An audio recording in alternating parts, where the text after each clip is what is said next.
At the birthday party, I knew my childhood sweetheart wouldn't come. I also knew she went to celebrate the birthday of someone who appeared later in her life. Yet I didn't call to ask why she didn't show up. Because I understood someone who wouldn't come in daylight, how could they possibly come in the rain? At this moment, I stand still at the hotel entrance. My gaze weaving through the bustling crowd, my heart filled with anticipation that she might appear from some corner in the next second, smiling at me and saying, "Sorry I'm late, happy birthday." Yet, it seems as if the heavens are urging me to stop waiting. A light drizzle began to fall in the night sky. The last glimmer of hope in my eyes was completely extinguished by this sudden rain. If I couldn't wait for someone on a sunny day, how could I possibly wait for them on a rainy one?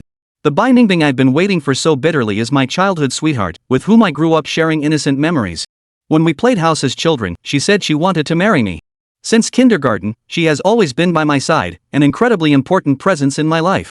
Once, I thought Bingbing was the most precious gift heaven had given me, so I learned to cherish and protect her from a very young age. I would save my only candies for her, and when classmates isolated her, I bravely stood up, firmly holding her hand to face the challenges together. The memories between us are countless. Even if this rain stopped, I couldn't finish recounting them all. A year before the big exam, I confessed to Bingbing, and her response still echoes in my ears, "Silly, how can you afford to be distracted now?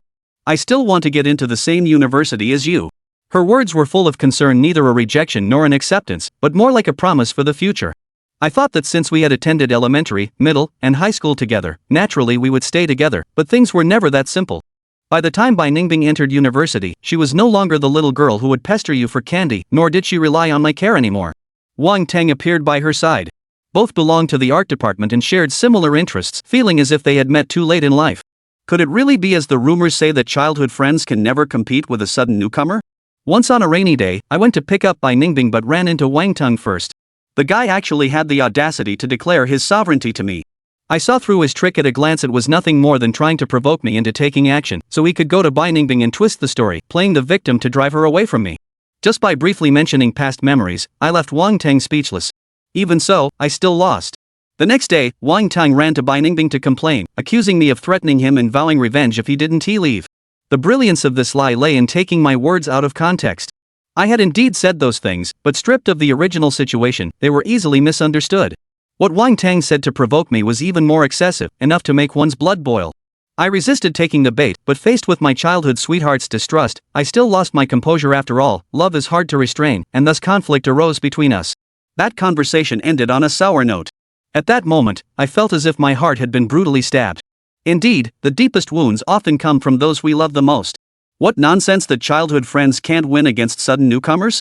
Only now do I realize this is a lie. How could a childhood companion of many years lose to someone who appeared out of nowhere? What truly made my childhood friend concede was the one I deeply loved, my lifelong companion. After some time, this conflict was like a stone thrown into a lake. Though it stirred ripples, I believed calm would eventually return. The two greeted each other as usual, tacitly avoiding any mention of that unpleasant incident, as if everything had returned to how it was before. I planned to confess my feelings again, and this birthday gathering was the perfect opportunity. Coincidentally, it was also Wang Tang's birthday. Until tonight, I had firmly believed I wouldn't lose after all. Since elementary school, I had received Bingbing's gifts and that happy birthday every year. Yet reality proved to be utterly cruel. Tonight, the girl who grew up with me ultimately didn't show up. The carefully prepared bouquet of roses in the private room would never greet its mistress. Did she come? Xiaoyan patted my shoulder from behind and asked. She didn't come, and she won't be coming. I'll go cut the cake now. I took a deep breath and said with feigned lightness, I'll cut you a big piece. Strange, Bingbing actually didn't come for Fang Yuan's birthday. What's going on? I returned to the private room. Most of the guests tonight were close friends and old classmates like Xiaoyan. Many people asked, why isn't Goddess Bai here? She's not attending her boyfriend's birthday? She's busy. Let's have the cake first. Faced with inquiries from my old classmates, I didn't know how to respond, especially when the term boyfriend shattered the persistence I had held onto all alone. Turns out, feeling jealous without any official status is just a joke. Disappointment and exhaustion overwhelmed me like a tide, but with so many people around, I could only force a smile. My old classmates all noticed something was off about me. In the past, I was cheerful and outgoing, radiating a warmth that made people feel at ease. Rong Miao Miao stood up violently with tears in her eyes. That's enough, Ji Nanchuan. Don't say it again. I treat you as a brother. We're just joking and you're still on the line? You just want to humiliate me. Don't you? She was a little panicked at this point, not expecting things to turn out this way. She does like Ji Nanchuan. and originally thought of taking advantage of today's uproar to force Ji Nanchuan a hand. She even sent a message to Ji Nanchuan, but she didn't expect Ji Nanchuan's reaction today to be completely unexpected.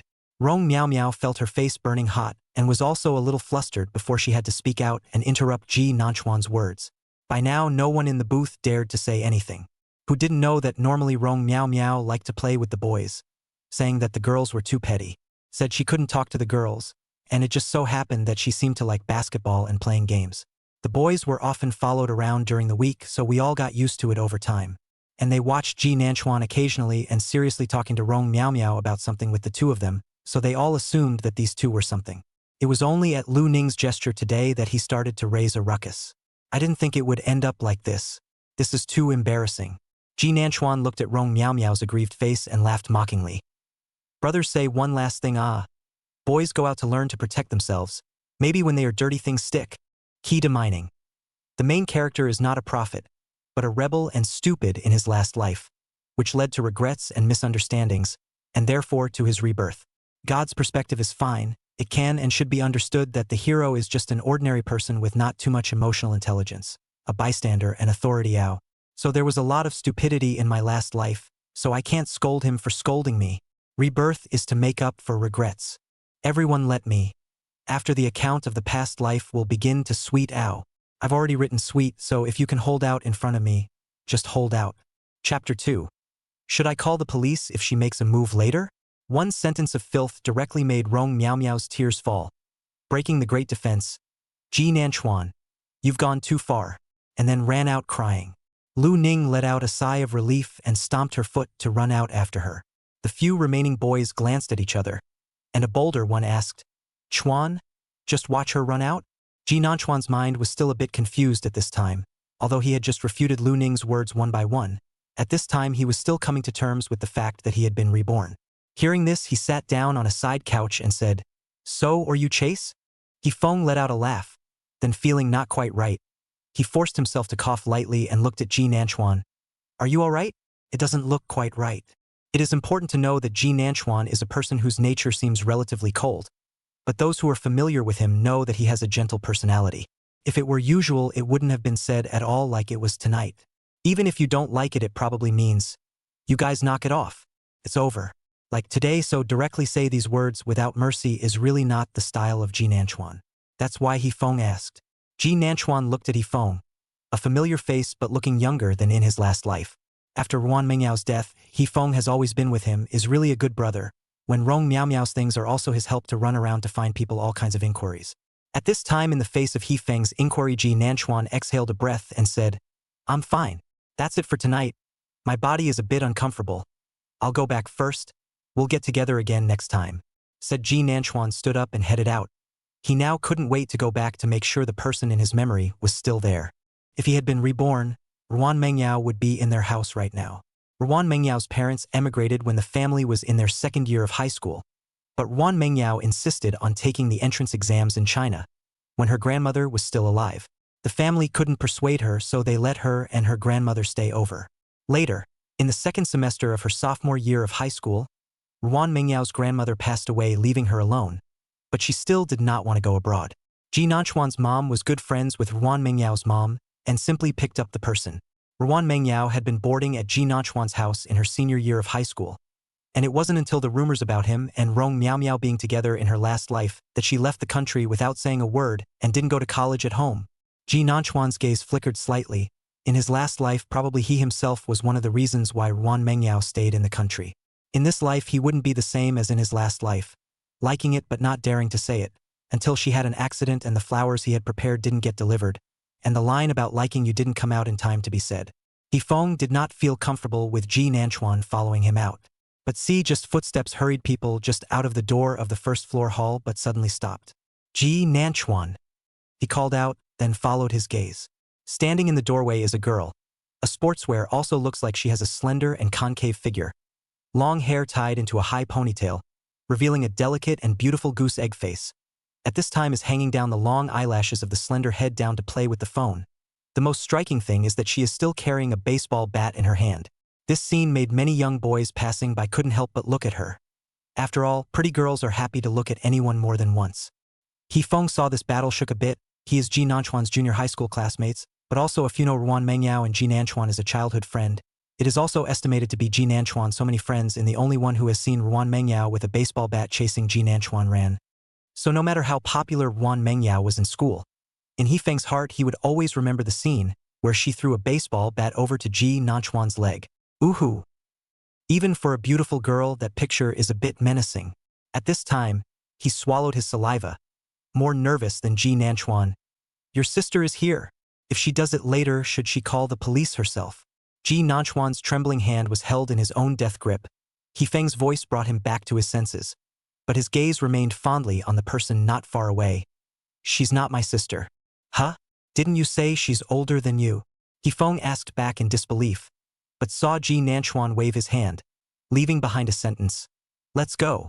Then he strides towards Ruan Mengyao. It's not right. It's so wrong. Ji Nanchuan's heartbeat was a bit fast, and he didn't have the heart to care what Feng was thinking in his mind. He walked to Ruan Mengyao and asked in a low voice, "Why are you here?" The voice, however, was a little hoarse.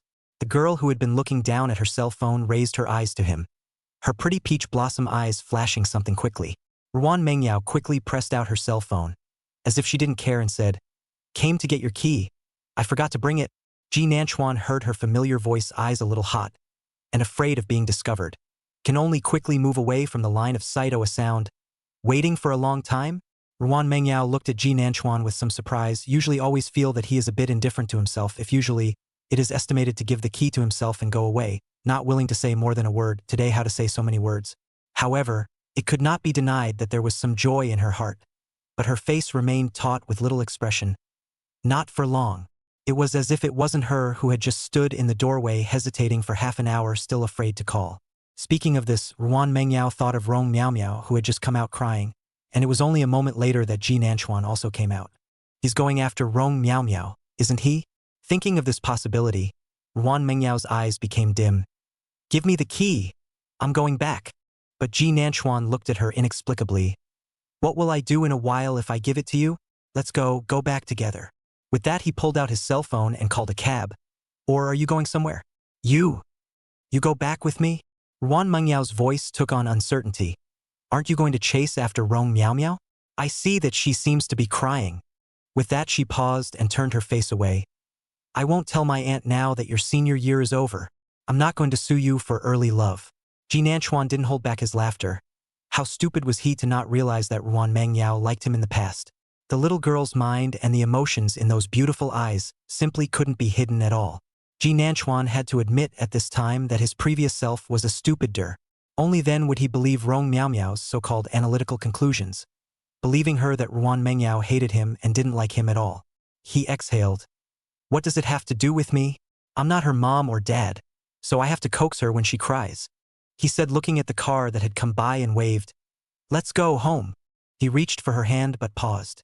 Pretending not to care, he withdrew it. Let's go. Ruan Mengyao reacted for a moment. But hadn't Ji Nanchuan always treated Rong Miao Miao differently? He doesn't like her? How now? Ruan Mengyao glanced at Ji Nanchuan, who had already pulled open the car door and was waiting for her. And after hesitating for a second, she still walked over and got in the car. When he sat down, his fingers accidentally touched the cell phone screen, and Ji Nanchuan noticed that it said, Ji Nanchuan Big Fool.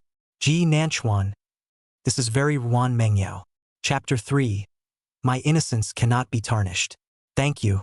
Ruan Mengyao also noticed his brightly lit screen, felt some heat on his face, quickly pressed out the screen, and did not dare to look at Ji Nanchuan, could only look ahead and pretend that nothing had happened. Ji Nanchuan laughed helplessly. Sit a little further in.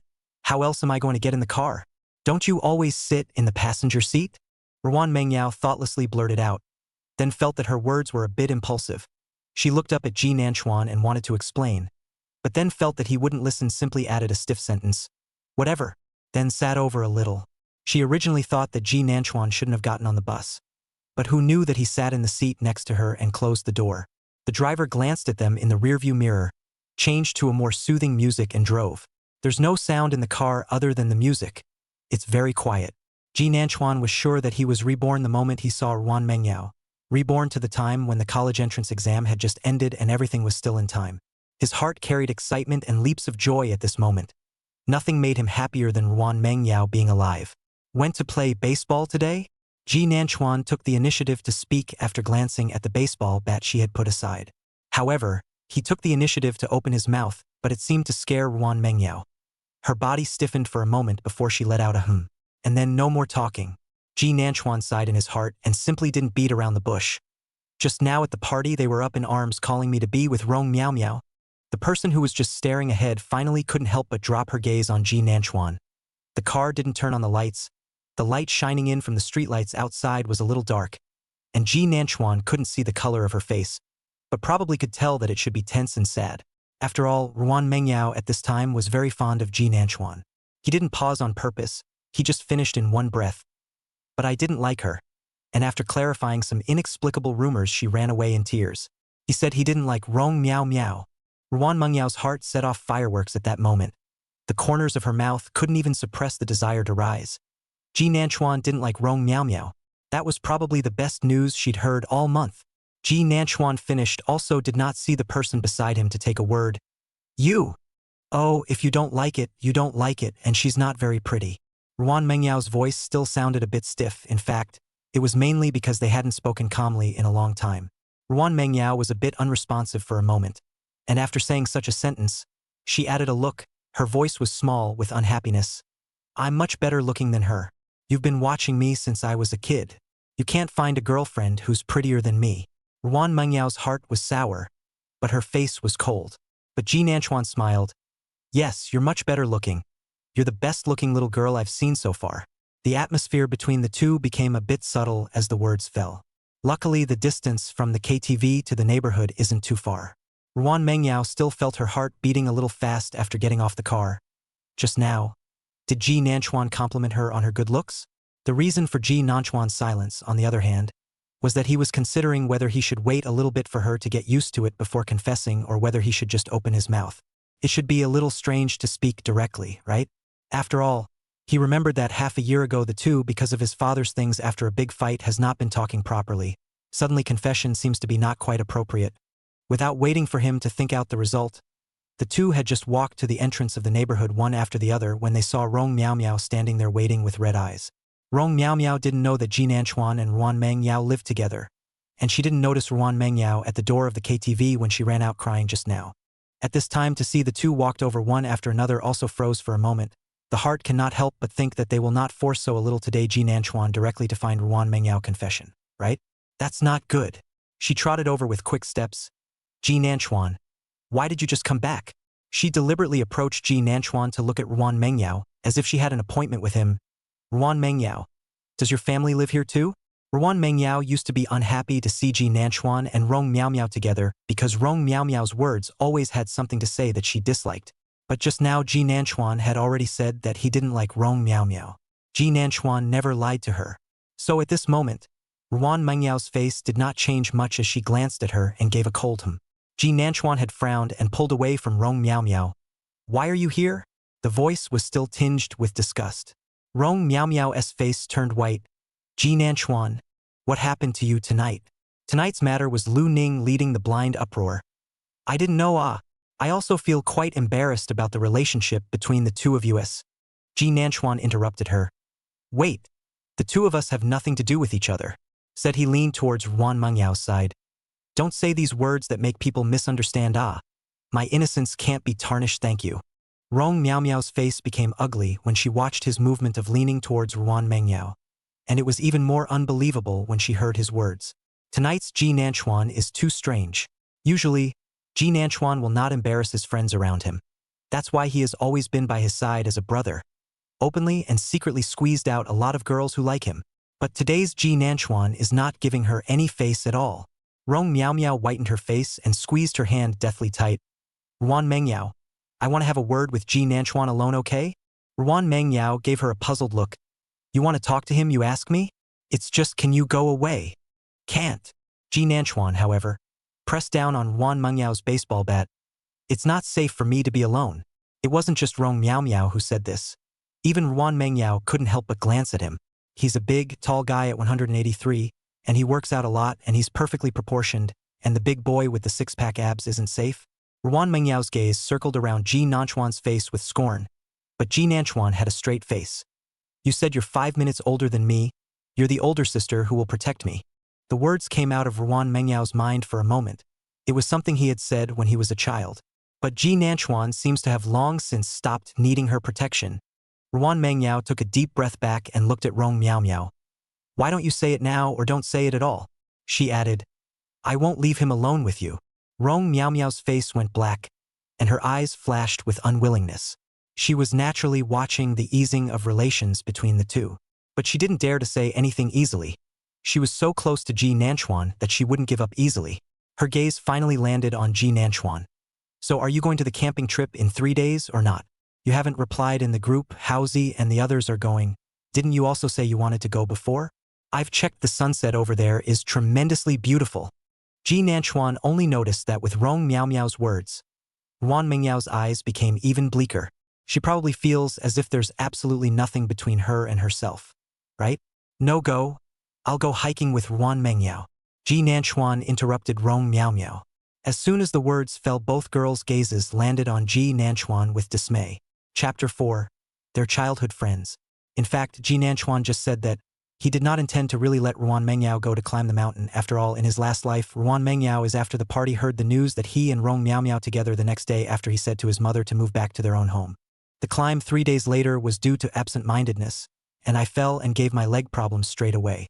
Ji Nanchuan and her mother rushed over, and the doctor said that the location of the fall was relatively sensitive, and it would be easy to be paralyzed if it was not done well. Ji Nanchuan, they are not immediate family members and cannot sign. As a result, Ruan Mengyao's father came back the next day and picked her up, said there was better treatment abroad, and she left the country. Until she left, Ji Nanchuan didn't have a chance to speak to her alone. She didn't want to talk to him either. Ji Nanchuan thought of this. How could he still let her get hurt this time back? At this moment, he frowned at Rong Miao Miao and said with some impatience, You go back. I'm not going. Rong Miao Miao's little trick seemed a bit clumsy to Ji Nanchuan now. But in the beginning it really made the 18-year-old Ji Nanchuan lose a lot of things overnight. Naturally, there would be no good looks at this point. Rong Miao Miao could see that it was very sad. Her eyes glared at Ji Nanchuan with a deadpan stare, and the bottom of her eyes were still unbelievable. In fact, she still hadn't been able to come back to her senses from Ji Nanchuan's change in attitude. So naturally, she couldn't accept it. Obviously, he sent a message to Ji Nanchuan last night and he replied, and he also replied when he asked him to stop by and go to KTV with him tonight. Didn't come to pick her up though, said it was out of the way. But the attitude is fine. Why the sudden change? It seems to have started when she hinted that Lu Ning was starting to get a rise out of messaging him himself. Rong Miao Miao was a little chagrined that she was too hasty. Knowing that Ji Nanchuan still likes Ruan Mengyao but now he's forcing him, she sniffled and gave a fake disinterested smile. Alright then. Talk to you online later. I'm going back. Oh. Bye. Speaking quickly, he turned and walked away after that. It was as if she was afraid that Ji Nanchuan would reject herself in front of Ruan Mengyao. That's a pretty good way to put it, too. If you didn't know better, you'd think they still had contact when they got home every night. Ji Nanchuan watched her walk away and immediately took out his cell phone, decisively tapping WeChat. Rong Miao Miao sent him the same message as in his previous life. Ji Nanchuan had not even looked at it yet, and there were 3 red dots in. Although I didn't click on it, the last entry reads, Ji Nanchuan, you are not giving me any face at all. Is this the way to be a brother? I am now. Ji Nanchuan felt like he was going to be allergic to the word brother now. Without much expression, he tapped Rong Miao Miao's profile card and then tapped add to blacklist. The movement is kinda smooth. Just like that, in one fell swoop in front of Ruan Mengyao. Ruan Mengyao's beautiful eyes looked straight through all of his movements. Pursing his lips in silence, he suddenly spoke. Is it so smooth for you to pull the plug on me, too? Ah. Ji Nanchuan looked up at her with a confused face. I didn't pull black. However, when he saw the aggravation in the bottom of her eyes, suddenly fell silent for a moment. It is true that he did not pull black her. But Ji Nanchuan's cell phone around the familiar people probably know the open screen password. Simple 000888. It's usually just put aside. He frowned and clicked on the blacklist, and sure enough, Ruan Mengyao's WeChat was lying inside. He let out a breath. No wonder he hadn't received any messages from Ruan Mengyao for nearly half a month. Although the two of them didn't usually have much contact, it was still rare for them to not hear from each other at all for half a month. I even asked later when I was out with the others earlier myself, do you guys think it's normal if someone around you hasn't been in touch for half a month? Then Rong Miao Miao beside her said naturally, "Normal. Isn't it going to be the college entrance exam?" A few other boys nodded their heads casually. Yes, yes, yes, normal. Play cards. Ji Nanchuan then really believed her bull. He pulled Ruan Mengyao out to explain directly. I guess it's Rong Miao Miao who did it. My cell phone, they all know the open screen password. It's the people around them who know. He emphasized, Rong Miao Miao asked me for my phone earlier saying that she was sending some information or something, so I didn't care. He looked at Ruan Mengyao and said seriously, I'm sorry, it just so happens that after the exams my mom said she'd give me a gift, so I'll change my cell phone. The password is also changed to 120240. It's their birthday. They would have shared the same birthday, and Ruan Mengyao was born 5 minutes before Ji Nanchuan. So growing up they grew up together.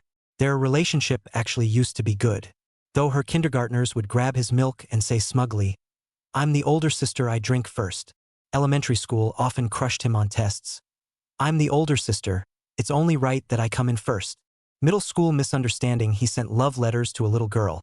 She barged into his room with a baseball bat. Early love breaks legs. It looked menacing, but it also protected him all the time. Would take a car halfway across the city to give him his birthday after his mom and dad divorced. And no one would remember. Only she would say to Ji Nanchuan, happy birthday. Ji Nanchuan would purposely say he was walking the dog to comfort him, then cross halfway across town to bring him gummy bears. When he handed it over, his hands were all bruised. His tone was impatient. Ji Nanchuan, your favorite cookies are so hard to buy. No picky eaters. It wasn't until they were in high school and Ji Nanchuan realized that he seemed to like Ruan Mengyao to begin with, as if everything had changed. Ji Nanchuan thought of here, took a deep breath. In the end, as 18-year-old Ji Nanchuan do not understand anything. The teenager's mind will not be able to regulate their own, only to be stupid enough to believe that the so-called friends, hurting a favorite over and over again, when it's clear they like each other. Oh, whatever. Ruan Mengyao blinked and turned around to walk back after saying that. Only her voice took on a faint aggravation. It's not the first time you've pulled the plug on me and let me out anyway. If Rong Miao Miao really did it, didn't Ji Nanchuan never find out? He's really trusting her. Although she didn't want to admit it, Ruan Mengyao's heart was a little sour. The two walked into the neighborhood up the stairs in silence. When I got to the house, I opened the door and it was empty.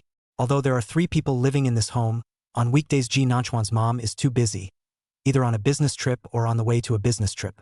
I guess I only see them 2 or 3 days a month anyway. Ruan Mengyao entered the house and then walked in silence towards her room, which was right next to Ji Nanchuan's. Ji Nanchuan saw that she was about to open the door before he spoke. Then tomorrow, will you go with me to buy a cell phone? Ruan Mengyao's grip on the door handle tightened violently. Ji Nanchuan asked her to go out with him, but didn't he not like to go with himself? It was from high school, before she knew all the friends around Ji Nanchuan. Everyone would follow suit and call Sister Yo-Yo. But it started when she herself transferred from the attached middle school to the first middle school in her sophomore year of high school. He would say coldly, that's not my sister, a neighborhood kid. It was only then that Ruan Mengyao realized that he was surrounded by many more friends she didn't know. And there was also one more Rong Miao Miao. Her long lashes fluttered. Oh, it depends, said walking in. Ji Nanchuan's voice sounded quite happy. Then I'll look for you tomorrow. Chapter 5. Ji Nanchuan said he didn't like Rong Miao Miao. In fact, Ji Nanchuan somewhat do not know how to get along with Ruan Mengyao. After all, it is now the 2nd year of her death, and there are still a lot of misunderstandings between the current Ruan Mengyao and him. Ji Nanchuan's junior year, when Ruan Mengyao returned to China, there encountered that time Ji Nanchuan was Rong Miao Miao pitched very bad. To the back to know that she is in the online loan, cannot pay before she began to borrow money with the people around her, and finally cannot make up for it. The books are not read, directly ran away, no one knows where she went. But a lot of times she borrows money in the name of Ji Nanchuan, who has actually always denied having a romantic relationship with Rong Miao Miao. But every time he denied, everyone seems to think it is a joke or 2 people are upset, and Ji Nanchuan's side, in addition to Rong Miao Miao, also did not walk close to the opposite sex. Anyway, Ji Nanchuan was being pitched a hard time when Ruan Mengyao reappeared to save him. She stood in the doorway of the alley with a cell phone in her hand and said she called the police. The group of people cursed and left. Ruan Mengyao walked up to him and cursed with red eyes. Stupid. She's not treating you well at all. Although Ruan Mengyao in the back had a reluctant face, she went to take care of Ji Nanchuan every day. Their relationship is slowly returning to the one they once knew. Until Ji Nanchuan and Ruan Mengyao's 23rd birthday, she said she had a gift for him, but ended up never coming back. Their birthday is also the anniversary of her death. Ji Nanchuan's "I like you" still could not be said, and the flowers he prepared with great anticipation could not be sent out. For the next 2 years, Ji Nanchuan was alive and just alive. He entered the room and closed the door, finally covering his face and crying out, his tears staining his palms. He was incredibly relaxed. Probably he wasn't much of a villain in his last life, and the heavens had shown mercy and given him a chance to start over. He wouldn't think twice about it this time. He'd be nice to her if he liked it and approached. Being in a relationship where you like each other and give to each other is not dog licking. They obviously have always liked each other. Ji Nanchuan tried to gather his emotions, walked into the bathroom and washed his face, then pulled out his cell phone and sent a message to Ruan Mengyao. "I'll go and call you in the morning, ah." He sighted upward, and then a message above it was $1,000 she had transferred to herself half a month ago. The note reads, "Subsistence from Auntie." But obviously he had just had a fight with his mom at that time, and his mom had put down the word that she would never give him a penny. His mom has always been a man of her word, and this is presumably Ruan Mengyao's own money. A little further up is basically Ruan Mengyao's initiative to send messages. He is more of a return, oh no. After reading this, Ji Nanchuan just wanted to say, no wonder Ruan Mengyao thought he hated her. He really deserved to die. A wall away, Ruan Mengyao had just come out of the shower at this time, wearing a halter nightgown on her body, revealing delicate and even skin. She liked to exercise, so the lines on her body were perfect, revealing a pair of long and straight legs. If she walked outside, it was bound to be eye-catching. At this point, she was rubbing her hair as she picked up her cell phone that was sitting on the side charging. I just clicked on it and saw Ji Nanchuan's message. She froze for a moment. Ji Nanchuan had always rarely taken the initiative to contact her, treating her more like he didn't want to get too involved. In the past, she always thought it was because Ji Nanchuan was afraid that Rong Miao Miao would mind. But today, Ji Nanchuan felt a little strange from the time she met in the KTV. Yet she was still delighted at Ji Nanchuan's proactive approach. The most important thing is that Ji Nanchuan said he doesn't like Rong Miao Miao. Ruan Mengyao had a light in her eyes and pursed her lips as she clicked on the chat box. "I'll call you in the morning. By the way, my mom said she wouldn't give me a penny for living expenses last month. I think I found your little secret." Here's a screenshot of the chat. The avatar Ruan Mengyao recognized. It was Aunt Zhao, Ji Nanchuan's mother. "Brat, don't even think about asking for a penny of living expenses from me this month." The message is from May 23rd. Ruan Mengyao slid up a bit and sure enough saw that she had transferred $1,000 to Ji Nanchuan on this day. The face of the small girl, whose looks were on the cold side, instantly turned red. One's own secrets were just laid bare. This person is still Ji Nanchuan. She violently threw the cell phone in her hand towards the bed and reached up to cover her reddened little face. "Ah! So embarrassing." Didn't hold back a small scream while stomping her feet. Then there was a soft tap on the wall next to him and the cell phone on the bed vibrated. "What are you doing?" Ruan Mengyao stared at her cell phone. Her face, which was already at a high temperature, instantly felt like it was going to burn. The exposed skin on his body was starting to redden. Ji Nanchuan stared at the phone for a while and laughed silently. In fact, he knew that Ruan Mengyao was probably stomping her feet again. She's been like this since she was a kid. She likes to stomp her feet when she's nervous, happy, and shy. Thinking of her covering her face and stomping her feet, Ji Nanchuan still felt cute. A little girl who obviously looks cold and unassuming. But when she's shy, she becomes flushed with the skin she reveals. The eyes also become watery, which is especially beautiful and makes you want to bully even more. Sure enough, his cell phone quickly vibrated. Nothing doing. "Good night." Ji Nanchuan looked at that good night, imagining her expression, somewhat regretting that he could not see it with his own eyes. "I also wonder if I would have a high success rate in going over there and confessing directly now." Just as he was seriously calculating in his mind and gave Ruan Mengyao a good night back, someone in a group suddenly etched him. "It's a small group of friends from the group we hung out with tonight. There's just 9 people in there." When Ji Nanchuan clicked in, it was all Rong Miao Miao's messages. "What do you mean, Ji Nanchuan? You're pulling the plug on me? What's wrong with you? You can't take a joke like that. I'm a victim too. Okay? Ji Nanchuan. It's no fun if you're so calculating. Okay? Ji Nanchuan." I can feel her breaking defense through the screen. Ji Nanchuan's expression was cold. Now breaking defense? So what's up with Meng Yao Nguyen being on the blacklist? There are people in the group who make peace with it. Come out and say it is just a joke? Ji Nanchuan, don't get too angry. And that Young is a good match for Nam. Anyone who says that is probably just watching the fun. He was also scolded by Rong Miao Miao, who pretended to get lost. The group livened up a little. Ji Nanchuan sent a sentence at this time. Who moved my cell phone and pulled Ruan Mingyao's blackout most of a month ago? The group that had been just a bit more lively instantly went quiet for a split second. However, someone soon asked, "No, who purposely pulled the plug on your friends But Nan, can you give me a contact information of Ruan Mengyao In the future you are my own brother." 哈哈哈哈，耗子不要脸。阮梦瑶看起来就不食人间烟火，你没戏。 At this time, He Feng suddenly sent a sentence. I have seen Rong Miao Miao touch your phone before. Usually everyone has a sense of proportion and will not touch Rong Miao Miao hadn't made a sound since Ji Nanchuan's words were sent out, and only came out to send a sentence when she saw He Feng's words. I don't know, I'm sick of hacking Ji Nanchuan's friends? At this time, Rong Miao Miao, who had just arrived home, had an ugly face. So Ji Nanchuan was pulling the plug on himself for Ruan Mengyao. Chapter 6. She's not my sister, but will be my future daughter-in-law. Just thinking about this possibility made Rong Miao Miao want to cry.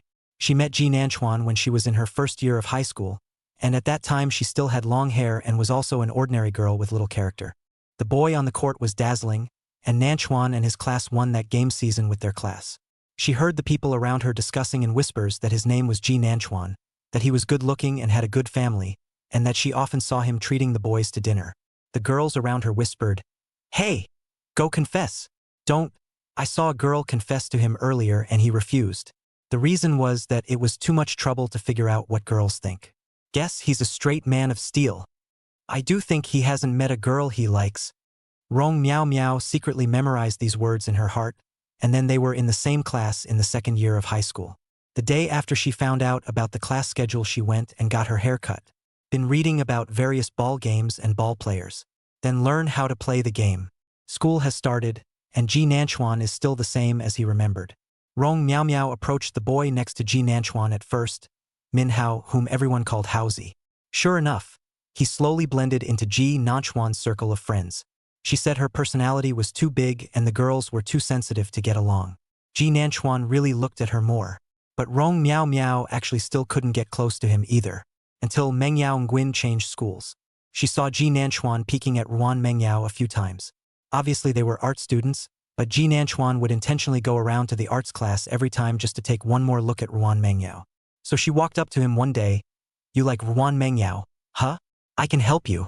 Resignation flashed in Rong Miao Miao's eyes as she thought of this. Why? She likes Ji Nanchuan so much. Isn't Ruan Mengyao just a bit prettier? Didn't you say girls are troublesome? But pretty girls are no trouble, are they? Rong Miao Miao looked at the group. She explained, but Ji Nanchuan didn't reply. Not a moment later, she saw Ji Nanchuan's message to exit the group chat. The group went quiet again. Then someone posted a, "What's going on?" But no one answered. Rong Miao Miao saw Ji Nanchuan withdraw from all their small groups one by one, except for the class group. As long as she was in the group, she withdrew. What is Ji Nanchuan going to do? Completely disassociate himself? Because of one uproar tonight? After Ji Nanchuan retreated from the group, really quite a few people began to chat privately about what happened to him. He didn't reply to each and every one of them, and among them were also people who had been badmouthed by Rong Miao Miao in his previous life when they came to him to pay him back after being borrowed by him. One of them, Miho, even made a move on him. But one-on-one, the other guy didn't beat him either. At that moment, Minho posted a bunch of words to help put in a good word for Rong Miao Miao. "We've been friends for years. It's really not that bad. Is it, Chuan?" Rong Miao Miao's character is such a big talker, and it's not necessarily true that she moved your cell phone. Brother Chuan is really angry?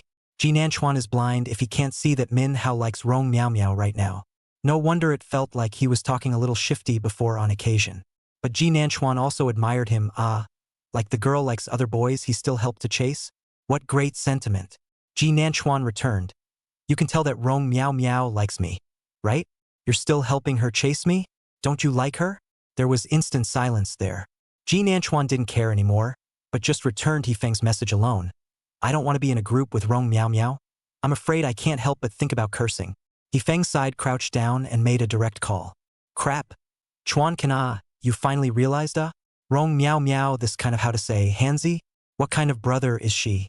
She is a woman but also every day with a group of men hooking shoulders. I honestly said it. Tonight uproar this thing is also her called Lu Yu's. He Feng had a girlfriend, so under his girlfriend's brainwashing, He felt awkward every time he saw Rong Miao Miao hooking up with a boy. His girlfriend also calls them man. She talks about girls every day, and then she hangs out with the boys, thinking she's a different person. Anyway, Feng didn't really understand it, but he would still keep his distance from the other side. He heard Lu Yu's conversation with Rong Miao Miao when he went to the restroom before today's party.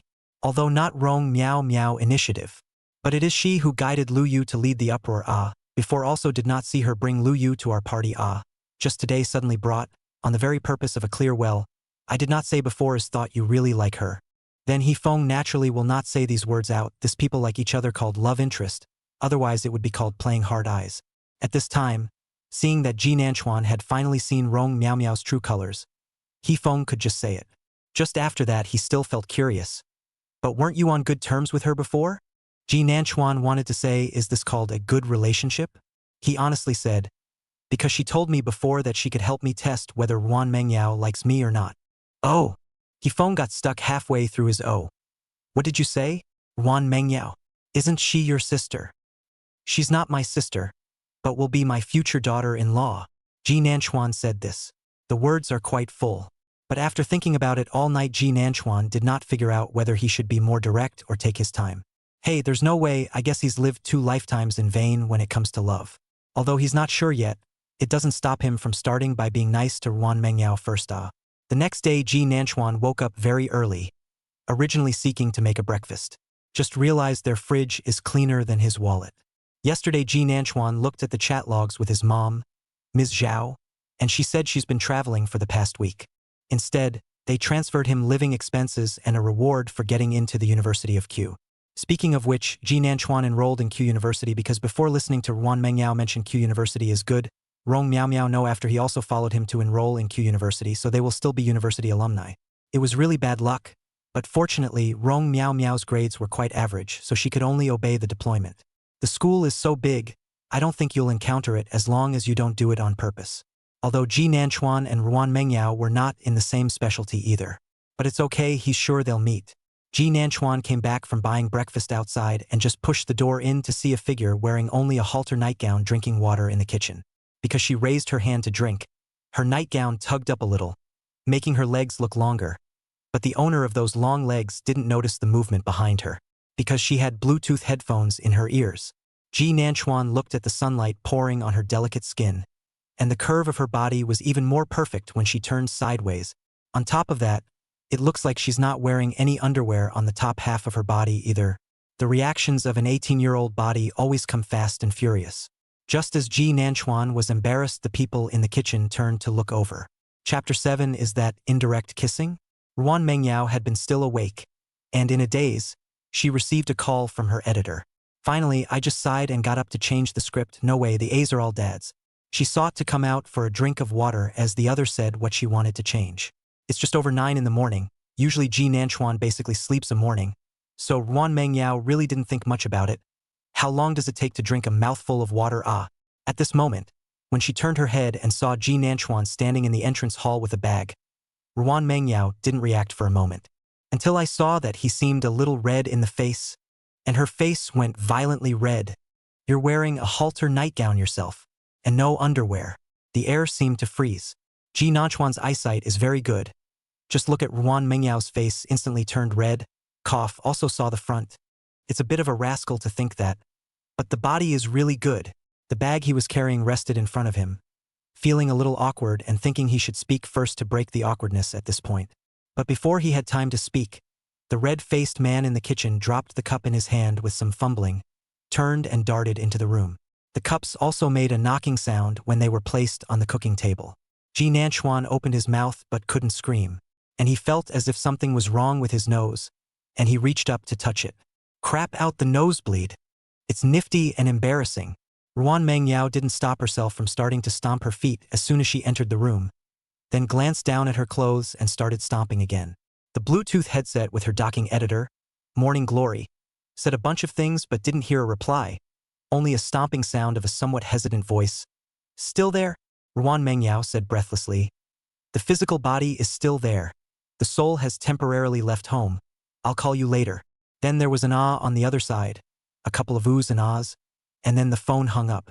Ruan Mengyao had already collapsed on the bed when she suddenly remembered something and violently sat up from the bed. Cup. The cup she just drank from was Ji Nanchuan's, and by now Ji Nanchuan had already seen the powder blue cup. Everyone in their family has a regular cup, all prepared by Ms. Zhao. Just came in to focus on looking at Ruan Mengyao, did not pay attention. At this time just stopped a good nosebleed. Ji Nanchuan originally thought to take out the breakfast after gonna ask her to come out to eat, by the way, to break the embarrassment. Then you see the pink and blue cups on the cooking table. The powder blue one was his cup, Ruan Mengyao's pink one, and Ms. Zhao's was pink and yellow. So, just now Ruan Mengyao was drinking from his cup? How does this feel like a bit of a demented woman? Ruan Mengyao changed clothes. Heart-prayed Ji Nanchuan did not walk into the kitchen in a hurry to come out, and then saw leaning against the cooking table holding a cup to drink water Ji Nanchuan. Ruan Mengyao, how should I weasel my way out of this? I better go back. As a result, she had just taken a step backward when Ji Nanchuan called out, "Buy breakfast and eat it together. Don't you want to accompany me to buy a cell phone later?" Ruan Mengyao's backward little Giorgio stopped urgently. She let out a forced O on her face and headed for the table, still unable to control her gaze as it darted to the powder blue cup. Ji Nanchuan saw all her small movements in his eyes but acted as if he didn't notice. Pouring milk into the pink cups that had been washed aside, a handful of cups were brought out. The pink cup was gently placed in front of Ruan Mengyao. "I bought intestinal noodles, buns, and pancake fruits. What do you want to eat?" "Bun." "Buns it." "Cough, you got up quite early today." Ruan Mengyao's voice still had a coldness to it, and if it wasn't for the fact that her face was already starting to redden, Ji Nanchuan would have really been pretended by her. He put the bun in front of Ruan Mengyao and smiled a little. "Well, I couldn't sleep thinking that you promised to go out with me today. The most effective way to face this little prude is to hit a straight ball." Sure enough, when she heard this, Ruan Mengyao looked up quickly at Ji Nanchuan, with undisguised surprise in her eyes, but her mouth still said, "I didn't promise, But it wasn't rejected, was it?" Ji Nanchuan actually knew Ruan Mengyao very well. She was the kind of little girl with a hard mouth and a soft heart, with a little bit of arrogance. Usually no refusal is considered a yes. Sure enough, Ruan Mengyao stopped talking after he finished speaking, favoring Ji Nanchuan, who even pretended to be lost and asked one more question. "Are you not wanting to accompany me? Maybe you have something to be busy with?" "Then No." Ruan Mengyao interrupted him stiffly, glanced at him and added, "There's nothing to be busy with, and there's no not accompanying you. Let's eat breakfast first." After saying that, he didn't look at Ji Nanchuan. Ji Nanchuan let out a laugh in a good mood. The laughter cut through Ruan Mengyao's ears, and she felt as if her ears were burning. The two people did not communicate for a long time. Even if Ji Nanchuan took the initiative, the atmosphere at the table was still somewhat silent. It was not until he watched Ruan Mengyao drink the last mouthful of milk Ji Nanchuan spoke. "Just came back. Cough, cough, cough." Ruan Mengyao violently coughed.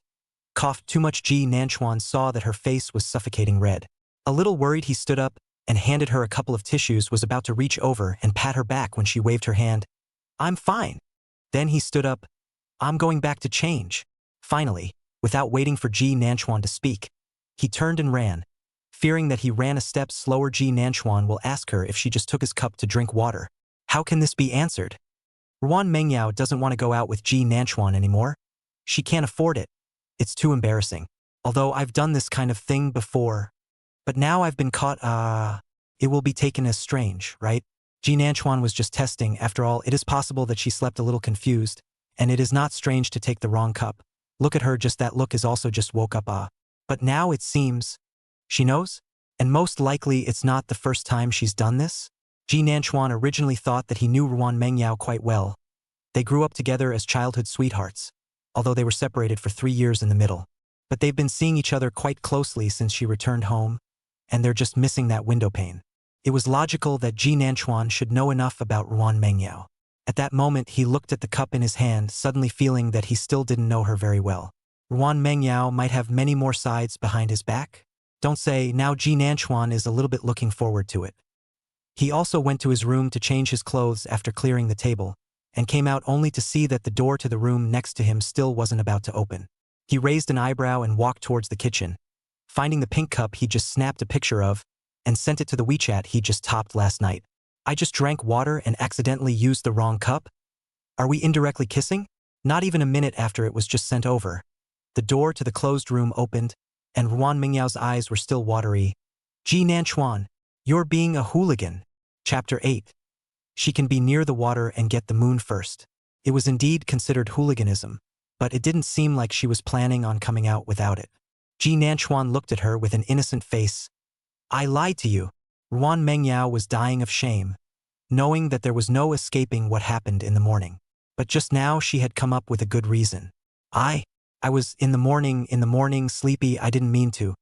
Her voice was getting smaller and smaller out of weakness. She hadn't been much of a liar since she was a kid. Ji Nanchuan laughed a little, as if he didn't care, and said, It's okay. When I was a kid I drank half of the milk and you grabbed it. A cup is nothing. Ruan Mengyao froze for a moment. But could it be the same? How old were they then? Now it's different again. Or is it the same in Ji Nanchuan's heart? Is your present self the same as your childhood self in his heart? A sister? Thinking this way, Ruan Mengyao's mood became even worse. She gave a faint "oh" as if she didn't care, then stopped talking again. Ji Nanchuan sighed. So are we going out now? Yes, she said, her mood meaty and low. Ji Nanchuan reacted for a while before reacting to become depressed because of what he just said. But why? Until it was time to go out, Ruan Mengyao spoke. Ji Nanchuan, in your heart am I the same as before? All the summer winds are hot, even if it's not even noon yet. You can still feel the sweltering heat as soon as you go outside. Ji Nanchuan's gaze moved from the phone to her face. This face has been beautiful since I was a kid. In kindergarten, people brought milk to Ruan Mengyao and asked her to be their bride. But the pretty little girl refused every time, then turned her head to grab his milk and said smugly, I'm the older sister. Give me your milk. He smiled at the thought and nodded. Something like that. Sure enough, Ruan Mengyao's eyes became dull and lost not even 2 seconds before she heard Ji Nanchuan continue. Wasn't I always special in your heart? You are also in my heart. It's a test and a hint. As expected, Ruan Mengyao froze when she heard this. Ji Nanchuan didn't dare to say anything more. Let's go. The car is here. Ruan Mengyao followed Ji Nanchuan, digesting what he had just said. So what Ji Nanchuan meant was that she was also special in his heart. Since last night, the change in Ji Nanchuan was just too obvious, so that she couldn't help but start to wonder if it meant what she thought it meant. Ruan Mengyao had lacked patience since she was a child. The only thing she had insisted on for so long was the matter of secretly liking Ji Nanchuan. She didn't hesitate much this time. Directly after getting into the car, he asked, Ji Nanchuan, what did the words just mean? It means that you are special in my heart. Ji Nanchuan was a little surprised that she would ask so directly, but didn't hesitate much to answer. Then do you have a favorite person now? Ruan Mengyao didn't want to beat around the bush and ask directly, a favorite girl. If he had said no, he might have had the courage himself. Although it seemed to be a bit of a rush, Ruan Mengyao was afraid of coming out with a second Rong Miao Miao. She didn't really want to see a second close girl around him. Ruan Mengyao was caught off guard by Rong Miao Miao's appearance earlier. Although Rong Miao Miao didn't directly say that she was Ji Nanchuan's girlfriend, the full possessiveness towards Ji Nanchuan made Ruan Mengyao feel like her heart was going to break every time she saw it. It just so happened that during that time Ji Nanchuan's relationship with his father was very bad, and Uncle Ji did look for her a few times in order to give Ji Nanchuan something, some gift or something. By that time Ji Nanchuan had been reluctant to see Uncle Ji for 2 or 3 years. Ruan Mengyao actually refused. She didn't want to force Ji Nanchuan to do something he wasn't willing to do. But it was still seen by Ji Nanchuan, who misunderstood that the things he gave him were bought by his father. The two had a fight and their relationship dropped to freezing point. It's not that I haven't tried to explain, but they can't seem to talk properly every time. And just like that they grew apart. Obviously they used to be close. Ruan Mengyao's face didn't look good when she thought of this. She didn't wait for Ji Nanchuan to answer. She directly said, forget it. I just feel like you've changed a bit since last night. I don't know what the opportunity is, but I'm happy. Her straight ball made Ji Nanchuan a bit compelled. Ruan Mengyao let out a breath. You'd better stop. I want my good mood to stay longer. It's been a long time since we've had such a calm and good conversation. Her beautiful eyes looked straight at Ji Nanchuan. I think we at least coexisted peacefully today, right? Why just today, and every day afterward, and more than that? Ji Nanchuan sighed. Don't you want to hear my answer? Do not want to, I regret asking. Like a person is always not confident to bring the ostrich mentality. Ruan Mengyao at this time is. So you do not answer me okay? Not quite okay. I really want to answer. I have a favorite girl. Ji Nanchuan spoke directly. Liked. It's been 3 years, right? Meng Yao Nguyen. The heart that was hanging in the air was completely dead. 3 years ago, freshman year of high school, when she wasn't even in the same school as Ji Nanchuan, he had a crush on someone. She glared at Ji Nanchuan. Okay. Got it. Shut up. Ji Nanchuan? Aren't you gonna ask who it is, by the way? Shut up. Fiercely, his voice took on an aggravated tone. Okay.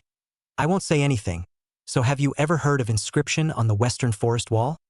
Never heard of it. Then you. Shut up. Ji Nanchuan. Isn't this the right time for one to confess directly in passing? However, seeing that her eyes were red and ready to cry out, Ji Nanchuan still wimped out. It felt like even if he said that the person he liked was her now, Ruan Mengyao wouldn't believe it. There's so much that separates them. Probably from the time he had thrown all the gifts she had given him out of the room, there seemed to be an additional invisible wall between them. What he needs to do now is tear down the wall, not shout through it at the person on the other side of it. I like you. It's insincere and it doesn't work that way. The two arrived at the mall in a somewhat awkward atmosphere. After getting off the bus, Ruan Mengyao took the initiative to open her mouth. You've been in love for 3 years and haven't caught up? It's not Rong Miao Miao, is it? I really don't like Rong Miao Miao. Ji Nanchuan said. If you want to know. Don't want to. But I know why you didn't catch up. Ruan Mengyao gave him a look. How could you possibly catch up with a girl with Rong Miao Miao by your side? She didn't catch up, but she was happy. Ruan Mengyao thought about it on the way, how the university said that he was still in the same school as Ji Nanchuan. They still lived together. The preconditions are that good. She should be able to get close to the water, and she can't fail if she's so pretty, right? Chapter 9. Who are you? Ruan Mengyao consoled herself that she was comfortable. But Ji Nanchuan felt zapped and kinda wanted to vomit blood. He also knew now that his deteriorating relationship with Ruan Mengyao had a lot to do with having an extra Rong Miao Miao around. What I thought was a warlord turned out to be a home stealer. He exhaled and said sullenly, I know, but I'm really on average terms with her. I'm on better terms with He Beacon and the others. But she's a female. If you wanted to be a girl you like who has a guy around her who's with her every day, would you think that there's nothing between them innocently? Ruan Mengyao asked rhetorically. Ji Nanchuan couldn't deny that it was indeed easy to cause misunderstandings, but still couldn't help but explain. I don't like her like that, and we're all in a group together. I'm basically rarely alone with her. Walking into the mall, the air conditioning calmed the heat a bit. Ruan Mengyao looked at him. So what kind do you like? Beautiful, good body. Character looks cold with a little arrogant. In fact, obviously private, sticky, and sweet. Ji Nanchuan said without thinking. Then received a blank stare from Ruan Mengyao. In broad daylight, where is such a nice little girl? Yes, there is. There's one right in front of me. Ji Nanchuan smiled and sighed. It's only a matter of being in the mountains. Ruan Mengyao felt how this person was getting weirder and weirder. But the atmosphere between the two seemed a lot more natural. Ji Nanchuan said that he really came to buy a cell phone, and he also set the password to 120,240 in front of Ruan Mengyao. Even the face unlocking time to Ruan Mengyao's face operation, directly recorded. Ruan Mengyao, your cell phone me, what are you recording my face for? The sales lady on the side smiled and said, your boyfriend is self-conscious. One sentence caused Ruan Mengyao's face to turn red, and she was about to open her mouth to deny it. Just then I heard Ji Nanchuan say, Miss Sister's mouth is so sweet. It amused the sales lady straight away. Ruan Mengyao hid her own little thoughts in her heart and didn't deny it after all. It was also still early when he came out of the cell phone store. Ji Nanchuan asked, what do you want to buy? Ms. Zhao gave me a huge sum of money and instructed me to buy you a gift. What do you want? Ruan Mengyao, however, shook her head. I have nothing to buy. She thought of something. We're going hiking the day after tomorrow, so we'll do some shopping instead, she said and glanced at Ji Nanchuan, who had previously said that she would go as well. But now that he said it himself and he didn't react, is it possible that he forgot? How could Ji Nanchuan forget that he was trying to figure out how to stop Ruan Mengyao from climbing the mountain? Although he had denied his relationship with Rong Miao Miao this time, and Ruan Mengyao wouldn't necessarily go off the deep end and have an accident, the most effective way for this to happen was to not let her go. Completely insulated from accidents. Do you have to go the day after tomorrow? Ji Nanchuan spoke. I still want you to accompany me to a place. Ruan Mengyao's eyes glowed slightly. Where to? After asking and feeling as if he was being too eager, he added, I'll, see how it goes. It's not really where we're going. Didn't we not spend the last year's birthday together? I'd like to make it up. Actually, that's a bit of a poor reason and excuse. After all, it's okay to make up for any day.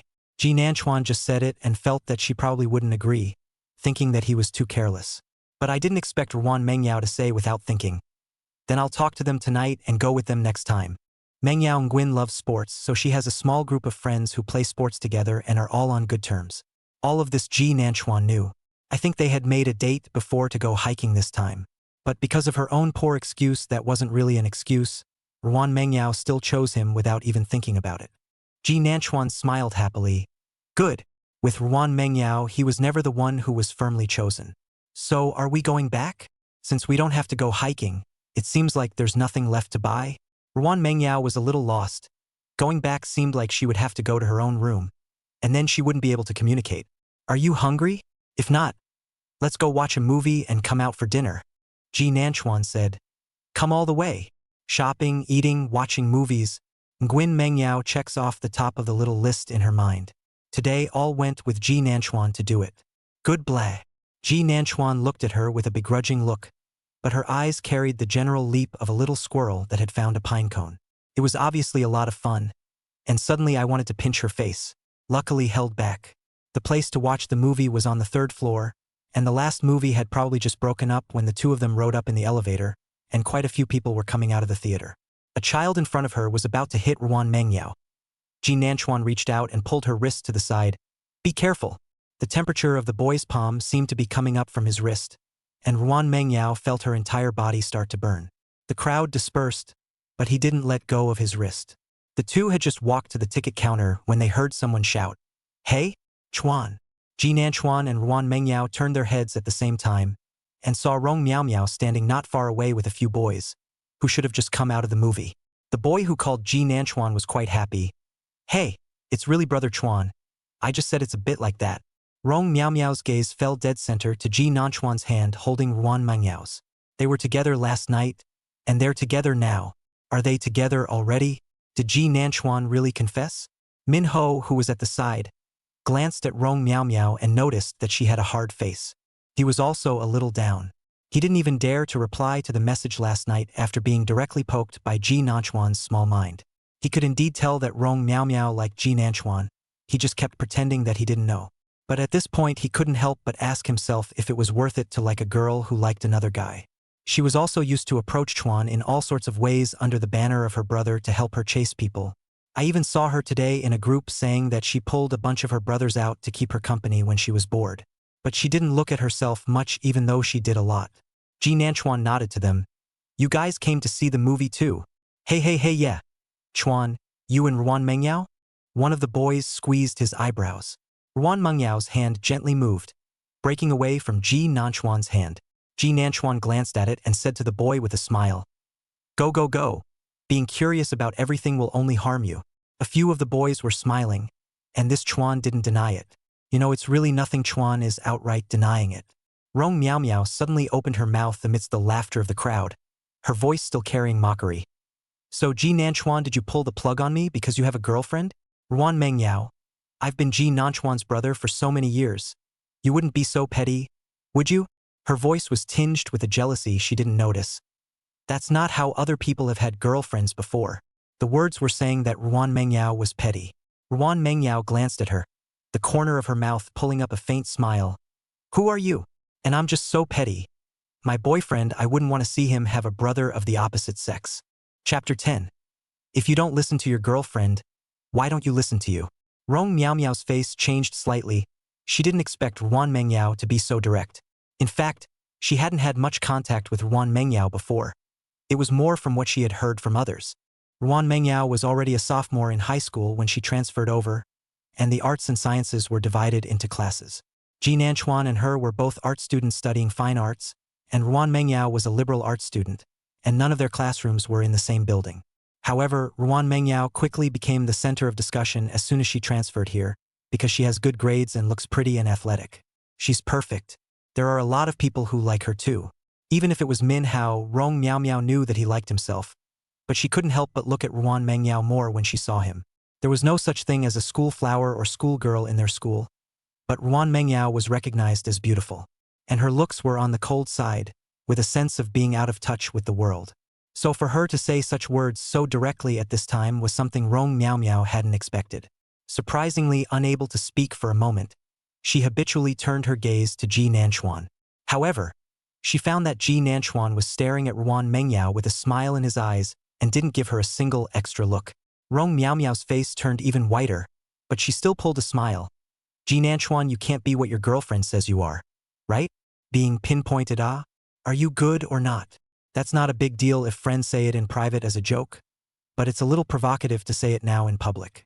A few of the other boys looked at each other, all feeling quite embarrassed. Hadn't Rong Miao Miao just said with an aggrieved face that she was innocent, that it was Ji Nanchuan who couldn't afford to joke around, and that she didn't have any interest in Brother Chuan? But she is now so talk how to look not like no meaning ah. This sounds like a jealousy. Minho pulled her a bit, then tried to round up the situation. Just kidding. Hey, Chuan won't bother you guys with the movie. Let's go eat. I'll just listen to her, whatever she says. Ji Nanchuan's gaze finally landed on Rong Miao Miao with undisguised dislike. Otherwise, if you don't listen to my girlfriend, do you listen to you? Crossing the line, right? He also didn't care about the crowd's strange and embarrassed faces and Rong Miao Miao's appearance of being ready to cry out at any moment, and followed up with, you also don't always act like we're very familiar. It's easy for people to misunderstand.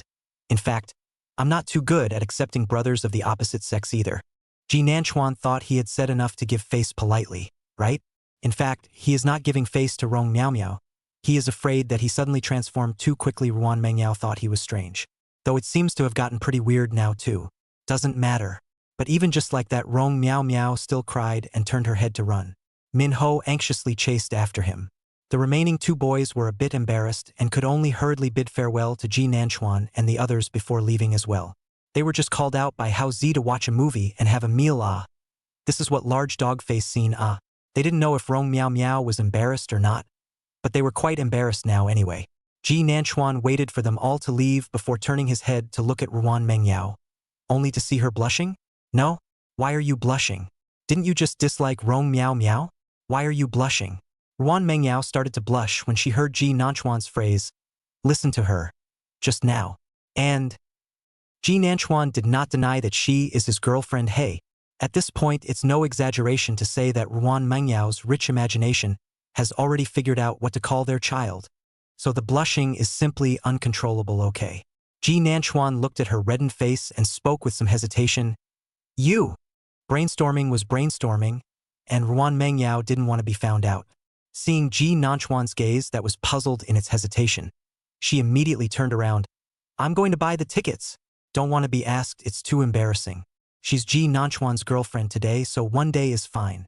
Ji Nanchuan realized that Ruan Mengyao is simply do not want to give him the opportunity to speak, buy tickets to buy drinks, turn his head and stride over to check the ticket, even after sitting down and stuffed a cup of Coke into his hand.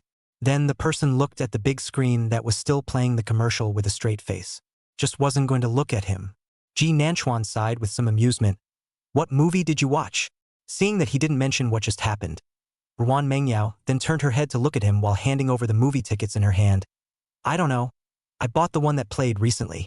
Just after that, the lights in the movie theater turned off and the movie was about to start. Ji Nanchuan's hand that was originally going to get the ticket ran into Ruan Mengyao's hand. The temperature of the two hands Ji Nanchuan's was higher. He could feel Ruan Mengyao's hand shrinking back for a moment, then not moving again. The screen lit up. Ji Nanchuan looked at her, but saw that she was looking at the screen with a serious face, but her hand was still in the position of handing over the movie tickets, as if the movement of shrinking back just now hadn't appeared. A smile appeared in Ji Nanchuan's eyes, and he also turned his head to look at the movie screen that had begun to play. Instead, his hand precisely took Ruan Mengyao's hand, then took two movie tickets from her palm, his fingertips tracing across her palm. Then he turned his head to look at her, and saw that her eyes were round and her little hands were clenched. Sorry about that, I wasn't paying attention just now. It was too dark. Didn't get used to it for a while. Ji Nanchuan smiled and apologized, still pinching two movie tickets in his hand. The movie had already started playing, and the sound was a little loud. So Ji Nanchuan saw her mouth move like she was saying it was okay, but he didn't hear the sound. Perhaps another possibility is that she didn't make a sound at all. Ruan Mengyao did not know if she made a sound or not. She only knew that her heartbeat was loud and a bit shrill. She was afraid of being heard by the people around her. Most of all, now her palm seems to be burning where Ji Nanchuan touched it. She held her hand, her heart beating like thunder. At the same time, some disliked themselves, just like this. How to take the initiative to chase him? Neither of the two actually bothered to watch what the movie was showing, until what was broadcast on the screen was revealing and blunt. The high-pitched screams surrounded the entire movie hall. Ji Nanchuan froze at the blunt image. No, it's not. It's on the air. It's all exposed. It's a small-budget literary movie that not many people came to see. But the picture came out still hearing small murmurs.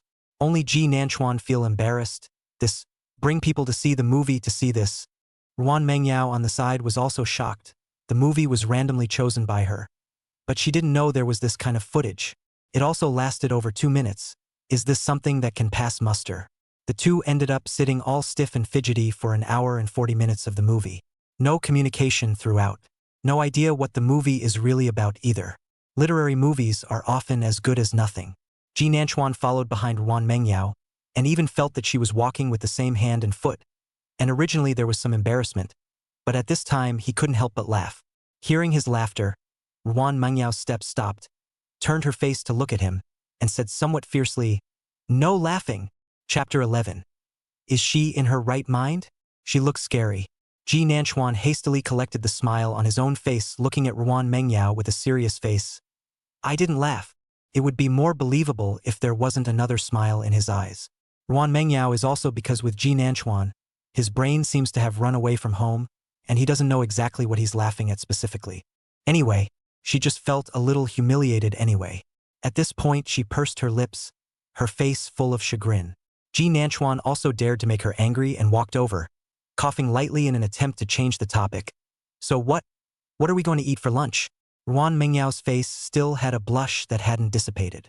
She really didn't know why there was almost 3 minutes long of that kind of footage in this movie. How is it different from bringing Ji Nanchuan to the movie theater to see an 18-band movie by himself? The thought of it made her want to disappear where she was. Eat. Let's eat Sichuan food. Don't you like it?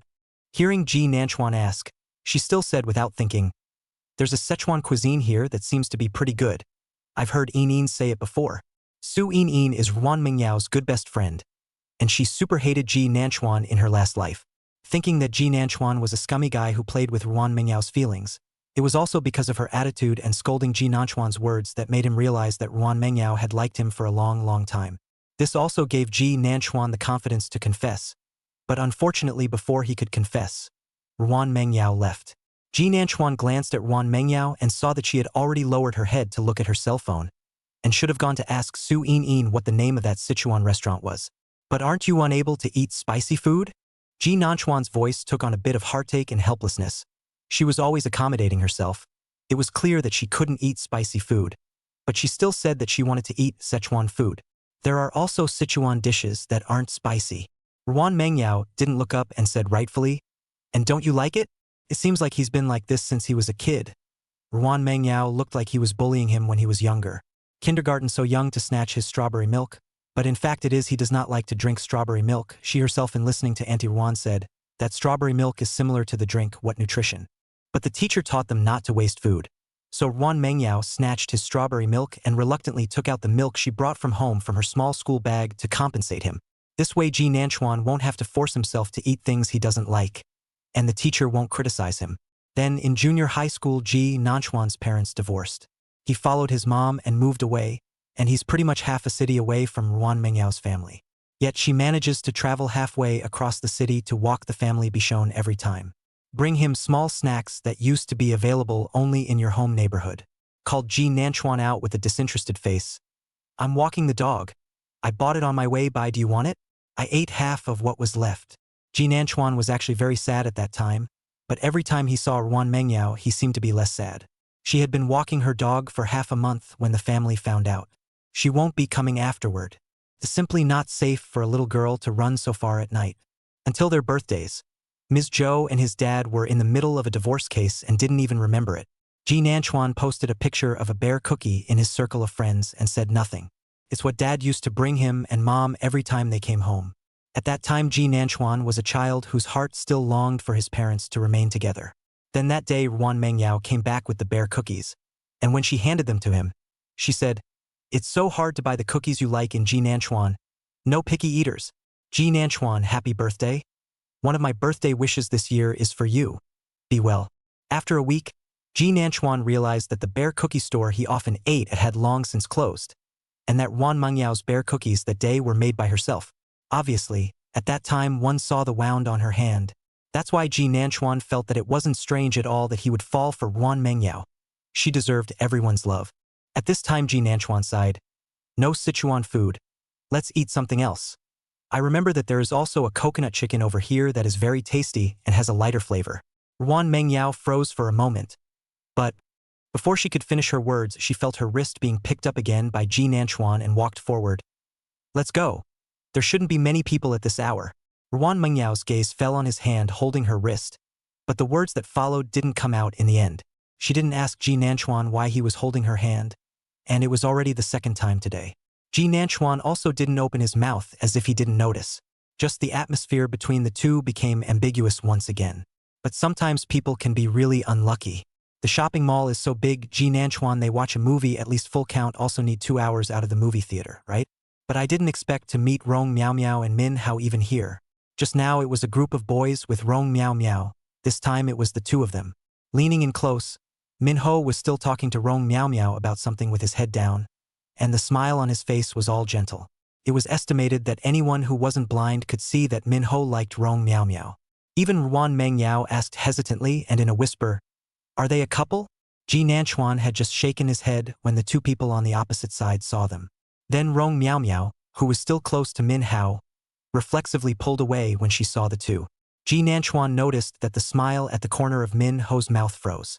Ruan Mengyao's originally surprised eyes instantly turned into sympathy. "Got it, guess it's a fish." Rong Miao Miao didn't take the initiative to come up again this time. She just glanced at Ji Nanchuan. Notice they're holding hands again. Just now Min Hao and a few other boys jokingly asked her how come she cried every time she saw Ji Nanchuan with Ruan Mengyao. Didn't they say brothers? It was only then that Rong Miao Miao reacted to the fact that her attitude was too aggressive. No wonder Ji Nanchuan was so cold to her now. Rong Miao Miao knows that her advantage is brother. She can't panic. Not to mention that Ji Nanchuan may not be with Ruan Mengyao now. Even if they are together, so what? As long as he was still his brother, everything was fine. I thought Ruan Mengyao couldn't stand her boyfriend having a brother of the opposite sex. It's disgusting enough for her. He himself knew Ji Nanchuan much earlier than her, and definitely knew Ji Nanchuan better than her. She'll always find a chance to squeeze out Ruan Mengyao. Unfortunately, she didn't realize that the two were childhood friends. The kind you know from birth. So what flashed through the minds of Ji Nanchuan and Ruan Mengyao when they saw Rong Miao Miao greeting them with a smile was, is she okay in the head? It looks weirdly scary. Chapter 12, but she doesn't want to be his sister anymore. Not only did Ji Nanchuan and Ruan Mengyao find Rong Miao Miao strange, even Min Hao couldn't help but look at her a few more times. There was still a loss in her eyes that hadn't dissipated, and the thorn in her heart plunged deeper inward because of the action she had just taken to pull away without hesitation. Min Hao was originally uncomfortable in his heart because of Ji Nanchuan's words, and today, Rong Miao Miao's unusual and out-of-character measurements in the end made his original mind fade a little. No one likes someone who hangs on to them all the time, especially if she also likes someone else. Rong Miao Miao didn't notice Min Hao's emotional strangeness, but she did notice Ji Nanchuan and Ruan Mengyao's gazes with a face that looked at something rare, and don't you say it, these two people's expressions were quite similar. She was a bit uncomfortable in her heart, but she still had to pretend she didn't care on her face. So coincidental to run into each other again. I won't bother you guys on your date. Hosey, let's go. Although it was said that way, a somewhat saddened gaze still flew over Ji Nanchuan. Ji Nanchuan of course saw it, it just felt like she had quite a lot of drama. Mainly, her acting was a bit spicy. Does she think of herself as some kind of movie heroine? Rong Miao Miao walked 2 steps after Hey. As if just remembered, Ji Nanchuan, can you add me back? I have apologized. Before that thing is a misunderstanding, she said and gave a contrived sigh. Come on, just a joke, not so much. I'll think you care when you're like that. She thought to herself that it was quite a nice thing to say, and her tone was relaxed and natural. As a matter of fact, even if it is an ordinary classmate, Ji Nanchuan was asked so directly, but also embarrassed to refuse it. But Ji Nanchuan a sound, and then set out words are not at all merciless. I'm not because of last night's things pull black you. Before you have not always said to teach me how to chase the girl I like? Later I realized that it seems like having you in even more can't chase. He paused and tugged at the corner of his mouth. And I think guys need to love themselves too. I guess, hooking up with girls isn't something to look at, and we don't know each other well enough to make contact anyway. Ruan Mengyao's wrist moved. Then Ji Nanchuan tightened his grip a little and turned his head to her. It's not what I told you. It's very necessary for us to get in touch. Compared to the pale face of Rong Miao Miao not far away, Ruan Mengyao's face looked a bit bewildered. But now she was completely convinced that Ji Nanchuan must not mean anything to Rong Miao Miao at all. And how could she feel that he seemed to hate Rong Miao Miao a bit? Rong Miao Miao wanted to cry again when she saw Ji Nanchuan in this state. But she held her tongue, and seeing that neither of them noticed her, she simply turned her head and walked out the door. She had continuously suffered defeat on Ji Nanchuan in the past 2 days. She really couldn't stand it. It was as if Ji Nanchuan was possessed, not giving her any face at all. Rong Miao Miao was aggrieved and angry in her heart. He took a few steps before realizing that Minho wasn't following. She turned her head with red eyes. Miho, go away. Don't get in people's way. But Minho looked at the message on his cell phone and said faintly, No, I'm going to play ball. Rong Miao Miao froze for a moment, then said, Then I'll go too. You don't know how to fight. Why go? Minho asked rhetorically, turning his head to ask Ji Nanchuan. Will Chuan go later? The group is asking. Ji Nanchuan glanced at Ruan Mengyao by his side. Let's talk about it later, we haven't eaten. Ruan Mengyao was aware that he liked to play ball and whispered, Go in a while. Ji Nanchuan smiled. Then will you accompany me? Ruan Mengyao was a bit surprised. But because Ji Nanchuan had gone out of his way too many times in the past 2 days, she seemed to have gotten a bit used to it, and now she was surprisingly accepting it quite quickly. Well then, let's see what happens. Not far away, Rong Miao Miao squeezed the cell phone in her hand. She just looked at the group. There is no small group that is about the ball, so they have a small group that she is not in.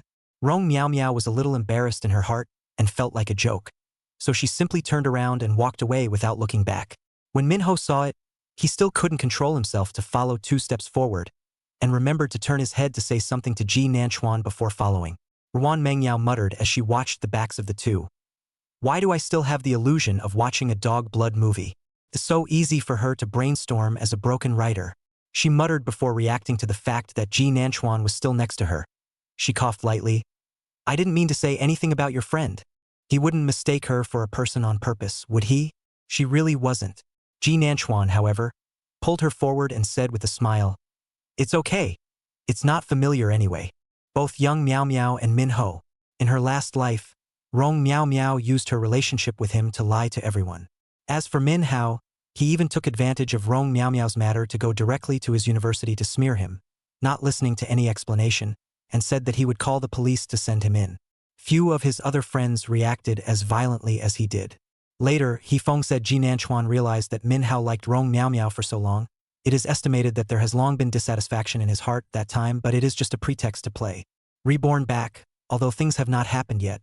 But Ji Nanchuan thinks of himself as a vulgar person. Can't really do the same thing as before and treat him like a brother. So this line about not being familiar is also true. Hearing him say this, Ruan Mengyao was like a little relieved, whispering what he knew. I also feel that this boy is not too good. He previously seemed to have scolded you and he phoned behind your back. After she finished speaking, she paused for a moment to look at Ji Nanchuan's reaction, afraid that he would be unhappy. It was something that slipped out when Suyanin was spilling her guts to her. Su Yinin always said that Ji Nanchuan's 2 eyes were used to gasp for air, and that there were all kinds of people around him. If he hadn't gotten good grades, one would have thought his brain was decorated as well. Of course, this was something that Ruan Mengyao definitely wouldn't have said to Ji Nanchuan, and at this point she only mentioned it vaguely.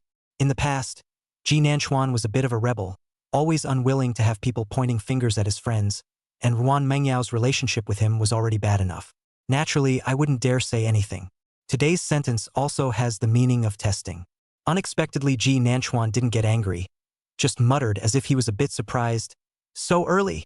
Instead, he had a problem with him a little earlier than he thought he would. It's not a big problem though.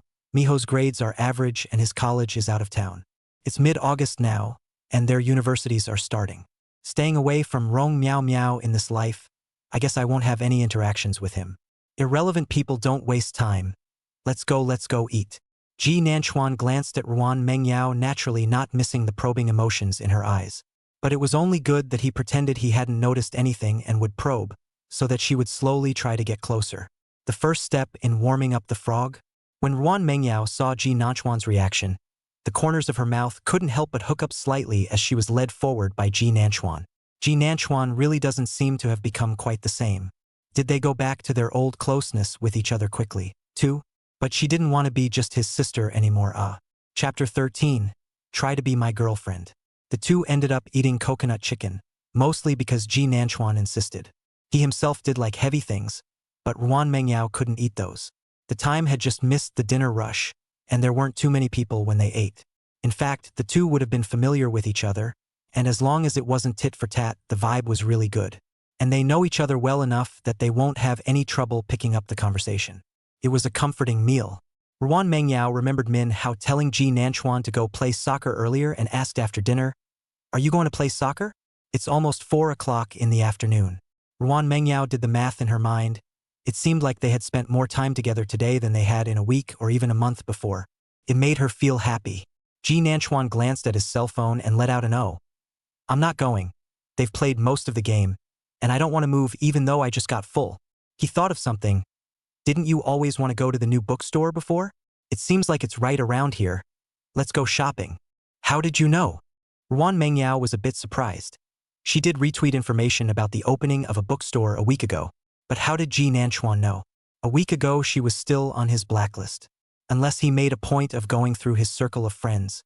Thinking of this possibility, Ruan Mengyao inexplicably became a little nervous. Favorably, Ji Nanchuan's words also confirmed her thoughts. "I went through your friend's circle last night and saw it." "You? What are you doing going through my friend's circle?" Ruan Mengyao couldn't help but ask. Ji Nanchuan, however, was looking down at the navigation. Walking over there for 8 minutes, walking over there as an amusement? Ruan Mengyao thought he didn't want to answer, and couldn't control some loss in her eyes. "Oh, looking at your friend's circle, of course I want to understand what you're thinking about lately." Ji Nanchuan's voice carried a sense of relief. "What else would I be looking at?" Ruan Mengyao's fingers on her side couldn't help but curl up slightly as her heartbeat became a little faster. Ji Nanchuan. Ji Nanchuan saw the ice cream store in front of him. "Want some?" "Strawberry ice cream." Ruan Mengyao nodded reflexively. "Yes. Then wait here for me." With that he turned and ran.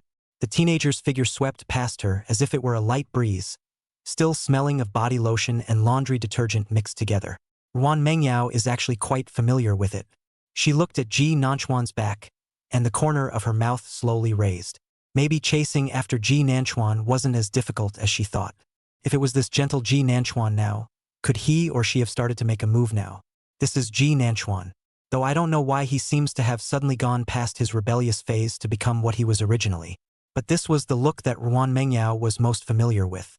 Ji Nanchuan returned with 2 ice creams, 1 strawberry and 1 avocado. In fact, he does not love to eat this kind of thing, but every time Ruan Mengyao will eat and want to eat another flavor, Ji Nanchuan simply bought her favorite 2 flavors. Anyway, the rest must be eaten by him.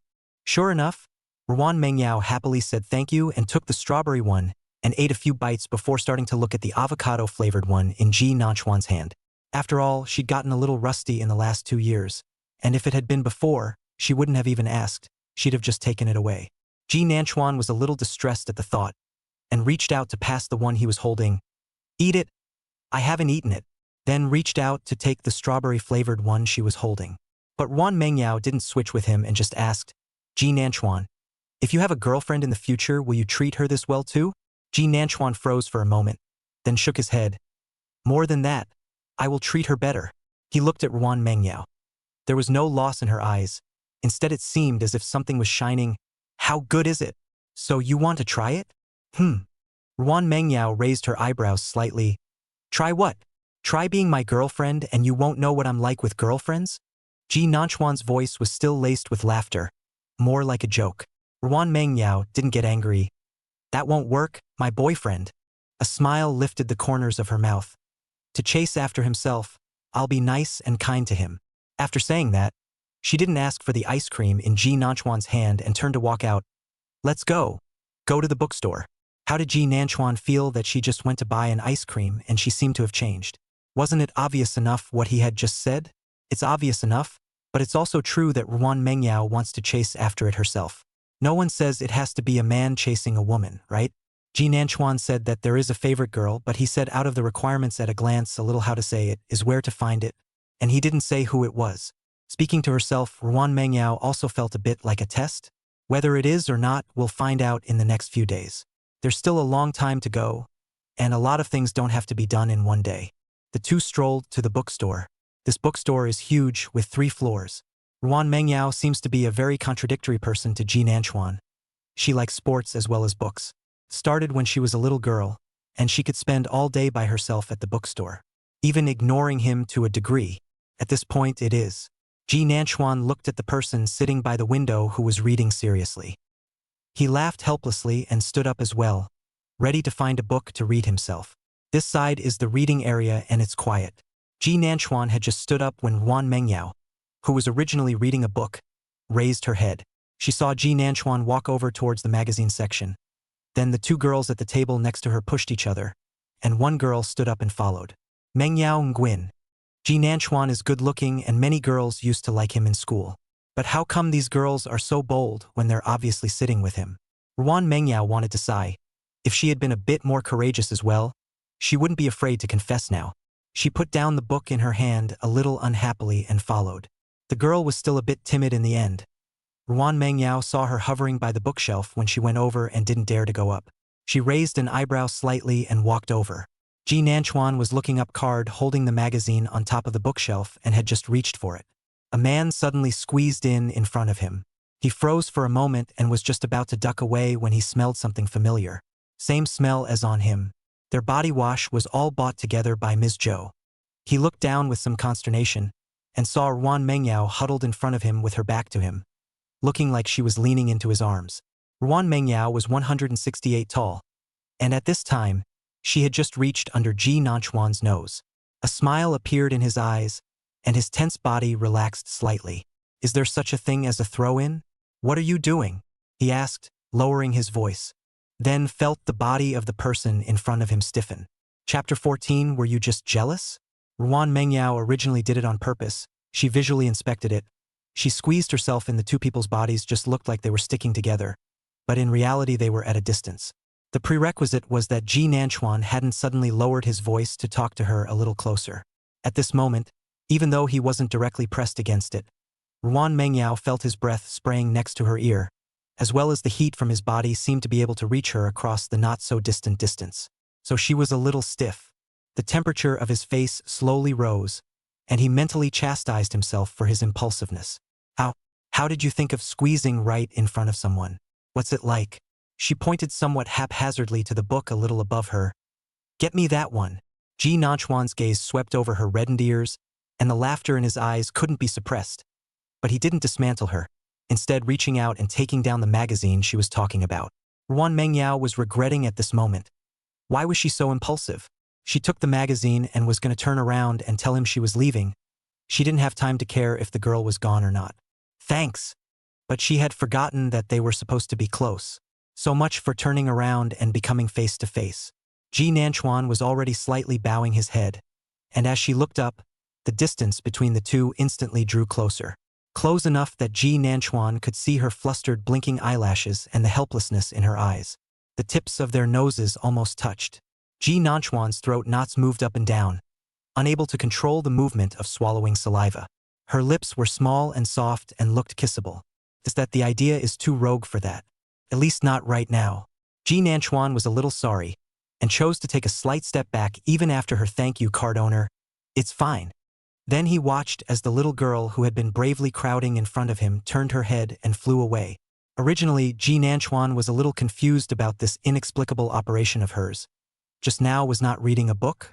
How suddenly it came to be that he was asked to take the magazine. It wasn't until a girl walked up to him with a cell phone not a moment after she left that Ji Nanchuan seemed to understand. Sorry to interrupt. Just now, is that your girlfriend?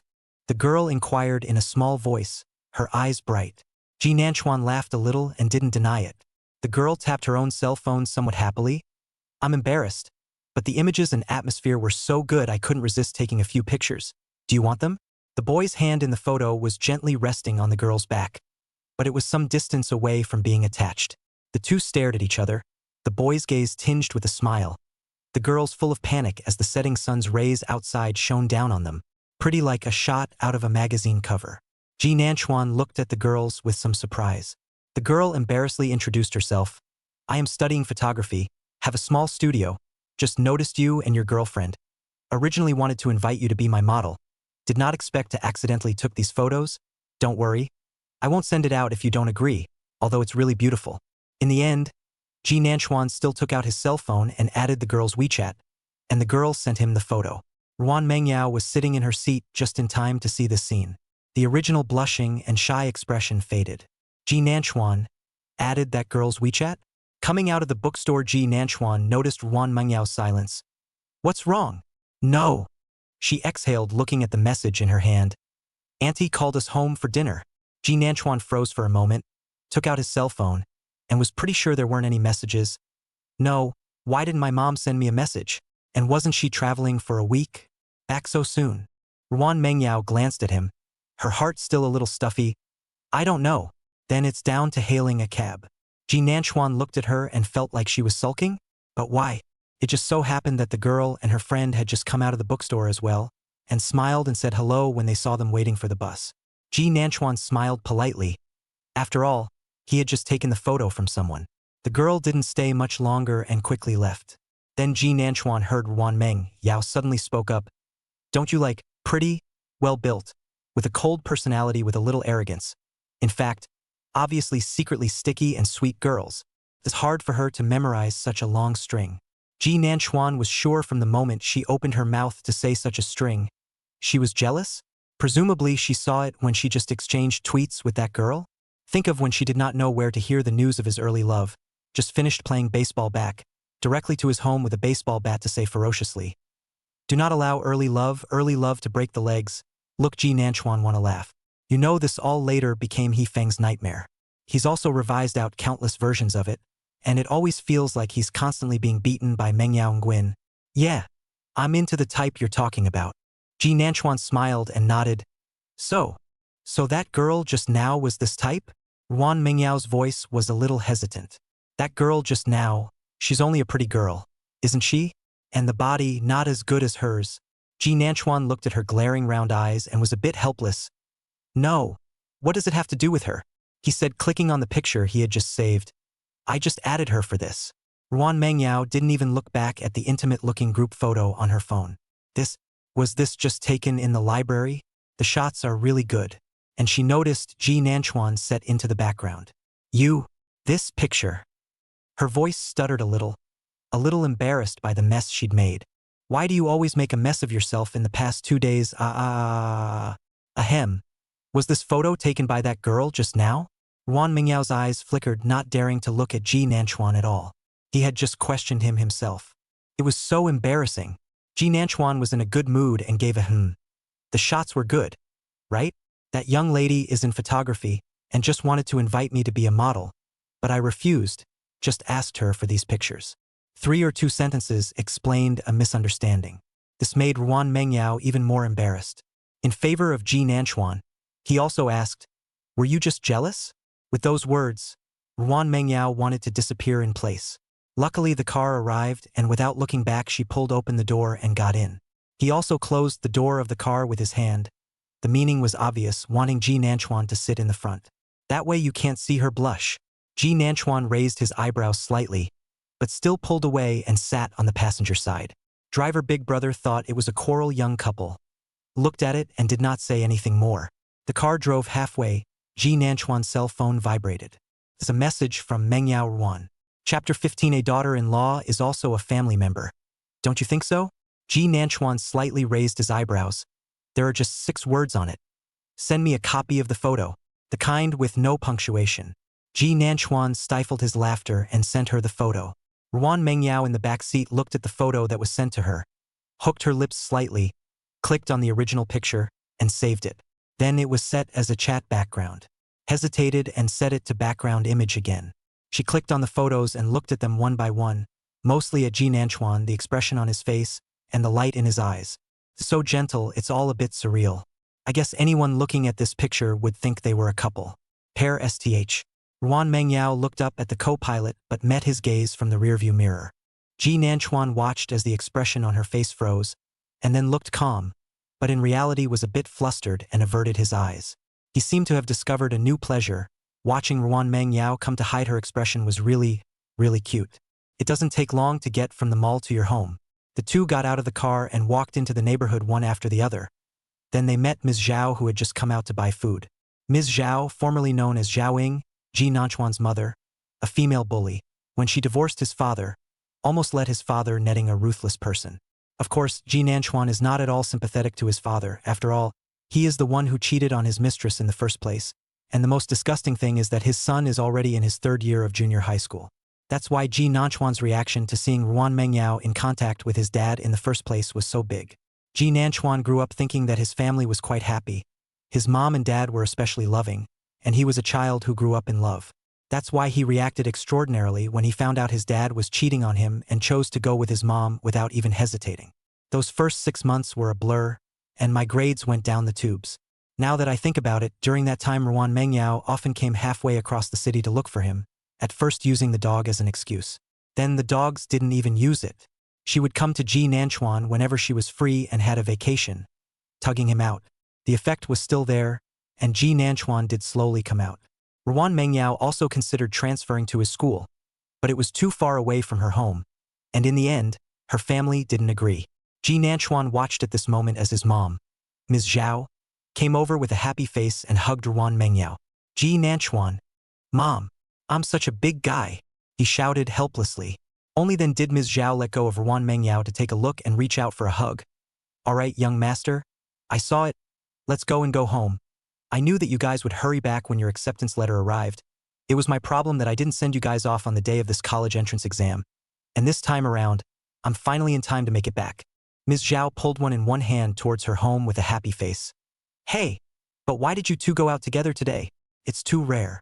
Although Zhaoying didn't spend much time at home, she knew her twisted son, who turned his head away every time he saw Yao Yao. If you're like this at home, you can't even think about being outside. So seeing them go out together and come back together today was a bit of a surprise, really. Ji Nanchuan was a bit speechless. "You didn't send me a message even if you didn't know we were together. So you sent a message to Yao Yao?" As soon as the name Yao Yao came out, Ruan Mengyao's gaze couldn't help but look at him before meeting his bright smile. Zhaoying also felt a bit strange and turned her head to look at him. "What do you call Yao Yao?" "Your name is Sister Yao Yao. I asked to know that you two are together. Otherwise, I would have sent it to you separately. Am I the kind of mom who is so irresponsible?" Yeah. You're not." Because Ms. Zhao was there, the originally ambiguous and awkward atmosphere between the two was broken. Instead, it was a rare time for the three of them to spend time together in harmony. The main reason for all the previous discord was also Ji Nanchuan. Dinner was cooked by Ms. Zhou and had noodles. She, for one, is obsessed with eating noodles. Ji Nanchuan noticed that Ruan Mengyao didn't eat too much. Ms. Zhao remembered something instead. "Yao Yao, your mom even called me last night. You guys fought again, huh?" The smile on Ruan Mengyao's face slightly tightened a bit, and she softly hummed, "I'm sorry, Aunt Zhao. I've caused you trouble." "What's the trouble? You don't need to be taken care of if you're so understanding. Instead, Auntie Zhao has thanked you for helping me watch over our brat all these years." Ms. Zhao glanced at Ji Nanchuan. Although the kid's grades are pretty good, this rebellion seems a bit long in the tooth. She and his father divorced when he was in his 2nd year. In fact, by now everyone is considered to have let go, only Ji Nanchuan did not let go. Over the years, Zhaoying was quite worried every time she traveled. But luckily she had Ruan Mengyao to help her keep an eye on her. At this time, Ms. Zhao looked at the well-behaved and beautiful little girl sitting next to her son and sighed. "Aunt Zhao is always thinking that it would be better if you were my daughter. But your parents' words are also for your own good. If you don't want to talk to them, don't fight every time." Ruan Mengyao pursed her lips and gave a low "Got it, Auntie Zhao." Ji Nanchuan didn't hold back from speaking at this time. "Mom, why did Auntie Ruan quarrel with Yao Yao? This person, why did you call her Yo-Yo again?" Ruan Mengyao glanced at him, but at that moment, Ji Nanchuan was staring at Ms. Zhao. Ms. Zhao rolled her eyes. "I can tell by looking at you that you usually don't care about the family either. Your Uncle Ruan and Auntie Ruan want Yao Yao to go to university abroad. Everything is ready." "I don't want to go," Ruan Mengyao interrupted Ms. Zhao softly. "I want to stay in the country." Ms. Zhao glanced at her and smiled, reaching out to pat her. "Good. Then we'll stay in the country with Auntie Zhao. Because of this topic, it was obvious that Ruan Mengyao wasn't in a good mood and was stopped by Ms. Zhao when she wanted to help clean up after dinner. She then went to her room first. Ji Nanchuan, on the other hand, was tugged by his mom to help wash the dishes. While washing the dishes, he also rambled about how Ji Nanchuan had been doing lately. Ji Nanchuan then replied just like that. The topic was quickly pulled to Ruan Mengyao. In fact, your uncle and auntie didn't want Yao Yao to stay, but at first she insisted on staying, and at that time her grandma was still around, so your uncle and auntie didn't insist. But now her grandma is also gone, and there are no more close family members, that's why your uncle and auntie are worried. Ji Nanchuan took the dishes she handed over, wiped them clean and put them in the dish sterilizer. Aren't there still us? That's right, but there's no parent who isn't worried, no matter how close we are. We can only be considered close neighbors. If only Yao Yao was my daughter, she would be a family. Ms. Zhao sighed, also really like Ruan Mengyao watched the little girl grow up like everywhere. Ji Nanchuan drew out a paper towel and wiped his hands, saying seriously, Mom, in fact, it's not that it has to be a daughter to be a family. Ms. Zhao? Daughters-in-law are family too, don't you think? Chapter 16. Not wanting to leave his side. Ms. Zhao reacted for a moment before reacting to what Ji Nanchuan meant. With that, his eyes went wide, and the next second he reached out to hit Ji Nanchuan. What did you brats say? Yao Yao is your sister. Ji Nanchuan didn't dodge, letting her fierce-looking but actually not very strong slap fall on him. Hiss, he frowned and looked at Ms. Zhao. Mom, wake up, hey? Ruan Mengyao isn't my real sister. Her last name is Ruana. It's just a temporary stay at their house. Huh? It's only real family when you catch up yourself. Ms. Zhao sniffed. Her hand movements became even lighter. She glanced at her unlucky son. How come she didn't see him carrying this kind of mind before? Didn't you turn away when you saw Yo-Yo before? So this kid is embarrassed? When did you get this idea? Ms. Zhao asked as she glared at Ji Nanchuan, turning off the faucet in the process. Both of them didn't notice that the door to Ruan Mengyao's room had just opened. She had just gone into a bit of a trance. Auntie Zhao had just come back and should have had a good rest. How come she hadn't helped with the dishes? As a result, I just pulled open the door of the room and heard the sentence, Yao Yao is your sister. And Ji Nanchuan's answer, yeah, her last name is Ruan. She didn't push the door out in the end. She was a little sad. She originally thought that her relationship with Ji Nanchuan had finally eased a little. Maybe with a little time, they'll be the same as before. But it turns out that, in his eyes, she's still not his family. Her last name is Ruan. Ruan Mengyao held her breath in her heart and closed the door with a hard and tangled feeling. It's embarrassing to go out there now for all three. At this time, Ji Nanchuan didn't know that his backyard was about to catch fire. When is it? Probably the first year of high school? Or earlier.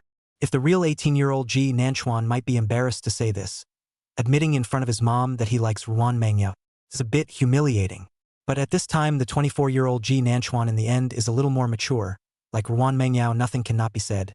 She is so good. Isn't it normal to like Yao Yao? She's excellent, pretty, understanding, good grades, the type that you elders like. And me liking it proves that I have a good eye, right, Mom? Ji Nanchuan smiled at Ms. Zhao. Ms. Zhao rolled her eyes but didn't deny Ji Nanchuan's words. Yao Yao was naturally known to be as good as she watched her grow up. Yao Yao knows what you think. Ms. Zhao's tone eased a bit. She had just figured it out and felt that her son was right. If this brat can catch up, Yo-Yo will be her daughter-in-law, won't she? Isn't a daughter-in-law family? How great is this, provided that Ji Nanchuan can catch up with Yao Yao? Oh, I haven't told her yet. Ji Nanchuan touched his nose, a somewhat awkward expression on his face. I'm just about to get started here, and you're going home. This is supposed to be a lonely man and a woman, so there's always a spark, right? Indeed, there are also, today this day down, Ji Nanchuan feel quite good. And then his mom came back, and there was no more good twosome. His words were followed by a smack on the head from his mom. Listen to yourself, is that reasonable? Ms. Zhao rolled her eyes. I'm going to be busy again the day after tomorrow, so I won't be bothering you for too long, and you'd better be really good at this, so you don't end up not catching up. Said took out his cell phone and transferred another sum of money to Ji Nanchuan. The flower? Chasing girls need me to teach you? Ji Nanchuan looked at his wealthy mom and nodded seriously. Need you won't make good use of your browser, huh? As a result, Ms. Zhou rolled her eyes. I was chased when I was young. Ms. Zhao looked at her son like this. She always felt that she might not be able to catch up. She was a bit worried.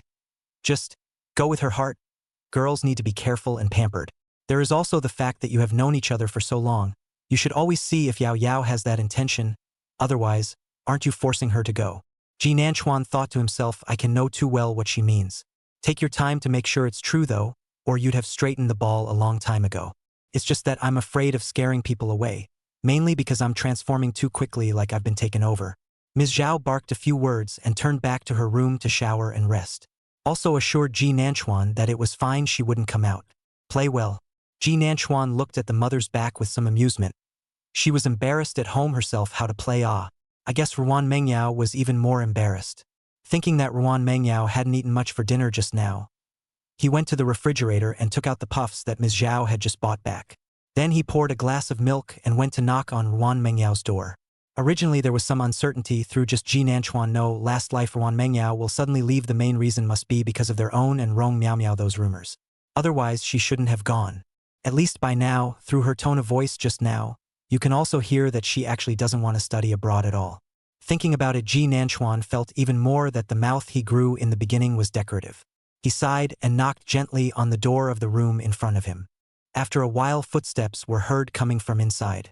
The door was pulled open, and Ruan Mengyao, who was rubbing her hair, thought it was Ms. Zhao, and her mouth had spoken, Auntie, I'll call my parents later.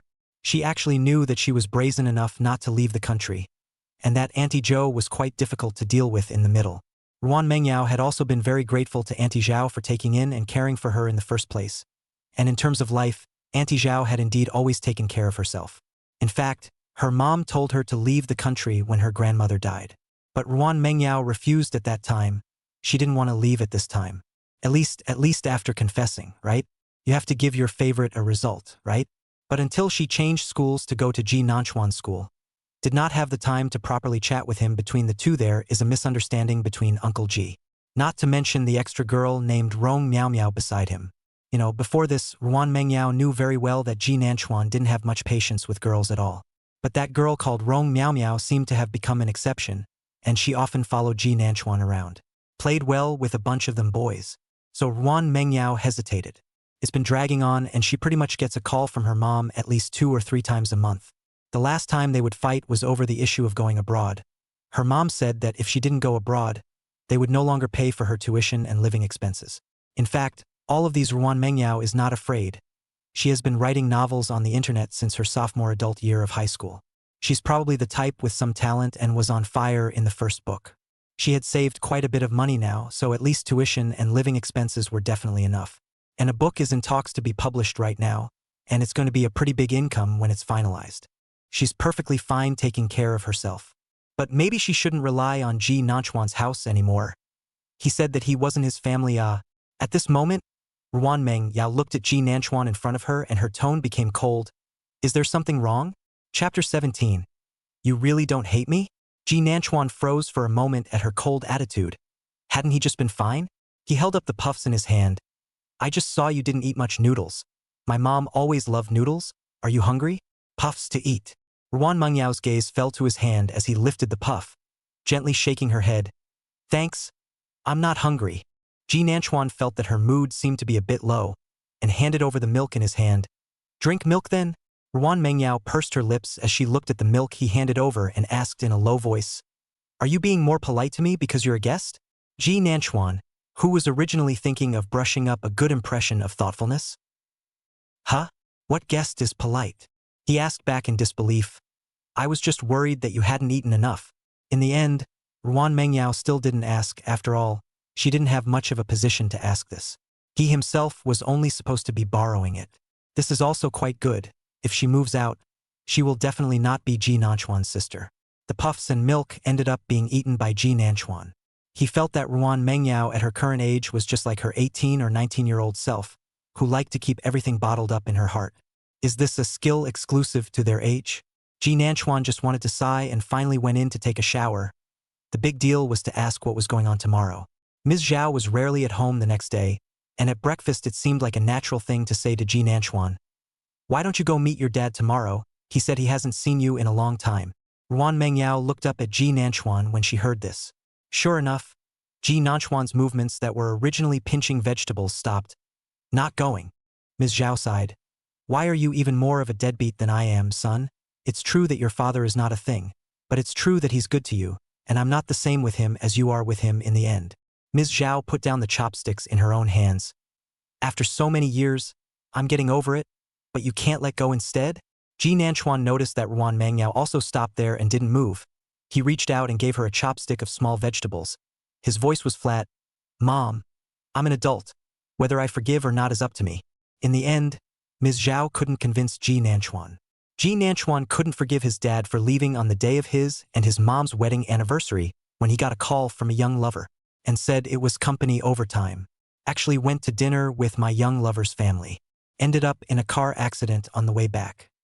He was just in time to see him comforting the injured child and woman as he and his mom arrived at the hospital.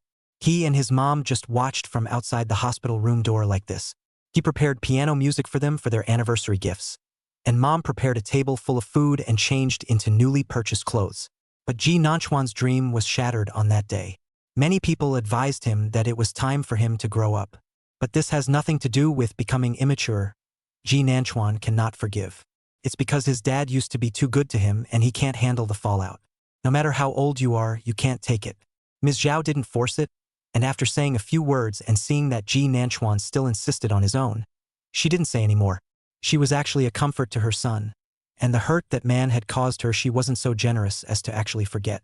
Ji Nanchuan was basically in his room all day today. In his last life, he was a comic book writer who stayed up late a lot, which is why he died suddenly the moment he stood up, I think. His college major was also somewhat related to comics. He studied animation design. When he had just graduated, he had become a little famous for the little comic he had serialized. But in this life, he was going to move the timeline forward a bit and make money sooner. He didn't know how other people could remember those money-making nodes so well when they were reborn. Maybe he's too nerdy? Really don't remember much anyway. But drawing comics he's still good at. The manga that caught fire with his debut was the story of a pair of childhood friends growing up based on him and Mengyao Ruan. The day he tried to confess, it just happened to be serialized to a manga where boys confess to girls. Unfortunately, in reality, he lost Ruan Mengyao that day. Now that I think about it, he died suddenly short of giving the comic a married perfect grand finale. It all seemed to be set up, and both times it came up short. So this time Ji Nanchuan started early, he didn't want to come up short every time. They definitely had a perfect ending this time. Both the comic and him and Mengyao Ruan. In the afternoon, Ms. Zhou went out and spoke to each of her 2 children at the door. Towards evening, Ji Nanchuan's cell phone rang. It was his dad's call. After hesitating for a second, Ji Nanchuan didn't pick it up and directly muted his cell phone. Sure enough, after 10 minutes or so, Ruan Mengyao knocked on the door. Ji Nanchuan put down the pen in his own hand. Turning around and going to open the door, Ruan Mengyao stood in the doorway and looked at him. It's time to eat. I looked at some dishes left in the house, so I cooked them. Ji Nanchuan let out an oh-so-quiet sound and followed her out. At home, she was wearing a housecoat and her hair was tied up, revealing a long, white neck that looked like a little swan tilting its head from behind. Ji Nanchuan sat across from Ruan Mengyao after washing his hands. Ruan Mengyao spoke. Uncle Ji just came and got you something. I opened the door. Saying that, she glanced at Ji Nanchuan. I said maybe you wouldn't want it, he said. Auntie Zhao told him to bring it up. Unlike what she expected, Ji Nanchuan didn't have a cold face and just gave a hmm. The emotions were pretty calm. Originally she'd thought he'd be just as angry as before. Don't answer the phone if you don't want to in the future. Ji Nanchuan finished. Also feel wrong for Ruan Mengyao, how his father is also an elder, although his parents divorced, but the 2 people with the Ruan family's friendship relationship is not much impact. Ji Nanchuan exhaled. It's okay. I'll take his calls later. Ruan Mengyao was somewhat unable to understand Ji Nanchuan. Yesterday she had thought that their relationship had eased, only to have him say something about her not being family with them during the night. It seems like you're thinking of yourself when you say that today, doesn't it? She couldn't fathom Ji Nanchuan's meaning, so she simply didn't guess. Ji Nanchuan, do you still hate me? She suddenly opened her mouth. Ji Nanchuan looked up at her with some surprise. I don't hate you. He paused. I know I misunderstood about your meeting with my dad earlier, and I'm sorry to give you my apologies. This incident was only later realized to be a misunderstanding by himself after they were reunited in their last life. Ji Nanchuan did indeed always owe her an apology. Ruan Mengyao didn't expect him to suddenly apologize and froze for a while before coming back to her senses. Ji Nanchuan, I can't understand you somewhat. Her eyes looked straight at Ji Nanchuan with doubt. You really aren't hating me? Chapter 18. This way you chase Ji Nanchuan relationship is not messed up? Ji Nanchuan seeks. It is also time to explain clearly. I have never hated your, perhaps before I was avoiding your behavior let you misunderstand is not it?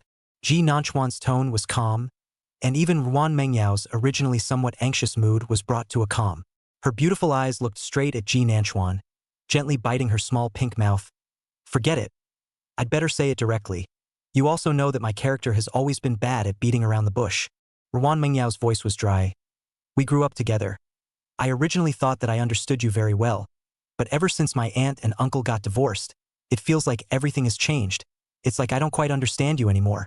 Speaking of which, her eyes dimmed a bit. I don't know what's going on in your mind. I don't know why it seems like we've gotten rusty after just a week of not seeing each other.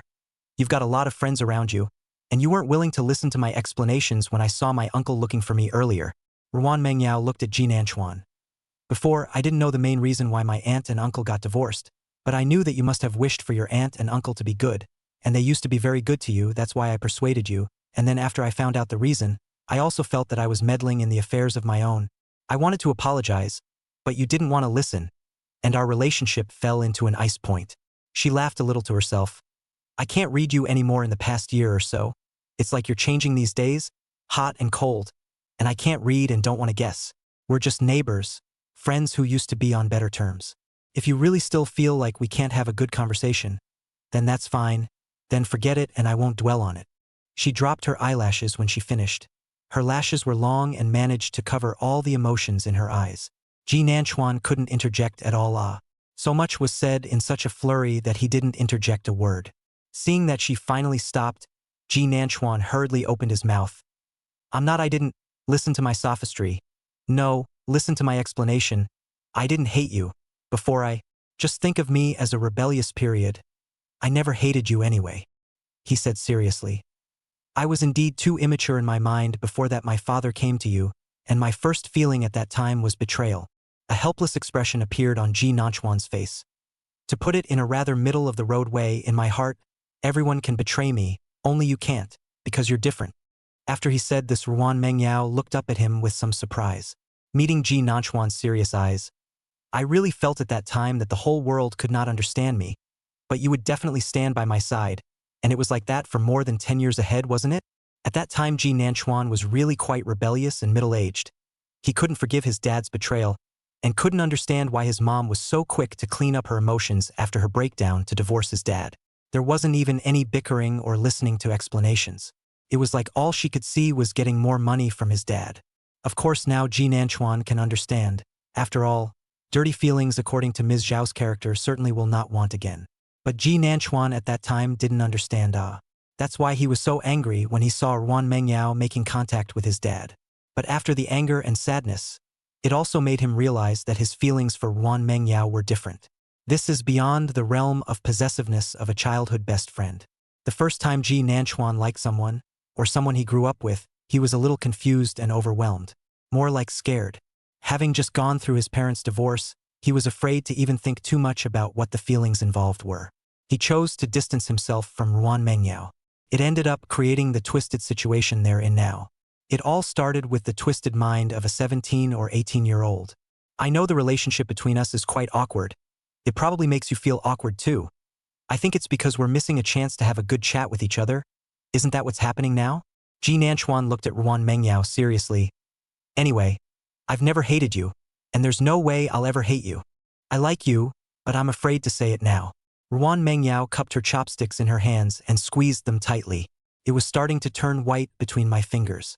In the end, she chose to put down the chopsticks in her hands and asked in a low voice, "You last night told Auntie that I'm not a member of your family. I heard you. Do you want me to move out?" Originally, Ji Nanchuan heard the previous sentence some embarrassed. Their own this secretly dare not say the little heart she heard. But when I heard the last sentence, it felt like a pot of cold water had been poured down on me. No! He put down his chopsticks as well. How come you only listen to half of what people talk about? Or this fatal half? Who wants her to move out? She didn't hear a word of her own confession. Did she? Ruan Mengyao heard the anxiety and breathlessness in his tone and said innocently with wide eyes, "I have to keep listening after accidentally overhearing? How rude." It's not. Okay, she's got a point. Ji Nanchuan was all a bit speechless. No, what I meant was to tell my mom that now you're not part of our family. If you change your relationship, my mom would be able to tell Uncle Ruan and the others to let you stay home. Even though you've always been a member of our family in our hearts. The latter sentence emphasizes that the voices are all much stronger. Ruan Mengyao's originally uncomfortable heart instantly got better. The corners of his mouth also reappeared with a smile, muttering under his breath. Then you still have a bit of conscience. I've been cooking for you for so long, and you come out with a sentence that I'm not a member of your family. How chilling. That's talking a lot like the old days. The two hadn't been particularly at odds with each other. Everything was more of a squirmy little misunderstanding. Now that he had talked it over, Ruan Mengyao also accepted the argument that he was rebellious and upset, so naturally his mood relaxed. She suddenly remembered something after taking a sip of her soup. What do you mean by switching relationships? Ji Nanchuan was also originally drinking soup, and when he heard this question, he felt like he could hint at it.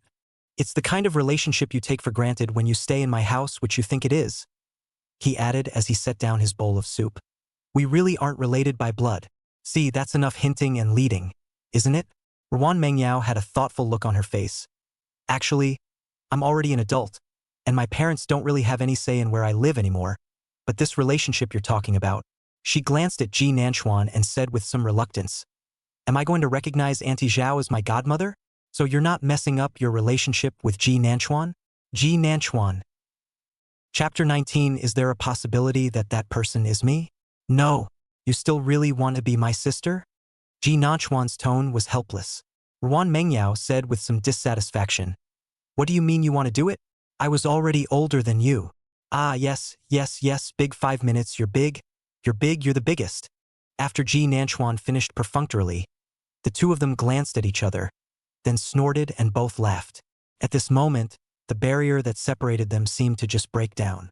No one on either side of the ledge needs to be careful about guessing what the other side is thinking anymore. For the first time since Ji Nanchuan was reborn, he felt relaxed. He also realized once again that as long as he opened his mouth, Ruan Mengyao would believe it. It didn't matter if the excuse wasn't too good. She just believed it. This made Ji Nanchuan feel happy and at ease.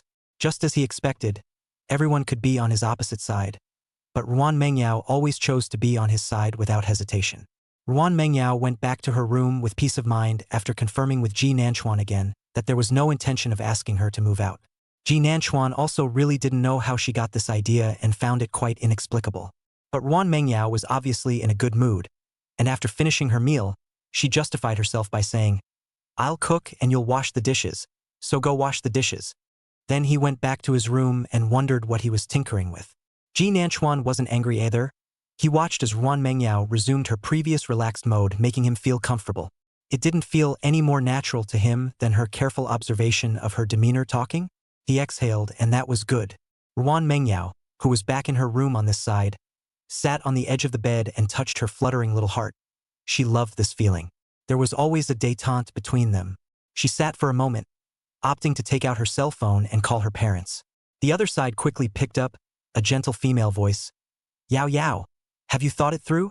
When will you come over? Mom will book a plane ticket for you. Mom, I still don't want to go abroad. Ruan Mengyao's voice was soft. I want to go to college at home. I like it here.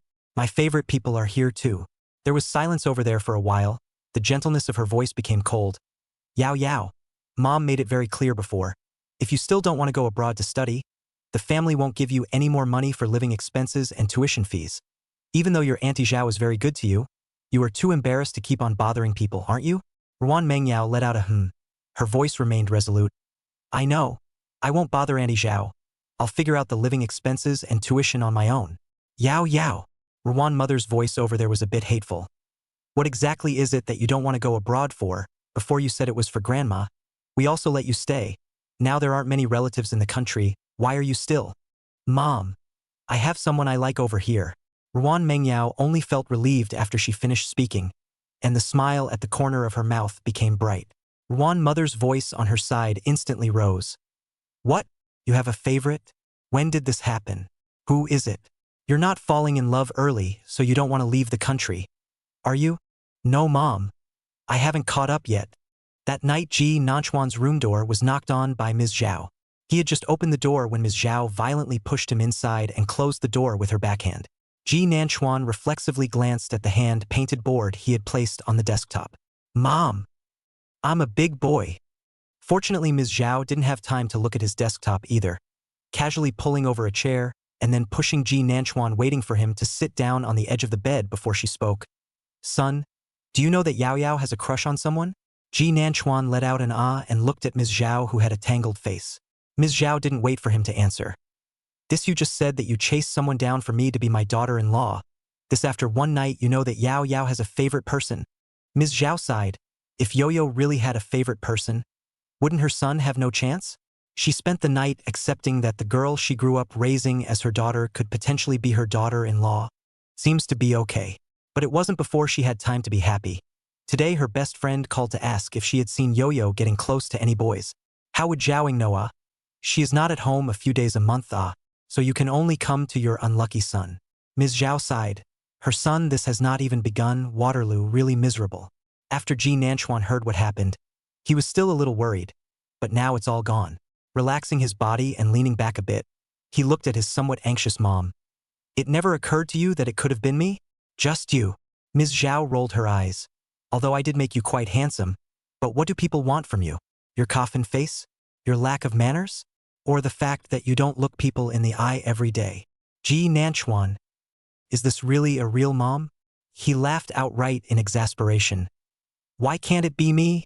We grew up together, childhood sweethearts, and I'm not so bad, am I? Ms. Zhao looked at his serious rebuttal and also looked at him seriously. Son, are you serious? In fact, I seek if Yao Yao has a favorite person, you that mind to either put it away, or you two are both quite embarrassed in the future. Ms. Zhao, after all, is an adult. Think the two children so many years of affection. If the real stalemate is really quite a pity. Though it seemed a bit stiff before too, huh? Yao Yao is still living in our house. Get it wrong. This. She paused and glanced at her son. I don't think you'd feel comfortable if she moved out, right? Son, you see this matter. If Yao Yao moved out because she was embarrassed by Nanchuan's confession, Ms. Zhao was really uneasy. That's why she came to her son as soon as she got back today and asked, somewhat uneasily, You haven't confessed yet, have you? No yet. Which is so sudden. Ji Nanchuan sighed. But what she likes could really be me. Actually, it's not maybe. It's just him. It is a pity that Ji Nanchuan has no evidence now, and so saying does seem to outsiders pu exine a little. Ms. Zhao couldn't help but raise an eyebrow at her son, looking so confident. Why are you suddenly so confident? Have you ever seen Yo-Yo hit on any other boy besides me? Ever since I was little, I'm the only one. After saying that, Ji Nanchuan laughed by himself. Ms. Zhou, it looks like it really owes a beating. Ji Nanchuan looked at his mom's face still with an expression of disbelief, and did not force it, directly stood up and walked to the door. Pulling the door open, he called out, Ruan Mengyao. The door to the room next to her was pulled open, revealing a small face with a mask on. What for? Do you have a favorite? Ji Nanchuan asked her with a smile. Chapter 20. The epileptic grandma and grandpa. Please lock up. Ruan Mengyao reached out and covered the mask on her face, almost cracking it. Why did you call her out to ask this question all of a sudden? At the sight of Ms. Zhao behind Ji Nanchuan, Ruan Mengyao probably guessed that her mother had called Auntie Zhao. The heart that had been a little nervous to be lifted up dropped violently. What kind of question are you asking? Don't you also have a favorite person? Her gaze fell on Ms. Zhao's face. Auntie, don't mind my mom. She's always fussing. On hearing that he said he had a favorite boy, he said he was going to book a flight back to find out which yellowhead had hit on his baby girl. Nguyen Mengyao thought her mom was a bit of a shocker in the body. Luckily, she repeatedly assures the other man that he doesn't know he likes him, and he's not a yellow-haired man, is he? Ruan Mengyao glanced at Ji Nanchuan's dark hair. Zhaoing smiled a bit awkwardly. Yao Yao, it's not that Auntie is gossiping. It's mainly because your mom is too nervous, so I'll just ask. Said also reached out and pinched Ji Nanchuan. Ji Nanchuan hissed, Mom, why are you like this? If you're curious, just ask directly. He looked at Ruan Mengyao with a smile in his eyes. I told my mom that there's no one else of the opposite sex around you other than me, and if you like it, you'll like me. Ruan Mengyao was glad in this moment that she still had a mask on her face and they couldn't see her face, which instantly turned red. Rolling his eyes, Ji Nanchuan, you're so self-absorbed. How can you admit to liking him in front of your aunt? She was a little flustered in the end. Auntie, I'm going to wash my mask. You really don't have to mind my mom. Go on. Before Ms. Zhao's words even left her mouth, she saw the little girl fall away. Mother and son stood in the doorway looking at the closed door of the room. Ji Nanchuan raised an eyebrow at his mom. See? Her ears were red just now. Ms. Zhao glanced at the smug expression on her son's face and let out a sigh of surface disgust. It's a pity how Yao Yao fell for you at such a young age. In fact, he was so happy. Let's just say that his son is not bad. Right? The little girl thought she was hiding it well. But both of the men here had watched her and stayed with her grow up. Knew her too well. Ms. Zhao knew that Ruan Mengyao liked her son and was relieved. You make an effort, your uncle Ruan and auntie's side, I'll solve it. As for when to chase Yao Yao, it depends on your ability. Look at the other Yao Yao doesn't even want to admit to liking you right now. Zinged out mom. In the end, Ms. Zhao zapped a little bit of their own son, was satisfied in turning away. Ji Nanchuan wanted to sigh even more. He got back to his room and took out his cell phone and sent a message to the person who had topped it. Yao Yao, are we going out tomorrow? My mom is traveling again tomorrow morning. Let's go out to eat. There was a quick reply back there. Don't call me Yo-Yo. Very fierce, will bite. JPG. Why? Ruan Mengyao looked at the sentence why and reached out to cover her face because she would blush. Finally Ji Nanchuan said he would take her to a fun place. Finally got a date out of it. Ji Nanchuan over here was satisfied and just about to put down his cell phone. Feng then sent him a link to the game. Come to think of it, he did seem to have been back for so long except for the beginning of the party when he didn't seem to have chatted much with Feng. Ji Nanchuan clicked in and it was chicken. Turns out that I didn't expect it to be Min Ho inside. And the last one to come in was Rong Miao Miao. Ji Nanchuan. Game point is ready and is lining up to enter, ready to start. Feng on this side started to chat privately with Ji Nanchuan. My Chuan, I didn't know it was Rong Miao Miao. Just now, Hiroko asked me to talk to Xiaojiang. I thought there was one missing, and he asked me to find you. Why don't we just return it? Ji Nanchuan just wanted to say yes. The heart is also quite admiring Min Hao. Originally thought that last time in the mall he was quite tough, but also some impressed. It turned out to be overthinking itself. Brother Chuan, Brother Beacon, just now Xiaojiang said something had to go out. So I pulled River in temporarily. It just so happens that she's online. I'm pretty good at it too. Okay? You guys wait for me to take you to eat chicken. Rong Miao Miao's fake cheerful voice also came over. Ji Nanchuan gave Feng a sentence back. Returned. Then clicked into the game and went straight offline.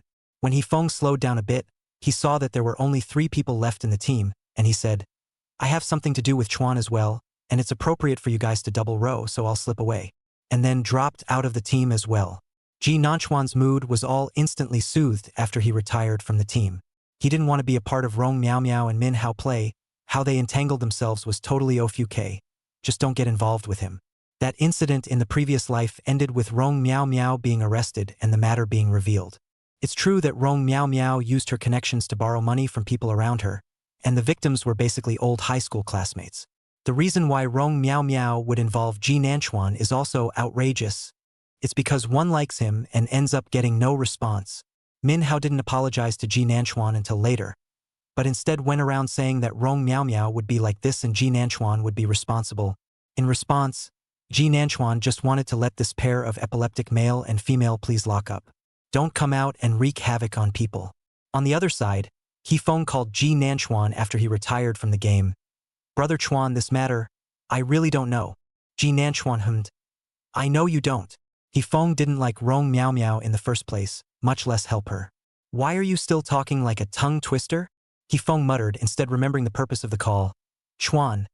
Then I came back and thought about it for a long time. That line you said last time, you like Ruan Mengyao. His voice was full of surprise. Ji Nanchuan let out a heave. This reflex arc of yours is quite long. Not. Mostly I just can't believe it. You two are kind of the most awkward childhood friends I've ever seen. Huh? Especially after she transferred to our school. Look how many people know you two know each other. If I didn't know before, I wouldn't be able to tell it all. Okay? Feng said a large paragraph in one breath. Ji Nanchuan thought to himself, they look awkward because they both harbor other thoughts about each other. But at this point he asked Feng rhetorically, we don't match. There was a moment of silence over there before saying objectively, as far as appearance goes, it's okay. But over the years, it's been quite awkward to see your personalities. You'd have to be twisted together? Feng did not dare to say the latter sentence for fear of being scolded by his brother Chuan. He remembers something else. What's the point of thinking about matchmaking? Do people like you? Is that what you're thinking here? Hifeng sighed. Seeing that you couldn't even see this kind of emotional intelligence in Rong Miao Miao's mind before, it's not easy for you to still know that you like Ruan Mengyao. How it sounds has a hateful tone to it. Ji Nanchuan. Thank you very much. Huh? At this time, Ruan Mengyao on the other side had already seen Rong Miao Miao's add friend message. Chapter 21. She was in the middle of writing a novel, but she didn't expect the friend request that suddenly popped up. This is not strange. The strange thing is that it is written on the top. Rong Miao Miao 3 words, what punctuation is not one more. Inexplicably, it gave Ruan Mengyao a very unpleasant feeling. She lowered her eyes to look at it and sent a backhanded screenshot to Ji Nanchuan.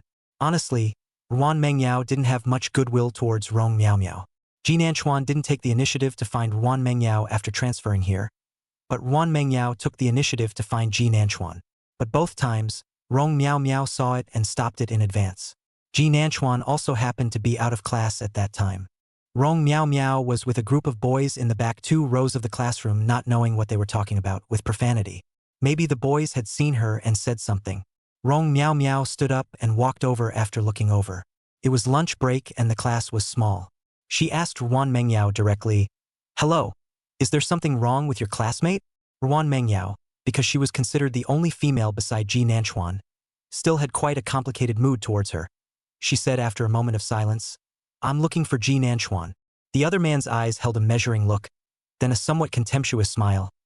"I'm sorry then, he's not here. Chuan just went to get me some water."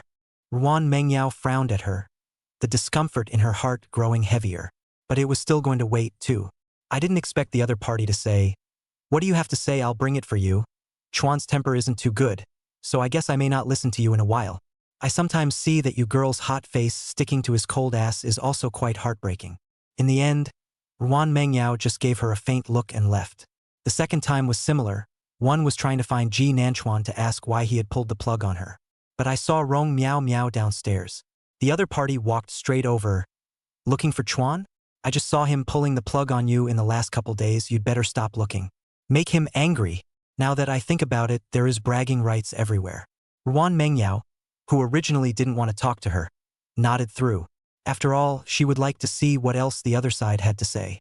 Before, she thought that Ji Nanchuan liked her, so she didn't say anything, and now that she knows that she doesn't like it and sends it up, she wants to see what the other side thinks in her heart. Sure enough, 3 words were just sent through the friend place. "Ruan Mengyao?" Ruan Mengyao sneered. "Or else I'm Ji Nanchuan."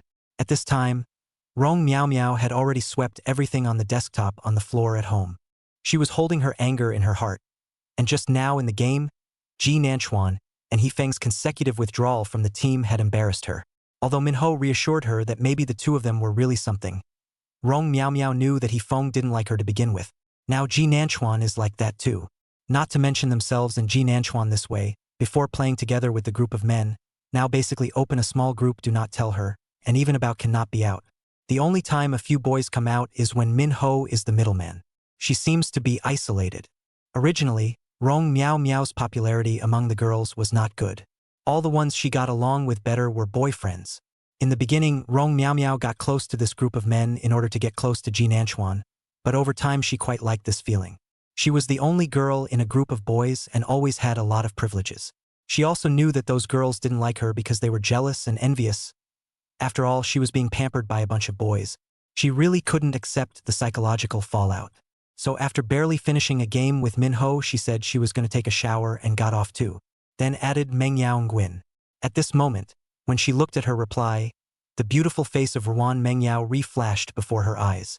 Rong Miao Miao gritted her teeth and sent another sentence. "You got together with Ji Nanchuan? And then told him to ignore me?" Ruan Mengyao cried a little when she saw this, and directly returned 2 words. "Who are you? Don't take yourself too seriously. Okay?" Just then there was a knock at the door. Ruan Mengyao opened the door to see Ji Nanchuan standing in the doorway with his cell phone. "Just called Hifeng? Rong Miao Miao looking for you?" Ruan Mengyao didn't think much of it and handed her cell phone to Ji Nanchuan. "You talk to her. There's something inexplicable." With that, he turned and went into the room, leaving the door open. Ji Nanchuan hesitated for a second and decisively followed him in. Girls' rooms seemed to be sweet, and Ji Nanchuan smelled an orange odor. Ruan Mengyao hugged her laptop to her bed and pointed to the chair next to her desk. Sit down. Ruan Mengyao's room layout is the same as Ji Nanchuan's, but there are a lot of small objects in it, such as the toast pillow on the bed, which Ji Nanchuan first-year clipped dolls for. There were 3 photo frames on the desk except for a family photo, 2 of which were with Ji Nanchuan. Then Ji Nanchuan just sat down, also glanced at a side of the draft paper, wrote, Ji Nanchuan, asshole. You can almost see the little girl huffing and puffing as she sits down to write these words. Ji Nanchuan raised his eyebrows, didn't say anything, and sat down. There are shadows of Ji Nanchuan everywhere here, and it really makes him happy. Ruan Mengyao didn't realize that Ji Nanchuan was surveying his room, but just said seriously, is there something wrong with Rong Miao Miao? Only then did Ji Nanchuan look down at his cell phone. The latest message from Rong Miao Miao reads, I used to be on good terms with Chuan. You can't interfere with his friendships even if you like him and are with him, right? Ji Nanchuan was also a bit speechless and returned a sentence. I am Ji Nanchuan. When did I have a good relationship with you? I like being interfered with by her dating. You have something going on. After returning, he pulled black and finally handed the phone to Ruan Mengyao. You don't have to take care of her to waste time, belonging to the dog's skin plaster. Ruan Mengyao obediently let out an oh-so-subtle cry and reached out to take the cell phone. Still wanting to say something, he saw Ji Nanchuan picking up the draft paper on the desktop. How about explaining this when you have time to take care of her? He took the draft paper and shook it gently. Ruan Mengyao's eyes looked over as he swayed, and after a few seconds her eyes snapped wide open. It seemed like she was writing and cursing him from above. She put down the notebook in her hand and jumped down from the bed violently, reaching out to take the things in Ji Nanchuan's hand. What are you doing touching my stuff? The voice was kinda urgent. Ji Nanchuan dodged her hand. Hey, I didn't do it on purpose. You put it directly on the desktop, and it has my name written on it. With that, he leaned back a bit and reached out to help her. You be careful, but it's too late. Ruan Mengyao had been in a hurry to take what he had in his hand, and her movements were so great that her body was lunging forward as she violently reached for it. Ji Nanchuan sat down, but his center of gravity was very stable. He reached out and held Ruan Mengyao's waist, only to feel a blackness in front of his eyes. Something soft pressed against his face. Buried. Boobs? Chapter 22. Summer clothes are so thin. Summer clothes weren't thick to begin with, and Ruan Mengyao was wearing a short-sleeved summer nightgown, and since the last kitchen oops, she was embarrassed to wear a nightgown at home.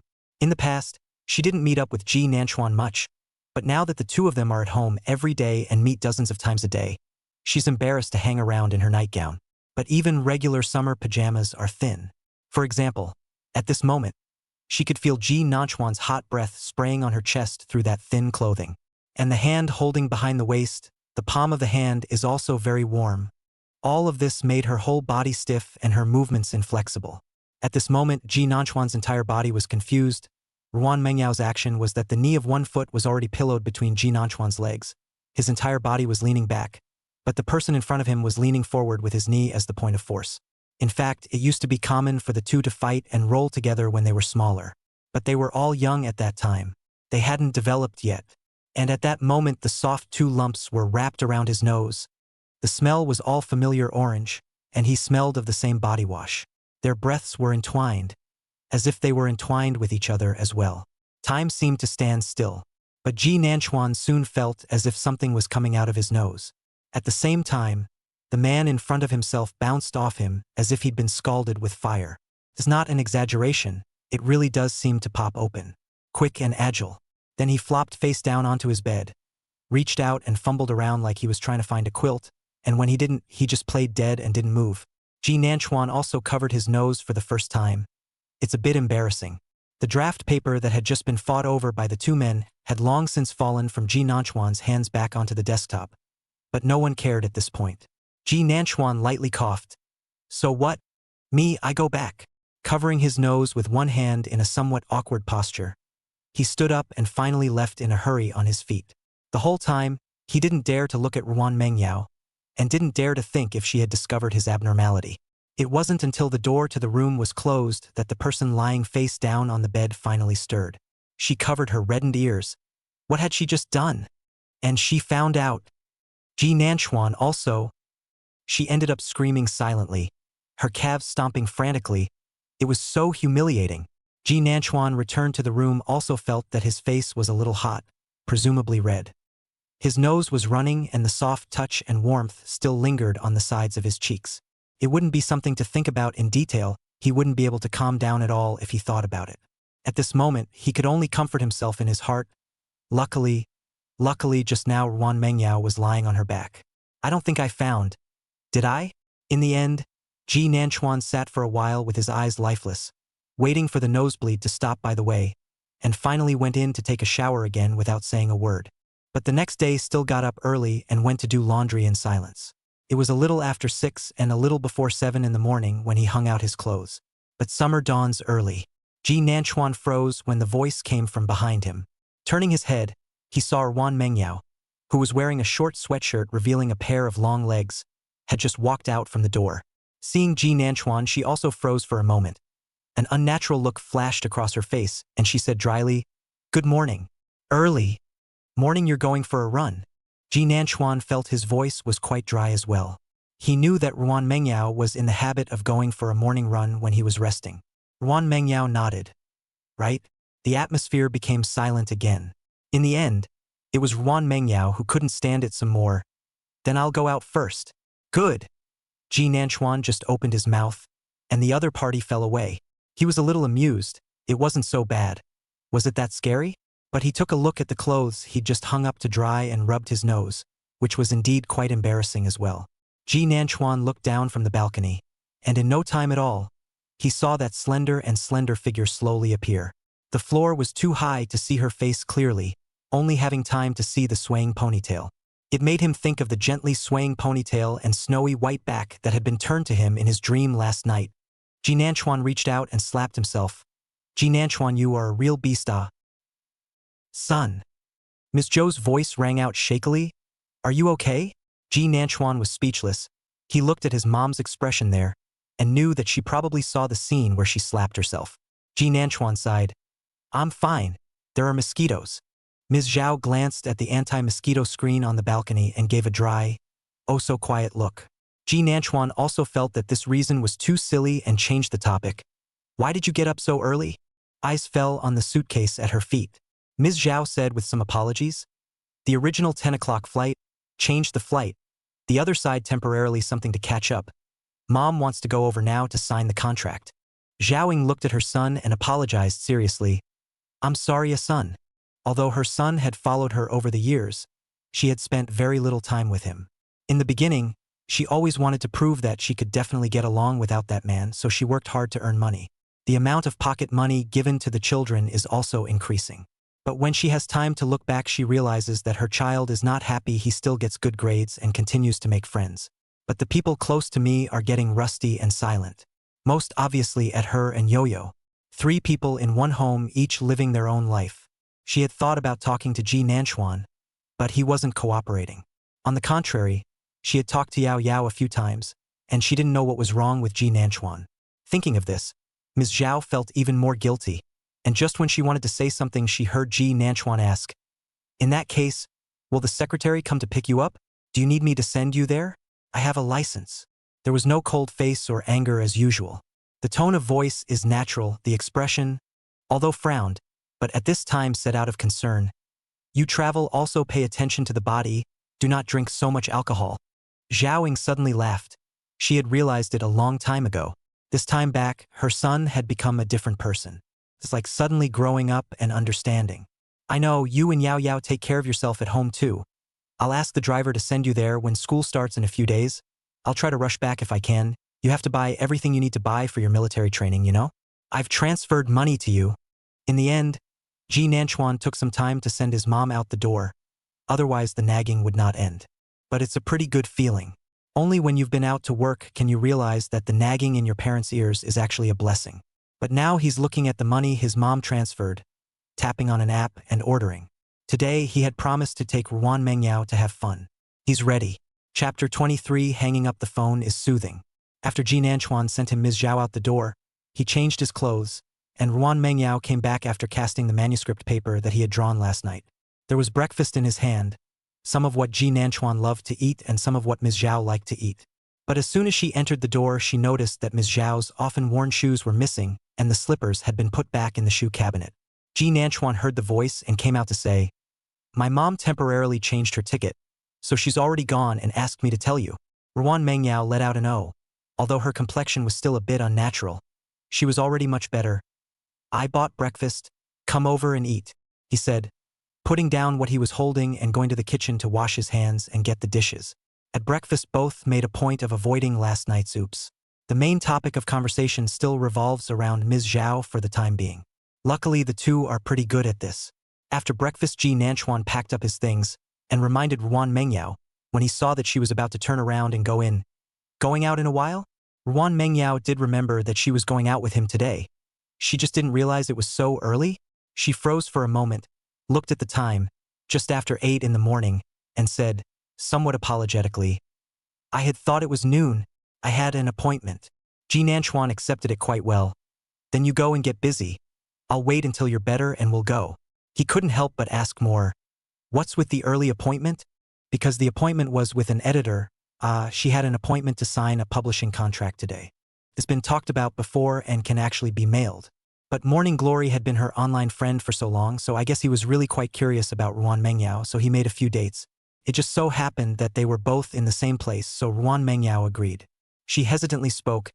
It's just a part-time thing I'm looking for. Won't be gone long. Didn't say it was writing a novel. Mostly, I'm a little embarrassed to say it now.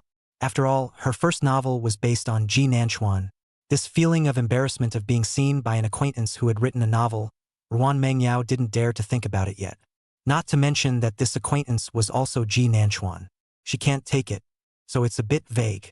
Ji Nanchuan was still a little worried. Part-time job? Do you need money? There are a lot of part-time job scams online now. He frowned slightly. Do you need me to go with you? Feeling as if he had said that incorrectly, he sighed. I didn't mean anything by it. I'm just a little worried. On the contrary, Ruan Mengyao was a little happy to hear the worry in his tone. She smiled and said, it's fine. It's someone she already knew. Not a part-time job she found online. Told a not-so-small lie. Ji Nanchuan was actually still a bit uneasy. But he didn't say anything more when he saw her like this. Just say, okay then. Call me when you're better and I'll pick you up. Ruan Mengyao originally wanted to say no. She wasn't a pretentious girl in the first place. But she didn't know what came to mind. Nodded, okay. I'll contact you when I'm ready. I'll be at the kids' cafe over at State Street. Ji Nanchuan knew the address, which was a little more reassuring. Finally, Ruan Mengyao took a shower and went out. Ji Nanchuan had originally thought that he would go over and wait nearby in a little while. Still a little uneasy. And then saw his dad's phone call again. In fact, Ji Nanchuan knew what his dad was doing by contacting him so frequently now. It was the same time in his last life when his dad contacted him frequently because Ji was suffering from chronic kidney failure. He needed a new kidney, and he couldn't bear to let go of his good brother, so he approached Ji Nanchuan. In his last life at this time, Ji Nanchuan didn't answer his calls at all. So his dad finally had no choice but to let his good brother go for the matching. Here comes the bloodshed. The kid wasn't even his son. Neither is Ji Nanchuan's brother. That mistress let him help raise a good son for over 10 years. Old Season was almost out of breath. Luckily, there was a twist later on, which was that the disease was misdiagnosed. The old quarter ended up divorcing the mistress and suing her for damages. After all, have you helped raise a child for so long? In the end, he had the cheek to come to Ms. Zhao to get back together. It could only be said that Ji Nanchuan was quite disgusted by this person he called his father, both in his previous life and in this life. At this time, looking at his phone, Ji Nanchuan chose to pick it up, wanting to see how thick the other party's skin could be. It is estimated that he did not expect Ji Nanchuan to answer, and the opposite side was silent for a moment. Or Ji Nanchuan shouted somewhat impatiently, Nothing, I'm hanging up. Xiao Chuan. Ji Jiangwo shouted in a hurry. Dad was just too surprised to react. You say the subject. Ji Nanchuan directly interrupted his long speech. I think Ms. Zhao is quite miserable. Ji Jiangwo is actually a member of the family, and the money he made before was given by Ji Nanchuan's grandparents.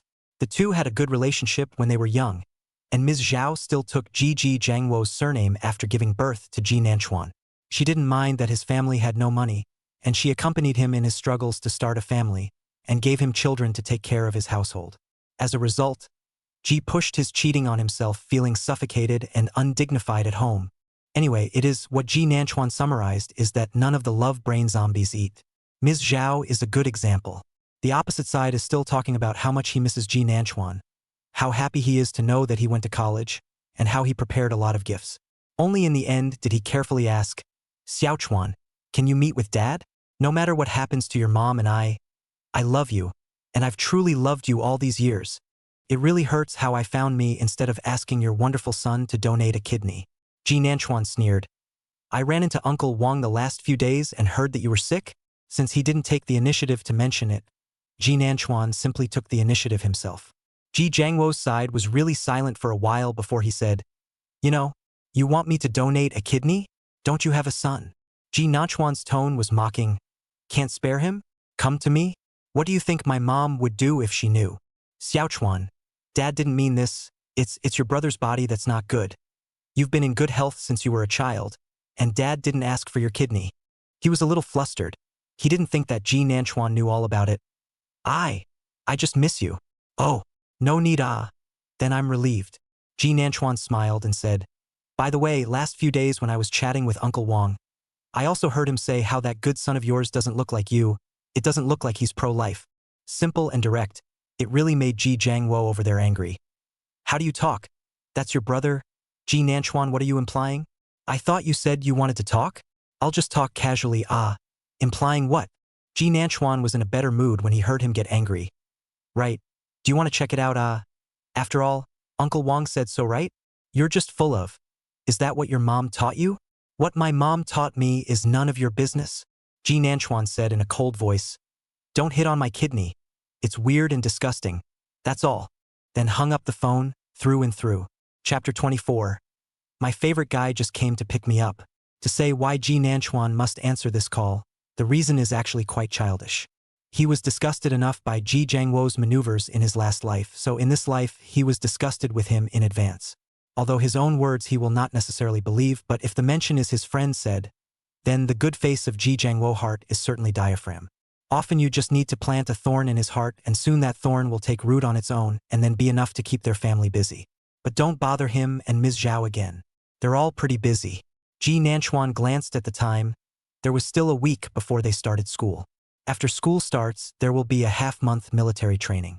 Ji Nanchuan studied animation design, and Ruan Mengyao enrolled in the Chinese language program. I don't know if the two majors were far apart during military training. Ji Nanchuan thought about this while packing up and going out. When I arrived at the China World Trade Center, there were not many people because it was still early. I think this is also the reason why Ruan Mengyao met with someone at the China World Trade Center's Kids Fun Cafe. Because Kids Fun is open 24 hours a day. I haven't really seen any other cafes open 24 hours. Ji Nanchuan purposely looked for the KFC across the street from Kids Fun, and he had already seen Ruan Mengyao sitting by the window when he passed by. Across from her sat a young girl who didn't look much older than them. At least Ji Nanchuan felt a little more at ease looking at her at this time. People are here. Ji Nanchuan went to the KFC across the street and ordered a cup of coffee, which tasted very average. I was going to take her straight there in the morning, but now I guess I'll have to reschedule. Ruan Mengyao was a bit distracted meeting with Chen Guang. Had she known that Ji Nanchuan's appointment was to leave this morning, she and Chen Guang wouldn't have made an appointment for today. Chen Guang was also a bit surprised when he saw Ruan Mengyao in person. She didn't realize she was so good-looking in person. Plus, she said earlier that the book was sort of her semi-autobiography. Isn't there an archetype for the male lead as well? Morning Glory is excitedly asking her at this point if she wants to put up a side-by-side photo or something, just playing the beautiful writer's semi-autobiographical crush on a little teenager type. A lot of readers probably eat up that persona. But Ruan Mengyao refused without thinking. No. It's too shameful to be seen by someone familiar. It was the truth. There really weren't many people who knew she wrote novels now, except for her best friend Su Yinin. In fact, Ruan Mengyao's ability to write novels was indeed introduced by an acquaintance, and it was Su Yinin who told her. Su Yinin herself is also doing self-media, usually writing some movie reviews and whatnot is also considered a little famous. He would also often take Ruan Mengyao to the movies or give her movie tickets. Several times Ruan Mengyao wanted to ask Ji Nanchuan to watch a movie, but she was afraid that he would refuse. Ji Nanchuan. She glanced sideways at the sunlight outside the window at the thought of the name. I ended up meeting the eyes of the guy sitting by the window at the KFC across the street. She froze. Ji Nanchuan also froze for a moment, then more or less embarrassed, did not expect her to suddenly turn her head. But just as he was thinking about how he was supposed to not look like a perverted stalker, The other man suddenly laughed. Ruan Mengyao was already pretty, and she looked even better when she smiled.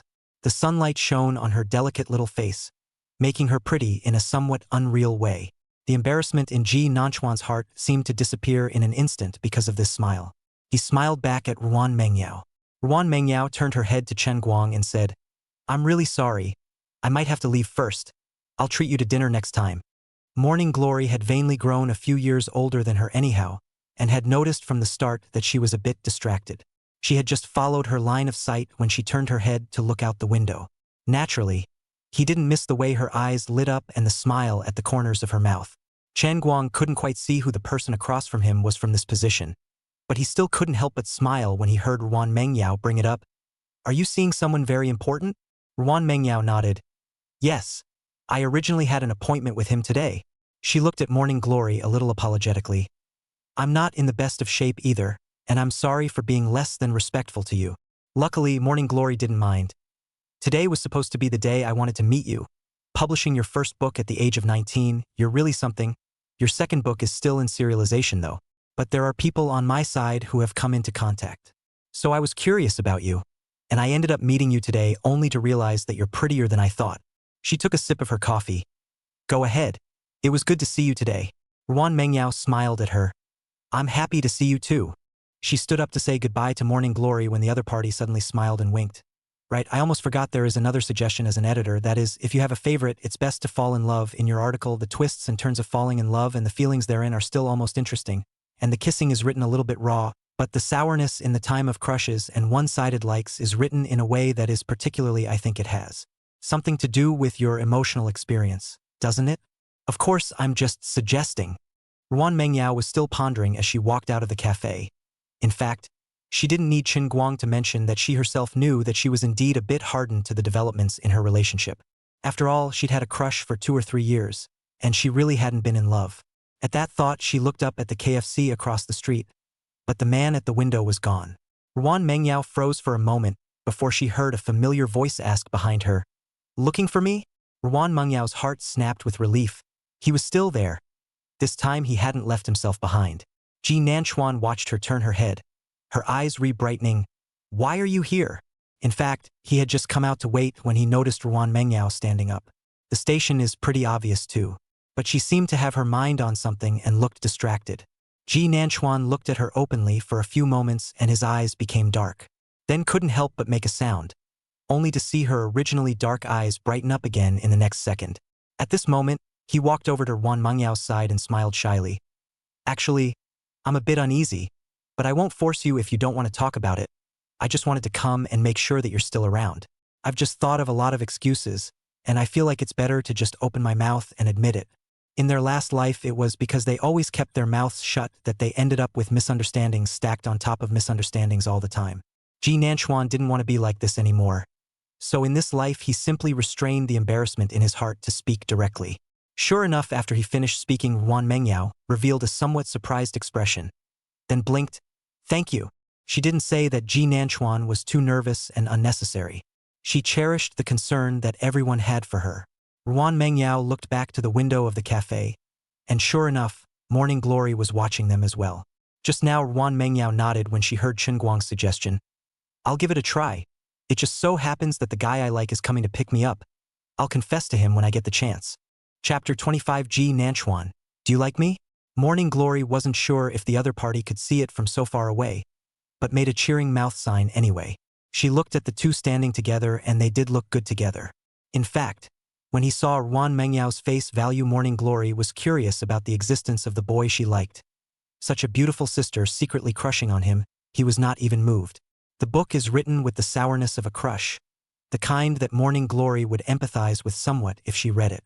Though her own relationships have always gone well, but the girls' little hearts are really well written. Now that he saw Ji Nanchuan, there were clearly feelings in his eyes as he looked at Ruan Mengyao. It wasn't too easy to see, but the concentration of just gazing at each other was already very moving. That's why Chen Guang lowered his head and sent a message to Ruan Mengyao when he saw the two of them turning their heads side by side to leave. "Your crush may not be unrequited, or it may be a two-way crush. That's what I feel. Observe for yourself." Ruan Mengyao was already in a cab with Ji Nanchuan when she saw this message. The two sat side by side in the back row. Seeing the message, Ruan Mengyao couldn't help but glance at the person beside her. In fact, it wasn't just Morning Glory who felt this way, but also Ruan Mengyao who had recently felt this way. As if sensing her line of sight, Ji Nanchuan suddenly turned his head to look at her. "What's wrong?" "No, where are we going?" she asked rhetorically with a smile. Ji Nanchuan hummed. "Go to a place you'll be interested in." This place put not very close to the distance from the National Trade Center. The car drove more than an hour to get there. Mainly, but also to the suburbs. Finally, the car pulled up in front of the doorway of a thatched cottage. If it wasn't for Ji Nanchuan telling her that he had arrived, Ruan Mengyao was a little afraid to get out of the car. "This looks..." Ji Nanchuan stood next to her and smiled as he explained. "Actually, it would feel better if we came in snowy weather." He pointed to the doorway of what looked like a thatched cottage.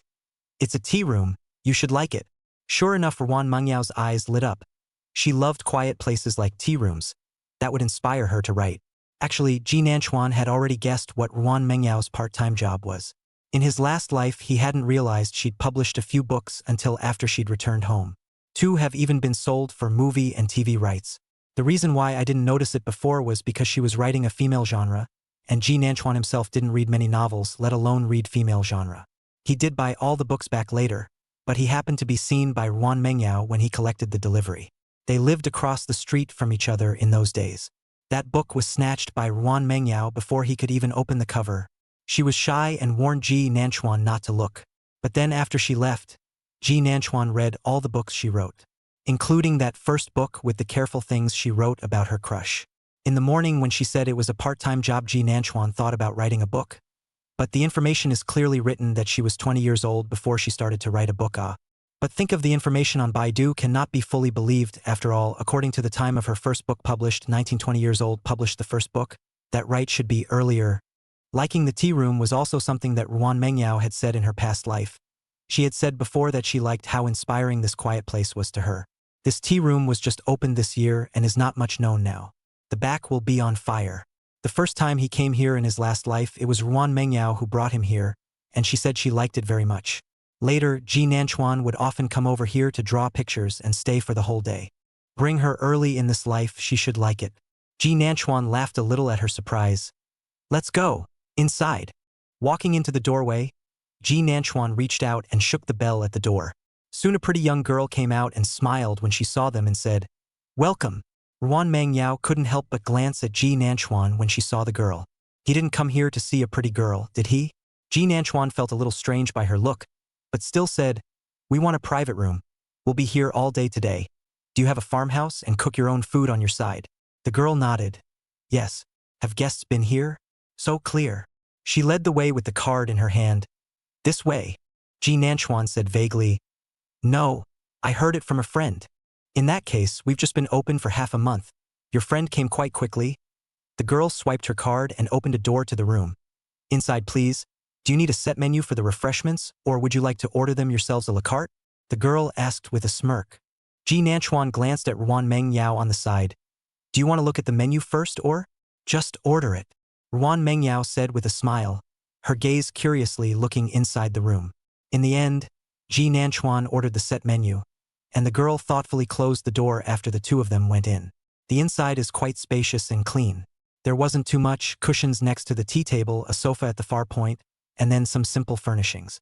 This was considered the simplest tea room Ruan Mengyao had ever seen, but it was also the tea room most to her liking. She whispered, "The whole thing about coming here is the feeling of relaxation and comfort." Ji Nanchuan's movement of pulling out the mat gave a start. This sentence was also said in his previous life when Ruan Mengyao first brought him here. He looked up at the man in front of him with a slightly complicated look in his eyes. Ruan Mengyao was a bit overwhelmed by the look in his eyes. "What's wrong?" "No, sit down."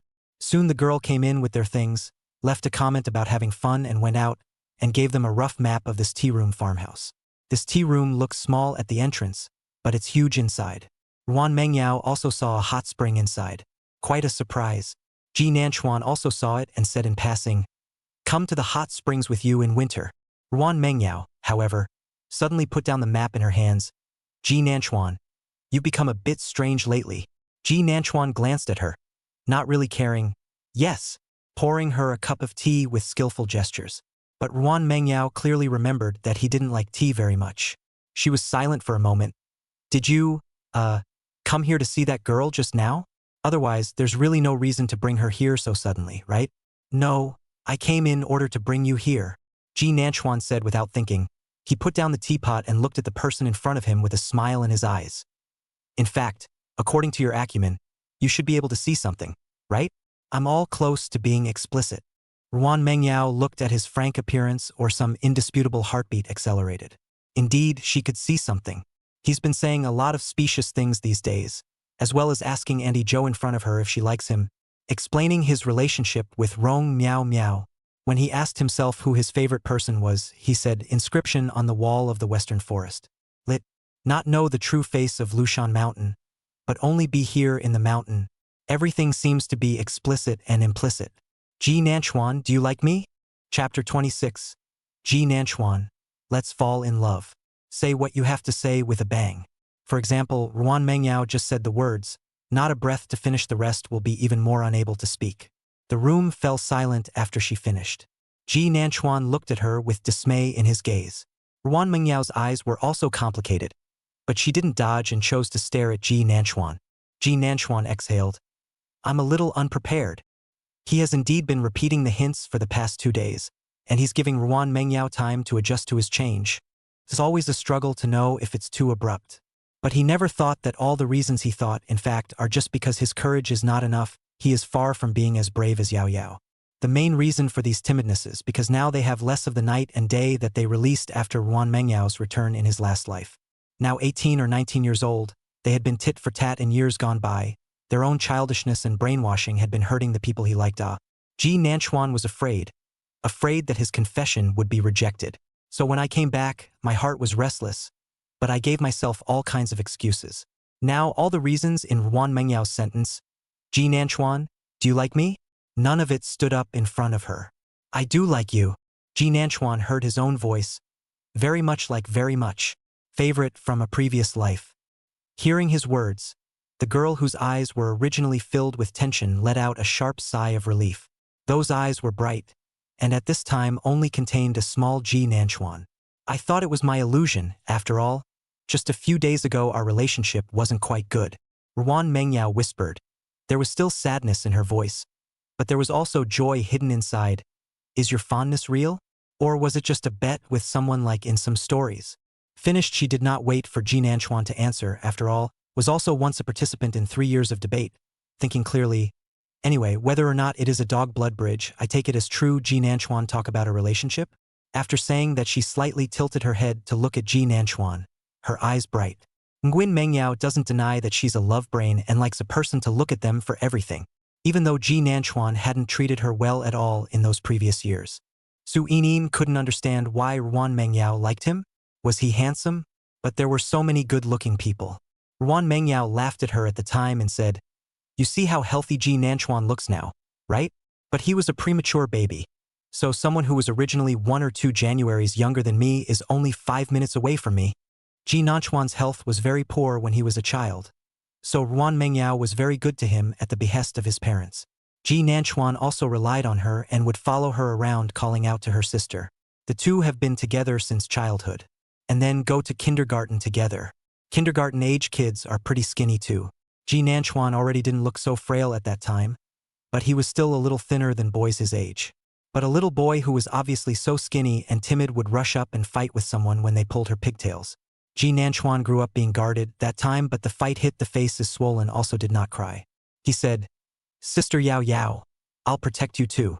From that time on, he went to work on his meals and said he wanted to learn Kung Fu to protect Sister Yo-Yo. He did it too, and when he was in elementary school, Ji Nanchuan didn't look any different from any other kid. Interest classes are also enrolled in Shotokan and Taekwondo.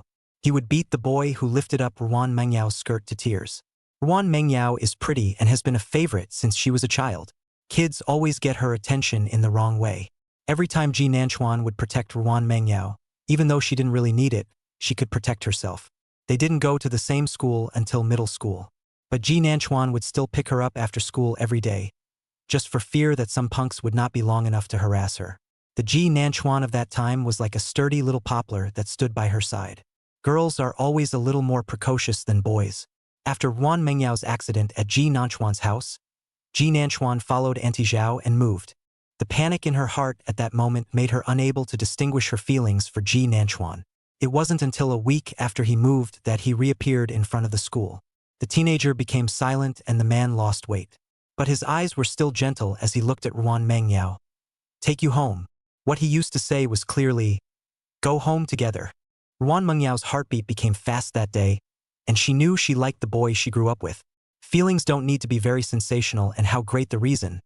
There are times when just the momentary tenderness of him looking over is enough to make me sink. That's probably destiny, right? This was a passage that Ruan Mengyao had written in her book, and it was also a passage in which she answered Suinin's doubts. How good Ji Nanchuan was, Ruan Mengyao didn't feel the need to list them all for the world to know.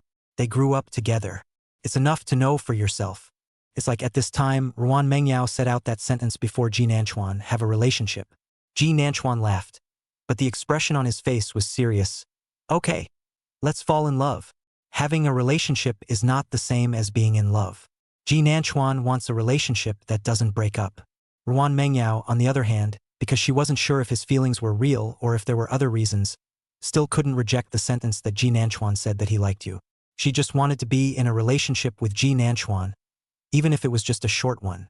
Ji Nanchuan understood her better than before in the end. Also heard the lack of confidence in her words. Ji Nanchuan reached out and held Ruan Mengyao's hand on the desktop. Give time to prove that it's true that I like you. There's no such thing as a doggy bet or any other reason. It's just the simple fact that Ji Nanchuan likes Ruan Mengyao and was too awkward to say it before. Hearing Ji Nanchuan's words, Ruan Mengyao's eyelashes fluttered up and down for a moment. Then she let out a It's light. Then she said, I've never been in a relationship before, and this is the first time, and maybe I'm not very good at being a competent girlfriend, but I'll try. She said it seriously. It looked like an oath. Ji Nanchuan really couldn't hold back and laughed. The stone that had been weighing down in his heart was so easily kicked away by the person in front of him. It hadn't been a big rock, just that no one had been willing to help him move it. I'll try to learn to be a good boyfriend too, and we'll teach each other, make progress together. Ji Nanchuan looked at the somewhat nervous Ruan Mengyao and said with a smile. Ruan Mengyao smiled back and backhanded Ji Nanchuan's hand tightly. Yeah. The air was silent again, as if it was getting a little awkward. Just as Ji Nanchuan was about to open his mouth, Ruan Mengyao lowered her eyes to look at their interlocked hands and spoke earnestly. After you're together and holding hands, isn't the next step kissing? Ji Nanchuan, you don't have to be so fast, do you?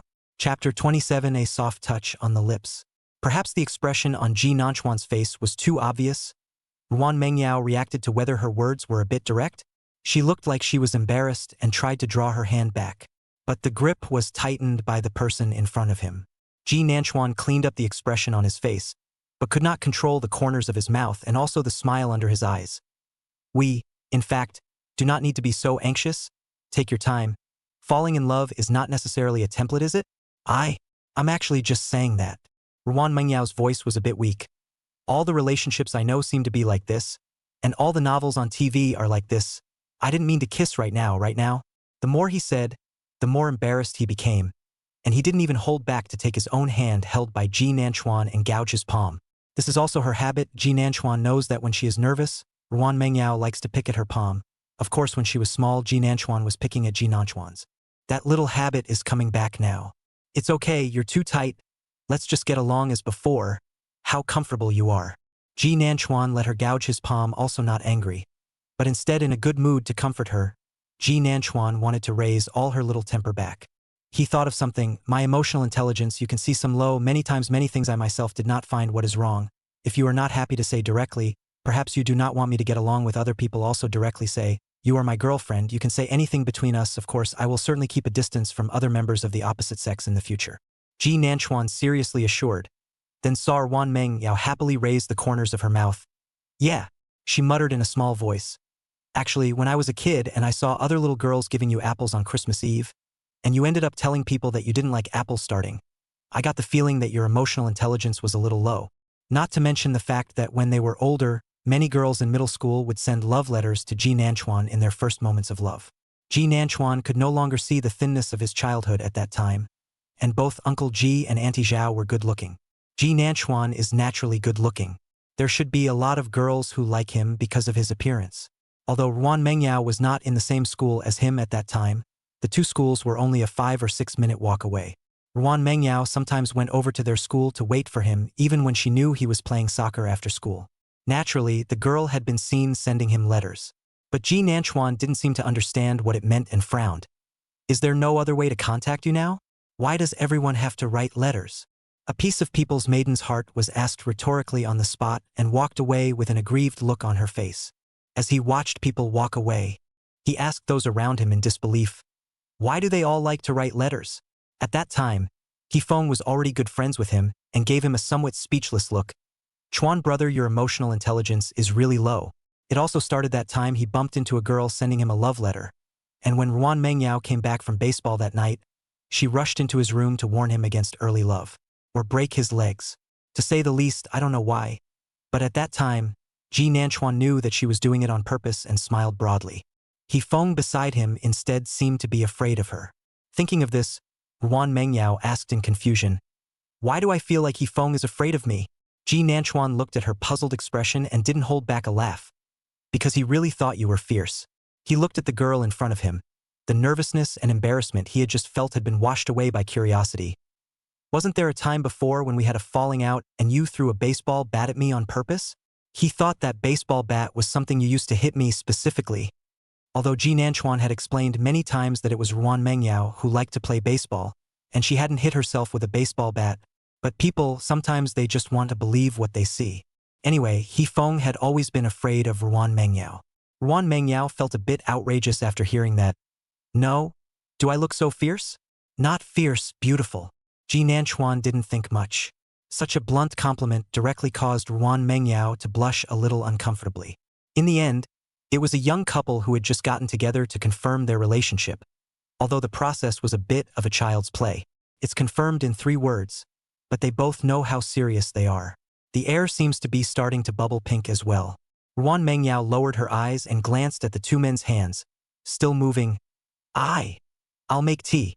Only then did Ji Nanchuan let go of her hand. Silence fell between them again, but instead of awkwardness, the air was now pink with tangled ambiguity.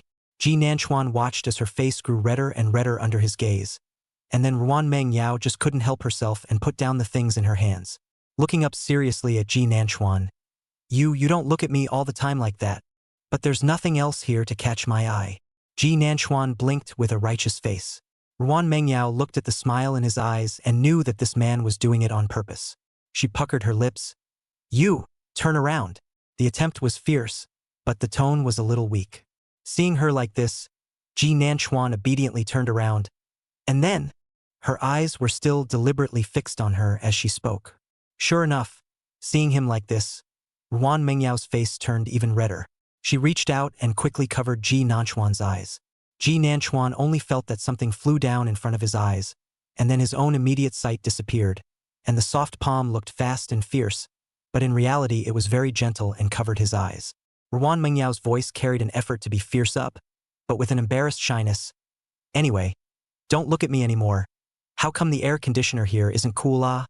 Ruan Mengyao had originally thought that the two had known each other for so long that even if they were together, they certainly wouldn't be embarrassed. But it turns out it's still different. From the moment I was sure with him that I wanted to be together. His own rapid heartbeat never slowed down. Just being watched by him, it's like you're forgetting what you guys do. You don't even dare to look up and meet his eyes when they fall on you. Ruan Mengyao knew that it was mainly because she was more easily shy than Ji Nanchuan. That's why she was fumbled by a single look from the other party. Her gaze fell on Ji Nanchuan's exposed nose and mouth. There's still a smile on his lips. If he was more embarrassed than he should stop staring at her, right? Ruan Mengyao admitted that she was a bit on top of things. Otherwise, she wouldn't have done something like this. She then suddenly got up and sat on her knees in the position of covering Ji Nanchuan, and then leaned over. Ji Nanchuan only felt that he smelled the familiar flavor of her body within his nostrils. And then the soft touch coming from his lips made his whole body stiffen for a moment. Chapter 28. Ji Nanchuan, don't move. I'll give you a kiss. Ji Nanchuan's first thought was that Ruan Mengyao kissed him. That soft touch swept gently from his lips. Ruan Mengyao could feel the sensation of his eyelashes trembling in her palm, and her originally fast-beating heart suddenly became calmer when she saw his slowly reddening face. Turns out it's true, as long as the other person is more nervous than you are, you won't will be nervous. Her fingertips gently pressed Ji Nanchuan's lips, then released the hand covering his eyes. Yes, only the fingers, not the lips. Ji Nanchuan saw clearly as soon as the covering in front of his eyes was removed, and her pretty face had a teasing smile, and her eyes were curved and cute. The slender fingertips also pressed his lips gently. Can't say if there was any disappointment in my heart. There probably was. So after Ji Nanchuan locked eyes with her for a few seconds, he heard her say in a small voice and with a smile, "Why is your face so red? Is it because you thought?" The two were already close, just separated by these 2 years or so of Cold War. At this time, Ruan Mengyao Ji Nanchuan could tell at a glance that she was doing it on purpose. She used to look like this every time she scratched herself. So Ji Nanchuan quickly stretched out the tip of his tongue and gently swept over the fingertips she put on her self-lips. The expression on Ruan Mengyao's face instantly stiffened and her eyes went wide. "You!" Fingers flew back as if they had been burned, and the redness in his face wouldn't go away, but it would shift. For example, Ji Nanchuan now saw that redness transfer to Ruan Mengyao's face. Seeing her unable to speak for a moment, Ji Nanchuan kindly picked up, "What's wrong with me? I just have wanted to spot lick my lips. It's a bit dry." He had more than a smile on his face. "I'm sorry. Did I accidentally touch your finger?" he said and reached for her hand with an embarrassed look on his face. "I'll clean it for you." Can only be said that although Ji Nanchuan has a low emotional intelligence, but in the end, he is a person who has lived a few more years of rebirth. As far as the cheek piece is concerned, it's much thicker than the now 19-year-old Ruan Mengyao. Ruan Mengyao watched as he reached over, still wanting to hide. The fingertips that he had just licked seemed to still have that soft and warm touch left on them. In fact, if anyone else was like that, she'd feel a little sick to her stomach. But Ji Nanchuan, he tried kissing himself full of saliva when he was little. One could only say that Ruan Mengyao accepted everything about Ji Nanchuan quite well. The hand didn't duck and was once again held. Ji Nanchuan took her hand and could still feel her trying to shrink back. But with a little force, the little hand in his palm stiffened and he couldn't draw it back. Ji Nanchuan lowered his eyes and used the paper towel on the side to dip some tea, wetting it a little bit before gently wiping her fingertips a little bit. The action is serious. Ruan Mengyao couldn't draw her hand back, so she could only look unnatural as she watched his movements. He carefully rubbed gently from the tips of his slender fingers all the way up his fingers, but it was clear that he had just touched the tips of his fingers. You just touched your fingertips." Ruan Mengyao didn't hold back her words as she blinked. "It's fine," she added in a whisper. "I wash my hands and lick them without you even knowing. Are you a puppy?" Ji Nanchuan laughed, but the action of helping her wipe her hands did not stop, slowly starting from one finger to the palm. The whole hand was wiped very seriously. The back of his hand didn't let up. "It's okay. It's not like I mind you. You don't even mind that I licked you a little." Ruan Mengyao wanted to say something, but in the end, she just gave a dry "oh." Ji Nanchuan wiped her right hand clean, and finally flew up and took her hand and kissed the back of it restrainedly. "Well, I've collected my fee." The spot he kissed began to glow, with that as the center point, slowly spreading to the entire hand. Ruan Mengyao drew back her hand quickly, and this time it worked as expected as she quickly put it behind her back. Seeing her movements, Ji Nanchuan deliberately asked with a hurt face, Are you very mindful of me touching you?" Ruan Mengyao's face was still red, the hand behind her back gently clasped. Her eyes were bright, shy but never affecting her honesty. "No, it's like I finally know exactly what it feels like to be in love." It was the quickening of her heartbeat, the misplaced rhythm of her breathing, the magic of a small gesture that drew all her attention. It's an indefinable but addictive feeling. Nguyen Mengyao wondered if everyone was like that. But that's how she felt when she faced Ji Nanchuan now. Ji Nanchuan asked with some curiosity, "What does it feel like?" He couldn't tell at this point exactly what it felt like to be in love. "It's not that I don't feel it, but it's hard to describe." So when he heard Ruan Mengyao's words, he couldn't help but ask curiously in return. Then he saw her tilt her head slightly and stare at his face for a moment, just as he began to feel a little unnatural at the look. Ruan Mengyao spoke up. "It's probably just a little bit of universal summer orange soda, but I don't think that's enough to describe the feeling of being in right now. It's..." She paused before continuing to speak.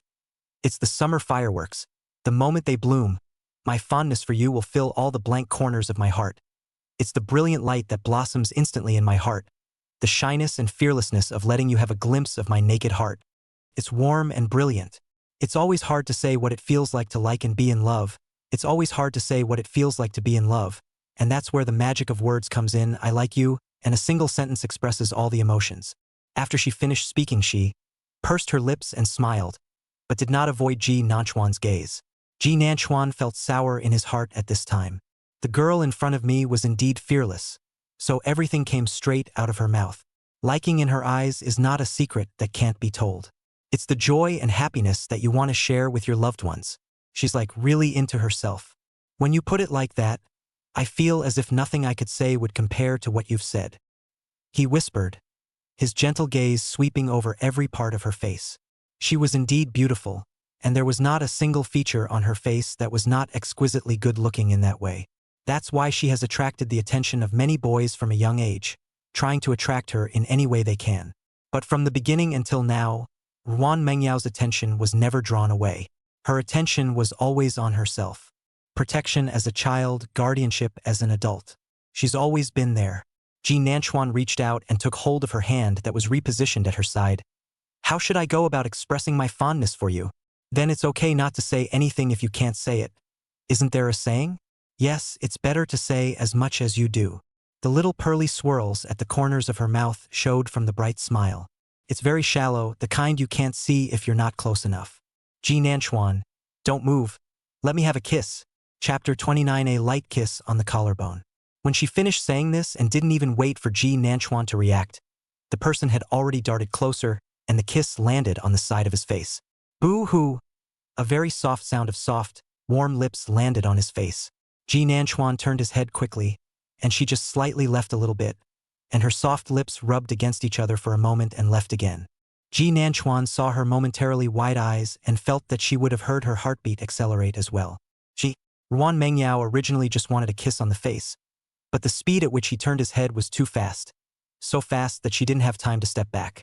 The feeling of lips brushing past each other still lingered on his lips. It was slightly tingling at this point. The two stared at each other for a moment, simultaneously blushing and quickly turning their heads away. Ji Nanchuan raised his hand and the back of his hand gently touched his lips. This feeling, it's good. We are a couple now, very, very normal, right? Ji Nanchuan was a little weak. If he hadn't suddenly turned his head, this wouldn't have touched mainly because he was afraid that Ruan Mengyao would think he was doing it on purpose. Normal, right? Ruan Mengyao's voice was also a bit weak. But you just said we don't need to be in such a hurry. So one was originally just going to kiss the face. I didn't mean to. You mean you didn't want to kiss me? Just accidentally? Ji Nanchuan turned his head with a question mark on his face, only to be met with her wide eyes looking over, with red on his face. Was she always watching him? Ji Nanchuan, if we stay like this, I guess it's hard to get along. It seems like we're both a bit shy. She spoke with a red face. Maybe it's because we omitted a very important step in the middle. It's the mutual flirtation phase where they're intimate, cold turkey, and then straight up together again. That's why there's always a sense of awkwardness between the two. It wasn't just Ruan Mengyao who felt this, but Ji Nanchuan as well. They do have a twisted relationship now. He exhaled. Let's take our time and get over it, right? She nodded, then stood up violently, still pulling Ji Nanchuan. So let's go do a little something that won't embarrass each other now. What? Ji Nanchuan stood up in line with her strength. Ruan Mengyao pointed to the map on the desktop. We're probably going to blush until we leave now that we're in the same room together again. Let's go for a walk. Ji Nanchuan naturally had no problem with it. The two pushed out the door and headed in the direction of the backyard. Walking out of the courtyard, Ji Nanchuan asked, "Will you feel as if I'm somewhat useless in this relationship?" He was questioning this from the bottom of his heart, as if it was Ruan Mengyao who had pushed the relationship forward from the very beginning. Confession to breaking the awkwardness between them. Ruan Mengyao didn't turn around, but she backhanded his hand. "Weren't you afraid that I'd have trouble accepting, so you handed me all the initiative?" Her voice was very light. "Ji Nanchuan, I'm not that stupid. I saw what you did. At first I didn't dare to believe it, but now I'm sure of everything." Ji Nanchuan looked at the side of her face and smiled. Indeed, she has always been smart. The stupid one is himself. The somewhat awkward and unsure of how to get along atmosphere between the two fell away after they came out. The two had grown up together, and conversation was naturally easy to find. So all day the two had been outside except for a couple sips of tea indoors at the beginning. Didn't do much either, picking and cooking together and taking a walk afterward. Until it got dark and walked out of the tea room. Ruan Mengyao looked back and suddenly asked Ji Nanchuan, "Are we counting on coming to a farmhouse or a tea room?" Ji Nanchuan glanced at her. "Probably a farmhouse?" She whispered, "Might as well just go to the farmhouse. It's not that expensive." Ji Nanchuan held her hand tightly and looked at the car driving in the distance. "It's not expensive. It's not here. We might not have talked about it today." Ruan Mengyao glanced at him. The corners of her mouth hooked up slightly. Aha! The two of them were still a little sticky when they arrived home.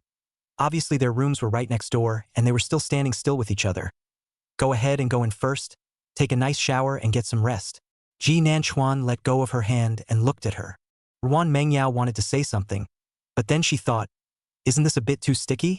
She thought of something and suddenly reached out to take Ji Nanchuan's hand again, pulling out her cell phone to snap a few pictures of the two of them. Ji Nanchuan smiled and said, "Don't we have a photo together? That girl took it for us at the bookstore earlier." Ruan Mengyao muttered, "It's not the same. Who doesn't take their own photos for official announcements?" Official announcement? Ji Nanchuan did forget about this. He reviewed the inattentiveness of the once again, then glanced at their clasped hands. "Clapping is enough?" Ruan Mengyao's movements as she was looking at the photos on her cell phone lurched as she looked up at him. "So, let's take a group photo." When she finished, she winked, with anticipation in her eyes. "Actually, I wanted to say it just now, but I was a little embarrassed to say it. In this regard, guys don't seem to care much." Ji Nanchuan smiled. "Shoot," then took her hand and walked towards the living room. There was a glass basically equal to a full body mirror in their living room location, which Ms. Zhao had purposely gotten when she was decorating. "Say that you must be properly dressed before you go out. It's perfect for the living room." Before, Ji Nanchuan felt that it was not necessary, but at this moment when he stood in front of that mirror holding Ruan Mengyao, he felt that it was still necessary. Both of them in front of the mirror have to be able to see the shyness, with embarrassment on their faces. Standing pretty straight, Ji Nanchuan spoke first. "It seems a bit strange to shoot like this. Me holding you? Oh, that's okay too." Ruan Mengyao didn't know what she was nervous about, but it did seem a bit embarrassing to look in the mirror like that. It just so happened that both of them were wearing t-shirts today, one black and one white, and they kind of matched. Ji Nanchuan let go of her hand and walked over to reach out and gently embrace her. The two looked a lot closer on the mirror, but it was still almost something. Ruan Mengyao gently put her hand on Ji Nanchuan's hand that was holding her waist. She held up her cell phone and tapped the camera. "So I took the picture, huh?" Ji Nanchuan hummed. Ruan Mengyao pressed the shoot button. But Ji Nanchuan always felt that the posing was too obvious when he looked at that photo. He reached out and took the cell phone in Ruan Mengyao's hand. "Try taking a picture for me." Ruan Mengyao let out an oh-so-subtle sound, and neither of them changed their positions. Ji Nanchuan shouted, "1, 2, 3. With his words, a low kiss landed softly on the whitened bruise on her collarbone. The girl turned her head in surprise. Ji Nanchuan pressed the shooting button the moment she turned her head, and the photo was fixed. The girl in the photo had a look of shy surprise on her face as the boy lowered his head and kissed her collarbone tenderly. It's a nice and fitting photo for an official announcement. Chapter 30. Are you stupid, Ji Nanchuan? Ji Nanchuan's action was so sudden that Ruan Mengyao didn't react at all. All she felt was the soft touch against her collarbone, the hot breath spraying down her neck, making her want to crane her neck a little. Ji Nanchuan naturally felt the stiffness in her body and smiled gently. Finally, those lips moved away, his gaze looking at the already white bruises on his collarbone, which were left by Ruan Mengyao when he was a child fighting with others to protect him. I was young at the time and the scars stayed deep. When he was young, Ji Nanchuan was already in poor health because he was born prematurely, and he usually looked a bit dull. There were always other kids at that time who would tease him and call him a little nerd, and then just grab his stuff. Although Ji Nanchuan is skinny, he is not a particularly good-tempered type, and he is definitely unwilling for others to rob him. But he really couldn't fight either. Every time Ruan Mengyao would rush over. She is very fit and has loved sports since she was a child because Ruan Mengyao's mom used to be a diver, so she would take Ruan Mengyao to do all kinds of sports since she was a child. That time it was the three boys who watched Ji Nanchuan sitting alone in the small garden eating ice cream. It was too hot in the summer. Usually Ruan Mengyao is there, they don't dare to bully Ji Nanchuan. Ruan Mengyao is too fierce. Ruan Mengyao went to the restroom that day and asked Ji Nanchuan to wait here. 5-year-old Ji Nanchuan majors in what an older sister says is what? It turned out that those 3 kids had also found a couple of those iron barbecue sticks from somewhere. Probably didn't know how dangerous it was. Observed from a distance, then came over and pointed at Ji Nanchuan, talking about him all the time. Ji Nanchuan didn't care at first. As a result, the other party talked about Ruan Mengyao. Where's that heel of yours? Why does Ruan Mengyao like to play with you when she's so good-looking? Like a little fool. Is she stupid too? A child's words are always innocent and malicious. They got the ice cream out of Ji Nanchuan's hand. Ruan Mengyao came out while Ji Nanchuan was fighting with him. Actually, it was more like he was being beaten up. Ji Nanchuan was too weak at that time. Ruan Mengyao was in a hurry to help him and ended up getting cut on his face and his collarbone by the flailing sign. Those little kids kept waving their sticks to scare people when they heard Ruan Mengyao crying. That was the first time Ji Nanchuan felt useless. Luckily, there were adults nearby who heard the noise and came. Then those 3 kids were beaten up and brought to their house to apologize. Luckily, the cut on Ruan Mengyao's face wasn't very serious and didn't leave a scar, but the collarbone was left scarred. Better when Auntie Ruan said to put a scar removal cream for her. She was probably watching too much TV at that time, refused Auntie Ruan, and proudly said to Ji Nanchuan, "Look, this is the scar left by my protection of you. You have to be nice to me, be obedient. Okay?" Ji Nanchuan said yes. After that, Mom and Dad gave him that bitter medicine again. He didn't even make a fuss because Mom said that he would get better after taking it. Become good, and you'll be able to protect Ruan Mengyao. At this time, Ji Nanchuan looked at the wounds left behind and whispered, "It's still there." Ruan Mengyao felt that their bodies were basically pressed together, which made her a little unnatural. Taking a step forward, he pulled straight back and let himself out of his arms as well, then ran one hand over his collarbone. "It's just, after all this time, I guess it'll stay on." Ji Nanchuan glanced at her and saw through her embarrassment, reaching out and pointing at the location of her scar from a distance. "It was agreed that I would listen to you from now on, and now it counts." Ruan Mengyao's mouth showed a smile at the corners because of his words. Her eyes were bright, and she looked at Ji Nanchuan with joy. "Good. Keep your word." Then cupping her phone, she turned around quickly and went back to her room, needing to document the feeling of just confirming her relationship. "You'll be able to use it later when you write." Ji Nanchuan then watched as she hurriedly left a sentence about getting an early night and then went into her room. Left behind by Ji Nanchuan.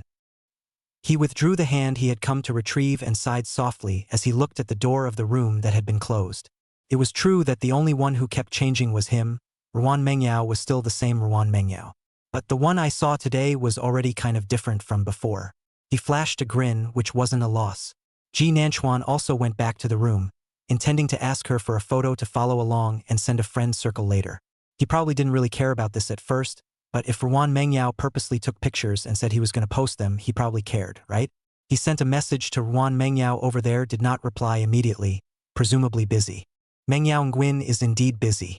She had been in pain every time she wrote about her feelings before, but today it went smoothly. Recorded the feelings in my heart and realized after writing it that it was already more than 1,500 words. A piece of her heart snapped loose. It turned out that Morning Glory was right. Having actually been in love felt different from not having been in love, and the words she wrote felt different. She finally had time to look at her phone after saving her manuscript. Looking at Ji Nanchuan's message, she clicked on the photo she had just taken.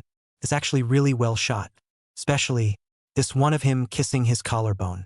Ruan Mengyao seemed like she could still feel that touch even just looking at the photo. She hesitated and sent all the pictures, then tapped on his friends, then thought of something and quit to put the blacklisted people out first. Well, she admitted she was being a bit childish.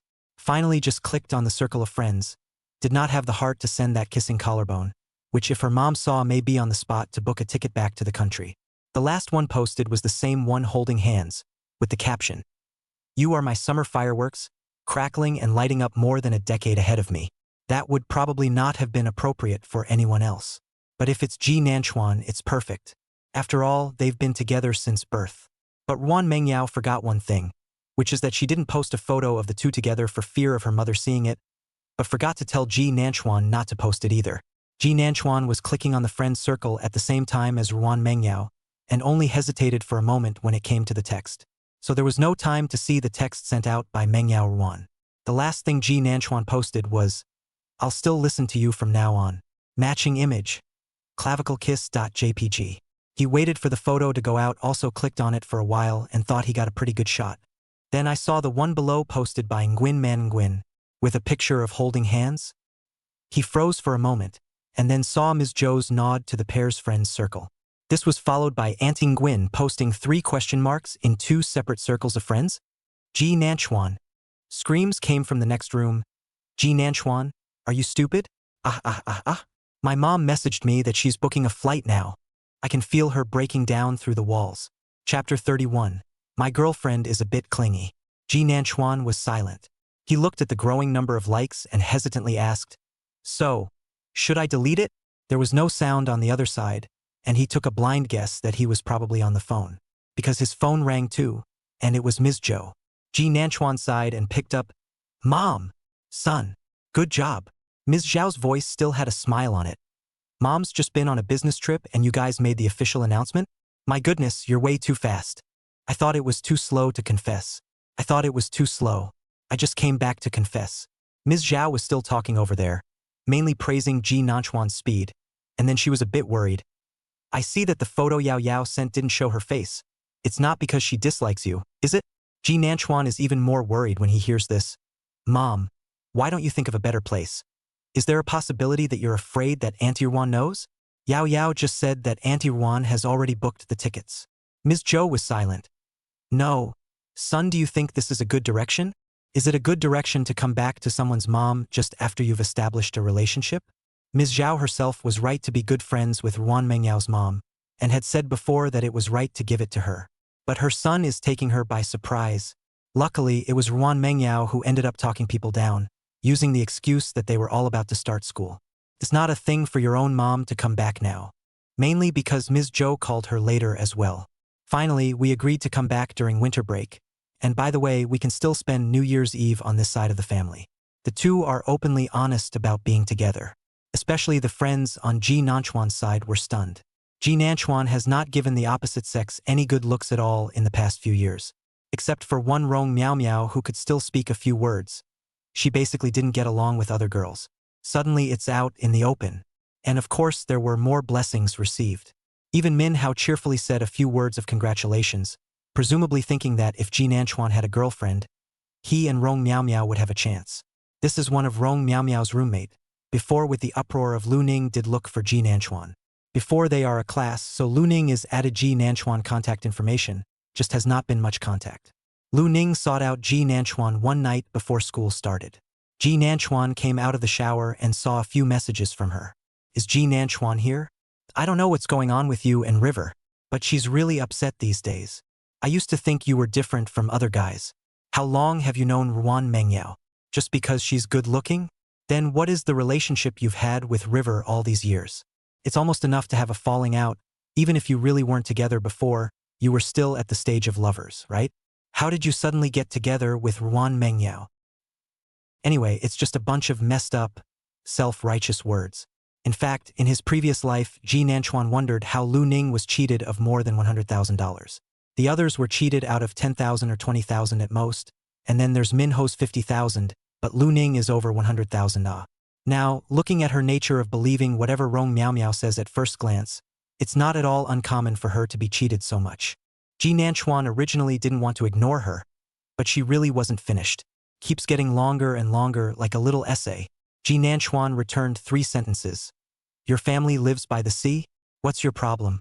It's okay to tell her to get her brain looked at. Fantasies are illnesses, too. In the end, I have nothing to do with Rong Miao Miao. She says she does?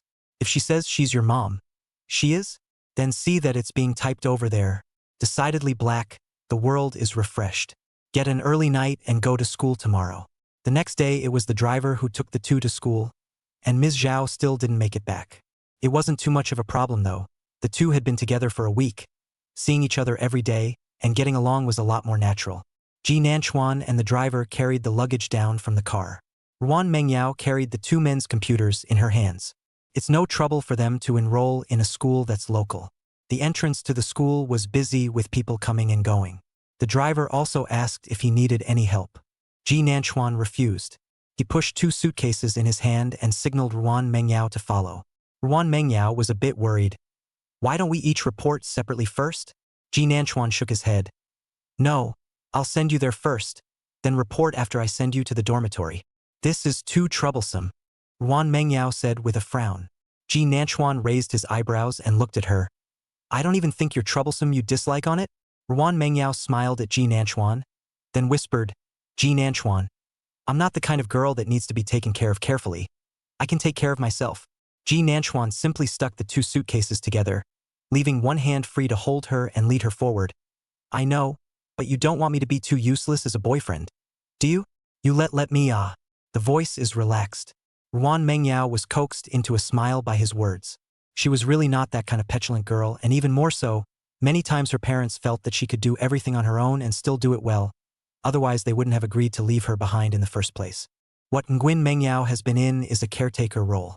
At this time, Ji Nanchuan switched roles and wanted to take care of her. It was a pretty refreshing feeling, and it made her a little jumpy and happy inside. No girl would not like to be taken care of by her favorite person. Ruan Mengyao was no exception. She was just a very ordinary girl. Mengyao Nguyen's major is Chinese language. It's true that there are a little more girls than boys in this program, but they were still greeted by a senior when they came to check in. The senior saw them coming hand in hand or two suitcases and thought they were together. Ruan Mengyao, however, spoke up first to deny it. No, my boyfriend is accompanying me. He's an animation design major. Ji Nanchuan heard the small smugness she carried in her tone and gave her a somewhat surprised and amused look. The senior is very enthusiastic. Animation design, It's right next to us, you'll have to report together and then go in. The senior laughed. But you two will have dormitories quite far away from each other. The senior also enthusiastically told Ji Nanchuan that it would be better if he didn't help send Ruan Mengyao over to the dormitory, which would also save some time. Ruan Mengyao didn't make a sound, but Ji Nanchuan knew that she was reluctant, and the strength of her grip on his hand was a little too strong. He gently shook his head. No, I'll send her there later, but I'll have to trouble the senior to lead the way. He glanced sideways at Ruan Mengyao, who had a smile on her brow. Some people are sticky. Ruan Mengyao glared at him with some embarrassment. Ji Nanchuan. At this time, a surprised voice also came from behind them. Ji Nanchuan. Chapter 32. Your boyfriend is very handsome. Ji Nanchuan and Ruan Mengyao turned their heads to look over at the same time, and saw a boy with a bright smile standing not far away waving at him. Seeing Ruan Mengyao next to Ji Nanchuan, the boy dragged his suitcase over. Hey, this is Chuan's sister-in-law from his circle of friends, right? Hello, my name is Chung Hang. I'm Chuan's former classmate from a drawing room. The boy introduced himself with a bright smile and bumped Ji Nanchuan's shoulder. Sister-in-law is even prettier than the photos in her circle of friends. His attitude was so honest and open that it was not offensive. Ruan Mengyao dropped a thank you. Ji Nanchuan is also quite happy. Chung Hang is ready to prepare for the college entrance examination before the sprint when transferred to the studio where Ji Nanchuan was at that time. He is not a local person, learning for a while back to his hometown to prepare for the college entrance examination. The two are still in a good relationship. I didn't realize he got into U of Q as well. You also said before that the domestic universities just want to come to Q University.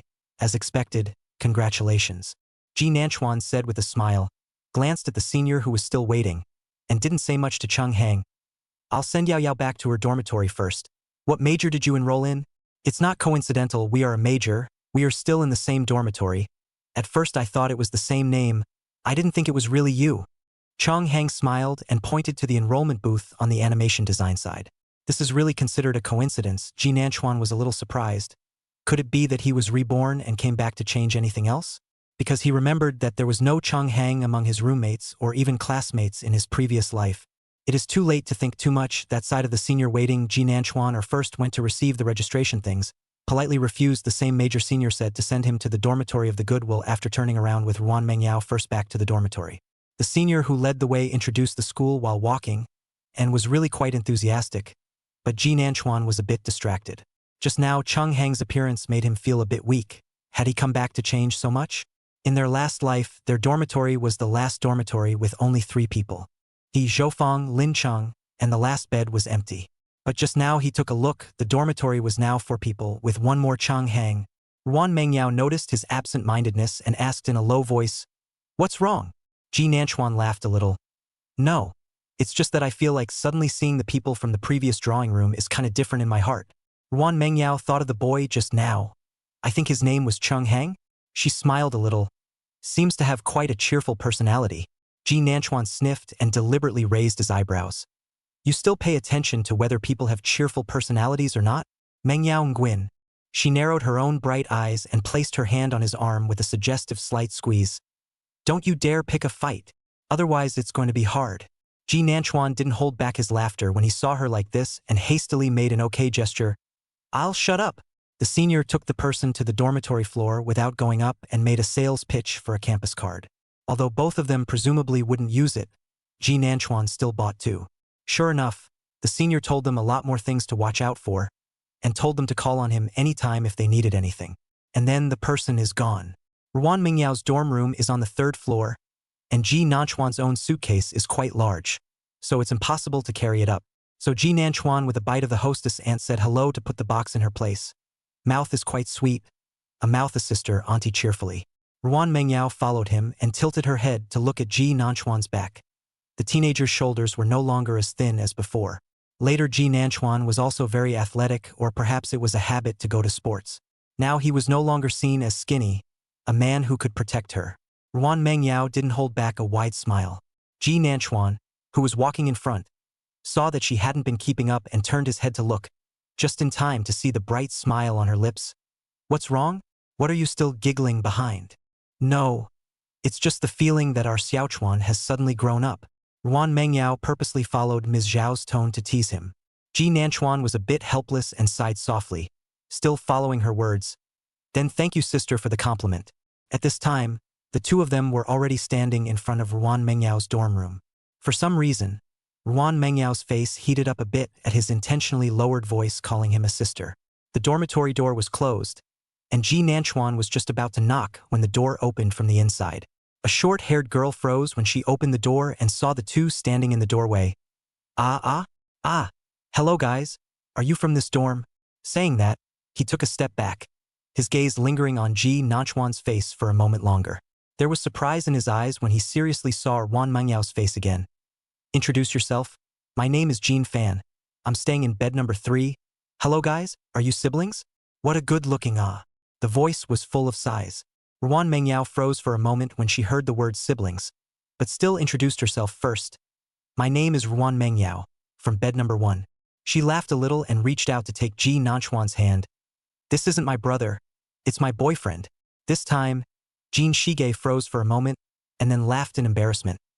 I think I just heard your boyfriend call you sister. I'm sorry, it's still you two who can play. Ji Nanchuan watched as Ruan Mengyao was about to blush at this straight-talking girl's words and hurriedly interrupted. Is that convenient for me to go in? In the end, Ji Nanchuan still didn't go in, and Ruan Mengyao told him to go back to his dormitory first and just do the rest himself.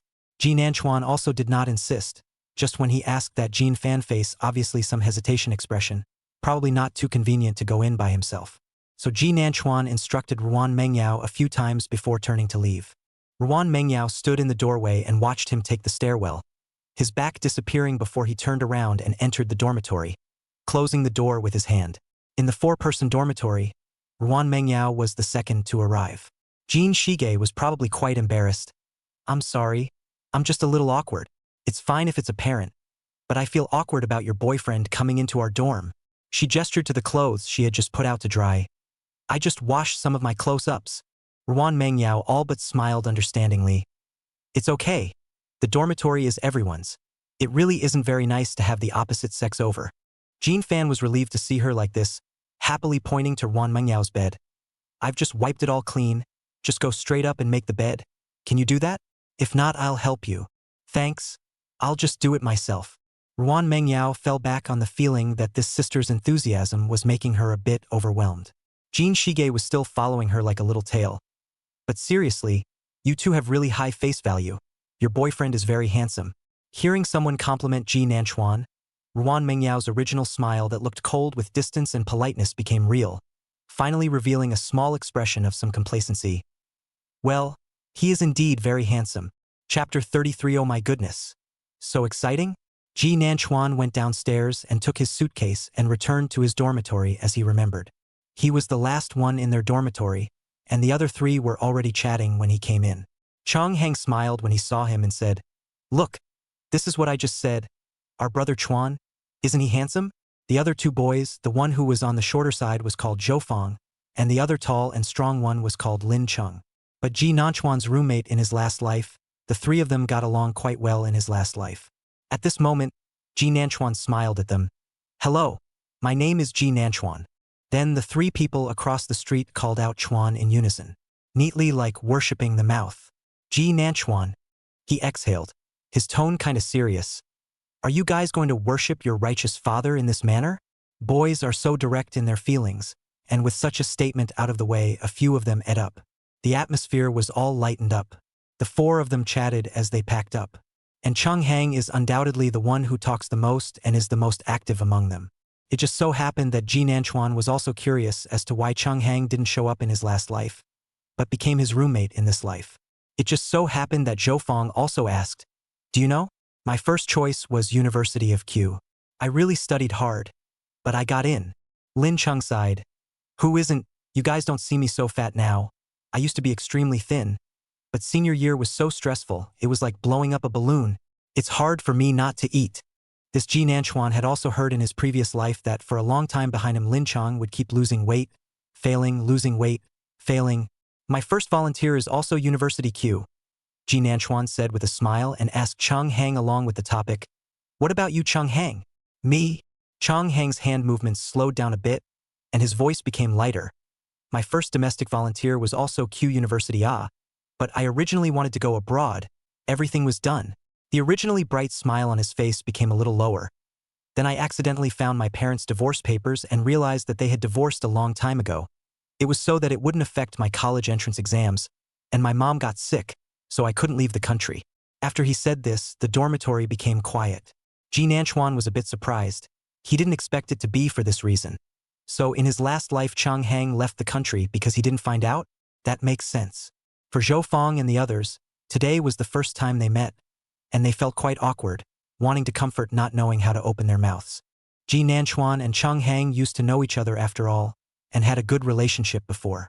At this time walked to his side, reached out and patted his shoulder. Really not very good at comforting people. Can only dryly say, "It's okay. It's all going to be okay. My parents also divorced. Andy's body is okay?" Cheng Hang froze for a moment, turned his head and stared at Ji Nanchuan for a while, and suddenly sighed, "Chuan, you're ineffective at comforting rather than needing to say that your own parents are divorced as well. My mom will be able to have surgery in a couple of months. Early stage liver cancer. She can have surgery." A few other people rushed to say, "That's good, that's good." Ji Nanchuan laughed a little, but really indifferent to say, "My parents are really divorced a few years ago. Did not lie to you."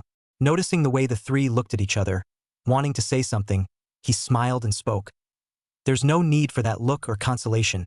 It's all in the past. My mom and I are fine now." The three of them then breathed a sigh of relief. "Look at the mess this has made. We just met. This is all out of the family. I don't even know what to say is appropriate." Zhou Fang sighed. "But don't worry. They're all brothers now. All brothers."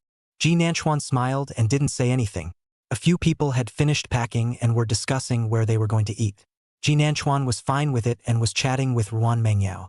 Their dormitory got along quite well, and it looked like Ruan Mengyao was quite happy. Cheng Hang asked Ji Nanchuan in a low voice while Lin Cheng and Zhou Fang were discussing, "Brother Chuan, I'm just curious, before in the drawing room, didn't you often follow a girl around? We thought at that time that the two of you were in a relationship." Ji Nanchuan knew he was talking about Rong Miao Miao, so he explained seriously, "I have nothing to do with her." Before the words were finished, there was a knock at the door, and Rong Miao Miao's voice came out. "Hello? Is Ji Nanchuan there?" The four people who had been speaking looked up at the door at the same time. Rong Miao Miao had short hair before, but now her hair had become medium length, with a big wave, wearing a t-shirt and a small skirt, with light makeup on her face. It looks a lot more mature and really pretty. She's finally not in that tomboyish getup. At the sight of Ji Nanchuan, a smile appeared on her face. "Chuan." Ji Nanchuan looked at the smile on her face and frowned slightly. Why did she still look for it? And he felt a little awkward, because the smile on Rong Miao Miao's face was a bit fake, with heavy traces of deliberate imitation of Ruan Mengyao. Cheng Hang shouted in a somewhat embarrassed whisper, "Chuan, it's true that you can't mention people during the day." Rong Miao Miao also saw Cheng Hang and was a bit surprised. "Cheng Hang? You're in the same dormitory as Brother Chuan?" What a coincidence. When she finished, she cocked her head and asked, "Can I come in?" Zhou Fong and Lin Cheng don't know what's going on, but looking at her so familiar, they thought she was Ji Nanchuan's object and enthusiastically said, "Good day, sister-in-law. Come in, come in.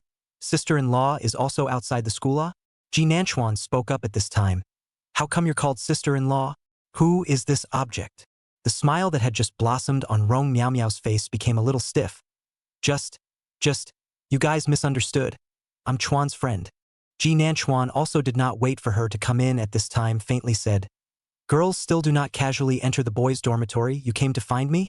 How do you know I'm here?" Cheng Hang weakly spoke at this time. "Maybe it's because of me? I just sent out a friend's circle saying that it's a coincidence that I met you." And Cheng Hang had Rong Miao Miao's contact information before. So, wasn't it awkward for Rong Miao Miao to say coquettish just now? Cheng Hang's complicated gaze fell on Rong Miao Miao's body.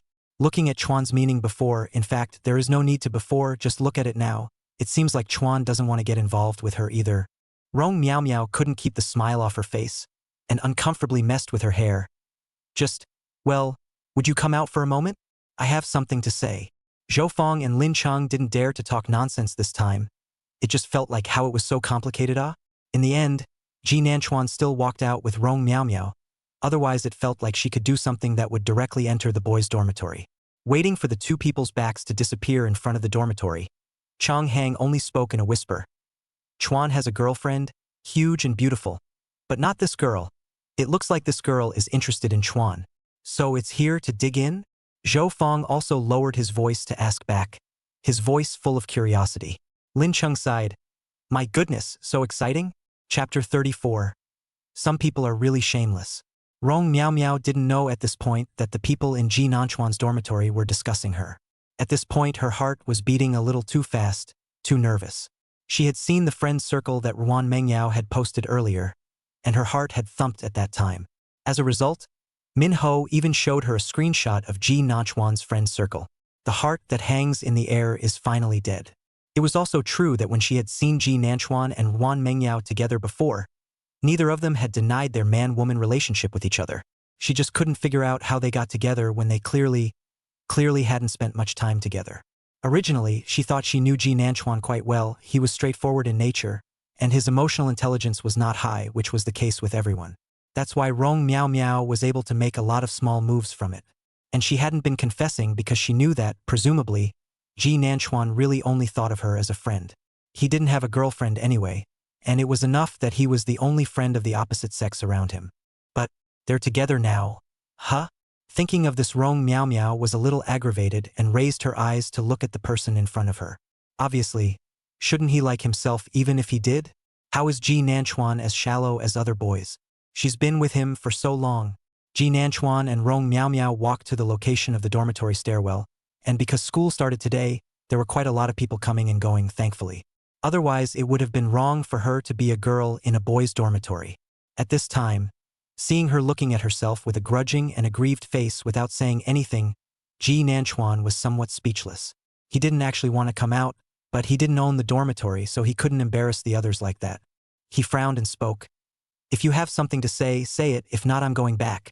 "Ji Nanchuan, I like you." "I didn't expect Rong Miao Miao to be straightball directly. I've liked you for a long time. I've been attracted to you since the first year of high school when I saw you playing with our class." Her voice was light with tenderness. "I actually don't like being a tomboy, and also while I don't like short hair, but I know you don't like to be near the opposite sex, so I have to."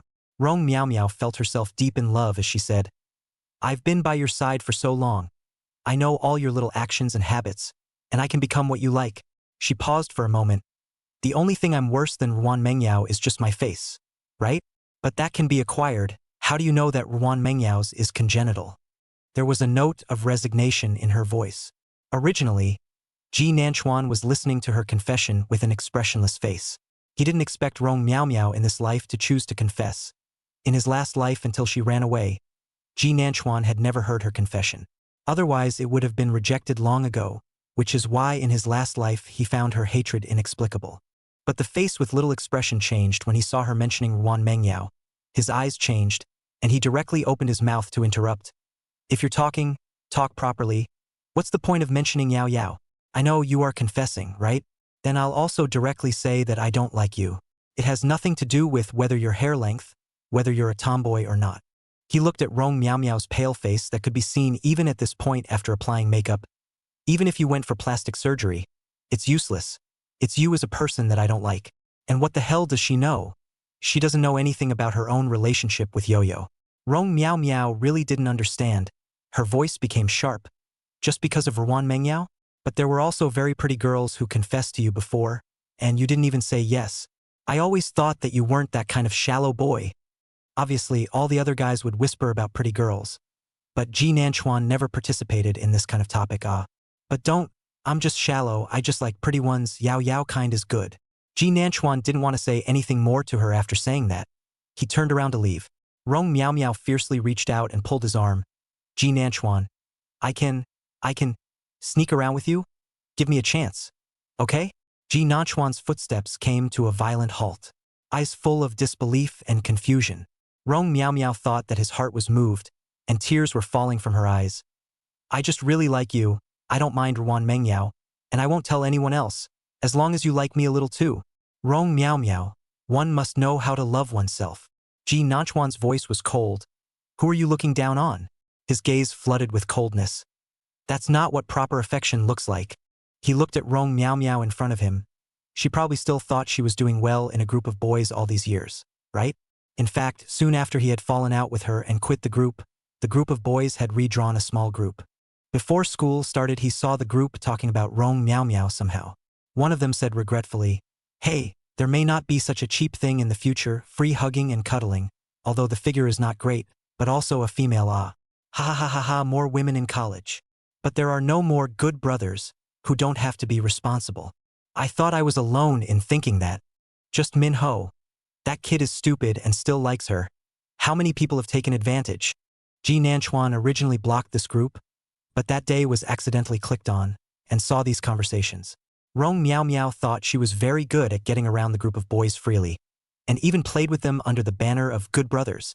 The truth is that, in the eyes of this group, she's a freebie to snuggle without being responsible. Ji Nanchuan ended up withdrawing from the group. He couldn't participate in this kind of topic. And he really wasn't going to reconnect with these people. There were many kinds of friends. This kind of future probably can't go together. In their last life, they also talked about themselves behind their back quite a lot, right? Just think about it, it's quite disgusting.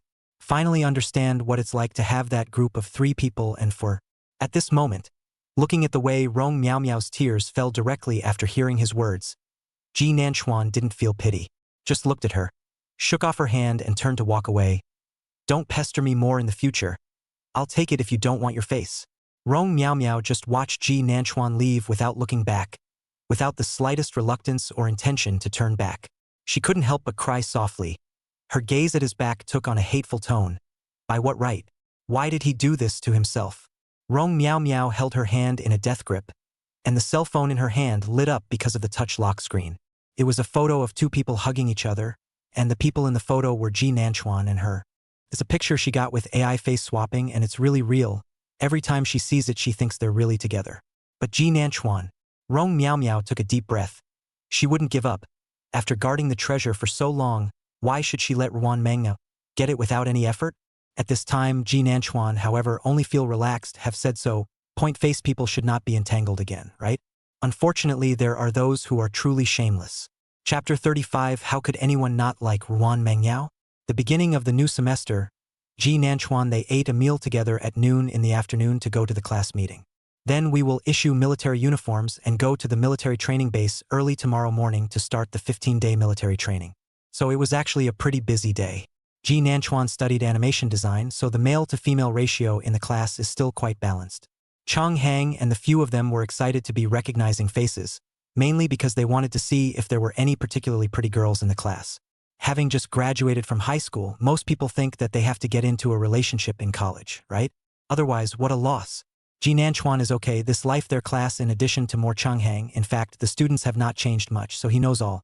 Their counselor was a male teacher, surnamed Zhou, aged 30 or 40, and seemed to have a good temper. Indeed, it was also very good. First of all, let everyone introduce themselves, then chose a class president, introduced the assistant class, and finally it was to hand out military uniforms to tell them the do's and don'ts of military training. Luckily, it's pretty serious to say the least. but no cell phones. This was a relief to everyone.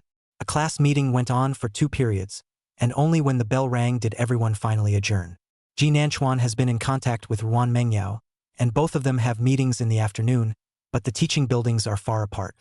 Originally, Ji Nanchuan wanted to ask Ruan Mengyao to have dinner, but Ruan Mengyao and her roommates wanted to get together for dinner, and their dormitory was full only in the afternoon, so Ji Nanchuan couldn't get a date with his girlfriend. And the other 2 people in the dormitory, except for Cheng Hang, are going to party with the old folks. In the end, Cheng Hang was left to go to dinner with Ji Nanchuan. Because they went out to eat at noon, Cheng Hang said he hadn't eaten in the dining hall yet, and the 2 of them simply went to the dining hall in the evening. On the way to Cheng Hang talked to Ji Nanchuan about how hard it is to prepare for the exam, although they are art students, but the cultural achievements are too low to go to Q University. In fact, Ji Nanchuan doesn't quite remember the preparation for the exam, while being glad that he is fortunate that he was not reborn before the exam, or it would all be ruined. Couldn't remember a bit of it, but he heard Cheng Hang say it was still pretty interesting. Cheng Hang said suddenly some gossip asked, "Chuan brother, before not finished, you and that Rong Miao Miao is really nothing but I feel she should like you right." After saying that he hastily added, "I don't mean anything else, just gossip." He thought for a moment. Actually, there was a girl in our studio before, the one everyone called Little Flower, you remember, right? Now she's in the Academy of Fine Arts, the one who's very good at drawing. Ji Nanchuan remembers because later in his last life this girl opened a painting exhibition, and Ji Nanchuan even went to see it. The 2 are also considered half a classmate. The other party at that time also joked that he liked Ji Nanchuan, but unfortunately it was not destined. So Ji Nanchuan remembers it quite clearly. At this moment, hearing Cheng Hang mention her, he asked, "Remember? What's wrong?" "I remembered before that Rong Miao Miao privately warned each other not to get close to you, saying that it affects your study. The little flower should have a good feeling about you, but you seem to be like this to the opposite sex. The only thing is that Rong Miao Miao followed you every day, and also warned the little flower, so quite a lot of us thought that you guys were a pair at that time." Cheng Hang finished and sighed. "I didn't think you guys weren't." Ji Nanchuan was silent. It turned out that his emotional intelligence was really low, but he didn't feel anything at all. "And actually I thought about it last night. Sister-in-law looks familiar. Did she go to the drawing room to look for you before?" At the door, with a sports bag on her back. Cheng Hang looked at the queue in front of him and said with a smile, "Sister-in-law is pretty. I looked twice more." These are all things that Ji Nanchuan doesn't know. He was silent for a moment. "She's like, standing out there? Well, but not for a while, then left. I originally wanted to find a chance to hit on it. Fortunately did not go. Otherwise this is my sister-in-law." Cheng Hang was still whispering. Because of Cheng Hang's words, Ji Nanchuan suddenly wanted to see Ruan Mengyao. Cheng Hang said she was waiting for him outside the studio. Seems he remembered that birthday. By that time his parents had already had a messy divorce, and Ji Nanchuan moved out with Ms. Zhao. The lawsuit is still pending, and Ms. Zhao bought a house very far from her original home, one south and one north. Nor is it the house you live in now, it's a small detached house. Ji Nanchuan's birthday is the same day as Ruan Mengyao's. It's already cold in December. He saw a video of Uncle and Aunt Ruan giving Ruan Mengyao a birthday party in his circle of friends.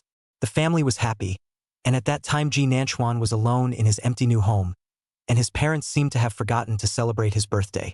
Instead, an unknowing friend asked him to hang out and eat cake. But Ji Nanchuan didn't want to go out. He felt like the abandoned one at that time. But he still liked his aunt and uncle's friend circle, and then posted a friend's circle of his own wanting a bear cookie. "When I was young, I was always a little pretentious." He wanted his mom and dad to see it, but he didn't wait for his mom and dad. It was after 8 p.m. Ruan Mengyao's call came in. "Ji Nanchuan, you're out of the balcony." Ji Nanchuan walked out of the balcony, and it was snowing outside. He saw under the tree outside the door, Ruan Mengyao was wearing a red jacket with a white hat on top of her head and little fur ball, and underneath she was wearing a little short skirt and boots. She was surrounded by snowflakes falling all around her, and it didn't take long to make her red coat a little white. But she didn't care. Holding a cupcake in her hand, tiny, tiny, and smiling in his direction. Loudly, he shouted, "Ji Nanchuan, happy birthday, Ruan Mengyao, happy birthday." Ji Nanchuan stood on the balcony of the 3rd floor and could still see the bright and beautiful smile on her face. At that moment he wanted to cry. He called out, "Wait for me." Then he turned and ran down the stairs, almost falling over in his haste. He was afraid he would go out and see that the people were gone. But no, She sat down on a stool under the tree with cupcakes beside her. She didn't care that the snow was falling on her, and she didn't hold an umbrella. She just carefully protected the small burning candle. At the sound, she turned her head and urged, "Hurry up, hurry up. It's time to blow out the candles." They blew out the candles before they even made a wish. Ruan Mengyao breathed a sigh of relief, then said happily, "Now make up your birthday wish." But the candles are all out. What's the use of making a wish? Useful, one of his wishes at that time was for Ruan Mengyao to stay with him forever. It seems childish and selfish now, but it seems to really work.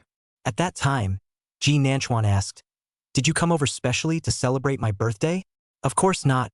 You're so self-absorbed. I'm just craving cake," she retorted with a stiff upper lip, but her ears were red. How could you not be twisted at that age? She reached out to hold Ji Nanchuan's hand in the falling light snow. She guessed it was cold and her hand was icy. She said, "Happy birthday, Ji Nanchuan." How could anyone not like Ruan Mengyao, he thought. She deserves all the love she can get. Chapter 36. My first kiss just gone? Because the next morning we will go to the military training base as a group, although in the same military training base, but it is expected to meet not much time. Originally, Ji Nanchuan wanted to meet with Ruan Mengyao at night, but she said that she didn't know when she would be back, and their dormitory had arranged to go out to eat together. Ji Nanchuan was a little lost and could only urge them to be safe, and if it was still early to come back, he himself would go to see her. The distance between the boys' and girls' dormitories is actually quite far. Ji Nanchuan has already thought about whether to buy a bicycle is still a little more convenient. The two of them didn't go out again after he came back from dinner with Chung Hang. It was after 9 p.m. when Chung Hang called his mom in the hallway. Zhou Feng and Lin Chung, respectively, returned back and forth. Lin Chung came back first and said as he entered, "Hey, I just saw a lot of beautiful women on the road, but the one who just arrived downstairs is the most beautiful." Ji Nanchuan looked at him with amusement. "Can you see over so many beautiful women?" Zhou Feng came in at this time. "Ooh, there's a pretty girl downstairs, probably waiting for her boyfriend. How nice. But isn't this a freshman dorm? People are getting dates. It may or may not be waiting for a boyfriend."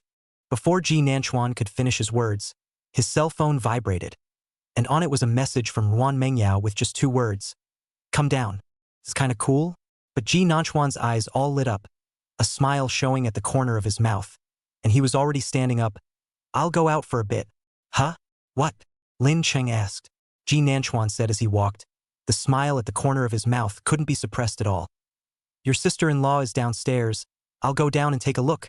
Lin Cheng and Zhou Feng glanced at each other and decisively followed behind and walked out. Chung Hang had been on the phone in the corridor, and as he watched them look down, he curiously looked down as well. Soon it was time for Ji Nanchuan to walk out from the dormitory door. The tall, leggy girl with the ponytail looked up at him, then reached out and hugged him of her own accord. "W.O., the 3 exclaimed in unison. Chung Hang's mom asked curiously on the other side of the phone, "What's wrong?" "No. Mom, you rest early. I hang up first. Chung Hang smiled. This is not busy reading gossip. Ji Nanchuan had just walked up to Ruan Mengyao when he was hugged, and he froze for a moment. Then, without hesitation, he hugged her back, his voice laced with laughter. "What brings you here?" The girl in his arms looked up at him with a "I can't do anything about it" look on her face. "Isn't that why you said you wanted to meet? So here I am. I came because you wanted to see me," though the effort was made to make the tone sound casual. But Ji Nanchuan's heart is soft into a ball. The little girl's hard mouth and soft heart is also very cute. He deliberately teased the person in his arms. "Offering to hug me because I want to?" I didn't expect her to say with a straight face. "Of course not, but I mustn't receive some payment for traveling all this way? It's not too much to hug my boyfriend, right?" After saying that, those beautiful eyes stared straight at Ji Nanchuan, with a look that, if you say too much I'll bite you. Cute as hell. Ji Nanchuan didn't hold back and laughed straight away, his rows of large white teeth dazzling even in the light. Ruan Mengyao didn't hold back his giggle as she watched him, and a smile appeared on her taut little face as well. Young couples who have just fallen in love seem to be so naive and overwhelmed no matter how old they are. But it's the most beautiful and good start to a relationship. "Ji Nanchuan, you're smiling so stupidly," Ruan Mengyao whispered, like she was disgusted, but the strength of her hold on his waist didn't relax. After all, this is the freshman dormitory, although there are people standing and chatting at the bottom of the building, but the only ones who are cuddling with them like this and look like a young couple are probably the only pair of them. That's why people passing by can't help but give them a second glance. A few people standing straight and chatting in the distance also looked at them from time to time. In the end, it was Ruan Mengyao who was embarrassed and let go of Ji Nanchuan's waist. About to come out of his arms, the gazes that fell on her body and face from time to time made her a little shy. But Ji Nanchuan didn't let go. The strength of holding her instead increased. Hey, just let go, ah? Running so far to hold a little. Ruan Mengyao had a you don't be irrational look on her face. It's obviously because you wanted to meet me that I came. Then you don't want to see me? Ji Nanchuan asked rhetorically. Ruan Mengyao narrowed her eyes, looking at the way he raised his eyebrows and asked himself a rhetorical question. She always felt that he still had something to say afterward. I want to. I don't want to. Why did I run over here? Then you give me a kiss. Ji Nanchuan's voice lowered a bit. His heart was also nervous, and he added, kiss the face. Before the words were out of his mouth, the person in his arms stood slightly on tiptoe and dropped a kiss on his lips. There was an oh from the dormitory building, and there was also an uproar. Both of them couldn't afford to be shy and turned their heads at the same time to look over. Ji Nanchuan saw the three of them in their dormitory at a glance, and next to them were a few boys who were also in the same class. The group even shouted in unison when they saw them looking up, "Hello, sister-in-law!" Ruan Mengyao's face instantly turned red. She hadn't seen this kind of scene yet, but although she blushed and was shy, she didn't back down from her fear. Instead, she waved at them and returned, "Hello there!" The fallout caused smiles to appear on the faces of the watching crowd. Ji Nanchuan listened to this group of people with a mouthful of sister-in-law is so beautiful. Sister-in-law, we will take care of brother Chuan. He let go of Ruan Mengyao and lamented.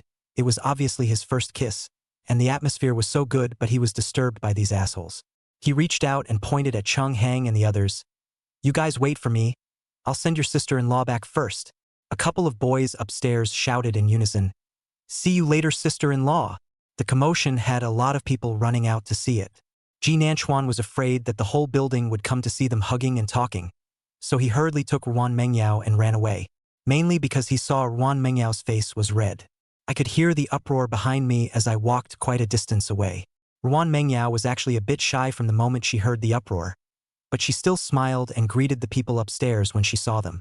Although other people do not know, but that Chung Hang reporting time is seen, she cannot let Ji Nanchuan in front of the housemates and students to lose face, so it's just a matter of forcing back the shyness and saying hello to them in a gracious manner. It turned out that the cry of sister-in-law was more than enough to make her heart never slow down again. Ji Nanchuan held her forward, and when he passed by one of the school's gardens, he could occasionally see a few young couples far apart whispering. Yet they don't affect each other. Ji Nanchuan stopped and turned his head to look at her, his eyes bright. That kiss just now, can you do it again? It's all been disturbed. His voice took on a deliberate note of loss. I haven't even felt it properly yet, and my first kiss is gone? Chapter 37 Chuan, you're on fire. The boy's mind was too easy to guess. Or perhaps I should say he hadn't intended to hide it in the first place. Ruan Mengyao looked at him like this but only felt familiar. Yes, this was the way they used to get along. Never hide anything from each other. They were always supposed to be the closest, But Ruan Mengyao had already used up all her courage by kissing her just now, and now she was suddenly asked to kiss her again. The truth is, it's shy now. So she looked at Ji Nanchuan and tilted her head slightly. No, I've just kissed. I'll be shy too. His voice softened on the latter sentence, sounding more like a pout. Ji Nanchuan reached out and wrapped his arm around her waist, when she took a small step backward and whispered, Then I'll kiss. The last word kiss disappeared between their intersecting lips. This small garden, last life Ji Nanchuan knew that it was a love shrine. This side is basically a small couple, and there will be no one purposely disturbed. In his last life, Ji Nanchuan just passed by from the side of the road. After all, he did not have a date. But walking into this garden and hugging and kissing your favorite girl was a first. And, actually, he wasn't much of a kisser, which was something he'd seen a lot of. But he hadn't practiced it either.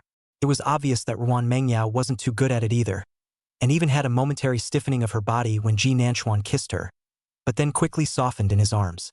Neither of them had much experience, and after their lips rubbed together for a while, Ji Nanchuan tentatively stuck out his tongue before being bitten by Ruan Mengyao. As we all know, tongue bites really hurt. Ji Nanchuan hummed, his brow furrowed. Ruan Mengyao hastily took a step back and covered his face with both hands in some concern. What's wrong? I'm sorry, I just had a reflex. Let me see if you stick out your tongue. Looking at her anxious appearance, Ji Nanchuan's tongue didn't stick out. Instead, he couldn't help but hiss when he laughed, then helplessly said, "Yao yao. How come our kissing atmosphere is always different from others?" The tone of his voice took on a helplessness. Ruan Mengyao froze for a moment, then looked up at Ji Nanchuan. The boys' smiles and the light hung on their faces, and the ones in their eyes held a mixture of helplessness and indulgence. She didn't hold back a laugh. I don't know. Sometimes the atmosphere is such a thing that it's gone when you break it.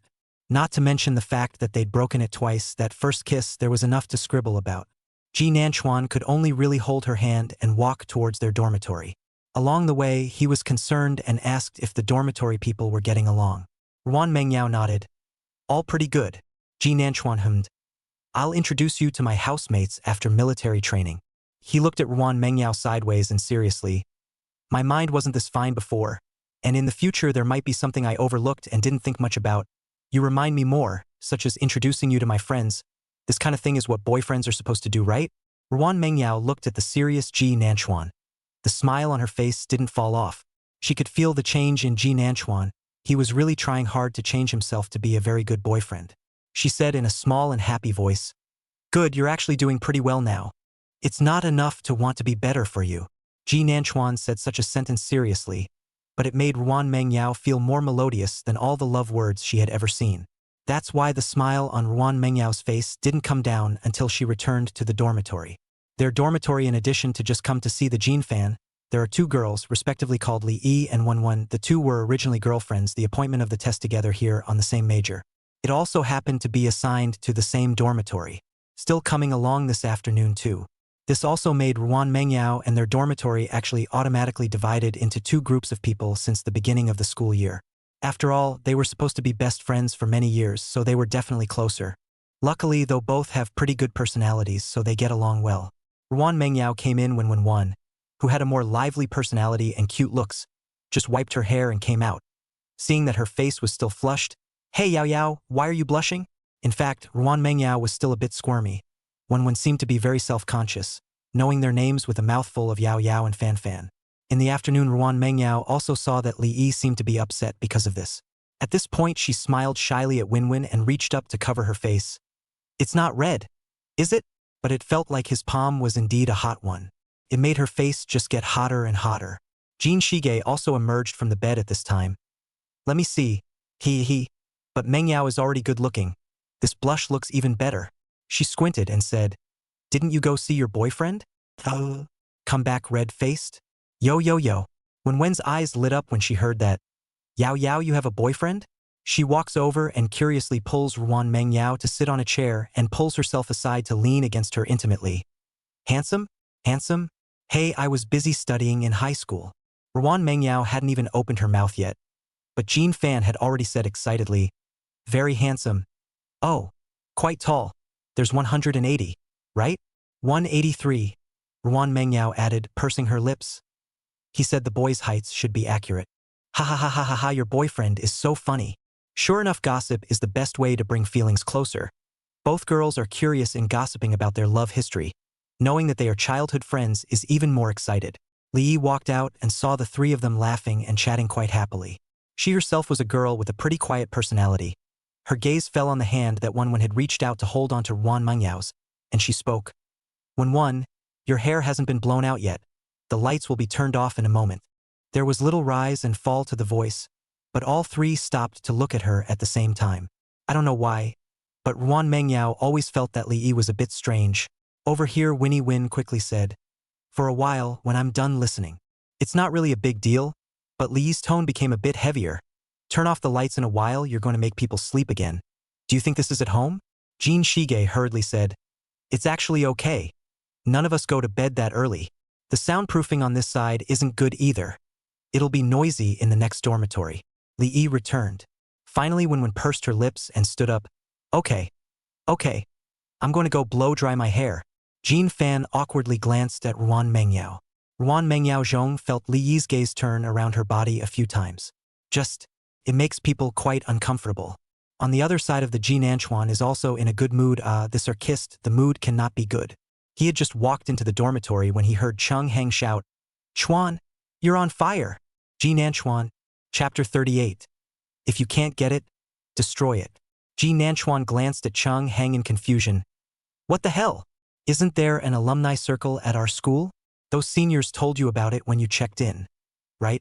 Chang Hang said excitedly, and Lin Chang and Zhou Fang on the side had already lowered their heads and clicked on the software he was talking about, their mouths still asking, and then what then what? Ji Nanchuan, their school does have an alumni circle, is developed by their own students, the type of QQ space posting bars and forums of the kind. You don't say, there are quite a few alumni up there. Ji Nanchuan also downloaded it earlier. He also asked, and then what? In fact, he clicked on it and saw a fire post with the title on the face value of this year's freshman. The 3 equivalent covers placed in front of them were pictures of him and Meng Yaonguin, taken during the day when he was dropping her off at her dorm.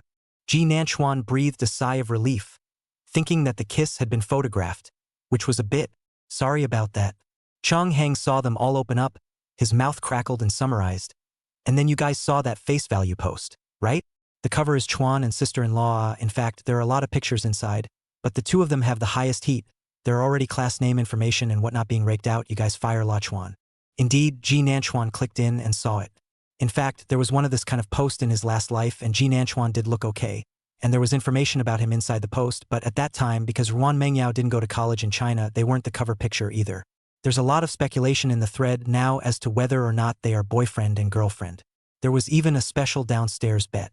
So far, more people are saying they are a couple. Ji Nanchuan was satisfied. Wasn't it obvious at a glance that they were a couple? The one who replied below said, "This eyes can be stretched, definitely a couple." Of course, there are those who say that this might be the ambiguous stage for them. It's hard to say. Mostly good-natured discussions and blessings. What's to say, we're all in college now, and people aren't so malicious to strangers. So Ji Nanchuan was still attracted to one comment while scrolling down to read the comments and listening to Chang Hang and their discussion. Should also be a new number registered. The avatar did not even put. The name is Water for the River. Her comments read, "Everything knock will only harm you, but a third party on the throne." The name, the tone. Ji Nanchuan could basically tell it was Rong Miao Miao just by looking at it. A lot of people in her replies who told her to elaborate and said that she should have proof of her words have been asking for it. But she didn't reply anymore. It's because of this that the number of curious people is growing.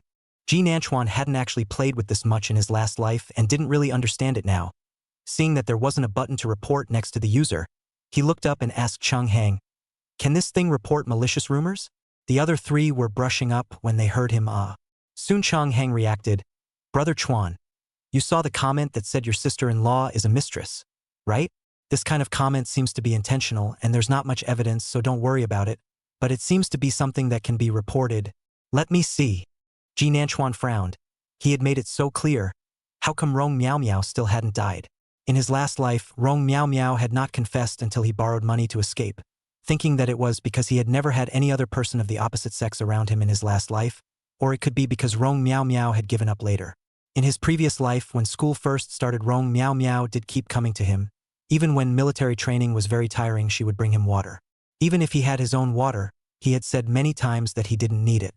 But Rong Miao Miao would still come over with a smile, and she even said with a happy smile, "We're the only 2 brothers in the same school, so what's wrong with taking care of each other?"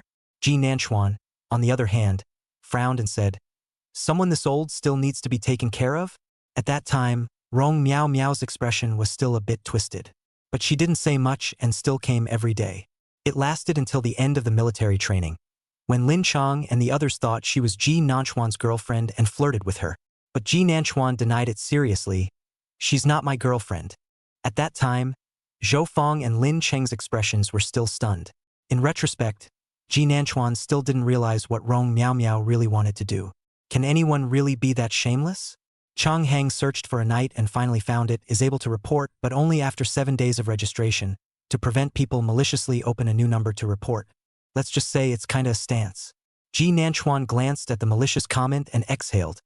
The other party never replied. It is also slowly being said that the man is an eye candy and opens his mouth. In the end, Ji Nanchuan exited that app, thinking that Ruan Mengyao shouldn't be looking at these things. The next day was military training, and you could report it when you got back from military training. He wouldn't go looking for Rong Miao Miao because he didn't want to see her. But if she continued to spread rumors and spread them far and wide, he wouldn't mind just going ahead and suing her. Originally, Ji Nanchuan was very upset about the fact that she had punked herself in her previous life, so naturally he would not show any mercy. At this time, Rong Miao Miao was in the dormitory P picture. Her grades were actually quite average, although she was good at drawing and painting, but she didn't do too well in her cultural classes.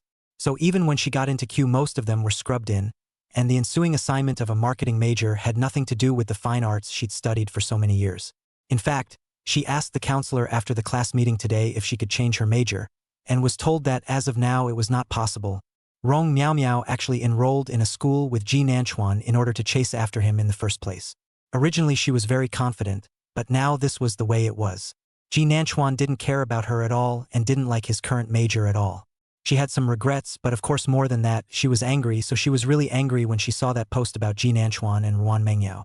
It was only then that she couldn't help but call Ruan Mengyao a mistress, which in her eyes she really was. If she hadn't suddenly appeared, her own relationship with Ji Nanchuan wouldn't have gotten into such a mess. Seeing so many replies, Rong Miao Miao thought of a good idea. Soon open the composition transfer, since she cannot get Ji Nanchuan, so what does Ruan Mengyao have the right to do? He had been chasing someone for so long, and he hadn't laid a hand on someone to get a step across. They don't want to feel good either. 3 people make a tiger. She wants Ruan Mengyao to be talked about and ostracized. No one's going to get any better. Rong Miao Miao looked at the photo of her and Ji Nanchuan on the computer that was made with software, and it was clearly a good match. She had always thought that Ji Nanchuan was different, but it turned out to be just as shallow. Her eyes reddened even more. It just so happened that one of her roommates passed behind her, presumably by accident, and then asked in surprise, "Isn't that the boy who's on fire in the alumni circle? You guys know each other." Chapter 39. Do you need this sip of water? I'll buy it for you. Ji Nanchuan naturally didn't know what brain-dead plan Rong Miao Miao was making. The next morning, they gathered at 7:30 in the designated place to get on the car together to go to the military training base to start a half-month military training. It's the assistant class lead. Their assistant class is a junior brother named Li Xiong. Ideal, quite a nice name. Also a very warm and cheerful personality. When we got on the bus, we told them that even though we were going to a military training base, it wasn't really very strict, so we shouldn't be too nervous. Just think of it as going to have a little fun, but also discipline or something like that was urged. I will stay with you all these days. Remember to tell me if you are uncomfortable. Don't hold on. After Li Xiong finished speaking, everyone was up in arms shouting, "Senior is so nice." And he took it with a smile. Cheng Hang, who was beside him, saw that Ji Nanchuan had been busy looking at his cell phone and frowning, and couldn't help but ask in a low voice, "What's wrong with Chuan?" "No, it's just that I didn't expect your sister-in-law and their assistant class to be male. After all, there seemed to be more girls studying Chinese language." Originally, the male assistant class was nothing, but Ruan Mengyao told him that he felt that the assistant class was overly enthusiastic a little bit, which made Ji Nanchuan very upset. Cheng Hang froze for a moment when he heard his answer, then smiled. Chuan is angry? But with that face value of sister-in-law, there must be no shortage of suitors. You can go and declare your sovereignty during military training. Ji Nanchuan looked at him. How so? Just. After arriving at the military training base, the people first went back to the dormitory to put their things away, then changed their military uniforms, and gathered at 11 o'clock sharp at the playground. With only 30 minutes to go, it's hard not to get a little frazzled. Their dormitory is a large dormitory of 16 people. The boys did not have so much to talk about, and did not care about the bathroom toilet, directly began to take off and change clothes. Time was so tight that Ji Nanchuan didn't even have time to ask Ruan Mengyao where their dormitory was. Military training definitely can't bring cell phones either, but because of Li Xiong's words, many people still secretly put their cell phones into their pants pockets. Ji Nanchuan brought all 4 of them. It actually opens with those inspiring encouragements and such from the chief instructors and leaders. On the first day, we just came in and started with 30 minutes of standing at attention. This one is kind of easy. However, it only proves that the contemporary college students are also really brittle. After 15 minutes, some people began to be unable to bear it. One after another, some people also fell down. 2 girls from Ji Nanchuan's class also fell. Li wanted to only help the person to the back with the instructor. There were already quite a few girls in the back and a school nurse as well. Ji Nanchuan was a little worried about Ruan Mengyao. But his worries were obviously a little redundant. Ruan Mengyao looked tall and thin, but she was really into sports and was in excellent physical condition. It was pretty hard to stand in the military position, but she still didn't think it was a big deal. But she wasn't expecting it when Wen and Jean Shige, who were standing on either side of her, fell down and slammed into her side at the same time. She tried to follow it up with one on each side, but her feet were numb after standing for so long in the first place. She got it, but she twisted her foot.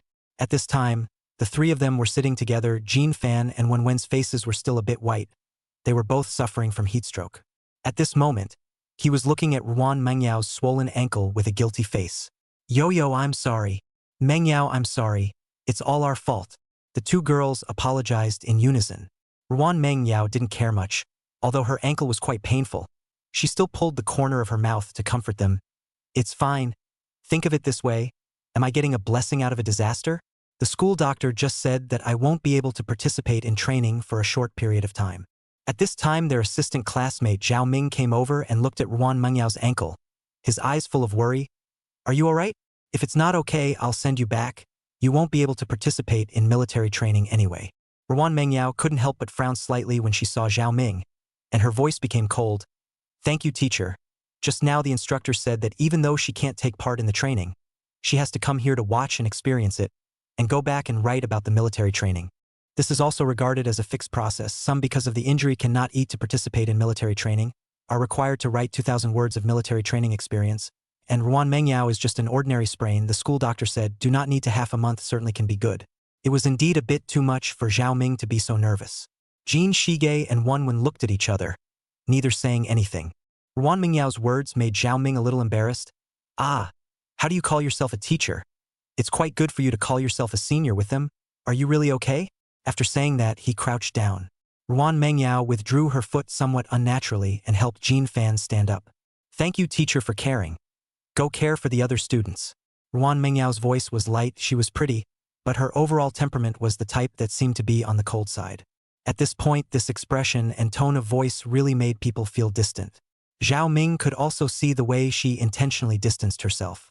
In the end, he could only smile awkwardly and stood up with a few admonitions about remembering to call on himself if anything happened.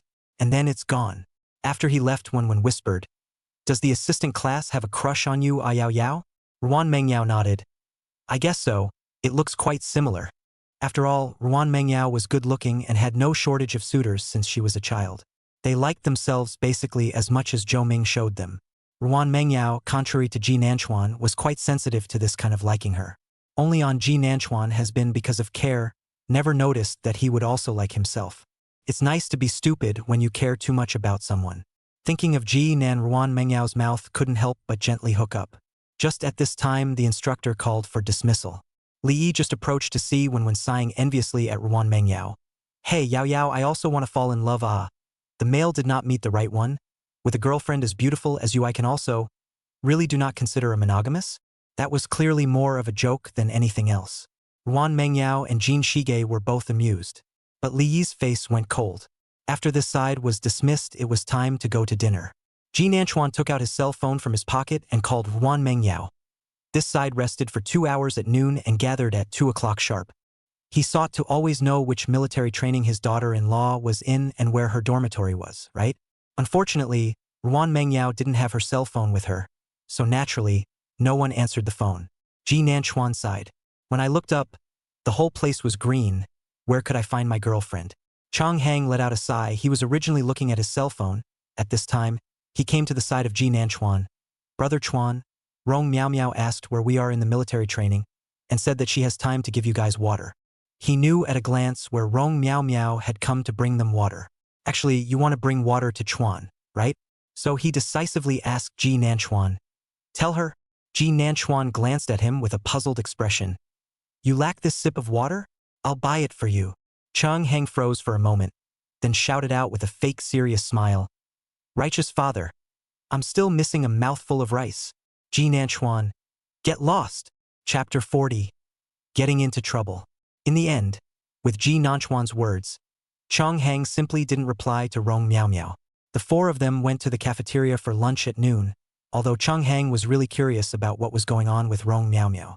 However, Ji Nanchuan's attitude was clearly that he didn't want to mention this person, so he didn't take the initiative to find people unpleasant. Ruan Mengyao, on the other hand, only saw Ji Nanchuan's phone when he returned to the dormitory, thinking that this person was quite bold, going to military training and still carrying a cell phone.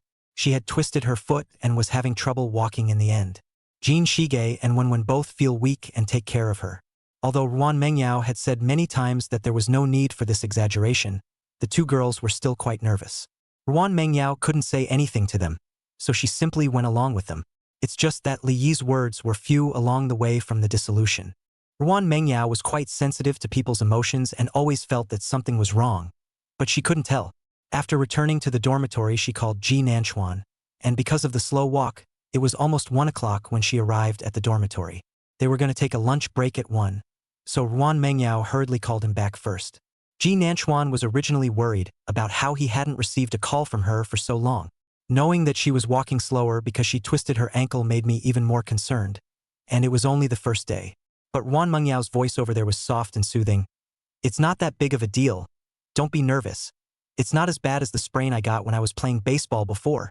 Ji Nanchuan certainly remembers that since childhood, Ruan Mengyao has loved sports, and her body has never been injured in big or small ways.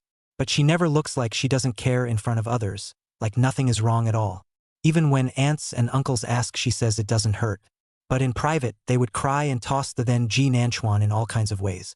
She said that she was a sister who couldn't cry. Yet she would say in front of Ji Nanchuan with a bitter face and red eyes, "Ji Nanchuan, I'm in pain." At this time Ji Nanchuan sighed softly. "It really doesn't hurt? To me you still want to be like this, ah." The voice carried a familiar and unfamiliar soothing tone to Ruan Mengyao. Ruan Mengyao originally really thought it was nothing. Indeed, when exercising it was a common thing to get injured. But the ear is Ji Nanchuan's gentle voice. She could not help but look down at her ankle. Suddenly she felt aggrieved that strength. She said in a low voice and aggrieved, "There is no way that it hurts. Today is only the first day. Where is your military training place?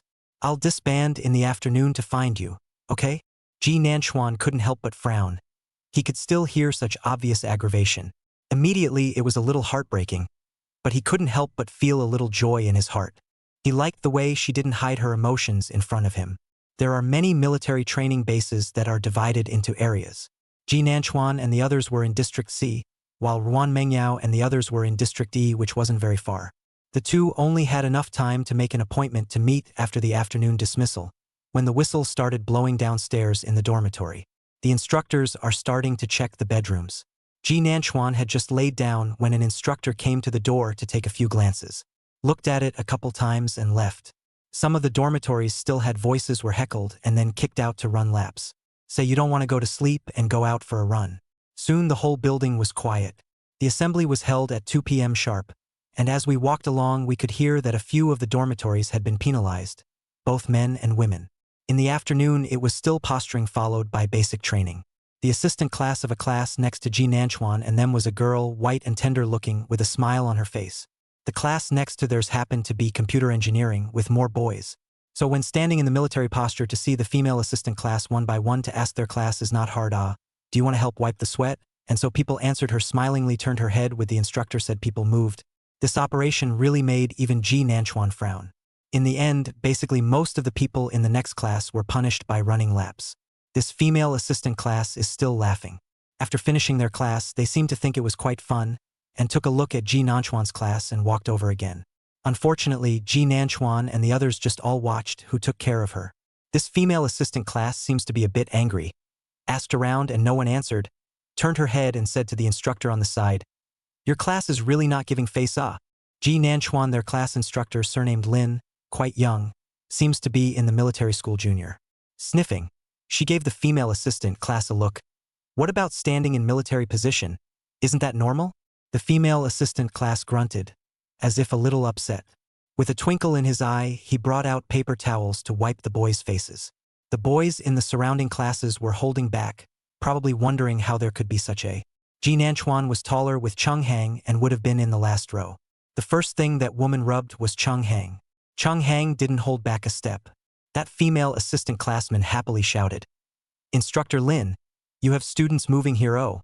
Instructor Lin frowned and was just about to say something, when Instructor Huang, who was in the class on the side, even smiled and said, "Go run circles with our class." Ji Nanchuan didn't hold back and shouted, "Report!" Chung Hang's face didn't look good, and he even rolled his eyes at the female assistant class. Instructor Lin ignored those two and asked Ji Nanchuan, "What's wrong?" Reporting to the instructor, I think the assistant class in the next class is sexually harassing, right? Ji Nanchuan's voice didn't have much rise and fall, but it was big. At this time many boys also spoke up. That's right, what a guy. It's not like it's in our class. And keep doing this to the boys. Why don't you see to get the girls? Bitchy or not. The murmurs continued to ring out, and the face of that female assistant class became ugly. There was also an aggrieved look on his face. Instructor Lin. Instructor Lin glanced at Ji Nanchuan without saying anything. Instead, Instructor Huang angrily bellowed, "Quiet. What's it like? You can't resist this beauty trick? Huh? No, you call that a beauty trick? Never seen a female, right? Chong Hang cannot stand it. Chuan are out of the head. Anyway, the size of butt was punished, simply come with the mouth. This is mental torture, right? Look at you, this have never seen a woman look. How rare ah. Why do we want to be wiped face close ah? We are here to military training and not to sell their bodies. Evil is not disgusting ah.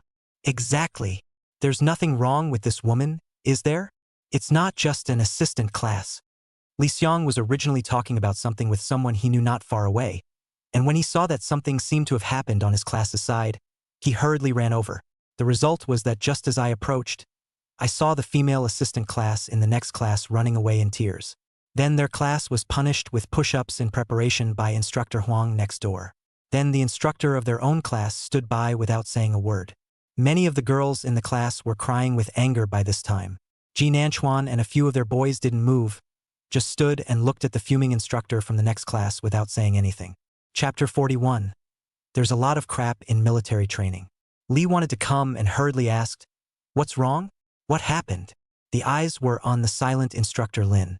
By this time, the group of boys running laps in the next class were beginning to quit, and many of them dropped their hats outright. What the? If you fancy you go after it, what the do you think we are? Calling you an instructor and a teacher and you're still wheezing, huh? The voices were also getting louder and louder, and now Li wanted to probably hear something, and looked disapprovingly at the two instructors. What's going on here? Instructor Huang was obviously infuriated and his face turned red. If you guys were like this in our place, it would be considered a dereliction of duty on our part if we didn't punish you until you couldn't stand up. Pull back. What school do we go to and what school do you go to can be the same. A boy from the next class snorted. We're done for today. You guys are ugly as hell hooking up. Think we're blind. I guess I'm talking about the female assistant class and Instructor Huang just now. Ji Nanchuan didn't see any hooking up between the two, and simply felt that this person was sick. Some of the boys just didn't move at all, and she said they did too. It's not possible to not answer her, and if you do, you're moving. That Instructor Huang told people to run laps without even asking is not purely sick. The commotion was so loud that many of the class instructors ran over. The other classes were probably trying to watch the fun but didn't dare to move. That Instructor Huang over here was already about to make a move with that student. Li wanted to stop in the middle. The few instructors didn't do anything, they were just watching the fun. Including Instructor Lin from Ji Nanchuan's class. He hadn't said a word. Eventually it was the chief instructor who came, along with the leader of their school. It's a big deal even. But both sides presumably felt quite humiliated, and in the end, the chief instructor had a few of the watching instructors run laps with the group of students. They were all 18 or 19-year-old boys who were supposed to be hot and impulsive, and no one wanted to listen anymore. The chief instructor was a tough one too, and in a few straight swipes, he pinned down the boy from the next class, and who was making the most noise. It's the difference between practiced and unpracticed, after all. That boy can't swear dirty, but he can't fight. The chief instructor roared. Anyone still unconvinced? Then come up and fight. I'll fight until you're convinced. The cursing in the crowd became a little less loud now. That yellow instructor had just laughed contemptuously when he was kicked by the chief instructor, barely able to stand still. You also give me weights to run together. Laugh your ass off. The kick finally brought a bit of a smile to the faces of many of the angry students. The chief instructor also made it clear that mistakes had to be admitted, and if he could beat him, he wouldn't have to be punished. However, Instructor Lin was on the sidelines and was very direct about how high the chief instructor's force value was. No one ended up going up to fight him, after all, who would touch a rock with an egg. Satisfied, the chief instructor let both their classes run laps. At this time, Li thought but came with a smile. Our class doesn't need to run right, instructor. After all, our class is innocently implicated. He glanced at Instructor Huang, having just gotten a rough idea of what was going on. Their class is innocent in this case. Lee wanted to speak seriously and looked at Instructor Lin, who was on the side. What do you think, Instructor Lin? Didn't all the students in our class stand properly just now? If he has a girlfriend, it's not appropriate for him to be wiped by another woman's sweat. Right? Right? Chung Hang nodded. That's right. Isn't this defiling me? On the side, Ji Nanchuan and a few boys didn't hold back their laughter. Instructor Lin glanced at Li Xiong and then at Ji Nanchuan and the others. In the end, he nodded. It really doesn't have much to do with our class. This Instructor Lin said nothing before, but if asked, he also told the truth. But finally, at the request of the school leadership, Ji Nanchuan and his class still meaningfully followed the 2 or 3 laps. Li wanted to run along with them. Chang Hang ran beside Ji Nanchuan, still saying thank you. Thank you, Chuan. I was holding my breath at that time, are still not open. Ji Nanchuan was honest. I'm actually afraid that she'll rub it in my face next. It's kind of disgusting. The boys beside him laughed, and some cursed how there was such a. The boys from the class next door also yowled and shouted hello to the tough guys as they ran by. Boys always seem to do that, a few yowls and they're familiar. Instructor Huang's face isn't too good either, he's running underweight. And Ji Nanchuan estimated that the brothers in the class next to theirs were not going to have a good time for the next 10 days. I didn't see the female assistant from the next class show up the afternoon afterward, so I don't know if she was embarrassed or what. Ruan Mengyao and their side had heard what had happened over here. I don't know how it got passed off as a love triangle between the female assistant class and the instructor and the student. It would be outrageous. Anyway, Ruan Mengyao felt quite outrageous as she listened to him and the girls discussing it. She knew that it happened over in Area C but thought that she could go and ask Ji Nanchuan in a while. Because Ruan Mengyao didn't have to do military training because of her ankle injury, she sat over here in the afternoon and watched, and didn't sweat much on her body. When rubbed over as soon as she rested. Hey, Yao Yao smells good. Not like us. When you sweat it's all sweaty Ruan Mengyao sort of realized that when one should be the youngest child at home, and especially like to be pampered. It's been a few days now, and I like to rub up against anyone I see in the dormitory, as if I didn't have a bone in my body. Jean Shige also laughed at her at this point. Shizuka, you're as clingy as that bichon I keep at home. Li Yi, who was on the side, coldly glanced at the jostling trio. Ruan Mengyao always felt that the way she looked at her eyes was getting colder and colder. She couldn't help but take one more look at Li Yi. Instead, he met her cold gaze. Ruan Mengyao had just frowned when Li Yi reached out and tugged on Wenwen. Don't you have any bones in your body? Wenwen guessed that she was tugged a bit painfully. AI let out, Li Yi, what are you doing? He said and shook off her hand. Li Yi froze for a moment, looking at his shaken hand, then at the way Wenwen frowned. Finally pursed her lips and didn't say anything. Ruan Mengyao watched from the sidelines, and that feeling that something was wrong intensified. It got to the point that when she went to the restroom, Li Yi, who said she had heat stroke, followed her. Li Yi stood next to her while Ruan Mengyao was washing her hands and suddenly spoke. Ruan Mengyao, you have a boyfriend, don't you? Ruan Mengyao glanced at her from the mirror. Right? Then you and Wenwen. Li Yi's words were interrupted by Ruan Mengyao before she could finish. I thought it was quite strange before, but Li Yi, you should think clearly before you speak. Wenwen and you are both my roommates. I think Wenwen thinks the same way. Li Yi's face went white for an instant, and in the end, he didn't say anything else. The two didn't even notice another person standing in the toilet cubicle as they spoke. The two turned back without saying anything. Instead, the door to the toilet cubicle opened. Chapter 42. If you blow on me, it won't hurt anymore. The afternoon's military training was not considered much easier. Ji Nanchuan's class was fine. Although their instructor didn't help before, he didn't toss them around much afterward. The class next door is miserable. The yellow instructor after the chief instructor left that face black. There weren't a lot of girls in their class, but there were still some, and several girls cried throughout the afternoon. However, the yellow instructor said that he could not treat them differently, and that they should blame the boys in their class for being tough. It's pretty disgusting anyway. Ji Nanchuan they watched, feeling that their class boys that face has been black. Not to say in the military training base this yellow instructor may have to be sacked. This behavior is really quite disgusting. Not only was Ji Nanchuan and his class watching, but students from other classes were watching as well. But this yellow instructor hard tiger with a positive face seems to be really upright look. And the instructor from the next class came and advised that it was just military training. But the other side came back with, people like this famous university students, what do not do good right? Tough, right? Their whole class was doing push-up prep at that time. Hardly the end of the afternoon military training, Ji Nanchuan saw the previous lead a boy around the side of a number of boys already surrounded. Cheng Hang and Zhou Feng walked beside Ji Nanchuan and muttered, "This instructor Huang is not possessed of an evil spirit, right? What era is still wearing small shoes?" Zhou Feng's voice was full of disbelief. "Is he an elementary school student?" "Nope. Insulted elementary school student." Lin Cheng, on the other hand, said, "Originally, his age was not much different from ours, so he probably felt in his heart that his face had fallen and was looking for face." Ji Nanchuan said while looking at his cell phone, "Just wait. It's not like he's the only one with face. Everyone's about the same age. It's not like there aren't any pricks in their class." With that, he looked up and said to the three, "I won't be eating with you guys tonight, so I'll be off. Zhou Feng AI just wanted to say something. Was Cheng Hang tugged the sleeve, said with a smile, "Do not hey. Forget that Chuan brother has a partner?" Zhou Feng and Lin Cheng then clapped their hands. Right. Don't bother brother Chuan." The smiling look made Ji Nanchuan laugh at them as well. Ji Nanchuan headed to Area E after speaking to them. The dismissal time is different for each class, but it's pretty much the same. Ruan Mengyao and his class were also dismissed. Jin Shige and Wen wanted to help Ruan Mengyao back. Actually, Ruan Mengyao was helpless. Her ankle was twisted, but it really wasn't that serious. At least walking by yourself is no problem, just a little slow. But Jin Shige and Wen were as nervous as if she was going to break at any moment.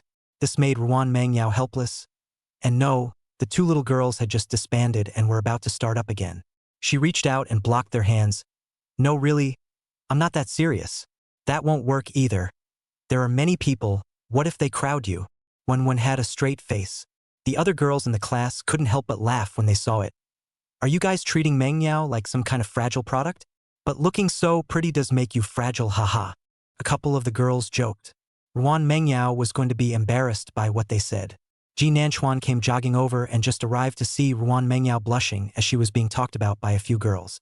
Actually, Ruan Mengyao's is not a particularly snow-white type of skin because she likes to exercise. But she wasn't dark either. She was the kind of skin that was white and red.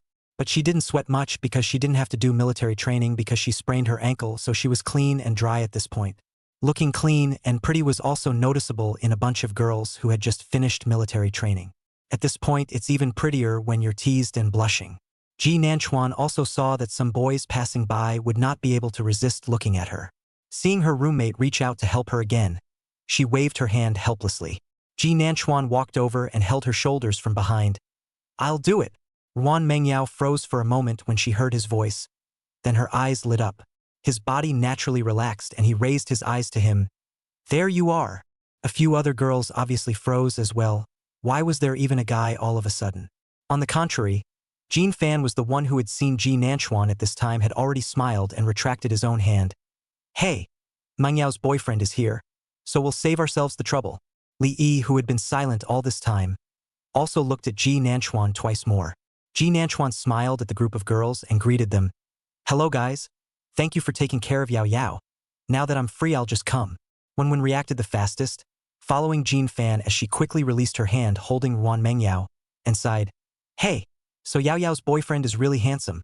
The girls ended up with surprise in their eyes, and after a few flirtations, they were pulled away by Jin Fan and Wen. Ji Nanchuan withdrew his gaze to look down at Ruan Mengyao Yao Yao's ankle. But the pants are long and cover up not being able to see to. Noticing his line of sight, Ruan Mengyao moved a little embarrassed. "What are you looking at? It's really nothing." However, Ji Nanchuan was still uneasy and helped her towards the nearby resting chair. "Let me take a look." It had been a while since dismissal now, and most people were rushing to the dining hall to eat. There aren't any little restaurants or supermarkets or anything on a military training base. It's all about going to the dining hall and going late. But Ji Nanchuan is not in a hurry, has just asked Cheng Hang to help pack 2 copies, and will go over to get it in a while. After all, originally Ruan Mengyao's ankle was injured, so he probably couldn't walk fast. The dining hall over here actually has mediocre food, but it's better than being hungry. At this time, Ji Nanchuan helped Ruan Mengyao to sit on a chair before reaching out and carefully pulling up her left foot. Is it the left side? Although there were fewer people, it wasn't completely deserted. Ruan Mengyao gave an embarrassed hum and tried to draw back her foot. But Ji Nanchuan looked gentle, but the strength in his hands was firm. "Can't draw back at all." Ji Nanchuan whispered, "Don't move. Let me take a look. Is it medicated?" already pulling up her pants as she spoke. The pants for military training are uniformly army green, which isn't really considered good-looking. But the girl's ankles, though red and swollen, were also slender and delicate, and the slightly raised redness on her snow-white skin looked even more obvious and pitiful. The army green pants did make that skin look a little whiter. She was so thin that Ji Nanchuan could hold her ankles with one hand. He couldn't help but frown slightly at the redness on the white skin, reaching out to gently touch it. "Does it hurt?" Ruan Mengyao originally wanted to say that it didn't hurt, but when she saw his furrowed brows she whispered, "It's twisted. Of course it hurts. Actually, this kind of pain is nothing when it comes to sports injuries." But then she saw how distressed he was, and suddenly she felt as if she had become pretentious as well, and this ankle hurt. "It won't hurt anymore if you blow on it for me," Ruan Mengyao added in a small voice, still a bit weak. Chapter 43. Blushing is beautiful. Ji Nanchuan originally liked to play, and sprains are not untried. Naturally, I know what that feels like, and if the pain is mild it's momentary, and after that it's fine. Looking at Ruan Mengyao, this injury shouldn't be very serious. It probably wouldn't even be taken seriously if it were on his own. But this seems to become unbearable if it's on someone you like. Especially when I heard her whisper, "It won't hurt if you blow on me," just like countless times before. When she was young, Ruan Mengyao would often fight because of Ji Nanchuan, and she was already a bit stubborn. At that time, she always thought of herself as a sister and couldn't see Ji Nanchuan being bullied. Obviously a pretty little girl like a doll, but always fighting with people and getting all bruised and dirty. Hair is all messed up. Every time Ji Nanchuan asked her with red eyes if it hurt. She, however, seemed to not care, handing her broken-skinned hand over to Ji Nanchuan. "Mom said that blowing on it won't hurt. Ji Nanchuan, you blow on me and it won't hurt. I'll protect you next time. You're obviously in pain and your eyes are red, but you're trying to act like an adult." Ji Nanchuan blew gently on the red and swollen ankle. Obviously she asked someone to blow, but at this time, seeing that he really blew, but it seems to be a little embarrassed to draw back his leg. Well, it doesn't hurt anymore. In fact, Ruan Mengyao could already feel her face starting to burn. Ji Nanchuan raised his eyes to her at this time. "It really doesn't hurt anymore?" Ruan Mengyao's eyes, which had always looked cold, were a little full of emotions, slightly flashing something, and whispered again, "So, it won't hurt if you blow on it a little more? Where is it that blowing a little doesn't hurt anymore? It's clearly that you're attached to this person's tenderness." Ji Nanchuan looked like he read it, and didn't hold back a laugh. "You!" He didn't say anything after all, just followed her words and lowered his head to the redness and blew on it again, finally dropping his head down to drop a kiss on the swollen ankle. Then the owner of the ankle went completely stiff all over. The long legs resting on his lap were too stiff to move. Ji Nanchuan just kissed it and quickly lifted his face. "Well, it definitely won't hurt. You!" This time Ruan Mengyao used the strength of her leg was quickly drawn back. But the strength used was probably really a bit too much. She felt her ankle start to flood a bit numb from where she was kissed. Her large eyes opened wide as if she had been frightened, looking straight at Ji Nanchuan. Ji Nanchuan smiled innocently at her instead. "What's wrong? Does it still hurt?" She opened her mouth and her eyes darted over. Occasionally people still passed this way. It wasn't like this side was completely deserted. How dare he? Ji Nanchuan dare anyway, just their own daughter-in-law, and is not doing anything unseemly, right? He just watched Ruan Mengyao's face getting redder and redder, but he couldn't say anything. This kind of Ruan Mengyao made him feel fresh, knowing that between the two of them, although he didn't want to admit it, it seemed as if Ruan Mengyao had always been in the position of leadership since he was a child. Because that's how they were raised. The older two had a standoff for a year or two, although Ji Nanchuan was reborn back. But sometimes habits that have been engraved in the bones for decades are really hard to change. For example, he habitually would instinctively give in to Ruan Mengyao and would do what she asked. Also, for example, she instinctively panders to Ji Nanchuan and instinctively takes a leadership position in her relationship. She was even the one who asked first in the matter of liking and confessing. Ji Nanchuan just answered. This was the first time Ji Nanchuan had seen Ruan Mengyao unable to speak for so long in front of himself. What can I say, it felt fresh and he, too, loved it. He seemed to know how to make Ruan Mengyao speechless. At that moment his eyes darted to her ankles that had been lowered back to the ground. As if she didn't see her face reddened and unable to speak. "Well, take a break for a while, isn't there still a gathering in the evening? Let's go eat." I asked Chung Hang to help with the meal, saying that he naturally squatted in front of Ruan Mengyao. Ruan Mengyao, reflexively put back her ankle that had just been kissed. You? What are you doing? Ji Nanchuan, however, was quick on his feet and held her tiny ankles again. Not doing anything. Pulling your pants down for you. He deliberately looked up at her with a raised eyebrow, his eyes still smiling. What else did you think I was going to do? When Ruan Mengyao saw the smile in his eyes, his flustered heart seemed to suddenly return to normal. He did it on purpose?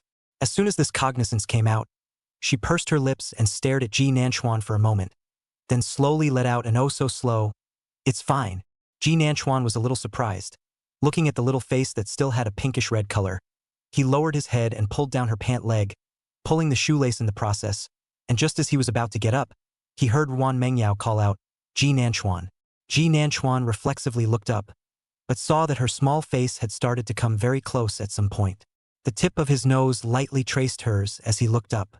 Her eyelashes were very long, so long that Ji Nanchuan was afraid that the two of them would poke her eyelashes on his face because they were too close. Watching her face this close made it redder. Ji Nanchuan still couldn't control himself and stepped back a little, a very small distance, then stopped. It always feels a bit to go backwards like that. Embarrassed? He didn't move again, just asked Ruan Mengyao. What are you doing leaning so close? The uncontrollable knot in his throat slid up and down a few times as he spoke. The temperature on Ruan Mengyao's face was still accelerating, but she didn't hide, just staring at Ji Nanchuan. The two of them seemed to be mingling their breaths together because of their close proximity.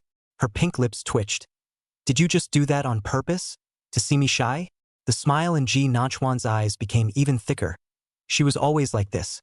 She would say everything directly, never willing to hide herself in front of Ji Nanchuan. Probably the only thing that I hid from Ji Nanchuan was the fact that I found out that I liked Ji Nanchuan. Ji Nanchuan smiled and admitted it. Well, it's the first time you froze in front of me and couldn't say anything, and the way you blushed was beautiful. The person being complimented on her beauty blushed even more. Those tightly pursed red lips seemed to be whitening at the edges from the exertion. She batted her long lashes and said in a small and sure voice, "I'm not." There was nothing she didn't make clear. Ji Nanchuan just wanted to ask, but only saw her flying over. Their faces were already close together, and she moved forward just a bit before their lips met. The soft touch made Ji Nanchuan visibly freeze, could still feel the tip of a pink tongue darting over his lips. The setting sun was behind her, and the sunlight was still a little harsh. Her outline was a little blurred, but Ji Nanchuan could know what she looked like with his eyes closed. The girl's face flushed, but she kissed the boy's lips with her eyes closed. Then a somewhat smug and stubborn voice rang out. "You're the one who's frozen now." Oh, I forgot, Ruan Mengyao's competitive spirit is also particularly strong. Chapter 44. It is said that a woman is a woman's delight, but in fact, a man is the same. For the first time, Ji Nanchuan intuitively felt that the original Ruan Mengyao stubbornness was a good thing. When he raised his eyes to look at her, she was already afraid to look at Ji Nanchuan. It was as if she hadn't been the one who had just offered to kiss him. Ji Nanchuan's face couldn't suppress the smile at all, and his voice was also tinted with laughter as he obediently nodded. "Yes, I just froze." He still wanted to say something, but Ruan Mengyao was already so embarrassed that she didn't want to give him the chance to open her mouth again, and directly stood up, her mouth urging, let's go, aren't we going to eat?" Saying that, he had already reached out to pull Ji Nanchuan, who was still crouching on the ground. Ji Nanchuan reached out and held her hand, standing up with the strength of her hand. She gripped the soft, slightly warm hand in hers slightly harder as she was about to let go. The man who had been about to draw his hand back gave a lurch in his movements and looked to the two men's clasped hands. The corners of his mouth turned up a little at the end, and by the way, they were a couple now. "Go!" Ji Nanchuan held her and slowly walked forward. After 2 steps, he was still worried about her ankle. "Really, don't you need me to carry you?" "No need. It actually doesn't hurt much." Ruan Mengyao whispered. "I just coaxed you. Trying to be sappy." Although it wasn't said, Ji Nanchuan understood. He squeezed the small hand in his hand gently and said nothing more as he led her slowly toward the dining hall. The dining hall was very crowded and the food wasn't really that good, but the main conditions were pretty good with air conditioning. When Ji Nanchuan went to find Cheng Hang, they had already finished eating and were probably ready to go back. There were 2 packed meals in his hand. Lin Cheng and Zhou Feng both saw Ruan Mengyao for the first time and were quite curious. "Don't tell me it's a good match for Chuan." Ji Nanchuan briefly introduced them to each other and then said that they would have a meal together after the military training was over. The three boys also knew what they were doing, smiled in response and left. Ji Nanchuan took Ruan Mengyao to a side seat to eat, and by the time they were done there weren't many people left in the dining hall. Ji Nanchuan military training in the afternoon is definitely to go back to take a shower, and the evenings still have to gather. They don't have much time left. So when Ji Nanchuan said he would send Ruan Mengyao back, he was rejected. It doesn't even take 5 minutes to get from the cafeteria to our dormitory. And as you can see, my feet are really fine. Ruan Mengyao's voice was relaxed. You should have enough time to go back to the bath assembly now. Sending me back is not necessarily the case. Ji Nanchuan said without thinking. It doesn't matter if you don't wash it. Anyway, they are all big men, and they might go back at night to wash it one more time as well. It's really hard to tell with this heat. Ji Nanchuan felt like he was numb from smelling sweat. So Ruan Mengyao sitting next to him was really fragrant. His words caused Ruan Mengyao to reveal a surprised expression. You don't mind, huh? Ji Nanchuan asked. What do you mind? If you normally would mind, but I've come to see you, so what do you mind? He sighed and looked at the still clean little girl in front of him. They say that women are for their own good. In fact, men are the same. I care about how I look in your eyes, the rest doesn't matter. Ruan Mengyao stared at Ji Nanchuan for a while before speaking. How did you suddenly become so talkative? It's a little hard to get used to. Ji Nanchuan smiled and asked her. Then tell me if you like it or not? Like, Ruan Mengyao said without thinking. Repeating it again. That's good. Like, so is that why? Ji Nanchuan's eyes became a little dim, and his voice was low. Because suddenly realized that compared to the so-called embarrassed and self-esteem, loss is the most difficult to bear. In my last life, I was too young and always had every reason to be dumb. It took many years down the road to realize that if you don't say it at the beginning, there's a good chance you won't have a chance to say what you want to say later. The people you want to see, you can't see them either. In fact, for Ji Nanchuan's character, saying so many words so bluntly would definitely be uncomfortable and awkward. Otherwise, you wouldn't have kept your favorite under wraps in the beginning. But it turns out that a lot of things, a lot of words, as long as the opening of the mouth to say out so a sentence.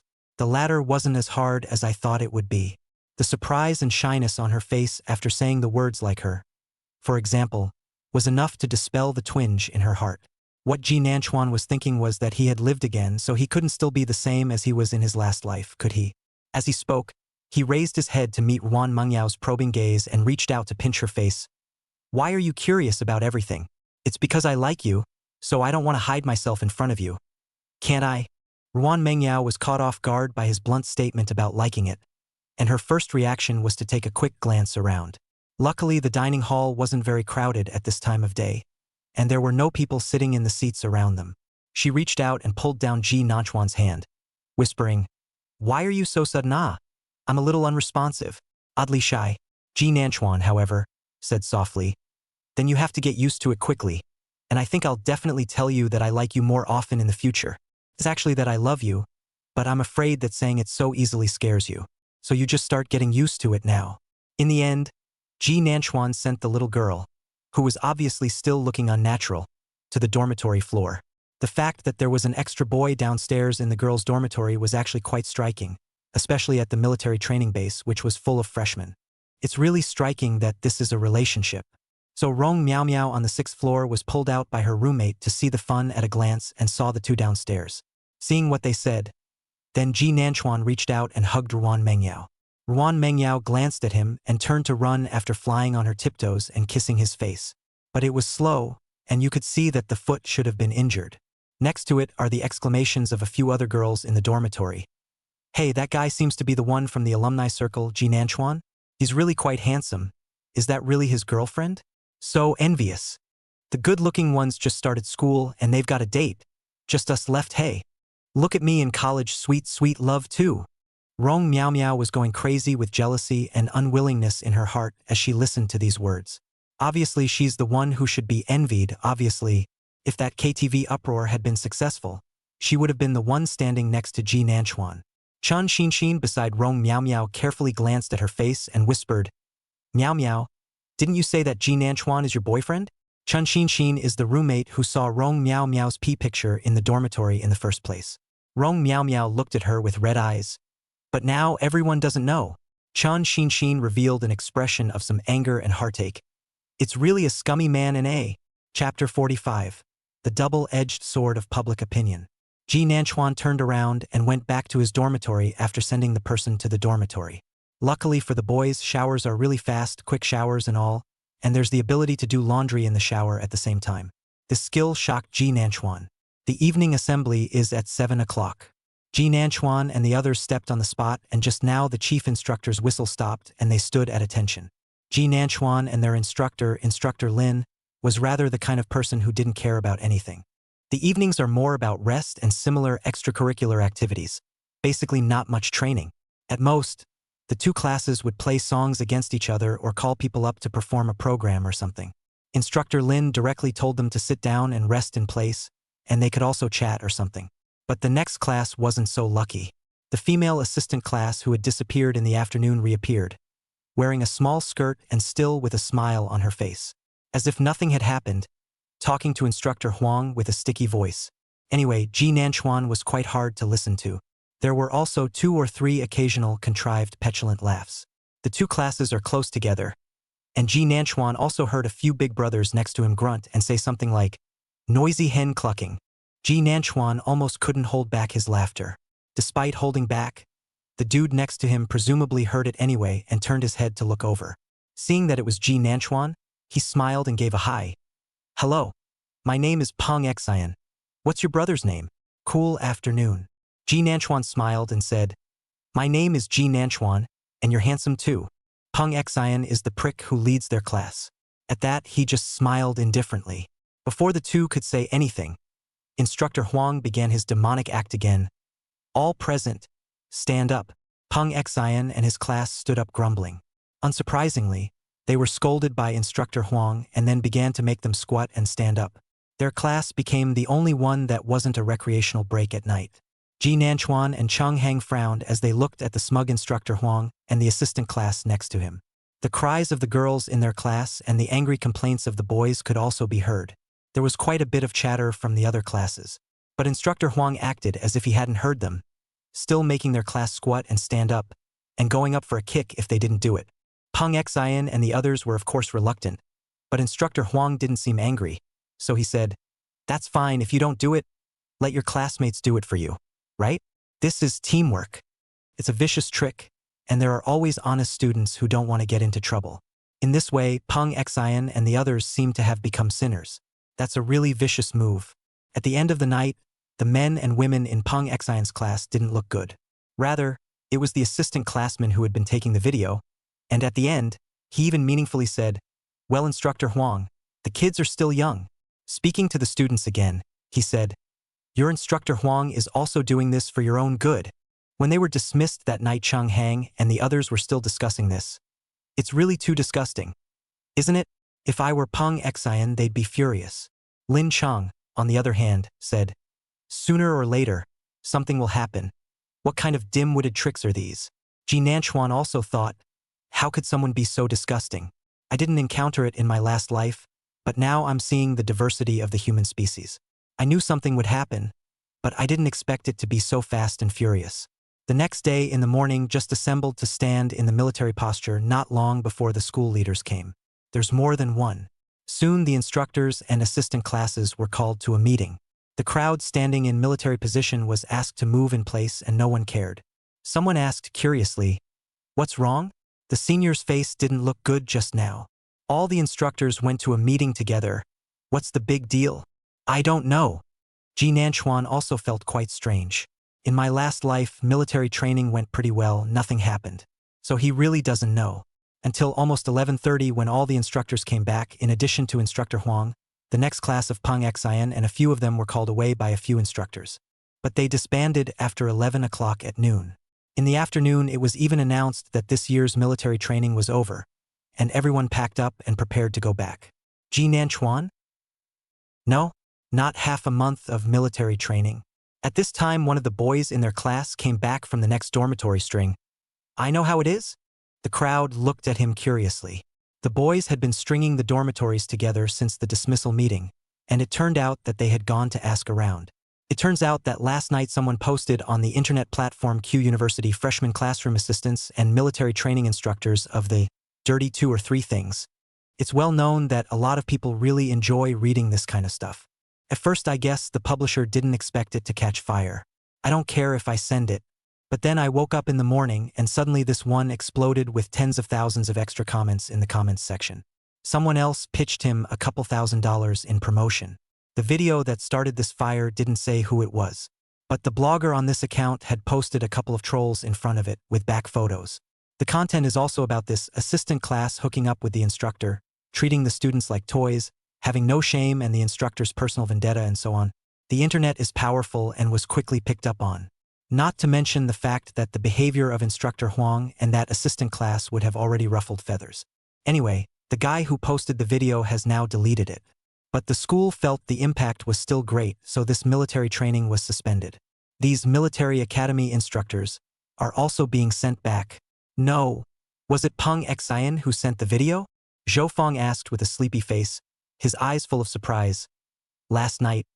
I also said that something would happen, but I didn't expect it to happen so quickly. Ji Nanchuan also did not expect, or in this way to have an accident. In terms of that, it's very much the internet. The boy shook his head.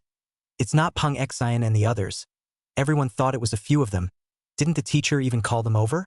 But it really wasn't them. No one knew exactly what was going on, but anyway, they were packed up and sent back in the afternoon, and what was supposed to be a half-month of military training came to an end. On the way back, Ji Nanchuan and Ruan Mengyao were still discussing this issue while chatting. The rumor had spread to Ruan Mengyao and the others that the instructor was in a messy relationship with men and women. Ji Nanchuan did search the internet, and there is still a bit of news, but it is true that the original video has been deleted. The person who sent the video also accepted an apology note, said he was a moment of anger randomly sent, did not expect to cause public attention. It also assures that the assistant class to the school has nothing to do with the instructor. It's the official kind at first glance. But even so, they arrived at the school entrance, just got off, next to so coincidentally also Peng Xian their class.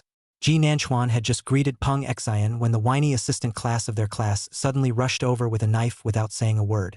Peng Xian is back to her, did not see Ji Nanchuan, eyelids jumped, has reached out and pulled a hand. Peng Xian. Foot hard kicked out. By the way, Ji Nanchuan practiced sparring for 5 years. Chapter 46, Isn't that your sister-in-law? In didn't expect Ji Nanchuan to intervene. The wrist holding the knife felt like it was going to break, and a pop was heard. Sharp pain came from her wrist and she screamed and wailed, covering her wrist and flopping to the floor.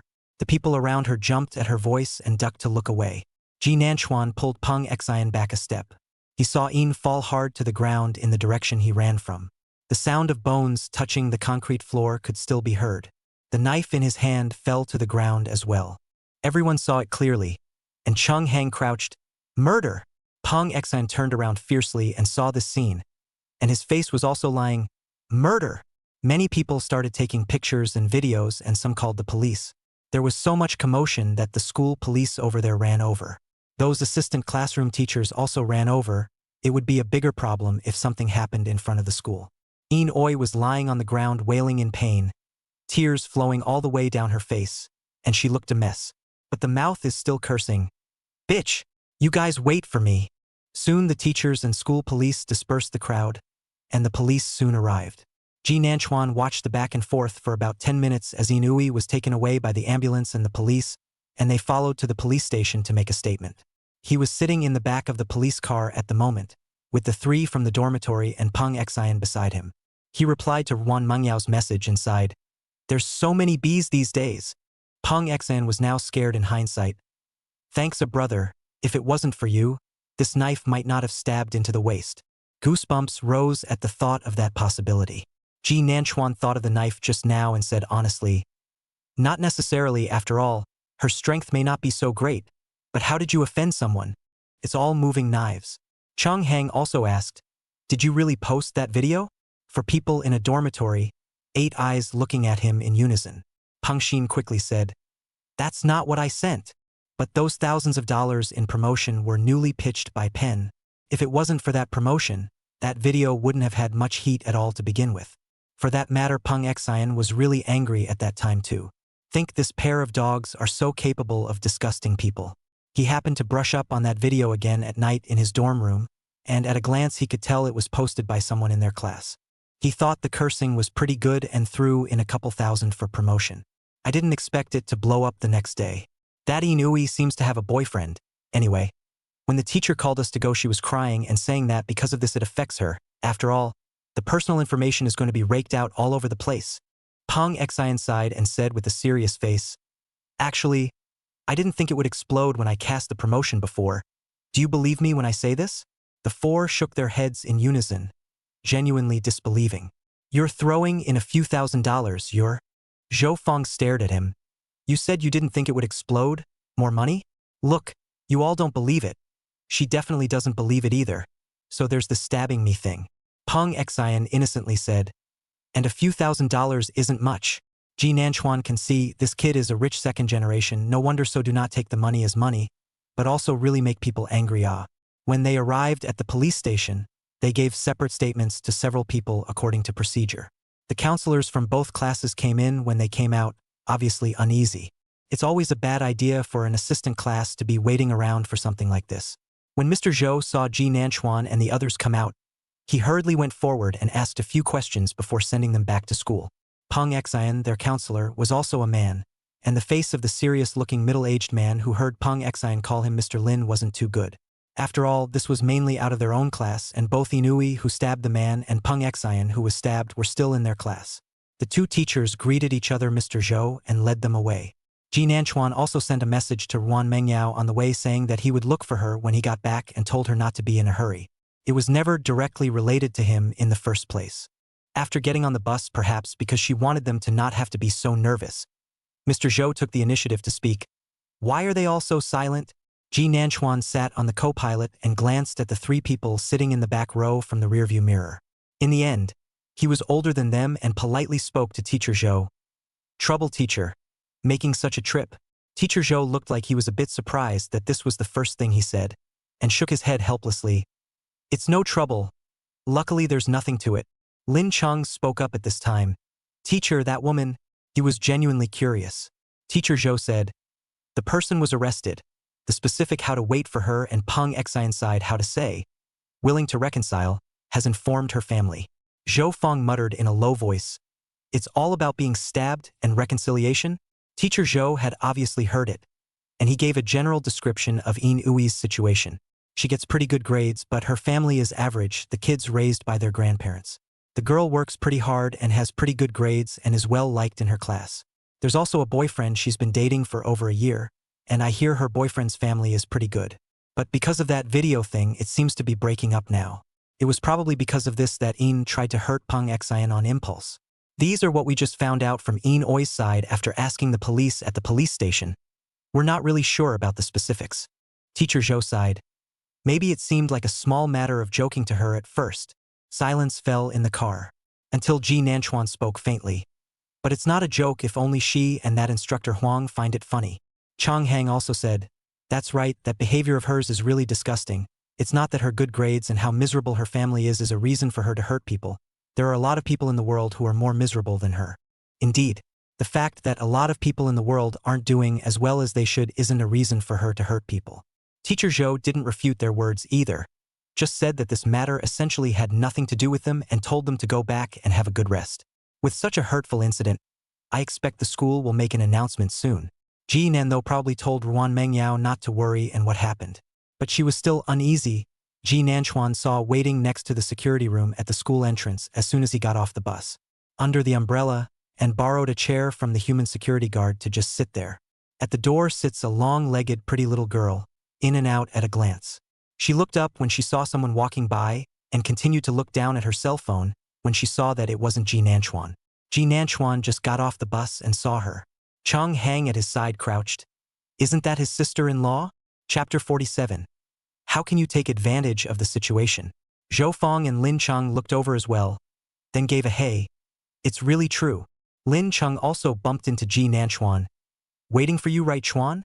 A smile had already appeared on Ji Nanchuan's face. He glanced at the three. "Wait for mine!" The three EOOs groggily cried out, uproariously. While walking, Cheng Hang also shouted very loudly, "Sister-in-law!" The people who were originally sitting in the doorway heard the sound and looked over, and when they saw that it was Ji Nanchuan, they hurriedly stood up. The campus cop in the security room noticed and stuck his head out to look. "Waiting for your boyfriend." Huh? Ruan Mengyao waved at Ji Nanchuan and the others. Then turning to the school police officer he smiled and said, "Wait. Thanks, uncle. I'll carry this chair in for you." "No, just leave it there. I'll move it later. Aren't you inconvenienced by this foot?" The school police waved his hand and said, "It was just because I noticed that she kept standing in the doorway like she was waiting for someone. But her feet always had to change every now and then." The campus police knew it was probably a foot injury, which is why they moved a chair for her to chat a bit. Now when I look at Ji Nanchuan, it turns out to be the young man who just helped. He quipped, "Pretty quick reflexes for a lad, or you'd have just seen blood." Ruan Mengyao still couldn't help but frown at the sight of blood and smiled at the school police officer. Ji Nanchuan and the others had already walked to the door. Ji Nanchuan reached out to pull Ruan Mengyao's hand. "Didn't I tell you to rest in the dormitory? You came back when you said so, so I came to wait and see," Ruan Mengyao said and smiled at Cheng Hang and the others. Cheng Hang they greeted and left, but did not dare to delay the young couple to fall in love. This is all waiting at the school gate. Human sister-in-law is concerned about Chuan. They have to understand. In the end, Ji Nanchuan and Ruan Mengyao once again thanked the school police before slowly walking towards the school. Ji Nanchuan still couldn't help but frown when he saw her slow steps. Even though the ankle isn't serious, it still needs rest. Who runs around the world with the same injuries as her? Ruan Mengyao really didn't take it very seriously. "It's fine. The school nurse also said it'll be fine in a week or so I came to check on you, otherwise I don't feel at ease. I've heard them say something about stabbing someone. When the accident happened, Ruan Mengyao and their class car was far away, not very clear what happened. I heard that something happened over there, and I didn't realize that there was still the matter of Ji Nanchuan in the middle." She was certainly uneasy. Ji Nanchuan roughly explained the matter, as well as In Oi's situation just a bit. Ruan Mengyao was also silent after hearing this, and finally said, "It's quite unlucky." Although she didn't say her name, Ji Nanchuan knew she was talking about Peng Xian. After all, Peng Xian did have quite a bit of bad luck with the whole thing, although that promotion was pitched by him. But the cause of this was originally with In and instructor Huang, and it was handled on the chief instructor's end, but these two came back a second time and said those things. This is probably why Peng Xian and the others are holding their breath. In more or less deserved it anyway. And to stab someone just because her boyfriend broke up with her, that's a scary psychological quality. Ji Nanchuan sighed, darted a glance at her and estimated, "Hey, I don't know if I'll be retaliated against, although I didn't use any strength, but it looks like she's in pain." Sure enough, a nervous expression appeared on Ruan Mengyao's face. "It's not like this matter has anything to do with you, and the retaliation won't come to you, right?" she said as her voice turned a little lower and couldn't help but frown. After all, it seemed like Ji Nanchuan was the one who kicked the person's wrist.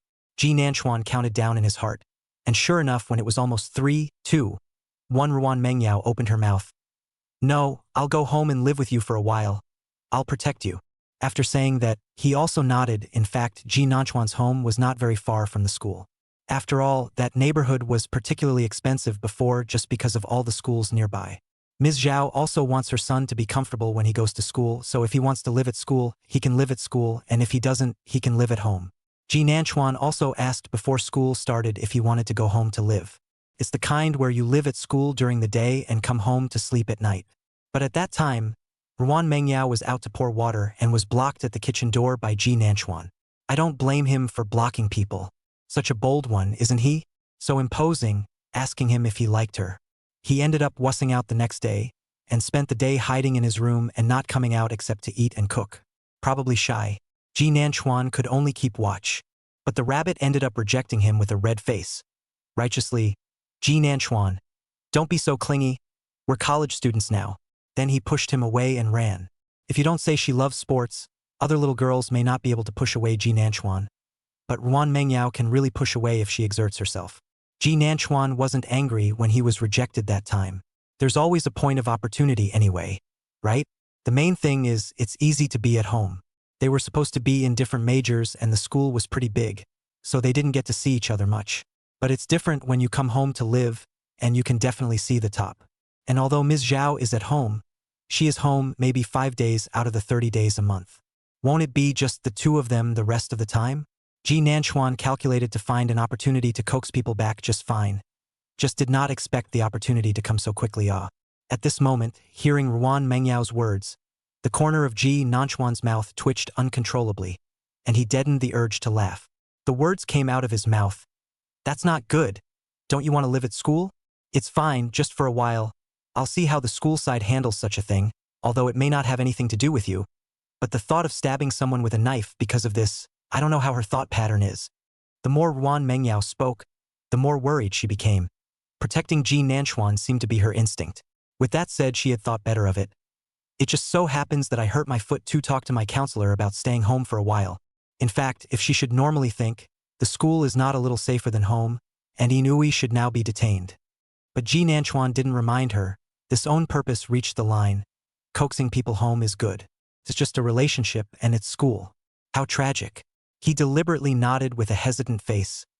All right then, actually I really can. I'm such a big guy. Ruan Mengyao turned her head and looked him up and down for a few moments. He was indeed a big tall man of about 5 feet 8 inches now. He liked sports and had muscles on his body. But this man, how can he get away with this? She pursed her lips and shouted. Ji Nanchuan almost got it. I'm going to regret it. Ji Nanchuan froze for a moment, then smiled. Hastily, he said, yes, I know. So she knew all along. I knew he did it on purpose, but I was willing to go along with it. Chapter 48. These pictures are peas. Ji Nanchuan still sent her to the dormitory floor, and Ruan Mengyao told him that she would talk to the counselor today, and that she should be able to go home and live at night tomorrow at the latest. Ji Nanchuan nodded. Then I'll call our counselor later as well. Living in college or not is actually definitely not as strict as middle and high school. After all, they're adults now. Ruan Mengyao stared at him for a while, but finally turned around and went up. Ji Nanchuan noticed that her ankle was probably hurting as well, and she walked much slower. Although her sprain wasn't serious, she had to rest for sure, and she didn't rest well. I just had to carry her back and I didn't want to. The little girl wants to look good. Only after she went up did Ji Nanchuan turn around and walk back, and gave the counselor a call to explain the situation. He's even half-bedded now, and he's still at school at noon and not at night. Actually, college isn't like high school either. There's no bed check at noon. A lot of times there are no checks at night, only occasional spot checks. But Ji Nanchuan still talked to the counselor's side in advance. Sure enough, it was unimpeded. Because originally their military training was for half a month, but they came back early. This side of the class schedule had to be rearranged, and there were no classes for a few days for the time being. It equals a few extra days of vacation. The next day, Ji Nanchuan went to pick up Ruan Mengyao in the afternoon to go home with him. A few people in the dorms were envious. Is this a local? Say home. They didn't know that Ji Nanchuan and Ruan Mengyao lived together, or they should be even more envious. It was as if they didn't know that the two were childhood friends and just assumed that they were former classmates who had gotten in together. Ji Nanchuan's character is like this. Since no one asked, will not take the initiative to say anything. This is also the reason why no one around him after he went to junior high school except for Hifeng knows that Ruan Mengyao is his childhood friend. But Ruan Mengyao's side was aware of it. Girls are always curious about love stories that are so well matched.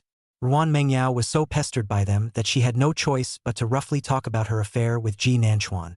That's why they all lamented that fiction shines into reality, and childhood sweethearts and all that. It just sounds so that it's true that Ruan Mengyao didn't look at the alumni circle much, but if she didn't, one liked to look at it. That's why she froze for a moment when she saw the rumors about Ruan Mengyao. At this time, Ruan Mengyao was packing up her things and would go home with Ji Nanchuan later. Yo-yo!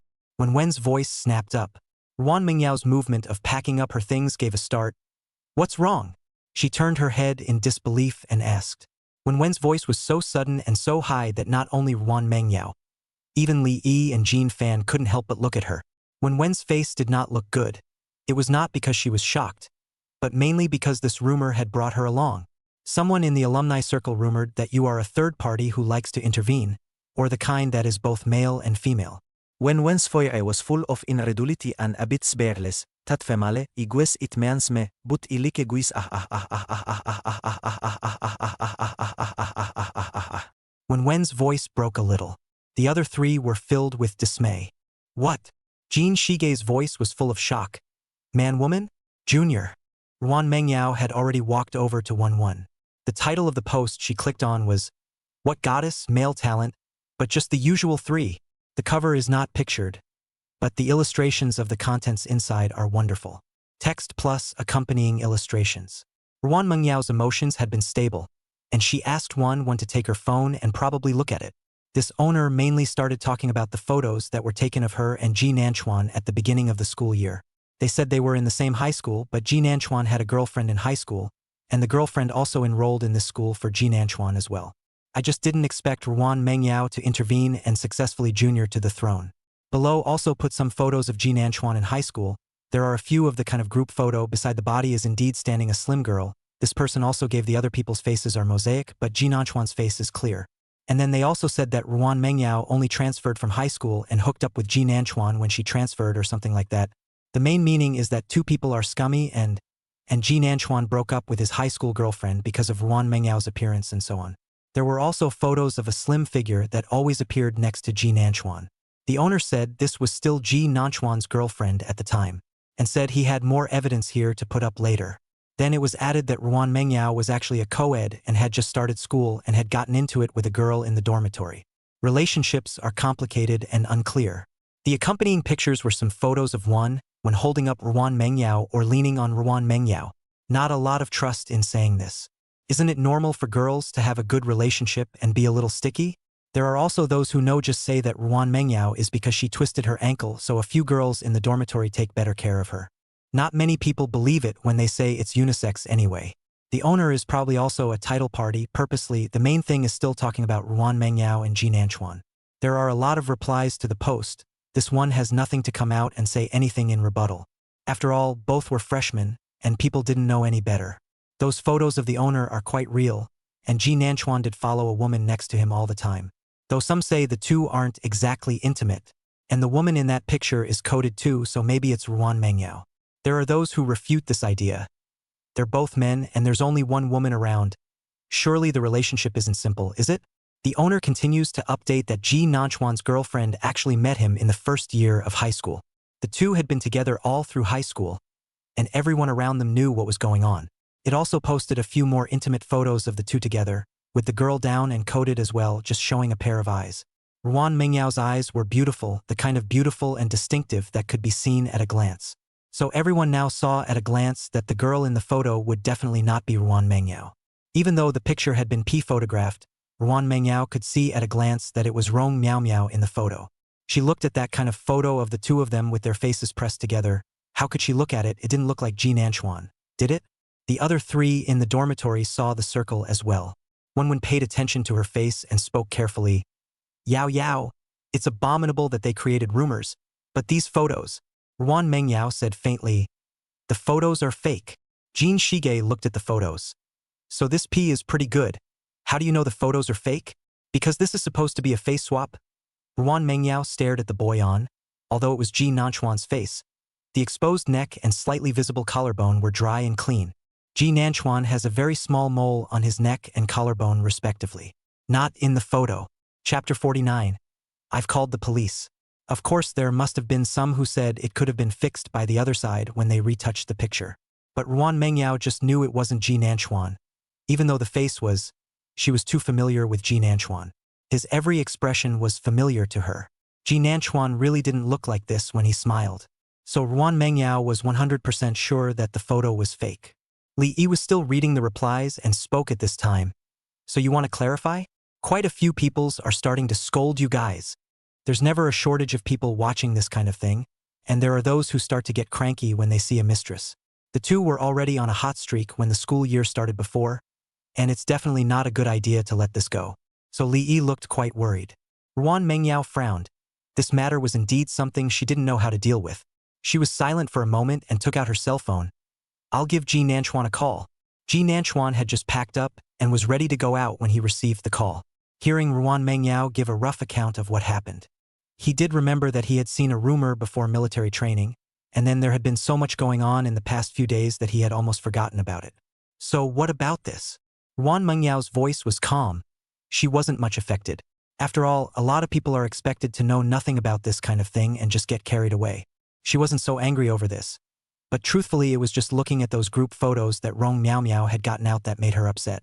I call the police to deal with it.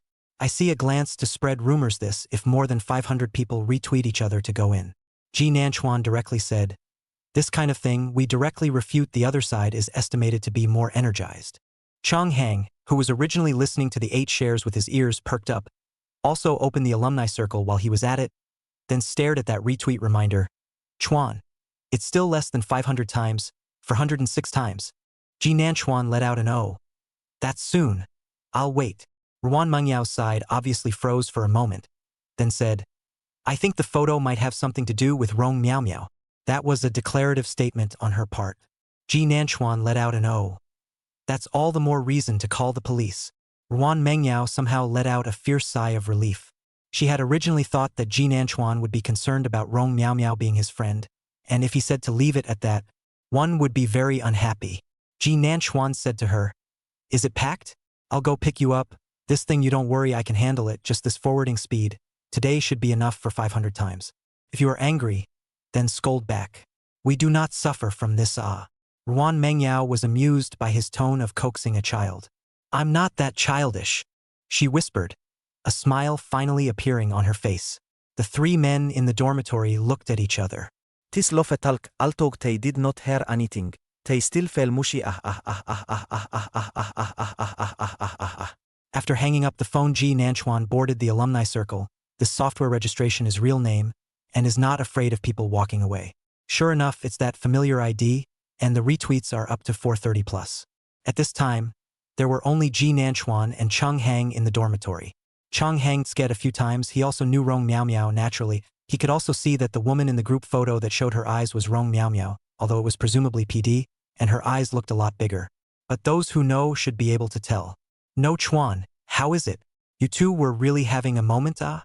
But before, I also thought you two had something when I saw that look. She followed you every day." Cheng Hang recalled. Before, in the drawing room, Rong Miao Miao always sat next to Ji Nanchuan.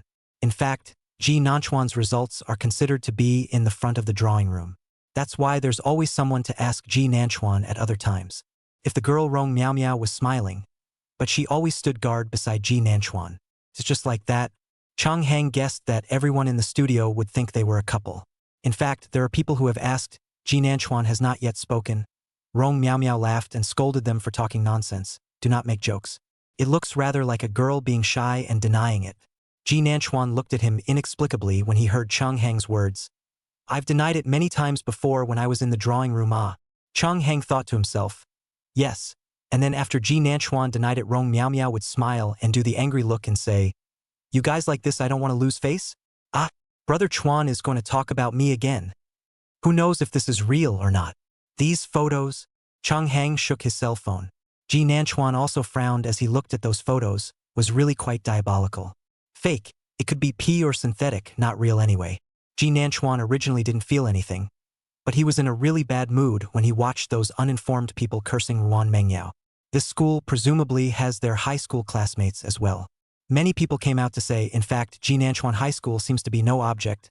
The girl in the photo seems to be every day with the boys to play to a classmate. Also did not hear them together. There are rumors, but it seems like neither side has admitted it. Someone quickly countered with what happened to the group photo behind not being together. Guess it's not recognized because it's in high school. That last layer simply shut up. He just wanted to say what he knew, and it was none of his business if people believed him or not. Ji Nanchuan still registered an account, but instead did not post immediately. He spoke to Cheng Hang and left the house, contacting his lawyer on his way out. Speaking of which, these lawyers are the same ones his mom and dad met when they were fighting the lawsuit. Ji Nanchuan consulted the prosecution of this piece of network rumor. The other side let him collect evidence before calling the police. In fact, Ji Nanchuan is not afraid even if it is deleted, as long as it is sent on the network will leave a record. After all, it's not like the entire alumni circle is going to be destroyed directly because of Rong Miao Miao alone, is it? Ji Nanchuan had already passed 500 retweets by the time he almost reached the girls' dormitory. He went straight to the police, saying that someone had started a rumor that was having a serious impact on his life with his girlfriend. This was followed by a new post. The title reads, "I'm Ji Nanchuan. I'm not a mistress. I'm not a cheater. It's purely a rumor." Clicking in, he sent a few photos of Ji Nanchuan and Ruan Mengyao when they were young, reading kindergarten and elementary school to middle school and high school, and the one taken at home after they got together. It just says, "We've always been childhood friends, and I haven't dated any girls besides Ruan Mengyao." And then below that is the group photo from the previous rumor post. He's talking about a group of people in a big group photo, and the girl next to them is a classmate not related in any way. As for those photos of the two together being PD or composited, those who know how to analyze them can do so. The last line was, "I've called the police on the other party for rumor mongering, and I'm sure the police will be looking for her soon." This completely blew up. Chapter 50. No one knows their childhood friends. Ji Nanchuan didn't look at it again after posting this, because Ruan Mengyao came down. She didn't seem to be affected by any of this and cheerfully walked over and said, "Come on, let's go back." Ji Nanchuan reached out and took her backpack. There was everything in the house, really no need to bring anything. He glanced at her ankle with some concern. "We'll pick up something at the Chinese medicine store at the intersection on our way back.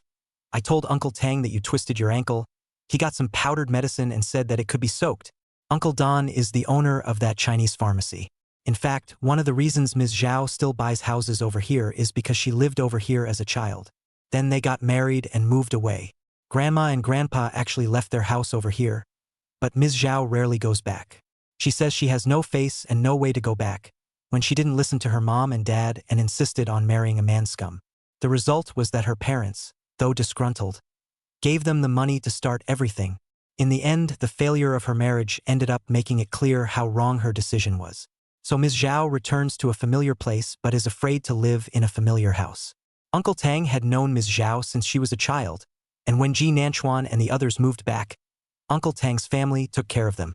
Ruan Mengyao muttered, "Isn't that a bit petty?" Ji Nanchuan gave her a somewhat helpless look. "In your opinion, everything is superfluous, right?" he said, crouching down in front of her. "Come up here and carry you." Today, Ruan Mengyao is wearing pants, not a small skirt, although it is so. But it is shorts, if Ji Nanchuan back his own words cannot avoid touching her. And it's still in school.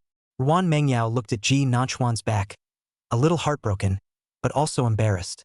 But Ji Nanchuan seemed to know that she would be like this, and just squatted and waited without moving, with the appearance that she would not leave until she came up herself. "Hey, you guys. Huh? Is that the little couple from the alumni circle? The junior one? No. People seem to be childhood friends. That's someone's rumor." The voice coming from the opposite side was small, but Ruan Mengyao still heard it. It's just how something feels wrong. Ruan Mengyao raised her eyes and looked over. The other party, presumably a little embarrassed, laughed a little and quickly walked away. Ji Nanchuan was still squatting. "I'm not leaving until you come up." With just this one sentence, Ruan Mengyao was still afraid that more people would see them in a while, and somewhat helplessly plopped down on his back. Hurry up," she urged in a small voice, very ostrich-minded, burying her face next to Ji Nanchuan's neck. That way it won't be seen. Ji Nanchuan is naturally aware of her movements. Some funny back up her. Holding her leg's palm can still touch the soft, delicate skin. Obviously it is summer, but feel that her skin is also cool. Just in the dormitory open-air conditioning? Yeah. Hey, am I heavy? Girls always seem to be more concerned about their weight. Mengyao Nguyen is no exception. Ji Nanchuan didn't answer. He just deliberately propped her upward a few times. Then when he fell down he avoided touching. "But, just like you still heavy, ah?" Ji Nanchuan was about to continue laughing and teasing her, but the touch in his hand wasn't quite right. Well, he's a little embarrassed. Ji Nanchuan lightly coughed a few times. "It's not heavy." Ruan Mengyao's voice gritted his teeth in his ear. Did you do it on purpose? If I say no, do you believe me?" Ji Nanchuan spoke seriously. Then Ruan Mengyao was heard to hum, still muffled, "Faith." Ji Nanchuan didn't hold back his laughter. How can there be such a stupid girl? Ji Nanchuan still carried her out of the school entrance. The car was called before, and it was already waiting.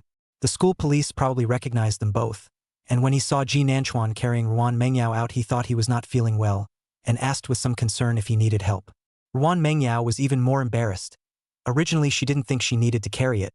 What a big deal. Or Ji Nanchuan smiled and said it was fine. Ruan Mengyao's face was still red even after the two of them got into the car. But the corners of the mouth are hooked. Well, there's some happiness in the heart. Ji Nanchuan's cell phone had been vibrating just now, so he took it out and looked at it a few times. It was Chong Hang's message that the other party deleted the post after knowing that Ji Nanchuan had called the police. This behavior is basically a no-brainer. Everyone knows she's making up rumors. It's all over the alumni circle threads now. The admin also said that a police officer did contact them to get the records, and that the admin of this matter will follow up with a progress update in the unified thread. The post Chong Hang even sent it to Ji Nanchuan telling him to remember to read it, and it was really cool. Ji Nanchuan clicked to see is indeed the administrator sent, said this thing they will actively cooperate because the alumni circle is a real name registration, even if the deleted posts and canceled the account will also have a record. Yes, the poster not only deleted the post, but logged out of the account in flames. Now everyone is eager to know the follow-up, but unfortunately it shouldn't be so soon. Ji Nanchuan laughed a little, sometimes really don't understand wrong meow meow this brain, how to get into Q University. Do this kind of thing in the end, what is the point? What are you looking at? Ruan Mengyao asked. Ji Nanchuan simply handed over his cell phone. Take a look, but Ruan Mengyao didn't pick it up. I didn't mean to check your phone. I didn't say that you check my cell phone either. Ji Nanchuan looked at her somewhat nervous retort somewhat helplessly. I just asked you to take a look at it. The follow-up to that rumor. Ruan Mengyao hesitantly glanced at Ji Nanchuan's cell phone and finally reached out. Then I'll take a look. Their side was emotionally stable. However, Rong Miao Miao in the dormitory was not so good. Even though she logged out of her account, she's still keeping an eye on the progress of this as well. The administrator's post made her heart sink hard. Ji Nanchuan actually called the police? She didn't expect Ji Nanchuan to be in charge of these things. She did post out of jealousy and anger as well. But she also knows Ji Nanchuan has always been on this kind of gossip is not much attention. Even if someone mentioned in front of him, I guess he will only say a boring. It's like high school before. It was because she thought she knew him so well that Rong Miao Miao did it. But how was this time different from what she thought? By the way, the main target of this attack is Ruan Mengyao. Is it because of this? And Rong Miao Miao really didn't know that they were childhood friends. When she first thought that Ji Nanchuan liked Ruan Mengyao, it was love at first sight, kind of like her face. They also showed absolutely no previous recognition in high school. Thinking of this, Rong Miao Miao's heart sank. And in her heart she got lucky and said to herself, maybe it's not true. Chapter 51. The Kettle of Fire. Good for you. Yes, how is one breaking the law when all one did was make a post? But even after trying so hard to convince herself, her heart was still beating fast. She was really scared. At this time, only Rong Miao Miao and Chun Xinshin were left in the dormitory, and everyone else had gone out. Chun Xinshin had originally been lying on the bed eating melon, but also in the post has been helping Rong Miao Miao curse. Ji Nanchuan's post was also the first thing she saw, or she told Rong Miao Miao. She didn't believe that Ji Nanchuan called the police, and laughed, and Rong Miao Miao said, he thinks he's a star, ah. Why don't you say to send a letter to the lawyer, ah? I'm not sure if you're going to be able to get it right, but I'm sure you're going to be able to get it right. But I didn't expect Rong Miao Miao to hear the alarm seems to have a bad face, and after looking at it for a while directly deleted the post he sent. Chun Xinshin instantly realized something was wrong.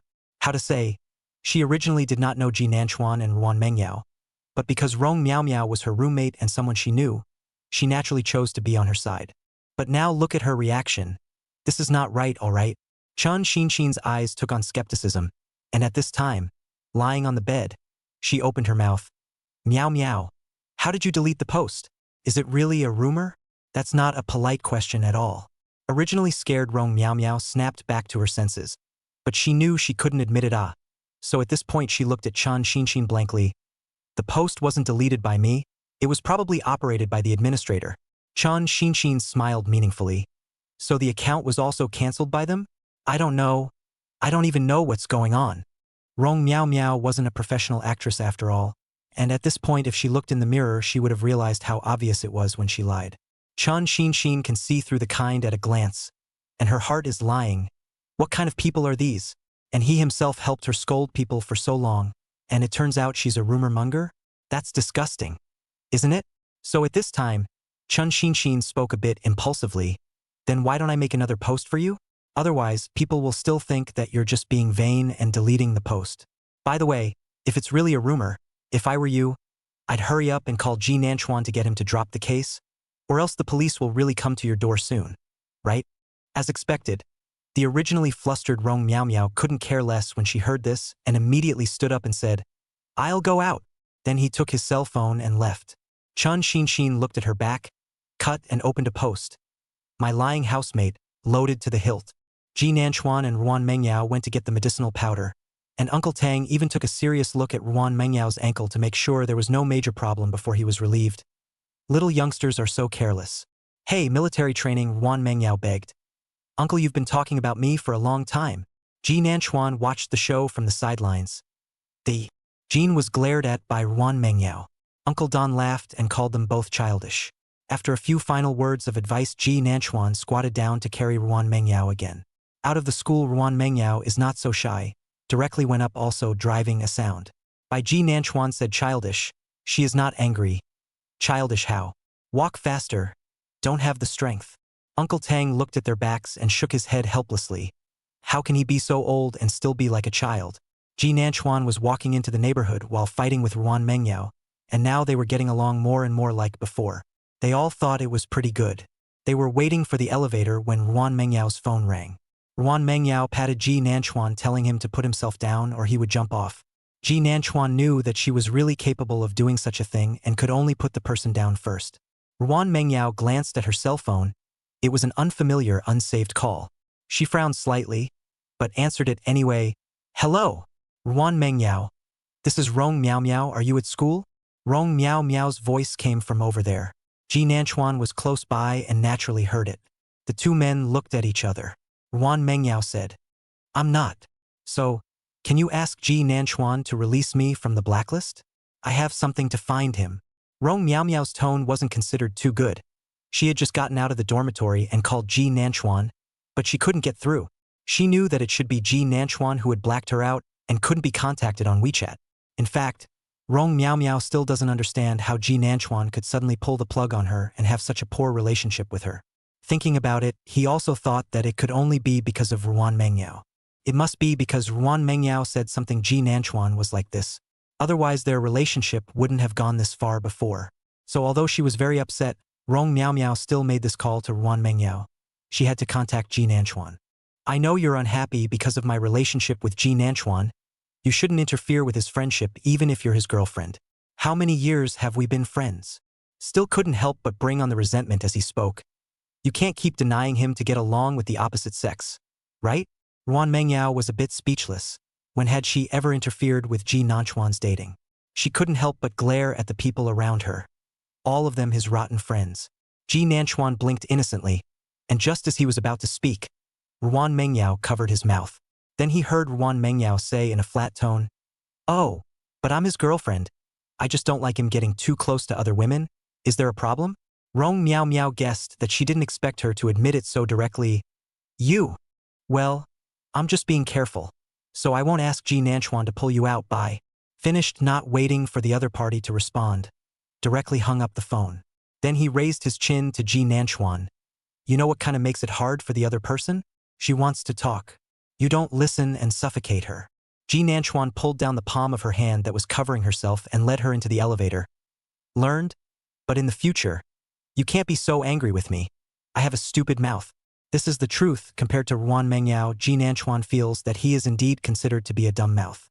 Seeing that Ji Nanchuan didn't seem to care about Rong Miao Miao, Ruan Mengyao felt a little more comfortable in her heart. The content of the previous post notwithstanding, that picture did make her diabolical. Otherwise, she wouldn't have been so direct in her speech.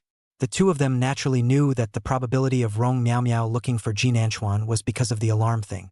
Ji Nanchuan had just told Ruan Mengyao about it in the car as well. Ruan Mengyao wasn't so saintly as to think that Ji Nanchuan was making a big deal out of it or anything.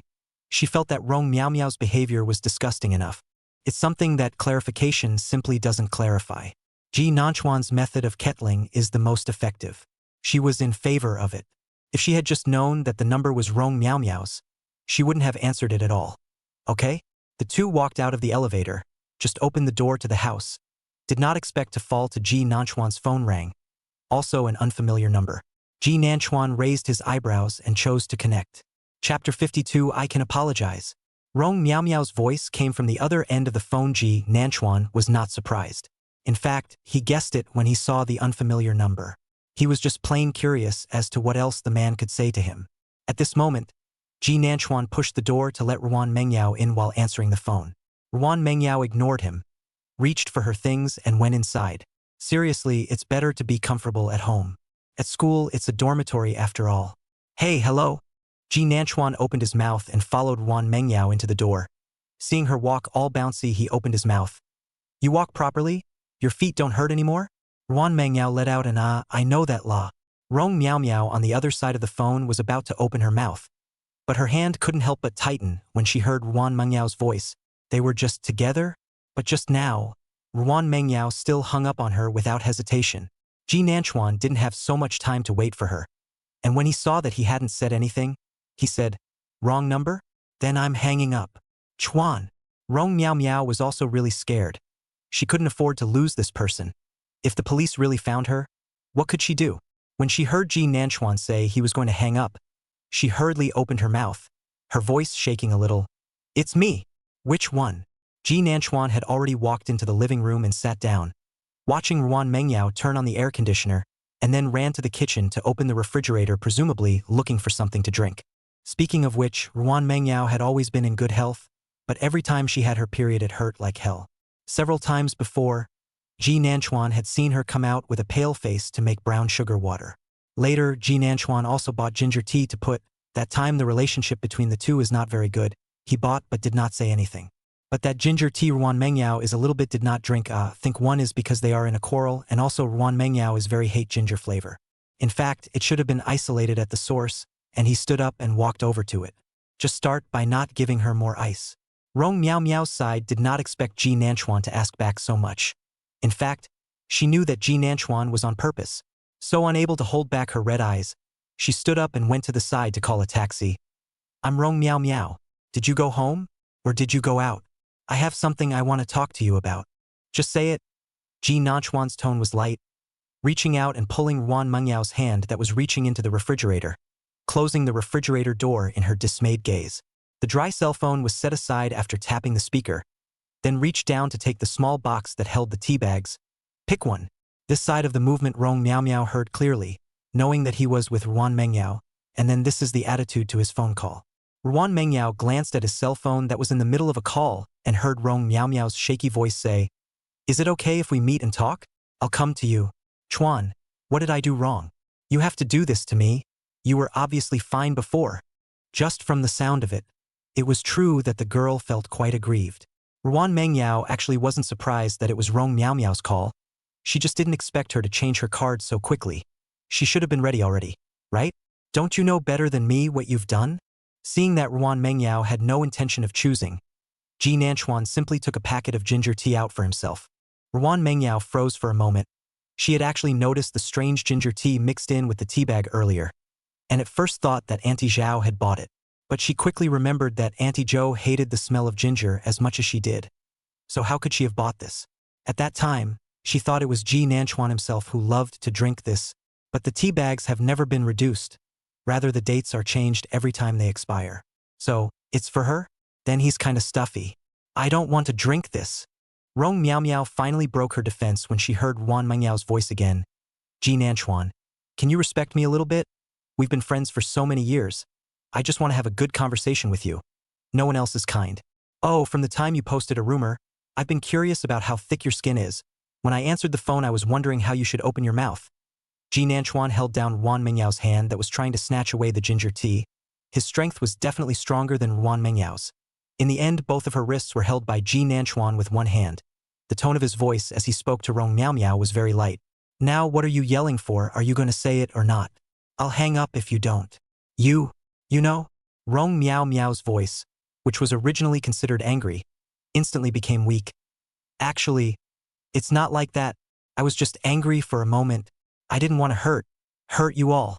She suddenly realized clearly that Ji Nanchuan knew that the post was posted by her, but still did not hesitate to choose to call the police, and did not contact her to say a word before this.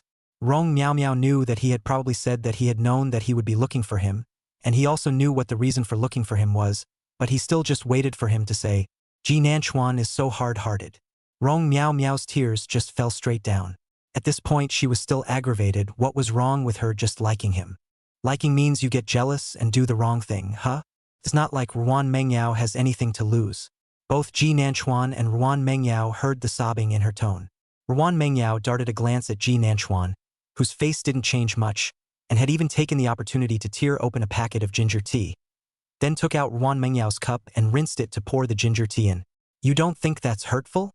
It was just a moment of anger. What are you angry about? Don't you think that's a bad reason? The damage you did to our reputation doesn't count? If I hadn't called the police, you would have continued the rumor. Yao Yao would have been called a mistress all the time. People probably wouldn't believe us even if we explained. Would you go and clarify when approached at that time? The probability is that you will say in front of me that it's not you, you don't know anything. Ji Nanchuan's tone was still light when he said this. Am I right? Rong Miao Miao. Rong Miao Miao's face was really bad for being completely poked through her little mind. Tears have forgotten to fall, indeed, if Ji Nanchuan did not call the police. In the future, even if Ji Nanchuan finds her, she definitely won't admit that the post was posted by her, and will even persuade Ji Nanchuan to break up. After all, at that time, she didn't know that Ji Nanchuan and Ruan Mengyao were childhood friends. Nor did she know that they would call the police. Rong Miao Miao knew what public opinion was, and that people would only believe what they wanted to believe.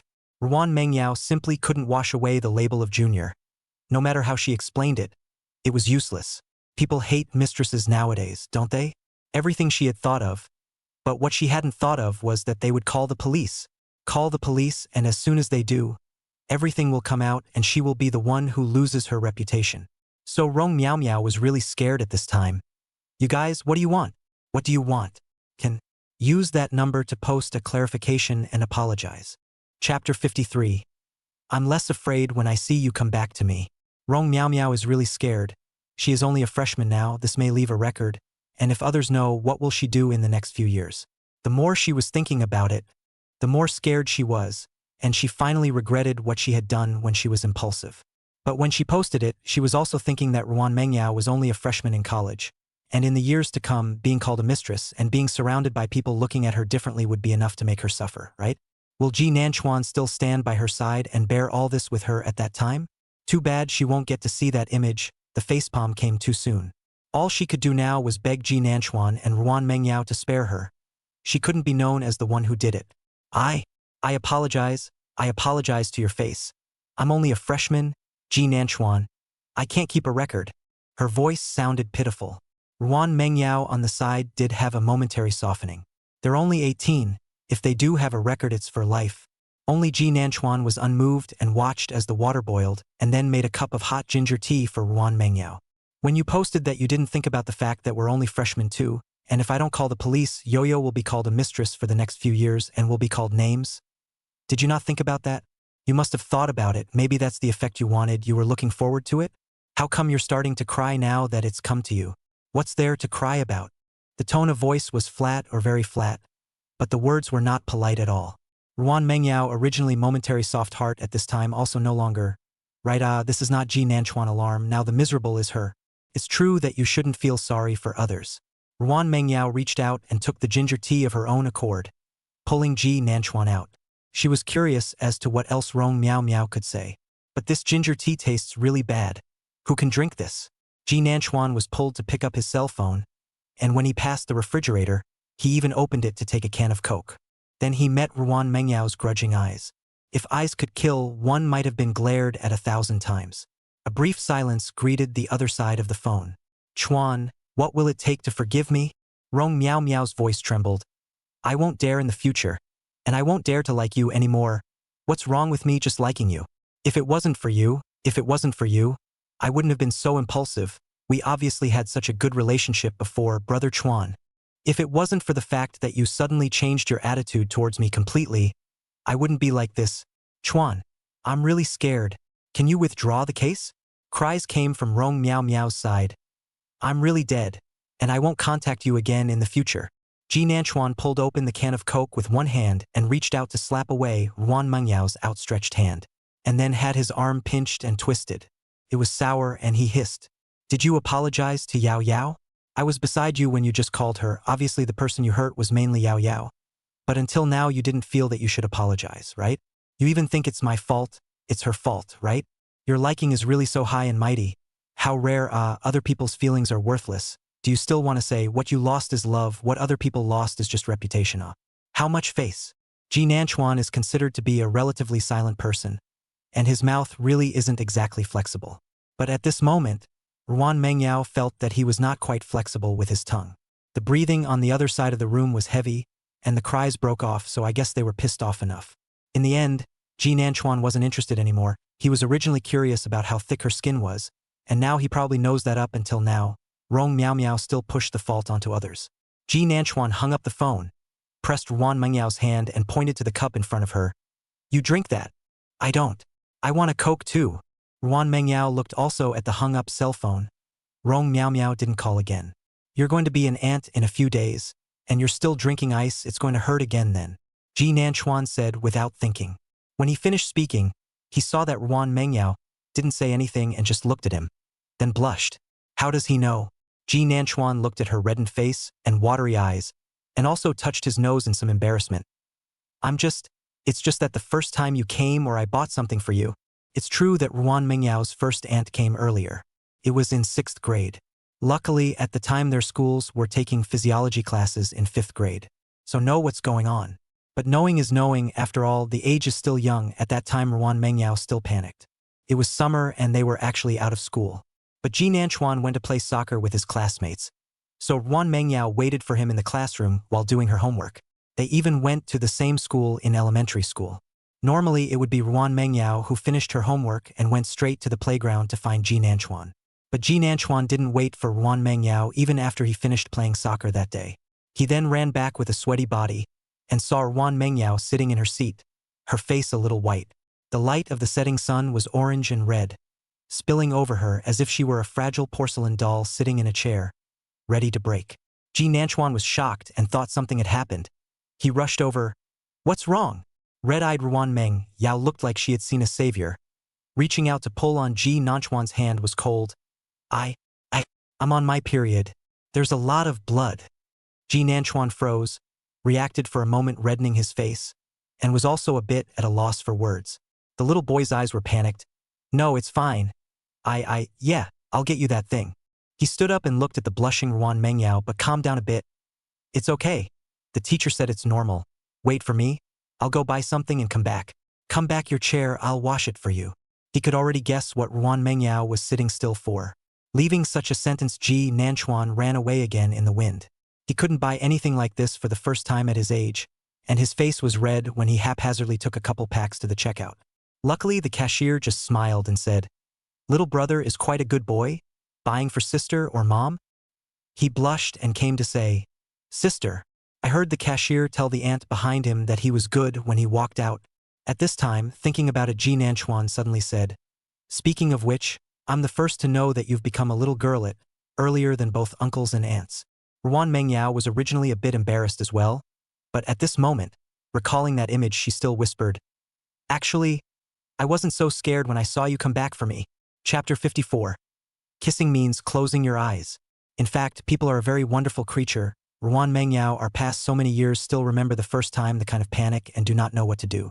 She didn't feel anything strange at first when she had her first period, and had even started packing to go home by then. As a result, the physical discomfort was somewhat noticeable as soon as I stood up, as well as the blood on the chair. The sight straight away made her sit back down again, at a loss for words. She didn't know what to do with her soiled clothes. Don't even know if there's anyone out there. But although she was panicking, she seemed certain in her heart that Ji Nanchuan would come back for her.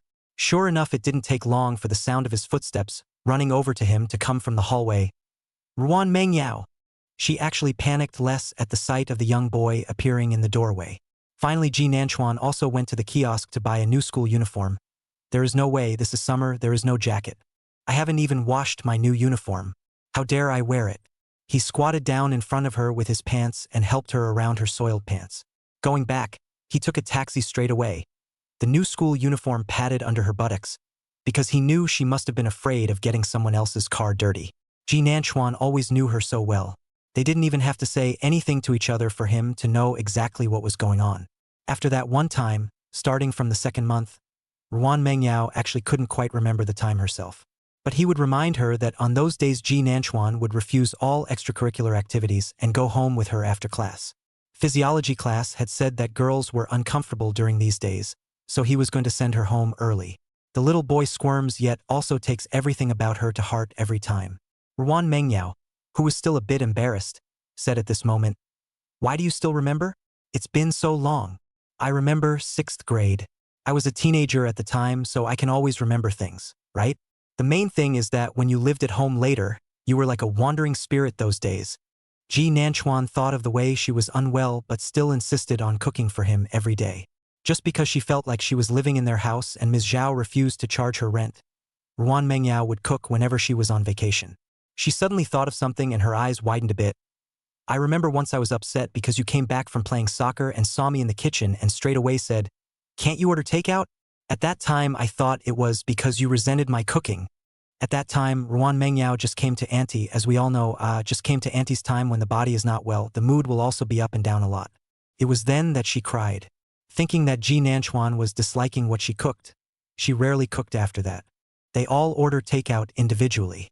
Only sometimes when Ms. Zhao came home would Ruan Mengyao cook and not ask Ji Nanchuan what he wanted to eat. Their relationship seems to have stiffened even more.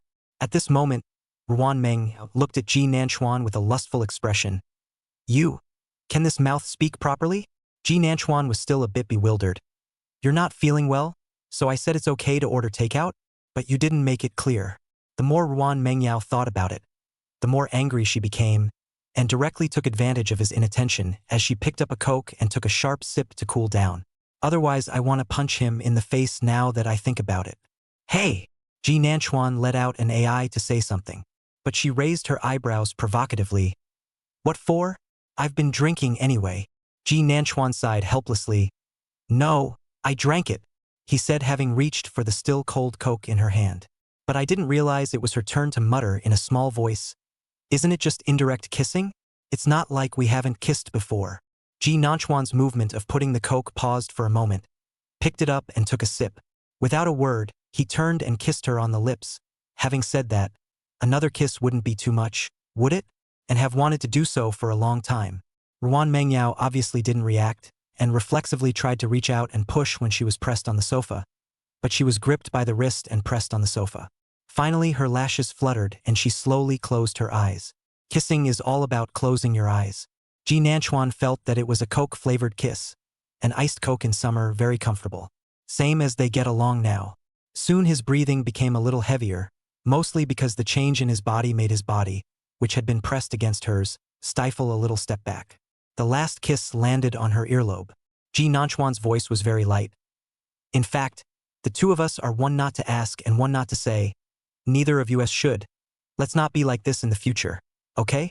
Ruan Mengyao's face was all red, feeling as if her kissed earlobes were about to ripen. She slowly opened her eyes when she heard Ji Nanchuan's voice, and there was shyness in her eyes, but she was also brave enough to meet his eyes. There was chagrin and sincerity in the boy's eyes. They were both in love for the first time. Don't know anything, so it's all touch and go. At this point, Ruan Mengyao gave a low hum.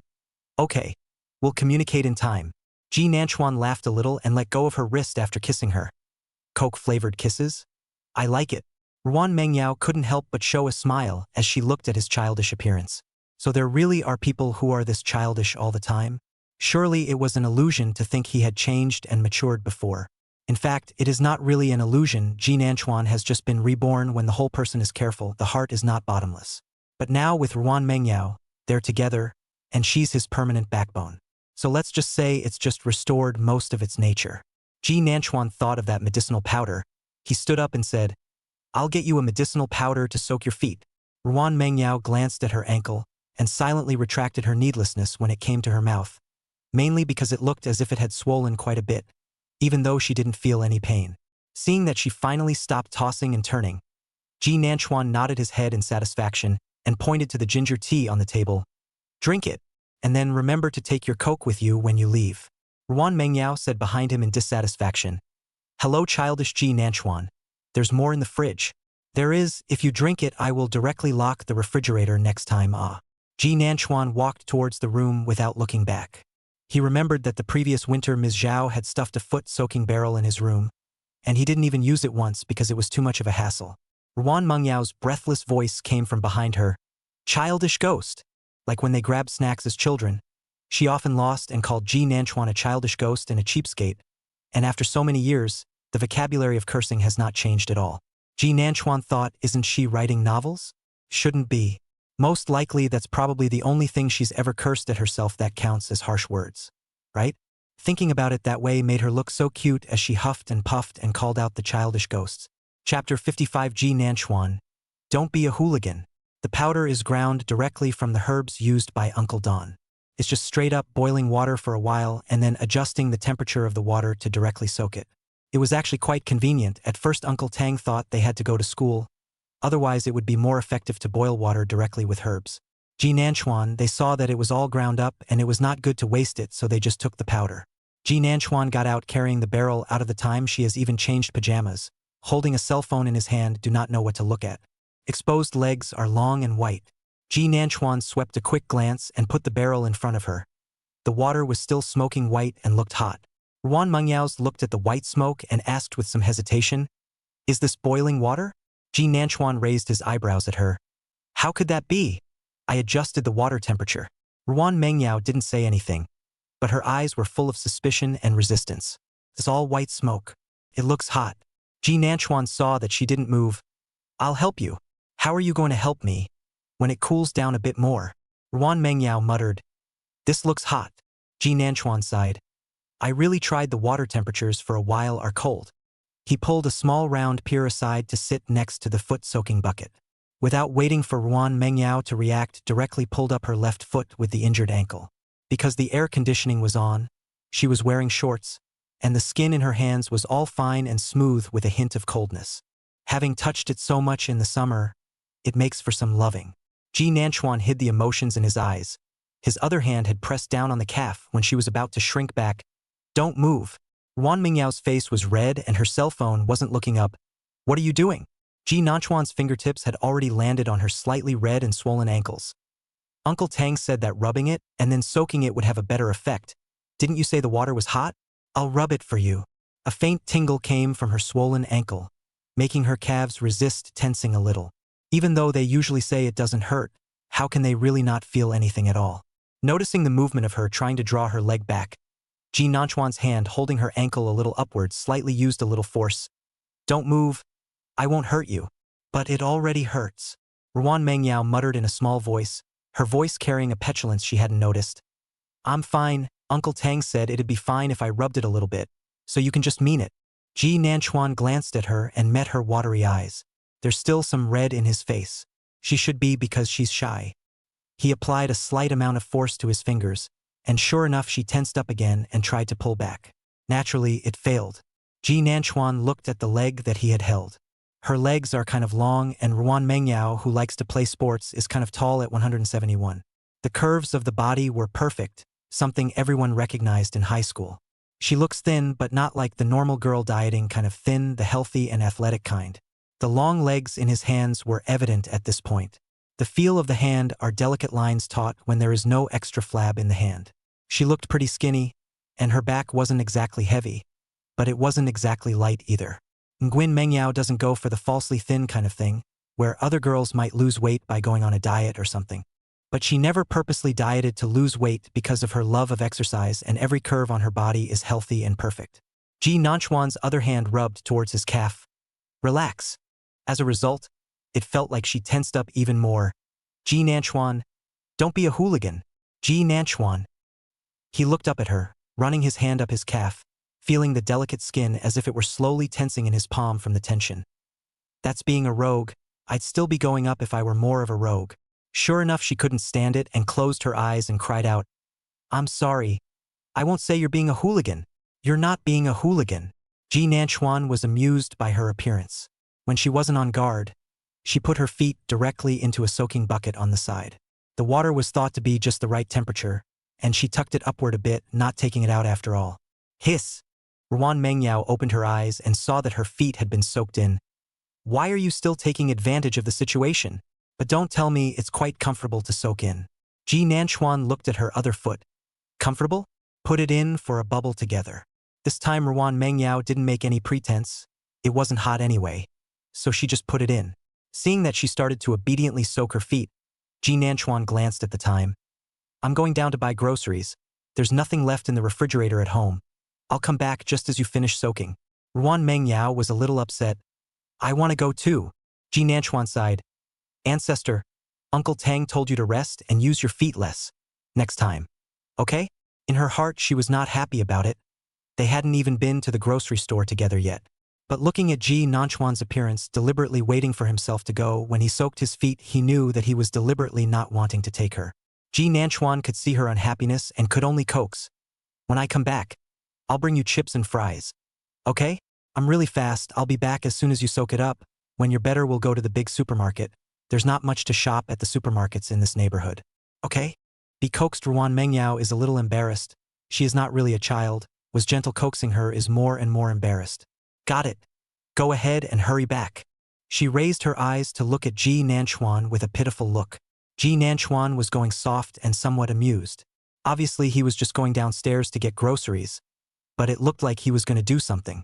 He moved over and kissed her on the lips. I'll be back soon. Then he changed his shoes and went out. It seems like it's all so much more natural for them to kiss now.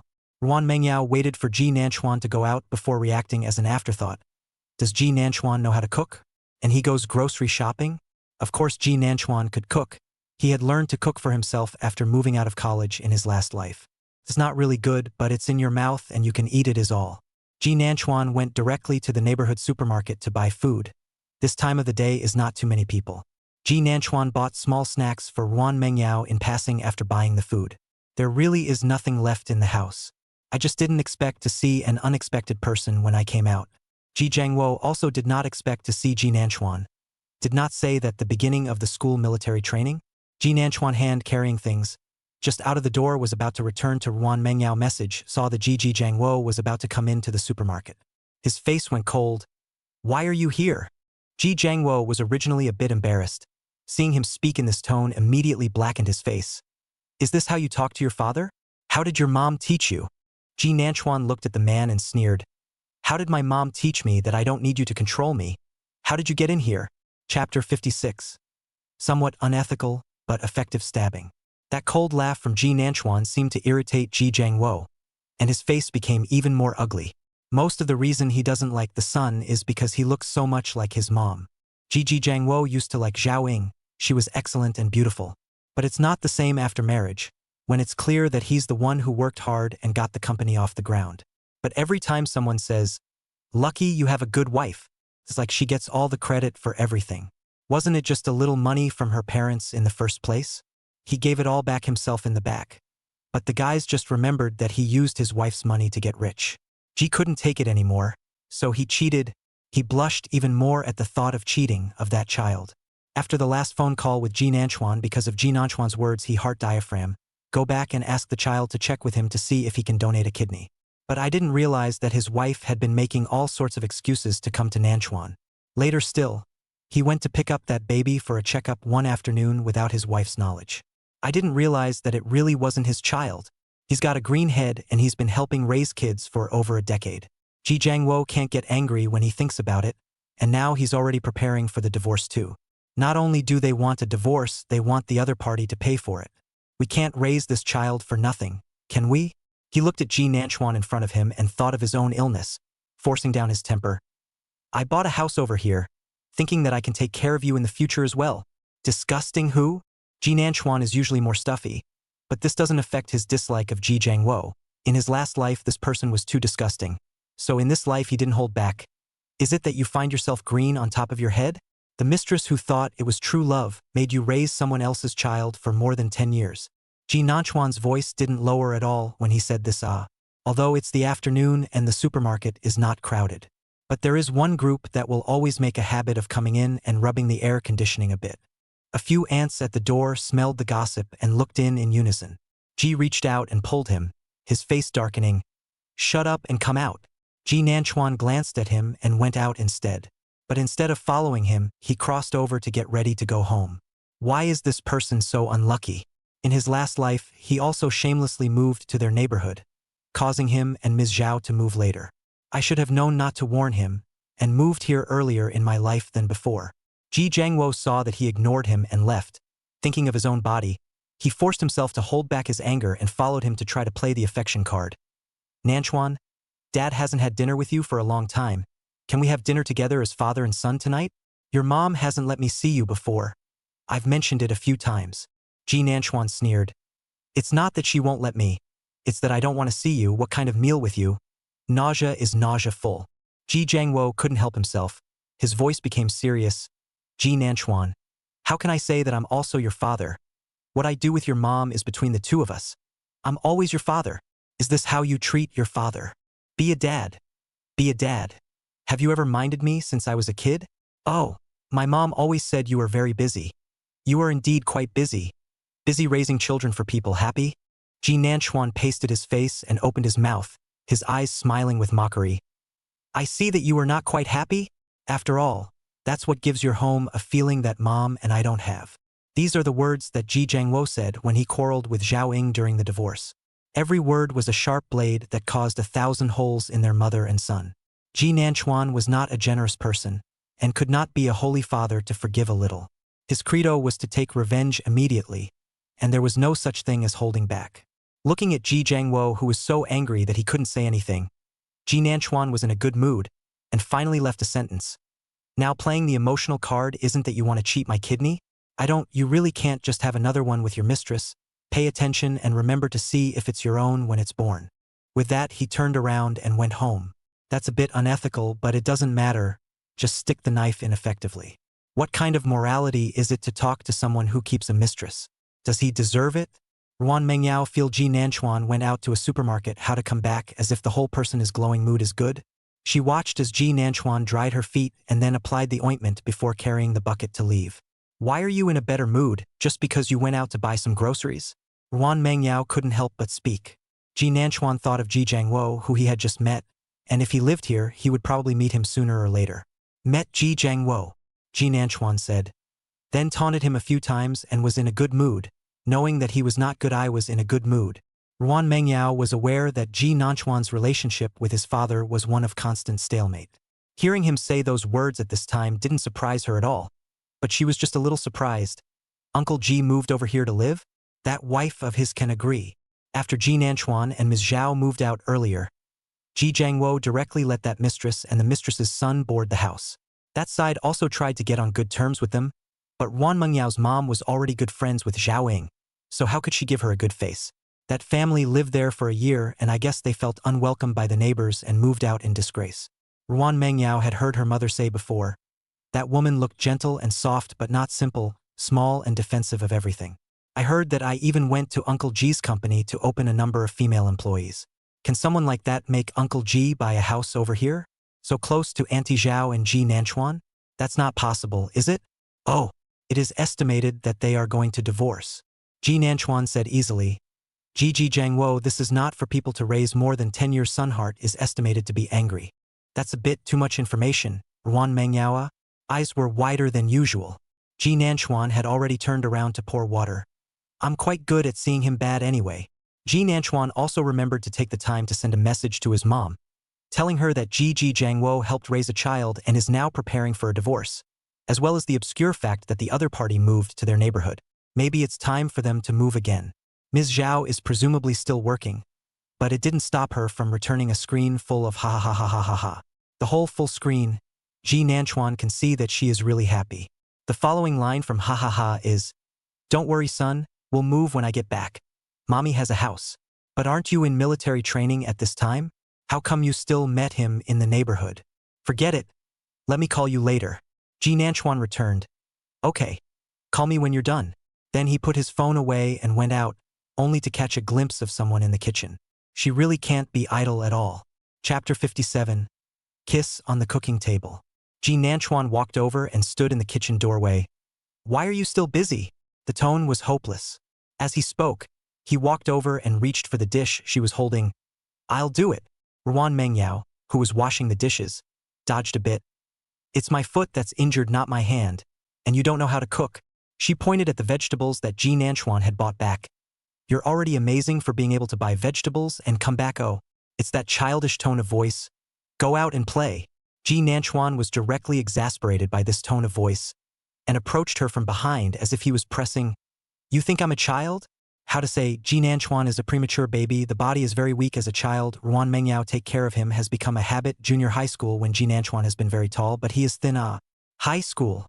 High school, the two actually don't have much contact even though they live in the same house. So at this moment, Ji Nanchuan intentionally approached but didn't stick up. His voice with a slightly threatening look directly made Ruan Mengyao feel what oppression was on him for the first time. What can I say about this thing? It's a little rare and feels fresh. And the last thing is that messed up heartbeat. Ji Nanchuan was still separated from her, and with his hands propped up on the cooking table, he managed to trap the person in his arms. Sure enough, the person in his arms turned around in that small space and faced him head-on. slightly raising his eyes to stare at Ji Nanchuan. Ji Nanchuan didn't dodge. The two of them just stared at each other. And then he watched as the face of the person in his arms grew redder and redder.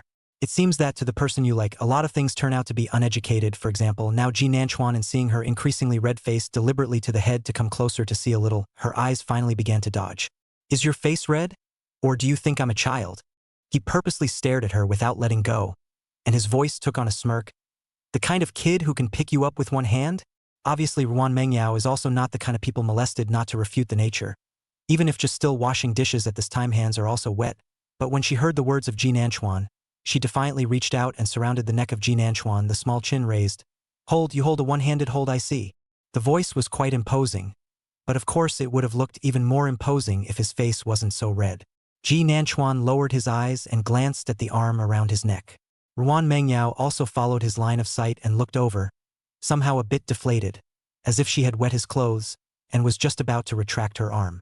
Instead, she felt her waist being encircled by an arm, and then the owner of the arm began to push, and her body lightened just a bit as she felt the pressure coming from her stomach. She's being carried aside to the unsoaked cooking table now.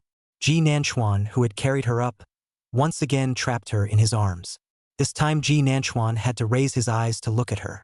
The girl sat down on the kitchen table with some unresponsive blankness in her eyes and just stared straight at him. Ji Nanchuan didn't hold back and raised his face to kiss it. The soft lips were warm, and she moved her lips presumably to speak. But it was held by Ji Nanchuan, finally tenderly accepting his kiss. The setting sun shone in through the window. The boy tilted his head. The girl bowed her head. The two were kissing intimately. Even the shadows cast aside were gentle and lingering. Young couples who have just fallen in love can't seem to help themselves from wanting to stick it on. They are more special before knowing too long, the interval between the misunderstanding and then to solve the misunderstanding. The atmosphere is to avoid some awkward, and then together not 2 days in military training. That's why it seems like they've been acting like a normal young couple until now, and can't help but kiss and cuddle when they're alone. In the end, Ruan Mengyao could not help but reach out and push away the person in front of him. The two had just stuck together, so all the reactions were obvious. Her eyes flickered as she whispered, "Would you like to take a shower?" Ji Nanchuan. There was some embarrassment and some helplessness. That's not exactly blunt, but it's kind of explicit. But if it was Ruan Mengyao who said it, it seemed normal. After all, that's just the way she is. It's only in her character to say anything straight to her sidekick. She didn't say it outright. Something like, "You touched me," was kind of cryptic. Ji Nanchuan took a step back, noticing her gaze darting downward. Ji Nanchuan, what had been a little awkward, was now left amused. "You either take a bright look? Who's going to look? What a girl after all," she denied with a red face, then was about to jump off. Ji Nanchuan only felt his eyebrows jump and hurriedly took 2 steps forward to hold her, his tone helpless. "Do you still want your feet?" "It's not that you teased me," Ruan Mengyao said a bit vainly. Just now she was indeed teased to forget about this matter of her feet. But she's familiar with the skill of being the first to complain. "It's been like this since I was a kid."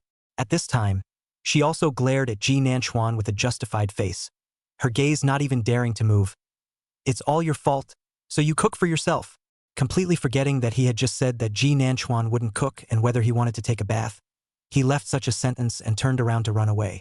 The footsteps were panicked, like he was afraid that Ji Nanchuan would chase after him.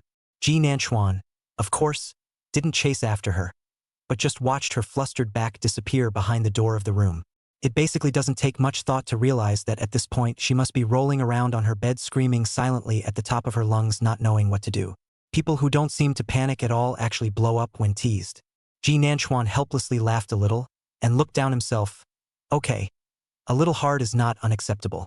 Resignedly, she walked over to the kitchen table and continued to wash the dishes and cook the meal, guessing she wouldn't come out until the meal was ready. Of the genus ostrich.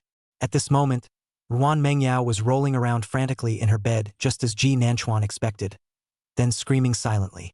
Surprisingly, he actually carried her to the cooking table with one hand. They just kissed on the kitchen counter. The image made her want to roll over again just thinking about it. At this time, Ruan Mengyao felt like she could write about her feelings properly. And now that she looked back on the previous clips, she had to admit that it turned out to be really raw and melodramatic. No wonder the editor told her to get into a relationship. She sat up violently from the bed at the thought, her eyes bright. Reaching for his backpack on the side, he pulled out his laptop and opened it up to a crackling keyboard. Then, not knowing the passage of time until there was a knock at the door. "Come out to dinner, little ostrich."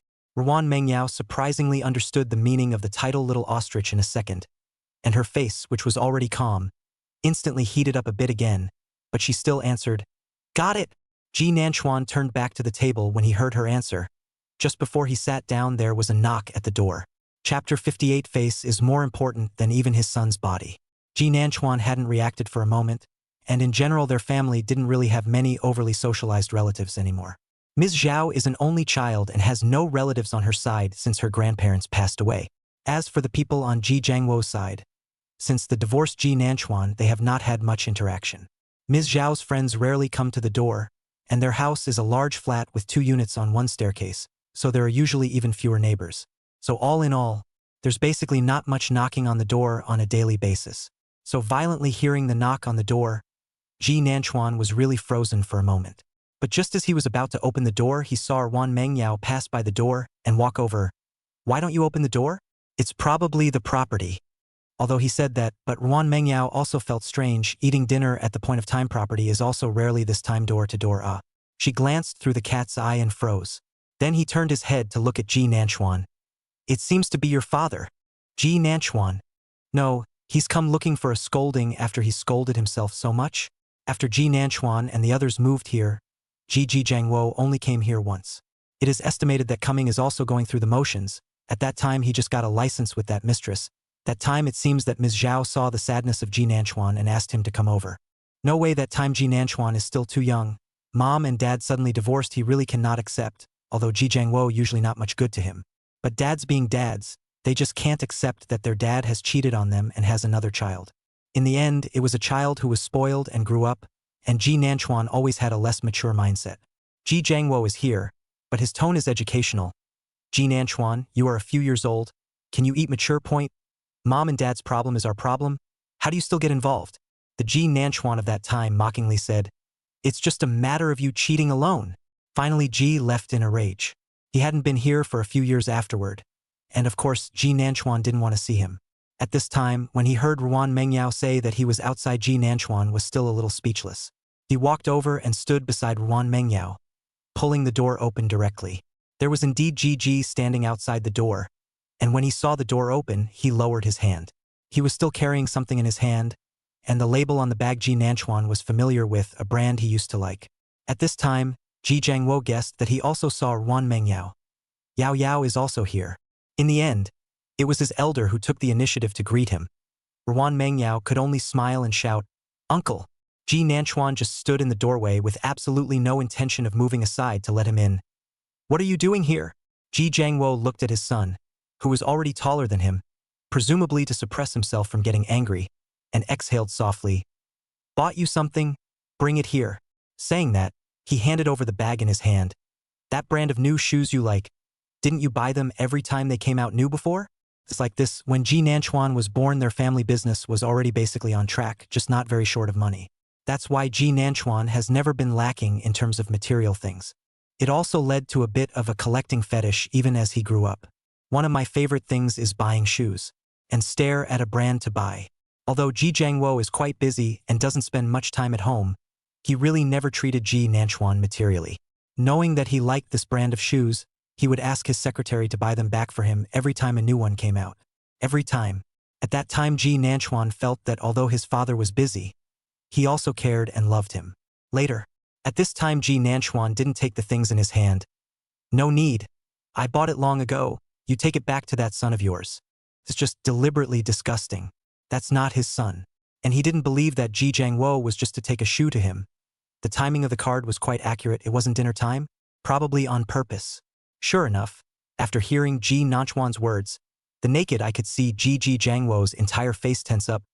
"I'm standing at the door. You won't let me in?" Ruan Mengyao on the side was silent and didn't say anything. How can I say this? Before, Ji Nanchuan was not willing to see her hitching a ride with Ji Jiangwo. This was Ji Nanchuan's home again, so she'd better keep quiet. And to be honest, it was really disgusting enough when Ji cheated on his wife and divorced her. But the other party is an elder. She cannot ignore this is related to the education she received from childhood, so it is difficult to change for a while. Although he was quite prejudiced in his heart, he would still call him uncle when we met. But now that Ji Nanchuan was here, she didn't have much trouble responding. After all, Ji Nanchuan alone could make Ji Jiangwo speechless. Now, for example, you'd better not. I'm afraid your wife will come here and go crazy. Go back early. Your wife and son are waiting for you to eat at home. A wife and son in one mouth. Killing and killing is just like that. Ji Nanchuan thought this time he should go, right? What the hell are you doing here? In fact, Ji Nanchuan can guess a little bit, probably want to come to make good relations with him to trick him to match the type. After all, that one wasn't his son, and now he only has himself. Thinking of what, Ji Nanchuan smiled and stared at Ji Jiangwo with an ugly face. By the way, in fact, this matching does not necessarily have to be me. Don't you still have siblings and mom and dad? Before you cannot give them a little money, this time their role is not there. Right, is not there my cousins? You go to them. It's better than being angry with me, right? Many of them are still you paid for them to finish college. Ji Nanchuan had no feelings for the people on his grandparents' side. One could even say it's annoying. Ji Jiangwo was the only college student to come out of their family, and he even started a successful business. They don't draw a lot of blood. It's just that Ji Jiangwo is a man with a good face, and even after Ms. Zhao said it a few times, he still kept giving money to anyone who came to ask. He wouldn't listen to anything he said and said that Ms. Zhao was petty and couldn't see the good in his family. Ji Nanchuan still remembers that he turned his mom's new shoes for him to the other side because of his cousin's words. Didn't even ask him. So he grew up not liking that side. As a kid, because his mom and dad fought every time someone came over there. Later on, it was because they saw through those people treating Gigi as a mobile bank, and Gigi was coaxed into doing so.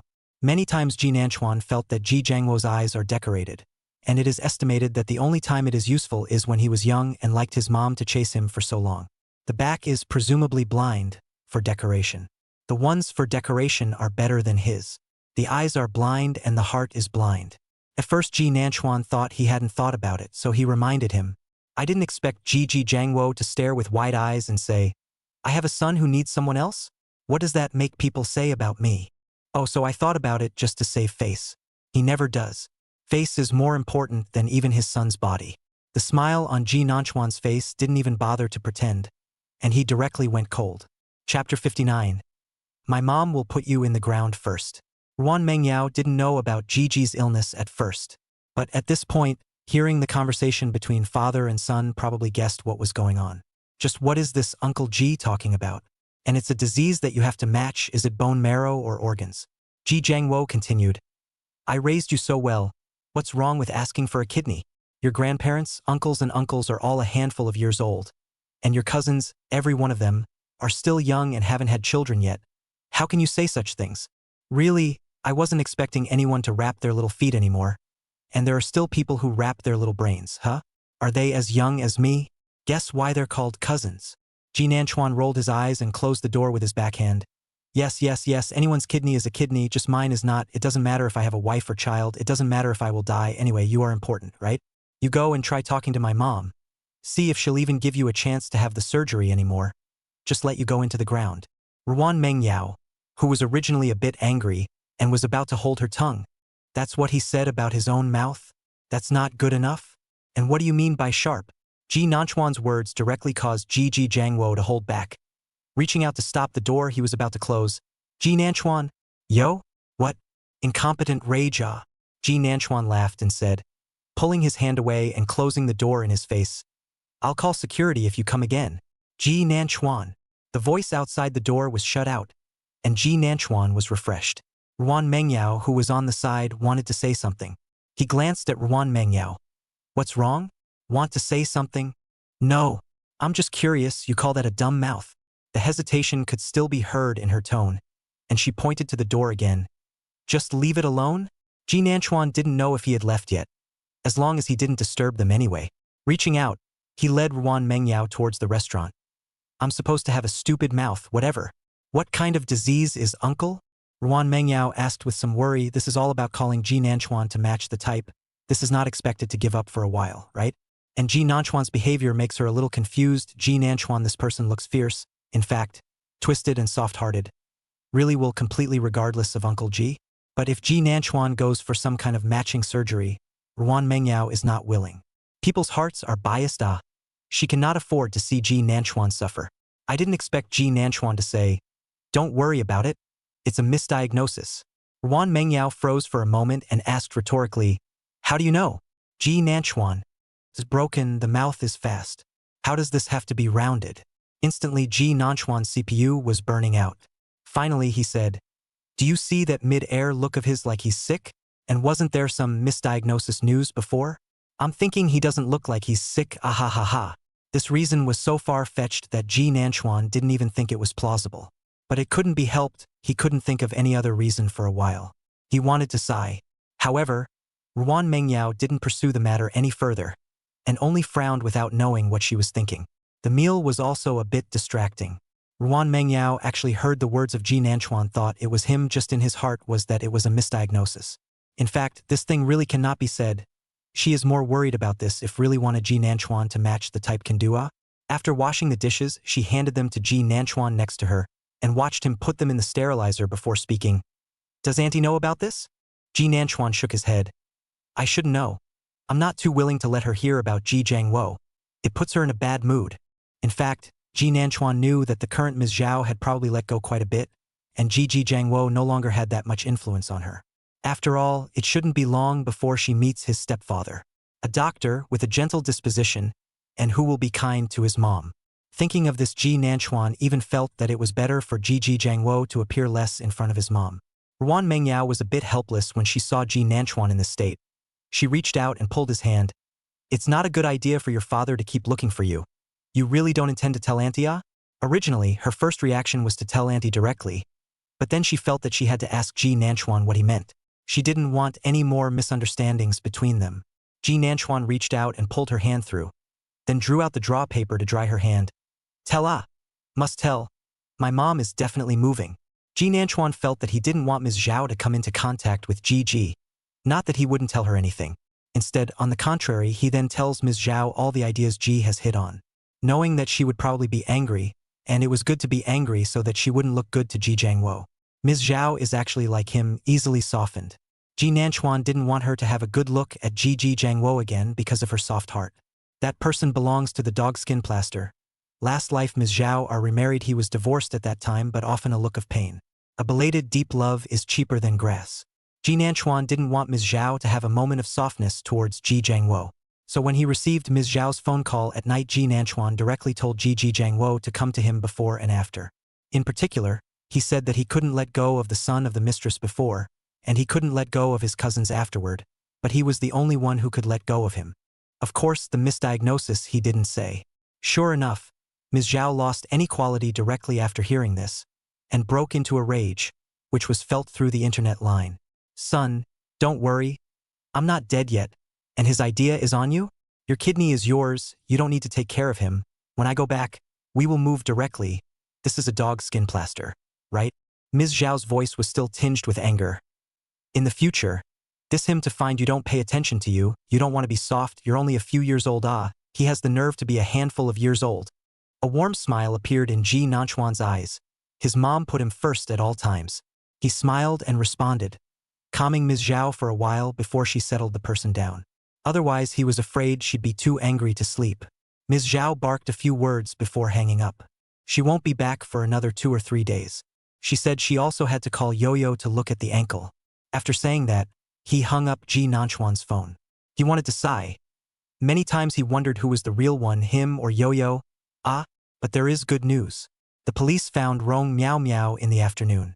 The lawyer side also said, according to the requirements of Ji Nanchuan, has been ready to directly sue. The evidence on this side is all prepared and complete. This case is basically a sure win. Rong Miao Miao's side did call him a few times, but Ji Nanchuan didn't answer. He knew what Rong Miao Miao was trying to say. Rong Miao Miao was not Ji Jiangwo. Ji Nanchuan felt like wasting time even mocking her. It's not necessary. I just didn't expect her to go overboard later on. Chapter 60. I'm very petty. Don't get involved. Rong Miao Miao is on fire, and basically everyone who plays the alumni circuit knows her now. After the police found the person, the admins went on air and said they found the rumor monger. Of course, he knows the law and didn't just release personal information. But, right, this matter was already much talked about and naturally much watched. Although people didn't know where to stare at first, Chun Xinshin had posted before. She didn't name names either, just said she was a freshman and what her major was, and then her roommate lied and threw cold water and kicked the bucket. This much is enough, after all. When Rong Miao Miao was taken away, there were quite a few people who saw it. Someone else posted a picture. Her information was picked up. The internet is a double-edged sword. She had always tried to harm people with this sword before, only to end up being harmed herself. This matter of Rong Miao Miao is neither big nor small. But since Ji Nanchuan called the police always have to follow the rules to investigate the evidence and take the person back to record a statement. All that's left really is for them to either settle privately or for Rong Miao Miao to wait to be sued. A case has definitely been filed. Ji Nanchuan's phone was about to be blown up by her, so he just pulled the plug and told Ruan Mengyao to pull the plug on people too. About Rong Miao Miao's matter, all told the lawyer to say, anyway, just one main idea, no settlement according to the legal process. As I said before, Ji Nanchuan is a man with a grudge, and he was like this to his father, not to mention a Rong Miao Miao.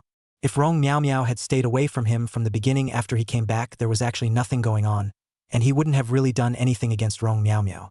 Ji Nanchuan's attitude of refusal since he came back from the beginning was already very clear, even to the point of being harsh. But she continues to bounce around from place to place without dying and does some pretty disgusting things. So Ji Nanchuan was just fighting back against what she did. He wasn't trying to reconcile and forgive. What's done is done. As an adult, you always have to pay for the things you've done. The two stayed at the house for 2 days. Ms. Zhao originally said she would return in 2 days, but something delayed her. It ended up being Ruan Mengyao and the girls who had their schedules lined up first to start classes. Ji Nanchuan and the others didn't start classes until the day after tomorrow. But that didn't stop him from waiting for her to go to and from school together every day just like he did when he was a kid. Rested for 2 days, Ruan Mengyao ankle looks a lot better. How to say, at home these 2 days Ji Nanchuan cannot wait to hold her to walk around. In order to avoid him actually carrying himself around, Ruan Mengyao could only stay seated. But the two have gotten along quite harmoniously over the past 2 days. Usually nothing, the two stayed in their room by themselves. If they wanted to do something, they could hear each other if they shouted. It's not like they're stuck together all the time every day. They know each other too well, especially since they've both recently found their old ways of getting along. Giving Ji Nanchuan the feeling as if they were an old married couple all of a sudden. They each did what they wanted to do, but they would also go to hug and kiss in their free time. This feels pretty good. Ji Nanchuan sent Ruan Mengyao to class early this morning. In fact, he would like to dabble, but it is not a big class to dabble. He doesn't have class. Didn't Miss Cho, who was supposed to come back yesterday, get delayed for a bit? He only came home today, so Ji Nanchuan had originally planned to pick up Ms. Zhao after dropping Ruan Mengyao off at class. Don't think I've picked up a plane in all these years. In fact, when his parents just divorced that few years, Ji Nanchuan was still too naive. He was complaining about Zhaoing. The reason is that Zhaoing too easily agreed to divorce, did not let Ji Jiangwonet, but instead divided the property, got the custody of Ji Nanchuan, decisively divorced. At that time, Ji Nanchuan thought how his mom was like a soft touch, so also angry. Even at that time, Ms. Zhou explained to him, don't waste too much time on people like that. It's an internal conflict of its own, and that money isn't as important to mom as you are. And if I keep pinching it, he's going to be looking for trouble on your custody too. At that time, Ji Nanchuan was only in middle school and didn't understand or want to listen at all. So from that point on, their mother-son relationship seemed to slowly fade. In fact, it is Ji Nanchuan who has unilaterally faded, right? After all, although Ms. Zhao is busy, she has always been very good to him. Ji Nanchuan was sitting in the driver's car at the moment, ready to go pick up his mom together. Ruan Mengyao is very direct, said that at noon will not eat with Ji Nanchuan. After all, she just started school. Not in the dormitory to live, if not eat with classmates again. That's really no friend. Ruan Mengyao's character was like this. She had never been a little girl with her own ideas and circles. She liked the fact that Ji Nanchuan was centered around him, but not so much that she completely circled around him without a life of her own. Ji Nanchuan pretended to be sad for a while, coaxing her to promise to make it up to him before leaving satisfied. Originally, I wanted to go back to the dormitory first, but Cheng Hang said that in the past 2 days, Rong Miao Miao has been squatting on Ji Nanchuan.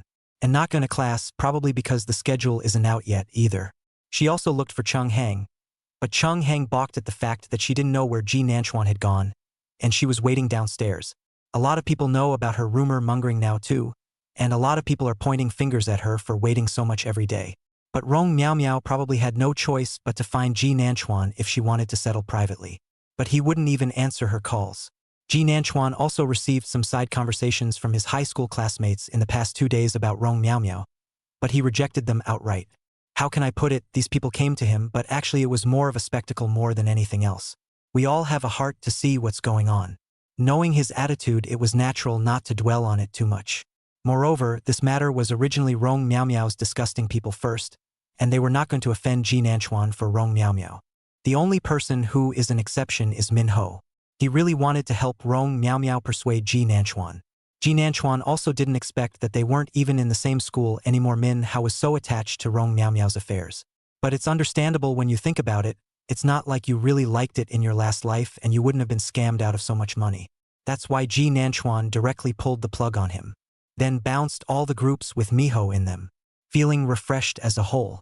He had no intention of wasting too much time on these people, and they didn't deserve it. Not many people are willing to help with Rong Miao Miao's matter, but pulling the plug on Min Ho still has a lot of teammates who used to play together to ask what's going on. Ji Nanchuan also did not say much, just said that perhaps the character and 3 views do not match. After all, he wants to forgive himself for a woman who hurt himself and said that he was too calculating.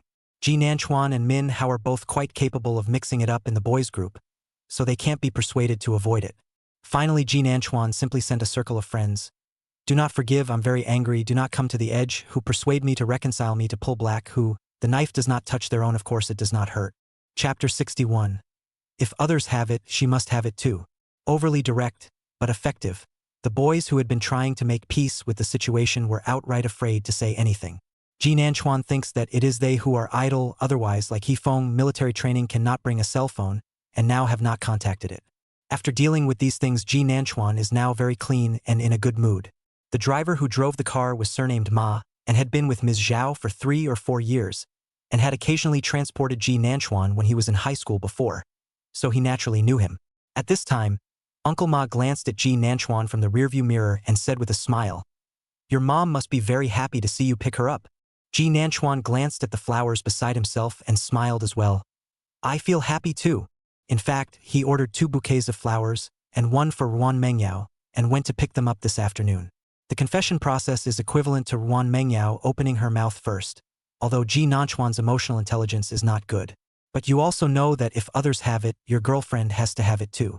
Flowers, surprises and gifts. He'd slowly make it up to her little by little. Ji Nanchuan was happy, but Rong Miao Miao was panicking at this time. She couldn't find Ji Nanchuan at all. Also had the cheek to ask a high school friend for help. Some directly and politely refused. Some went to ask a couple of questions and then screenshot Ji Nanchuan's words to her. If it's about Rong Miao Miao, don't open your mouth. Ji Nanchuan's attitude was too cold. Min Ho did help her all the time and then got blackballed too. Rong Miao Miao didn't want anything else in her heart at this time. She was really scared. The police found their way straight to the dormitory floor that day, and so many people watched her being taken away. Now she's in the dorm and people don't want to talk to her. Not to mention the strange gazes outside. The thing that made her feel most panicked was that at the police station she also only saw Ji Nanchuan's attorney on retainer. Ji Nanchuan didn't show his face at all. She didn't even get a chance to sell her misery if she wanted to. Now she couldn't care less about other people's strange stares. All she knew was that she couldn't keep a record and not go to school. She has to find Ji Nanchuan and reconcile. But she can't see anyone at all. If Ji Nanchuan doesn't want to see her, she can't seem to find anyone at all. At this time, Rong Miao Miao consulted a lawyer while waiting for Ji Nanchuan. But all this costs money, and she doesn't dare tell her family yet. She's going off the deep end. Just then she heard 3 boys coming that way, presumably having seen her, and discussing it in a whispered and undisguised manner. That? Yes, the rumor-mongering defendant one. Isn't she a disgusting dream girl for that kind of thing? People's little love interests are childhood sweethearts. Who knows? I'll go with Ruan Mengyao as far as face value goes. Ruan Mengyao is indeed pretty. I even met the real person over at the school building this morning. Pretty. Rong Miao Miao jerked her head up and glanced at those 3 people. The 3 boys were indeed embarrassed to discuss people in front of them, and after being looked at they quickened their pace and left. But Rong Miao Miao heard it, yes. She couldn't find Ji Nanchuan, she could go to Ruan Mengyao. Although she didn't want to admit it, Rong Miao Miao knew that Ruan Mengyao was very soft-hearted. Previously in high school there were also girls who intentionally got people to go around Ruan Mengyao because the boy they liked her. Probably trying to teach her a lesson. The group was both male and female. As it turned out, it looked like Nguyen Man Nguyen had a baseball bat in his hand that day. Anyway, in the end, those men and women apologized to Ruan Mengyao in person. She forgave the guys. Then surely she'll forgive herself, too? You didn't do anything yourself? Just a rumor that was cleared up. Rong Miao Miao turned around and left the boys' side of the dormitory in big strides. She knew which dormitory Ruan Mengyao was in. It was much easier for her to get into the girls' dormitory, and she went straight upstairs to wait. That's why Ruan Mengyao and the girls saw Rong Miao Miao standing in front of the dormitory when they came back from dinner. The faces of the four girls who had been talking and laughing stiffened for a moment. Jin Shige's nature was direct. Why are you here? The tone was disgusting. The next few dormitories that had people in them were all pretending to stand in the doorways or hallways at this point, waiting to see what was going on. Rong Miao Miao had originally been numbed by the look. Anyway, she's humiliated enough now that she's got to serve her purpose. Hearing Jin Fan's voice, Rong Miao Miao looked up at Ruan Mengyao, who hadn't opened her mouth. Can we talk? Ruan Mengyao actually knew what she was here for. After all, the topic of conversation at Jin Fan's and their dinner just now was all about Rong Miao Miao. But she really didn't want to talk about it and shook her head at this point. We have nothing to talk about. Although she was soft-hearted, she never interfered with any of Ji Nanchuan's decisions. Not to mention the fact that his decision is now for his own protection. How wolfish and saintly would she have to be to talk to Rong Miao Miao? Rong Miao Miao froze for a moment, as if she wasn't surprised. Then I'll be direct here. I'm sorry for posting before. I just got angry for a moment, and I didn't know you guys were childhood friends, so I'm sorry. As soon as she said this, the sound of small murmurs came. Rong Miao Miao looked straight at Ruan Mengyao, as if she couldn't hear. What do you need to do to ask Ji Nanchuan to drop the case? I apologize. Do I need to kneel? Ruan Mengyao and the girls hurriedly took a few steps back, and one even shouted, "Don't come moral kidnapping?" Ruan Mengyao, however, looked at her with a very strange gaze. Is it so important if Ji Nanchuan and I are childhood friends? Even if we're not, that post of yours is still a rumor. You're not related to Ji Nanchuan at all, right? So what is this if not rumor mongering on your part? Rong Miao Miao opened her mouth to say something, but remembering her purpose for being here, she finally closed her mouth. I'm sorry. I don't accept it. Ruan Mengyao's voice was light and firm.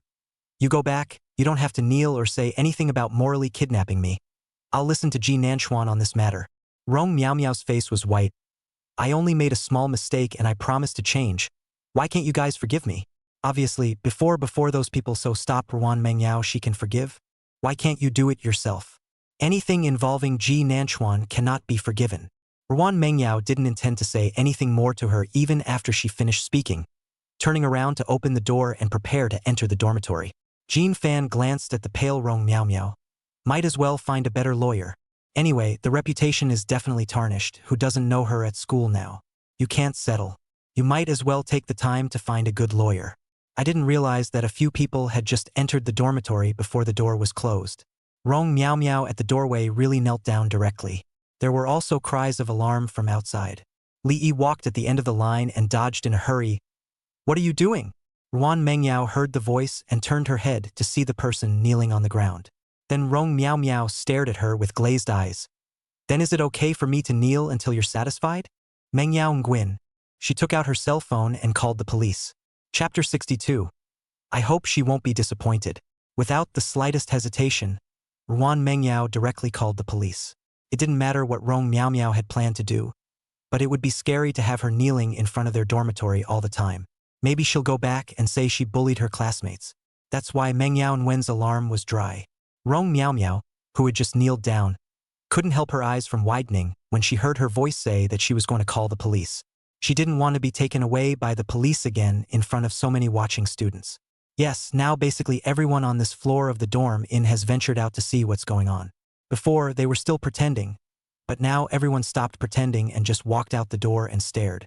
After all, everyone was curious as to what she wanted to do. Rong Miao Miao originally also wanted to let the public opinion pressure out. Ruan Mengyao is always embarrassed to really not take care of it, right?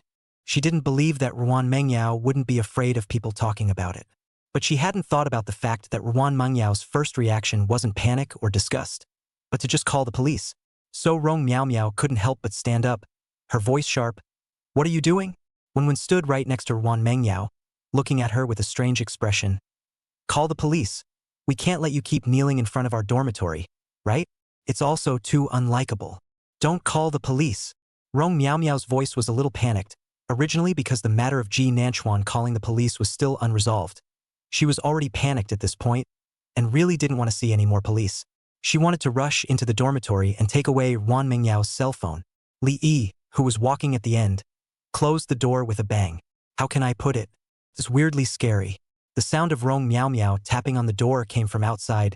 Don't call the police. I'm leaving now. The voice carried an indescribable emotion. I also heard someone outside shouting, if you have time to tap on the door here, you might as well hurry up now or the police will be here. Who dares to open the door when you look like this? It's scary. Ah! The tapping stopped and there was no telling who screamed. Soon footsteps sounded outside and small murmurs rose up.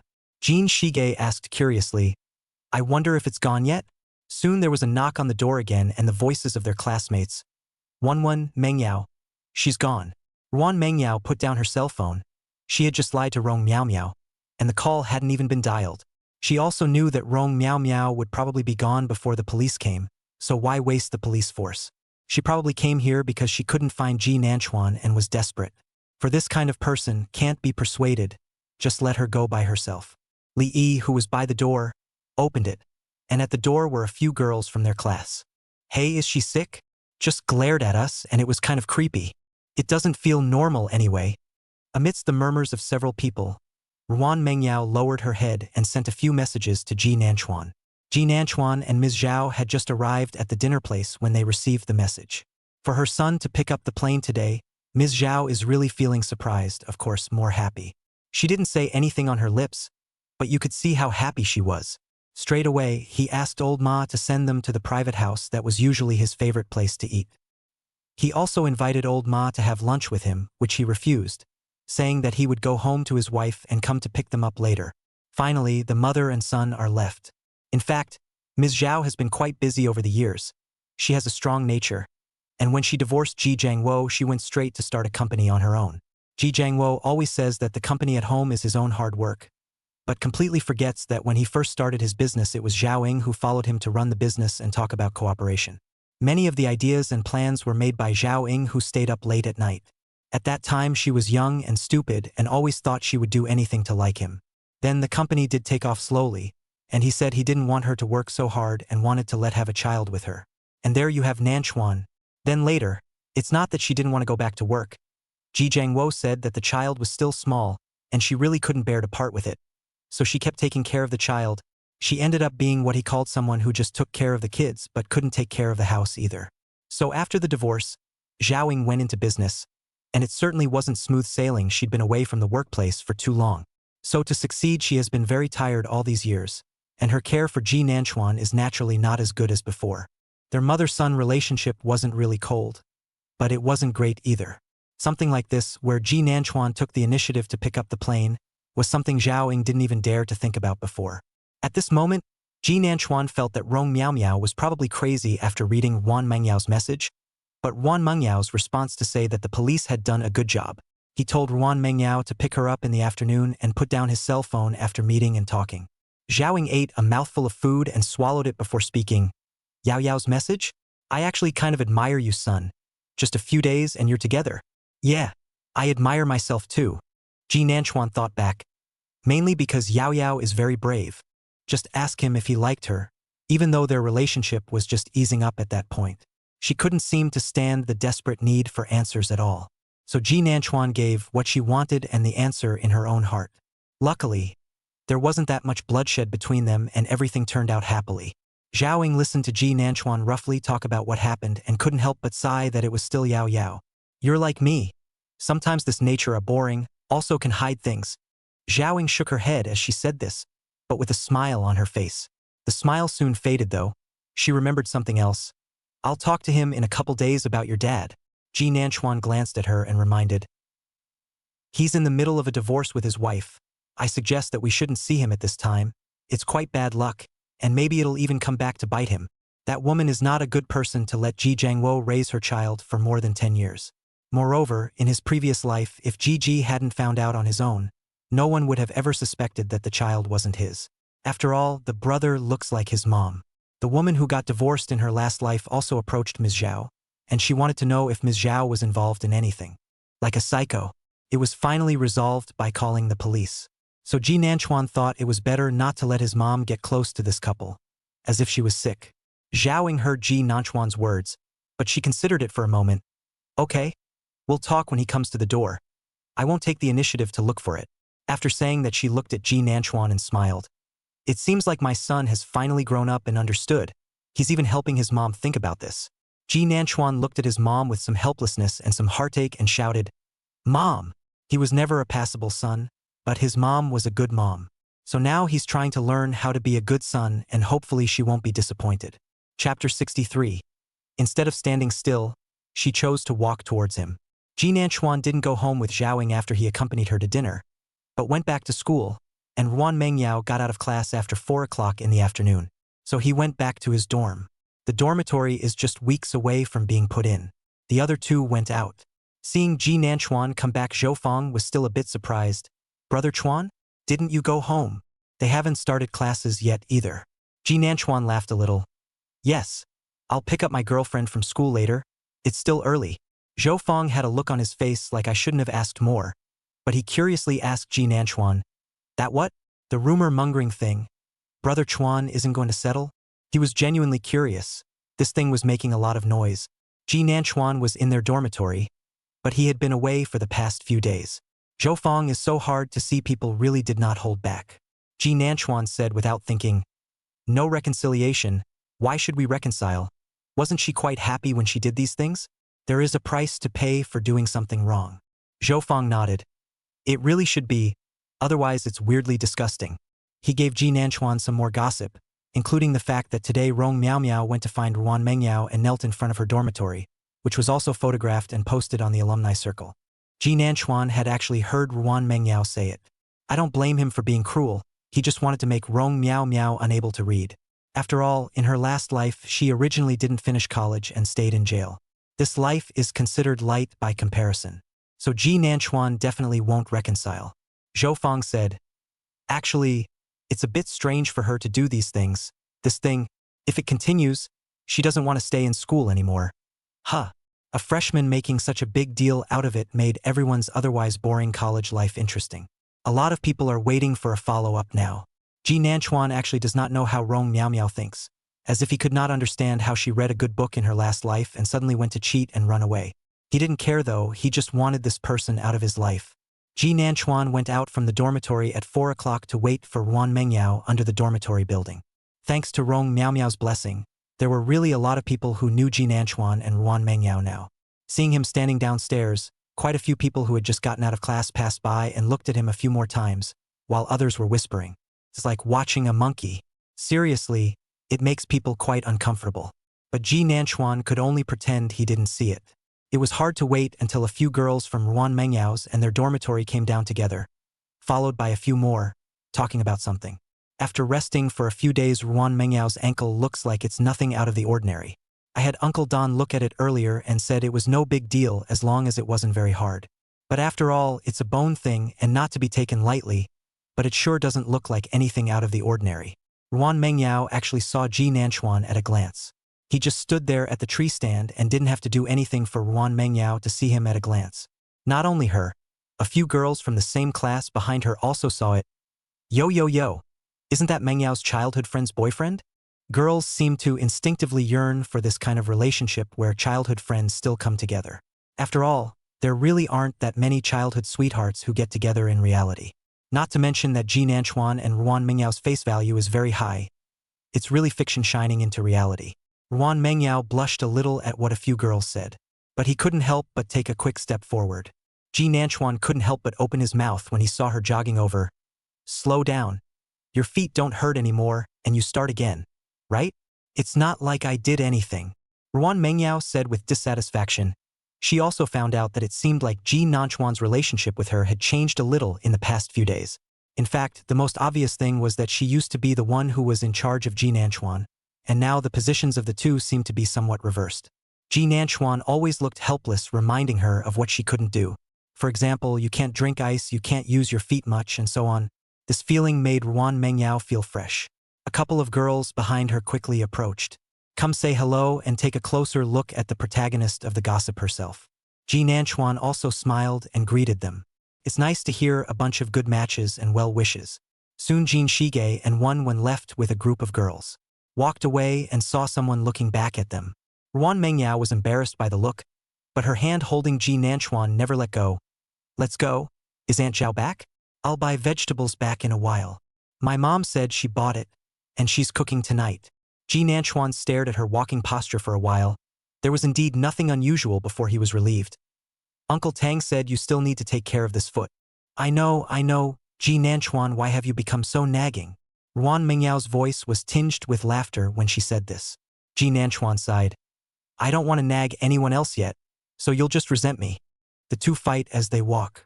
The school wasn't too far from the neighborhood where they lived, and the bus was just 3 stops away. So the bus they took. But 1 stop early, Ji Nanchuan took Ruan Mengyao off the bus.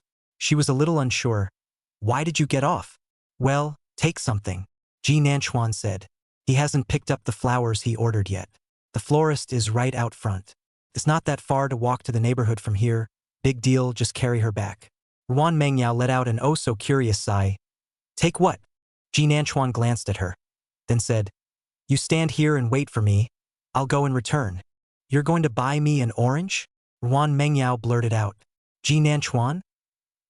He stared at Ruan Mengyao, who was looking at him with an innocent face and sighed.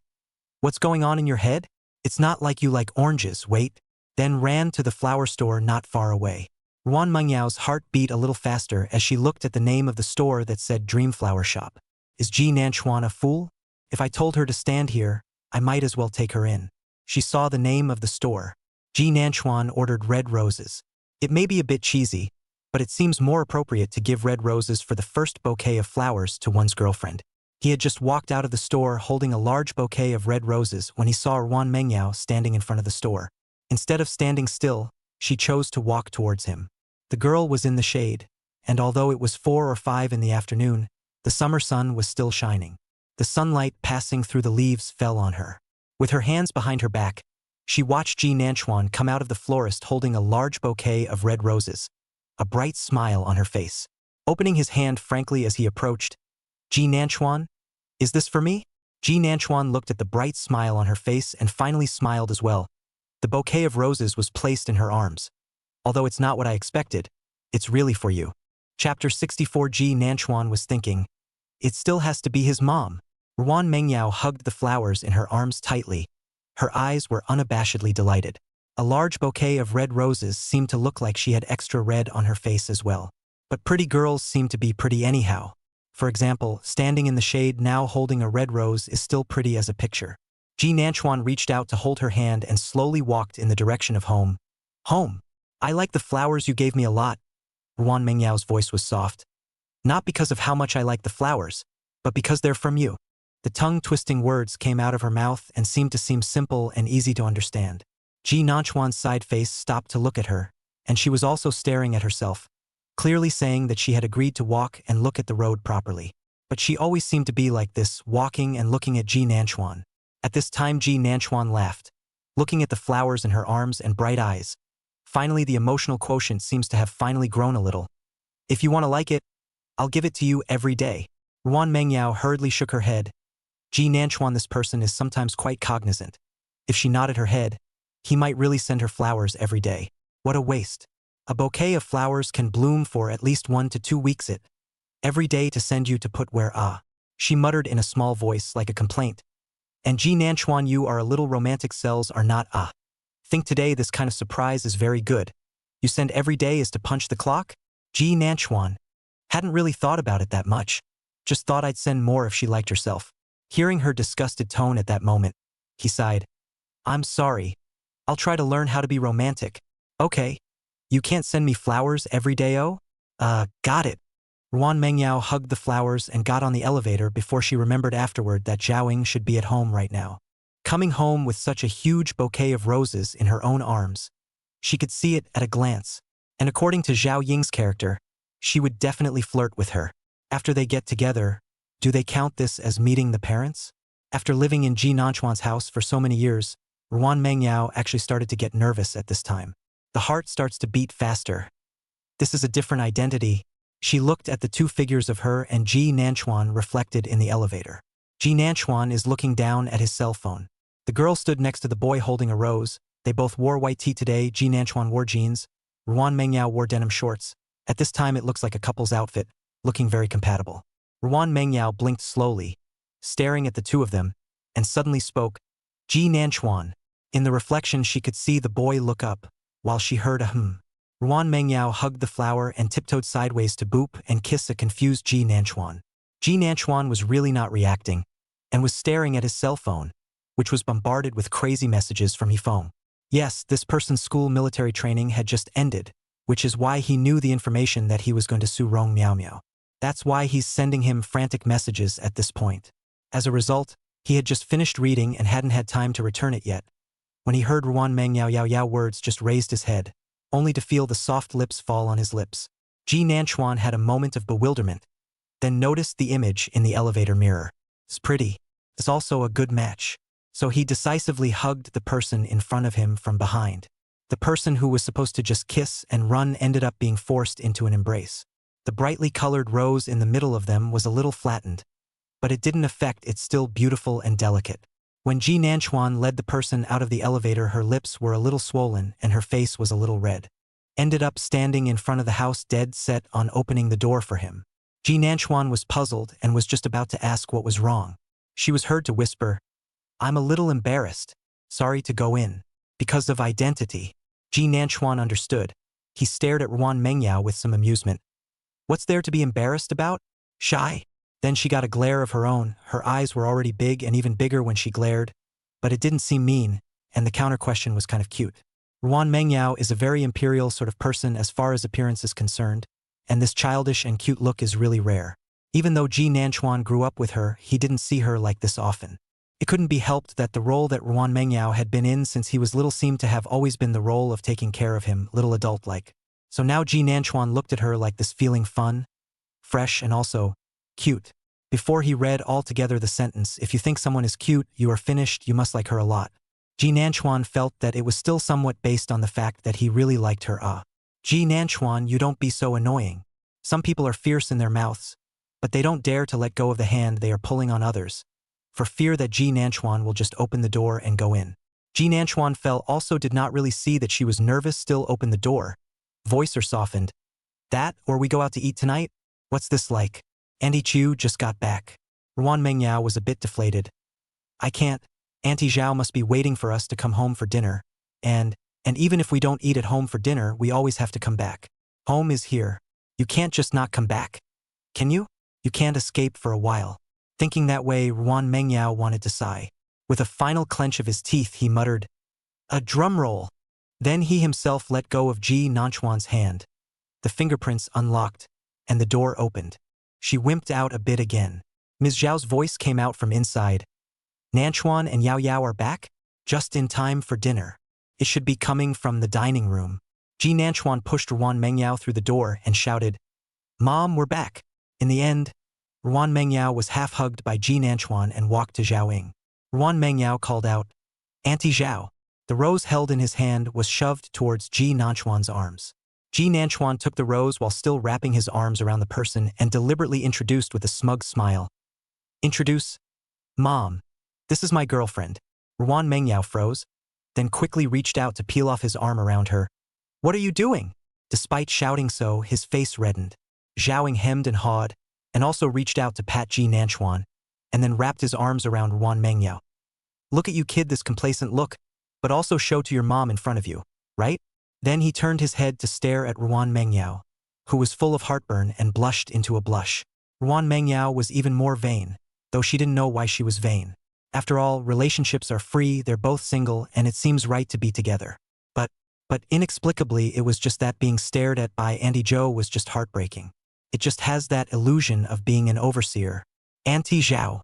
Because she saw that Zhaoying had been silent, Ruan Mengyao shouted out with some apprehension. Then she saw in Zhaoying revealed a smile and said to Ji Nanchuan with a sideways glance, When will you let Yao Yao call me mom? I'll think you're really growing up, son. Both of the younger ones froze at that statement. What Ji Nanchuan is thinking is that it still has to be his mom. Chapter 65 The Fish is Hooked. After Ms. Zhao said this, she affectionately pulled Ruan Mengyao towards the kitchen. Nanchuan, you put up Yao Yao's flowers. Yao Yao, let's wash our hands for dinner. Ruan Mengyao looked at the happy-faced Zhaoying for a few moments. Auntie Zhao, will you think that we... As if knowing what she was worried about, Zhao interrupted her with a smile. You know what? Before you guys got together, that brat had approached me. He said that he liked you and also said that you definitely liked him. To be honest, at that time my first reaction was that you two are siblings, how can you like each other? The second reaction was that Ji Nanchuan, this brat, is really self-absorbed. She looked up at Ruan Mengyao, who had an unresponsive look on her face. Don't worry, at least in my case. I'll always be on your side. If your mom objects when she comes back, I'll talk to her. The expression on Ruan Mengyao's face became a little looser, but the embarrassment was still there, and her heart was even more touched by Zhao Ying's words, of which for Ji Nanchuan to have ever said those words, she hadn't thought about it at all. Crushes are actually very bitter. Ruan Mengyao had suffered this kind of pain. In the years when her relationship with Ji Nanchuan was at its worst, she had cried and complained. She knows she's pretty and there's no shortage of suitors around her. Sometimes she couldn't help but ask herself what was so good about Ji Nanchuan. He hated it. But that little teenager all the time. Her life is only a short 10 years. But these 10 years, Ji Nanchuan are all in awe. It was a hard feeling to describe, but Ruan Mengyao knew that letting go was something that could be easily said, but was hard to do well. She was a lone voice when she first asked Ji Nanchuan if he liked her. She wasn't really sure, and she didn't dare to think about it much. But now Zhao Ying tells her that long before they got together, Ji Nanchuan told his own mother that he liked her. Ji Nanchuan likes Ruan Mengyao. She opened her mouth a couple times, but didn't know what to say. Words are always poor, seemingly magnificent but empty. It's as if you can't even find the right words to describe what you're feeling inside right now. So in the end, it just came out as, Annie Joe, thank you. Zhao Ying smiled as she looked at the little girl beside her. The more she looked at her, the more satisfied she became, even though she hadn't been able to give birth to a daughter as cute as Yao Yao. But no loss, her son abducted one for her. Ji Nanchuan put the flowers away and walked in. It takes so long to wash your hands? Then he saw his girlfriend and his mom look at each other and say in unison, What do you care? Ji Nanchuan. I'm not really in charge. I'm just asking. The meal was actually the same as before, and Ruan Mengyao might have been a bit formal at first, but she soon let go. She had lived in Ji Nanchuan's house for 3 years now, and the three of them had actually eaten together not too many times, but at least 3 or 4 times a month. Occasionally Zhao Ying wasn't that busy and they might eat together every day. So even though their identities had changed a bit now, Ji Nanchuan and Zhao Ying's attitudes were unchanged. It wasn't quite right, Ji Nanchuan's changed. After all, in the past he always seemed to be in love with Ruan Mengyao. Not so much now, teasing every now and then, coaxing when I see someone is angry. Even Zhao Ying couldn't stand the sticky, gooey look of a young couple who had just fallen in love. So after dinner she explained to the 2 younger ones to do the dishes and clean up and went out for a walk herself. Oops, feeling redundant. Still Ruan Mengyao washed the dishes. Ji Nanchuan stood next to dry and then put it into the sterilizer on the side. Originally, Ji Nanchuan wanted to wash it, but Ruan Mengyao always felt that he wouldn't, and directly kicked the person aside. At this time, Ji Nanchuan spat while wiping the bowl. Am I almost like a giant baby in your eyes? Can't do anything. Ruan Mengyao took the time to glance at him. I didn't say that. But you didn't deny it. Ji Nanchuan sked and looked at her with a resigned face. The corner of Ruan Mengyao's mouth hooked up slightly. Don't make a scene. I'll make a scene. I'll make a scene for a kiss, said shamelessly, putting his face over. Or I'll keep making a scene. Ji Nanchuan, you're so childish. Ruan Mengyao looked at his face as he came over. The man grunted as if he was a child, but his eyes clearly had a smile in them, just waiting for her to throw herself into the net. It was as if he had seen that he couldn't refuse him. The smugness is really off-putting. Ruan Mengyao blinked and slowly moved over under Ji Nanchuan's insistent and expectant gaze. The sound of the sink rinsing stopped. In the sound of dripping water, Ji Nanchuan looked at her small face that came close to him. The knot in his throat couldn't help but move up and down. She's so good-looking. Before the words in his mind were finished, something cold was added to his hand. He froze, reflexively taking the bowl she handed him. Wipe the bowl. Ruan Mengyao's voice was tinged with laughter. The 2 of them were so close that it was clear that if they were just a little bit closer their lips would have touched. But after she said this she flew back a few steps and turned to run. Ji Nanchuan, who had been left in place, still maintained the posture of slightly bending closer. It wasn't until he heard her laugh that he slowly straightened up. Turning his head in the direction she had disappeared, he saw only her poking her head out of the doorway of his room. Seeing Ji Nanchuan looking over, she said happily, Think I'll kiss you? I wouldn't. After that, he happily retracted his head. Ji Nanchuan glanced at the bowl in his hand and then at her room, but he didn't say anything. Just dried the bowl and went back to his room as well. Ms. Zhao is quite popular and usually can't go down for a walk without an hour to get back. That's the hour she went to listen to neighborhood gossip. It's human nature to like to hear these things, and Ms. Zhao, now a career woman, is no exception. Ji Nanchuan went to the refrigerator to find a bottle of water after taking a shower. Pauses after seeing a floral tea on the side. A minute later, he knocked on Wan Mengyao's door with ice water in his hand and freshly brewed tea in the other. Her wary voice came from inside. "Who? I'm your Aunt Zhao." Ji Nanchuan purposely smiled and spoke. Yao Yao opened the door. "I'm your Aunt Zhao." Wan Mengyao probably didn't hold back, and her voice was tinged with laughter. "Ji Nanchuan, you're sick." Then the sound of footsteps came. The door opened a crack. A pair of big eyes revealed from behind the door, presumably for fear of retaliation. Not daring to open the door directly. "What's going on? Drinking water? It's too hot." Ji Nanchuan shook the ice water in his hand. Sure enough, Wan Mengyao looked skeptical. "I don't believe it. Would someone who doesn't even give himself a sip of ice coke give himself ice water? It's not believable any way you look at it." Ji Nanchuan could only take out his own cup on the other side. "All right, freshly brewed flower tea. Here you go." Now Wan Mengyao believed it and hesitantly let go of the door. The smile on Ji Nanchuan's face deepened as the fish took the bait. Chapter 66. Ji Nanchuan. "Don't move." Ji Nanchuan just boarded the door. Wan Mengyao didn't say anything as she was concerned about the tea in his hand. Pointing to the desktop, "Just put it there." Ji Nanchuan nodded and walked over to the desk to put the water cup down. The water glass is still steaming. In fact, it seemed like he basically never entered Wan Mengyao's room, but he did come in once last time and didn't look around much. And they were just easing into their relationship at that point. But this time is different. Ji Nanchuan can take a serious look. A girl's room is still a little different than a boy's. A little messy, but clean. The main thing about the mess was that the clothes would just be put aside, supposedly picked over when they were chosen, and then put aside as they went. The pillows on the bed, and the ornaments sitting on the table. There was very little pink on Wan Mengyao, but there was a lot of pink in the room. It was still a big contrast to her cold exterior. But Ji Nanchuan would have been well aware that her cold appearance was only because of her looks. In truth, she's soft. Wan Mengyao had thought that he would leave as soon as he put down his things. She also remembered, as an afterthought, that she could have actually reached for the cup herself without him bringing it in. But it always seemed as if he was afraid he'd think he was defending himself against him. It doesn't seem quite right. Wan Mengyao was a bit torn when she saw Ji Nanchuan walking over. She was standing where she would have been by the door, so she assumed he was going out. Mentally relieved while saying, "Auntie will be back later." Ji Nanchuan was already standing in front of her. "So." With the fall of his voice came his reaching for the door behind her and closing it.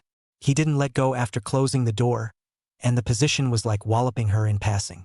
Wan Mengyao froze, blinked, and naturally took a step back before leaning against the door panel. What do you want?" Her looked at Ji Nanchuan in front of her, her eyes glancing back before she saw that he had placed his own ice water on the table as well. He had just come to close the door instead of leaving at all. Now it's good to be really alone in a room with a lonely man and a lonely woman. Wan Mengyao's eyes widened a little, her heart beating fast. She wanted to run, but in this state she probably couldn't. Ji Nanchuan looked at her eyes rolling around and knew that this person was probably thinking about how to run. He wasn't angry. He just stared at her for a moment and moved a little closer. "Guess what I want? Just now in the kitchen. You owe me a kiss and I'll leave." He said it with a straight face, but Wan Mengyao said with dissatisfaction, "When was it owed? Obviously you didn't kiss it yourself. How come I still owe it?" Definitely not going to admit that he was teasing him on purpose. Ji Nanchuan grunted and laughed.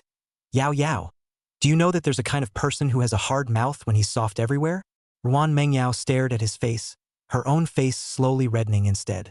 But Ji Nanchuan didn't give her a chance to retort again and directly lowered his head to kiss her lips. The girl who was still glaring and wanted to retort was the same as what Ji Nanchuan said. Her lips were soft.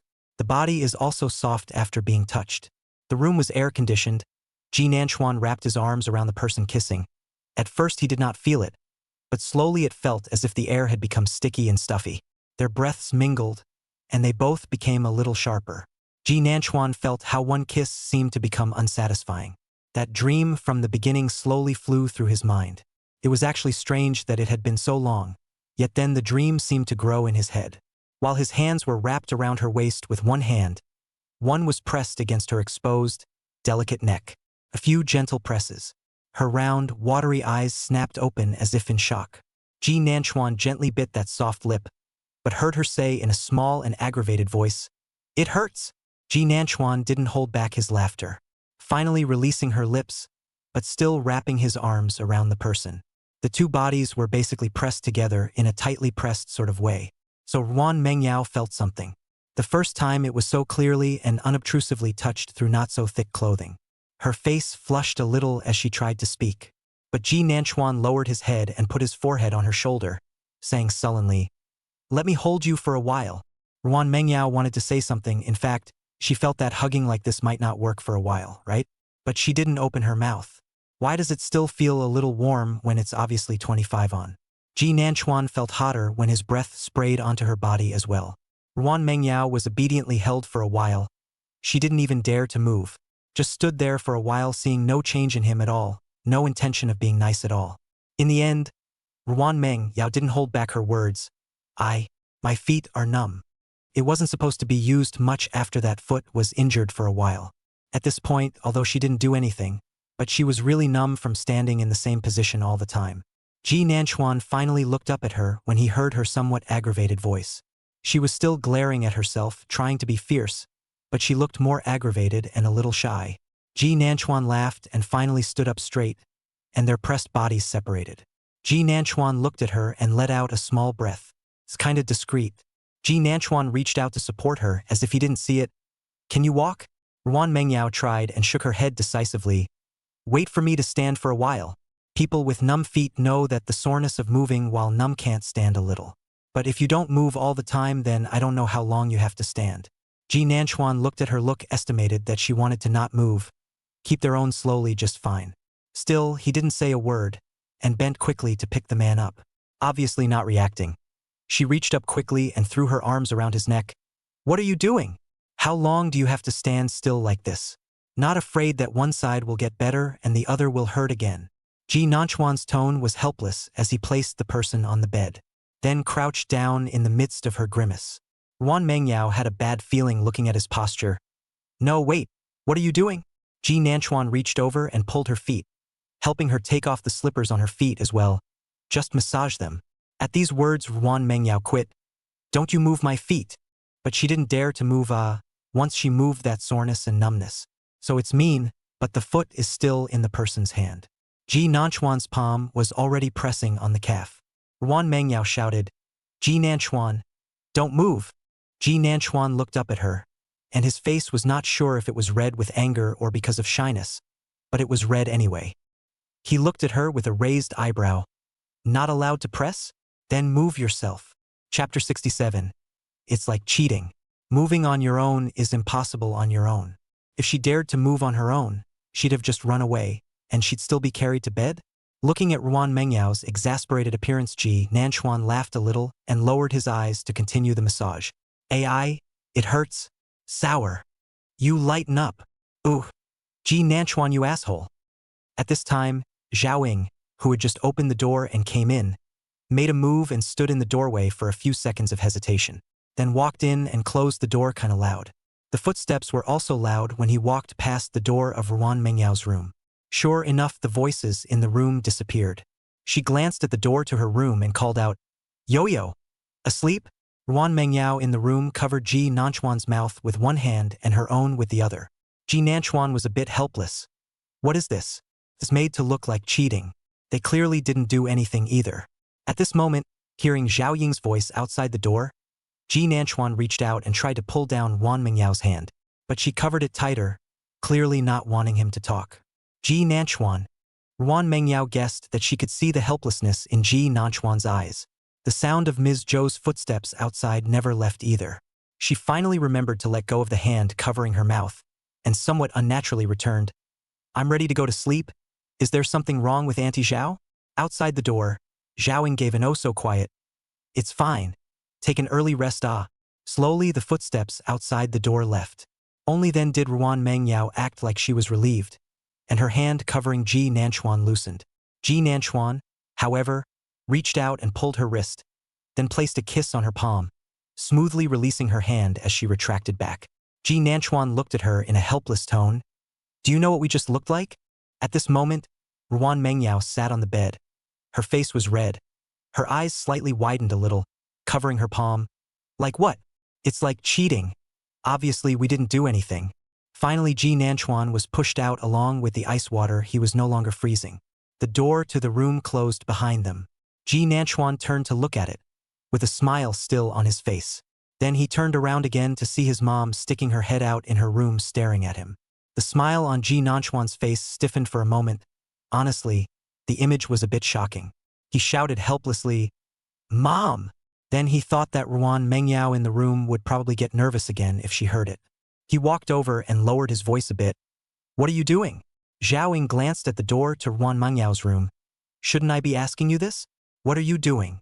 His chin gently nodded in the direction of Ruan Mengyao's room. "Son, relationships have to be taken slowly. You guys are still young." Ji Nanchuan was silent for a moment, feeling that he was somewhat wronged, obviously not doing anything. Girlfriend won't give him a talking to. Mom misunderstands him. Ji Nanchuan sighed. "I didn't do anything. I just made her a flower tea. Then her feet were numb, I pressed them for her." The explanation was a serious one, although there was a kiss in the middle, and there was no need to tell his mom about that one. But Zhao Ying obviously didn't quite believe it, and at this moment, her eyes suspiciously landed on Ji Nanchuan. Ji Nanchuan looked back at her seriously. "Mom, you really overthink things sometimes. Let's go." Then turned and opened the door and went inside. It's useless to keep explaining this kind of thing. It's mostly up to her if she wants to believe it or not. Zhao Ying. He looked at the door of the two children's room for a few moments, then finally turned and went inside. What can an elder say about this stuff? She still believed in her son. The next day, Ji Nanchuan had to go to class, the first class of their class, or early 8. Ruan Mengyao didn't have classes in the morning, so she was just able to stay home with Zhao Ying. So Ji Nanchuan went to class alone. By the time he got to the classroom, the dormitory people had already taken their places and brought him his books by the way. Chang Hang waved at him and Ji Nanchuan walked over. This is a big class that goes along with computer engineering. Can't be helped, the end of the military training was too sudden. It's not like the school had the intention of scheduling classes, but it's also hard to really be able to schedule a. So a class like Marth is basically 2 classes together. Ji Nanchuan had just sat down not long before the teacher came in and arrived. In the morning, Ji Nanchuan only had 1 class, and when the class ended, Chang Heng asked, "Where's Chuan going home?" "Yeah, my mom just came back from a business trip, so I guess I'll be eating at home for the next few days, and it just so happens that I don't have classes in the afternoon," Ji Nanchuan said as he cleaned up. "I'll treat you guys to dinner in a couple days." "You're welcome," Chuan Zhoufang said as they smiled. As the 4 of them talked and walked out, they also saw a middle-aged couple standing in the doorway. At first, Ji Nanchuan didn't think much about it and thought it was someone's parents. Standing in the doorway, though, it was inevitable that those entering and exiting would look more than a few times. Unexpectedly, the middle-aged man walked over to stop Ji Nanchuan after seeing him. "Ji Nanchuan?" All 4 froze. Ji Nanchuan looked at this man, always feel while a little familiar, but he is also very sure that he really have not seen this man. "You are." Ji Nanchuan spoke. The woman also walked over at this time. "Are you Mr. Ji Nanchuan? We are Rong Miao Miao's parents. Can we talk?" Ji Nanchuan was silent, so it was Rong Miao Miao's parents. Rong Miao Miao is a local like Ji Nanchuan, but she doesn't live in the same district. Their family is not bad, medium to high. But Ji Nanchuan had indeed never met Rong Miao Miao's parents. He also went to Rong Miao Miao's house to look for her after the accident in his last life, but at that time, the neighbors said that there were too many debt collectors, and her parents had moved away. Ji Nanchuan has never met anyone. I didn't expect to see it now. Many eyes looked this way. Chang Hang reminded in a low voice, "Chuan, this isn't the place to talk." Finally, Ji Nanchuan went with them to the cafe. The cafe was just opening at this hour, so they were the only customers at their table inside. Ji Nanchuan didn't open his mouth to look at the couple in front of him. In the end, it was Rong's mother who spoke first. "Ji, we only found out last night that Miao Miao had gotten into trouble, and we're sorry for what she did. Actually, it's just a small fight from a child, and she seems to be doing it because she likes you." Rong's father also opened his mouth, only how Ji Nanchuan heard it didn't feel right.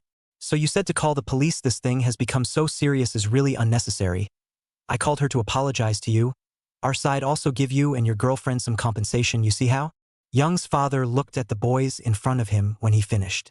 The looks are indeed weak, and there's a reason why his own daughter is haunted.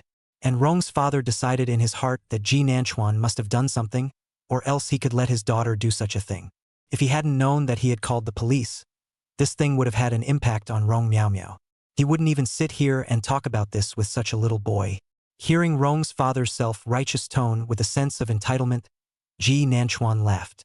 Chapter 68, Who's a good person to soak in a hot spring in 30 to 40 degree weather?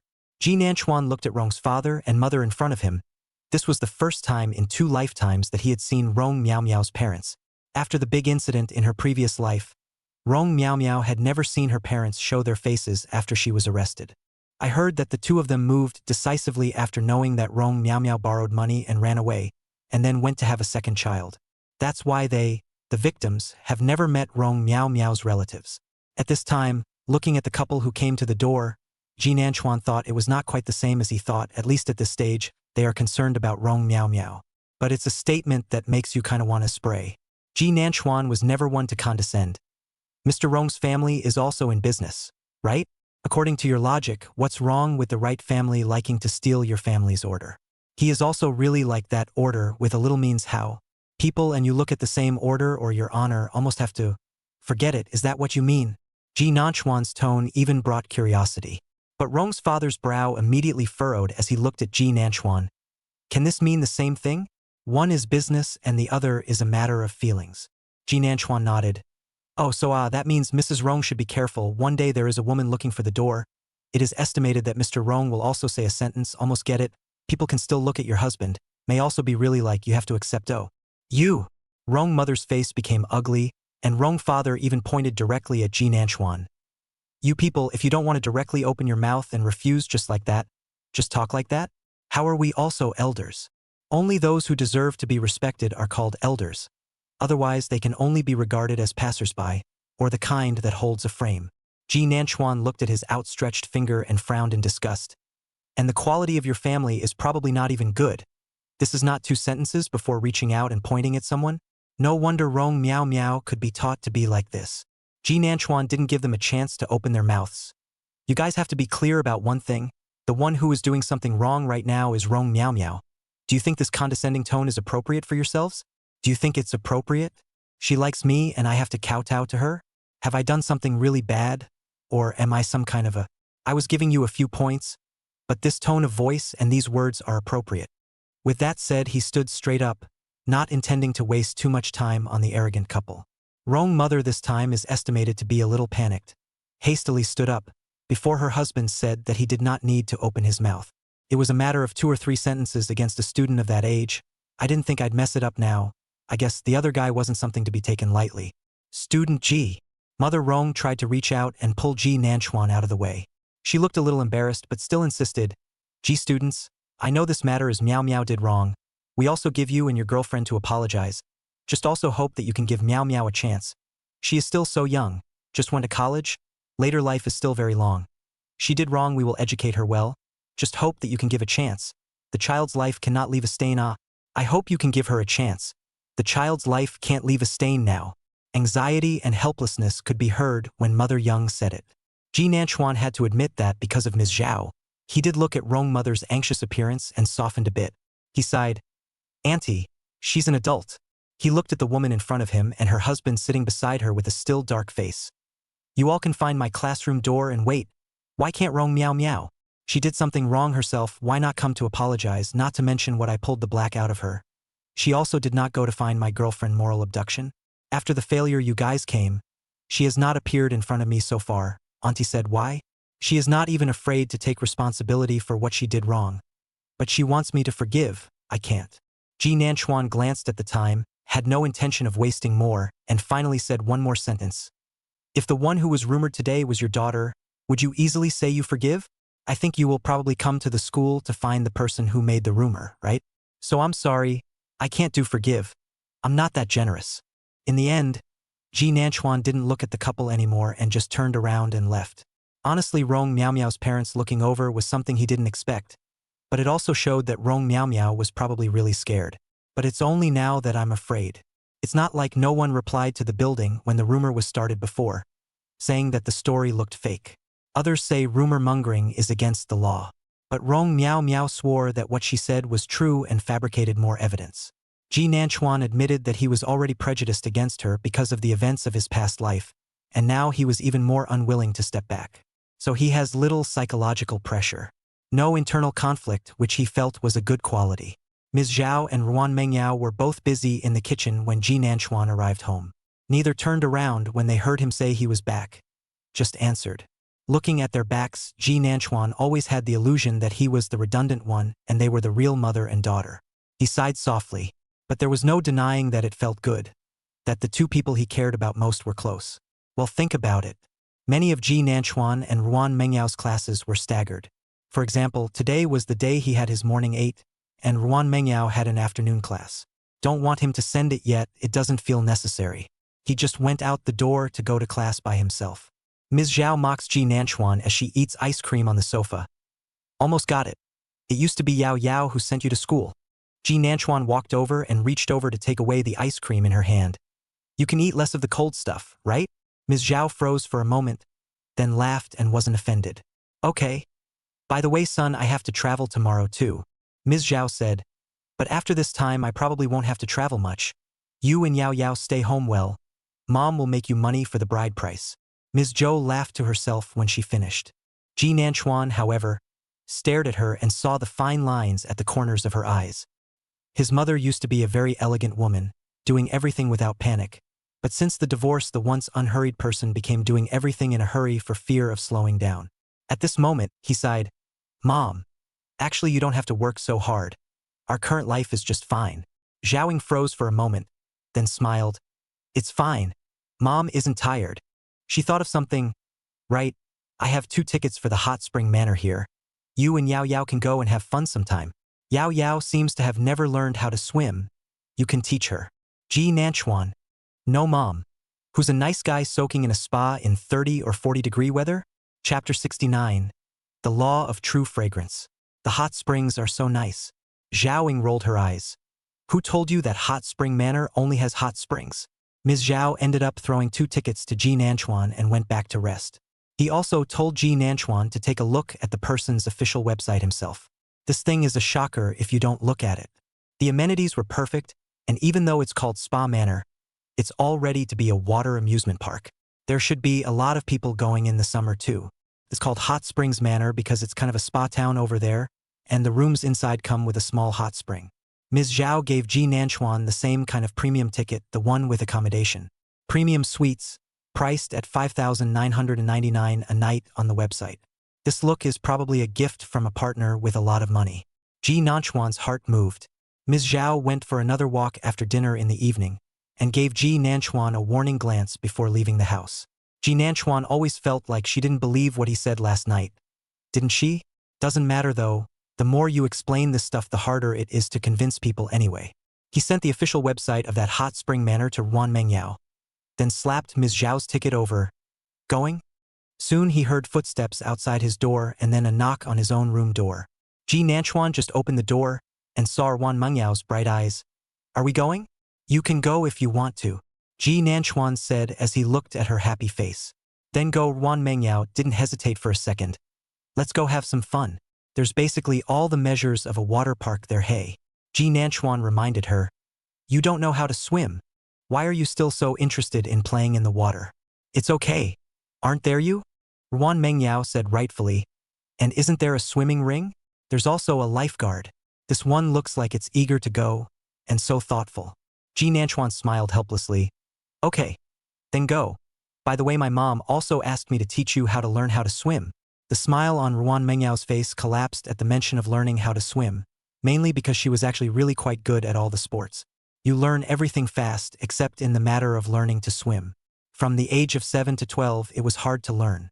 At first, everyone thought it was the coach. Then there were many coaching changes and she still hadn't learned. It's also strange to say that Ruan Mengyao is very bold and isn't afraid of falling or anything when learning any sport. It is in the matter of learning to swim, before even used is drowning a little and fluttering will be such an unscientific method. The result was that she sank with a grunt. It was Ji Nanchuan next to her who pulled her up. They were 12 years old at that time, and Ji Nanchuan had learned to swim for 4 years. Ji Nanchuan was also a little helpless when he thought of how she learned to swim before.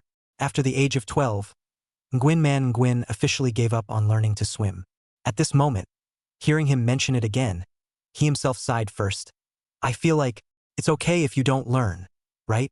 Those big eyes just looked straight at Ji Nanchuan, with a pitiful that flavor. Ji Nanchuan said, I'll teach you this time. Ruan Mengyao was a bit moved and embarrassed.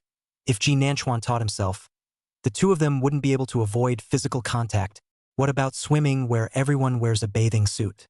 Eventually, the more she thought about it, this thought started to leap. I'm going back. Then Ji Nanchuan watched her inexplicably run away with a red face. He was still a little reactive. Wasn't this a good conversation? How it ran. What Ruan Mengyao thought in her heart at this time was that she, a broken writer, was really not too pure. Ms. Zhao left for her business trip early the next morning in good spirits. Ruan Mengyao and Ji Nanchuan escorted her to the door and were driven back by her. Ruan Mengyao sighed. Aunt Zhao never seems to get tired. Ji Nanchuan, however, looked a bit gloomy. It's not that she won't get tired. It's that I'm too useless. She has no one to rely on. To be a mother is to be strong. Ji Nanchuan knew that it was because of himself that Zhao Ying was working so hard and desperately. Ruan Mengyao's small hand snapped and covered Ji Nanchuan's face, also breaking the gloom on his face. Ji Nanchuan raised his eyes to look at her and saw her smiling face. Don't think about that, you're very good. It's because of that Auntie Zhao wants to work harder to give you more space to grow. Okay. Pack up your things, we'll leave tomorrow morning. After saying that, he also took the initiative to stand on tiptoe and kiss Ji Nanchuan. Then, before he could react, he flew loose and turned to run. At that speed, Ji Nanchuan estimated that her ankle should be painless. The men are gone. They can't be recaptured. He reached up and touched his lips where he had just been kissed. Can't even get into her room now, since the last time he boarded someone up and bullied them. But that's okay, there's tomorrow. After all, they were staying in the same room, a suite with a door and 2 beds. But Ji Nanchuan didn't think that door meant much. But she probably wasn't paying attention. Ruan Mengyao really didn't notice that they were going to be staying in a suite. Actually, Zhao Ying didn't pay attention. Just think, 2 tickets for 2 rooms. So the next day when the two of them went to the front desk to check in, Ruan Mengyao froze. A room? Yes, ma'am, this is a suite with 2 beds.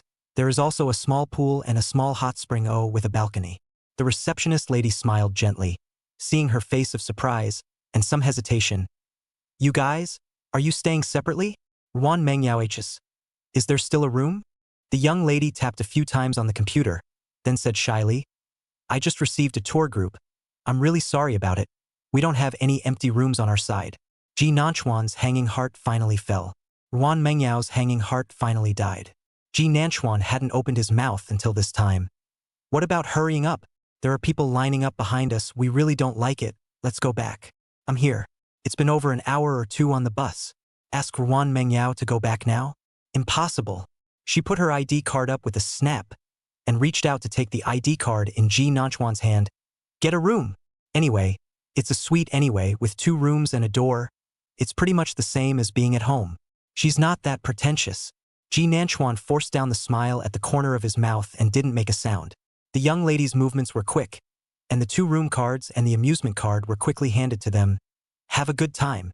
Ji Nanchuan said thank you and reached for the card with his other hand, leading Ruan Mengyao towards the elevator. She looked a little dazed. Only after getting on the elevator did Ji Nanchuan ask, What's wrong? Ruan Mengyao stared at him for a while before speaking. You don't seem surprised at all. Did you already know? Of course Ji Nanchuan wouldn't admit it. He had an innocent look on his face. It's not like I've been here before. How could I possibly know? Ruan Mengyao narrowed her eyes and stared at him for a moment before speaking quietly. Is that so? Chapter 70. This is a girlfriend in a bathing suit. Of course it is. Ji Nanchuan has never really been here, but he has just seen it in the official website and knows what it's probably like. So that's not exactly a lie. Ji Nanchuan, their room is the 12th floor. The floor is quite okay. The two of them arrived at the front of the room. Ji Nanchuan directly swiped his card and opened the door, but Ruan Mengyao stood at the door with some hesitation. It really wasn't that she was being melodramatic, it was mainly because it was nothing before at home with 2 people in one house, but now, it always feels different. For example, she couldn't control her racing heartbeat, and the fact that her face was a little hot. Ji Nanchuan walked in, and then saw that she didn't move and turned her head to ask, "What's wrong?" "Come in, this is a floor-to-ceiling window." On hearing that Ruan Mengyao did follow her in, and at a glance she saw the floor-to-ceiling windows with white curtains, and there was a swimming pool outside. There is a smaller pool next to the pool which is supposed to be a hot tub. Her eyes lit up. Is this place this luxurious? It was indeed quite luxurious, with a queen-sized bed opposite a sofa TV and everything. There are rooms with open doors next to them. It should be a small suite inside, with everything you need plus an outdoor pool and spa outside. It's no wonder this setting and facilities are $59.99 a ticket. Ruan Mengyao obviously also while quite happy, just at the door of the point of hesitation also seems to have forgotten. Ji Nanchuan reached out to take the bag in her hand. "Go and take a look." Then I watched her happily open the floating window and head out. Ji Nanchuan put the things in his hand on the sofa and followed out. This side of the small balcony really does not count. A pool, a hot spring pool accounted for most of the side. There is a small gazebo is gone. There were also some flower pots around the edges with flowers still blooming on them, which actually counted for quite a bit. The pool and also the hot tub have not been drained yet, so just contact the front desk if you need it. This also makes it clear that both pools wash well. Indeed, the view is not bad. Ruan Mengyao turned around somewhat happily and turned her head to Ji Nanchuan and said, "It's quite nice here. If you soak in the hot springs in winter, it must be very comfortable too." Ji Nanchuan nodded. "Then we'll come back in winter." Ruan Mengyao's eyes lit up. Then she thought of something. "It's too expensive. I do have a bit of money myself, so I should be able to buy my own ticket when the time comes." Ruan Mengyao planned in her mind that this almost 6,000 a ticket was indeed a bit expensive. Before, she saw that the cheapest one on the official website was 999 apiece. But the estate is huge, and if what it advertises on its official website is true, it does deserve the price. Now that the room was in line with the official website, it made her look forward to the water park in a little while. Ji Nanchuan said without thinking, "Anyway, just come and talk to me when you want to." Like his last life, but earlier than that, Ji Nanchuan had already contacted his editor from his last life.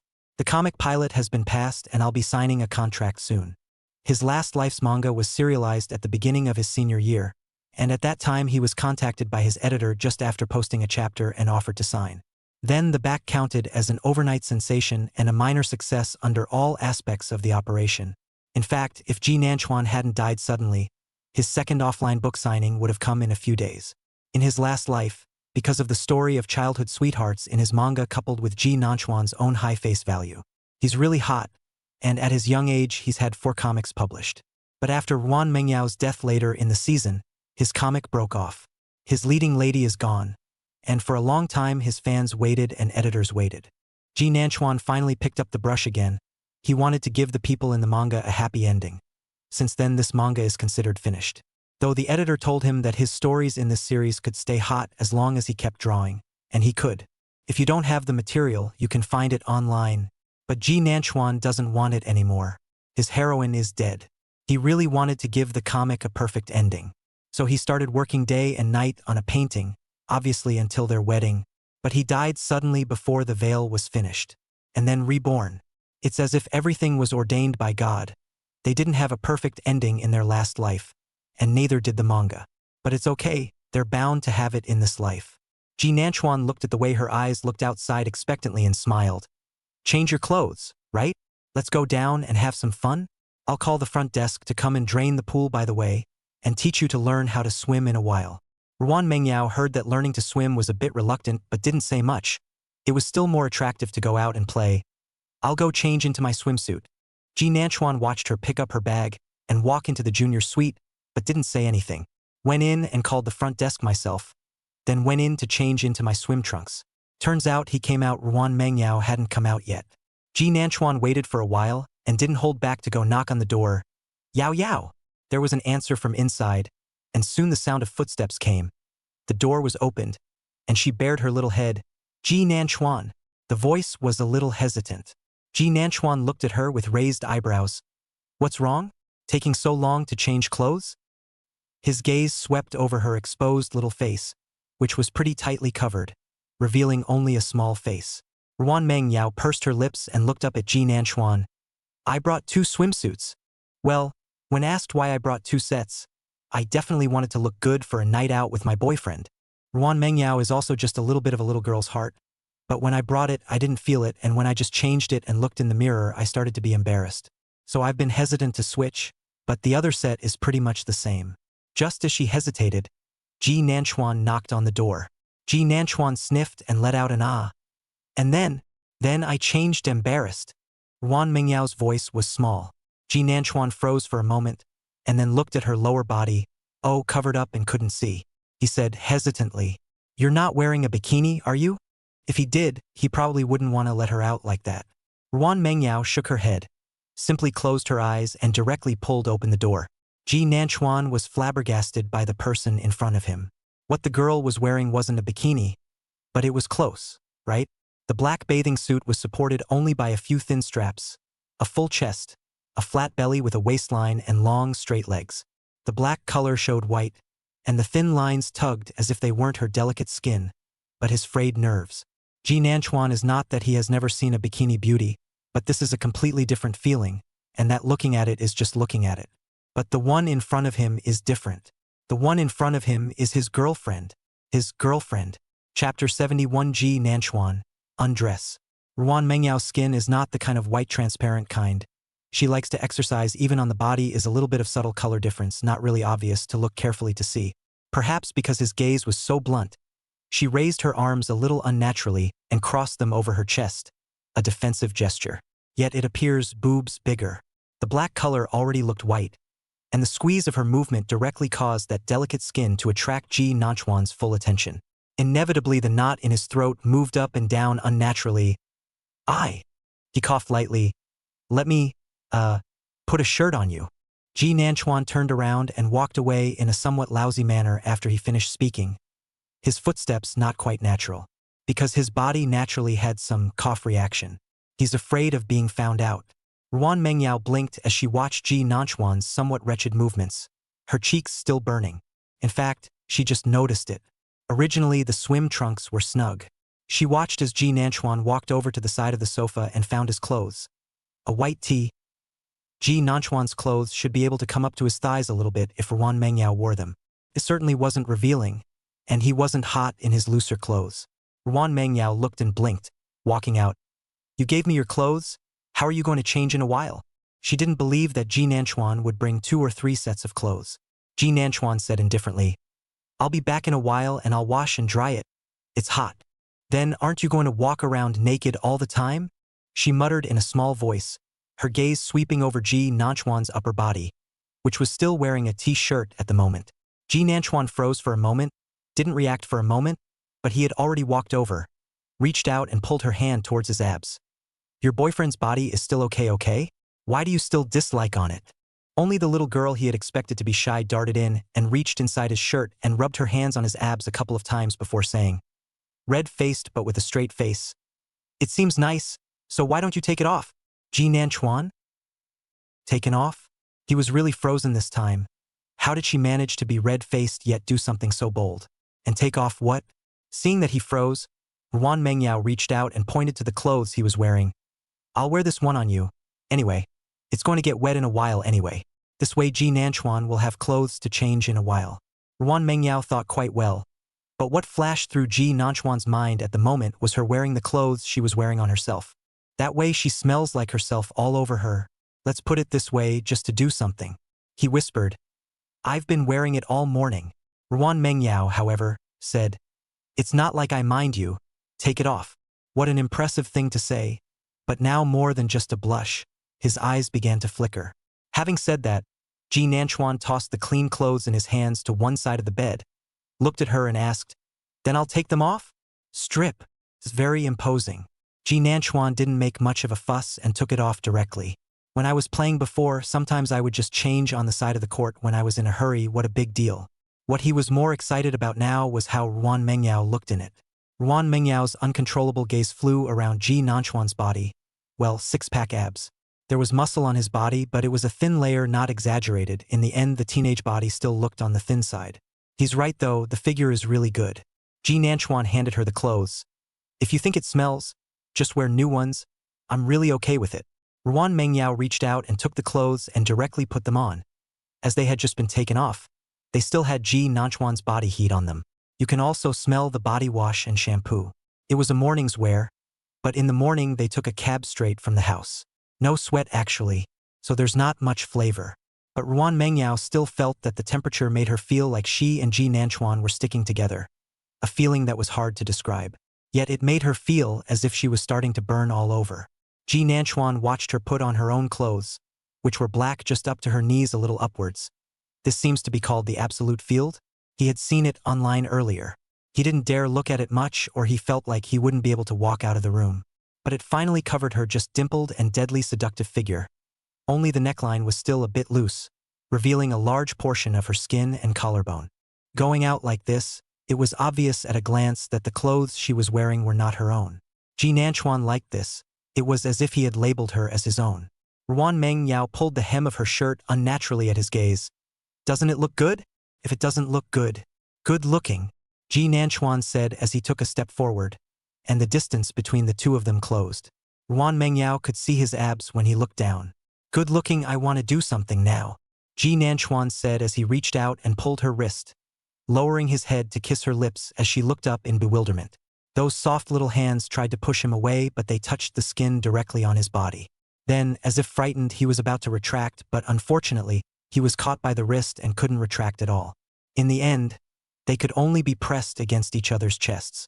At first, Ji Nanchuan really only wanted to kiss, but she was standing in front of herself with her clothes on. Hey, the feeling is really kind of exciting, especially since he reached out and touched the long exposed leg, Rant's waist.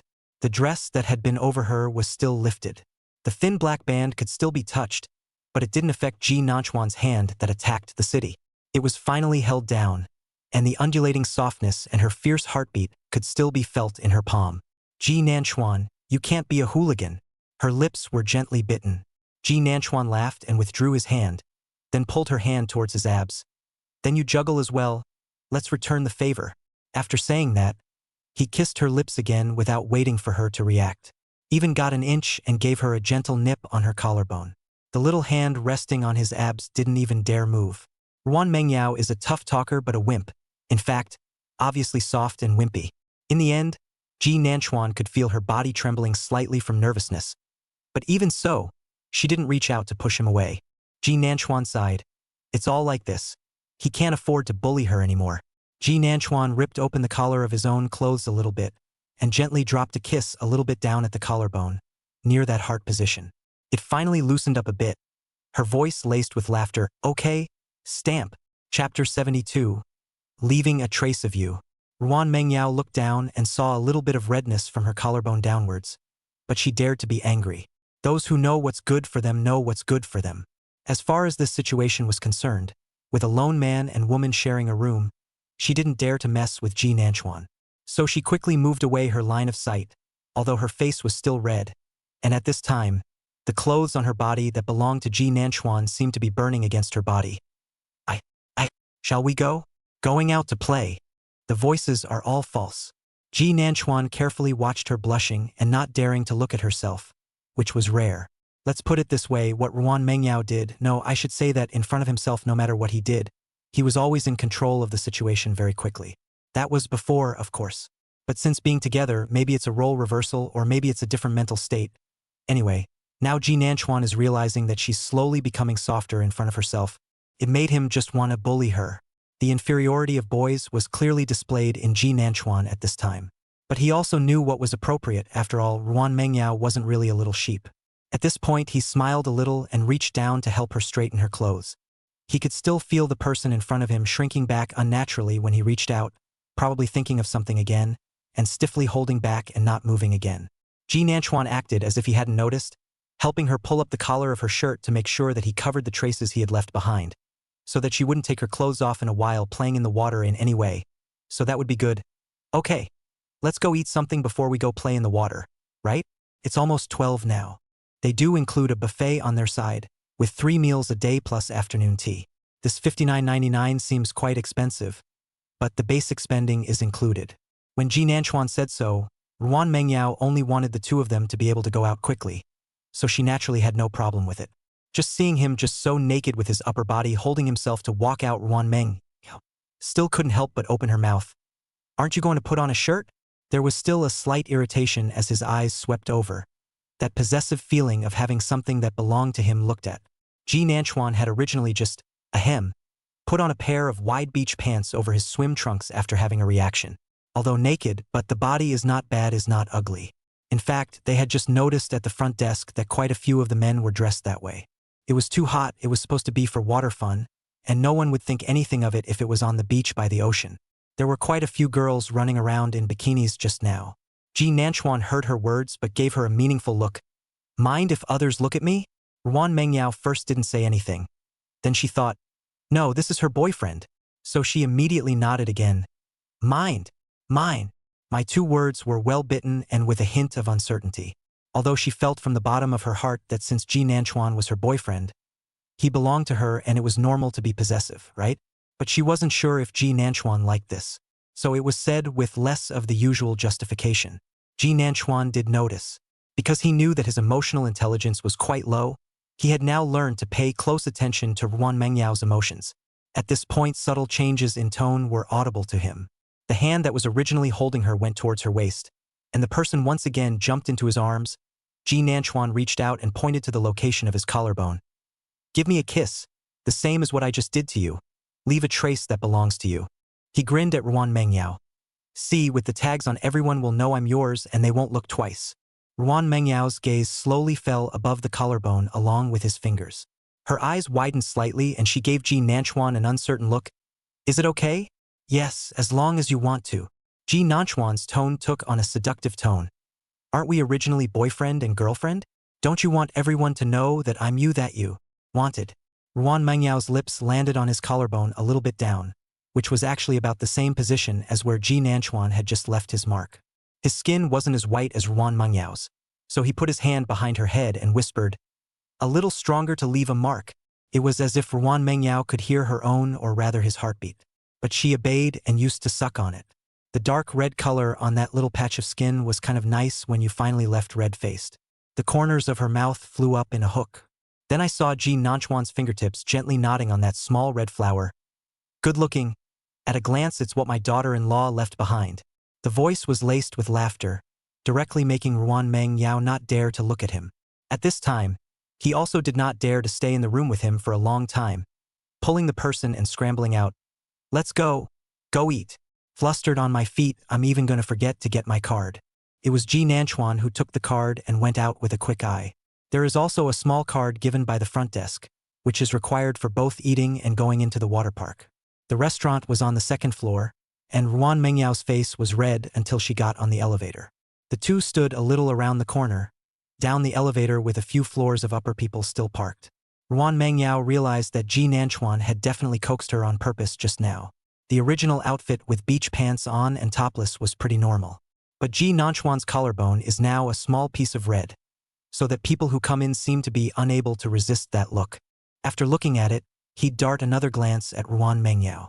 Ruan Mengyao's face didn't look like it had much expression, but in reality, her heart was beating fast and her face was red as well. It's all going to be a bit of a handful. In his heart, he has been secretly cursing Ji Nanchuan. This person is on purpose. The interlocking hands didn't resist squeezing him harder. Ji Nanchuan was in a good mood, and it was nice to be looked at. It's about as good as a kid showing off a new toy and new clothes. Until he felt Ruan Mengyao pinch himself hard. He didn't need to think about it to know that he was probably annoyed. We've got to get him back on his feet, right? He turned his head and smiled innocently at Ruan Mengyao. Mengyao Nguyen, just looking at him like that kind of makes me angry. She took a deep breath and turned her head away from him. Ding, the elevator arrived just in time. Basically, everyone is under this layer. Ji Nanchuan also led Ruan Mengyao down the elevator. It was pretty crowded because it was supposed to be dinner time. But Ji Nanchuan did not expect to meet an acquaintance. The two had just entered, thinking they'd find a seat then take turns getting the food. After all, the crowd was expected to pick up in a little while. The two had just walked to a window seat and sat down. Ji Nanchuan asked Ruan Mengyao to get the food first, but as a result, before she could turn around, she heard someone shout, Yao Yao. Chapter 73, My Girlfriend Probably Minds. Ji Nanchuan looked at the person who shouted at Ruan Mengyao and sweated, Sui Nin. Ruan Mengyao's good best friend, in his last life because Ruan Mengyao went abroad to him has been no face. He was also the one who witnessed the heartache and bitterness of Ruan Mengyao's years of secretly liking him. What's more, he witnessed Ji Nanchuan's wretchedness during the years of Ruan Mengyao's death. Of course, this is the Su Yinin of a previous life. After Ruan Mengyao died unexpectedly in her last life, Su Yinin told Ji Nanchuan a lot of things about Ruan Mengyao. At that time, she was all set to marry her boyfriend, and Ruan Mengyao promised to be her maid of honor. She ended up leaving before it was too late. The two often drank together at that time, and then Su Yinin's fiancé, Chen Huai, had to take the two drunks home one by one every time. Over time, Ji Nanchuan also became good friends with Chen Huai. That said, it seems like the two should still be in an abusive relationship at this stage. I think Chen Huai is still from their school. Su Yinin and Chen Huai were junior high school classmates, together in high school and have been separated. Anyway, after a few years of entanglement in terms of the last life, the story of being together was more exciting than even his and Ruan Mengyao's. At this moment, Su Yinin was pulling Ruan Mengyao's hand, but her gaze went to Ji Nanchuan, who was sitting. Such a coincidence. Why are you guys here? Who is this? Of course, she knew that this was Ji Nanchuan. She just asked this on purpose. Ji Nanchuan stood up and walked over to Ruan Mengyao. Hello, my name is Ji Nanchuan. I'm Yao Yao's boyfriend. Hearing his self-introduction, Ruan Mengyao gave him a quick glance, the corner of her mouth slightly hooked up. Well, this is my boyfriend, and this is Su Yinin, my good friend. Looking at Ruan Mengyao like this, Su Yinin's heart was hateful, but she was also happy that her friend got what she wanted. She'd watched Ruan Mengyao play at having a crush all these years despite having such a long face. He was annoyed and anxious, but there was nothing he could do. Who's to say when it comes to feelings? She just remembers time and time again she sneaked out after school in the afternoon to watch Ji Nanchuan play soccer, creating chance encounters at school. But the two never greeted each other. If it wasn't for Ruan Mengyao showing her pictures of them as children, she wouldn't have believed that the two were really childhood friends. At this time, looking at Ji Nanchuan, Su Yinin more or less for his friend aggrieved. So tugged the corner of his mouth yo a sound. Remember, we seem to be in a high school, right? Ji Nanchuan, the art class, how do I remember people say you have objecta?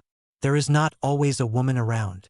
A boy was coming over with 2 cups of lemon tea as he spoke and called out, Tone.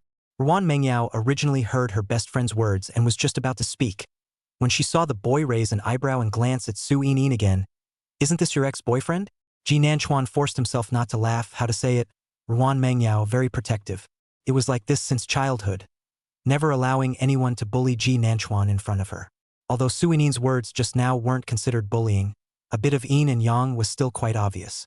Sure enough, Su Yinin didn't hold back her glare at her best friend. Chen Huai walked over to see Ji Nanchuan and introduced himself with a smile. Hello, my name is Chen Huai. I'm from economics at Q University. He glanced at Su Yinin. Yinin's ex-boyfriend, of course, is also trying to get back together kind of thing. I've seen your posts in the alumni circle before and helped to explain it a little bit, but was scolded. Ji Nanchuan originally wanted to reach out and shake hands, but when he saw that he was carrying 2 cups of lemon tea, he finally just smiled and nodded. Hello, Ji Nanchuan. Thank you. Su Yinin finally didn't wait for them to say anything more and whispered to Ruan Mengyao about cell phone contact before pulling Chen Huai away. This was before he swore in front of Yo-Yo that he wouldn't get back together. Now snapping her face, she was a little embarrassed, and finally just pulled up and hurried away. Ruan Mengyao watched her best friend fall away and glanced at Ji Nanchuan beside her. What are you laughing at? Didn't laugh at anything. Ji Nanchuan's voice was drawn out, and with a smile in his eyes, he just stared at Ruan Mengyao. It was clear that nothing had been said, but Ruan Mengyao looked a little unnatural. How can I put it? This feels like, got caught being protective? Ji Nanchuan, of course, found out but did not poke through, originally in the room to tease people blushing. If you tease again, it will be too much. Sure enough, soon Ruan Mengyao said she was going to get food and ran off. Ji Nanchuan just sat on the window seat, playing with his cell phone while waiting for someone. He Feng has been the end of military training, has been asking Ji Nanchuan whether there is any free out to eat or something, mainly because he wants to gossip about Rong Miao Miao's things. He was genuinely curious. I feel like I've heard it from someone else who definitely didn't make it as clear as I did in person. Ji Nanchuan returned. No time. Accompanied his girlfriend out to play, took a picture of the water park outside and sent it in. That said, this side of the house is nice, with a large terrace for both the second-floor dining room. When Ji Nanchuan had just taken pictures to show He Feng, he had also photographed a few girls by the large terrace. It was an accidental entry though, so only the face was photographed, not the body that was straight out of a bikini. But I didn't realize that he had just finished filming and looking down at his phone when one of the girls turned around and saw it.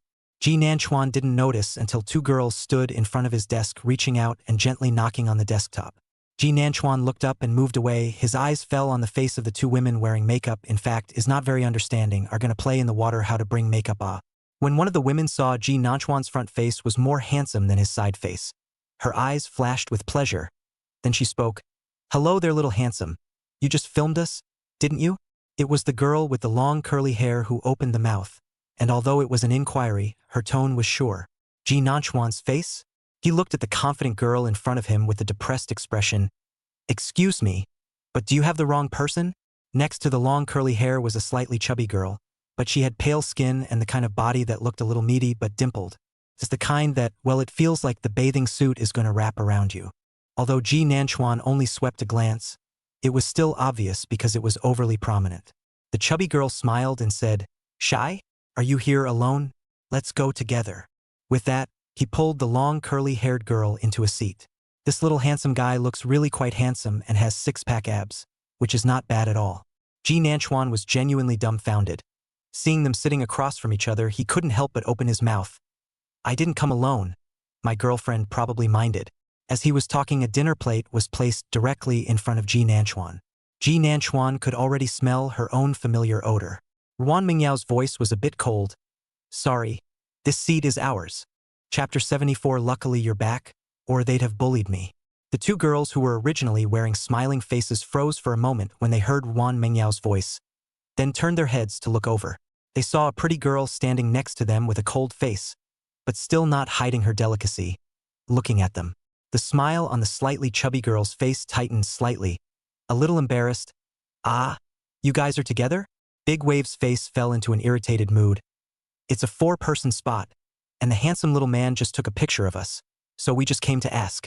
Probably thinking about saying more to seem less awkward. But Ji Nanchuan can't take the blame for this. He quickly opened his mouth. Wait, I didn't shoot you guys, misunderstanding. I just shot the water park outside, he said and clicked on the photo to show Ruan Mengyao. Ruan Mengyao also saw that the person he was chatting with was Hefeng. She reached for her cell phone and held it up to the two girls. It's just a little shot of the side face here on this side. The tone was calm, not like an explanation, but more of an ordinary declarative sentence. This made the two girls, who were just full of confidence and also said a lot of things in front of Ji Nanchuan, even more embarrassed. Big Wave girl probably wanted to say something else to save her honor. But the slightly chubby girl felt awkward and reached out quickly to pick her up before she could speak, then smiled at the two. I'm really sorry then, we were just asking. Excuse us. Finally both girls turned away, not looking too good. Walking away, you could still hear the big wavy girl's voice tinged with annoyance. What's wrong with us? We're not taking pictures of that water park? Ji Nanchuan. He rather thought that this woman was quite sick. Ruan Mengyao handed the cell phone back to Ji Nanchuan. Originally bland, nothing very busy expression of the face also appeared unhappy emotions. Pink small mouth slightly pursed. Eyes swept over their own in Ji Nanchuan body left traces. Obviously very obvious ah? Ji Nanchuan reached for his cell phone and pulled her hand in passing, his voice carrying innocence. It's a good thing you're back, or else they'd all be bullying me, and I haven't even reacted to what's going on. Ji Nanchuan said this is true. Just now the two women suddenly appeared in front of him crackling so much. He is really confused. What is all this ah? Luckily, Ruan Mengyao came back in time. Otherwise he would have wanted to call the police bushy. Those two women were purely slandering him. Ruan Mengyao was originally a bit angry. Certainly not with Ji Nanchuan. She was also convinced that Ji Nanchuan wouldn't have gotten his hands dirty while he was out with her. But it was that unpleasant feeling of having something of your own almost coveted. But at this time, when she heard Ji Nanchuan's pitiful words, she suddenly couldn't get angry again. She shook her hand that was held by Ji Nanchuan. Go get your things. Ji Nanchuan noticed that her tightly pursed lips loosened slightly. Knowing that he probably wasn't angry anymore, he smiled more in his eyes and stood up as well. Then I. Before the words were finished, suddenly the person in front of him stood on tiptoe and kissed him. Moving quickly, soft lips gently brushing over his lips and across the corners of his mouth. It would be easy to mistake it for an illusion if the soft touch wasn't still there. Ji Nanchuan froze for a moment, then saw Ruan Mengyao say softly and possessively, It's all stamped. It's mine. The voice was menacing. Ji Nanchuan, however, laughed. He looked down, not caring that he was in a restaurant, and flew to give her a kiss on the lips as well, his voice easy with a smile. It's yours. They were already standing. The two of them already had outstanding facial features and good figures, and now that they were kissing each other so much, many people's eyes fell on them.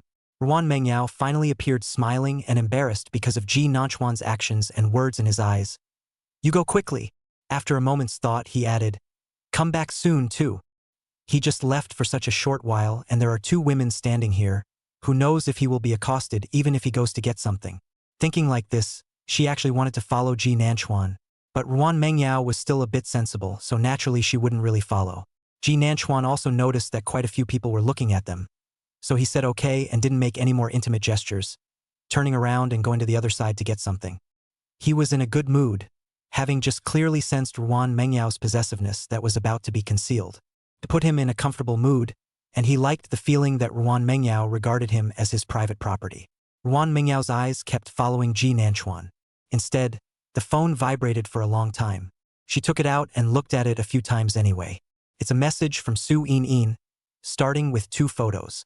The first one was supposed to be her just kissing Ji Nanchuan, while the second one was him kissing her with his head down, and the second one was taken pretty much right on time. It was just the moment when their lips met. After all, they were both quick to kiss. Ruan Mengyao was about to wonder if Su In's cell phone was pointed at them all the time. Here's the message she sent. Are we all part of your play? Why are you being so proactive? Growling.jig. I'm the one who's narrow-minded. You two are doing this on purpose. No need to eat. I'll just eat dog food. Rage.jpg. Seriously, because they were too familiar with each other. Ruan Mengyao could even imagine the change in her tone in those 3 sentences. She glanced at the angle of the photo and then looked in the direction, and sure enough, she saw Su In and Chen Hui sitting over there staring in their direction. Su In probably saw her as well, and soon her cell phone vibrated. Ruan Mengyao, your smile is really too sweet. I don't know how Ji Nanchuan feels, but I can't stand it anyway. Sister, kill me. And then the following sentence is, congratulations to our yo-yo for getting what she wanted. Have funochirp.jpg. Ruan Mengyao's eyes burned a bit as she looked at the words of blessing. If there was anyone who knew the most about her careful crush on Ji Nanchuan all these years, that person would be Su In. She was the first friend of Ruan Mengyao when she transferred to her new school. It was also the first person to realize that she liked Ji Nanchuan. She tells Ruan Mengyao that there's really nothing wrong with liking someone that you don't influence. At that time, they thought Ji Nanchuan had something with Rong Miao Miao. Su In had always felt that Ji Nanchuan was blind, although she had always cursed. But still, he would accompany Ruan Mengyao to secretly watch Ji Nanchuan play soccer, accompany her to take a detour to have a chance encounter with Ji Nanchuan, be there for her when she's sad and wants to cry. Now she also saw that she got what she wanted. This feels really good. Ruan Mengyao lowered her eyes and typed on her cell phone, and I hope our In gets what she wants. Su In returned a takedown emoticon. Ruan Mengyao raised her eyes again to look over, and she was already walking out with Chen Hui one after the other. What are you looking at? Ji Nanchuan's voice rang out. Chapter 75. I can't be coaxed because you're the one who coaxed me. Ruan Mengyao retracted her gaze and smiled at Ji Nanchuan. It's fine. Let's eat. Let's go play in the water afterward. Ji Nanchuan also followed her gaze and glanced at the door. The person had already disappeared, but he could guess that he should be looking at Su In and the others. It does count as fate to meet here. He didn't say much and sat down to eat together. Because in a while to play in the water, both of them ate 7 minutes full even, otherwise it is difficult to eat too much. At first, Ruan Mengyao was a bit awkward because Ji Nanchuan wasn't wearing a top. I've seen more in the back, but I'm used to it. Let's just say that there are more guys who come over here to play without a shirt than with one. Ruan Mengyao had looked at so many and still felt that Ji Nanchuan had the best body. Teenager approaching between youth, carrying muscles on his body, not exaggerated just right, the slender and, well, mostly good-looking. Of course, Ruan Mengyao knew it wasn't impossible that it could be her lover's eyes. Anyway, just think your boyfriend is the most handsome.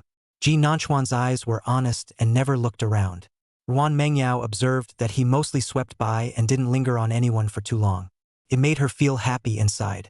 By now the two had entered the water park's play area. This side is a hot spring manor, and the fact that it can be called a manor proves that this side of the area is really big, with the water park and the hot spring area on the side being separate. Don't look at the weather, although it is quite hot. In the evening, it is expected to go to the hot springs of the people will not be less. But these were not the point. The point was that Ji Nanchuan could not control the corners of his mouth from twitching a few times at this moment, because the item that Ruan Mengyao had set her sights on at a glance was the rock and roll giant wheel. That is, people from the top directly into the 360 autonomous rotation of the slide speeding, rapidly forward slalom backward experience unprecedented rotating challenge, down to the time to be dizzy. Ji Nanchuan went to a water park with his friends once before and it was quite exciting, but he looked at the excited man beside him who was about to drag him up with him. Are you sure? You can't swim. And I remember you getting dizzy from the carousel before. When they were about 4 or 5 years old, the two families used to go to amusement parks together to play, and at that time the children were still young, so of course they started with the mild ones like the merry-go-round. And then, one lap down, Ruan Mengyao threw up. This is what everyone did not expect. She has been quite stubborn since childhood, and after vomiting, she did not admit defeat, and pulled Ji Nanchuan to sit in the rotating coffee cup again. Ended up coming down and throwing up again. She hasn't played with spinning things since. Sure enough, Ji Nanchuan's words caused the originally excited Ruan Mengyao's body to stiffen. She looked up and saw that the facility was basically rotating. The straight and narrow facility can be counted on one hand. So what else can she play? Ruan Mengyao was truly aggravated. And at this moment, she looked blearily at the laughter over there, turning his head to look at Ji Nanchuan. Then what can I play? I've come all the way here. What's the point of not being able to play? But in my heart, I also know that though spinning is estimated to be hopeless, can't really spit in the water, it's too disgusting, but also so many people want to play it. Ji Nanchuan thought for a moment. Then play the rush race slide, anaconda slide, vertical limit, these should be able to play. Ruan Mengyao suddenly remembered something while he was counting. Ji Nanchuan, didn't you go to the water park with Yifeng and the others once before in your second year of high school? Ji Nanchuan nodded. Right? The corner of Ruan Mengyao's mouth hooked up slightly. At that time, Yifeng came to the house to look for you. I was also at home that day, and he asked if I wanted to come along. Ji Nanchuan froze for a moment and remembered. It was still pretty stiff between them at that point. At that time, Yifeng came to the house to wait for Ji Nanchuan and saw Ruan Mengyao there. He had a strange filter for Ruan Mengyao, respectfully, and politely asked if she wanted to come along. Ji Nanchuan remembered that time Ruan Mengyao seemed to have agreed, but just in time for him to hear it. And without thinking, he said, "She's not going." It was as if he could still think of her eyes staggering, then flashing with sadness, and finally turning and going into the house without a word. Now that I think about it, I didn't say a reason, and it was a really hurtful thing to say directly. Yifeng froze and asked him, "Why are you being so mean?" At that time, Ji Nanchuan looked at the way she entered the room without saying a word, was originally a little annoyed. Looked at Yifeng and said, "Just you talk too much. Let's go." Then I went out, but I didn't have much fun that day. Always think of her sad eyes. Still got her favorite snacks on the way back. Put it in a prominent place. But they didn't meet at the house for a week or so afterward, when it was so big. And the snacks he bought were not touched at all. At this moment, Ruan Mengyao looked at him, her eyes bright. "So actually at that time you were worried that I wouldn't be able to play anything if I followed, weren't you?" Ji Nanchuan didn't expect her to remember that time now, and was a bit vain. I also didn't expect that she had already coaxed herself and helped Ji Nanchuan find a reasonable excuse. How can I say this? The heart is soft again. Ji Nanchuan coughed lightly. "Well," he whispered. "Actually, there's also the fact that it's because I don't want them to see you in a bathing suit." Going that day were the boys who usually hang out together. A few of them even mentioned Ruan Mengyao frequently in their mouths. Ruan Mengyao was liked by many boys at that time. Usually Ji Nanchuan was irritated when they discussed it, let alone if he swam with them and wore a bathing suit. It's even worse when you think about it. After saying that, Ji Nanchuan turned away his eyes in some embarrassment. "Anyway, I didn't do it on purpose. You were very sad at that time, right? But I don't think I've been actively softening up, so how upset must she be?" The smile on Ruan Mengyao's face didn't disappear. "It's okay. I'm happy now that I know you're jealous. I did feel bad about it before. But when I thought that you were just being awkward because you liked me, then I forgave you." Ji Nanchuan didn't expect her to say it so thoughtfully, froze for a moment and said, "Yao Yao, you're too nice to coax." Ruan Mengyao had already pulled Ji Nanchuan into the water, her voice carrying relief. "I'm not good at coaxing. It's because the person who coaxed me is you." So all you have to do is explain one thing, whether it's true or not, and I'll choose to believe it. Ji Nanchuan watched as she pulled herself forward step by step, the huge wave ahead ready to splash over. There were really a lot of people around, but he only had eyes for the little girl in front of him. Screams rang out as a huge wave lashed out. He reached out and wrapped his arms around the person who had flung herself back into his arms. Chapter 76. You'll know if I'm good or not in a minute. The moment the huge wave came, the soft body flung into Ji Nanchuan's arms. His hair swept from his face quickly. He reflexively reached out to help protect her. It was as if he understood in an instant what those people like to go to amusement parks for thrill rides and movie theaters for ghost movies, because it's kind of cool to be actively throwing yourself at something. Boys' and girls' bodies seem to be inherently different, and the corners of Ji Nanchuan's mouth were harder to press than AK's when that softness pressed against his body. The wave faded and the person in his arms looked up at him. Their eyes were bright. Fun. It's like you don't notice you're still in someone's arms. Ji Nanchuan was also happy to enjoy it and embraced her forward. Then play a few more times. Standing in the center doesn't feel the same as the edges either. The screams around them also affected the two, who were both pretty fun-loving. Before, Ji Nanchuan didn't understand that this thing wasn't really that interesting, but it's really fun until you actually play it, and it mostly depends on who you come with. Cuddling up one after the other down the anaconda slide.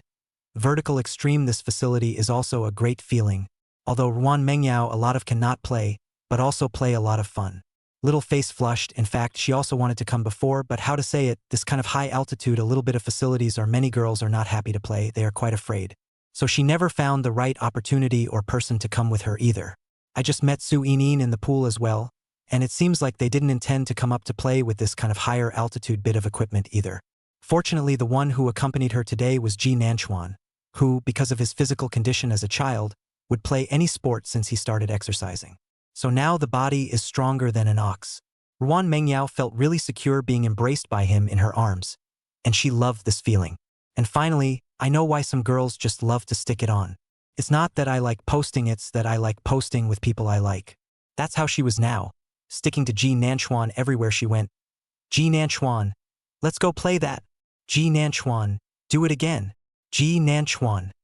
Ji Nanchuan didn't have much of an opinion. She could play whatever she wanted. Also went surfing. Unfortunately, Ruan Mengyao is not very good at it, but Ji Nanchuan is. She just stood and watched, her eyes shining, and heard a girl next to her say in a small and excited voice, "Look, that boy is so handsome. Look closely. There are strawberries, presumably with a date." The corner of Ruan Mengyao's mouth on the side hooked up. Her heart was a little happy. Yeah, that super handsome one was her boyfriend. Ji Nanchuan stopped playing after rushing twice. Casually pulling his hair back, he walked over to Ruan Mengyao somewhat helplessly. "What kind of hobby are you having watching me play? They've been playing for over 2 hours now, and it's going to be a little after 3 o'clock, almost 4 p.m. Ruan Mengyao was justified, reaching out and wiping the water droplets on his chin while saying, "Don't I need to save my strength to learn swimming in a while?" When Ji Nanchuan thought about it, it seemed to be true. Reaching out and pulling her hand through, "That's fine, go back now." He felt as if eyes had been falling on him, and looking over to the side he saw 2 girls looking at them with what seemed to be quite an excited look on their faces. Noticing him looking over, the girls darted their eyes away. Ji Nanchuan's footsteps did not stop, just walked away and still heard the girls' excited voices. "What a match! Handsome!" He raised the corners of his mouth a little childishly and happily. It was so nice. He loved hearing people compliment them on their compatibility. Ruan Mengyao just casually BBA. See, he really want to take her back to learn swimming, still a little reluctant. "Really go back, ah?" Ji Nanchuan glanced at her. "Wasn't it you who said you wanted to stay physically fit to learn how to swim? Then you've been playing for so long." She tilted her head slightly to look at him. "Maybe you're losing your stamina." Ji Nanchuan looked at her with a leathery smile. "Boys can't say no. You go back and try to know if I can do it." That's a bit of an ambiguous statement. A passing family gave them a look. The eyes of the 2 adults were a little weird. The little girl didn't understand what this had to do with anything. She just asked curiously, "Brother, what's okay?" Ji Nanchuan and Ruan Mengyao both froze for a moment. Actually, what they just said back and forth goes together with nothing wrong with this conversation. But the little girl was curious enough to ask this question. And when she met her parents' embarrassed gaze, the other party even flew off to say sorry, and then ran off with the little girl in her arms, leaving the 2 of them to talk about the line. The topic suddenly seemed to become ambiguous. The two of them looked at each other, their faces heating up a bit, and then they both seemed to be unable to hold back their laughter. Ruan Mengyao pulled Ji Nanchuan forward with quick steps. So embarrassing, hurry up and go. Obviously just now also shrugged off Lara dilly-dallying to recognize her. Now fell because of embarrassment to walk fast is also her. Noticing that the skin behind her ears was flushed, Ji Nanchuan deliberately teased her in a manner. Actually, I'm quite good everywhere. I can prove it. The man walking in front of him was walking faster and looked like he was still planning on letting go of his hand. However, Ji Nanchuan backhanded her hand that she wanted to retract and deliberately stretched her voice to shout, "Sister, don't leave me behind." Now he noticed her entire ear was red. It's not even necessary to look at the front to know that it must be red in the face. That said, he hasn't called his sister since like 4th or 5th grade. Before it was a little boy's mind that didn't feel like calling it that, but now it's kinda catchy, especially noting that she was blushing, which made it all the more smooth. Ji Nanchuan's originally slow footsteps accelerated a bit. The two were soon side by side, and he could see her reddened little face on one side of his face, and before he could open his mouth to say something, he was glared at by Ruan Mengyao. "What for?" The fierce look. Ji Nanchuan was aggrieved. "Sister, I called you how to ignore me, ah? You, don't call your sister." Ruan Mengyao didn't dare to look at him, but her voice faded. He used to tease him to let him call him sister, but how could he become embarrassed when he heard him call seriously at this moment? It's definitely not the word sister that's the problem. So to summarize, it's the person who calls her sister. Figuring out the logic, Ruan Mengyao repeated, "Don't call your sister." At that moment, the elevator opened and someone followed them up. There was just so much space, and both men were briefly silent for a moment. Though there didn't seem to be much in their chatter that couldn't be heard. The people in the elevator went down on the 8th floor, leaving the two of them again after the doors closed. Ruan Mengyao originally wanted to change the topic, but he didn't expect Ji Nanchuan to slowly add, "Then I won't call my sister. You call me brother to hear it." Chapter 77. You can't run until you've called your brother. The elevator from the 8th to the 12th floor is fast, especially since you don't have to stop in the middle either. So Ji Nanchuan's words just fell, "Ding, sound elevator to see." Ruan Mengyao's dismayed gaze had only just landed on Ji Nanchuan's face. It met his bright smile. Teeth are kinda white. Ji Nanchuan saw complex emotions on her face. Dismay, shock, and unhappiness. He was a little amused and wanted to call the people who had said she was pretty like a fake doll but just didn't have much of an expression to see if this was not much of an expression. Most likely purely because she didn't want to bother with them. Thinking about it that way, cool. In relationships, everyone wants to be unique in the eyes and heart of the other person. Ji Nanchuan was no exception. He led Ruan Mengyao out of the elevator. "Well, should I continue to call you sister? Or will you call me brother?" "Ji Nanchuan, we were only off by 5 minutes." Ruan Mengyao's voice was filled with shock. "How did you? Wasn't it you who told me growing up that a second off was a second off?" "Sister." The two words Ji Nanchuan, the sister, deliberately pulled a long tone of voice. Sure enough, Ruan Mengyao was silent. "What do you mean by moving a rock and stoning yourself?" Is what she has now. When she said that as a child, it was with no thought at all that one day they would be together. At that time, it was just a matter of wanting little Ji Nanchuan to call her sister. The door opened and Ji Nanchuan turned slightly sideways. "Go in. You can think about it, sis." One mouthful of one sister, Ruan Mengyao's person was numb. She didn't hold back, reached out and pinched the flesh on Ji Nanchuan's arm and twisted it. But it wasn't very hard. It just looked fierce. However, Ji Nanchuan showed his teeth with a very painful face, but did not make a sound. That would seem somewhat true. Ruan Mengyao was startled, thinking that she had really twisted him in pain. Hastily letting go, "You!" The words were wrapped around his waist before he could finish. Ji Nanchuan wrapped his arm around her waist and took a step inside, closing the door and lowering his head to kiss someone in one motion. He leaned his back against the door panel, the person in front of him crushed in his arms. She did struggle a bit at first but quickly gave up. "Behave yourself, this really doesn't look much like a sister anymore." The clothes she was wearing over her body would have been wet, after all, after playing in the water for so long. Certainly didn't dry that fast for a while. Ji Nanchuan at first really just felt that she was cute and couldn't help but want to kiss her. But this 18 or 19-year-old body, right? It's always going to come into its own. Soon the body of the person in his arms stiffened, and Ji Nanchuan's movements slowed down. Finally, he exhaled as he hugged the man and finally let go. Okay. Ahem. Let's go learn how to swim.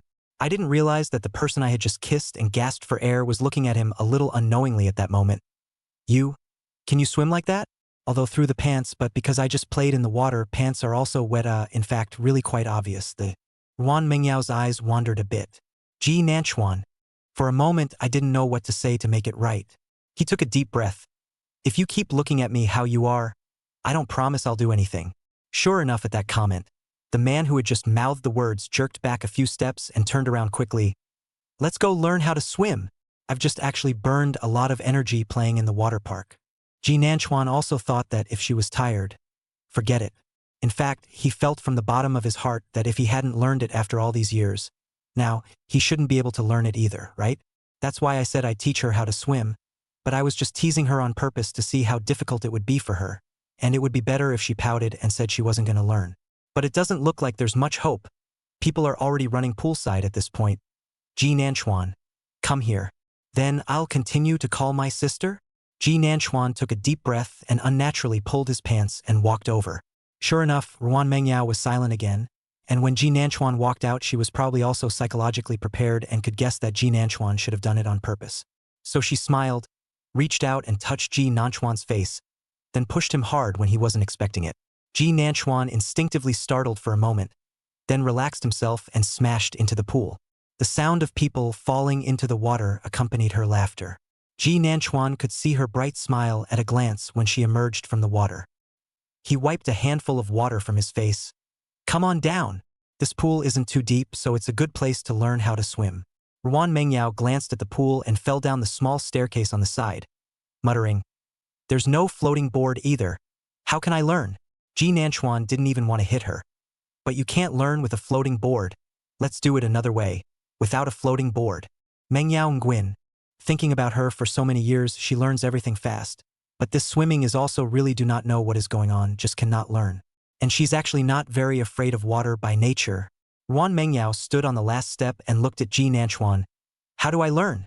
Come over here, Ji Nanchuan said as he walked over to her and took her by the hand. Ruan Mengyao didn't think much of following him into the water, but she would still reflexively climb on the person in front of her. Ji Nanchuan instead wrapped his arms around her and walked through the water without much effort. Soon Ruan Mengyao knew what he was talking about in terms of a way to not need a floating board. He directly reached out and held Ruan Mengyao's waist, making her do the paddling motion. Ruan Mengyao didn't move. Her hand was still on his shoulder to support herself hard. Ji Nanchuan, do I look like a fool? Ruan Mengyao's voice carried incredulity. Ji Nanchuan blinked slowly and said seriously, Of course it doesn't look like that. Hands had snuck around her waist, and it had to be said that it was still nice to be in the water because it didn't require much exertion. And with a stomp of his feet, he was carrying someone right into the middle of the pool. Ruan Mengyao really hugged a little tighter again. Still a little chagrined. Ji Nanchuan, you don't move. Ji Nanchuan, however, brought a smile. We'll sink if I don't move. I'm not learning. Ruan Mengyao hugged him and said, Send me back. Ji Nanchuan, however, took advantage of the fire. Actually, I also think that I probably can't teach it, but I won't send you back unless you call out to a brother. You! Ruan Mengyao's eyes went wide. How could this person be like this? Ji Nanchuan was thick-skinned and let her watch, just waiting for a brother like that. But he forgot that the pool wasn't big in the first place, and that Ruan Mengyao wasn't actually afraid of water. Quickly she reached out with her quick eyes and pulled the lever on the side, and the person slipped away from Ji Nanchuan's arms. Ji Nanchuan froze for a moment. The reflex was to reach out and pull, grabbing her ankles and following the strength directly pressed the person to the edge of the pool. With his entire body pressed against her back, he let out a laugh. You can't run until you call your brother O. Chapter 78. I did it on purpose, just to tease you. The person who originally wanted to run was circled in his arms at this time, and as long as he went further up he could obviously go up, but at this time he couldn't move. Ji Nanchuan looked down at her exposed skin a little bit and started to redden. Her bathing suit is so nice. She took off Ji Nanchuan's clothes before coming back into the water. What was revealed was what a bathing suit was supposed to look like, and the black suspenders that were tangled in the skin, each of which challenged Ji Nanchuan's nerves. He liked the bathing suit. No, he liked the man in the bathing suit. Seeing that she didn't speak, Ji Nanchuan spoke again. Why don't you say anything? He also pressed down on her back with the current body as he spoke.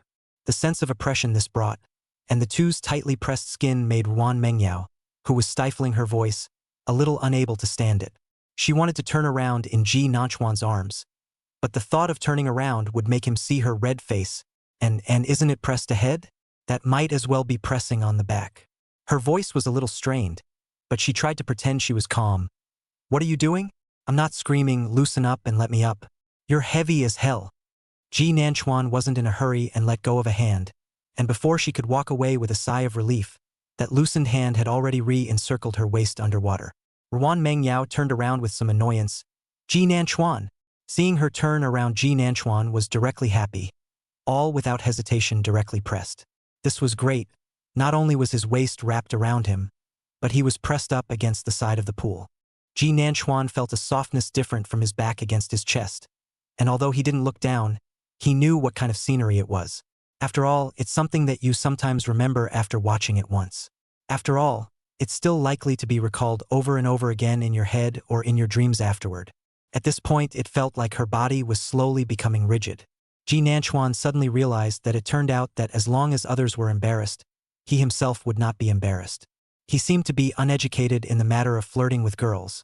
No, it was the matter of flirting with Ruan Mengyao. Hey, I'm here, what's up? His voice answered with a smile. Sure enough, she was glared at again. But it was only a light glance. She quickly turned her eyes away again when she met Ji Nanchuan's eyes with a smile. You pressed into me.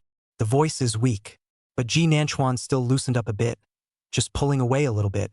She still couldn't walk. Ruan Mengyao felt how the water in this pool was starting to get hot. She was shy and overwhelmed at first. After all, he was more than just pressing into her. She felt something. In fact, I think I expected something to happen before I agreed to come with him and learn how to swim.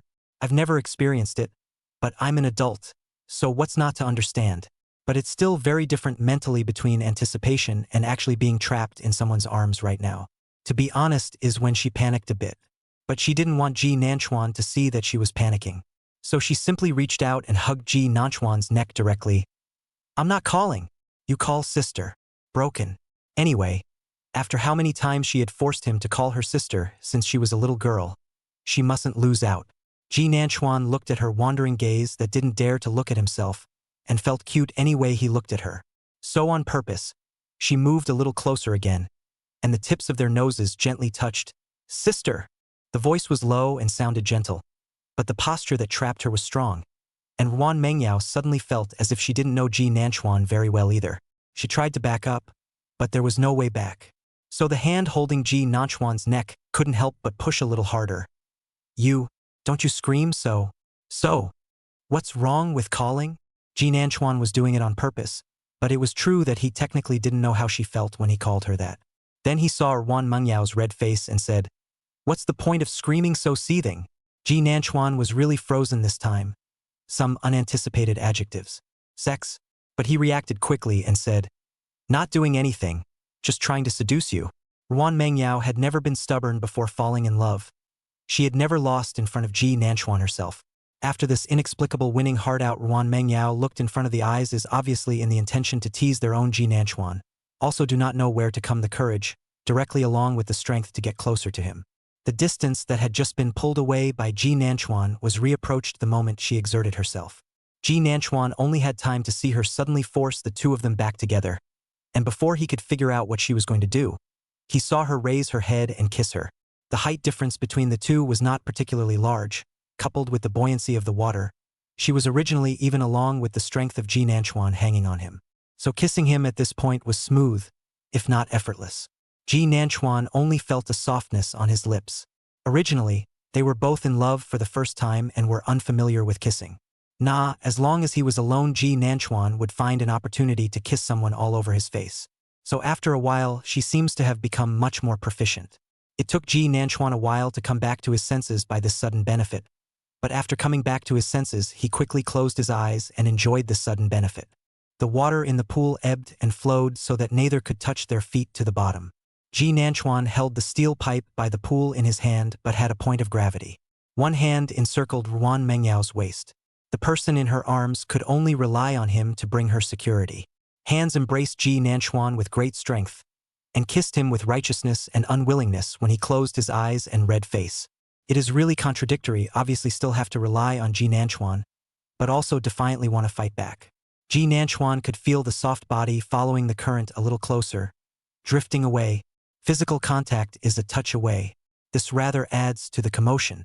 At first he thought about just going along with her and not moving himself. It's nice to think about it, but in the end you realize it's too torturous. Pursuing or the hand on her waist used strength. The soft body pressed against him.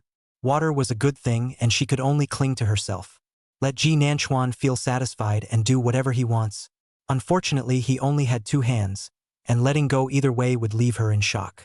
There's that tortured feeling of being able to touch and not eat again. A little too much for him. He wrapped his hand around her waist with a slight push, following the force of the water and placing the person on the edge of the pool. The eyes of those who had been kissing were still a little dazed, and then they found themselves being carried up. She blinked and saw Ji Nanchuan tilting his head to look at her before he was about to come up himself. The body moves faster than the brain. Ruan Mengyao stretched out her small white foot and stomped on Ji Nanchuan's shoulder. Originally, it was meant to keep people pinned down in the water, but her feet seemed to be a bit soft, grabbed by the ankles. Chapter 79. Ji Nanchuan's quick eyes and hands grabbed her tender little foot that stepped on his shoulder. This is also soft and not much strength. 9 times out of 10 is by their own kiss soft. What do you want? He was still soaking in the water, originally intended to carry the person up and continue kissing in another place, but then he saw that this person wanted to cross the river and break the bridge, right? Trying to kick yourself back in the water? Thinking of this possibility, the hand holding Ruan Mengyao's ankle became even harder. Ruan Mengyao wanted to draw back her foot but couldn't. This feeling of intending to do something bad and being caught red-handed was really bad. She was a bit tearful. Would you believe me if I said I had a cramp in my foot? The voice became cautious, with innocence in front of his eyes, just afraid that he would settle his score. Ji Nanchuan originally reached the words on his lips. The words turned and smiled. Of course I believe it. Don't move. I'll go up and press it for you, said. She also pinched her ankle hard with a slight warning. I just felt your strength light. I guess you can't walk either, right? With that, he let go of her ankles and flew up to the shore, pressing against the side of the pool. Mengyao Nguyen. It really wasn't that she didn't want to run. It was because she had also noticed that she seemed to be getting soft on her feet with little strength. And she seemed to have understood the warning in Ji Nanchuan's words. This place is so big, where can one run to? There had been a bit of a lack of oxygen in his brain from the kiss, and for a moment was really not able to sort out his emotions in his confused mind. Turning his eyes, Ji Nanchuan came up. Moreover, he couldn't run a little bit. She looked up at Ji Nanchuan, who had just stood up, and then the inevitable glimpse of somewhere. The swim trunks were tight, and Ji Nanchuan had just pulled on them when he noticed her gaze. He looked down. She looked up, and they just stared at each other. Ji Nanchuan saw the dismay in her eyes, as if she had forgotten to avert her gaze. Ji Nanchuan became even more uncomfortable when she looked at him with this gaze, and spoke quietly. Why don't I take it off and show you?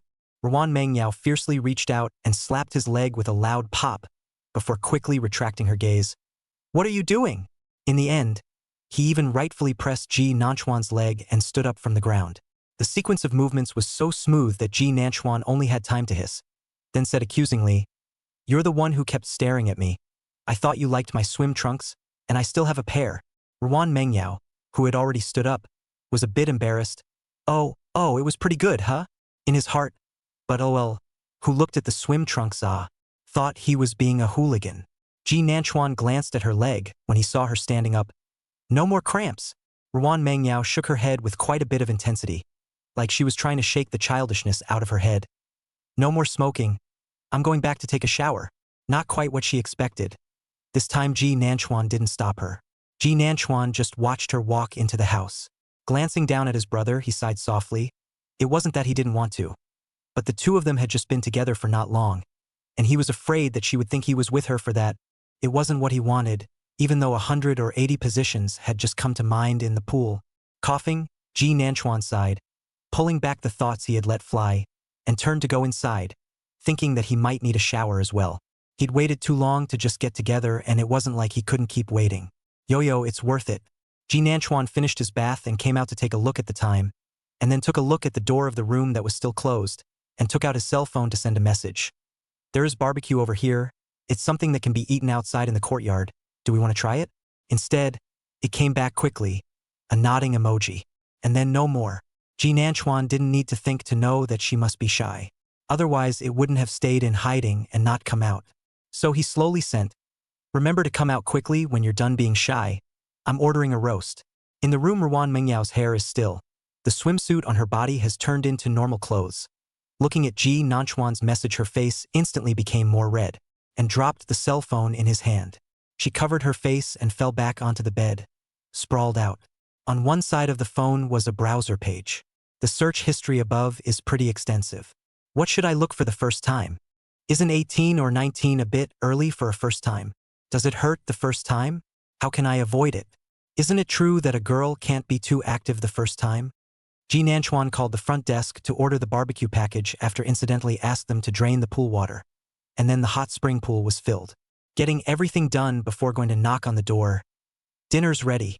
Footsteps came from inside. "Oh!" Soon the door was opened. Ruan Mengyao's face seemed to look like it was still a little red, but it wasn't obvious, and said with a natural look, "Let's go." On the surface, it was like this, but it still didn't dare to meet Ji Nanchuan's eyes. Ji Nanchuan acted as if he didn't notice, naturally reaching out to lead her outside. "There's quite a lot of stuff inside this barbecue set meal, but if you like something else, we can order it again." Leaving a menu, Ruan Mengyao was originally still a bit stiff, afraid that Ji Nanchuan, like before, would just tease her. "What's this going to do to your already still embarrassed self?" But Ji Nanchuan didn't. He looked natural and led her towards the backyard. Telling her what was in the barbecue package, Ruan Mengyao's originally tense emotions slowly relaxed. She seemed to slowly be able to feel Ji Nanchuan's gentleness, unique to herself, tenderness. The gazebo in the yard was already set up to grill everything. Even the grill pan was starting to smoke. Ji Nanchuan told her to sit down, then naturally began to grill the meat by hand, with a bottle of fruit wine next to it. Ji Nanchuan said, "Delivered by the hotel. The degree is not high, you can try." After that he remembered, "How are you at drinking? Some people are really drunk on fruit wines too." So Ji Nanchuan felt like he still had to ask. Ruan Mengyao froze at the question because she hadn't drunk any alcohol. "But my own mom and dad were pretty good drinkers, so I shouldn't be so bad myself, right? Mine's okay." She sounded a little hesitant. Ji Nanchuan naturally heard it, but he thought that Ruan Mengyao was hesitant in her tone because her drinking capacity was actually average, not considering that she hadn't drank. "You'd better drink less. This kind of fruit wine sometimes goes to your head." Ruan Mengyao obediently nodded her head before picking up the wine and pouring a small glass for herself and Ji Nanchuan respectively. Ji Nanchuan saw her sticking out her little tongue like a kitten cub and licking the glass of wine, and spoke in amusement. "Is it good?" "It's okay, a little boozy," she replied after a moment's thought. Ji Nanchuan sighed helplessly. "It's supposed to be wine. How can it not have a wine flavor?" At this time, he didn't realize the seriousness of the problem. Chapter 80. Everyone gets their own wind, too, and you're mine. You have to be patient when you eat barbecue. At first it was Ji Nanchuan who baked it, and to be honest it was him who hadn't baked much for anyone yet, so in fact technically speaking the technique wasn't even very skillful. But this is something that can be learned. You know, in the past when I went out with my friends to eat barbecue, they usually waited for the clerk to help with the barbecue, and they just took care of the food. In fact, the hotel here can also be, but Ji Nanchuan did not want the two people's alone time during dinner suddenly more outsiders. So the service was declined, seeking to find out how hard it could be to eat a roast. The result is that he really takes things too much for granted and it's really hard. It's true that the ones he baked weren't very good. They were too old. Ruan Mengyao ate a few bites and then stopped talking, finally saying, "Or I'll do it." Ji Nanchuan, who originally wanted to be a caring boyfriend, was a bit embarrassed, but seeing the way she looked at herself with a serious face, he still let go of her and let her come, his tone still carrying a helpless smile. "You're really hitting my enthusiasm like this." Ruan Mengyao reached out to take the grilled meat sandwich and said directly, "What's the blow? Wasn't it always like this before? I'm used to taking care of you." She skillfully flipped the roast on the grill, a smile tugging at the corners of her mouth. "If you want to think so, I wouldn't be happy with anyone else." Ji Nanchuan just looked at the way she was turning over the roasted meat with her eyes lowered in seriousness. The gentleness in his own eyes, probably he himself didn't realize that it was indeed like this, although Ruan Mengyao always liked to coax him to call her sister, with a look of liking to take advantage of this. But ever since he was little she was like a real sister, always taking care of him. When Ji Nanchuan thought of this, the corner of his mouth pulled out a gentle arc. Then I'll take care of you in the future. Okay? I may not be very good at it now, but I can learn. As he spoke seriously, Ruan Mengyao, who was roasting the meat, couldn't help but raise his head to look at him, meeting his gaze as he watched him earnestly. She was inexplicably a little embarrassed, then remembered that their relationship was now boyfriend and girlfriend, and finally Ruan Mengyao whispered, "Okay, then you take care of me from now on. Let's start with grilling meat," in front of Ruan Mengyao teaching Ji Nanchuan how to grill. The latter was really baked by Ji Nanchuan, and although it wasn't as good as the one baked by Ruan Mengyao, it was still a bit better than the previous one. The two of them ate grilled meat and drank some fruit wine as it slowly got darker, bringing in a slight breeze. It's still hot during the day, and even the wind at night is carrying some temperature. According to Nguyen Mengyao, the wind now carries the smell of summer. They must be very much in love. See, cultured people talk differently from them. If Ji Nanchuan had said, it would only have said, "How come this is still hot at night with the wind?" Both of them were pretty much done eating at this point, and the bottle of fruit wine that had been delivered was going to the bottom. Because the lights on both the balcony and the gazebo were dim, it wasn't really possible to see each other's faces very well across the smoldering grill. So naturally, Ji Nanchuan didn't see very clearly that the opposite person's eyes had actually started to get confused. He jokingly said, "So according to your kind of argument, in winter the wind becomes cold because they broke up?" Unexpectedly, Ruan Mengyao shook her head and said with a serious face, "Of course not.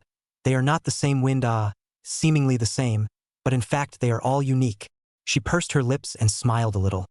"It's like there are so many couples in the world, and we're unique, even though our dates are all the same. Don't you think?" Hearing the seriousness in her tone, how could Ji Nanchuan dare to say otherwise? He smiled and nodded. "If you say so, that counts as a pretty romantic statement." Maybe it was too easy for him to say. Across the street, Ruan Mengyao stared at him for a moment, then suddenly stood up and walked over to Ji Nanchuan. At this point, Ji Nanchuan hadn't felt anything wrong. Instead, he smelled the aroma of fruit wine on her. That said, most of this fruit wine was drunk by her, and Ji Nanchuan didn't drink much. He had found the fruit wine to taste more like a drink, and hadn't counted on liking it too much. At this moment, he raised his eyes and looked at Ruan Mengyao as he walked over and asked, "What's wrong?" Ruan Mengyao, however, directly squatted down and just tilted her head back to look at Ji Nanchuan with seriousness in her gaze. Ji Nanchuan, however, was attracted by her somewhat red cheeks. The weather was probably a bit hot, and the barbecue was indeed quite hot.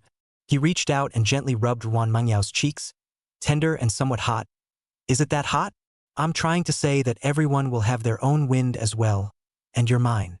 The tone in which she said this was serious, so serious that Ji Nanchuan felt something was wrong. He froze for a moment, bending slightly closer, and only then did he see the bewilderment at the bottom of her big, serious, beautiful eyes. Is she drunk?" Ji Nanchuan was about to speak, but Ruan Mengyao repeated, "You're mine," and his eyes stared at Ji Nanchuan without blinking, as if he had been waiting for him to answer. Ji Nanchuan reached out to help her, trying to make sure she didn't have to squat. Squatting was quite difficult, with a light coaxing in his tone. "Yes, I'm yours." Sure enough, after hearing the answer, Ruan Mengyao revealed a satisfied smile, and also stood up along with Ji Nanchuan's strength. Then the person swayed and Ji Nanchuan hurriedly stood up to support her, staring earnestly at her face for a moment, then turning her head to look at the fruit wine on the table. Could this stuff be intoxicating? It was because of the incredulity that his voice was inevitably a little hesitant. Are you drunk?" As soon as these words came out, Ruan Mengyao said without thinking, "How can that be?" She reached out and pushed away Ji Nanchuan's hand that was holding her up. "Although I've never drank, I know that people who drink too much can't walk in a straight line. Look at me." Ji Nanchuan followed behind her with some concern, watching her walk a straight line with real seriousness. It's not quite straight, but it really doesn't look wobbly either. But there's something really different about her than usual. Ji Nanchuan hesitated a bit, then watched the person who said he wasn't drunk just walk towards the room. That floor-to-ceiling door was mostly closed, obviously pulling it open to get in. But Ji Nanchuan saw her crash straight into it. There was a loud thud. He didn't even have time to stop it. "Hey!" Ji Nanchuan hurriedly walked up and reached out to hold her. "What's wrong? Let me see. Are you okay? Is it red?" Ruan Mengyao covered her forehead that had hit the door. Her eyes brought watery light to them as she stared fiercely at the glass door. When she heard Ji Nanchuan's worried words, she followed his strength and loosened her hand that was covering her forehead, and said in an aggrieved voice, Ji Nanchuan, it bumped into me and bullied me. Hit it. Ji Nanchuan's movements lurched. Well, now there's no need to be skeptical. He's definitely drunk. The follow-up was to see that he didn't move. Ruan Mengyao was even more aggravated. The tears in her big watery eyes were instantly falling down. Chapter 81. Drinking drunk girlfriend? Cute. Why don't you hit it? You bullied me too. With that, he directly pulled away Ji Nanchuan's hand. You're in league with it, bullying me together. Ji Nanchuan hurriedly coaxed. No, I'm only with you. I won't bully you. Okay, let's go back. Said Ji Nanchuan thought of the barbecue stove is not yet closed. A moment will not be on fire, right? He whispered, wait a minute, then ran back to turn off the barbecue stove, turned his head to see that she was really still obediently standing in the same place. Ji Nanchuan sighed with relief, retracing his steps back with the intention of coaxing the man back to rest for a while. Glancing at the put-away hot tub was kinda sad. After all, she thought she could still soak in the hot tub together before, but now she was all drunk. Ji Nanchuan was still worried about whether or not she would make a mess if she drank too much. I ended up seeing her secretly shedding tears as soon as I got to her. Ji Nanchuan was directly confused, and still a bit frazzled. In his memory, the number of times he saw Ruan Mengyao cry was not many. Why are you crying? What's wrong? Ruan Mengyao's face was even redder than before at this time, and while shedding tears and looking pitifully at Ji Nanchuan, she was able to soften the heart. Ji Nanchuan wiped her tears with some heartache. What's wrong? Don't cry. Tell me. Okay. Ruan Mengyao looked at him and pointed at the glass door that had just been hit again. Do you like it? No, not me. And wiping tears from his eyes as he said it. Ji Nanchuan. No, how he likes a glass door. He coaxed with some amusement. Of course not. I like you. Then help me beat it. Ruan Mengyao's forehead was still red, and her voice was still resigned. However, Ji Nanchuan thought it was really cute. He reached out and led her to the glass door, reaching out and patting it a few times, the same way his mom had coaxed him when he was a kid. Hey, let's let your bad self bump into our yo-yo. After several pats, Ruan Mengyao finally stopped crying, and even looked proud when Ji Nanchuan led her through the door, saying to the glass door, Ji Nanchuan likes me. He doesn't like you. At that moment, Ji Nanchuan felt his heart soften into a ball. This contrast should not be too obvious. Normally, she wasn't this soft. Ji Nanchuan led her into the room, and now she was obedient and didn't make a fuss. Ji Nanchuan had just breathed a sigh of relief, feeling that she should be the type to drink too much and become good. He led Ruan Mengyao to the bedside. Sit here and wait. I'll get you a towel to wipe your face. You can't take a shower when you've had too much to drink, and you don't feel comfortable doing it yourself. So Ji Nanchuan planned to help her wipe her face and hands and feet and let her sleep first, and wait for the rest when she woke up. Ruan Mengyao didn't say anything, but did obediently sit on the edge of the bed. Ji Nanchuan took that as a yes and turned around with the intention of going in to get towels. But within 2 steps it felt wrong, and sure enough she stood up and followed her. Ji Nanchuan froze for a moment. Just sit and wait for me. Unexpectedly, Ruan Mengyao shook her head. I want to follow you. Seriously, at this point she really didn't look too much like she was drunk, but rather sober. Ji Nanchuan wanted to persuade, but thinking of the way she could just sulk against the glass door and shed tears, she finally let it go. Okay, then led the way into the bathroom. Thankfully she did follow but wouldn't make a mess. Just obediently let Ji Nanchuan help her wipe her face and then reach out to wash her hands. Ji Nanchuan was a little hesitant. Just grilled meat, the weather is also quite hot. The two cannot avoid it, must be sweating. He handed Ruan Mengyao the rewash towel. Wipe your neck. Then Ruan Mengyao looked at him, responded somewhat sluggishly, and finally looked up. You help me. The white, tender neck just came to his face without the slightest defense. In fact, the neck and throat are considered to be some of the more sensitive parts of a person's body. But Ruan Mengyao just brought her neck over without the slightest hesitation or defense. Ji Nanchuan's throat knots moved up and down, but he still reached out to help her wipe her neck well. I had just breathed a sigh of relief and was washing the towel when I heard her say, Wipe me down. Ji Nanchuan turned his head to look over when he heard, Where? The words directly choked as Ruan Mengyao took the t-shirt directly off her body with a clueless and rightful look on her face. Wearing only underwear on her upper body, she just looked straight at Ji Nanchuan. I'm sweating on my body as well. Ji Nanchuan, without the slightest defense, was so shocked by the scene in front of him that he could not speak for a moment. For a moment he didn't know if he should help her put her clothes back on first or avert his gaze. But in the end he chose neither and asked, "Do you know who I am?" As if she felt his question was too strange, Ruan Mengyao frowned slightly. "You're Ji Nanchuan, what's wrong with you? What the hell is this acting like you're drunk and not drunk at the same time?" He took a deep breath. This was the organization testing him, wasn't it? "You. Put your clothes back on first." And in his head he thought, "She looks so good in black. She looks white and soft." But I didn't expect Ruan Mengyao to say unhappily, "I don't want it. I'm hot. Help me wipe it off." Ji Nanchuan. I was going to tell her to wipe herself and go out first. Otherwise he was a little embarrassed. But then he met her somewhat blank gaze and thought of the way she had just slammed herself right into the glass door and got uneasy. Ji Nanchuan is aware of how stubborn she is, and now if he doesn't help her wipe, he should make a scene in a while. Ji Nanchuan sighed and said in a consultative tone, "I'll help you rub your back. Then you rub the front yourself. Okay?" "Why?" Ruan Mengyao asked as if she didn't understand. Suddenly her gaze took a look at Ji Nanchuan with surprise. "What's wrong with you?" Ji Nanchuan was a bit embarrassed. She might as well be making a fuss in her current state. He coughed lightly and reached out to squeeze her chin. "Don't look away. Wipe your own body." But Ruan Mengyao blinked and suddenly reached out and lifted Ji Nanchuan's hand that was holding the towel and put it directly to her neck a bit down. "You help me." The tone was so righteous that he didn't even blush at all. Of course it could be because her face was already red from drinking and it wasn't very visible. Ji Nanchuan's hand just froze, and his fingers were still in direct contact with the soft and tender skin. For a moment he didn't know whether he should move or not, for fear that if she came to her senses she would call him a smelly rascal. But it's not like I'm doing myself any favors by not moving. Just as Ji Nanchuan hesitated, the person in front of him seemed to have discovered something. She suddenly reached out and grabbed Ji Nanchuan's wrist and pressed it to her chest, but she herself flew over and kissed him. The action was so fast that Ji Nanchuan only felt the soft lips touching and leaving. "Pei, you help me?" Chapter 82. Sleeping together? Ji Nanchuan almost opened his mouth to curse, but he couldn't curse at all when he met her innocent and expectant eyes. He took a deep breath, then whispered, "Don't you move." He was discovering that there was no way to reason with drunk people. If you don't agree, she can still keep messing around, so Ji Nanchuan intends to make it quick. Otherwise, it would only be him who would be hard and embarrassed. Being told that by him, sure enough the person in front of him obediently stood still and watched. Ji Nanchuan took a towel and gently wiped her exposed skin. Neck, forehead, arms, belly. The body line was very good, plus the occasional touch of that tender skin without thinking, although nothing had been done.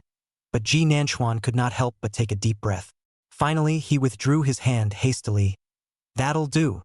But Ruan Mengyao was clearly not satisfied, pointing to the place that Ji Nanchuan had been avoiding. "But here you didn't wipe." Ji Nanchuan. Finally, he lifted his hand and darted it up to rub a few times over the undulating line of his chest, moving a bit chaotically so that he touched the undulation easily. Ji Nanchuan also did not wait for her to make another comment. Hurriedly turned around. "You go out and find me if there is any water outside." In fact, he was just trying to find an excuse to get her out of the house for fear that she would make more trouble. Ruan Mengyao opened a pair of big eyes with some bewilderment and slightly beamed. She should actually not want to go out. But she heard Ji Nanchuan emphasize, "I'm thirsty." Finally she reached out and shook Ji Nanchuan's arm. "Then hurry up. The sound is all gooey." Ji Nanchuan wanted to sigh again. Soon she was out of the bathroom, still unable to walk in a straight line, yet she didn't look flustered.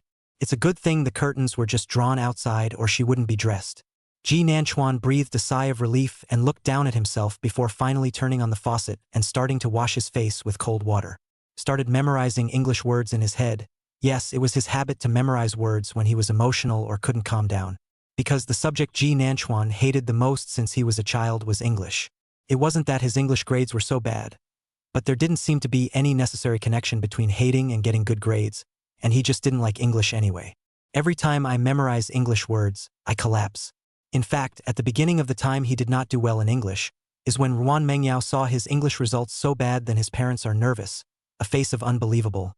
"As my brother, how can you score so bad?"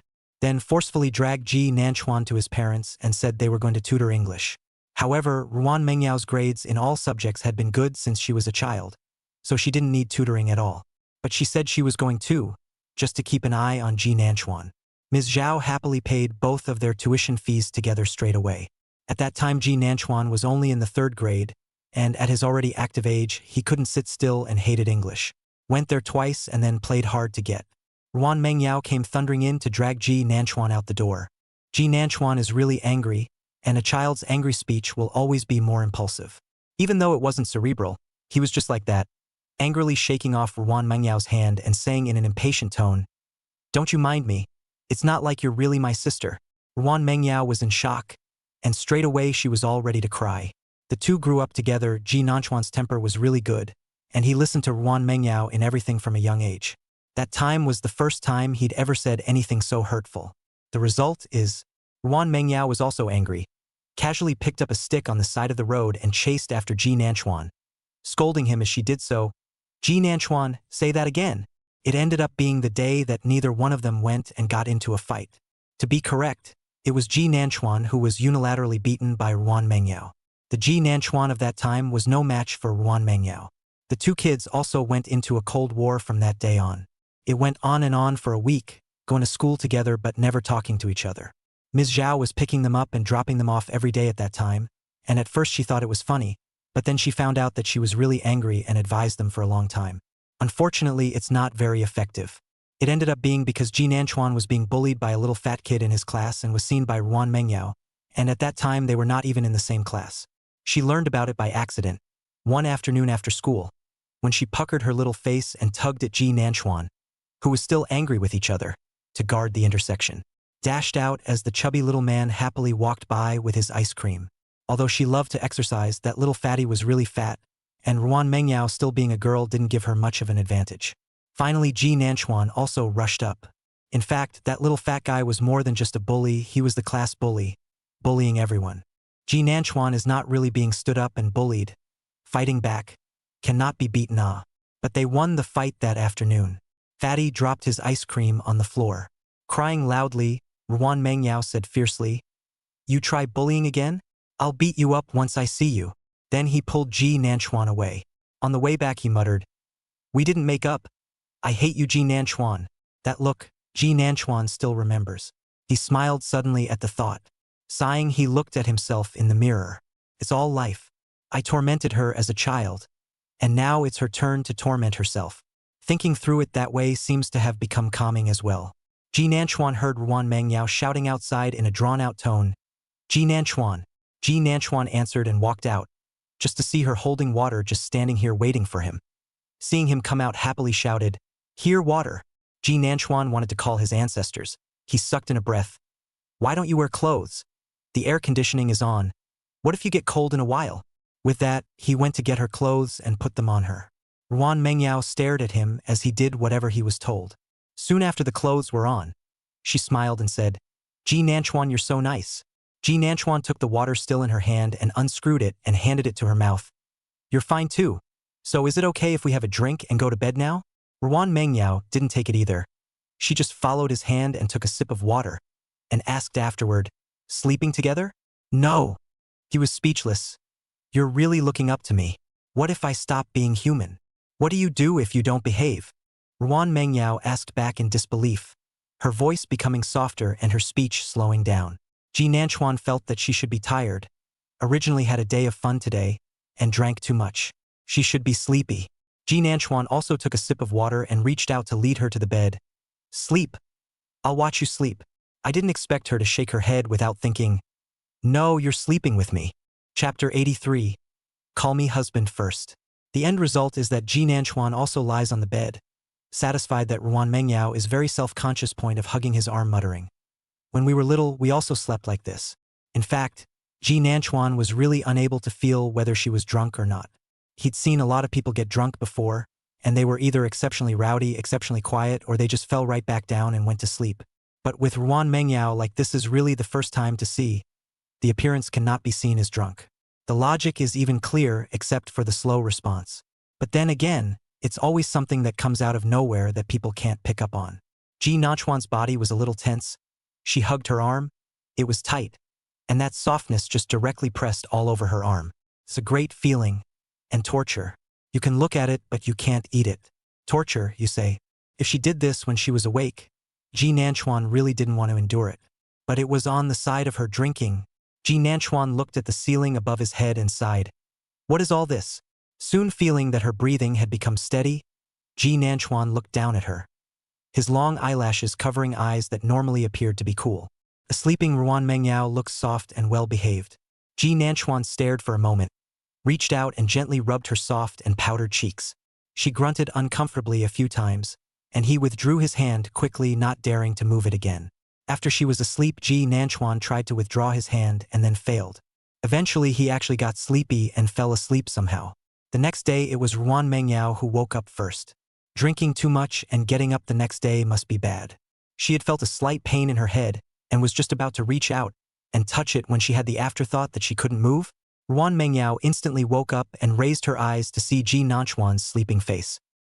He took her in his arms, feeling her just about to raise her hand, and the man who hadn't opened his eyes yet took to patting her back gently with a soothing pat of habit. Ruan Mengyao didn't care if her head hurt or not at this moment. She was shocked and didn't dare to make a sound. How did you sleep with Ji Nanchuan? She scanned quickly, relieved to see that both men still had their clothes on. The mind desperately tried to recall what had happened. But the memory is really limited, just remembering the barbecue, chatting, drinking. The problem should be with the drinking. However, Ruan Mengyao thought and thought again, and indeed she couldn't remember what happened behind her. Her memory was stuck on her drinking. She didn't even remember much of what she had talked to Ji Nanchuan last night. Ruan Mengyao wanted to reach out and cover her face. She really couldn't hold her liquor, but she forgot that she was still being held by Ji Nanchuan. As soon as he moved, Ji Nanchuan woke up. He just thought that she was making trouble again. But the second time, Ji Nanchuan still woke up.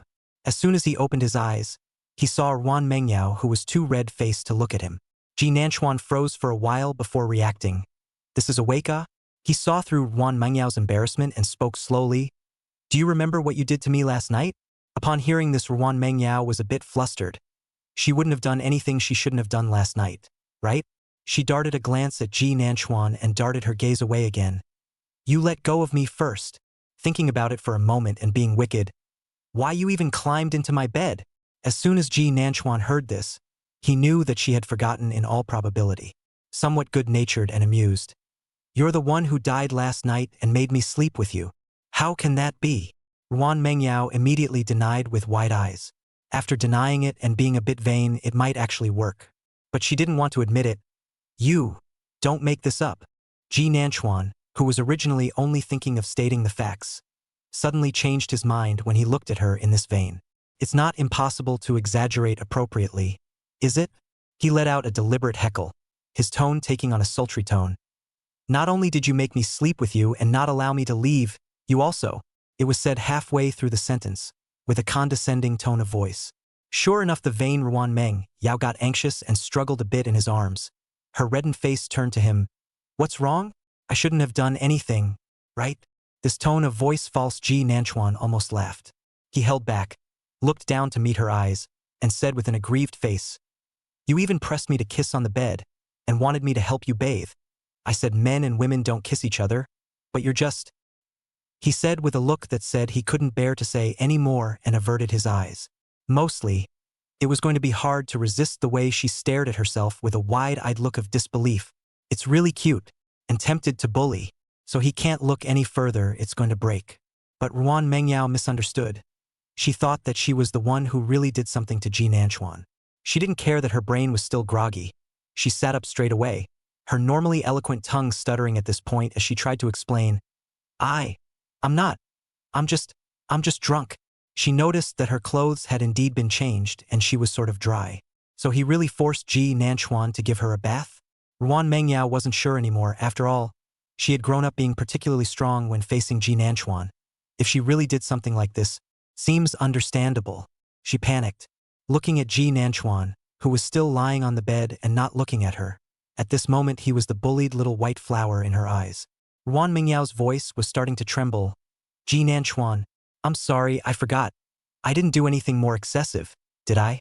Ji Nanchuan heard that her voice was shaking, and was a little worried that he hadn't teased too much. Turning his head to look, the little girl was seen sitting on the bed. Her face was red and her eyes were wide with bewilderment and horror in them. Apologies, by the way, were looking down at him at the moment. Ji Nanchuan wanted to laugh, but still lightly coughed to hold it back, gently shaking his head. You just pressed me down on the bed and kissed me, then fell asleep, and in the end, you held me and didn't let go. He said with a resigned look on his face. I'm doing this, you're responsible. Take charge, take charge. It's only now that Ruan Mengyao's mind is in turmoil, or else all she should be thinking about is how she could possibly hold down Ji Nanchuan. The current Ji Nanchuan was definitely stronger than her. If he didn't want to, Ruan Mengyao couldn't do anything. Unfortunately, her brain was not much clearer at this time, and being so fooled, it was really what Ji Nanchuan said. Ji Nanchuan was secretly happy in his heart, and propped himself up to sit up as well. Then how are you going to be responsible? Well, how do you want me to be responsible? I don't have much experience. Ruan Mengyao blinked. Her eyes were blank. Ji Nanchuan did not expect to be so good at fooling he said without thinking. Then you first call your husband. Old. Ruan Mengyao was about to open her mouth, but suddenly paused. Watching the corners of his controlled mouth, it always felt like something wasn't quite right. Chapter 84. Then sister-in-law? She suddenly reached out and pinched Ji Nanchuan's neck. Of course she didn't exert any force. It was just similar to an intimidating posture. Her voice carried annoyance. Ji Nanchuan, are you trying to fool me? Ji Nanchuan just laughed, reaching out to pull her hand. Don't be so mean. You kissed and hugged me and asked me to rub your body all for real. I didn't fool you. Ruan Mengyao's face was red, not knowing if it was from anger or from shyness. Ji Nanchuan held her hand in amusement and coaxed her in a whisper. And then she remembered that she should have just woken up uncomfortable, and there weren't many comfortable after a hangover. After a bit of coaxing, I got out of bed and went to get her some water. In a minute, they should go to the front desk and check out. Ruan Mengyao muttered a few words after drinking the water, but she didn't put much stock in it. Both of them were also completely sober after such a mess. After going to wash up separately, Ji Nanchuan waited for her to walk out before asking if she wanted to go eat breakfast. Actually, Ruan Mengyao didn't have much of an appetite, but Ji Nanchuan was such a big boy that if he didn't eat, it should be quite difficult. The two ended up going down to the restaurant for breakfast, which was not as crowded as the lunch crowd, and by the time they got down there, they met a lot of people getting ready to check out of their rooms. The Sunday already, and come Monday, everyone will be busy again. Ruan Mengyao's mood looked a little lost. Ji Nanchuan noticed and asked in a low voice, What's wrong? Nah, it's just that I feel a bit sad that the vacation is over just like that. Ruan Mengyao whispered. Ji Nanchuan thought it was something. Think we'll come back next time. It's not very far. Hearing him say next time, Ruan Mengyao snapped back to her senses. Yes, they were already together, they could do it next time, they had countless next times. She couldn't help the corners of her mouth lifting slightly at the thought, and she asked smoothly, So can you go hiking and camping with me next time? Ji Nanchuan nodded. Of course. I'll accompany you wherever you want to go. Because the voice with a smile like a light coaxing. But only Ji Nanchuan knows that what he said is true. She's willing to accompany her wherever she wants to go herself. After hearing Ji Nanchuan's words, Ruan Mengyao's happiness was visible to the naked eye. Ji Nanchuan mentioned again that He Feng wanted to have a meal with them at noon and asked if she wanted to go. Ruan Mengyao nodded. Let's go then, but let's get to the estimated 1 o'clock? It's fine. I guess he hasn't woken up yet. Ji Nanchuan said unconcernedly. I know him too well. He sleeps on holidays. Ruan Mengyao nodded without saying anything more. He Feng's good relationship with Ji Nanchuan was known to Ruan Mengyao. After all, he was considered one of the few classmates that Ji Nanchuan had brought back home. And they were always in the next class, and the two were very close. But Ruan Mengyao asked curiously as she took a sip of soy milk. How did you guys meet? I don't think I heard you mention it at that time. Ji Nanchuan looked at her after drinking soy milk more than a circle of white around her mouth. Wanted to reach out to help her get a tissue when she naturally reached out her tongue and gently licked off the circle of white. Ji Nanchuan's hand was a lurch before he could reach out. He withdrew his hand, the knot in his throat moving up and down, that little pink tongue, too scared to move for kissing, was quite flexible when you looked at it like that. He realized what, quickly retracted his gaze. His mouth still did not forget to answer her question. It is just playing ball to know. Before at the court they were in the next field, and got into a conflict with someone. It just so happened that I was not in a very good mood that day, so I went over there. Why is the mood bad? Too long, Ji Nanchuan himself forgot. Anyway, at that age he had a million reasons to be angry, and at that time he felt the world had wronged him. Anyway, he was just a middle-aged brat. It is to remember that he was in a bad mood. See the next stadium on both sides of the conflict. Hifeng they would like to be reasonable, but the other side of the direct hands to push Ji Nanchuan no Hifeng, not and not called to know, only know this person. Simply go up. The other side was not expecting them to have helpers. Just two hands to see Ji Nanchuan returned the favor, they were abashed. Straight away he cursed. Just like that Hifeng offered to buy a drink and got to know each other. Over time the two became more familiar with each other as they played regularly. Ruan Mengyao nodded as she listened, offering her own question. He's too nervous for me. Ji Nanchuan. It's like this, although he explained it, but Hifeng didn't believe it, that's why he reacted like that after realizing they were together. In the end, the two of them took a taxi directly to the place where they had arranged to eat with Hifeng, intending to go home after dinner. When we arrived at the Cantonese restaurant, Hifeng was already there. He still reflexively sat up straight when he saw Ji Nanchuan holding Ruan Mengyao's hand as he came in and called out, "Hello, sister." It's also different for him to call his sister than for Ji Nanchuan. Hifeng is the kind of voice are taught the moment you hear people feel that he is very nervous kind of call, is the kind of face elders serious call. Ruan Mengyao listened with a desire to speak, but still nodded. "Hello, long time waiting." On the contrary, Ji Nanchuan spoke to Hifeng after he sat down with Ruan Mengyao. "Don't call sister, how ambiguous." Ho Feng, he resisted the urge to roll his eyes, then spoke. "That's called sister-in-law." After he finished hesitantly, Ruan Mengyao was a bit embarrassed. "Whatever, just call it as you see fit. Call it whatever you want, don't mind him," and pinched Ji Nanchuan under the table. Ji Nanchuan took the opportunity to hold her hand, rubbing it in his hand for a few moments, and said to Hifeng with a serious look on his face, "That's what you should call sister-in-law." Ho Feng. Speak to him redundantly. He handed over the ordering tablet. "Let's order first. In fact, I wanted to invite you guys to dinner before the military training, but Chuan said you guys wanted a world for two." Ruan Mengyao didn't know that there was such a thing, and was even more embarrassed by Hifeng's scowling expression. But Ji Nanchuan did not feel justified and frankly said, "That or else, just together in the two-person world, have not yet passed it. Out to show off, ah? Although I would like to, but I still prefer to live in the two-person world. After all, after a long time you all know how good our feelings. Who is my daughter-in-law? Invisible show of love. Hey, you see, you are not all know now. Is this considered crooked reasoning on your part?" Hifeng didn't hold back from spitting and said. Ji Nanchuan just laughed, but didn't deny it, pouring water for Ruan Mengyao while chatting with Hifeng, throwing the topic to Ruan Mengyao from time to time. Ruan Mengyao listened for a while, occasionally interjecting a word, but it was quite harmonious. Even Hifeng, who seemed to have been a bit tense, slowly relaxed. Ruan Mengyao looked at Ji Nanchuan, who was wearing a smile on the side. He really changed a lot, ah. The once willful boy seems to be slowly maturing. Chapter 85. Ji Nanchuan, you're really bad. All through the meal, Hifeng's eyes kept circling around the two, just to see how they were getting along. Turns out at the end that Ruan Mengyao is really different from what he thought he was. His impression of Ruan Mengyao was still stuck on the girl who shouted at Ji Nanchuan with a baseball bat. But after getting along, he realized that Ruan Mengyao had a good temper. She seems quite cold, but that's her own looks, and she still has a good personality. So after eating and saying goodbye, Ji Nanchuan saw Hifeng's message in the cab.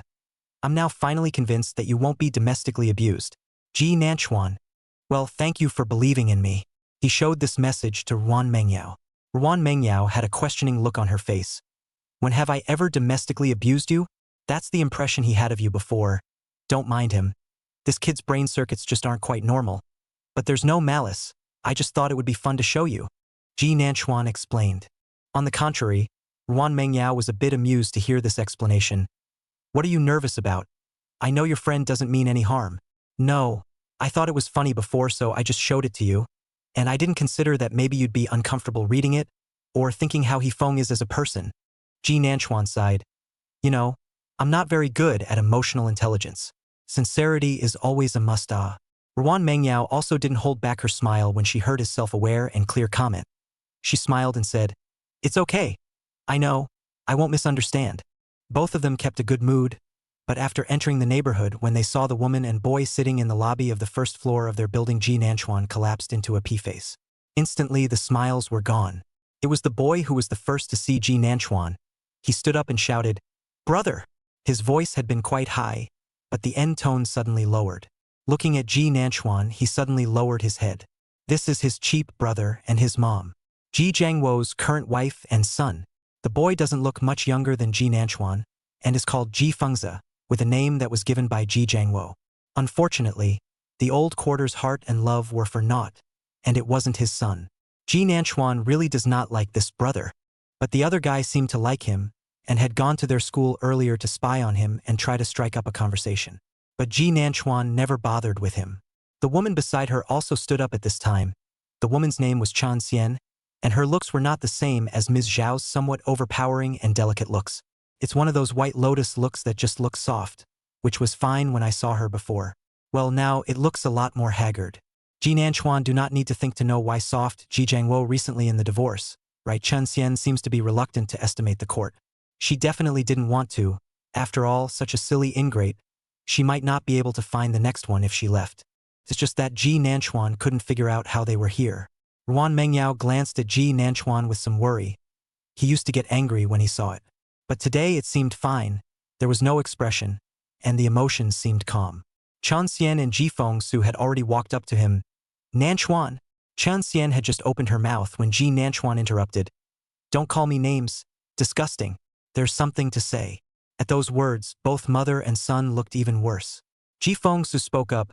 Brother, we came here today because we want to find Dad. Will you let us see him for a bit? First of all, who are you? Call me brother? Don't say you're Ji Jangwo's own, so call me disgusted. Let alone you're not, and look for Ji Jangwo, don't come to my place, after all, he can't even enter my house. Ji Nanchuan didn't intend to pay attention to the mother and son after he finished speaking, and he didn't know how they had the cheek to come to him. But it also shows that they are really desperate. Seeing that he was about to leave, Chen Xian reached out to pull him, but was stopped by Ruan Mengyao, who hadn't said anything. Reaching out. Auntie isn't appropriate, is she? It's not like that, Yao Yao. I just want to find your Uncle Ji. I really have something I want to say to him. Chan Xian simply pulled Ruan Mengyao's hand directly. Will you ask Nanchuan to let me see him once? Uncle Ji isn't here. Ruan Mengyao frowned slightly. What makes you guys think Uncle Ji would be here? I followed him earlier, to the entrance of the neighborhood. It wasn't a good thing after all, and she still felt a little weak as she said it. She did know that Zhaoying lived in this neighborhood, and she knew the several buildings, but she didn't know the first few floors, so she could only wait here. I waited yesterday too, but I didn't wait for anyone, but luckily I waited today.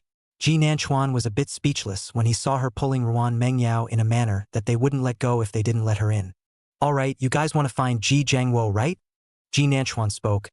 It's true that he's not here with me, but if you guys want to find him, I can tell you where to look. Sure enough, both mother and son's eyes lit up. Ji Nanchuan directly peeled Ruan Mengyao's hand back and faintly said, turn right out the door, and turn left 500 meters ahead. Chan Xian and the others hurriedly nodded their heads after hearing this. Okay, we'll go then. Ji Fengsu also asked, brother, on what floor? You'll know when you get there, Ji Nanchuan said lightly. Ruan Mengyao on the side was confused. If she remembered correctly, following the route that Ji Nanchuan had just said, that side was the garbage collection station in the neighborhood. Ji Nanchuan noticed her line of sight and turned his head to give her a gentle wink, signaling her not to say anything. Sure enough, Chan Xian's mother and son quickly turned around and walked away. Ji Fengsu obviously still wanted to say something to Ji Nanchuan, but was pulled away by his mom. Seeing them walk out Ji Nanchuan before taking Ruan Mengyao up the elevator. Let's go. If it wasn't for the fact that I don't want them to see which floor we live on, I wouldn't even take them on. Could hear the impatience in the tone. Ruan Mengyao watched the elevator doors close before speaking. You're swearing so dirty. Isn't it obvious that you're calling Uncle Ji a piece of garbage should stay in the garbage dump? Ji Nanchuan innocently said, I didn't curse They asked me, just tell them. I didn't say a single swear word. Ruan Mengyao exchanged a glance with him, and both of them couldn't hold back a snort of laughter. Ji Nanchuan, you're really damaged, Ruan Mengyao said with a sigh.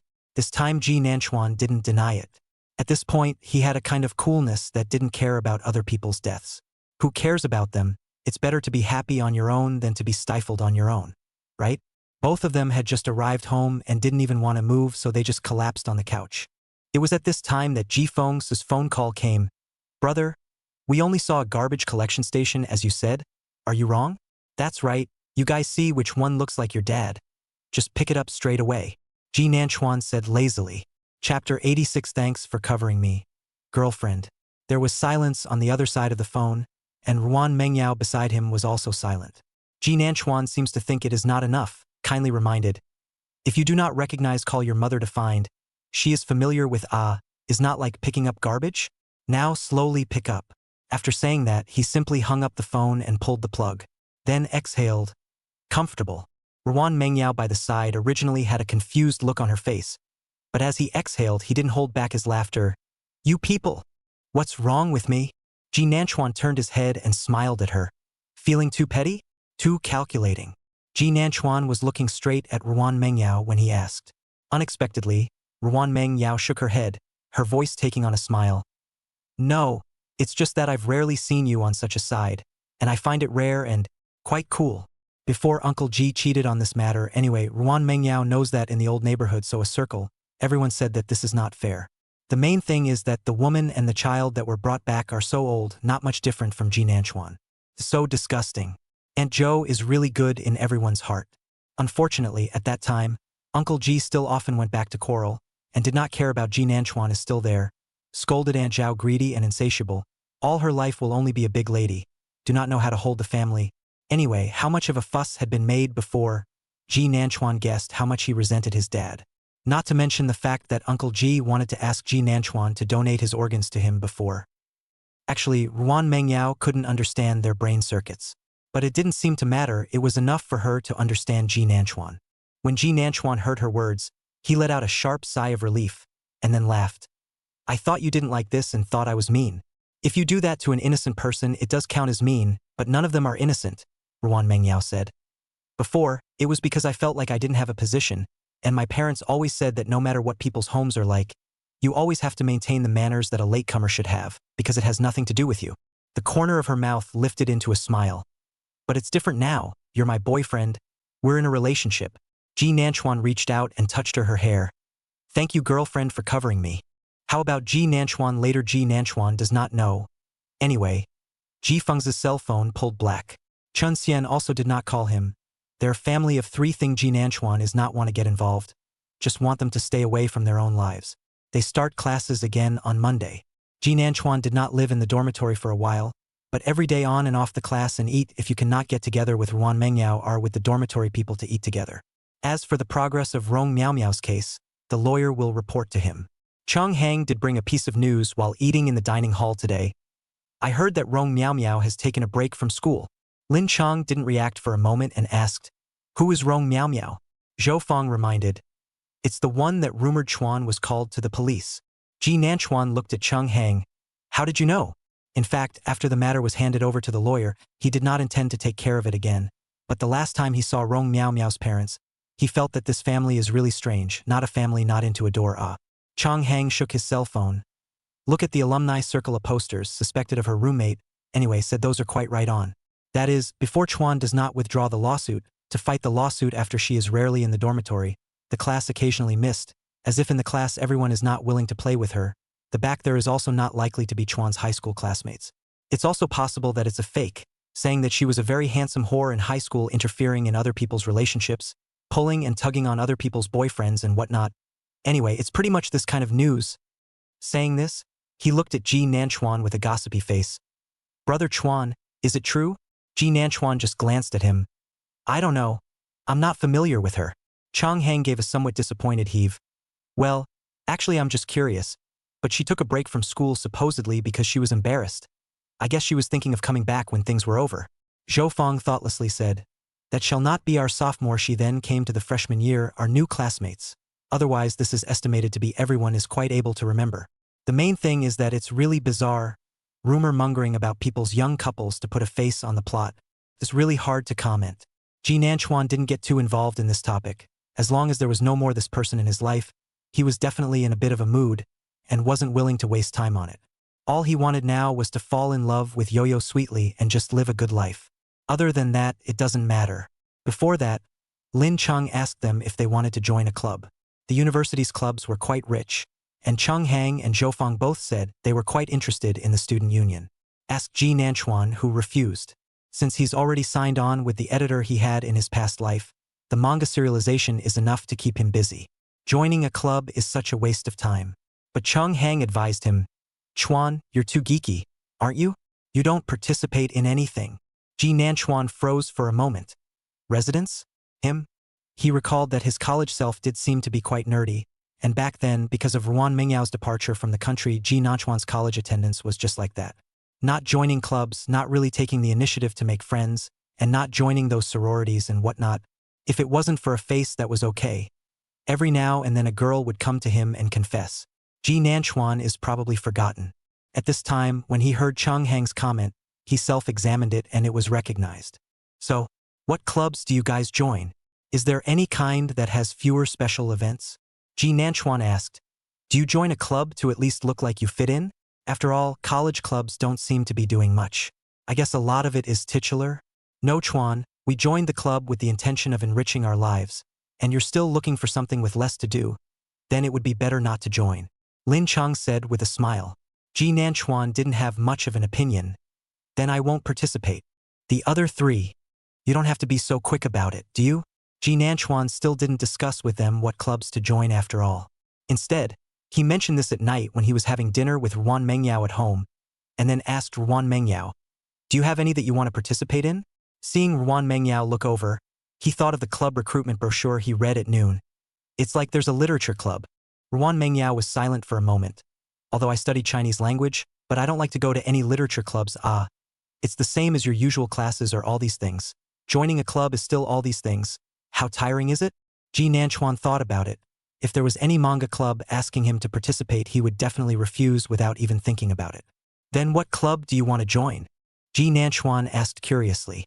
Ruan Mengyao laughed a little. Mountaineering Club. Chapter 87. Will you rub it for me? Ji Nanchuan thought of the afternoon when he watched there is indeed a mountaineering club. It is still quite popular clubs. Nguyen Mengyao does enjoy hiking quite a bit herself.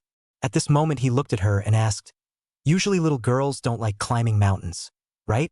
Why do you like it so much? Ruan Mengyao looked at him as if she was offended. How do you know that little girls don't like climbing mountains? Do you know many little girls? Ji Nanchuan shouldn't have talked too much. Perhaps seeing Ji Nanchuan's speechlessness, Ruan Mengyao laughed. Okay, I'm not going to tease you. My mom used to like to take me hiking, right? Have you forgotten? The beauty you see when you get to the top of the mountain is really different. Ji Nanchuan was physically fit when he was a child, so he usually doesn't bring him along for activities like climbing mountains. Then he got better and slowly should have been able to go hiking, just as mom and dad got divorced and they never got a chance to go hiking together. Thinking of this, Ruan Mengyao's eyes lit up. Will you accompany me to climb a mountain this weekend? Ji Nanchuan looked at her expectant eyes and simply couldn't refuse, smiled and said yes. But it's not even the weekend yet, and Ruan Mengyao has her aunt. She was in terrible pain every time she had a physical period. This is Ji Nanchuan. No, after all, before every time I can see her only 2 days ago at home do not go out much. In the school is also difficult to meet. He can only find a reason to sneak past their class. Then at home, I make her brown sugar water.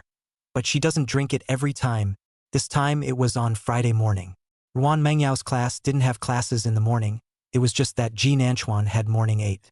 Usually, as long as Ji Nanchuan had a class, even if Ruan Mengyao didn't have a class, she would get up early and cook breakfast for him.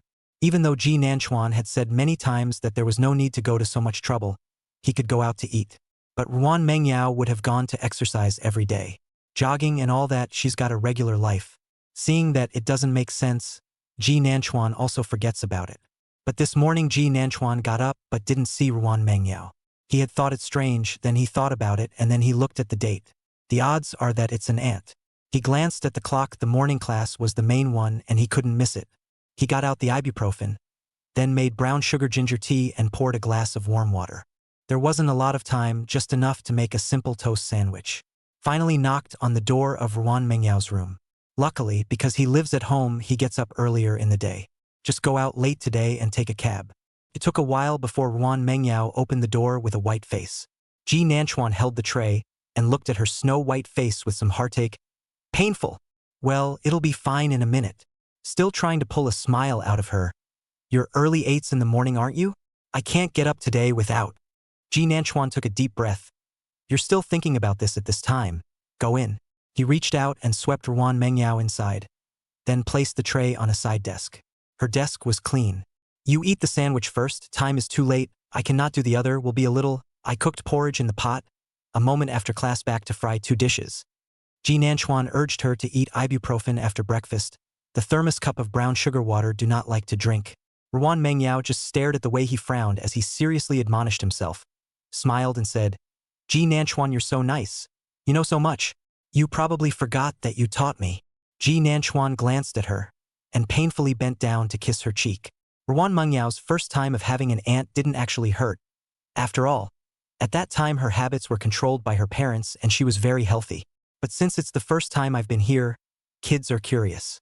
She went online and looked up a number of do's and don'ts. Then he also wrote it down and gave it to Ji Nanchuan, insisting that he go soak brown sugar water and fill hot water bags or something, even if it was summer at that time of year and the hot water bag was going to be hot. But she said everyone else is like that during their physiology. Ji Nanchuan was rushed by her and had no choice but to do as she said a little bit. She also laughed and said, now that you know how, you can take care of your girlfriend in the future. At this moment, Ji Nanchuan looked at Ruan Mengyao and said with a serious face, you're right. I can take care of my girlfriend now. Ruan Mengyao was probably also thinking of what she had said when she had forcefully forced Ji Nanchuan to learn these when she was a child, and was a little embarrassed. His face was slowly reddening a little and he didn't look so weak.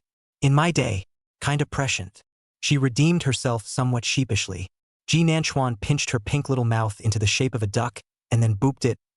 You're soft everywhere. Just this mouth is hard, said Ruan Mengyao. Her face turned even redder, but she couldn't retort with her mouth pinched. When Ji Nanchuan let go of her, she hurriedly urged, all right, you should go to class or you'll be late. Ji Nanchuan of course knew that she was afraid that she would continue to flirt with her and deliberately urged him to leave. But it's really not early. Ji Nanchuan admonished a few words to see that she had already begun to eat sandwiches before resting assured in leaving. But her pale face was always on my mind when I got to school, and classes became difficult. So just after class, he packed up his things in a hurry to leave. Chang Hang and the others had just stood up when they heard the sentence. Something's come up, I'm leaving first. And then the person disappeared. The other three. Ji Nanchuan came back by taxi and went straight up from the groceries he bought in the supermarket downstairs. Luckily, he hasn't run into his dad since the last time. Probably not a permanent resident over here either. Ji Nanchuan opened the door and came in. The house was quiet, but a voice came from Ruan Mengyao's room. Back! Ji Nanchuan hummed, put down the things in his hands and washed his hands before walking over. Feeling better? The door to her room was left open, and Ji Nanchuan saw her lying on the bed playing with her cell phone. Her face was still white, but it looked a little better than in the morning. He scanned the room, the warm water was finished, that ibuprofen was gone, and the desktop was all cleaned up, presumably by himself. The thermos of brown sugar water for her was upside down at the bedside. Ruan Mengyao put down her cell phone and said to him, come in. It's better. Ji Nanchuan walked over and first picked up the thermos cup. It is indeed a little less, it should be dutifully drunk. Seeing this action of his, Ruan Mengyao became a bit unhappy. You don't believe me? Ji Nanchuan glanced at her. Before I gave you brown sugar ginger tea, you secretly poured it. Ruan Mengyao was a bit vain, but still retorted. You even said it had ginger. I don't like that flavor. Ji Nanchuan sighed. So I'm just afraid that you won't drink it. There's no ginger in this morning's. Ruan Mengyao gave him a curt smile. Ji Nanchuan, you're so nice. She blinked and reached out to pull his hand over to her human stomach position. I read on the internet that if your boyfriend helps rub your stomach, it won't hurt as much. Will you rub it for me? Chapter 88. Don't you ever kiss me? Ji Nanchuan was realistically flabbergasted. His own palm, because he had just washed his hands, although he wiped it clean, it was still a little cooler than usual. But it was also a little warmer than her belly. That stare quickly turned into a frown. Why is it so cold? Ruan Mengyao might just be the reason why people are not feeling well. The whole person is soft, and her voice becomes aggrieved. I don't know. If not for this, I guess I wouldn't have a stomach ache. The soft belly didn't have any very noticeable flab because it was lying flat. But there is still a difference between girls and boys, soft and soft, unlike boys who become hard as soon as their abs are slightly taut. And her skin is so delicate. Ji Nanchuan isolated his own messy thoughts and rubbed her stomach clockwise. The atmosphere began to become a little ambiguous. Of course, this ambiguity could also be because neither of them opened their mouths to speak, and Ji Nanchuan's hand was still on her stomach, gently rubbing. In fact, Ruan Mengyao did brush up on the internet in the morning that someone said she had her boyfriend rubbing her stomach every time she was uncomfortable during her physiological period, and probably because of the added love, it soon stopped hurting, and her face would become rosy. At first, Ruan Mengyao actually thought, like the rest of the netizens, is this girl love brain? Love stops pain? She didn't believe it. but she just saw Ji Nanchuan's caring eyes, and out of some psychology, she took his hand and put it on her stomach. Now she felt unsure if it was the ibuprofen or if the girl was telling the truth. She really doesn't seem to be in pain anymore. His face was still hot, and he was probably going to blush. Blushing probably looks better on the face. In a way, the girl wasn't lying. In the end, it was Ruan Mengyao who was embarrassed first and reached out to press down on Ji Nanchuan's hand. All right, I'm not in pain anymore. Because of the pressing of the blazing palm, the palm was now resting in only one place, radiating warmth, making her feel even a little hotter. She loosened her hand. Ji Nanchuan glanced at her face that was becoming redder and laughed softly before gently rubbing it and finally withdrawing his hand. Just get comfortable and feel free to ask me for a belly rub later. A look like I'm very negotiable. It was Ruan Mengyao who averted her gaze in embarrassment. Okay, good. Ji Nanchuan glanced at the time. I'm going to fry 2 dishes. Is it okay to eat kanji together in a while? Or do you want to eat? I'll go cook if you want to eat. No need. Porridge is fine. I really don't have much of an appetite. She sighed softly, somewhat sullenly. It's Saturday tomorrow, but I can't go hiking. Ji Nanchuan stood up, bent down and reached out to rub her hair. Okay. When can I accompany you to climb the mountain? He thought about it for a moment. The last 2 days the two of them had signed up for the mountaineering club together, and then they had both passed their interviews at the same time. Seems like the hiking club has an event next week too, so I'll accompany you then. Hearing this, Ruan Mengyao had a happy smile on her face. Good. Ji Nanchuan told her to lie down for a little while longer. He went out to fry vegetables. Ji Nanchuan's cooking is average, but Ruan Mengyao holds up eating anything to praise a sentence. Ji Nanchuan even let her exaggerate to the point of embarrassment, and hurriedly stopped her. All right, I'm going to be embarrassed if you do this. Nguyen Mengyao heatedly laughed. They all say they'll do it more often in the future if they boast more. Okay. Is it okay if I cook from now on in the house? Ji Nanchuan didn't think much of it. But for some reason the two unconsciously looked at each other when they said it out of the house, and then they were both embarrassed. But soon they all laughed again. A mixed feeling. But the heart was as sweet as an overturned jar of honey. Ji Nanchuan didn't have any classes in the afternoon, but Ruan Mengyao originally had a session with Marth. But she did not feel well, and the first day of her physiological period was indeed difficult. So it was at Ji Nanchuan's urging that he took a vacation. She just couldn't help but mutter after she hung up. It's not like you can take a vacation every time, right? How inappropriate. Ji Nanchuan was nothing so called, turned on the TV and closed the curtains. It won't be every time you need to take a vacation. When you're done this time, take you to Uncle Tang's place to have a look. Ji Nanchuan checked. This kind of takes some Chinese medicine to adjust or a good chance to improve. Mengyao Nguyen is obviously in serious need of conditioning like this. Sure enough, her little face scrunched up when she heard she was going to Uncle Tang's. But it's not like I'm just going to say no now, so I'll just find an excuse when the time comes. She hates the smell of herbs. In the afternoon, the two watched a movie in the living room, and then when Ruan Mengyao fell asleep, Ji Nanchuan didn't notice. Only feeling her shoulders sink, she was half embraced by Ji Nanchuan as she fell asleep. Ji Nanchuan glanced sideways. The little girl's eyes were closed, and she wasn't exactly sleeping peacefully. How can you sleep comfortably against someone? He carefully adjusted his position to cradle the man in his arms. Finally picked her up in that position. Probably a little tired, her eyelashes moved a few times, but she didn't open her eyes. Ji Nanchuan carried the person back to the room and put her on the wee bed. And if he hadn't seen her face reddening, he probably really thought she was still asleep. Ji Nanchuan laughed softly and reached out to gently touch her face. All red and asleep? The man with his eyes closed rushed back. Asleep! Ji Nanchuan really couldn't hold back his laughter this time.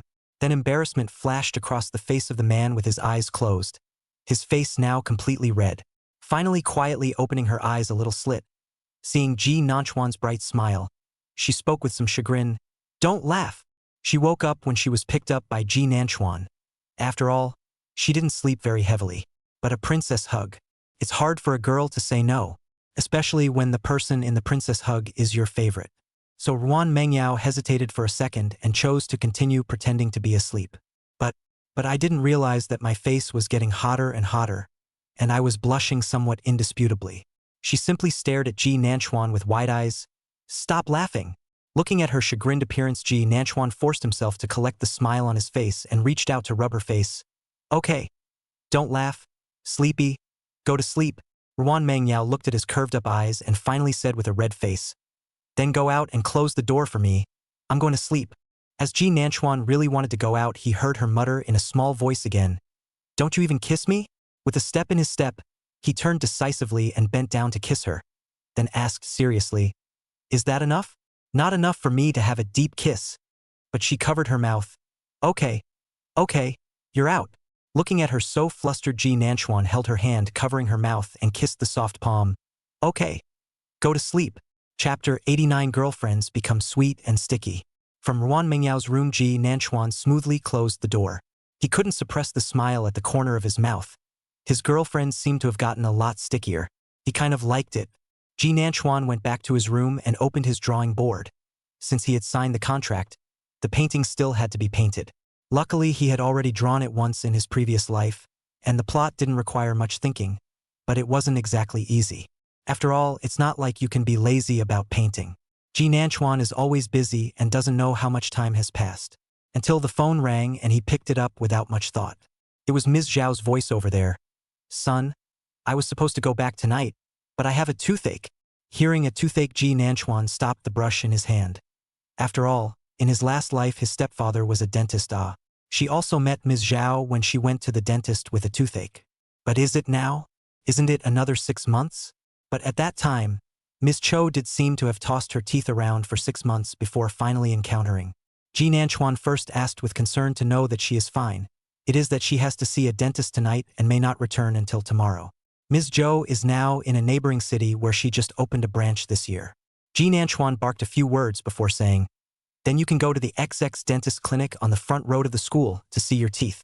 Ms. Zhao froze for a moment instead. "What? You recognize?" But she remembered that Ji Nanchuan hadn't come this way. Ji Nanchuan said without blushing, "I've brushed through the tips over there before and overlooked it, and I heard that the dentist was very skilled. How do you brush up on this side of the raid? Want to come and have fun?" Ms. Zhao asked excitedly. "Did you have fun at the Hot Spring Manor last time? Did you have fun with Yao Yao?"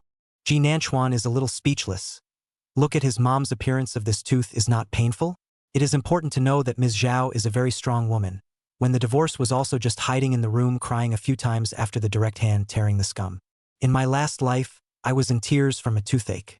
Although Ji Nanchuan had never experienced it, he could probably guess that it really hurt. She couldn't help but remind her at this point, "If you don't hurry up and go to the dentist's office, they might be off duty." "Okay, hey, I was originally referred to a doctor, but I'll choose to trust my son. I'll be back tomorrow." Hearing Ms. Zhao's words, Ji Nanchuan's lips couldn't help but hook up. His dad is trashy, but he has a great mom. After hanging up the phone, Ji Nanchuan glanced at the time. It was time to cook. He came out only to find Ruan Mengyao busy in the kitchen. He walked over in a hurry. "I thought we agreed I'd cook? You're still touching cold water during your physical period." Ruan Mengyao pointed to the faucet that was flowing. "It's not cold, it's warm water.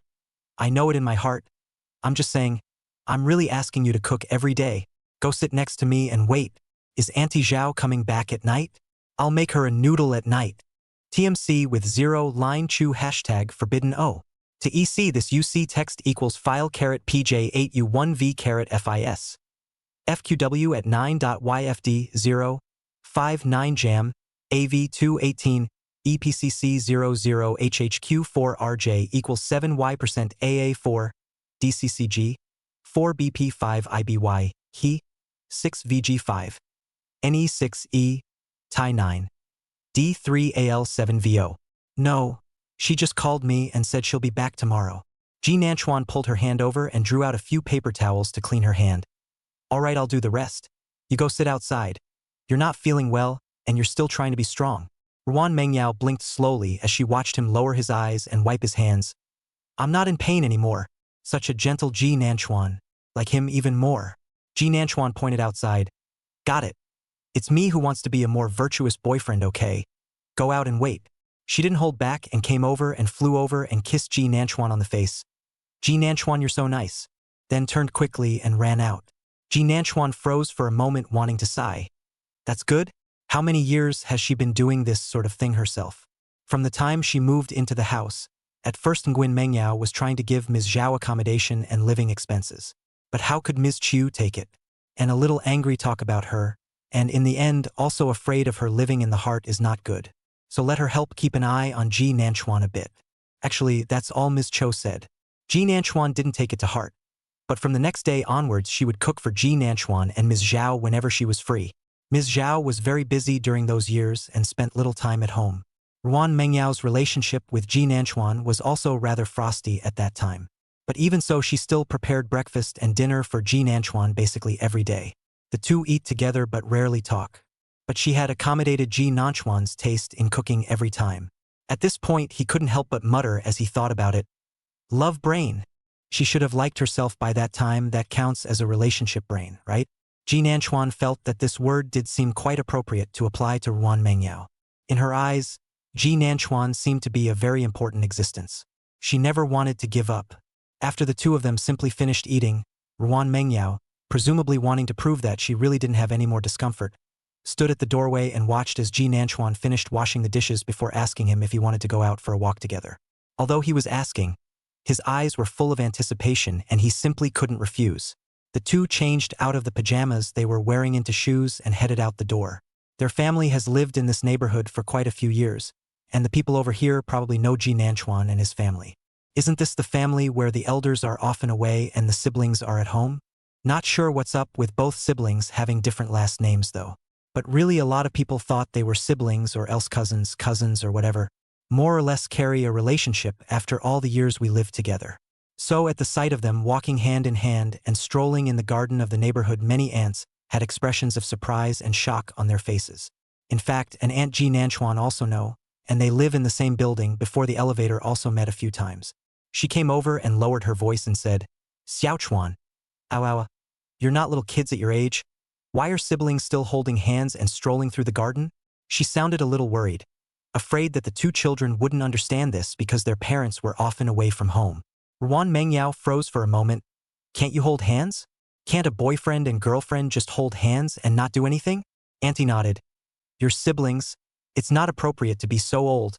People will talk. The worry in her tone didn't seem to be faked. Ji Nanchuan probably understood and said with some amusement, Auntie, you misunderstood. We are not siblings. Cousins or cousins don't fit either. Auntie's words were interrupted before she finished by Ruan Mengyao, who had also reacted at this point with a red face. No, Auntie. We don't have any blood relationship. We're just former neighbors. My parents aren't in the country, so I'm staying at Auntie Zhao's house. Ji Nanchuan shook their hands and added, Now we're boyfriend and girlfriend. The next day, it was rumored throughout the neighborhood that Ms. Zhao had raised a child bride for her son. Chapter 90. For the sake of money, bear it. Ms. Zhao had just come home to hear this rumor and came back from her walk still confused. No, how did this all get out? She looked at her son in the kitchen who didn't know what he was cooking, and then glanced at Ruan Mengyao whose room door was only half covered. Her heart was satisfied. She knew a little bit about the two kids having a falling out before for some reason. It's not that I haven't thought about regulating it, but when I speak to both of them individually, they say it's nothing. She had asked herself, but she couldn't do anything about it when her kids were older. It's not like when you're little and you're coaxed to say everything. But it's great now that the two kids are in love. In fact, at first Ms. Zhao still feel a little twisted, which you yourself watched the children grow up suddenly said together. It was indeed a bit much to take in for a while. But Ms. Zhao, as a person, lived a fairly transparent life. It's not like there's much blood in the way of being together anyway. She walked to the kitchen at this point and called out, Son. Ji Nanchuan turned his head. Mom, back from your walk. Hands still stirring the brown sugar eggs in the pan. Ruan Mengyao was embarrassed to rub her stomach a little at first, but now it's good to think of one thing at a time. I also read something online about how it's also good to eat brown sugar eggs during your physiological period. The hints were just short of explicitly stating Ji Nanchuan. What else can Ji Nanchuan do? Your own girlfriend, spoil her. But he liked her like this. It was the way she was meant to be, without the cautious tentativeness. He loved them all. At this point he said to Ms. Zhao, Just in time, it's cooked. Want some? Brown sugar eggs? Yo-Yo wants some. I cooked a little extra. I heard it's good for girls. Ji Nanchuan said as he picked up the bowl next to him and prepared to fill it. Ms. Zhao froze for a moment, then said with amusement, You've said girls eat well. I'm an old aunt. Nonsense, you're a girl too. Come on. I'll help you serve it out. Ji Nanchuan said rightfully without turning his head back. Wash your hands and call out Yao Yao for me. okay? Ms. Zhao looked at Ji Nanchuan's back and her eyes inexplicably got a little hot. Her son seems to have really grown up. In fact, before the divorce, Ji Jiangwo wanted Ji Nanchuan. After all, it is his own son. Many people have also advised Zhao Ying that she is still young and can find a new man. She still has money quite well. But to bring Ji Nanchuan, everything is different. It's easy to find women in second marriages, but most other people don't want to help raise a child in a second marriage with such a large child. But at that time, Zhao Ying said she wouldn't let go of anything. All she had left was Ogawa, and she didn't need to be raised. She could raise her own children. So she worked her ass off.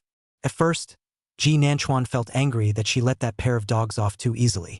But Zhao Ying can only do this, otherwise the lawsuit, her status as a housewife to snatch the custody of Ji Nanchuan is too difficult. This is the result of her negotiation with Ji Jiangwo, divorce, Ji Nanchuan with her, and everything else. Otherwise, they just keep dragging it out and don't get divorced. At that time, Ji Jiangwo was in a hurry to pick up the mother and son outside and bring them back. It only took one night of consideration to say yes. She was thankful that it was still good that the child hadn't been taken from her. Ji wouldn't have been nice to him. Ji Nanchuan turned his head to look at her. When he saw she didn't answer, "Mom!"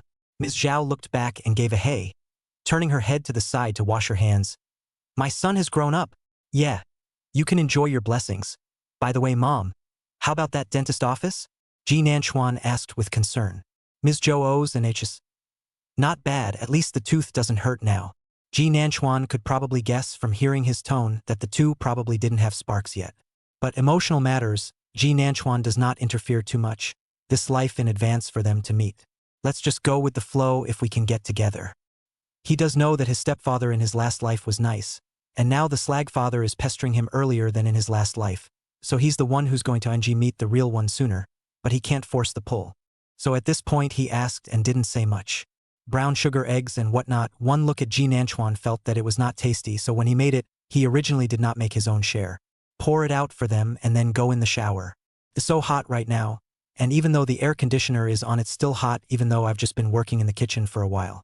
Ji Nanchuan came out wearing an undershirt and a pair of work shorts after taking a shower. This is comfortable. But just as I pulled open the door to my room, I heard a noise. Someone's coming to the house? His footsteps lurched.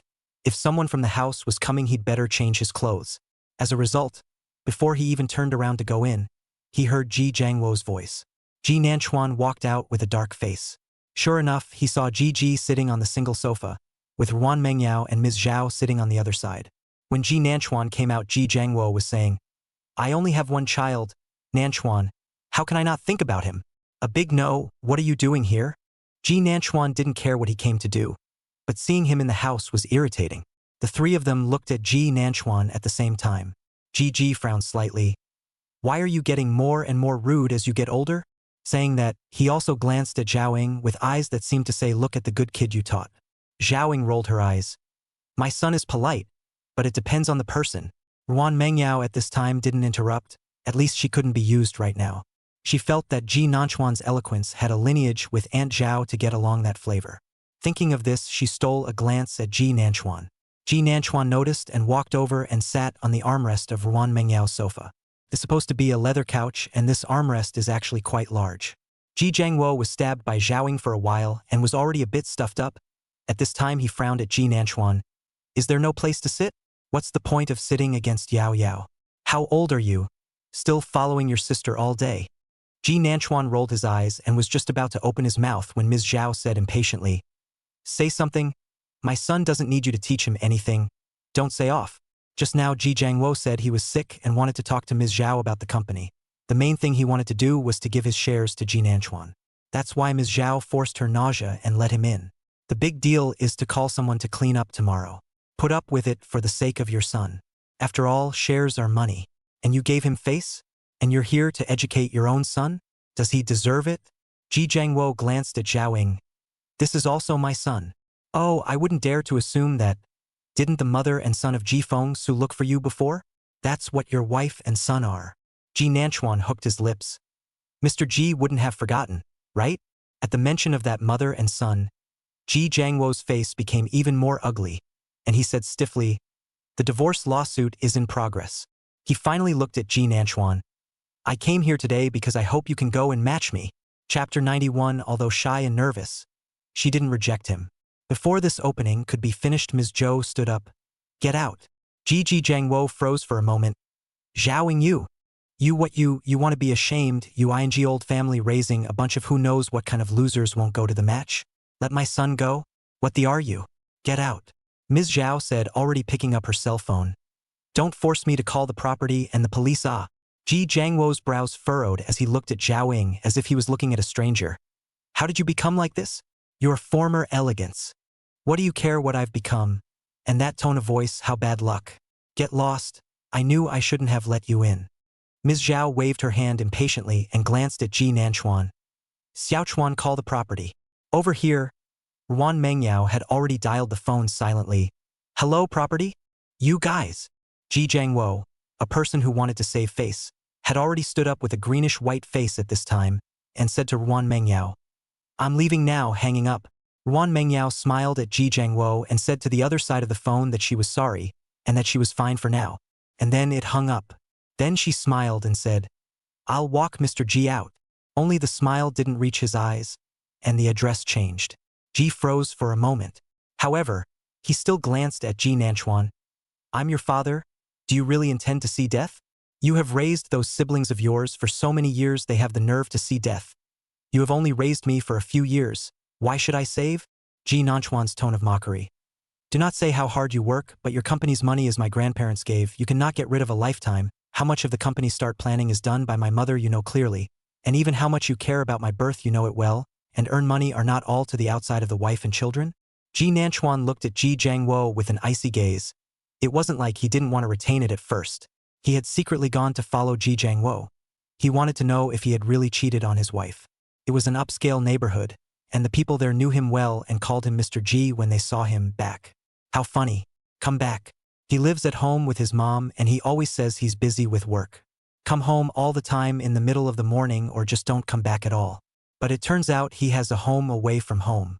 Took the woman and the kid to dinner, they picked up the kid from class together, went to the grocery store together, passed by some store to buy a bag for the woman, a pair of shoes for the kid. It's not that I'm not available. I just don't want to be with them.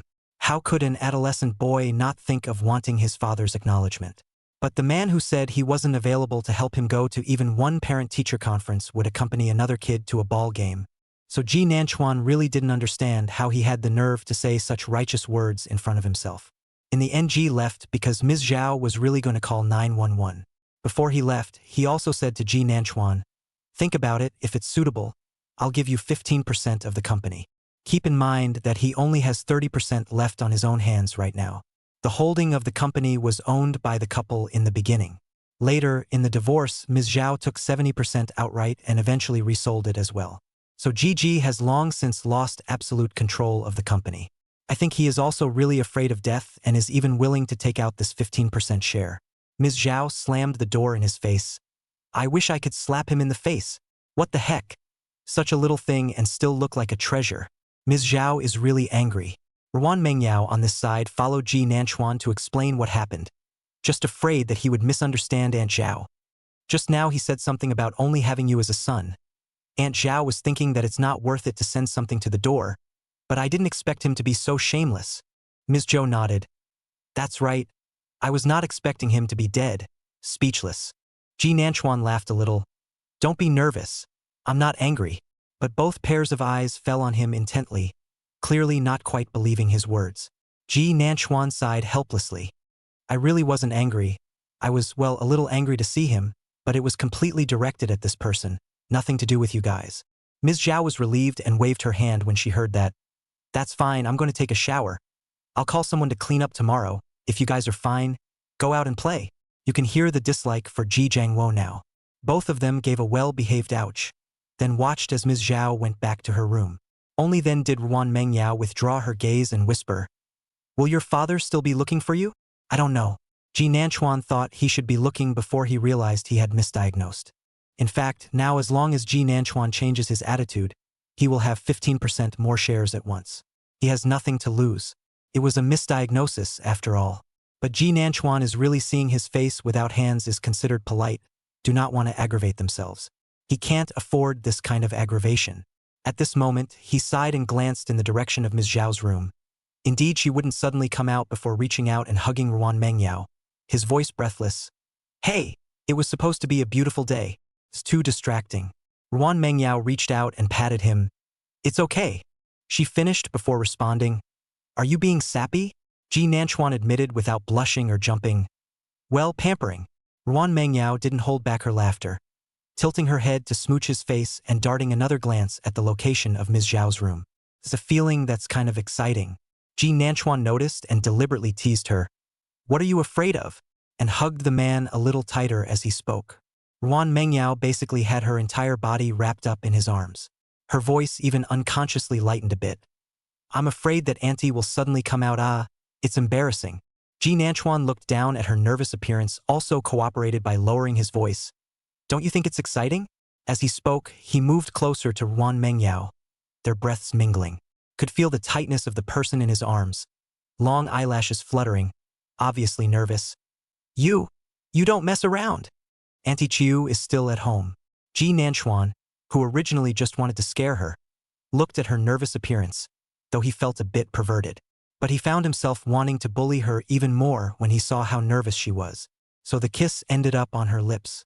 The person was pressed against the couch and couldn't move, forced to accept his kisses with a red face. The eyes were not even daring to open, but the eyelashes kept fluttering, giving away the owner's nervousness and shyness. Ji Nanchuan felt her originally tense body slowly become relaxed because of his kiss. His kisses fell on her lips and face one at a time. Although shy and nervous, she didn't reject him. Chapter 92. Is that when you started liking me? With fewer inconsequential people to add to the chaos, life still goes on day by day. Nguyen Mengyao's physiological period is the first 2 days of discomfort, and then it comes to life later. It was better for Ji Nanchuan to look at her energized than listless. Because the first 3 manuscripts editors want more urgent, Ji Nanchuan really also busy for a few days. It's been more in the room the last couple days when I've had time. Curious, Ruan Mengyao asked what he did in his room every day. Ji Nanchuan said bluntly, painting. He was originally an art student. So Ruan Mengyao didn't find it strange to hear him talk about painting. Didn't even ask much about what the painting was. Originally just wanted to sell a secret. Wait for her to ask, will directly tell her Ji Nanchuan. She didn't even ask. So when his manga caught a small fire under the company's deliberate publicity, Ruan Mengyao happily knocked on his room door with her cell phone. Ji Nanchuan had just come out of the bathroom shower, casually set his pants and went to open the door. His top was not even on. What's wrong? Ruan Mengyao was still embarrassed for a moment when she saw that he wasn't wearing any clothes. But she quickly held up her cell phone in excitement and asked, Did you see what I forwarded to you? Ji Nanchuan sidestepped his body, a bit to indicate that she was looking at his charging cell phone. I was just taking a shower. Look at it then, she said, and just stood in the doorway waiting, looking like she was waiting for him to read it and then discuss it. Ji Nanchuan sighed and reached out to pull her wrist. Well, come in and wait for me to take a look. The air conditioning is running. Recently, although Ms. Zhao has not traveled, but she is also quite busy. Her company is in a period of growth and development, and she is basically entertained every day. So at this point, there were only the 2 of them in the house and no one was in the living room. Naturally, the air conditioning wasn't on. Ruan Mengyao still looked around after being pulled in by him. It seems like I haven't been in your room for a long time. Ji Nanchuan hummed. It's a bit messy. Make do. Feel free to sit. Then he went to the closet himself and found a black tank top and put it on. Ruan Mengyao was standing in front of Ji Nanchuan's glass cabinet, which contained some models and peripherals. She felt someone behind her after looking for a while. And sure enough, Ji Nanchuan's voice soon sounded, Do you remember which ones you sent? Ruan Mengyao reached out and pointed to a few, one of which was Hatsune Miku. She tapped it lightly. This one, the first model I sent you. Ji Nanchuan didn't expect her to remember so clearly. I did like it at that time. I think I was a freshman at the time and I thought it was beautiful. I like it as much as I like it and I'd like to install it to Mengyao Nguyen. At that time, Ruan Mengyao didn't understand. Why do you like virtual idols? At that time, Ji Nanchuan said that the house would not collapse. With reasoned arguments, Ruan Mengyao didn't even know how to retort. Although she was very incomprehensible, and even still of directly asked Ji Nanchuan who was good-looking between herself and Hatsune Miku. Girls seemed to be inexplicably climbers at that time. Ji Nanchuan felt that her question was kind of strange. But at that time he had long been used to being oppressed by Ruan Mengyao and answered without any mental pressure at all. You. Ruan Mengyao was satisfied. Later, Ji Nanchuan had a period of trouble with Ms. Zhao, who cut off all his pocket money at once. His mom and dad hadn't divorced at that time, but Ji rarely came home. It just so happened that one of Hatsune Miku's hand-me-downs came out, and Ji Nanchuan was listless for those days. Ruan Mengyao asked him what was wrong, and Ji Nanchuan said, "I want to buy it. I don't have the money, and I can't always grab it. It's fine." Ruan Mengyao seemed to listen to a casual "oh," and when someone called her she turned around and walked away. But on the way home from class with Ruan Mengyao a month later, Ji Nanchuan suddenly took out a box from her school bag and handed it to Ji Nanchuan. "Here, take a look." In fact, at that time, Ji Nanchuan was already almost unable to remember this incident. Because while he kind of likes it, it's far from obsessive, and naturally he doesn't have an obsession with having to have it. Yet someone remembers what he said at first about liking it and wanting it badly. He took the box with some confusion and opened it only to see what he had wanted in the first place but never had the chance to have. Ji Nanchuan still remembers his mood at that time, the indescribable feeling of being hit by a huge surprise. Ruan Mengyao was still complaining in a small, embarrassed voice. "You don't even know how long it took me to grab it. Luckily I managed to pick up the pieces. Like it?" There was a smile on the young girl's face as the sun set, and a small smugness in her eyes that curved into crescent moons. Ji Nanchuan heard himself say, "Like it, a lot." This time Ji Nanchuan smiled and said, "This is my most precious, so it was put on the top." Ruan Mengyao asked with some unhappiness, "Shouldn't your most precious one be me?" Her voice was still quite aggravated. "At that time, knowing that you liked this, I also gave myself a long time to do psychological construction. After all, at that time in our mutual heart, it seems that there was never any other opposite sex that could shake our position in each other's heart. But this Hatsune suddenly appeared. There was naturally nothing else on my mind at that time. But teenage boys and girls of that age are always possessive. They had grown up together and had been in each other's lives for far too long. And Ji Nanchuan had this Hatsune Miku on his phone and in his headphones during that time. Ruan Mengyao just couldn't help herself from getting a little upset and going calculating. It was childish, but it was still asking out that line about who was better looking, her or an avatar. Sure enough, Ji Nanchuan's answer did not disappoint her. Ruan Mengyao didn't dwell on it after hearing the answer she wanted. Ji Nanchuan likes it as much as he likes it. She is unique anyway. Who can't have a hobby anymore? And it's true that liking virtual ones doesn't collapse the room. Then she even squatted and grabbed the hand puppet for 3 days when she knew he wanted it badly. And I didn't dare tell him ahead of time for fear of disappointment if I didn't grab it. At this moment, Ruan Mengyao admitted in a small voice, "I was but also jealous because of this at that time." "So is that when you started liking me?" Ji Nanchuan asked. He really didn't know when Ruan Mengyao started liking him. After all, she hadn't told him either. But the first year shouldn't be so bad. Should it? Sure enough, Ruan Mengyao shook her head and reached out to slap him. "What are you thinking about? First year, how old are we?" She pointed to the cell phone in his hand. "Look at it." Ji Nanchuan raised his eyebrows slightly when he saw her face a little red to avoid his question, but still didn't say anything, pulling her to the bedside and sitting down. "Let me see." Then one click on the link and you see your own comic. Ji Nanchuan froze for a moment and turned his head to look at her. "Manga? Yeah, it's pretty. And I feel like some of the bridges are pretty similar to us getting along.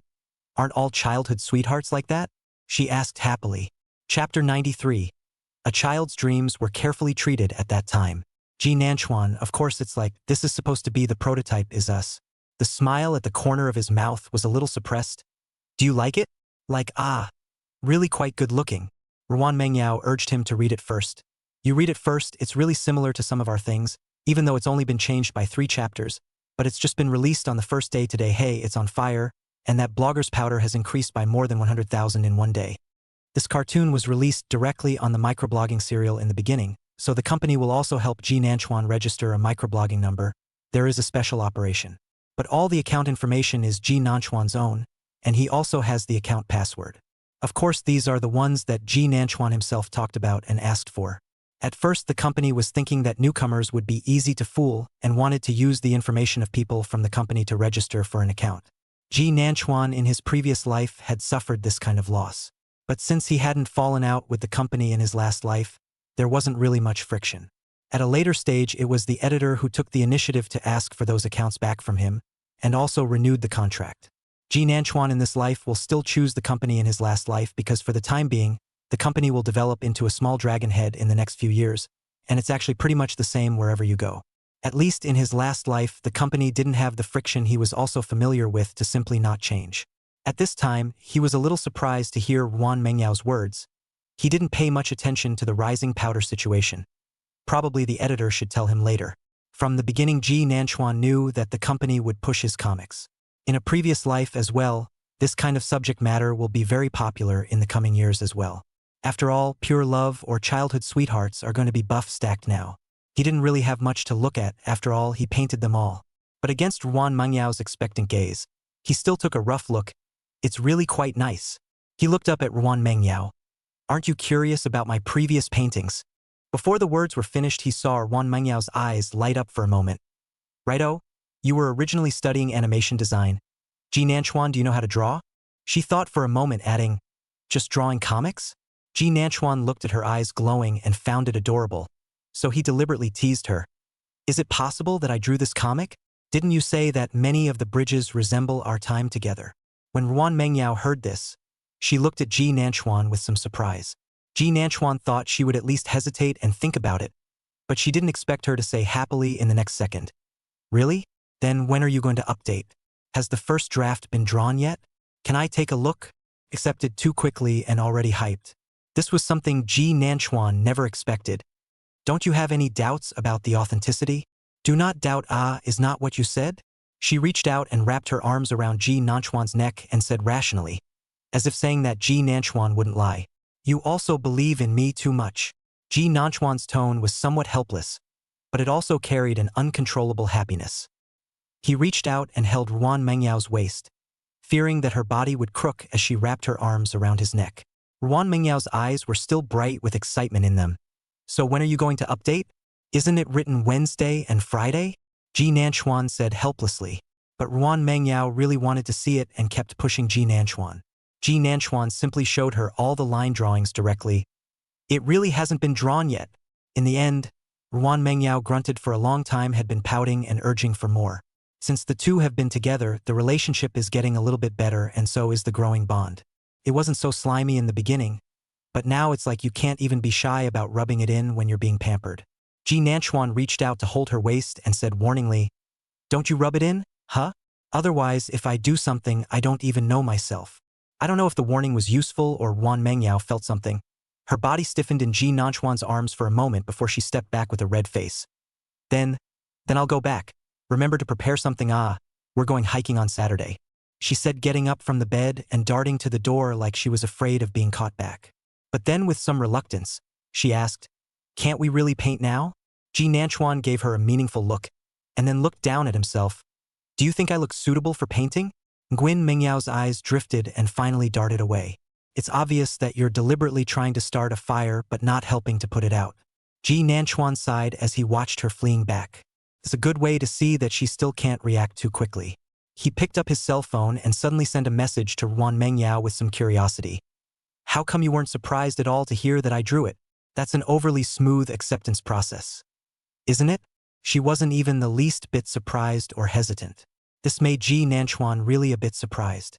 After all, in his last life he was surprised for a long time when he realized that Ruan Mengyao was a writer. That side was quick to reply. "Actually, I thought it looked familiar from the start. You used to draw casually in your book. You didn't realize? The hero and heroine of this manga look a bit like the one you drew at first. I was actually surprised, but it doesn't seem to be a surprise. It's too much of a coincidence." Ji Nanchuan froze for a moment as he looked at her reply before. He did draw things in his book as he went along, but many times he paints and forgets. Soon Ruan Mengyao took a picture over. Ji Nanchuan clicked on it. It was a box, and the box contained many paintings. Some of them are not even white paper, but drawn on a piece of paper torn out of a workbook. When you were a child, you said that when you became famous for your paintings, you would be able to sell them for a lot of money, and you wanted me to keep them. These sound at first like wild statements made as a child, but Ruan Mengyao surprisingly really kept it. Ji Nanchuan was a little unsure of what to say. There was a lot of paper in the box, and some of it could still be seen with childish drawings on it. All that's in there is a little flower. But the dreams of children at that time were carefully treasured. Ji Nanchuan felt like he had to say something, but he suddenly didn't know what he should say appropriately to the cell phone. Luckily, Ruan Mengyao quickly sent another sentence. I collected these things at that time because I was thinking of showing them to your wife when you got married in the future. It's the same thing as elders taking pictures of you making a fool of yourself as a child. Ji Nanchuan. He laughed outright. That's just right. Take your time. Anyway, I'll marry you later, so take your time. Ruan Mengyao, who was separated by a wall, inexplicably blushed as she watched this message. She blinked and typed down, word for word, Ji Nanchuan, you haven't sent me a painting in a long time. Starting from the time he moved out, after that Ruan Mengyao never received another paper from him casually. She was going to forget what that momentary sense of surprise felt like when she received the painting. Chapter 94. So you're jealous. Her casual complaint Ji Nanchuan took to heart. In those latter days, basically every day Ji Nanchuan would hand Ruan Mengyao a sketch. Above is a Q version of the boy and girl. They sometimes came together to read the same book, and sometimes they walked forward hand in hand. Maybe it's a run after a chase. Ruan Mengyao loved it and carefully collected all the paintings. Ji Nanchuan teased her about wanting to see her little box, all of which Ruan Mengyao refused, saying it was her little secret that she couldn't show to Ji Nanchuan. The more you say it, the more Ji Nanchuan wants to see it. Unfortunately, it was coaxed for a long time, but Ruan Mengyao was unexpectedly persistent in this matter, and Ji Nanchuan still did not see it. It was time for their first event with the Mountaineering Club. This time it's mostly for newcomers. Not a lot of people joined the club this year, just 5. It's not that not many people signed up, it's that 5 were selected. The Mountaineering Club isn't like other clubs. They usually do organize events to go hiking together. Naturally, there are requirements for community members. That's why it's said to be a popular but difficult club to get into. However, there were only 3 newcomers who went together this time, and 2 of them seemed to be unable to come because of class activities. There were just 3 newcomers, and 3 old members of the community also came, making it just about 6 people going together. When Ji Nanchuan and Ruan Mengyao arrived, everyone else except the vice president had not yet arrived. Their vice president was a tall boy named Li River, all tendons. Today they were just hiking and not camping, and the mountain they chose wasn't very high. Li smiled and greeted them when he saw them coming. You guys are here? Huh? It's still a little short of the appointed time. Both men greeted politely as well. The remaining 3 came quickly. The other newcomer is called He Junsheng. He is not tall, but it looks like he is athletic, and you can see the muscle mass on his exposed legs. One of the older members of the community was named Zhang Wei, and the other was a girl named Lu Xian. In contrast, Ji Nanchuan was considered to be the more civilized-looking of the few boys. After all, he didn't have any visible muscle mass on him. But he's also the best-looking. As for Ruan Mengyao, it could only be said that the few other boys in the room who had seen her besides Li He, who had seen her before, had a look of amazement in their eyes when they saw her. As for Lu Xian, her eyes originally flashed with surprise when she saw Ji Nanchuan, but her eyes became a bit irritated when she saw how attentive he was to Ruan Mengyao. The 2 didn't say they were a couple. After all, no one asked. That's why Li He and the others thought they just knew each other at first. Together they took the bus to the base of the mountain, and there were still a lot of people climbing the mountain. Before getting ready to leave, Lu Xian didn't know out of what kind of mentality. Like a reminder said to Ruan Mengyao, climbing the mountain is very tiring. If you want to have fun, go back now. Otherwise, you're just causing trouble for people. Compared to Ruan Mengyao, Lu Xian was somewhat darker, which made it look more and more like Ruan Mengyao was white and thin, and didn't look much like someone who could exercise. Ruan Mengyao didn't think much of it at first when she heard Lu Xian's words and even smiled at her. I know. It's not the first time I've climbed a mountain. I won't drag everyone down. Lu Xian glanced at Ji Nanchuan, who was holding Ruan Mengyao's bag in his hand and organizing things. Can't be helped. It's natural for him to organize what he messed up in the first place. Compared to Ruan Mengyao, Ji Nanchuan is the one who is considered a newcomer to mountaineering. But this was obvious in the eyes of outsiders that Ruan Mengyao didn't want the backpack to be held by Ji Nanchuan. Lu Xian looked at Ji Nanchuan for a moment without wanting to look at her, grunted, turned around and asked Li He, "Can we go now?" "Let's go if everyone's ready," Li He said, and let Zhang Wei take the lead. He took the rear, and several people went up together. Li He was the one who interviewed Ji Nanchuan and Ruan Mengyao before.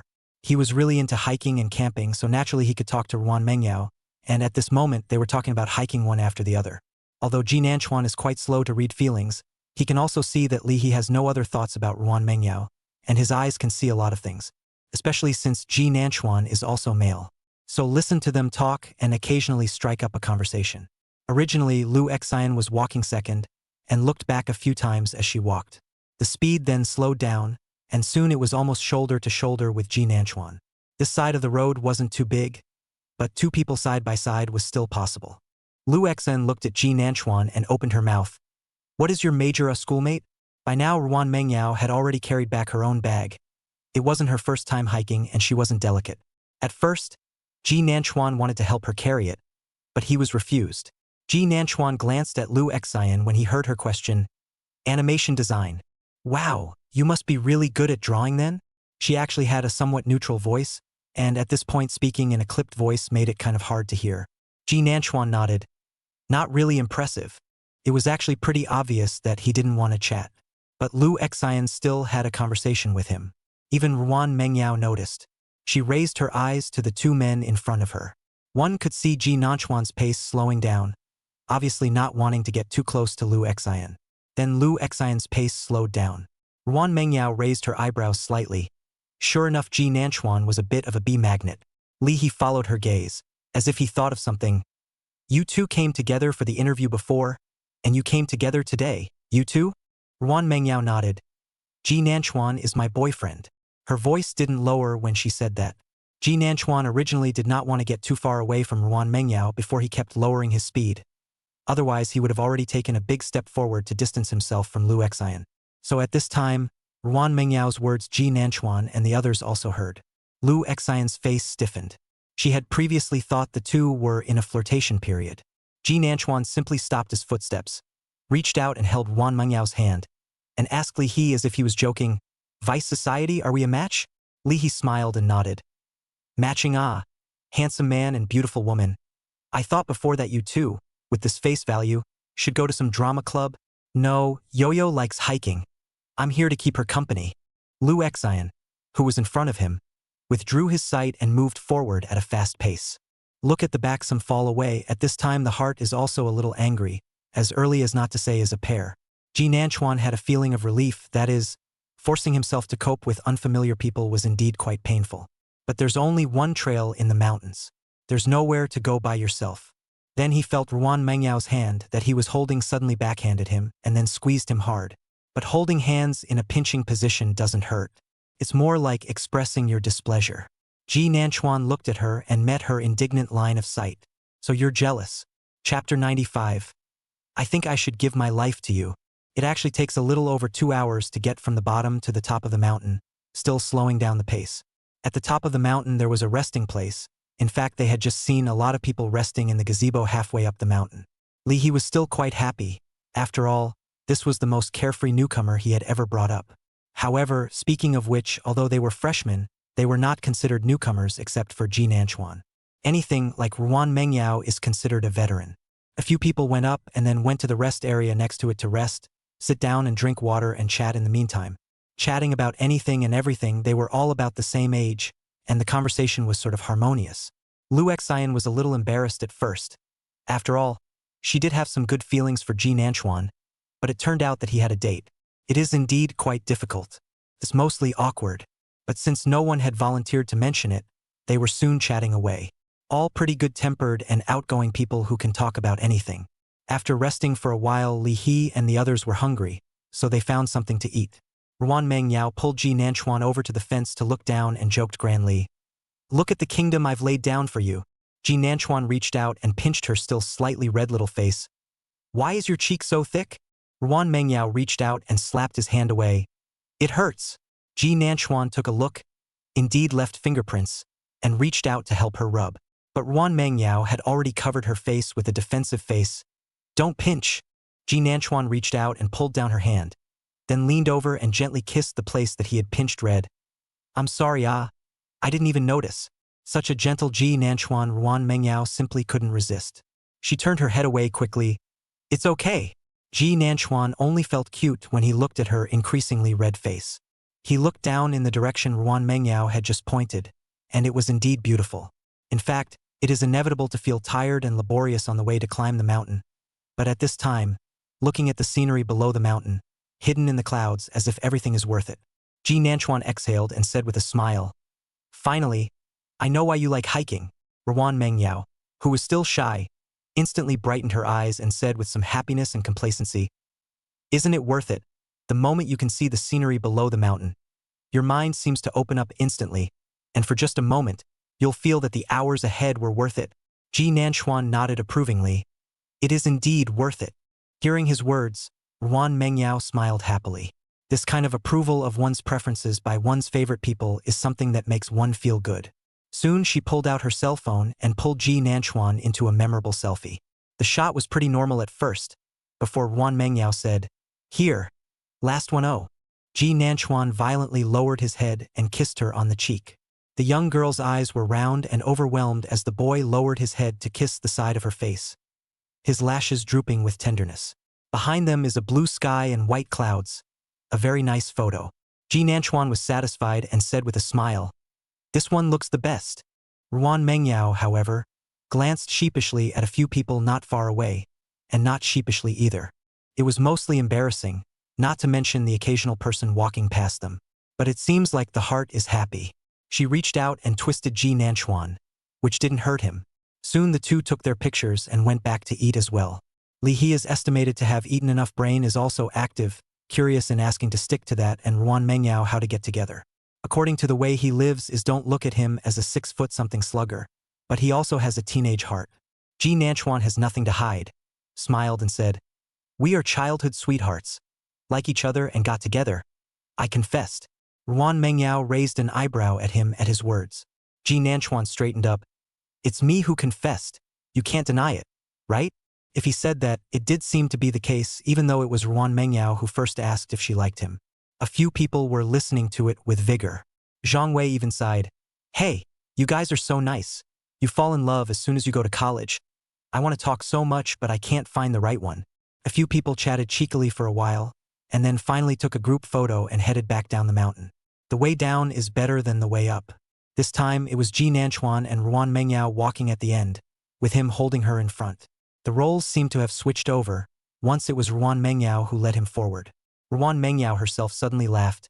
"Ji Nanchuan, this is very much like when we were kids, but I was the one who pulled you along at that time," he said and shook his hand. Ji Nanchuan looked back at her. "I'll hold you from now on. You helped me so many times when you were a child. I think I should return the favor." "You?" Ruan Mengyao was not expecting him to be so thick-skinned. How did he say such words in public? But in the end she just asked, "What are you going to wish for?" "Any time you want." When Ji Nanchuan finished speaking in a relaxed tone, he noticed that Ruan Mengyao gave him a thoughtful look before giving a slow, oh so slow sound. For some reason, it suddenly gave her a not-so-good feeling, but Ruan Mengyao really didn't say anything else. Going downhill was faster than going uphill. When she arrived at the foot of the mountain, Lu Xian took out her cell phone and added all of their WeChat messages. Actually, the club has a group, but usually there's not a lot of people to finish. Everyone went their separate ways at the bottom of the hill.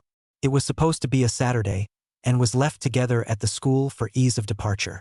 Now if something comes up, you don't have to go back together. Despite what they said, it was now after 2 p.m. and they were so sweaty that a few of the others chose to go back to school and shower.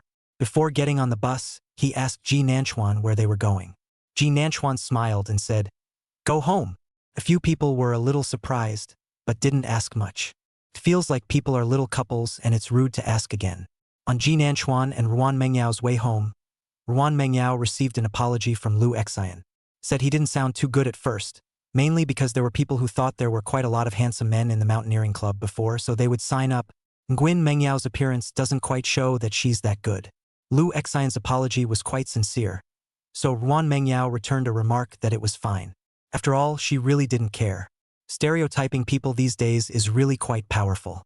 You can't move and get angry yourself how exhausting it is. Ji Nanchuan wasn't really that tired, but he took the opportunity to put his big head on Ruan Mengyao's shoulder. "Lean on it?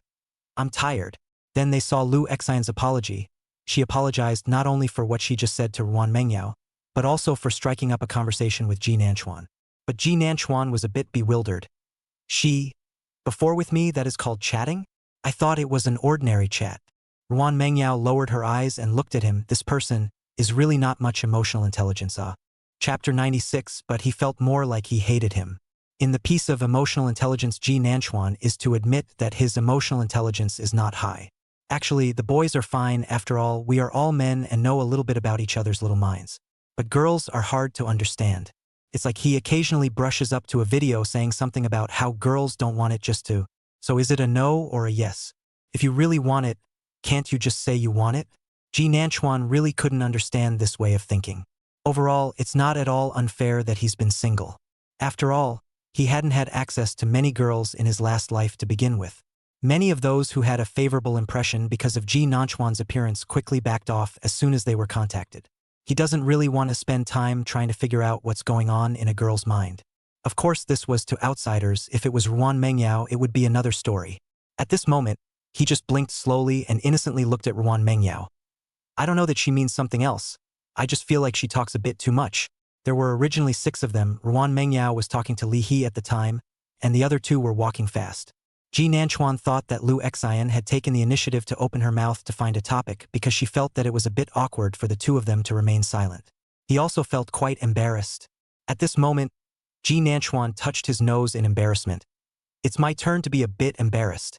Ruan Mengyao was amused by his appearance and snorted out a laugh, reaching out and cupping his face, gently tugging it outward.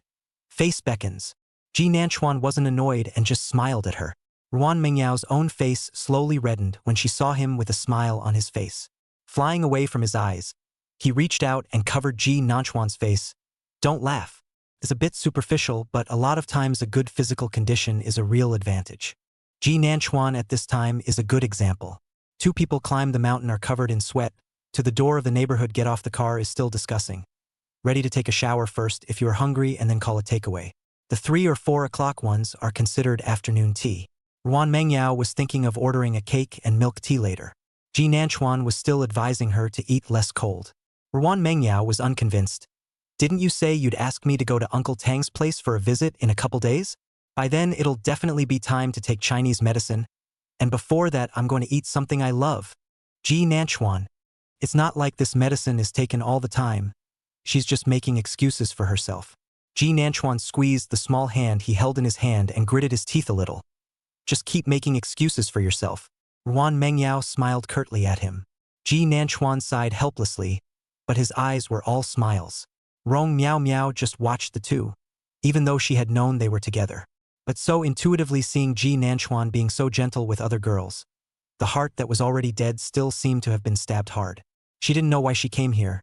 Since the last time her parents looked for Ji Nanchuan they were taunted and came back both of them scolded her for being shameless. Young Miao Miao didn't know how she could be shameless for liking someone. But her parents are planning to have a second child. She also really couldn't take the stigma and took a break from school. As for Ji Nanchuan, he still hasn't withdrawn his case. She couldn't believe that Ji Nanchuan didn't know that she had taken a break from school. But he still wasn't going to let himself go. Rong Miao Miao thought she still knew Ji Nanchuan very well. He looked cold. But he also had a soft heart. But why is he so hard on himself? Just now she froze for a moment when she found herself in Ji Nanchuan's neighborhood. Originally thinking how could she possibly encounter it at this point in time, she was all set to go back. But then she saw him getting out of the rental with Ruan Mengyao. The 2 had a very intimate demeanor. So they're childhood friends? So they can come and go as they please? Previously in high school He Feng said he had come to Ji Nanchuan's house and said it was quite big. Earlier, Rong Miao Miao thought she was different and also joked that she hadn't gone to Chuan's house to play yet. At that time, Ji Nanchuan coldly said, "There's nothing fun about it, and you're a girl, don't go to a boy's house at will." At that time she still felt something sweet inside her, thinking he cared about her. In retrospect, it was just that he didn't want her to come. Rong Miao Miao watched the 2 walk into the neighborhood. And in the end, she couldn't open her mouth to call out to the people. I think all along Ji Nanchuan's attitude was actually quite clear. It's just that she was always unconvinced in the beginning. Don't they say that a woman chases a man through a veil? She just wanted to know if it was true. Adolescent boys and girls always have a defiant streak. End up STH. Rong Miao Miao eyes dim. Forget it, it turns out that the person who does not like you, even if you do anything, is useless. She suddenly ran to the entrance of the neighborhood and shouted at the pair of backs. Ruan Mengyao. Ji Nanchuan was originally discussing with Ruan Mengyao whether or not to go to the company for dinner with Ms. Zhao in the evening. After all, she hadn't been home for dinner for a few days. Either go to a social event or just settle for something at the office. At this rate, I don't think my body is going to make it. Rong Miao Miao's voice rang out. Both he and Ruan Mengyao froze for a moment before turning their heads together to look over. She stood just outside the cell door, not coming in, across the railing from them. The security guard in the security room had already come out by now, presumably to ask Rong Miao Miao what she was up to. Instead, her gaze fell straight on Ji Nanchuan and Ruan Mengyao, and she shouted again, "I'm sorry." It's pretty loud. Ji Nanchuan raised his eyebrows slightly, and just when he thought she would ask if she could withdraw her complaint, Rong Miao Miao, who had said she was sorry, had already turned around and walked away, without the slightest hesitation. That security uncle froze for a moment and turned his head to look at Ji Nanchuan and the others. What do young people do these days?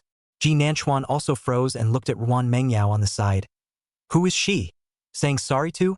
Ruan Mengyao was also a bit hesitant, mainly because Rong Miao Miao just shouted twice and then ran away, and she didn't figure it out. At this point she shook her head. I don't know. The two of them looked at each other and glanced outside, where Rong Miao Miao's figure had long since disappeared. Ji Nanchuan exhaled. I originally thought I was being approached about dropping the case. Then will you withdraw? Ruan Mengyao asked curiously. Ji Nanchuan held her hand toward home. Not going to. After all, whether it was in her previous life or now, what Rong Miao Miao had done was not something that could be said to be okay with a single word of sorry. In her last life she went to jail. Ji Nanchuan did not wait for a word of sorry. After so much time in this life she did say she was sorry, but it seemed more like she was saying it to Ruan Mengyao. Ji Nanchuan felt that Rong Miao Miao was very strange, saying that she liked him, but the feeling she gave him was more like she hated him. It didn't matter though. He didn't care what attitude she had towards himself. He's probably not going to cross paths in the future anyway. After the lawsuit is over, there may not be much chance of encountering it. Chapter 97. Summer Coke Flavored Kisses.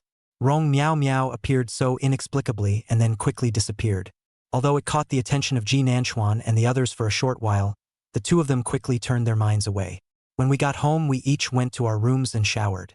Ji Nanchuan came out of his room to see that Ruan Mengyao's room was still closed, presumably still bathing.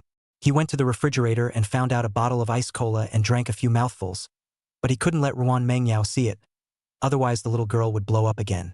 Ji Nanchuan thought quite well, just drink it before Ruan Mengyao came out. After all, it takes her quite a bit of time to shower and wash and blow dry her hair. It's a nice thought, but Ruan Mengyao is thirsty. So without blow drying my hair I toweled out. Then he met Ji Nanchuan, who was drinking a Coke. Ji Nanchuan. He glanced at the iced Coke still beaded in his hand. Ruan Mengyao looked at him as well, then back to Coke. Bright eyes narrowed slightly. Didn't you just say you'd stay with me and not drink ice? It's like this. Ji Nanchuan just promised her this in order to persuade her to eat less ice. But now, Ji Nanchuan was a bit embarrassed, and quickly drank the last sip of Coke in his hand when he saw Ruan Mengyao reaching over. All right, I'll clean up the drinks in the fridge in a bit. Ruan Mengyao's eyes widened, not realizing that this person would really not leave her a single bite. She walked around Ji Nanchuan herself towards the refrigerator. I don't care. I want to drink it too. It's okay to try the flavor, said he was about to reach for the refrigerator door. Ji Nanchuan reached out and took hold of her wrist, and with a slight force the person came directly into his arms. The girl's hair was still wet, brushing against his chest. Ji Nanchuan is the back on still holding the empty Coke bottle. One hand has encircled Ruan Mengyao's waist. He lowered his head and kissed her on the lips. The cola flavor with cool air spread between their lips. It was an iced Coke in the summer, cool followed by sweetness. Same with their feelings. Ruan Mengyao's eyes snapped wide open, but when she saw the person in front of her kissing her with her eyes closed, her eyelashes fluttered for a moment before she finally slowly closed her eyes. In fact, it kind of tastes like Coke, doesn't it? The kiss ended with Ruan Mengyao pushing away Ji Nanchuan and running back. The corner of Ji Nanchuan's mouth rose slightly as he watched her back. Then, after hearing the door close, it literally started to turn around and pack the fridge. After all, Ruan Mengyao was the one who had done the thing of getting up in the middle of the night and stealing ice cream in the middle of the night when she was a child to put herself in the hospital with gastroenteritis, so who knew if she would do such a thing again now? But it was also true that it was his fault that Ji Nanchuan secretly drank Coke. I also apologized with a stern attitude over cupcakes in the afternoon. Luckily, Ruan Mengyao guessed that she thought of that kiss as soon as she mentioned Coke and didn't bother with him much. The two had a cupcake at 3 or 4 and left the house at 5 to find Ms. Zhao. Actually, Ms. Zhao's company wasn't very big, and Ji Nanchuan had been here a few times. The secretaries and they all knew Ji Nanchuan, so they told them to wait in the office. Ms. Cho is still in a meeting. Ruan Mengyao was here for the first time. She had been here before, but she didn't enter the company. she just gave Ms. Zhao the documents at the door. At this moment, she looked at the company and felt that there were quite a lot of people, and couldn't help but sigh. Auntie Zhao is very powerful. After all, she had nothing but money and shares in the divorce. Been a stay-at-home mom for over a decade. Re-entering the workforce is inherently more difficult. Not to mention starting a company. But Zhaoing really did it, and now the company's development is still getting better and better. Ji Nanchuan accepted anyone's compliments to Ms. Zhao at face value, and at this time, facing Ruan Mengyao's compliments was no exception. He smiled and nodded his head. Yeah, Mom is great. At this time, Ms. Zhao just happened to push the door in. Yo, why do you seem to hear our young master praising me? Her face was still tired and her gaze swept over the two children who were standing up on the couch. What brings you here? Aren't you going on a hike? Finished climbing. Next time wait for you to be free to go together. Ji Nanchuan said with a smile while walking over. Finished the meeting? Ruan Mengyao picked up the cup on the tabletop and re-poured Zhao in a glass of water. Looking at them, Ms. Zhao's eyes were all smiles. It's over. But why are you free to come over today? Came to accompany you for dinner. Otherwise, I guess it's just another boxed lunch, right? Ji Nanchuan gave her a disapproving look. Ms. Zhao has a little bit of a weak heart. Her stomach hasn't been very good over the years, and Ji Nanchuan has argued with her a few times over this. At this point, she hurriedly said, Okay, what do you want to eat? I'll take you there. Ruan Mengyao handed warm water to Ms. Zhao. Aunt Zhao, have a drink. Hee. Our Yao Yao is so sweet. Ms. Zhao smiled and took the cup. Then, after a drink of water, he quickly packed up to take them to dinner. All without the slightest hesitation. Ji Nanchuan seemed to see the old days again. As long as he approached Ms. Zhao, no matter what she was doing in her hands, she would stop and listen to him attentively. Ji said Ms. Zhao doesn't know how to bring up children. Otherwise, Ji Nanchuan's character wouldn't be so unpleasant. Actually, it's not like that. Ji Nanchuan is thinking that the inferior genes in himself are too heavy. Ms. Zhao has tried so hard, but she still can't make him better. Probably because he is Ji Jiangwo's son. If there was a choice, Ji Nanchuan was really quite disgusted with the part of himself about Ji Jiangwo. The three of them went straight to the underground parking lot. The smile on Zhao Ying's face was wide because whoever saw it couldn't help but compliment the two children around her. Parents sure do love to hear people compliment their kids. Before getting on the bus, Ms. Zhao answered a phone call and let Ji Nanchuan and the others get on the bus first. The two were discussing what to order later when Ms. Zhou pulled open the car door and came in. The face wasn't too good. Ji Nanchuan asked with some concern, Mom, what's wrong? Is it something about the company? Ms. Zhao shook her head and sighed. Hey no, just got some bad news. Ji Nanchuan was even more worried when he saw her like this. What is it? Your cheap dad misdiagnosed not sick. Cheap him. Ms. Zhao's tone was full of regret. Ji Nanchuan and Ruan Mengyao both froze for a moment. Ji Nanchuan breathed a sigh of relief and thought it was something. Ji Jiangwo is not sick, this he has known for a long time. But looking at his mom with this regretful look, he could only hold back a smile to comfort. Mom, if you think so, he won't harass us if he's fine. Otherwise it's troublesome to come every day. That's true. Ms. Zhao thought about it for a moment and it made sense. Otherwise, what was the point of harassing her son every day?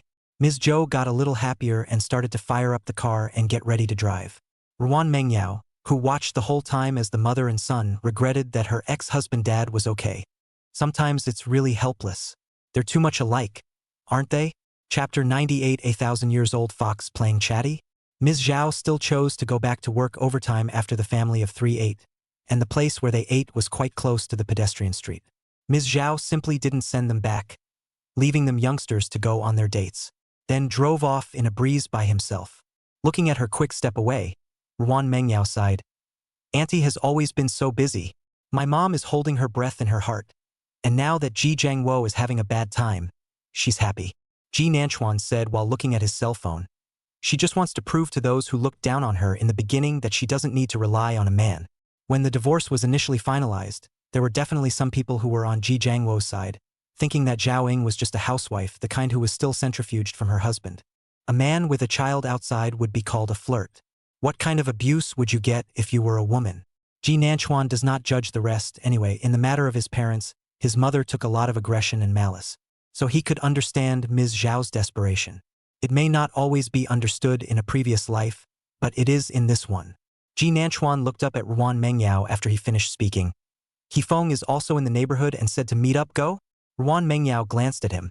No wonder he had been looking at his phone, and nodded. Both. The two eventually find Hifeng and his girlfriend Gu Jin at the milk tea store. Gu Jin is one of those delicate and cute little girls. When she saw Ruan Mengyao, her eyes were stunning. I've always heard about it. Finally, I've met the real person. How are you? My name is Gu Jin. The little girl smiled brightly. Ruan Mengyao smiled back. Hello. My name is Ruan Mengyao. I've heard Hifeng talk about you before, but it feels like there's still a bit of a gap between you and what he said. After saying that, Gu Jin gave a dissatisfied look also at Hifeng. With this look, Ji Nanchuan guessed that he could think that Hifeng's description must be his proprietary stereotype. Sure enough, Hifeng just smiled innocently. I can't blame him for that. The scene of the first meeting was too impressive. In terms of you first feeling like you're seeing a beautiful woman, only to have the beautiful woman pull out a baseball bat and try to whip you the next moment, which is of course a misinterpretation, and the contrast is weirdly scary anyway. At this point, he was embarrassed to be on it. After all, I really had a serious meal before I realized that Ruan Mengyao's character was quite good. Not pretentious at all and generous. Gu Jin's character was a bit self-conscious and quickly reached out and pulled Ruan Mengyao to sit together, squealing and not knowing what she was talking about. Ji Nanchuan listened for a few moments as if to ask how their time together and childhood friendship had turned into love. After all, the other person has seen the ugliest of them. It's really quite difficult for this to turn into love. Ji Nanchuan listened with some amusement. Hifeng on the side touched him. Chuan, heard a gossip, interested? Ji Nanchuan glanced at him. Doesn't the fact that you've asked this prove that you're eager to talk about it?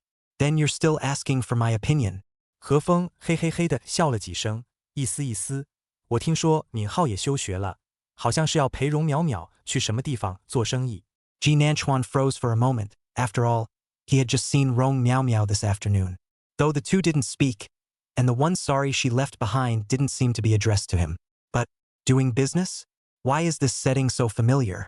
In the past life, Rong Miao Miao was arrested back after the confession also said, before it was elementary school classmates tricked together to do what business, at first it is money. But slowly, I'm losing money.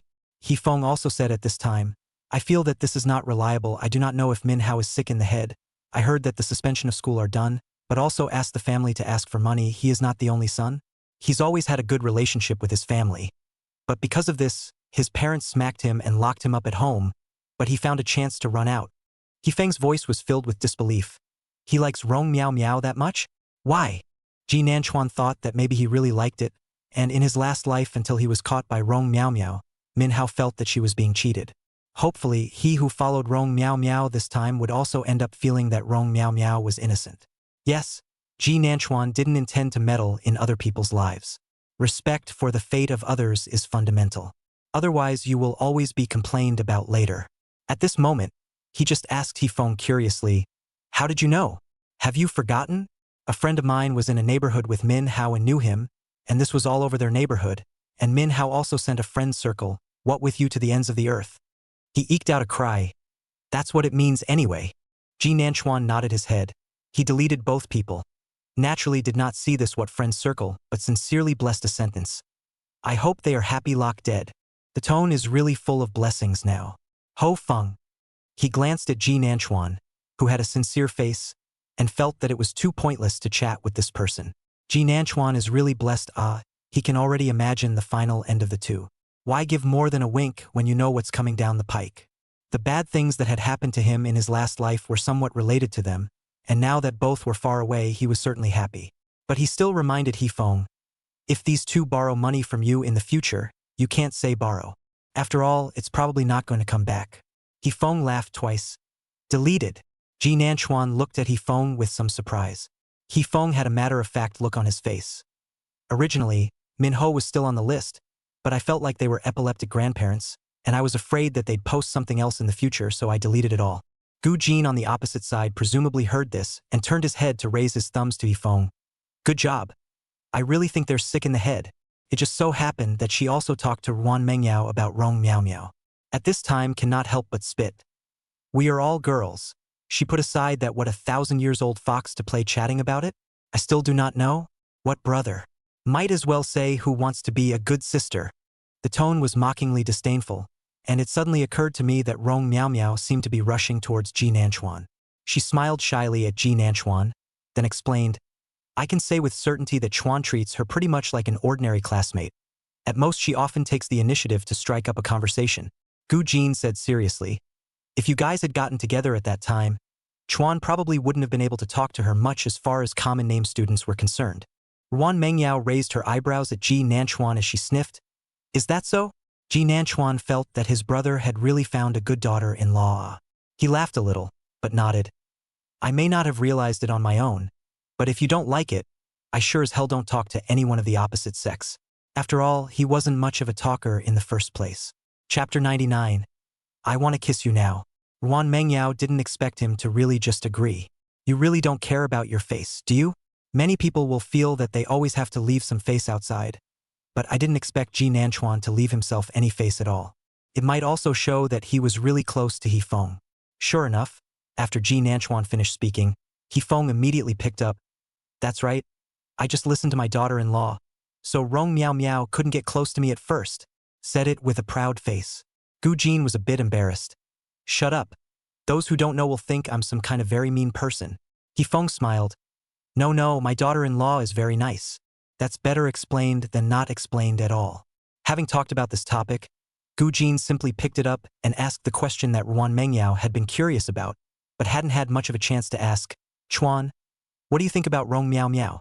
You don't really have much of the opposite sex around you, but she follows you all the time. Ji Nanchuan noticed the bright eyes of Ruan Mengyao beside Gu Jin when he asked this question, and kept staring at him as if she was also curious. He sighed. I'm really not denying it. It's her. Ji Nanchuan paused for a moment, somewhat hesitant. At first I thought she was Min Hao's girlfriend, so I was just an ordinary classmate. Brother object this attitude. The result is that I later found out that this woman doesn't seem to be the object of Hiroko's affection. Right? If it's not, then it's not. Ji Nanchuan doesn't mind. It didn't have anything to do with him in the first place. Then she showed up a lot to everyone, so I didn't care. And then she said she could tell I liked Yo-Yo. Ji Nanchuan was still a little embarrassed when he said this. At that time, he really didn't know how to break the deadlock between him and Yo-Yo. Rong Miao Miao was using this to approach him. Ji Nanchuan was really moved at first, and he thought that maybe he didn't understand the brain circuits of girls, but he soon realized something was wrong. Rong Miao Miao didn't give him any ideas at all. So on one occasion when she asked Ji Nanchuan alone again, Ji Nanchuan directly refused. No, I'll order takeout, and if you don't have the means, we have nothing to talk about. Rong Miao Miao's expression wasn't very good, but she still said carefully, I looked for Ruan Mengyao before to ask someone out with you, but she said she didn't want to meet with you alone. At that time, although Ji Nanchuan didn't believe all of it, but it was really a little heartbreaking. But it's true that she didn't go out alone with Rong Miao Miao after that either. It was all a group of people who went out together, and I wasn't even the one who organized it. Ji Nanchuan sighed. I don't know how it got spread like this. The main thing is that no one mentioned it in front of him even after it was rumored to be like this. He didn't know anything about it. The two girls were dumbfounded after hearing this. They thought it was some very powerful tactic, but in reality, it was Ji Nanchuan who was too slow to react. Ji Nanchuan himself was a little embarrassed when he finished. Fortunately, Hifeng spoke up at this time. I can also attest to this. Chuan is usually with me more, but he's a person who doesn't really like to talk about right and wrong. Before, Hifeng had even asked Ji Nanchuan what he thought of Rong Miao Miao. After all, he was under the influence of his own girlfriend was not much good to Rong Miao Miao, but what if Ji Nanchuan liked this one? It's not like you can just say everything when you're friends. At that time, Ji Nanchuan said, female classmate, and then no more. It's not at all obvious that there's anything to think about. Thinking about it here, Hifeng couldn't help but spit out. I was still thinking at that time whether he liked it or not. I wouldn't have dared to say anything if I liked it. Then there was that whole KTV uproar thing earlier. Then I just said it. Hifeng exhaled. Let's just say my brother's vision isn't that bad. It was Ruan Mengyao who caught the point. KTV uproar? Is that the time I asked Ji Nanchuan for the key at the door earlier? It seems like from that time Ji Nanchuan changed a little. Hifeng thought for a moment and nodded. Yes. That day they were up in arms about Chuan being with Rong Miao Miao. Ji Nanchuan. This he didn't seem to have said to Yao Yao, not that he intentionally hid it, but because no one mentioned it so he forgot about it. But at this moment, Ruan Mengyao gave an oh-so-smiling sound, and then her smiling but not laughing gaze fell on him. But instead of asking again, she took the initiative to change the subject. This, in turn, made Ji Nanchuan feel that something was wrong, unlike Ruan Mingyao's style. Later, the four of them sat at the milk tea store for over an hour before he Beacon and the others were going to the movies. Both Ji Nanchuan and Ruan Mengyao had little interest, so they simply parted ways at the milk tea store. After parting, Ji Nanchuan asked Ruan Mengyao, "Going home? Or go somewhere?" At this time, their location was in a mall next to a pedestrian mall. Ruan Mengyao was looking at her phone. "Wait, go somewhere first." Ji Nanchuan let out an "oh." "Where to?" "You follow." Ruan Mengyao put away her cell phone and led him by the hand upstairs. Ji Nanchuan then really obediently followed her up. It wasn't until he got to the 5th floor that he thought this was going to a movie. There seems to be only one movie theater and KTV on the 5th floor. Then Ji Nanchuan was led into the KTV. Ji Nanchuan, still clueless all the way to a couple's room. Instead, it was Ruan Mengyao who closed the door and walked over to bring the microphone, handing it to Ji Nanchuan. Ji Nanchuan reflexively took it, not knowing exactly what she was going to do. "I'm not very good at singing, you know." Pentatonics says it all about Ji Nanchuan. Ruan Mengyao nodded and picked up the microphone on the side as well. "I know. I just want to know what they were up to that day at the KTV? Called Together? So that's what this is about?" Ji Nanchuan reached out and pulled her wrist with some amusement. It was so coaxing, but I didn't answer. I refused it. His voice was laced with laughter. Jealous. Ruan Mengyao didn't deny it, but only pushed the man hard when Ji Nanchuan led him to the edge of the sofa. Ji Nanchuan collapsed onto the sofa with this intensity and then looked at her. The lights in KTV are always dim, can't even see the face very well. But Ji Nanchuan still saw that she felt her breath catch a little sharply when she leaned down close to him. Ruan Mengyao leaned so close that Ji Nanchuan could smell the same smell of shower gel on her as he did. The tip of Ruan Mengyao's nose gently touched Ji Nanchuan before pausing. "If you say yes, will they ask you to hug and kiss each other next?" There was unabashed jealousy in his voice. Ji Nanchuan laughed, but his voice was helpless. "This hypothesis is not valid. There's no way I'll agree to this at all." He reached out and wrapped his arm around Ruan Mengyao's waist, exerting a slight force. The person jumped right into his arms. "I want to kiss you right now." Chapter 100. I'm a little offended. What if my girlfriend wants a kiss? Then of course it's a kiss. Ji Nanchuan didn't have the slightest hesitation, and the two of them kissed in this embracing position. Ruan Mengyao was just so well behaved in his arms. Ji Nanchuan just eats that way. The KTV was actually a bit noisy, with singing outside and the occasional laughter of some of the people walking through the entrance hallway coming in. The person who had obviously just pulled him in with so much gusto was now becoming tense at the sound of voices outside. This kind of a shock is kinda exciting. In the end, Ji Nanchuan was a little excited and Ruan Mengyao was a little nervous. Muttering under his breath as he reached out and pushed Ji Nanchuan away. "No more kisses. No more kisses." The glistening water on her lips was wiped away by Ji Nanchuan reaching out with some amusement. "That's all the guts you have." The laughter in her voice was perhaps too obvious, and she patted his abdomen a little defiantly. "So much for you, Ji Nanchuan." No, sometimes his daughter-in-law is really too bold. It made him cry a little. At this point it was sighing and reaching out to rub her head. Singing? Hearing him take the initiative to change the topic, Ruan Mengyao was still a little smug, thinking for a moment. "Actually, I don't want to. I'm a little tired." After all, in the morning he had gone mountain climbing and came to eat with Zhao Ying without much rest, and sat with Yifeng and the others for a while, so this schedule was indeed considered quite full. Ji Nanchuan looked at her with raised eyebrows. "I thought you came here because you wanted to sing." "No. It's because I heard someone at the KTV coaxing for you guys to get together."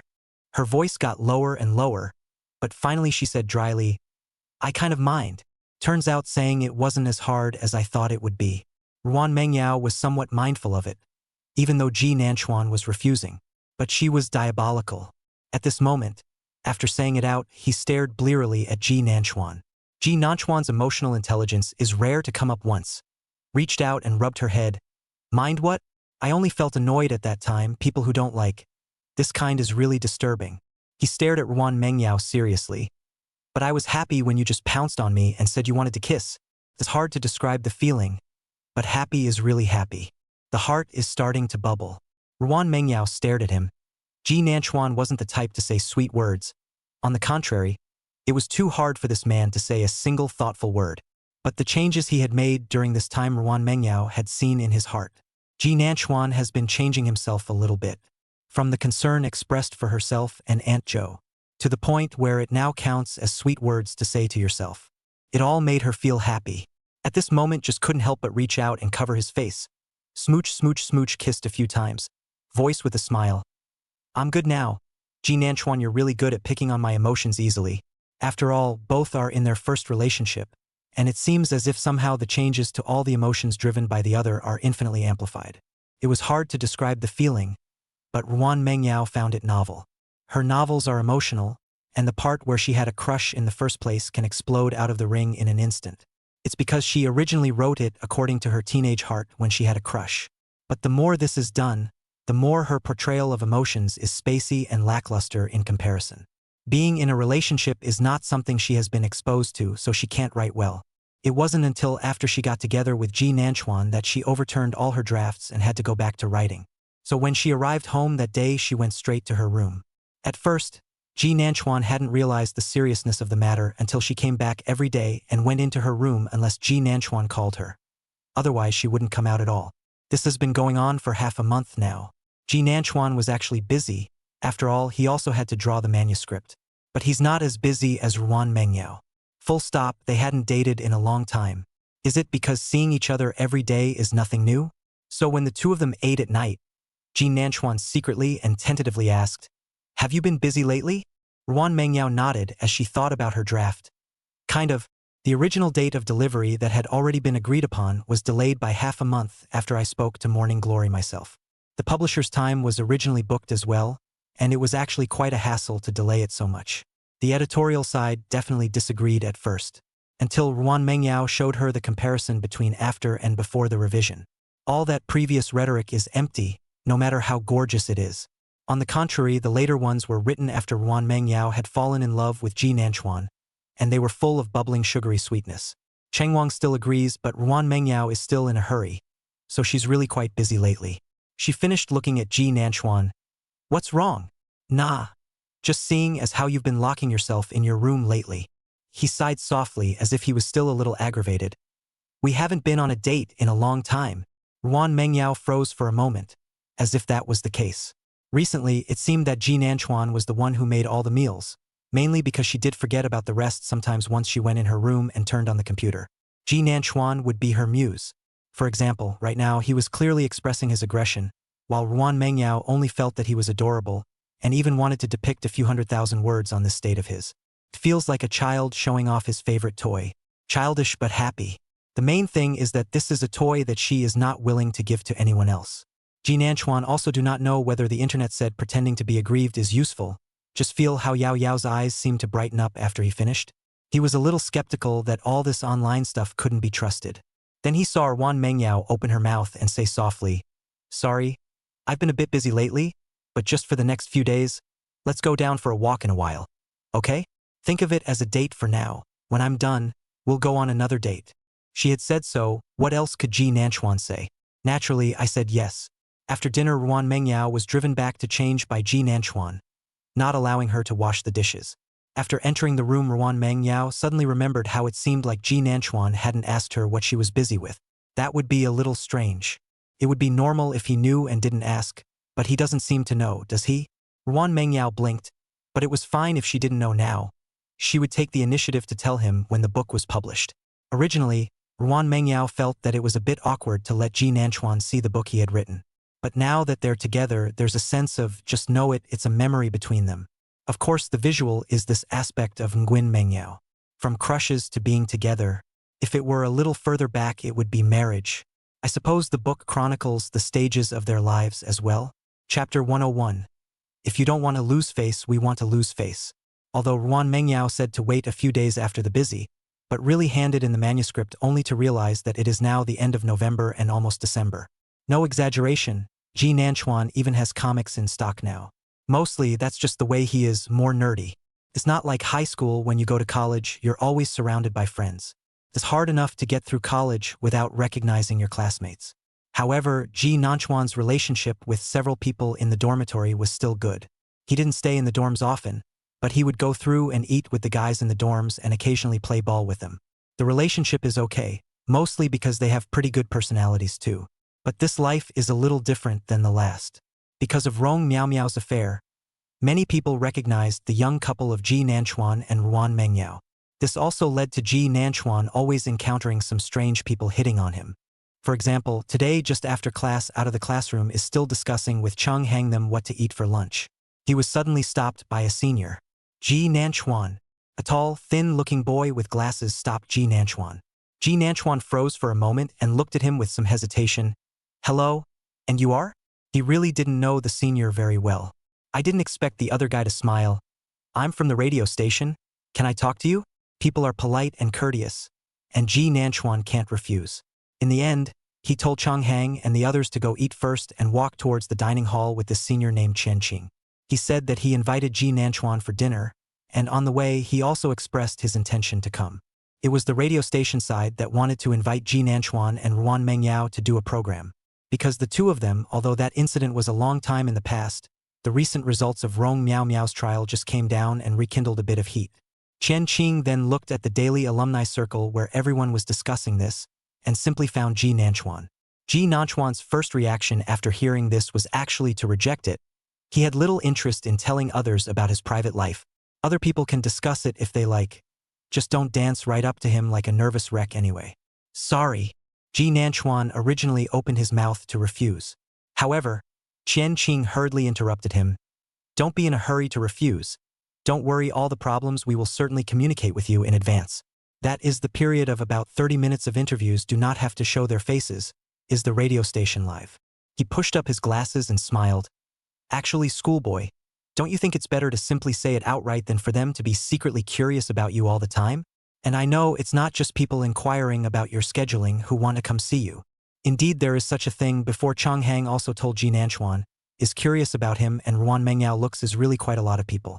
After all, the two are really good looking in photos, but there are so many pics of them nowadays. Some people do have quite a bit of time on their hands. Before a big class, someone from the next class came over and asked Ji Nanchuan if he knew that Rong Miao Miao had taken a break from school. Anyway, it's just kind of borderless and really annoying. So at this moment, Ji Nanchuan was silent for a moment. But even if we accept the interview, they will still be curious. That's true, a lot of people do get like this. I don't dare to tell you that it can be avoided 100%, but it should be reduced. Chen Qing did speak frankly. Ji Nanchuan still didn't agree immediately in the end, but just said to think about it, mainly to ask Ruan Mengyao what she meant. Chen Qing also did not chase all the time to ask him to agree, just invited him to eat a meal after adding each other WeChat, said to let Ji Nanchuan think about it. Ji Nanchuan said yes. He didn't have classes in the afternoon, while Ruan Mengyao, on the contrary, had classes in the afternoon. The two did not eat together at noon because Ruan Mengyao said she had something to do. Ji Nanchuan estimated that she may go to hand in the manuscript to talk to the editor about something. After all, last night she was happy to say she was finally busy. That should be turned in. Originally, Ji Nanchuan said to pick her up, but she said she didn't know what time it was, and probably didn't want him to know yet, so she refused him. At this point, Ji Nanchuan could only take the bus home by himself. In the car, he was predicting that his comic should be in pay-per-view mode by New Year's Eve this year, and that he could get his first payment, and he wondered if he wanted to take his mom and Yo-Yo on a trip. But I don't know if Ruan Mengyao will go abroad to spend the new year with her parents this year. After all, the family had emigrated for quite a long time, and usually it was Ruan Mengyao who went out of the country to look for them during New Year's Eve most of the time. But you can accompany her yourself this year? But that would mean leaving mom home alone. Ji Nanchuan thought about things in his heart, directly into the neighborhood, ready to go on the radio when he was called Xiaochuan, the voice. Ji Nanchuan frowned with some displeasure. Since Rong Miao Miao had left, his life was all pretty good. His cheap-ass dad who occasionally comes out to disgust him. Ji Nanchuan turned his head and indeed saw the spirited-looking Ji Jiangwo, completely free of the anxiety that he had felt before when he thought he was sick. Ji Jiangwo, still carrying something in his hand, walked towards Ji Nanchuan. Just got out of class? Ji Nanchuan did not know what he wanted to do. After all, are not sick, why come up? Something's wrong, Ji Nanchuan said in a cold tone and directly pressed the elevator. Ji Jiangwo took a deep breath and handed over the items in his hand. Bought something for you and your mom. All your favorite brands. But Ji Nanchuan didn't touch it. No need. Ji Jiangwo looked at Ji Nanchuan and said, I'm divorced. Oh, congratulations. A rippling tone. Ji Jiangwo was a bit annoyed. How this son of his is like this. I met your mom before. She had an extra guy by her side. Sure enough, when he heard this, Ji Nanchuan turned his head to look at him. Ji Jiangwo's heart breathed a sigh of relief, knowing that his son did not know about this. He deliberately sighed, I'm afraid that in the future, if your mom really gets together with someone else, what can you do? Dad is already divorced. In fact, when your mom and I would separate, it was also a moment of confusion. Ji Nanchuan laughed in his heart and said how to suddenly come. Is this about getting back together with his mom? And then found out his mom had someone with her? But this is really earlier than in my last life. And I wonder if that man is his stepfather? Ji Nanchuan directly interrupted Ji Jiangwo. Stop talking and die. My mom can be with anyone, but not you. Purely disgusting. Ji Jiangwo's face stiffened as he glared at Ji Nanchuan. I'm your real father. So? The uncles and aunts in the next house used to care about me more than you do. Ji Nanchuan said mockingly, just as the elevator came. What makes you think my mother would recycle trash like you? Have some face. Think about how much of a stalemate the divorce made back then.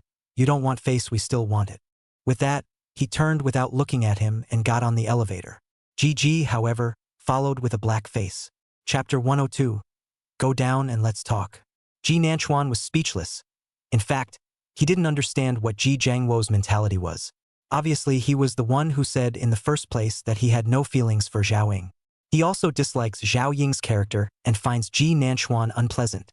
After all, in comparison, Ji Nanchuan would indeed be a bit more silent than Ji Fengzi. Because Ji Nanchuan was born prematurely, he was already in poor health as a child, and even though he had Ruan Mengyao to protect him, it was inevitable that he would still be bullied by other children. Kids are sensitive.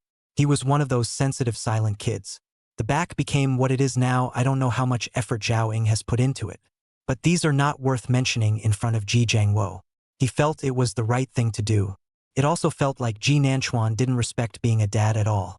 And don't think about how many times he only sees Ji Nanchuan in a month. Leave early, stay late, or don't return. On a truer note is that neither father nor son are considered familiar. However, at that time, Ji Nanchuan was in love with Ji Jiangwo, because Zhao Ying would always find all kinds of excuses and reasons for Ji Jiangwo. I'm afraid that their relationship as a couple will be bad, and that Ji Nanchuan will complain about dad.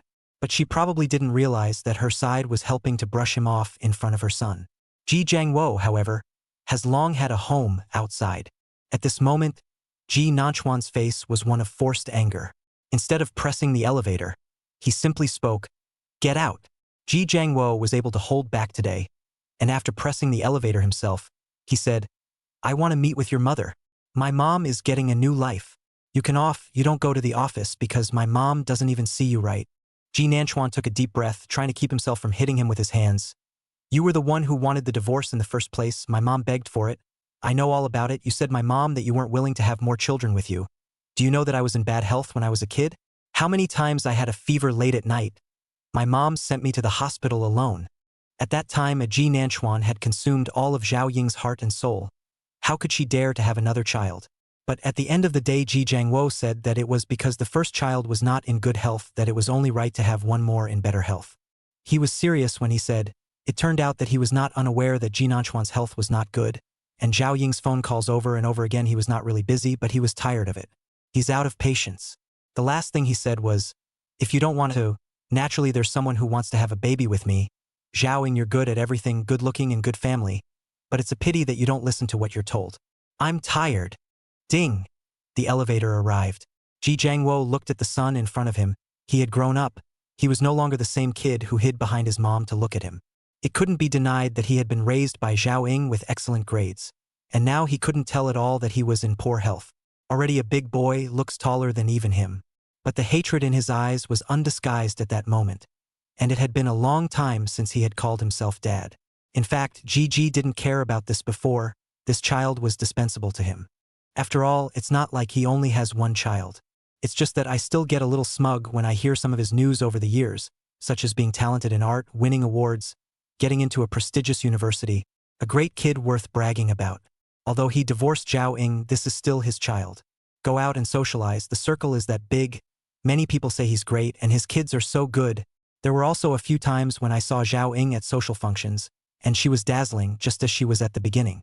Ji Jiangwo will actually have a momentary trance. Originally this dazzling person should be his wife, that excellent is his son.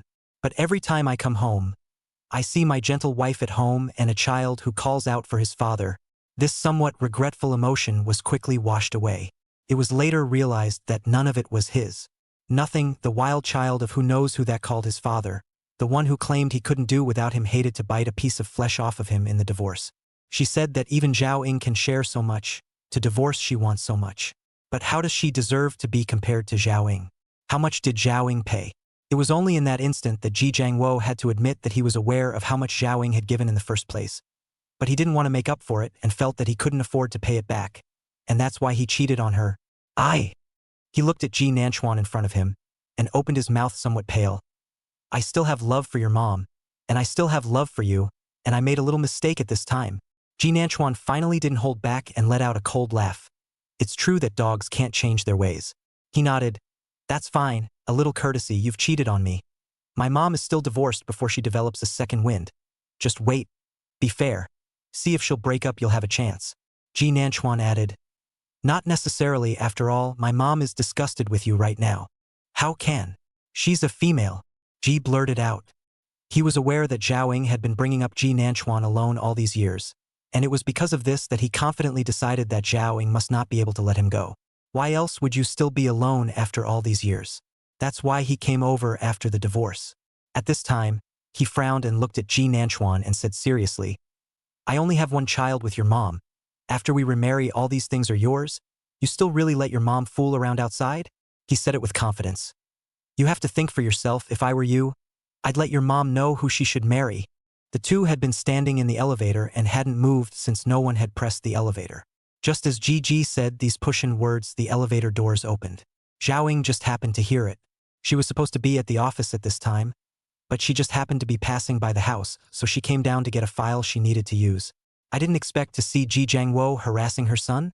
At this moment, she looked at Ji Jiangwo with a black face in mockery, her other hand pulling Ji Nanchuan to tuck him back just like before. A maintenance maneuver. Who is the right person for me to marry? Ji Nanchuan and Ji Jiangwo both froze for a moment, not expecting her to be at home at this hour. Ji Nanchuan reached out and patted his Angie hand. Mom, don't get angry with this kind of person. He's the one who's dead set on following me up, and I don't want you to know it's not happy yet. Ji Nanchuan has not been home, is thinking about how to get rid of this person. Really can not only call the police. I didn't realize that Zhao Ying was still at home, but I still met her. Zhao Ying smiled at Ji Nanchuan. It's okay, son. Mom will fix it. She glanced at Ji. Go down. Find a place to talk. Seeing that she was finally willing to talk to her, Ji's eyes lit up. Ji Nanchuan all but tried to stop it, but his mom clapped her hands to signal that it was okay. Chapter 103. How can you tell? Ji Nanchuan was of course reluctant, but Zhao Ying insisted and didn't give him a chance to object at all. In a way, they were very much like mother and son, deciding things that no one could change. So Ji Nanchuan watched his parents go down in the elevator. Then less than an hour later, Zhao Ying came back. She had forgotten her bag, and as soon as she entered the door, she saw Ji Nanchuan guarding her bag with a look of displeasure. Ms. Zhao smiled. What's wrong, young master? Unhappy. I knew you would come back busy? Ji Nanchuan asked rhetorically without answering her words. Ms. Zhao took one look at him like this and sighed. Sitting across from Ji Nanchuan, her son she still understands very well. Now it looks like if he doesn't tell Ji Nanchuan clearly what he said to Ji Jiangwo, he will be upset for a long time. So Ms. Zhao commanded Ji Nanchuan, pour your mom a glass of water, and your unlucky father won't bother you. Ji Nanchuan stood up and poured Ms. Zhao a glass of water, his voice full of dissatisfaction. I'm not afraid of him harassing me. I'm afraid of him harassing you all the time. Aren't you close to a guy of some sort? It's rare that after so many years, Ji Nanchuan is not afraid of Ji Jiangwo's harassment.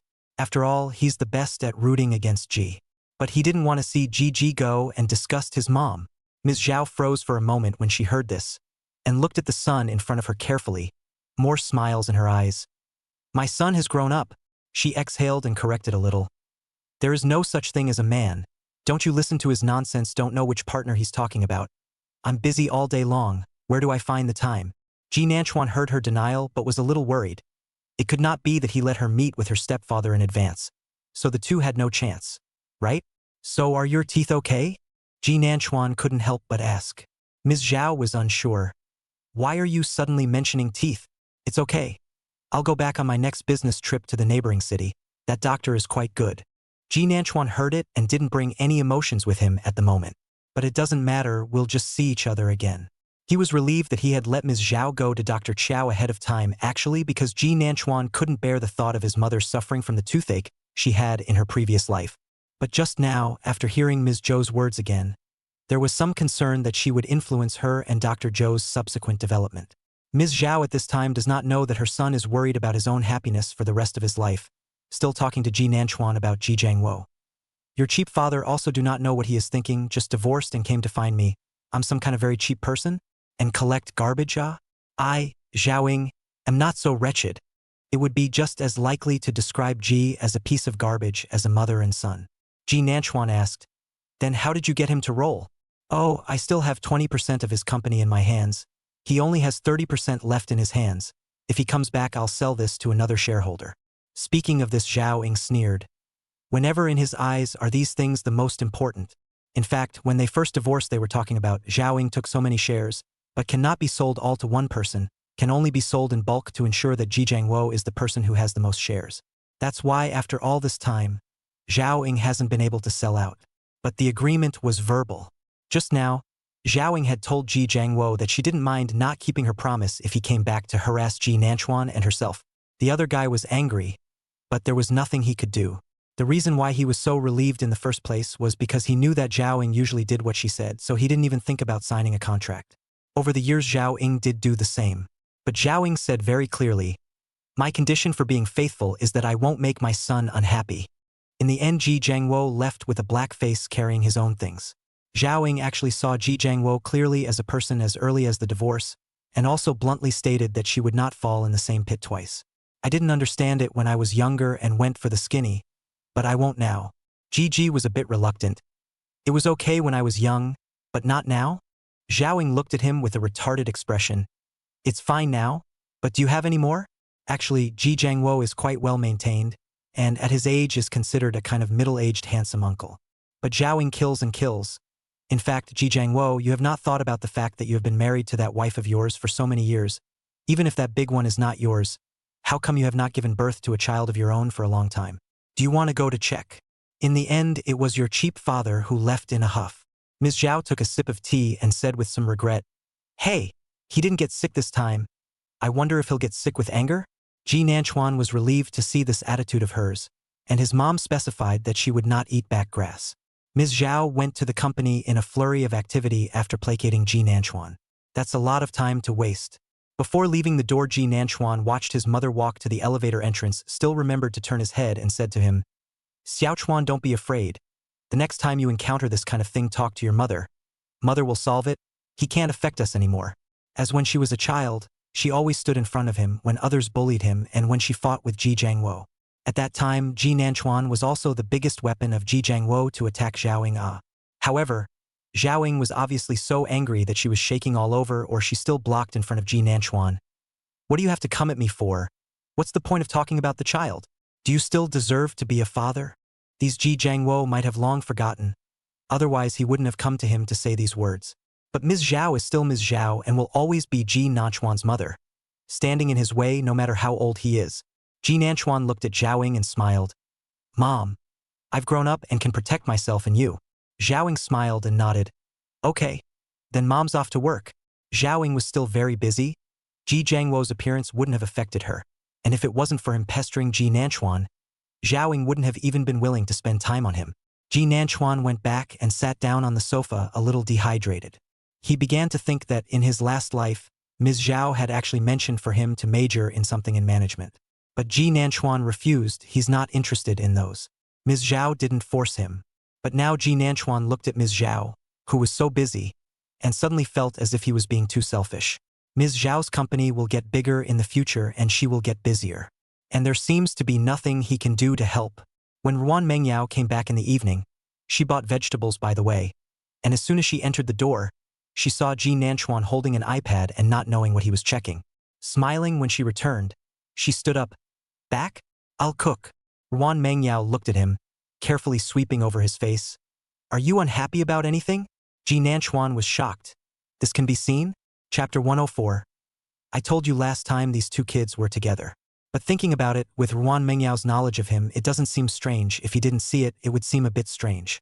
Finally, the two went into the kitchen, one to wash and one to cut the vegetables, and Ji Nanchuan said in passing that today Ji Jiangwo came to pick a fight. Ruan Mengyao quietly listened to him until she heard that sigh. It feels like I'm useless and can't help much. Only then did he open his mouth. How can it be useless?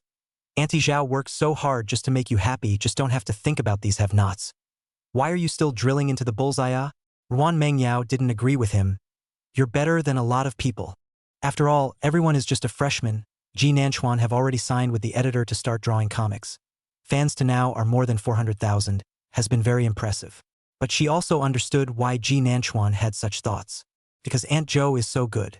When your parents are awesome, other people always indiscriminately think that if the parents are awesome, the kids must be awesome. As long as this child is either going in the direction they imagined, or is misguided and mesmerized by what, there are really many and inexplicable claims of this kind. Pressure is given by the outside world.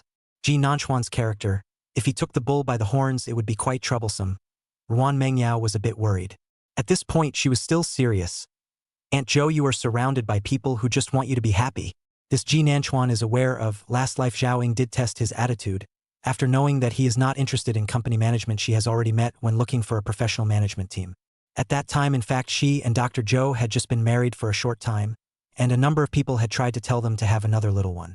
However, Dr. Qiao himself is a dink, and Ms. Zhao is even more outspoken in saying that she is old and having Xiaochuan alone is enough. Ji Nanchuan knew that Ms. Zhao gave herself a really lot of love. But that's what makes it so stressful for him at this point. But it was a momentary thing, he never consumed himself internally, and at this point too, looking at the way Ruan Mengyao was still trying to think of some reason to comfort himself, he instead laughed first. Well, that's just what I'm talking about, I know my moms and I know you guys too. He pushed Ruan Mengyao out of the room and told her to do whatever she wanted, and made his own dinner. The old Ji Nanchuan didn't like to cook. He didn't like the smell of fumes on him. In my last life, I could cook a few dishes but rarely did. Until Ruan Mengyao returned home then and lived directly across the street from his house. At that time, there was actually still some stiffness between them.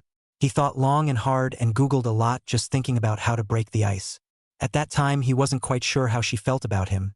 There was no way around it, he did have a low emotional quotient. But while he was still hesitating, Ruan Mengyao had already taken the initiative to knock on his door. Can I rub it in? They were both nerds at that time, one writing and the other drawing. There really isn't much time to meet. Ji Nanchuan went out 5 or 6 times a day to throw away garbage just thinking that he could have a chance to meet her by chance. But it didn't work very well, and that time she knocked on the door to rub it in. Ji Nanchuan seemed to have finally found a reason to meet with her. From that day on, they became partners.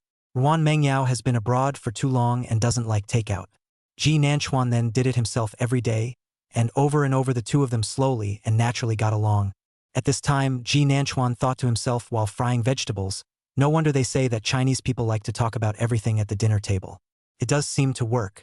What can't be fixed with a meal? Can't just be 2 meals, it's always supposed to be nothing that can't be fixed as long as she still wants to eat with you. During the meal, Ruan Mengyao was happy to say that she had finished her work and was free for a while, and winked at Ji Nanchuan. A date? Ji Nanchuan looked at her and deliberately sighed. AI, and not to mention the rest. Ruan Mengyao was a bit vain now. In the end, she was too busy and left her boyfriend out for a long time. So after finishing dinner, take the initiative to wash the dishes. After washing the dishes to see Ji Nanchuan sitting on the sofa to rest, hastily walked over to take the initiative to sit in his arms and began to pamper him. I care about me, I'm not better than the phone looks good? Ji Nanchuan reached out and wrapped his arm around her, his gaze falling from the phone to her face, seeing her wink mischievously at him. Quite honestly, you look good. Ruan Mengyao's mouth broke into a smile, a little smug. Look at me then. Ji Nanchuan's gaze then literally fell straight onto her face, and Ruan Mengyao could still see her tiny self in his eyes. She loved this feeling as if she was the only one in his eyes and heart. Going on a date tonight? I'm free for the rest of the day, and I don't have anything else to do besides my daily classes. She moved over and rubbed up against Ji Nanchuan. Where do you want to go after being cold to my boyfriend for so long? Go anywhere? Ji Nanchuan spoke hesitantly. As soon as Ruan Mengyao heard that tone of voice, she knew that he had a place he wanted to go. So without the slightest hesitation, he nodded. Both, I'll go with you. Then 10 minutes later Ji Nanchuan pressed her shoulder and sat down at Uncle Tang's herbal store. Uncle Tang was taking Wan Mengyao's pulse. The little girl tried to maintain the smile on her face but failed, and could only look at Ji Nanchuan slyly. Ji Nanchuan, however, acted as if he didn't feel anything and just asked Uncle Tang, "How is it? Deficiency, cold, dampness, and heat have to be adjusted." Uncle Tang shook his head as he spoke. Young people nowadays. Ji Nanchuan asked a lot more about what he needed to pay attention to in general. Uncle Tang prescribed Chinese medicine for Wan Mengyao and called for someone to execute the medicine while talking to Ji Nanchuan about a lot of things. Finally, as an afterthought, I asked, "Hey, it's Yao Yao who wants to take her medicine. Why are you more concerned than her?" "Yao Yao girl, I said you listen to what I said, ah? Usually pay attention to yourself, small young girl piece, the body is not good later suffer. And later when you get married and give birth to a baby is also difficult." Wan Mengyao was breathless and bitter. "Uncle Tang, I know." Ji Nanchuan looked at Wan Mengyao's collapsed face with amusement. "Uncle Tang, I'll keep an eye on her." Uncle Tang didn't think of anything else for a moment but just chanted, "You're all so old. You're not children anymore. How long can you keep an eye on her? It's still her responsibility." Wan Mengyao's eyes were laxed by the reading, but she heard Ji Nanchuan respond with a smile, "Mind her life." These words caused Wan Mengyao, who was originally hanging her head, to raise her head and look at him. It also made the voice of Uncle Don, who was originally chanting, stuck. "Huh." Uncle Don's voice was full of doubt. Ji Nanchuan, however, smiled and said, "Uncle Tang, I'm with Yao Yao." "Huh? Oh, ah." Uncle Tang's voice changed by the end. The aunt by the side was originally administering medicine, but at this time she also snorted and laughed. "I said last time that these two children were together, and you still don't believe me." Chapter 105, Our Families Agree. From Auntie Tang's mouth. Didn't they post pictures before when they first got together? Actually, they all saw it. After all, they're all friend up. At that time, Auntie Tang was still very happy to show it to Uncle Tang, but Uncle Tang just looked at it and said, "The two children have grown up really well." I said at that time, "Look, these two kids might be together, what a match." Auntie Tang's voice still had a smile on it. As a result, people came to say, "It's not possible. It's just that the two kids are closer.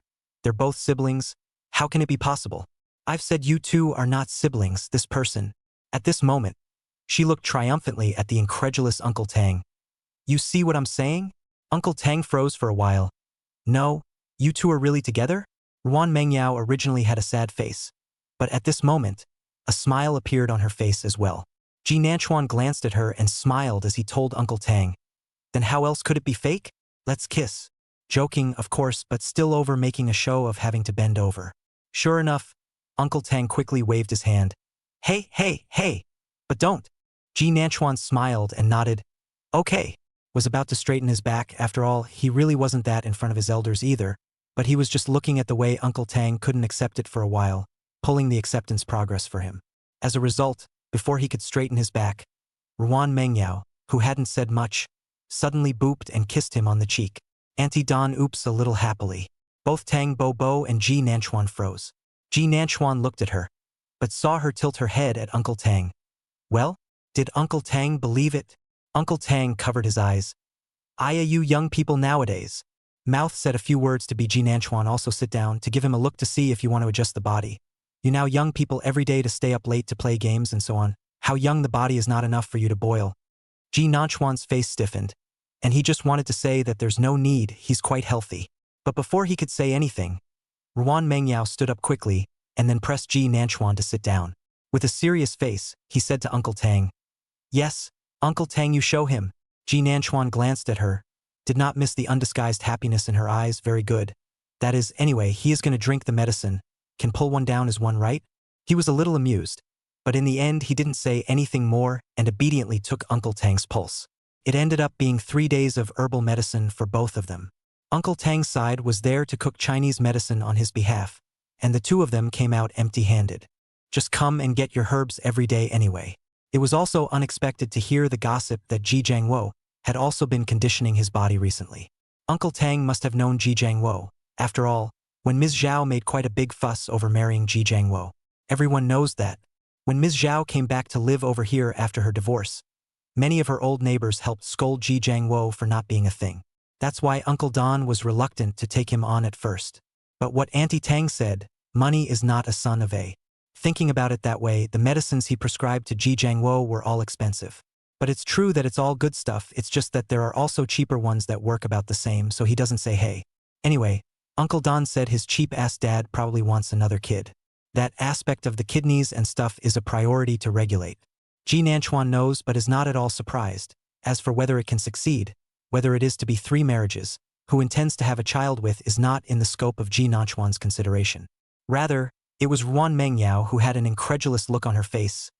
Uncle Ji is kinda, pretty hard to judge. And Ruan Mengyao was actually a bit angry that Ji Jiangwo was clearly giving up on Ji Nanchuan like this.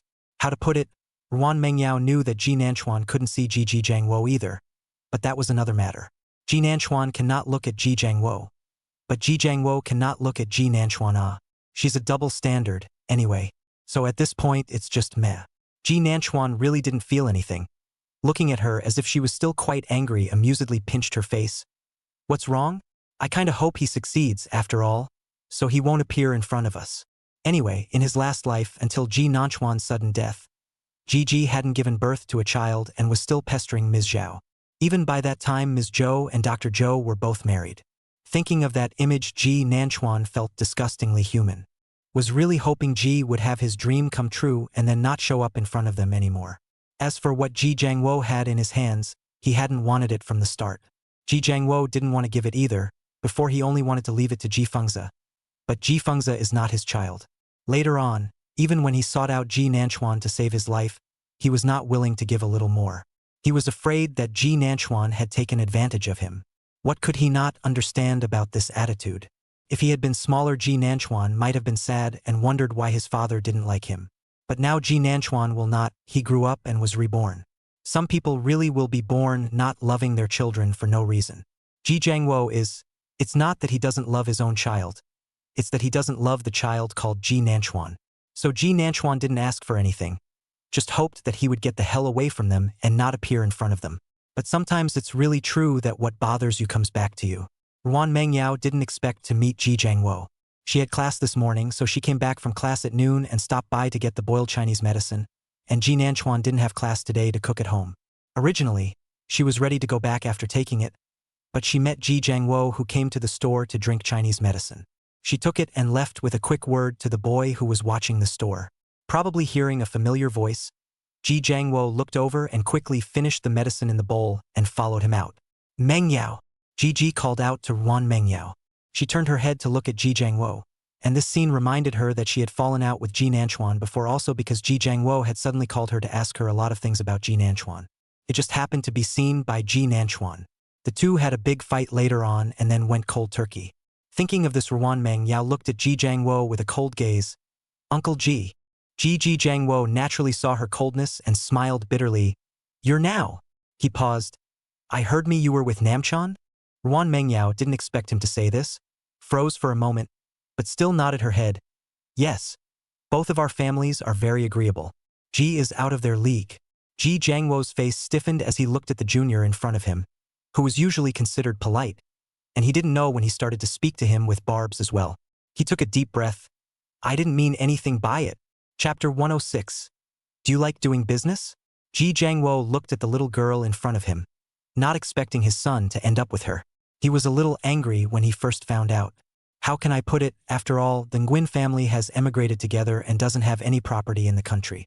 Originally, in the idea of Ji Jiangwo, how his son should also find a girl of the right family, he will inherit a lot of things in the future, to find some help should be.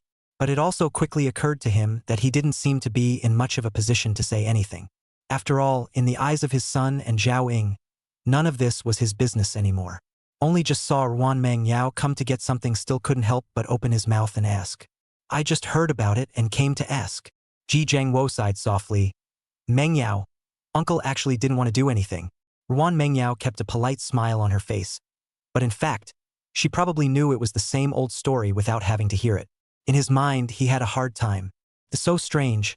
Everyone knows about the divorce for the mistress, and he still manages to act pathetic in front of outsiders and create himself as a victim. But it's that condescending face in front of those close to you.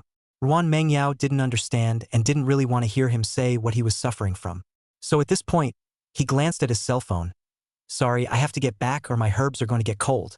Ji, who was still thinking about how to continue, got stuck. He swallowed back the rest of his words and simply asked with concern, "Not feeling well?" "Nope. Conditioning the body." Ruan Mengyao's patience ran out and nodded to Ji Jiangwo. "Goodbye. Now that's even saving the name-calling." I didn't expect him to suddenly call out to Ruan Mengyao. "Mengyao, since your parents know that you're with Nanchuan, did they say anything? In the future, Nanchuan is going to inherit his mom's company, and there's also a possibility that he'll inherit my company." Ruan Mengyao looked at Ji Jiangwo with a cold expression. The expression on her face looked like she was a bit puzzled. Mr. Ji might as well say what he has to say. "I'm not much of a businessman after all. Beating around the bush might be a bit of a..." She laughed a little. "It's probably a little unnecessary, after all. I don't always understand. Let me get this straight then. Parents always want their children to have a better path in the future, preferably of the helpful kind." Ji Jiangwo was directly explicit. "I only have Nanchuan as a child now. I believe that Mr. Ji is working so hard that he might have a second child soon. Good luck.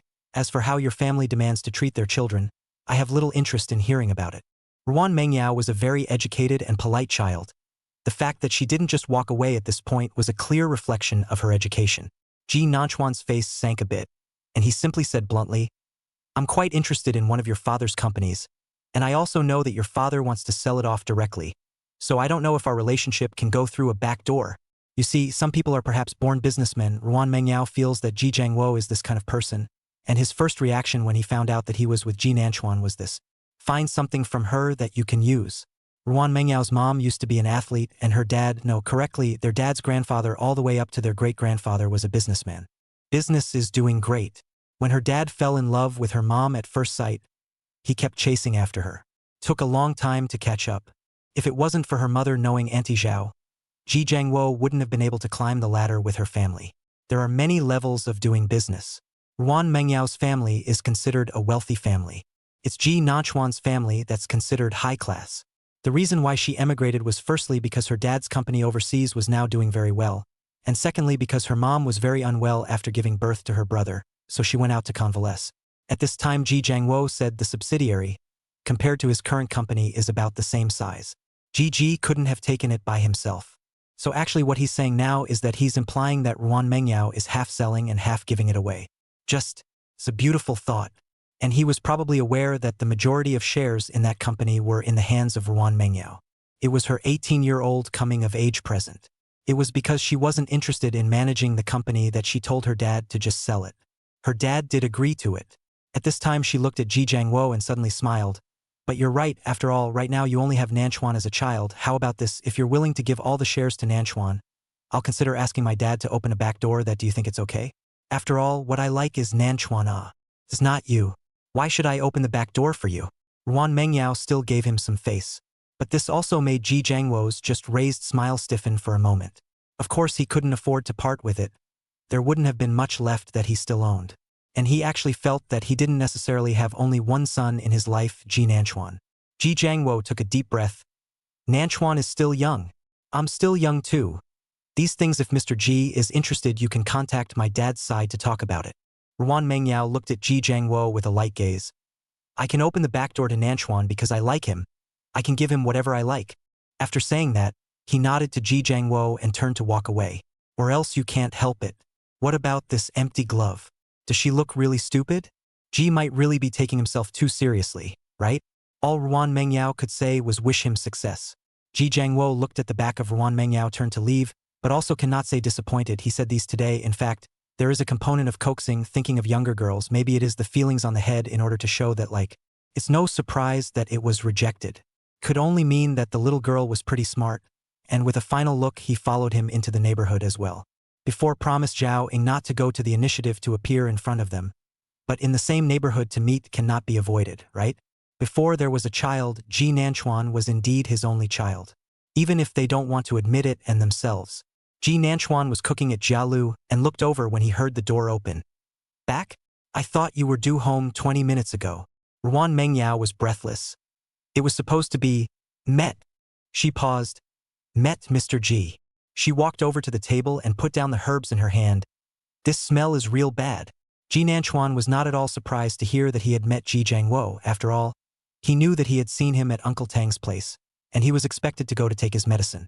Then you're not very lucky, Ji Nanchuan said casually. Ruan Mengyao didn't go out immediately after washing her hands, but stared at Ji Nanchuan for a while and suddenly spoke. Do you like doing business? Chapter 107. Is this the future in-laws coming to inspect? Ji Nanchuan was stunned by this question. He glanced at Ruan Mengyao and honestly said, Do I look like I like doing business with this appearance? His tone was quite helpless. I probably like to draw, and I guess I didn't inherit any talent for business. Ruan Mengyao gave a thoughtful "Oh. So you want the company or not?" The appearance of Ji Jiangwo just now did make her remember that she was going to sell the company anyway, and selling it to anyone would be selling it. If Ji Nanchuan liked himself, he could sell it to him at a very low price, or sell it to Auntie Zhao. It's all pretty good. Ruan Mengyao's family didn't lack money, so she grew up with nothing materially lacking. This resulted in her not having a very strong desire for money. At this time, to ask Ji Nanchuan is also very serious about considering giving him a company to come. Ji Nanchuan raised his eyebrows slightly. You might as well ask me if I want my wife? You want it then? Ruan Mengyao asked rhetorically. Ji Nanchuan had a frank face. The company doesn't want it. The wife will have to be if she's this little girl named Ruan Mengyao in front of her. He smiled at her when he finished. So you're my wife? The tone was full of anticipation. The person who had just asked the question rhetorically and naturally was a little embarrassed to meet his eyes at this moment, and quickly averted his gaze. You still want to empty your hands of your wife? Ah, your soup is rolling out. Ji Nanchuan heard her stiffly change the topic. Her side face reddened, and he didn't tease her. All right, go out and wait. Take the dishes out. Still the two of them for dinner tonight. Ms. Cho is working late. It was only during dinner that Ji Nanchuan asked her, Why did you mention the company? Ruan Mengyao blinked and still told a general story about what just happened when she met Ji Jiangwo. After all, this is also related to Ji Nanchuan.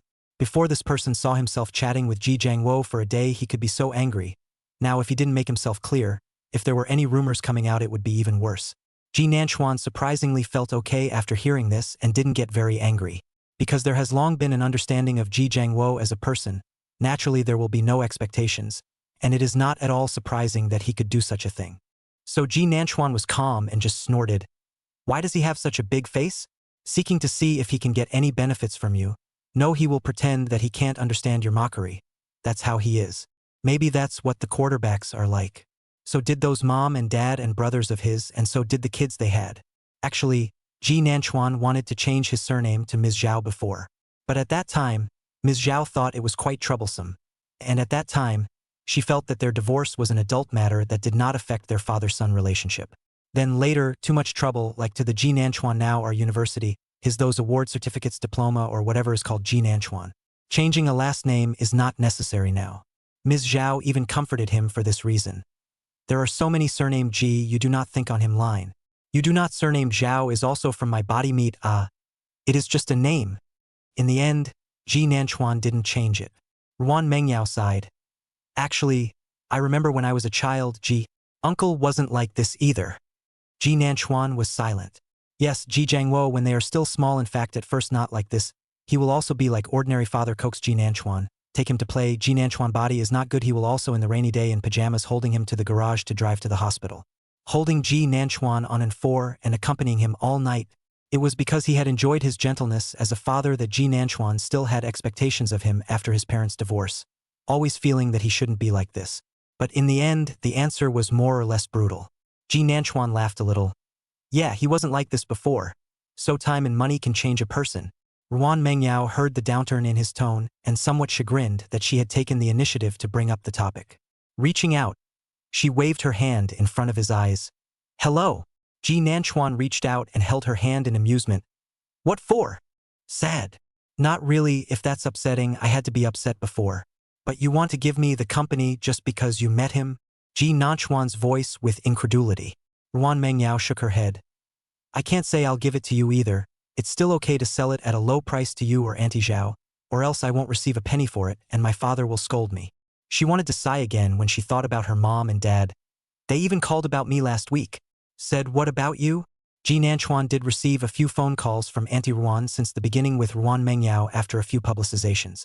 But they were all calls of concern about daily life, which I'd gotten occasionally before when I wasn't together. It's not surprising that the attitude is still the same as before. At this moment, he looked at Ruan Mengyao somewhat nervously, afraid that on her side her parents were disapproving of her attitude. Ruan Mengyao gave him a look and a laugh. Are you nervous? Well, nervous Should I go with you this year to visit the aunt and uncle? And brother is very big, right? Ji Nanchuan are thinking about what to bring to visit. Although their family may not lack anything, they can't bring themselves. Ruan Mengyao could see his nervousness and smiled a little. It's fine. No need to go. They're coming back for New Year's this year. My brother is in 5th grade. Nguyen Mengyao's brother is quite a bit older than them. So Auntie Nguyen wasn't too young when she gave birth to him, and because of that still had a body. Actually, Ji Nanchuan had always been quite envious of the Ruan family. Their family has an exceptionally good vibe, and Mengyao Nguyen grew up in an environment of complete love and freedom. So she was free, never restricted by any rules or regulations. A stark contrast to the environment in which Ji Nanchuan grew up. But at this point, uncle and auntie they came back this year? Ji Nanchuan was already getting nervous as soon as he heard the news. Completely forgot about Ji Jiangwo as a person. Is this the future in-laws coming to visit? No, what are you nervous about? Ruan Mengyao felt amused to see such Ji Nanchuan. It's not like I haven't seen it before. Can it be the same? The identity is different. Ji Nanchuan said with a serious face. Then in the following days Ruan Mengyao realized that this person was heavy-minded every day, not knowing what was on his mind. Even, she offered to kiss him and he was walking away. Ji Nanchuan did get a little bit carried away, and then he felt a pain on his lips. The girl sitting in his arms looked at him fiercely and aggressively. Ji Nanchuan, you asshole. After saying that, he pushed him away and was about to run away. Ji Nanchuan hastily reached out and held the person down in his arms. I'm sorry. Light kisses landed on her lips, coaxing with an apologetic look on his face. Chapter 108. Don't send my boyfriend some weird private messages and photos. Ruan Meng simply took her hand and covered his face, staring at his face with a serious expression. So what the hell did you do? Ji Nanchuan laughed helplessly. Just thinking about your parents coming back. New Year's Eve was early this year, at the end of January, when Ruan Mengyao's family came back. It's impossible to say you're not nervous at all. Ji Nanchuan somewhat wanted to sigh, but it seemed like he was nervous too soon. Sure enough, Ruan Mengyao felt a little amused when she heard that he was actually because of this. What are you doing? What are you nervous about so early? At this time, the two were supposed to be in Ji Nanchuan's house. He was sitting in front of his desk drawing a picture, and just now Ruan Mengyao brought a fruit in for him. Then thought it would be fun to tease Ji Nanchuan. Eventually, it was pulled to sit on a lap and kissed. The person who ended up pulling her into a kiss went off on a tangent instead. That's why Ruan Mengyao thought why this person was so over the top. But at this point, she just thought the man was too cute too. She came up to Ji Nanchuan. My parents really like you. It was the truth, not so much a comfort. From a young age, Ji Nanchuan has been relatively quiet, in contrast to Ruan Mengyao, who is too capable of tossing and turning. So her mom and dad were still pretty impressed with him. Ji Nanchuan some helpless and then how to like, this identity is not the same, certainly a lot more considerations But before he worried about his future in-laws, Ji Nanchuan agreed to Chen Qing's invitation before asking Ruan Mengyao. Went to the radio station with Mengyao Nguyen at noon one day. It was Chen Qing himself who gave them the interview. In fact, Ji Nanchuan himself does not have a very deep impression of the radio, but of course he knows that there is a radio station, and that he broadcasts something at noon and in the evening. But what exactly, he didn't even notice. But this time when they came, the radio station did post a preview in advance in the alumni circle, and even ate the alumni circle account of Ji Nanchuan. After all, he posted before when he clarified. A lot of people know him from his alumni circle account, which now has a small 10,000 followers. Don't look at it as if it's not much, but it's a schoolmate. Speaking of which, the function of this alumni circle is constantly improving, and Ji Nanchuan has received a lot of private messages. After all, there was still a layer of ID on it, and there were quite a few men and women who sent him some messages. Yes, there were a couple of other guys. Ji Nanchuan froze when he saw it. There are even some direct questions about appointments and absolutely no blowouts and such. Nguyen Mengyao was around when he watched it and angrily pressed him into a long kiss on the couch. The truth is that Ji Nanchuan is a little bit cool, although she is huffing and puffing, but Ji Nanchuan is really cool. Just the feeling of being pinned down, having your cell phone removed, and then having your floppy girlfriend look cold and purse her lips and kiss herself. Wow, it's really hard not to love that. Ahem, of course that's not the point. The focus was on the interview at the radio station at noon, and the script of the interview was indeed finalized in advance for Ji Nanchuan and the others. The questions are pretty normal, they're all about how you got together. It's how a childhood friend's relationship is different from any other relationship. What's your usual get-together like? Such very common questions. So the interviews all went pretty well. Ji Nanchuan and the others were also cooperative. At the end, Qian Qing smiled and said, "At the end of this episode, do you two have anything you want to say?" Ji Nanchuan directly said no. On the contrary, Ruan Mengyao said in a flat voice, "I'm very grateful for everyone's attention to us. Curious or not, like it or not, or any other thoughts, we can understand, we can't avoid it. But I hope that you won't disturb our normal life. Especially don't send some strange private messages and photos to my boyfriend. Thank you." Ji Nanchuan on the side looked at her with some amusement, still upset by those private messages. Qian Qing, who was on the side, froze for a moment, but quickly came back to his senses. "All right, that's it for today's noon program. Thanks to today's guests." After the show, Money clearly laughed and even said that he bought them dinner to thank them for agreeing to come to this episode. After all, there's not much money in this kind of program, and it's more of a waste of personal time. Originally, Ji Nanchuan and the others didn't think it was necessary. After all, it wasn't a big deal. But Qian Qing insisted, and in the end, the two of them didn't insist anymore and went to a small restaurant off campus together. Qian Qing stared at them after sitting down and said with a smile, "You guys are a bit different from what I thought you were." Ruan Mengyao smiled back, "What's different? I don't know how to describe it, but your relationship is really enviable." Qian Qing sighed a little. "Before I found Nanchuan, I was actually a little hesitant. I felt that maybe you guys might not agree with me either. After all, this doesn't seem to have any benefits. The only reason I gave was actually not very valid. I didn't expect you guys to agree in the end." Ji Nanchuan said honestly, "Actually, I didn't want to say yes at first and never told her. Then there was that thing about seeing private messages." Seeing her huffing and puffing, Ji Nanchuan suddenly thought of this interview that Qian Qing had brought up, so he told Ruan Mengyao about it. Not surprisingly, she agreed. And there you have the quote at the end of the day. Anyway, Ji Nanchuan listened to it again with pleasure. Qian Qing glanced at Ruan Mengyao with some surprise, knowing what happened. It was Ruan Mengyao who was a little embarrassed, reaching out and pinching Ji Nanchuan with some annoyance. "What's wrong with this guy? Why even say it?" Qian Qing was heard saying with some sighs, "I really envy you, Nanchuan. Purpose achieved. Ji Nanchuan rice can eat more than one bowl." The three of them parted at the school gate after dinner, and Qian Qing went back to school. Ji Nanchuan and Ruan Yao went on a date. The two didn't have classes in the afternoon and had made plans to go to the movies together. There's a rom-com on recently, and Meng Yaonggwin is kinda interested in it. She needed some material and some outside stimulation to enrich her brain. She feels that writing may not be as good as it could be if she relies on a single brain and encounters in her life. Why else would there be a saying that inspiration comes from life but is also above life?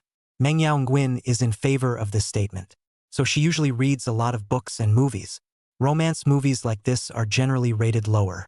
But the movie was just released not long ago, and the reviews are pretty good, so of course it's possible that they're looking for someone to brush it off. But just go check it out. The two arrived at the movie theater just as they were stuck, grabbed their tickets and rushed inside. It didn't take 5 minutes to get in and sit down before the show started. They're off to the back. It wasn't a weekend break, so there weren't many people and the spots were pretty well spaced out. Ji Nanchuan put the popcorn in the center and Coke handed a cup to Ruan Mengyao. Actually, the Coke for the movie wasn't very good. But Ruan Mengyao can't usually drink it, so isn't this just asking for a Coke when she finds the opportunity? Chapter 109 Brother, the White Silk Girl Wearing JK. Anyway, Ruan Mengyao now knew that usually Ji Nanchuan was staring really hard. Plus it's cold now too, so let's not even think about the ice thing. But you can still eat a little bit when you come out for a little pampering once in a while.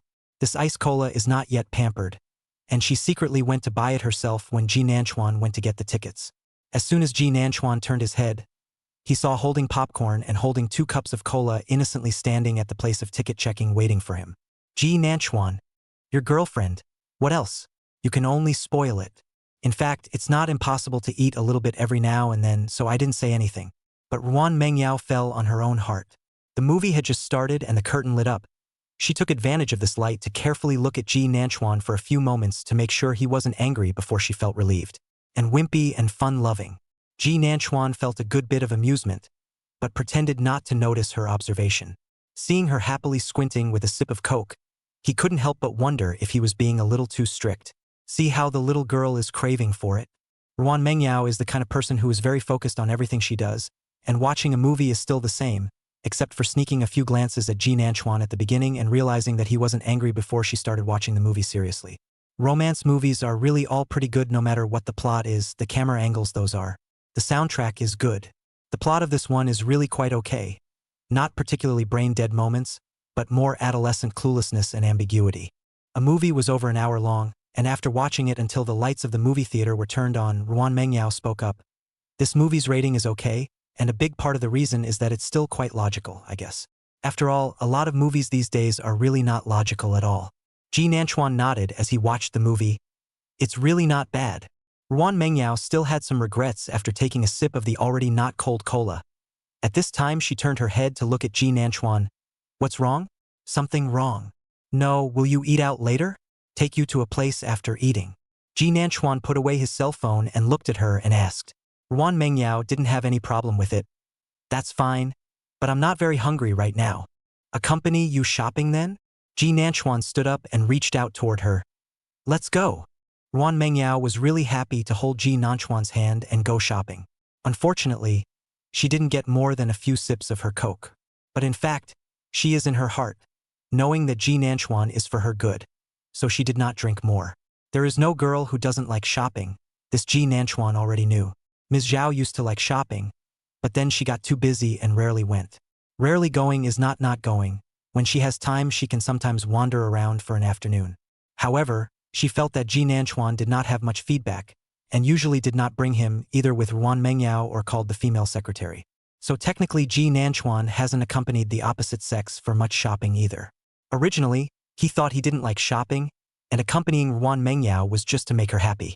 Until she walks into a JK store, Ji Nanchuan drew a cartoon.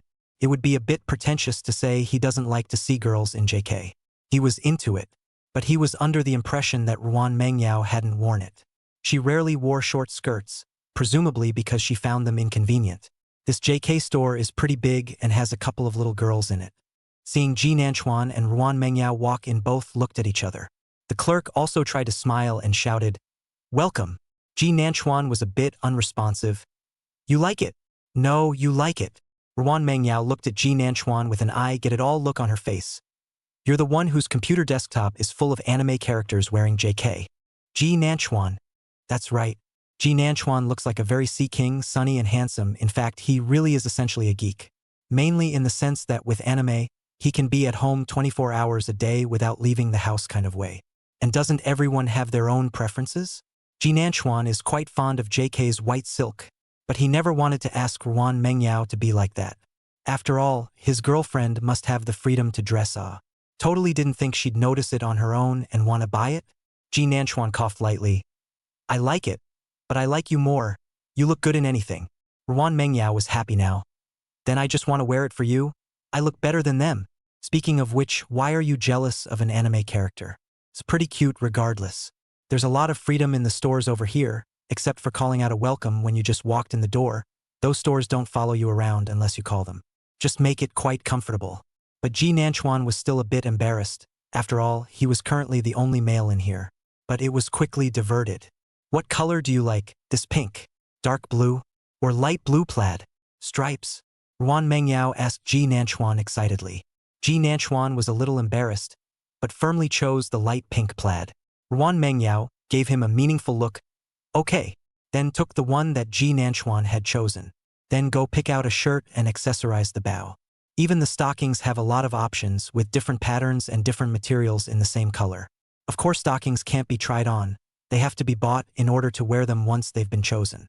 Ruan Mengyao was quite interested in buying this for the first time.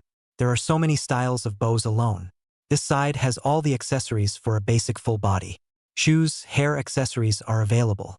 Seriously, Ji Nanchuan felt at first that maybe Ruan Mengyao wasn't very suitable for JK either, because in terms of appearance, Ruan Mengyao was the type of look that was very imperial.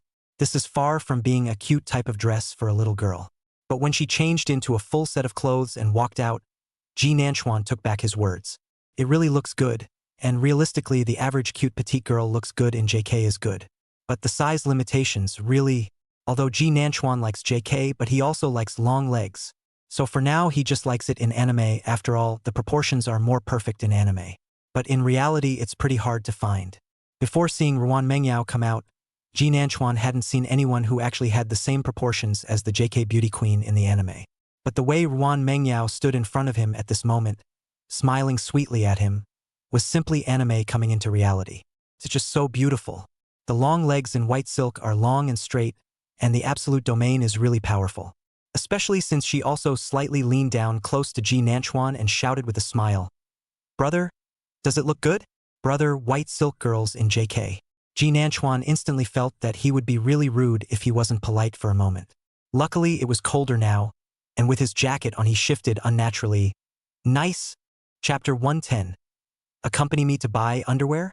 His small movements were actually considered natural, and generally wouldn't be discovered or noticed by others, provided that the person in front of him wasn't Ruan Mengyao. Ruan Mengyao looked at Ji Nanchuan, then noticed his small movements, blinked slowly and finally smiled. "Ji Nanchuan, you're..." In the end, the last words didn't come out, just smiled at Ji Nanchuan. The smile seemed to carry something else. Anyway, Ji Nanchuan always felt as if he had read her meaning, and that unfinished word, "get it together." That's a little awkward. Ji Nanchuan quickly averted his gaze, not daring to linger on her face or on her body. But just as she turned her gaze away, she saw other girls coming out of the locker room. "That's a short little dress on you, too." So Ji Nanchuan darted his gaze back again and sighed, looking at her face. "Wrong, wrong, wrong. Really wrong. I don't know what's wrong, but having said that, she shouldn't be teasing herself. Should she? Turns out it really won't. Because Ruan Mengyao just smiled and didn't say anything. Quickly went in and changed his clothes. In fact, Ji Nanchuan see other girls wear JK to also not to say that the reaction is very big. This is how heartless it's when you look at Ruan Mengyao because it's your girlfriend, the one you like So some of the reactions were a lot bigger than he expected. This made Ji Nanchuan quite helpless. Luckily, Ruan Mengyao didn't mean to try more. When she came out, she directly bought this set, and Ji Nanchuan wanted to give money to her, but she refused. In every sense, Ruan Mengyao was richer than Ji Nanchuan, and the two have known each other since they were kids and really don't get into conflict over things like who gives the money. When the two came out of the store, Ji Nanchuan was carrying that bag in his hand, then asked Ruan Mengyao, "Where to next?" "Finished buying. I'm looking at what we're going to eat later," Ruan Mengyao said as she pulled Ji Nanchuan to a side chair and sat down. Ji Nanchuan was dumbfounded. That's it? So that's what she's shopping for? Just now, Ruan Mengyao's goal was very clear, coming out of the movie theater and going straight to this JK. Ruan Mengyao thought for a moment. "No, I still have underwear that I haven't bought. It's time to change." Saying that, she slightly tilted her head to look at Ji Nanchuan. "Are you going to accompany me?" In fact, Ruan Mengyao is intentional. Just in the JK store, Ji Nanchuan's unnatural she was in the eyes. Just did not tease him again for fear of his embarrassment. But it's different now. It's out now. That's why Ruan Mengyao did get up the little idea of teasing him. It's obvious at this point. Her round eyes just looked straight at him with a smile in them. "Ji Nanchuan." Instinctively, "I want to say I'm here for you. After all, there's a lingerie store not far away." But looking at Ruan Mengyao's gaze with a smile and flirtation, Ji Nanchuan suddenly smiled and pulled the corner of his mouth. "Good. Just so I can tell you my favorite type." Ruan Mengyao, who was caught off guard by him, how it wasn't what she thought it would be. Anyway, it was that in the end, no matter if Ruan Mengyao really wanted to buy or wanted to tease Ji Nanchuan, she was urged by Ji Nanchuan to walk into that underwear store. Ji Nanchuan's attitude was blithe, but entering the door was sure to make everyone inside look over a few times. But Ji Nanchuan didn't seem to be affected. So instead, no one thought anything was strange. The guide girl also just came up and asked gently if she needed any help. Ruan Mengyao glanced at Ji Nanchuan and smiled. "No, let's see for ourselves." The shopping guide lady nodded and went back to stand on the side with a good temper. They didn't need help, but Ji Nanchuan also heard some guides recommending it to other customers, what with the light and breathable, no trace and all. Don't know much about it either, but can't avoid hearing about it.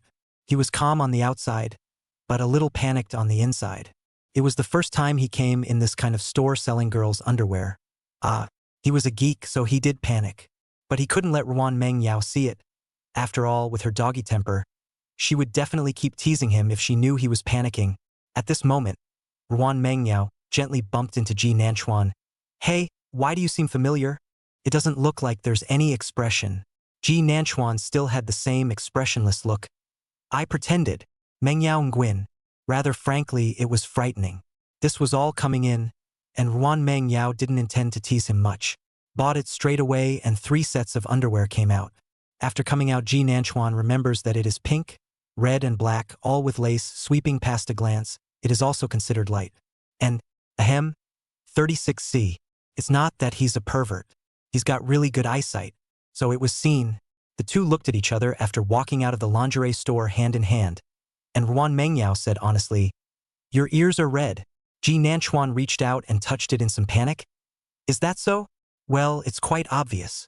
Ruan Mengyao's voice took on a smile as she blinked slowly. Ji Nanchuan were quite silly like this. Then the two started laughing. Can't really tell what I'm laughing at, but just giggling together. So much for it being dinner time. I ended up eating ground pot chicken from a northeastern restaurant, which was pretty authentic and quite crowded. The owner was generous too, and that complimentary side dishes were all over the table. This is the first time Ji Nanchuan has eaten this place, and Ruan Mengyao stared at these small dishes that were delivered and said, "I finally know why there are so many positive reviews for this new restaurant. Regardless of whether it's good or not, the owner's attitude is worth a favorable review.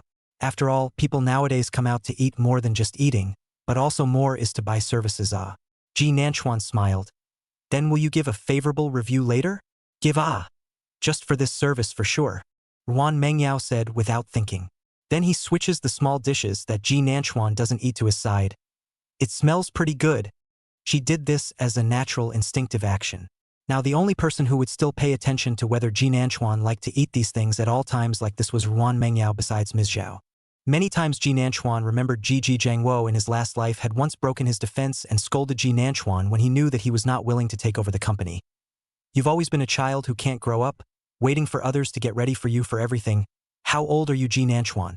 If I were like you, you'd be eating the northwest wind right now." At that time, Ji Jiangwo guessed that he was really anxious. He and Zhaoying were both career-oriented, but Ji Nanchuan was not, which made him very angry. At that time, he had no other choice. He only had Ji Nanchuan as a child. At that time, Ji Nanchuan mockingly said, "Indeed, if you weren't so career-minded, I guess you wouldn't have been able to catch up with my mom or me."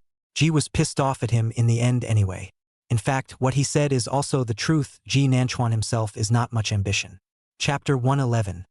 He seems to have always owed her a formal confession. He was indeed too well taken care of by Ms. Zhou. It was like that in his last life and in this life too, and now there was an additional Ruan Mengyao. Ji Nanchuan thought, if love each other Ji Jiangwo said that again, he can still retort, "My life is much better than you." After all, he was only surrounded by a bunch of vampires. And what a way to surround yourself with people who want to protect him. How can it be the same? Ji Nanchuan looked at Ruan Mengyao's movements and said with a smile, "You still treat me like a child. I'm not that picky about food now." Ruan Mengyao glanced at him. "I don't treat you like a child. But now that you're not picky about food, you shouldn't be able to like things you didn't like before. Right? If you don't like it, don't force it, just eat what you like. What about coming out to eat? Having fun is most important. I won't tell Auntie Zhao." After saying that, he also had a face of "I know what I'm doing, right?" Look at Ji Nanchuan. Ji Nanchuan smiled and nodded. "Okay." It was dark after dinner, and now that it was cold, it was dark after 7 o'clock in the evening. Ji Nanchuan's action of looking at his cell phone from time to time since the afternoon Ruan Mengyao naturally noticed, and at this time saw him take a taxi and said he would take her to a place. Ruan Mengyao was still curious. Where to? Going to a fun place. Ji Nanchuan, however, was not willing to tell her right away, but instead was quite mysterious. Ruan Mengyao blinked and became curious instead. Until the car kept going to the suburbs. Ruan Mengyao was still curious. "Are we going to the tea room?" "It's the same way I went to the tea room before." "Hey." I didn't expect Ji Nanchuan to still shake his head. "No, don't be anxious. We're almost there." With him saying that, Ruan Mengyao became even more anxious. Ask a question now and then along the way. But Ji Nanchuan's mouth was tight, and he just wouldn't say anything. Soon the car drove out into the countryside. Stopped at a farmhouse with the lights still on. It's supposed to be a farmhouse, right? Ruan Mengyao usually seldom came to the countryside and was not very clear about when there was an additional farm here. But even though it was nighttime, there were still people over here, mostly young couples, and the lights were on from the doorway all the way up to the brightly lit hill toward the back of the property. Ruan Mengyao felt fresh. Where is this place? She had asked this question many times a day and night, and Ji Nanchuan was laughing at it. He helplessly reached out and nudged Ruan Mengyao's forehead. Can't you just wait? We'll know soon enough. Having said that, Ruan Mengyao could only shut up and be led inside by him. Turns out you have to make a reservation to get in here. Going inside was also different from what Ruan Mengyao thought a farm was. It's obviously January, it's so cold. It's even snowed already. But all the way in, you can still see flowers along the way. It was kind of brilliantly open in the light of the pour. Ruan Mengyao thought it was fake at first, but then she squatted down and looked at it for a while before realizing it was real. There are also staff over here who will warn against touching these flowers, which are a pain to cultivate. The flowers at this mid-level are really spectacular for the time of year. Ruan Yao's eyes were full of astonishment. How much money and effort must this take? Ji Nanchuan led her slowly towards the back of the mountain. The boss here is not bad. You should know him, called Zhou Yang. This is his 35th birthday gift for his wife. This year is estimated to be the only year open to the public, so I brought you here. Mr. Zhou and his wife are very close. I've seen the news before. Moreover, in his previous life, Ji Nanchuan had also attended a banquet with Zhao Ying and was fortunate enough to have seen Mr. and Mrs. Zhou, who were indeed very affectionate. Raising their hands and feet is all about caring for each other.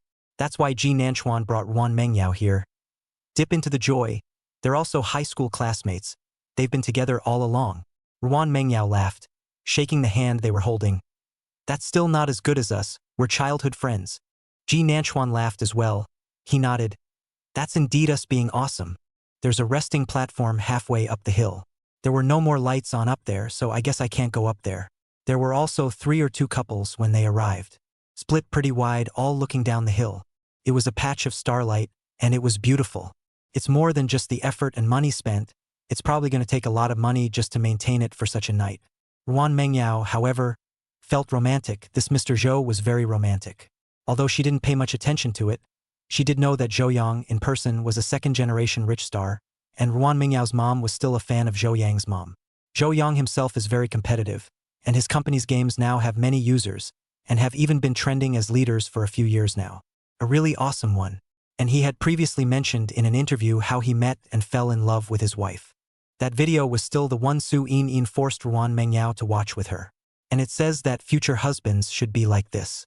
At that time, Ruan Mengyao was quite speechless, searching for how many Zhou Yang can be like this but no girl can resist sweet love, and Ruan Mengyao loved their story.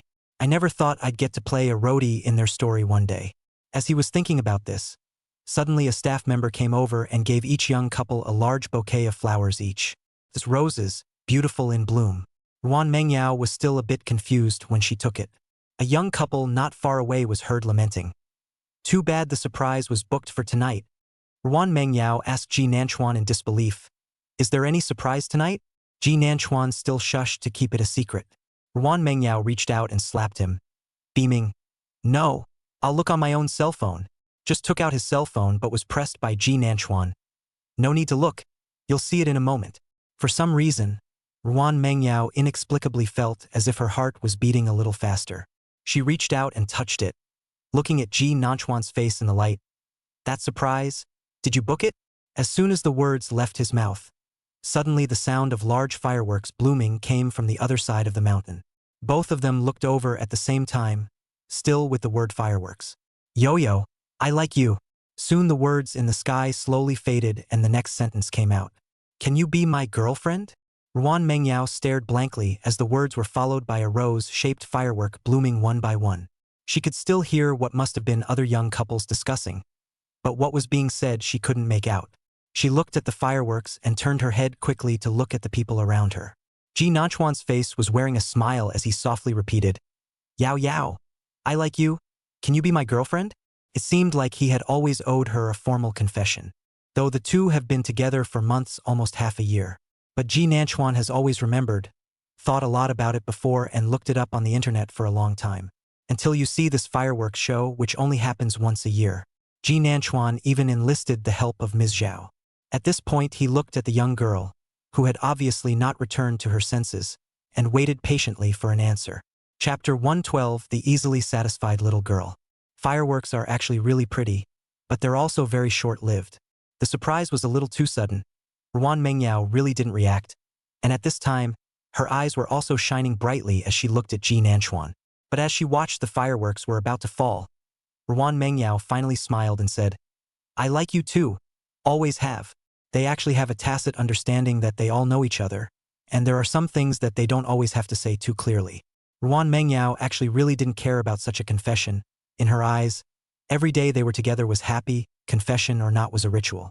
She and Ji Nanchuan had always been together, and this sense of ceremony didn't seem so important to her. But in the end, they are young girls. How can they not be moved when they see their favorite person carefully prepared for their confession? There was the sound of other young couples whispering in their ears, discussing which young couple was actually. The last fireworks had just fallen when Ji Nanchuan heard her words, and the sky became dark again. While Ji Nanchuan lowered his head to kiss her lips, it was a gentle kiss. Even though he knew there were other people around, Ji Nanchuan still wanted to kiss her. Could be that the moon is so beautiful today, it could be that the fireworks are so gorgeous, or it could be because the person in front of me is a sweetheart. Anyway, whatever the reason, he just wanted to kiss her, that's all. There were even people up there when the two finally descended the hill holding hands. It's a beautiful place, but it's closing time. On the way, Ruan Mengyao finally figured out that the fireworks show here isn't just about money. After all, you can't have fireworks over here either. But the owner of this mountain is capable that Mr. Zhou Yang is quite close to the officials. Previously, Ruan Mengyao was aware that he and another group had paid to get a special shelter center for the officials. The people in there seemed to be pretty complicated. Just some traffic people who were rescued would briefly readjust to life over there. Everything in there is free and there is psychotherapy. It's a great person and they help a lot of people by doing this. That's why both the Zhou and Xie families have high social status. Guess the fact that fireworks can be set off here has a little something to do with it. They walked to the door. Ji Nanchuan called the car had already arrived. Ji Nanchuan helped her carry the clothes she bought, and Ruan Mengyao sat in the car holding the flowers prettily, looking happy at first glance. Ji Nanchuan couldn't help but tease her when he saw her happy. If I would have known that you were so happy, I would have confessed earlier. Ruan Mengyao's small face was especially white and pretty by the flowers. So why didn't you do it earlier? Because this place is really only open for one night, before asking my mom to help find a lot of connections. Ji Nanchuan thought for a moment. So it's still me who's too weak, and now I can only rely on my mom. This is the truth. If the fireworks show like today is not a question of how much money, it is estimated that not to find a relationship even if it is a year in advance to make a reservation may not be able to get a reservation. Ji Nanchuan seems to suddenly know the importance of rich and social status at this point. He seemed to understand Ji Jiangwo's words from his previous life a little. But Ruan Mengyao was a little girl who was easily satisfied. She smiled and said, but it's already awesome. I'd be happy even if you didn't have a fireworks show or flowers today, but just seriously confess to me. She was such an easily satisfied girl. Ji Nanchuan reached out and rubbed her hair, just smiling. But he wanted to give her something better. She grew up with nothing, this Ji Nanchuan is aware of, but cannot give because she does not lack their own, not so calculated. The distance from the suburbs to your home is not that close. It was after 10 when they arrived home and the two of them were ready to take a shower. Ji Nanchuan couldn't help but ask one more question as he handed her what she had bought. When will you wear it? Ruan Mengyao looked at him and hemmed and hawed a few times before asking rhetorically, what are you talking about? Ji Nanchuan froze for a moment. What else could it be? Of course it's JK. I couldn't even look properly outside today. Or else. But then he remembered that she didn't just buy JK but also no underwear. Ji Nanchuan blinked slowly. There was no awkwardness that Ruan Mengyao expected. She only heard him say, both. This time it was Ruan Mengyao's turn to blush. She retreated into the room with small steps. I'm going to take a shower and go to bed. Then the door was closed. Ji Nanchuan's question wasn't answered. Luckily, he wasn't in a hurry. He just glanced at it before turning around and going back to his room. This is a purchase that you should always be able to wear. It was just a matter of time and he was looking forward to it. Since the interview at the radio station, Ji Nanchuan and Ruan Mengyao's popularity at school had gone up a notch. But Ruan Mengyao's last words didn't do much good. Ji Nanchuan's alumni circle still received a lot of strange messages. So he simply stopped reading them. The end of the semester is coming. The first semester may be because Ji Nanchuan is busy drawing comics. It always feels like it is really fast. Both he and Ruan Mengyao were busy with finals. Time in the school library has become more frequent. Although it is said that you can study at home, it may be a matter of habit that you can't help doing other things at home. That's why both of them tacitly chose to review in the library during this period of time. The library was really crowded at the end of the semester, and the two of them had staggered times for their classes a lot of the time, so this was the time for each of them to go review with their roommates. Chong Hang seems to have a girlfriend, Ji Nanchuan, and their dormitory has become a situation of 4 short of 1. Every time it is Ji Nanchuan who goes to study with Lin Chang and Zhou Feng. Chong Hang said to make a girlfriend it does not count, the two are estimated to be ambiguous during the period, that is, the lovers are not yet full state. But liking each other is a given. Ji Nanchuan could see him on the phone with that girl on several occasions in a sticky manner. They didn't have class this afternoon, so they went to the library after dinner. The library tables are in long rows and seat many people. Chong Hang was originally said to leave after lunch, and Ji Nanchuan and the 3 of them went to study. At this time of day, many people have gone back to their lunch breaks and haven't come in yet, but there are empty seats. Over here, Ji Nanchuan and the others had just sat down not long ago. Chong Hang then brought 2 girls. Both had long hair, and the one with glasses looked closer to Chong Hang. The other took the hand of the girl with the glasses, supposedly a friend. All 3 had brought books and were presumably here to review. It was Lin Chang who saw them first and quickly beckoned them over. Chong Hang smiled when he saw them and walked over with the 2 girls. The girl without glasses' eyes all fell on Ji Nanchuan at once. Chong Hang took the 2 girls to sit next to Ji Nanchuan. After all, this is a library, the voice was lowered. This is a good spot for you guys. By the way, to introduce you guys. Chapter 113. You're not really interested in him, are you? Chong Hang likes the girl with glasses named Gu Ning. The other is her friend and roommate named Chi Chi. The 2 are freshmen majoring in business English. Chong Hang also introduced the other 3 people in his dormitory. They were all classmates, and knowing that Chong Hang was chasing a girl, everyone was still giving face. The study room was quiet, and after Chong Hang helped them introduce each other, everyone quieted down to read. The study time went by quickly. Ji Nanchuan only occasionally looked at his cell phone to send 2 messages to Ruan Mengyao, then started reading again. When it was almost 5 o'clock, Ji Nanchuan saw Chong Hang beside him whispering something to Gu Ning on the other side. A note was quickly handed to him and the other 3, 1 for each of them. It turned out to be a question of whether or not you want to have dinner together tonight. The other 2 said they wanted it, so Ji Nanchuan naturally went along with the crowd. It just so happens that he comes home in the evening to eat takeout alone as well. Ruan Mengyao is staying in the dormitory today, and Ji Nanchuan is planning not to go back. Occasionally, the 2 would stay in the dormitory. Otherwise, it wouldn't be appropriate to live at home all the time.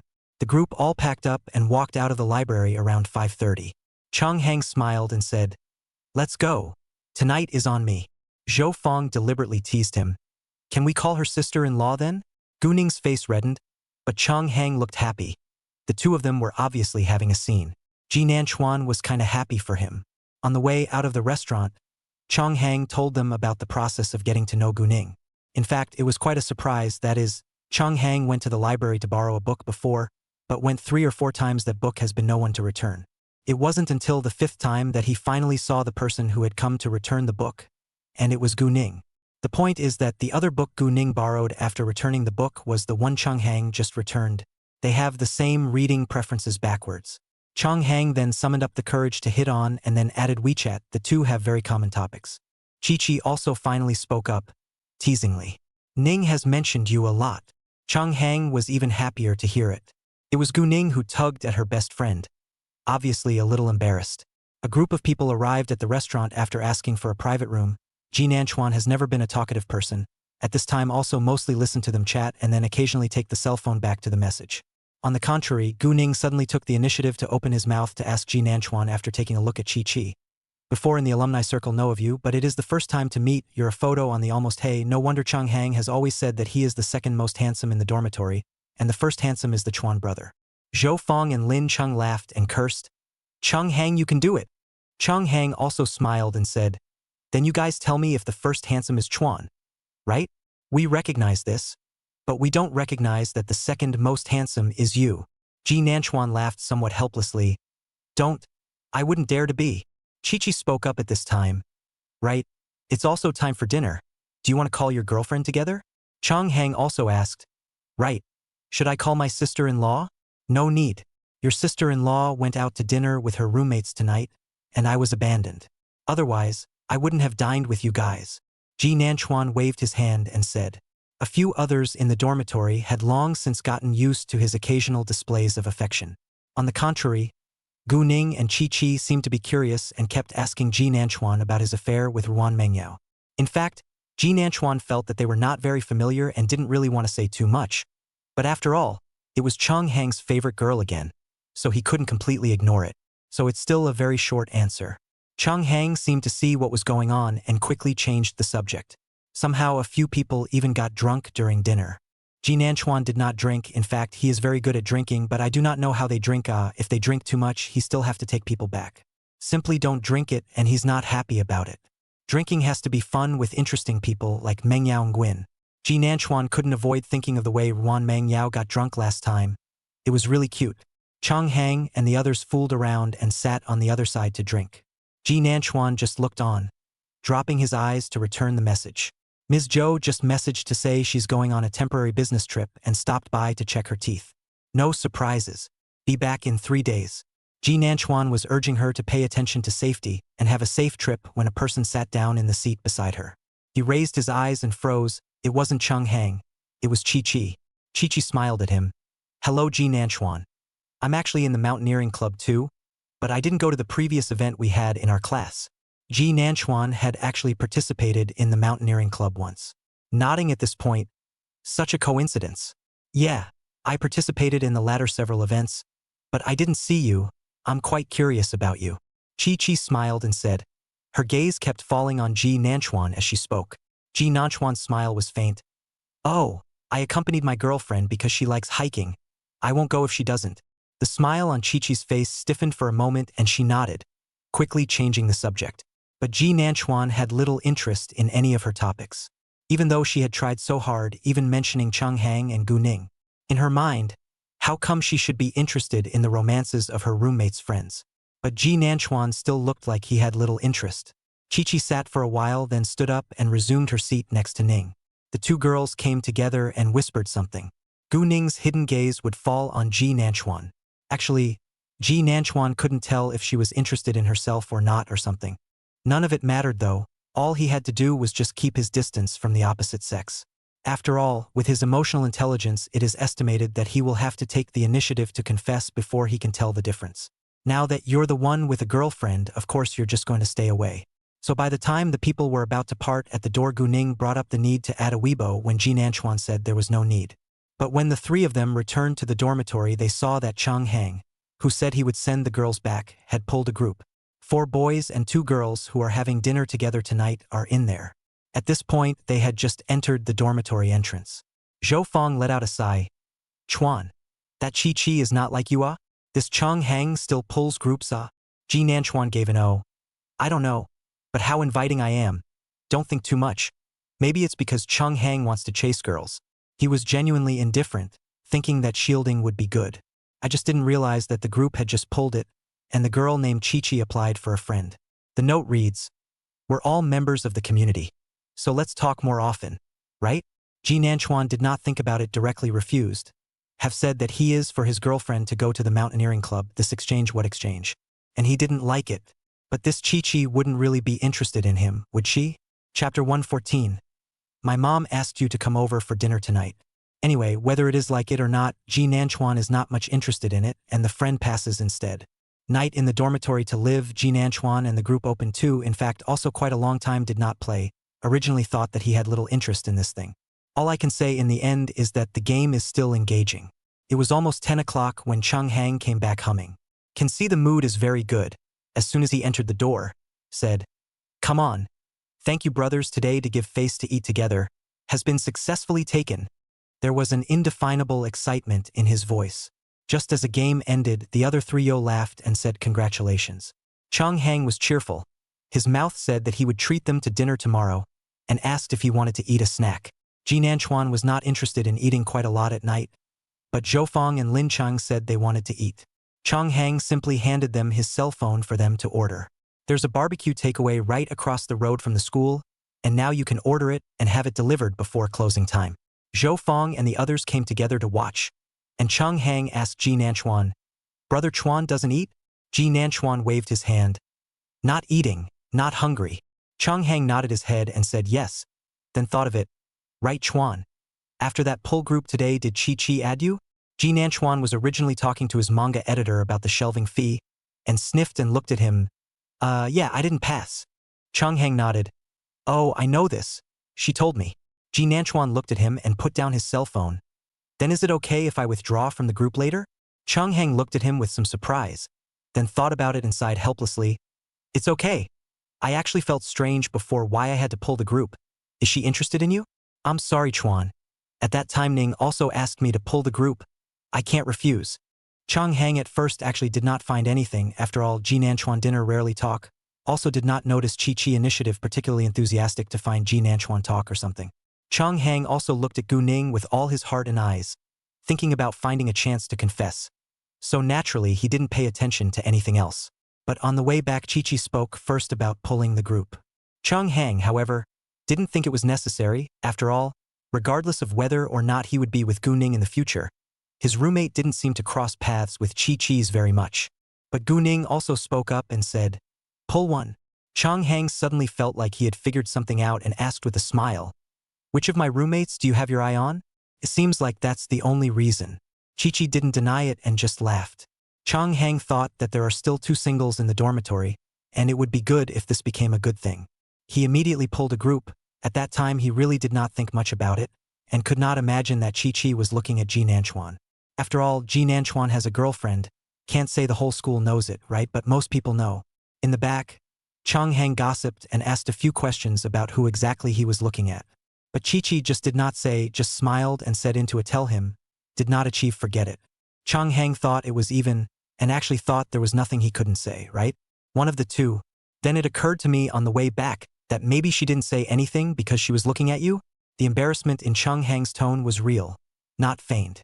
Ji Nanchuan couldn't say that he was angry, he just said, "Not necessarily, just now she did add me. But she didn't do anything out of the ordinary behavior, and didn't say anything, so maybe we're overthinking it." Chung Hang smiled bitterly. "Thank you, Chuan, for still comforting me. That group is probably of no use. If you want to retreat, just retreat." Although it is so said, but Ji Nanchuan thought about how Chung Hang has just been with his girlfriend. This group is better to return later. Ji Nanchuan doesn't look at it anyway, so just block it directly. The girl called Chi really didn't look for Ji Nanchuan again. As the final exams become intensive, Ji Nanchuan, their specialty is very strange. The front of the exam is basically from the morning to the evening, the whole day is not available kind. But the last subject was taken 3 days apart. It also meant that they had 3 empty days in between and had to wait dry for the last subject to be taken before they could take their vacation. Many in the class cursed and felt speechless at what was going on. There's something wrong with the designation of the person who arranges the exams. Ji Nanchuan is fine, he's a local, he can take a vacation whenever he wants. Ruan Mengyao and their exam arrangements are also relatively loose, but a little earlier than theirs. So I took my vacation 2 days early and recently went back over to the villa to watch the cleaning. After all, her family was coming back this year, so she called ahead and went to clean up. Ruan Mengyao's family has emigrated, but the house is not for sale after all. It's not like they're not coming back. Before, Ruan Mengyao actually wanted to live at home by herself, but Ruan mother didn't feel comfortable with it. So she finally went to board at Ji Nanchuan's house. It's not that it hasn't actually occurred to me that both of them are older, that men and women are different, and that Ms. Zhao isn't home very often. This Ms. Zhao also told Mother Nguyen. But at that time, Mother Ruan thought they grew up together and are also siblings, what can there be? Just didn't take it very seriously. It really wasn't much at first. It's just that Ruan's mother didn't expect the two to get together right after this high school graduation, before they even went to college. Luckily for her, they had both done well on their exams, or she would have wondered if the two had been together for a long time. Anyway, Ruan Mengyao had been cleaning the villa side during the day for the last few days, and had also hired a cleaning company to come and clean it together, but this side was quite big after all and hadn't been lived in for quite a few years. Ruan Mengyao still came back over here on her own to see how it went. So when she carried the garbage out the door and saw Ji Fengsu was frozen for a moment. Ji basically gave the mother and daughter nothing in his divorce. After all, the child is not his. Ji Jiangwo, this is not a good person. But the house, on the contrary, was given to them. This move left both Ruan Mengyao and Ji Nanchuan quite speechless. Isn't that just purely a bad taste in the mouth of the old neighborhood? They moved away in the first place because of the cold shoulder of their old neighbors. Maybe that's the most disgusting thing about Ji Jiangwo, is that he purposely let them come to suffer the cold shoulder. Sister Yao Yao. Ji Fengsu didn't change his name. At this age he should have gone to school today. They weren't on vacation yet, that's right. At this point in time, seeing him here at this point in time, Ruan Mengyao still couldn't help but frown. But she didn't answer. She just glanced at Ji Fengsu, signaling him to say what he had to say. He looked nervous. My mom. My mom said if you were free you could come over for dinner tonight. Ruan Mengyao froze for a moment, then smiled. She was good-looking. Even now her smile was good-looking with a little mockery. Ji Fengsu's face was a little red. He is actually quite good-looking, handsome and gentlemanly, although not as handsome as Ji Nanchuan, but also a small handsome man. Chapter 115 Ji Nanchuan, you are really bad. In fact, Chan Xian's mother and son probably didn't know that there was a group of old neighbors on their side. Ms. Zhao and Ji Nanchuan are both still in there, but of course Ji was kicked out in the first place. Chan Xian and the others are even more so that no one will drag them in. All the people who live here are either rich or noble, and everyone used to be on pretty good terms, and they still are. Ms. Zhao's early stage of business is also not without the help of everyone. This group is pretty lively every day with all kinds of gossip. Naturally, there's also gossip about Chan Xian visiting her neighbors every day after she moved in with her kids. This would have been fine even though people were disgusted. It wasn't as if it was obvious. Until Chan Xian's tawdry operation came along. She seemed intent on telling Ji Fengsu to get in touch with some of the neighbors' daughters who had daughters at home, especially around the same age. At that time, Ruan Mengyao and Ji Nanchuan were both looking at their cell phones with the face of a subway old man. What is this? One of the aunts in the group who has a daughter who is only in her 3rd year of junior high school spoke the ugly truth in a very mocking tone. I guess they think we are the Ji Jiangwo who doesn't have much insight, right? I'm not sure if it's a good idea, but I'm sure it's a good idea. But also too shameless a little. Our child is only a few years old. The tone was disgusted. At this moment, looking at Ji Fengsu in front of her, Ruan Mengyao's smile was also a bit mocking. Ji Fengsu is actually not a child anymore. His mother wants to do what if he said he did not know at all that's impossible. Yet he accompanied his mom to do this, so let's just say that neither mother nor son are any good. I think he was already rich when the two were with Ji Jiangwo, and the mother and son hadn't suffered much. Now suddenly being left behind was also a panic, and that's why he did what he did. But they don't think about it. Do they really think rich people are stupid? They're nothing more than fun for everyone to watch now. And they don't even know it. It's all found itself here at this point. Ruan Mengyao finally spoke. No need, go back. Ji Fengsu was still staring at her with some blush. At this time he was rejected with some loss. But he still said, Sister Yao Yao, we are all neighbors. I'm sorry, it's not exactly a neighbor after all. I'm not familiar with you. You weren't the ones who used to live in this house. Ruan Mengyao put down the garbage in her hands. Someone would come to collect it at night. Turned around and walked towards her house, not intending to waste too much time here. Sister Yao Yao, is it because of brother that you don't like us? Ji Fengsu's tone was a bit anxious. But before, when I was little, I didn't realize that dad had another family. Junior's child isn't innocent either. It's useless for you to say this in front of me. And Ji Nanchuan isn't your brother. You're not even Mr. Ji's child. Ruan Mengyao's face is cold. Her tone also carries coldness. So don't add drama to yourself. It's really not very nice. Everyone knows what you and your mom are fighting for. Just calm down. This house you guys can continue to live in if you have the face to do so. After saying that, he was about to go in when he heard a chuckle. Ruan Mengyao's eyes immediately lit up, and when she turned her head to look over, she saw that Ji Nanchuan had come at some point. You finished the exam? Ruan Mengyao crossed over to the stiff-faced Ji Fengzi and flew over. Ji Nanchuan reached out to hold her, letting the person crash straight into his arms, and said with amusement, What's the point of running so fast? After the exam, I came over to pick you up for dinner. Then I heard what Ruan Mengyao said to Ji Fengzi. At this moment, he looked at the way Ji Fengzi's face turned white and turned his head to look at them. Ji Nanchuan wasn't quite able to understand how Chan Xian could raise her son like this. A boy, using this set of little girls. His expression was cold, with little rise and fall as he looked at Ji Fengsu. Ji Fengzi opened his mouth and called out, Brother! Ji Nanchuan didn't answer, and his mood didn't change much. Not to mention the fact that he might have just planned to hook up with his girlfriend. Just said, If I were you, I'd better study hard at this age. Shortcuts in life aren't good either. Your mom has been raised all her life and lacks independence. But you're still young, and everyone over here with this little mind of yours is like watching a clown show. Don't be ashamed. After saying this, he led Ruan Mengyao past Ji Fengsu and walked in. It's been a long time since I've been back. It hasn't really changed much. Let me show you. The extra eyes didn't look at Ji Fengzi anymore, nor did they look at the house next to them that used to belong to their family. Instead, after walking through the door, Ruan Mengyao asked with some curiosity, Did you just advise? Sort of, otherwise the ants over here would watch how disturbing they are every day, Ji Nanchuan said with a smile, glancing at her and meeting that curious gaze, reaching out and rubbing her head. What are you thinking? I'm not much kinder. As far as Chen Xian and Jifeng Su's kind of nature are essentially just as selfish. I'll just see if they'll fight. Ji Nanchuan certainly knows what it is to kill and kill. Compared to their words, Chen Xian kind of people with no sense of morality won't care at all. But Jifeng Su is not the same. She was able to conceal the Ji Jiangwo raised the child so big. To find him a good condition of the cheap father in the first place did not even think of aborting the child. It proves that she has an unusual affection for this child. As long as Jifeng Su went back to make trouble with Chen Xian, he could probably make things difficult for her. Ji Nanchuan was never a good person in the first place. He's happy to see them unhappy. Ruan Mengyao was a bit hesitant. But Jifengze will really. Not necessarily now, but I'm sure he'll still be watching closely when I say that. Big boys at this age want to save face. And originally, Jifeng Su couldn't accept that he wasn't Ji Jiangwo's child. So he thought that in his heart, he also had a grudge against his own mother. His nature was the same as Chen Xian's, but both were refined egoists. In his last life, he had stabbed his own mother, and he was still able to chase after Ji Jiangwo and call out for his father even after knowing the truth. Said even if it is not his own son, Ji Jiangwo also raised him for so many years, really want to give up?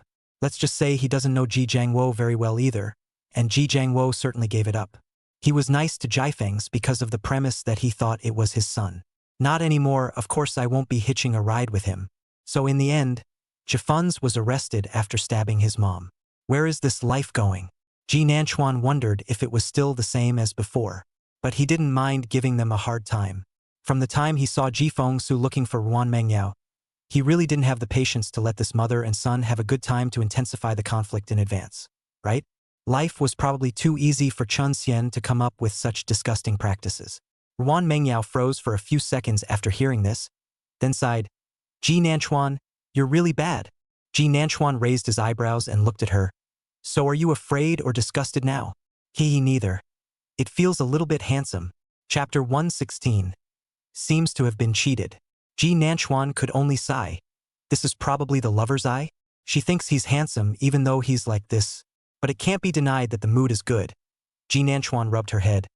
Well, what else is not finished packing? Finish packing and let's go eat together. Ruan Mengyao thought for a moment. There doesn't seem to be anything in particular that needs to be cleaned up. Let's go once I've gotten my things. Ji Nanchuan nodded. Okay. Wait for you. The yard and doorway were deserted when the two men emerged from the house. Ji Nanchuan glanced at the next door. The door of the room was closed, and the yard was not much cared for, and it looked decayed. The yard was always neat and beautiful when Ji Nanchuan and the others lived here in the past, and it was dotted with flowers raised by Ms. Zhao all year round. However, when he thought of the current Chen Xian, Ji Nanchuan laughed a little, and he probably didn't have much mood to take care of it.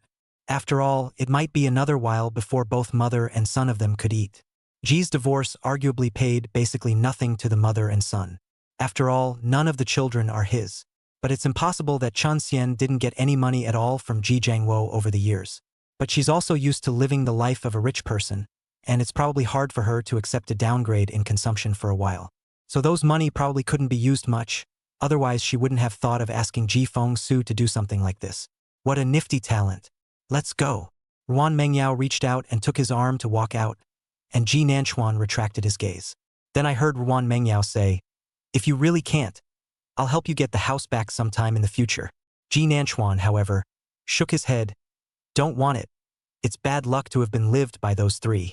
Ruan Mengyao seemed to be right when she thought about it, after all, not to mention Ji Nanchuan, even she felt quite bad luck when she thought about it like that.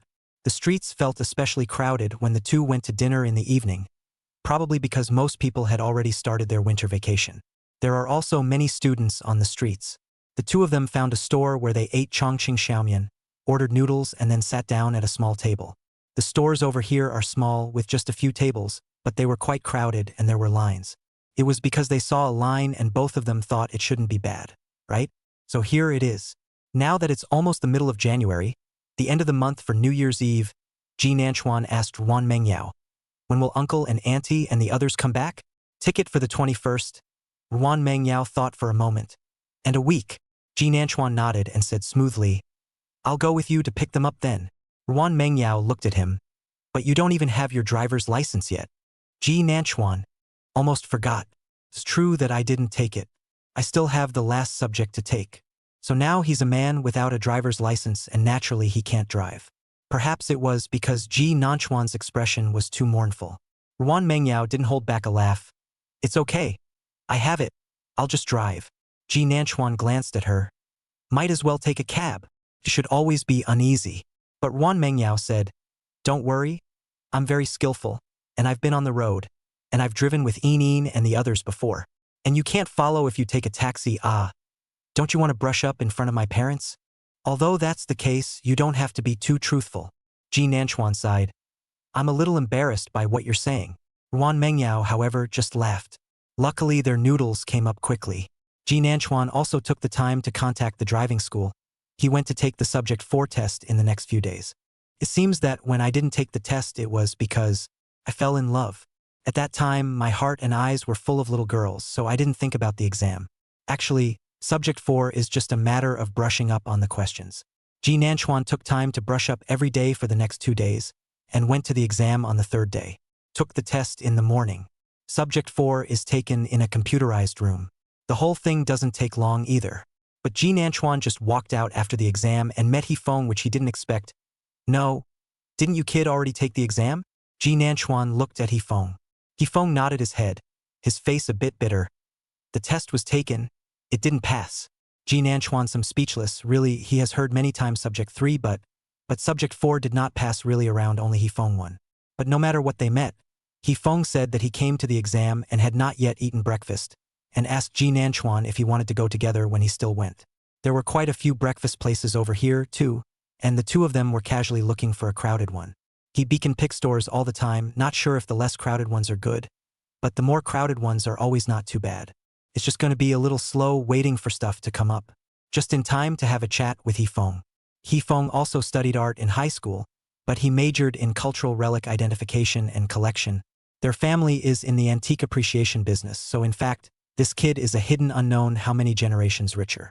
However, the general public does not know Ji Nanchuan still because before and Ms. Zhao went out to dinner met Hifeng and his parents out to dinner, both parents happen to know so only know. Also still because of this, Hifeng will say everything to Ji Nanchuan. Speaking of which, do you know that Rong Miao Miao and Min Hao are going around asking people to borrow money? Hifeng's sudden mention of the two men also caused Ji Nanchuan to drift off for a moment. Mainly because it had been too long since he had heard these two names and had kind of forgotten about them. Ji Nanchuan shook his head and said with some caution, Didn't I tell you to ignore them? What? Did you borrow money? I didn't. I've deleted it all. Last 2 days I met old Zhou and they heard them mention it. It turns out that Min Ho and young Miao Miao are already together. And they even made an official announcement in their circle of friends earlier. These too good to go to college do not study well. Every day said what business. Occasionally, they still show their love in their circle of friends, show their savings, and then any new bag or anything like that. It looks like it did make a little money. There's also the occasional big red envelope or something in some groups. It's true that there were quite a few people who were envious. And then didn't winter vacation start last while? Hifeng sked twice. Rong Miao Miao and Min Hao started lying to borrow money. In fact, the two were kinda wary of borrowing separately. Min Ho looks for some people who are on good terms with Rong Miao Miao to borrow it, but it has to not be the ones they know in common. Let's just say that Rong Miao Miao suddenly got sick and needed money, and then asked those friends to borrow, and said that they would definitely pay back the money immediately when their funds came back. And Yong Miao Miao operates the same way, reasoning that Min Ho is sick. There are really quite a few people who have borrowed, and they didn't ask for much in the beginning. Hifeng felt that how bold people are, really how prolific they are, the main thing is that there are still really people who believe. It will be discovered just as it happens that one of them, Old Chow, pursued a girl and chased her down. Coincidentally, they both happen to have been borrowed by young Miao Miao and Min Ho, and it's only when they chat that day that they realize that they seem to have been scammed. Chapter 117. Call me brother-in-law. Now they all found out that they seem to have been cheated. How about the back don't know anyway? Forget about it. Together with the loaned out money are almost 30,000 more. Hifeng shook his head. Contemporary college students' money is really good to cheat. Ji Nanchuan did not expect it to be like this. This life was burst out so early. I guess they didn't expect this kind of coincidence when they cheated apart. In her last life, no one ever found out when Rong Miao Miao cheated money, and she didn't look for Hifeng to cheat. 1. He knew that he was too familiar with Ji Nanchuan, and 2. Because he knew that Hifeng would never give it. It helped him save a lot, but when he thought about it, if he had approached Hifeng definitely wouldn't have given the money, and would have even immediately looked for Ji Nanchuan to confirm it.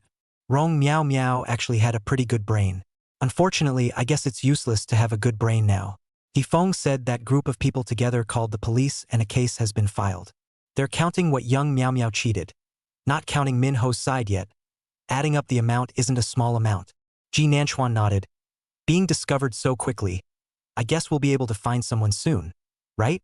I suppose so. Hifeng also just said as a gossip he knew quite a lot. Inquiring more about Ji Nanchuan and Ruan Mengyao recent progress stuff came up. Hifeng is going back after eating, and reminds Ji Nanchuan that there is a party on the 3rd day of the new year.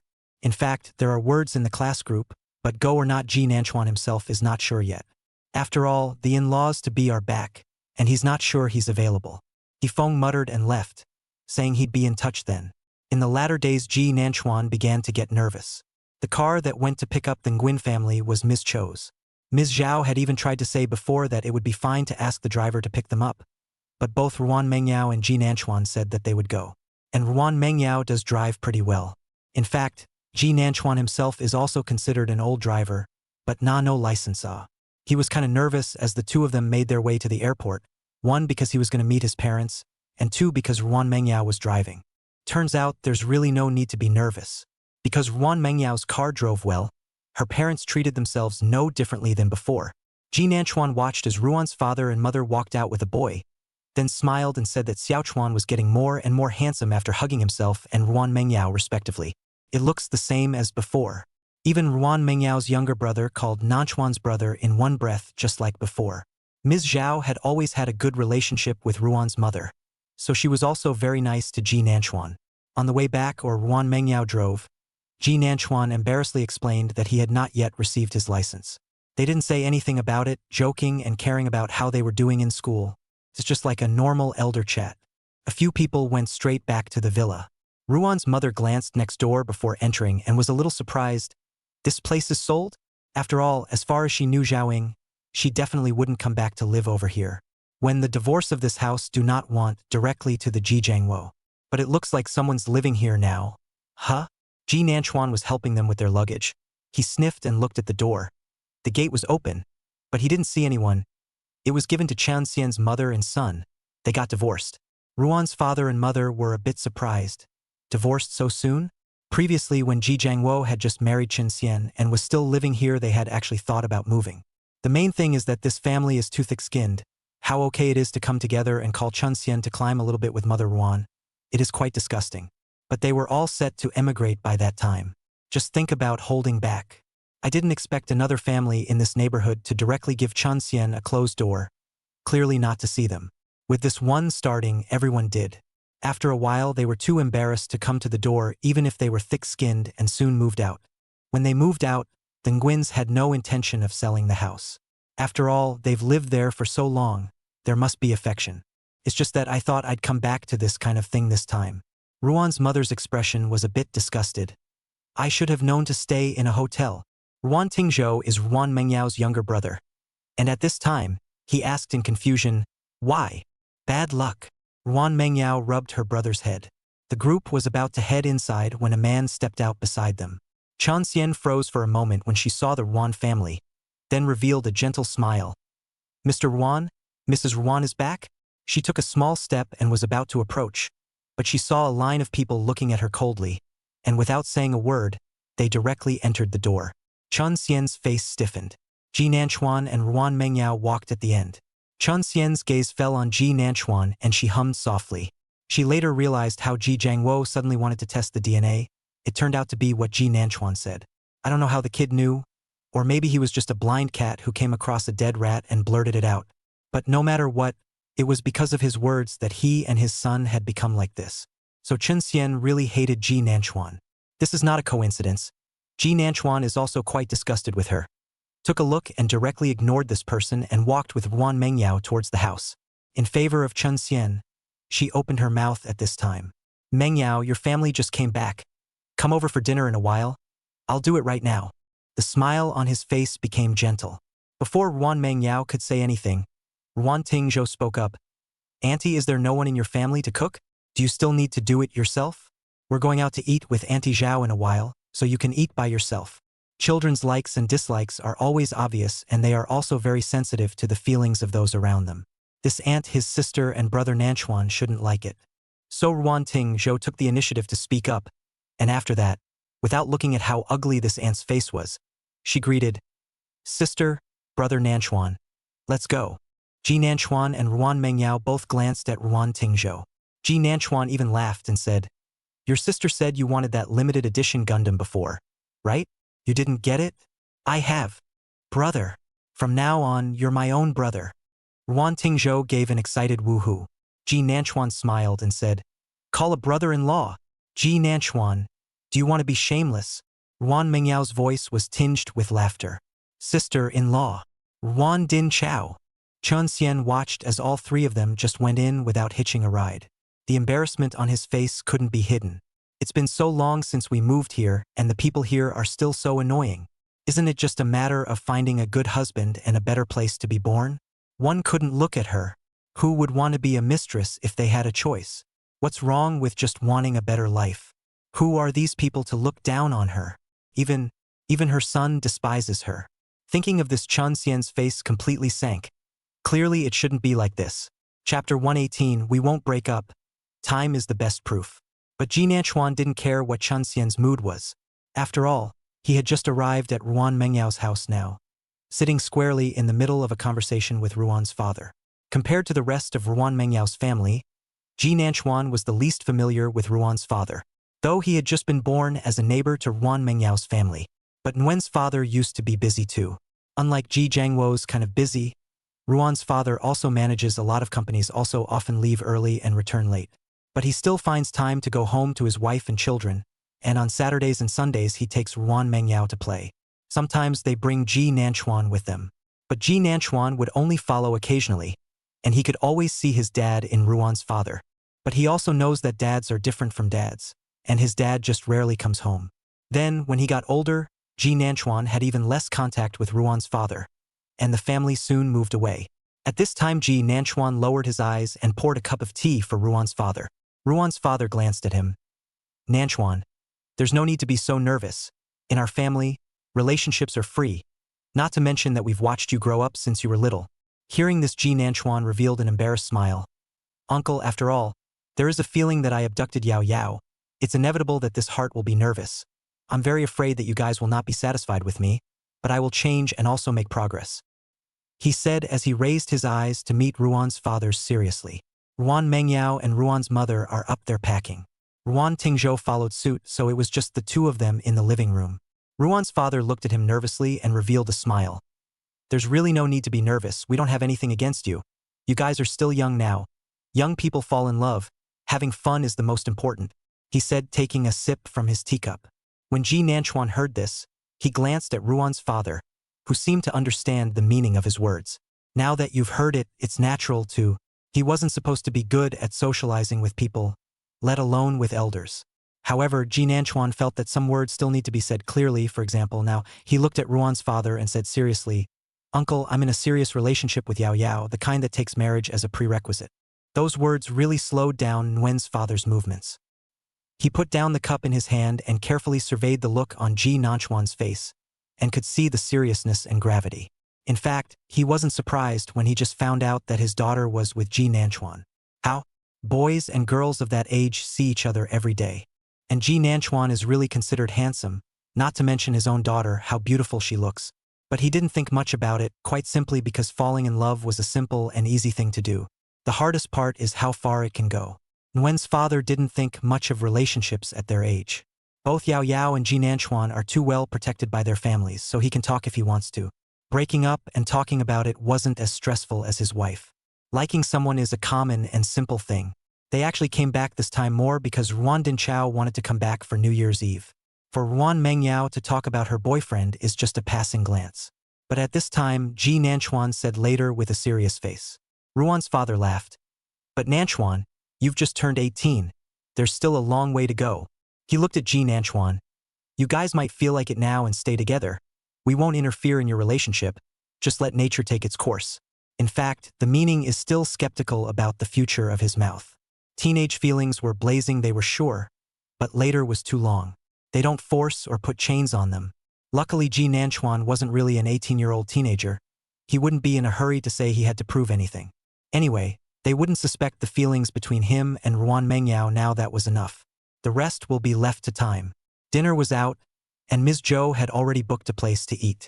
The two families were already familiar with each other, and the atmosphere of the meal was good enough to have a few drinks. Ji Nanchuan also drank 2 glasses with him. The only ones who didn't touch the wine the whole time were probably the siblings Ruan Tingzhou and Ruan Mengyao. The meal lasted 3 or 4 hours, mostly because Ms. Zhao had quite a bit to say to Mother Nguyen. They finally broke up when Mother Nguyen got too drunk. Ruan Mengyao is definitely going to be staying home one of these days. Ms. Zhao asked the driver to take the family back. Instead, he took a taxi with Ji Nanchuan himself. They couldn't drive even if they came in a car in their condition. After arriving at the door of the neighborhood mother and sundown, Ji Nanchuan was a little worried. "Mom, drunk? I carry you." Ms. Zhao blinked and looked at her tall son to the side and smiled. "Hey, now our Nanchuan can even carry mommy, huh?" Ji Nanchuan smiled helplessly. "Mom, I'm an adult and can carry you," said he was about to crouch. But she was pulled up by Ms. Zhao. "I know. I didn't ask you to carry it. This drink is nothing." Ji Nanchuan stared at her for a while. Ms. Zhao really didn't look like she was drunk. Mother and son walked into the neighborhood together. "Now that it's cold, the wind is blowing in your face." Ms. Zhao walked forward and walked for a while. "We as parents don't have a problem with you and Yao Yao's matter. We just also worry that if you break up in the future, it will affect our relationship." Ms. Zhao sighed. "It's just that it's okay to break up peacefully. It's just that I'm afraid." Presumably, it was still affected by the drinking. Otherwise, the usual Ms. Zhao would not have said such things at all. Ji Nanchuan looked at her sideways and said seriously, "Mom, we won't break up. I love her very much. 2 lifetimes of love." Unfortunately, that can't be said to them either. Ji Nanchuan can understand the meaning of a few elders. He can only say at this time, "You guys feel free to watch. Time will prove everything." Ms. Zhou nodded. "Okay, we'll watch. Nanchuan, don't be like your father." It was a low sound, tinged with a bit of emotion. Ji Nanchuan heard it and gave a soft hum. The person you liked so much as a teenager ended up miserable. How could Ms. Zhao not be sad and sorry? Especially since the memories of the teenager who used to be so infinitely appealing to her had become disfigured by the ravages of time and money. It really makes it hard to completely forget. No matter what the emotion, love or hate, Ji Jiangwo did occupy the first half of her life. There's a Ji Nanchuan between them. Perhaps it was because of the wine Ms. Zhao's words became a lot more. Ji Nanchuan all listened attentively, occasionally responding softly or coaxing her. Finally, after waiting to send the person back to the room to let her sleep, Ji Nanchuan are tired. He went back to his room and exhaled, really a little tired. Drunk people, especially slightly intoxicated, are the hardest to coax. He took out his cell phone and looked at it, but he saw the probing emoticon sent by Ruan Mengyao. Chapter 119. I'm not only Ji Nanchuan's childhood friend, I'm also his girlfriend. Ji Nanchuan couldn't hold back his laughter when he saw that emoticon. His girlfriend is kind of cute. He sent a probing emoji back. That side fell back in seconds. Can you video it? Ji Nanchuan dialed her.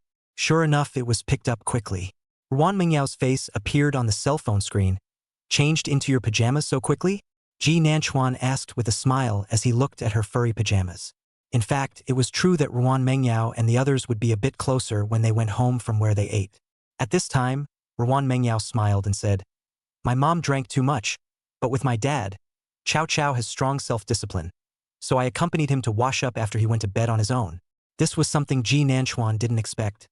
Brother-in-law is much better behaved than we were before. Hearing Ji Nanchuan call out Ruan Tingzhou's brother-in-law, Ruan Mengyao's face turned a little red. "How can you be like this? Open your mouth. Chow Chow is not your brother-in-law." Ji Nanchuan nodded. "Hey, sooner or later anyway." Ruan Mengyao lazily ignored him and muttered in a small voice, "Chow Chow is indeed much better behaved than you." As a child, Ji Nanchuan was very clingy. Once Ms. Zhao and Mother Nguyen took the two of them out for a day of fun, and after a long day, the 2 elders went downstairs for a beauty treatment. Let both kids go to bed when they are tired of playing on their own. But probably because of the unfamiliar environment, Ji Nanchuan couldn't sleep at all. It's been unsettling. At that time, Ruan Mengyao didn't understand. And in the end, she was the one who slept directly in Ji Nanchuan's arms. Ruan Mingyao's voice still carried a smile when she said this. Ji Nanchuan, you were so cute when you were little. Aren't I cute now? Ji Nanchuan smiled back and looked at the person on the other side of the video. Then when are you going to hug me to sleep? The teased man's entire face reddened. You. Why does it feel like this person is being a hooligan? Didn't I sleep with you in my arms last time? The two had clearly slept together the last time they drank themselves. Ji Nanchuan, however, shook his head. Last time doesn't count. It's more like I'm sleeping with you in my arms. Aren't they all the same? Ruan Mengyao's eyes went wide. Ji Nanchuan, however, still said it was different. He smiled at the person who was looking at him in disbelief, and slowly said, next time you have a chance to sleep together, tell you how it's different. Mengyao Nguyen, are you being a jerk? She asked with some skepticism. Ji Nanchuan immediately said, I didn't. Don't wrong me. In the end, Ruan Mengyao believed or not, Ji Nanchuan did not know anyway. She did not ask. And he lied, he did just go rogue in his head. After the two chatted for a while, Ji Nanchuan was going to take a shower and the video hung up.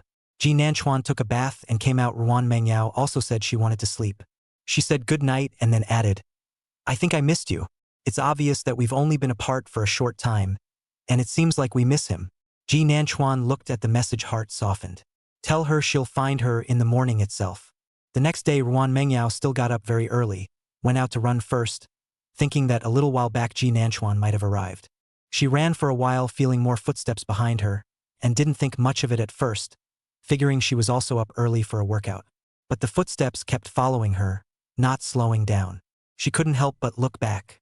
Saw a monsoon zephyr. Ruan Mengyao frowned slightly and averted her gaze as if she hadn't seen this person. Ji Fengsu didn't get angry either, and quickly caught up, only half a step behind Ruan Mengyao. Sister Yao Yao. Ruan Mengyao said coldly, it's better to call names. The only people that Yao Yao shouted like that were familiar and close, and Ruan Mengyao wasn't familiar with Ji Fengsu. One could even say it's only recognizable to a degree, I guess. There wasn't much communication before. How to say, Ji Nanchuan's parents divorced when they all understand.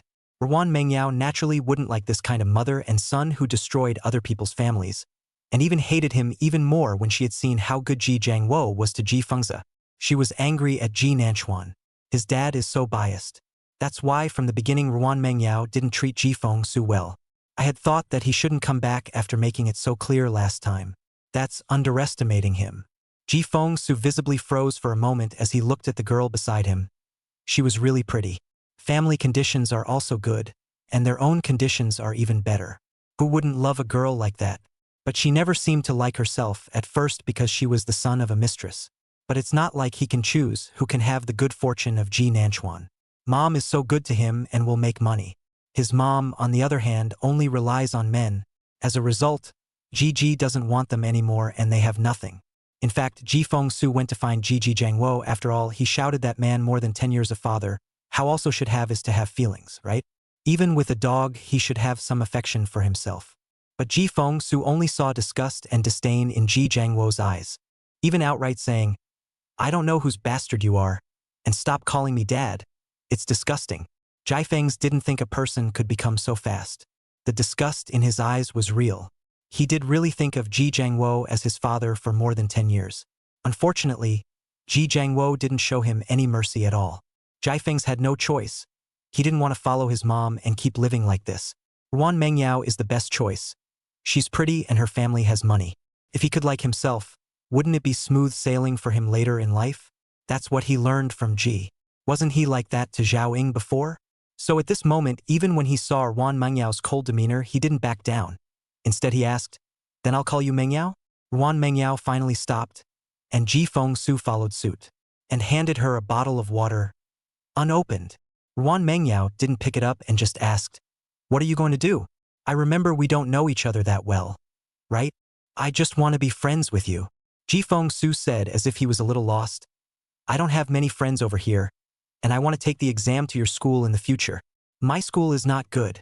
As for being friends, do you know what kind of relationship I have with Ji Nanchuan? Ruan Mengyao was genuinely curious. She was Ji Nanchuan's girlfriend. How could he have the nerve to say that he was friends with her? Jai Feng's froze for a moment. You are childhood friends. Everyone knows this one. But that doesn't stop you from being friends with me, does it? I don't think my brother would be so petty. Ji Feng-su said as if helpless. Freedom to make friends. Ruan Mengyao nodded.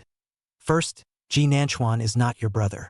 Secondly, it's true that dating is free, but you won't be within my dating considerations. Third, and most importantly, I'm not only Ji Nanchuan's childhood friend, I'm also his girlfriend. Chapter 120. Why don't you say this brother-in-law can get along? A surprised expression appeared on Ji Feng's face. He didn't know that Ruan Mengyao was Ji Nanchuan's girlfriend. If he knew, he wouldn't have come back today. No one might believe it when he said it, although he was jealous and envious of Ji Nanchuan, but at the same time, he had an inferiority complex in his heart. Ji Nanchuan is excellent, even without his father. Ji Jiangwo used to mention Ji Nanchuan. The tone is very complicated. When he was a little bit smaller, he said he had an older brother. The body is not good, a little timid. At that time, Jai Feng's didn't understand and was puzzled. Where did the brother come from? Isn't he the only child in the family? He hasn't met his brother. Then when he was a little older he saw it, and it wasn't quite what his dad had told him, and the teenager's eyes held hate in them, but he stood in the way of his own mom. Ji Jiangwo says that although Ji Nanchuan is good at everything, his temper is exactly like his mother's, not like him at all. There was anger in his voice. But Ji Fengsu thought it was good to have such a brother who would protect him, right? But at that time Jai Feng's also knew that he probably wouldn't be protected by his brother. He turned out to be the son of a mistress. At this moment, he stood in front of Ruan Mengyao with a face of embarrassment. Something he didn't know before. Ruan Mengyao looked at his expression with some surprise, when he originally wanted to leave just like that.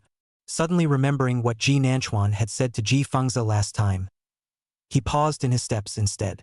Pushing the envelope was still something she could do, so at this point she said, "Your mom obviously knew and didn't tell you? It doesn't really matter what you originally thought in your mind or what your mom thought, but it's better not to do that in the future." After saying that, his eyes looked at Ji Fengsu with some pity. Then he continued to run forward. But this time the footsteps following her disappeared. Ruan Mengyao thinks that Chun Xian really doesn't know how to bring up a child, and if Ji Fengsu continues to listen to his mother and everything, he'll probably be like this after this life. As for whether he listens or not, he has reminded himself, and Ji Nanchuan has also reminded him, so respect the fate of others. But they both did seem a bit disturbed by the reminder, just to be honest. But it doesn't matter, does it? Ruan Mengyao came back from running and took a shower. Afterward Ji Nanchuan also came. Ruan's father and mother had also gotten up early and had just gone for a walk. Nguyen Din Chao hasn't gotten up yet, so it was Ruan Mengyao who opened the door. Looking at the way her hair was draped, Ji Nanchuan knew that she should have just washed her hair. He reached up and ran his hand through her hair and sighed. "Hair's still dry." Ruan Mengyao, however, looked up and smiled at him, her voice also soft. "Then you'll blow for me?" Ji Nanchuan held her hand and walked in. Noticing that his eyes looked over to the side, he saw Ji Fengzi standing in the courtyard next to him looking at them. Ruan Mengyao also followed his gaze. Seeing them all staring at him, Jai Feng's turned around and went inside. Ji Nanchuan raised his eyebrows in some surprise. Usually Ji Fengzi was very fond of moving towards him, even if he himself wasn't willing to take care of him. "Why are you so submissive today?" Ruan Mengyao took Ji Nanchuan back to his room. Ji Nanchuan hadn't come here much before, but he hadn't come here much since then. Even this side he came less often, let alone coming into Ruan Mengyao's room. But the furnishings haven't changed much. They're still the same as before. It's just a little something extra. Ruan Mengyao sat down on the chair and looked up at Ji Nanchuan. "Help me blow. I just walked out in such a hurry to go down and pick you up, so Ji Nanchuan can't ignore her yet." Ji Nanchuan laughed a little and walked over to her side to pick up the air blower on the desktop to slowly blow on her half-dried hair, the soft strands running through his fingers. Her hair is long and has a good texture. Ruan Mengyao squinted her eyes and let him blow dry her hair, and whispered to him about meeting Ji Fengsu this morning. Her tone was kind of puzzled. Jai Feng's doesn't know that his mom doesn't know yet? Ji Nanchuan, however, sneered. So what if she knows? She even knew back then that Ji Jiangwo had a wife and child. What kind of morals do you expect from someone who is a mistress? When Ruan Mengyao thought about it, it seemed like it. She sighed. I don't know what she was thinking. Shouldn't a nice kid be studying right now? But thinking of teaching him how to fall in love early. This is really the first time I've seen this kind of mom. Ji Nanchuan, however, wasn't interested in what she was thinking, but instead touched her still warm hair, put down the hair dryer and came a little closer. Orange blossom flavor? Ruan Mengyao turned around. but felt his soft lips brush his cheek. Inexplicably blushing a bit, she looked at the person in front of her with flickering eyes. You! Ji Nanchuan, however, leaned over and kissed those pink-red lips. Ruan Mengyao's eyelashes fluttered for a moment before she finally slowly closed her eyes. In a quiet room, kissing is all about tenderness. It's just that it's a confined space in the end, and what's not so good is that it's easy to get excited. But soon a voice rang out. Are you guys kissing? The little boy's voice was tinged with doubt. Ji Nanchuan was also startled for a moment. But before he could react, Ruan Mengyao violently reached out and pushed him away. Ji Nanchuan was already in a bent-over position, and when he was pushed like this, his entire body sat down toward the carpet. He was dumbfounded, looking at Ruan Mengyao's red face and hands as she stood up. Chow chow! Ji Nanchuan hissed and turned his head toward the door. Sure enough, Ruan Tingzhou was standing in the doorway looking curiously. Somewhat hesitantly when she met Ji Nanchuan's gaze, she said, Sister, brother-in-law was pushed down by you. If you don't say that this brother-in-law can get along. Ji Nanchuan heard this brother-in-law pulled the corners of his mouth and looked up at Ruan Mengyao. His tone aggrieved and also shouted along, Sister, you pushed me down.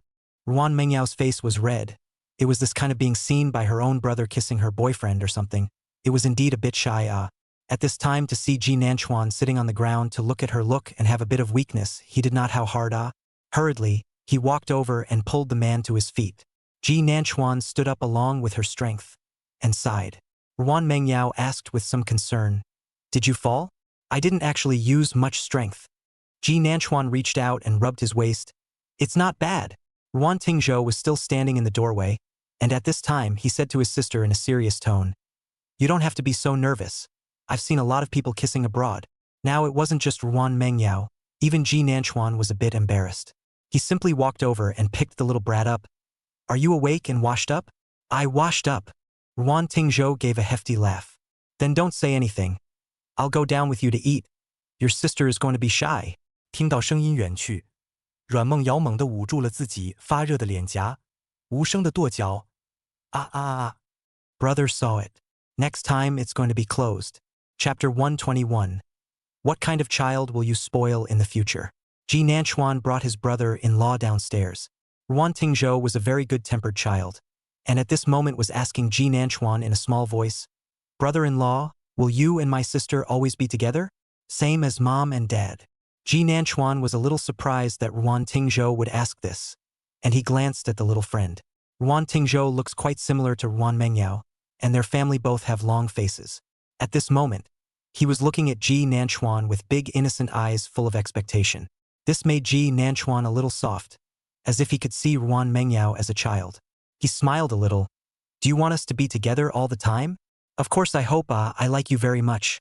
Sister is alone in the country, someone to take care of it. Ruan Tingzhou sighed like a small adult and glanced upstairs, lowered his voice and said, My mom said that before my sister was left behind because of my grandmother. But then she stayed in the country because of you. My sister loves you. The child's voice was serious. So you have to like your sister a lot too, or I'll get mad. Ji Nanchuan actually wanted to tease him and ask him how he got angry. But looking at the seriousness of the children, I couldn't say anything. I wanted to tease them. He laughed a little helplessly. I promise you, unless it's your sister who doesn't want me anymore, I'll stay with her. Ruan Mengyao had just walked out of her room when she heard such a sentence. She stood at the stairway to the second floor and saw Ji Nanchuan staring earnestly at her brother in reassurance. Although he couldn't clearly see the expression on his front face, his seriousness could be seen on his side face. Ruan Mengyao's face was originally still a little hot. She was aware of her brother. He seemed well-tempered and well-behaved. It was actually a bit naughty, and I was originally afraid that he would say something strange to Ji Nanchuan. I didn't realize the two were getting along. Most Ruan Mengyao didn't disturb the conversation between the two boys downstairs and turned around to enter the room. She thought she might need to wash her face and calm down. When Ruan Mengyao went downstairs again, Ji Nanchuan was already accompanying Ruan Tingzhou for breakfast, eating skinny congee with eggs. At a glance, it looks like Ji Nanchuan just made it. After all, Ruan Mengyao had just eaten a sandwich. Ji Nanchuan saw her come down and pointed to the porridge next to her. It's just right to eat now. Ruan Tingzhou obviously ate happily and said seriously to his sister, I feel that my brother-in-law is quite good, and he can also cook, so take good care of yourself, sister. Serious as a young adult. It directly amused Ruan Mengyao and Ji Nanchuan. After the siblings finished eating, Ruan's father and mother also strolled back, probably not expecting Ji Nanchuan to come so early, and a little surprised. Ji Nanchuan politely greeted them before saying that he would take Ruan Mengyao and Ruan Tingzhou out for a bit. Mostly, Nguyen Chao hadn't been in the country for New Year's Eve in a long time and really wanted to get out and about. The two parents, of course, were fine with it. Although Ruan Tingzhou was still young, Ruan Mengyao and Ji Nanchuan were quite old, so they are relieved. Soon the three of them said their goodbyes and headed out the door. Still taking a cab today, and driving may be quite a hassle with traffic jams as well. Ruan Tingzhou was holding one in one hand with obvious gusto. Are we going shopping for New Year's Eve? Ruan Mengyao was a bit surprised. Yo, you still remember the New Year's goods? Huh. Of course, even though we don't spend New Year's Eve in China, don't we also watch the Spring Festival Gala during New Year's Eve? Ruan Tingzhou looked at his sister. You obviously watch it too. Normally, Ruan Mengyao is the one who goes abroad to spend the New Year with her family. But there's not much of a New Year's Eve flavor abroad. It's more of a group of ethnic Chinese getting together for a meal like this. But it always feels like it's not going to work. So at this time Nguyen Chao out is very happy. The street is everywhere, the smell of the year everywhere is red. Walking down the road at the mall is singing festive songs. So Nguyen Chao is like a wild horse out of control. When you go into the grocery store you want to buy everything you see. Ruan Mengyao's words of refusal hadn't even been uttered before Ji Nanchuan said, Buy. Buy it if you like it. Like both? Then buy. Ruan Mengyao, who was following the two, just watch as one pushes a shopping cart and the other walks alongside, throwing whatever they see into the cart. Ruan Mengyao felt more or less redundant. She took a deep breath and reached out to hold down Ruan Tingzhou's hand when she saw that he was about to throw a pair of fiery, red cotton slippers with the Chinese zodiac into the shopping cart. You already have slippers. Ruan Tingzhou looked at her sister with some pity. But I don't have this. But you only have one pair of feet. Ruan Mengyao said faintly, taking away the slippers in his hand. Ruan Tingzhou looked at Ji Nanchuan for help. Ji Nanchuan glanced at Ruan Mengyao's expressionless face and opened his mouth to help speak. But he was given a light look by Ruan Mengyao. Ji Nanchuan.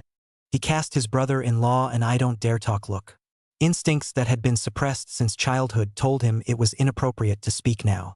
But Ruan Tingzhou said with some unhappiness, Obviously my brother-in-law bought it for me. It's not like my sister had to pay for it. He said, looking at Ji Nanchuan. Right? Brother-in-law. Ji Nanchuan was about to open his mouth and say yes, when he suddenly had a flash of light and coughed lightly. I'll listen to your sister. And you also said that I'm a brother-in-law, so I have to listen to your sister. Ruan Mengyao's face looked a little better, glancing at Ji Nanchuan who knew what he was doing, and then at his younger brother who had a dumbfounded look on his face, reaching out to carry his clothes. Let's go. The brat struggled a few times. My clothes, sis? Let go. Ruan Mengyao let go, putting him down and saying, Don't try to buy everything you see. Watch before you buy. Ji Nanchuan looked at the backs of the two siblings with a smile in his eyes. In his last life he had little contact with Ruan Tingzhou. On the contrary, he followed Ruan Mengyao back to China and stayed for more than a week.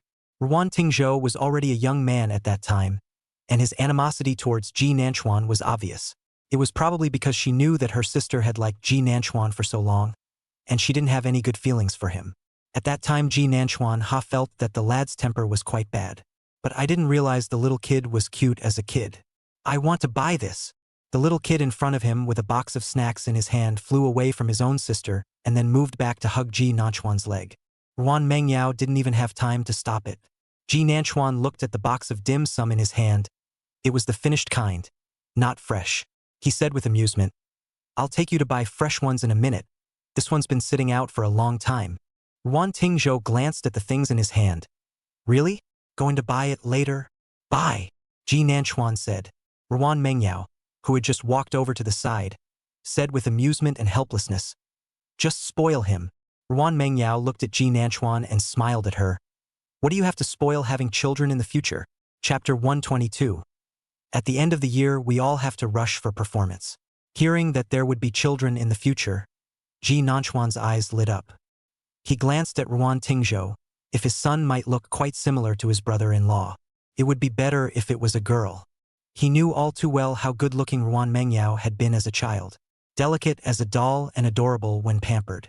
Unfortunately, Ruan Mengyao always felt like she was Ji Nanchuan's sister when she was a child and basically never pampered him. Ji Nanchuan is okay is a little regrettable, but there is no way to travel back in time, ah? But if they have a dainty little girl in the future. Ruan Mengyao then said just to see the corners of his mouth almost shoulder to shoulder with the sun, and couldn't help but raise her eyebrows slightly. What's this expression of yours? While the two were talking, Ruan Tingzhou secretly threw a few more snacks or small toys into the shopping cart. Ji Nanchuan saw it and pretended not to see it. But Ruan Mengyao saw it too, and she reached out to fish out the shopping cart and put it back. I was about to say Ruan Tingzhou, but I saw that his eyes had dimmed. His head hung down and he didn't speak, and his busy eyes and small hands stopped. It was instantly out of place in this festive setting. The whole thing looked bereft. Ruan Mengyao froze. Ji Nanchuan also noticed. He walked over to Ruan Tingzhou. What's wrong with Chow Chow? Nope. We'll go back if my sister doesn't buy it for us. He gave a knowing smile, but then his whole body looked bereft. Let's put it this way, as far as the acting is concerned, it's pretty poor. But Ruan Mengyao and Ji Nanchuan both ate it up. Ji Nanchuan glanced also at Ruan Mengyao. Mengyao Nguyen. She took a deep breath and squatted in front of her brother as well. Chow Chow, it's fine to buy things, but we can't buy everything. Sister knows you like it, but if you buy everything, you won't be able to take it with you when you go back. And next time you're back, you might not like it. Isn't that a waste? We can't waste. It's not just that we can't waste food. It's that it's wrong to waste. Ruan Tingzhou had obviously been taught well. Even though he was probably really sad at this point, he didn't argue or make a scene, and he just listened while Ruan Mengyao was talking, not interrupting or retorting. It was only after Ruan Mengyao finished that she spoke in a small voice. But I really like them all. After all, they're kids, and it's true that they like it, and it's also true that they'll be sad if they don't get it. It's not a big deal, but it's probably going to be really frustrating. Ruan Mengyao frowned but didn't know what to say. After all, she didn't spend a lot of time with her brother. In the end, it was Ji Nanchuan who spoke up. How about this? We'll buy part of it first, and if you want something else after you go back to play or eat it, I'll bring you back to buy it? He reached out and rubbed Ruan Tingzhou's head. His tone relaxed. Brother-in-law brought you here to buy. Your sister scolding is also scolding me. But like these toys and shoes and such. If you can't bring them back when you go back, I'm going to donate them for you, oh. Ruan Tingzhou looked at Ji Nanchuan, clearly hesitating and thinking. Finally, a nod was given. Ji Nanchuan gave a smile. Ruan Mengyao, who was on the side, looked at his side face with more laughter in her eyes. He seems to be good with kids and is quite patient. Ji Nanchuan felt her gaze falling on him and suddenly turned his head to look at her, raising his eyebrows slightly when he met her gaze, as if asking what was wrong. A comforted Ruan Tingzhou was also happy. Reaching out, he pulled the two men up, muttering, I'll have to pick it out. I'm sure I won't mindlessly throw anything I see into the cart anymore. Instead, they will think about it. Ji Nanchuan and Ruan Mengyao pushed the cart after him, and Ji Nanchuan whispered, if I'm going to be patient with our children in the future, I'll definitely be patient. Thought for a moment and added, I like little girls. Ruan Mengyao looked at the man's expectant eyes and had some trouble picking up the words. What's wrong with you? Why are you picking a man and a woman? Who asked him? Ruan Mengyao averted her gaze in some embarrassment. Who asked you? Those little ears were red, not to mention the neck. Ji Nanchuan just laughed when he saw it and said in a low voice, no one asked? It was me who wanted to tell you. This look is rather good-natured. Ruan Mengyao didn't hold back from glaring at the man. What's going on? Sister. Brother-in-law, I want to choose a chocolate. Ruan Tingzhou was standing in front of a shelf, turning his head to look at them. The chocolate was at the very top, and he wasn't tall enough to reach out and touch it. Ji Nanchuan smiled and walked over to pick up the child.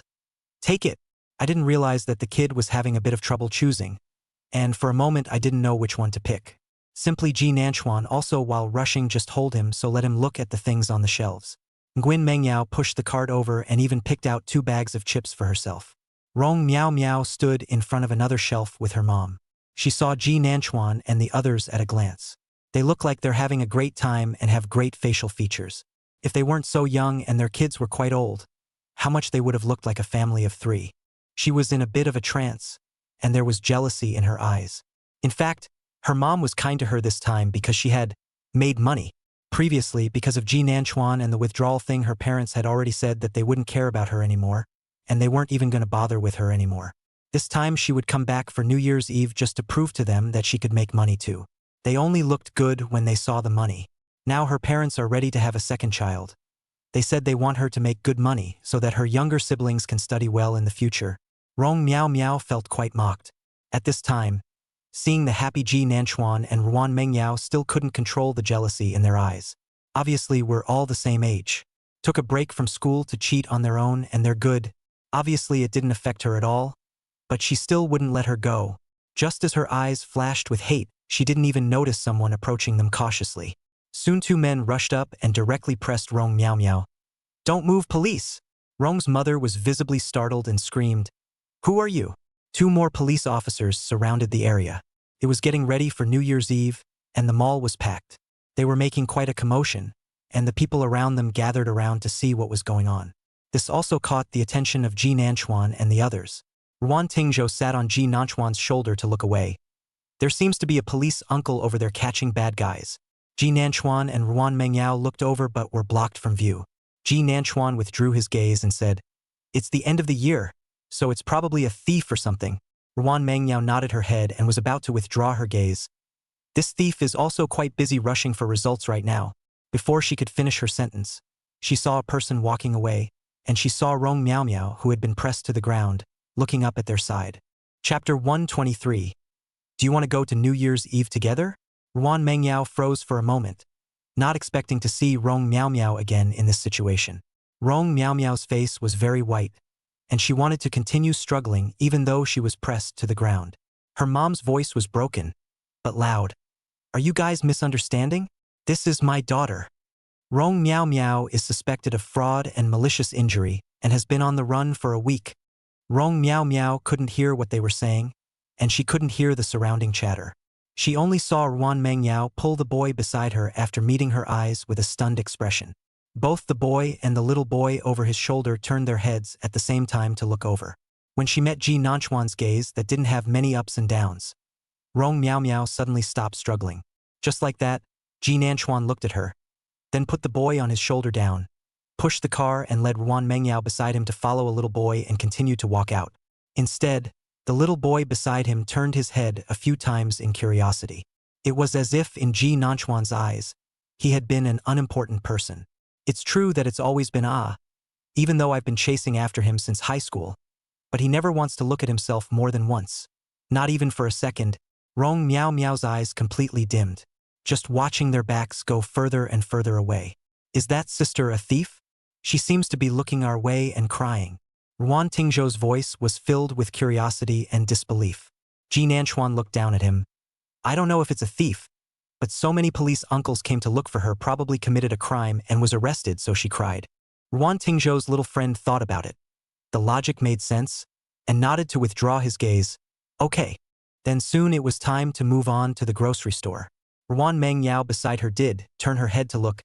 "I don't know what's wrong. Coming or a couple of plain clothes, it seems." Ji Nanchuan followed her gaze backward and saw the back of Rong Miao Miao being taken away by the police. Her mom followed 2 steps behind, then suddenly stopped and stomped her foot, pulling out her cell phone to make a call. Couldn't read the expression, but it probably wasn't pretty. Ji Nanchuan withdrew his gaze. "I don't know what happened, but I'll probably find out this afternoon." Ruan Mengyao looked at him unexpectedly. In fact, Ji Nanchuan was right. He had heard some news in the afternoon. Their side was not big in the first place, and Rong Miao Miao was Ji Nanchuan's classmate. So both the small group and the class group quickly learned of her arrest. The rumor mill is actually kinda stacked. But Ji Nanchuan thinks it's a bit more reliable that Rong Miao Miao went out to work with Minhao, but she actually went into a pyramid scheme. The 2 went in and were cheated out of every penny, and couldn't run away. In fact, if Minho himself was able to run, the boy's athleticism was quite good. But I can't run away with a Rong Miao Miao, and I've been captured twice. Being beaten face to face, in the end, it was Rong Miao Miao who cried and said that they would not run away. If you can't beat them, join them, and she helped persuade Minho to do it with her. At first Minho was definitely reluctant. It's against the law. But he probably really likes Rong Miao Miao. She was persuaded to agree, and the first person she cheated was his mom, for $50,000. Then they got better and better, but it was actually more of a case of Rong Miao Miao coaxing Min how to lie to his relatives and friends. Then the performance counts them together because Rong Miao Miao said they were a small couple. In the end, Min Ho just didn't have any relatives left to cheat, and they started lying to their classmates.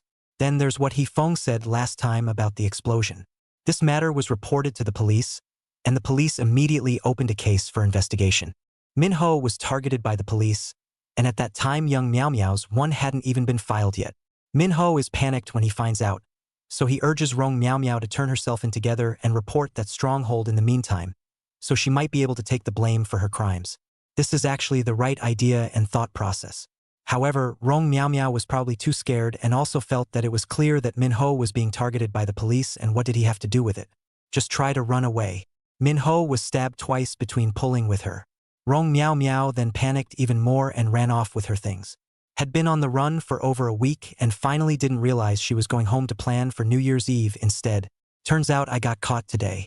The reason why Ji Nanchuan felt that this version had a higher degree of authenticity was because the one who said this was a boy who had the best relationship with Minho before, and he had even been to the hospital to see Minho. He talks about how Minho told him all of this. The boy was scolding Rong Meow Meow the whole time he was talking about this. Anyway, after Ji Nanchuan sent the chat log to Ruan Mengyao. Took her 10 minutes to reply, so she probably just finished reading it. The voice that was sent could be heard in a somewhat puzzled tone. What do they think? And is that Minho a love brain? Then I need to be called Love Brain from now on. The reason she's confused is that even after being stabbed twice, Minho has no intention of suing Yong Meow Meow and says she didn't do it on purpose. She was just too scared. Not to mention that Ruan Mengyao didn't understand. Even Ji Nanchuan didn't understand when he saw this. It's hard to judge when you've been stabbed twice and not pursued. But Minho won't be so kind to his parents if he doesn't pursue this. But none of this Ji Nanchuan cared about. He just replied, New Year's Eve. Do you want to cross the new year together? Sure enough, Ruan Mengyao came to be interested. Going to the plaza? Ji Nanchuan said not to go. Too many people, not only traffic jams but also traffic jams. Every year on New Year's Eve there's a uniform countdown on their side of the main square yet. But Ji Nanchuan was really not going to go. There's really too many people. I went there once before with Feng and the others and they couldn't get on the bus at all, and after walking for a few hours the streets were less crowded, and they were only halfway there. It was dawn when Ji Nanchuan arrived home. Definitely not going this time. Sure enough, Ruan Mengyao asked him, So where are we going? Ji Nanchuan laughed a bit and sold the idea. You just need to tell me if you're going or not. Right? Go and I'll arrange it. Ruan Mengyao would have liked to go. However, remembering that if Ji Nanchuan crossed the New Year's Eve with himself, wouldn't Auntie Zhao be the only one left at home? Ji Nanchuan said helplessly after hearing her worried words. You're overthinking it. My mom sleeps every year. Ms. Zhao is too tired all year round. The New Year's period of vacation, not to mention the New Year's Eve, she went to bed early. And all through her junior year, she was so keen on sleeping that she didn't want to do anything. Then, after the 4th of the year, it started to turn into Mr. Zhou starting to walk away from his clients. Anyway, Ji Nanchuan, they did not come to what to go relatives, how comfortable how to come. Hearing that it was so, Ruan Mengyao was a little more relieved. By the New Year's Eve after dinner, Ji Nanchuan drove to pick up Ruan Mengyao. There was usually a traffic jam, but the direction he intended to go was not the Grand Concourse, and he was not afraid to drive. Luckily, his driver's license, Ms. Zhao, had someone expedite getting it. Now you can drive on the road too. Chapter 124. I'll go with you to the party, you go with me too. Ruan Mengyao's footsteps were light when she came out of her house. Ruan Tingzhou was still staring at them from the doorway, but was finally taken back by Ruan's mother. Ruan Mengyao smiled after getting in the car and said, Chow Chow also wanted to come along, but my mom told him to go to bed early, so there's some aggravation there. Ruan Mengyao's voice lurched as she watched Ji Nanchuan lean over, her eyelashes fluttering for a moment. Instead, he just was reaching for his seatbelt, then buckled it. Noticing her nervousness, Ji Nanchuan looked up and raised an eyebrow and smiled. What's wrong? Didn't buckle your seatbelt. Ruan Mengyao felt her face heat up a bit and quickly averted her gaze. No, just tell me. Before the words fell, Ji Nanchuan gently kissed her lips and said with a smile, But I also want to kiss you. A fine smile appeared in Ruan Mengyao's eyes, the corners of her mouth rising slightly. Ji Nanchuan reached out and rubbed her head. Sit tight and set off. More people or choose to go to the Grand Plaza on New Year's Eve. Ji Nanchuan, however, booked the tea room in advance. The one they'd been to before. There's also a New Year's Eve event tonight. It took an hour to drive there without traffic. There were already quite a few cars parked by the time we arrived. The tea room's reputation hadn't come out when they'd been here before, and not many people had come. But not anymore, now many people know about this tea room. Ji Nanchuan booked the same room in advance that he did last time. That's where they started in this room, talking away their mutual fondness for being together. Ruan Mengyao was kind of surprised when he let her in. You're getting ready early? What if I don't show up? Ji Nanchuan laughed a little. I've booked it since I knew you were out of the country for New Year's Eve. Otherwise, where else would I have to choose a private room? Tea was already brewing inside when we went in, along with snacks and refreshments. I think the set menu was prepared by ordering ahead of time. Ruan Mengyao felt cozy as she smelled the aroma of tea in the room. So we're going to cross the new year here in a little while? What about the two of them in the booth? It's just a little less than 11 o'clock now. Ji Nanchuan shushed. You'll see later. There's a surprise. This caused Ruan Mengyao to show an expression of anticipation. No one would not like surprises. The two were kind of quiet in the booth. It was comfortable to sit and chat over tea, and there was no need to be formal as there were only the two of them here. The topics are pretty wide-ranging, too. People, former classmates will talk about anything. Ruan Mengyao remembered something. We have a party in our class on the 4th night of the year. Ji Nanchuan sniffed with some amusement. How come every class is that day? Our class is too. Ruan Mengyao, I didn't expect such a coincidence, but was a little disappointed. I was going to ask if you'd accompany me. Ji Nanchuan said, Then I'll accompany you. Ruan Mengyao was a bit surprised. Didn't your class have a party too? Yeah, it's just dinner and singing. I feel like more than anything they actually want to talk about gossip. And the center of the gossip is of course young Miao Miao and Min Ho's. These days the group doesn't stop talking about the two. But seriously, Ji Nanchuan is not very interested. Ruan Mengyao gave an ah, but stared at Ji Nanchuan and asked, You're not familiar with our class either. You're not afraid of embarrassment? Ruan Mengyao still knows Ji Nanchuan very well. He actually doesn't like to socialize. His own classmates are strangers to him, and the party should be quite uncomfortable. Ji Nanchuan smiled and asked back, Aren't there still you? Ruan Mengyao also laughed. That's right. There's me. It's actually okay if you don't have to go, it's just that Enin mentioned it in the group before. They're quite curious about you. After all, everyone knows you. Ruan Mengyao was in the arts class and there were more girls in the class. Ji Nanchuan before in high school is still quite famous, good-looking, playing good, learning art, but the cultural achievements are not bad. Such boys seem to have a natural attraction to adolescent girls. And Ji Nanchuan has never had an early love affair. Never liked anyone else either. It seems like it's not cold to anyone. Before, it seems that there was no other person of the opposite sex around except for Rong Miao Miao. It's kind of mysterious. The last few days Su Enin mentioned Ji Nanchuan in the class group, and that group of girls was really curious. Some people also asked what happened between Ji Nanchuan and Rong Miao Miao before. There were also girls who retorted that every time they were a group of people, they couldn't pull on Ji Nanchuan just because he was handsome. Ruan Mengyao and the girls in their class are quite close. After all, they are comrades in arms who have gone through the torturous days of the college entrance exam together. So Ruan Mengyao roughly explained that Ji Nanchuan had nothing to do with Rong Miao Miao, and that she had known him for a long time and was a childhood friend. As a result, the group of girls went crazy and insisted that Ruan Mengyao bring someone to take a look, to kowtow a real-life version. However, Ruan Mengyao didn't immediately agree and just said that he had to ask his opinion. As it turned out, Ji Nanchuan's opinion was no opinion at all. Said to accompany her. Ruan Mengyao was quite happy in her heart. She said, How about you can go to your place for the first half and meet me for the second half? It's not far where the party should be. Ji Nanchuan looked at her and asked, Then or else you'll stay with me for the first half and I'll stay with you for the second half? Actually, at first, Ji Nanchuan wasn't really interested in their class party because he really didn't gossip. And now everyone knows that Rong Miao Miao went in, as well as the rumor she started at school before, and I don't know who said it. This group of people are really curious about how Ji Nanchuan chose to call the police. Probably a bunch of people will ask him then. Ji Nanchuan really doesn't want to, but it would be different again if Yo-Yo accompanied him. Maybe he could show some love. Ruan Mengyao looked at him and nodded. That's fine.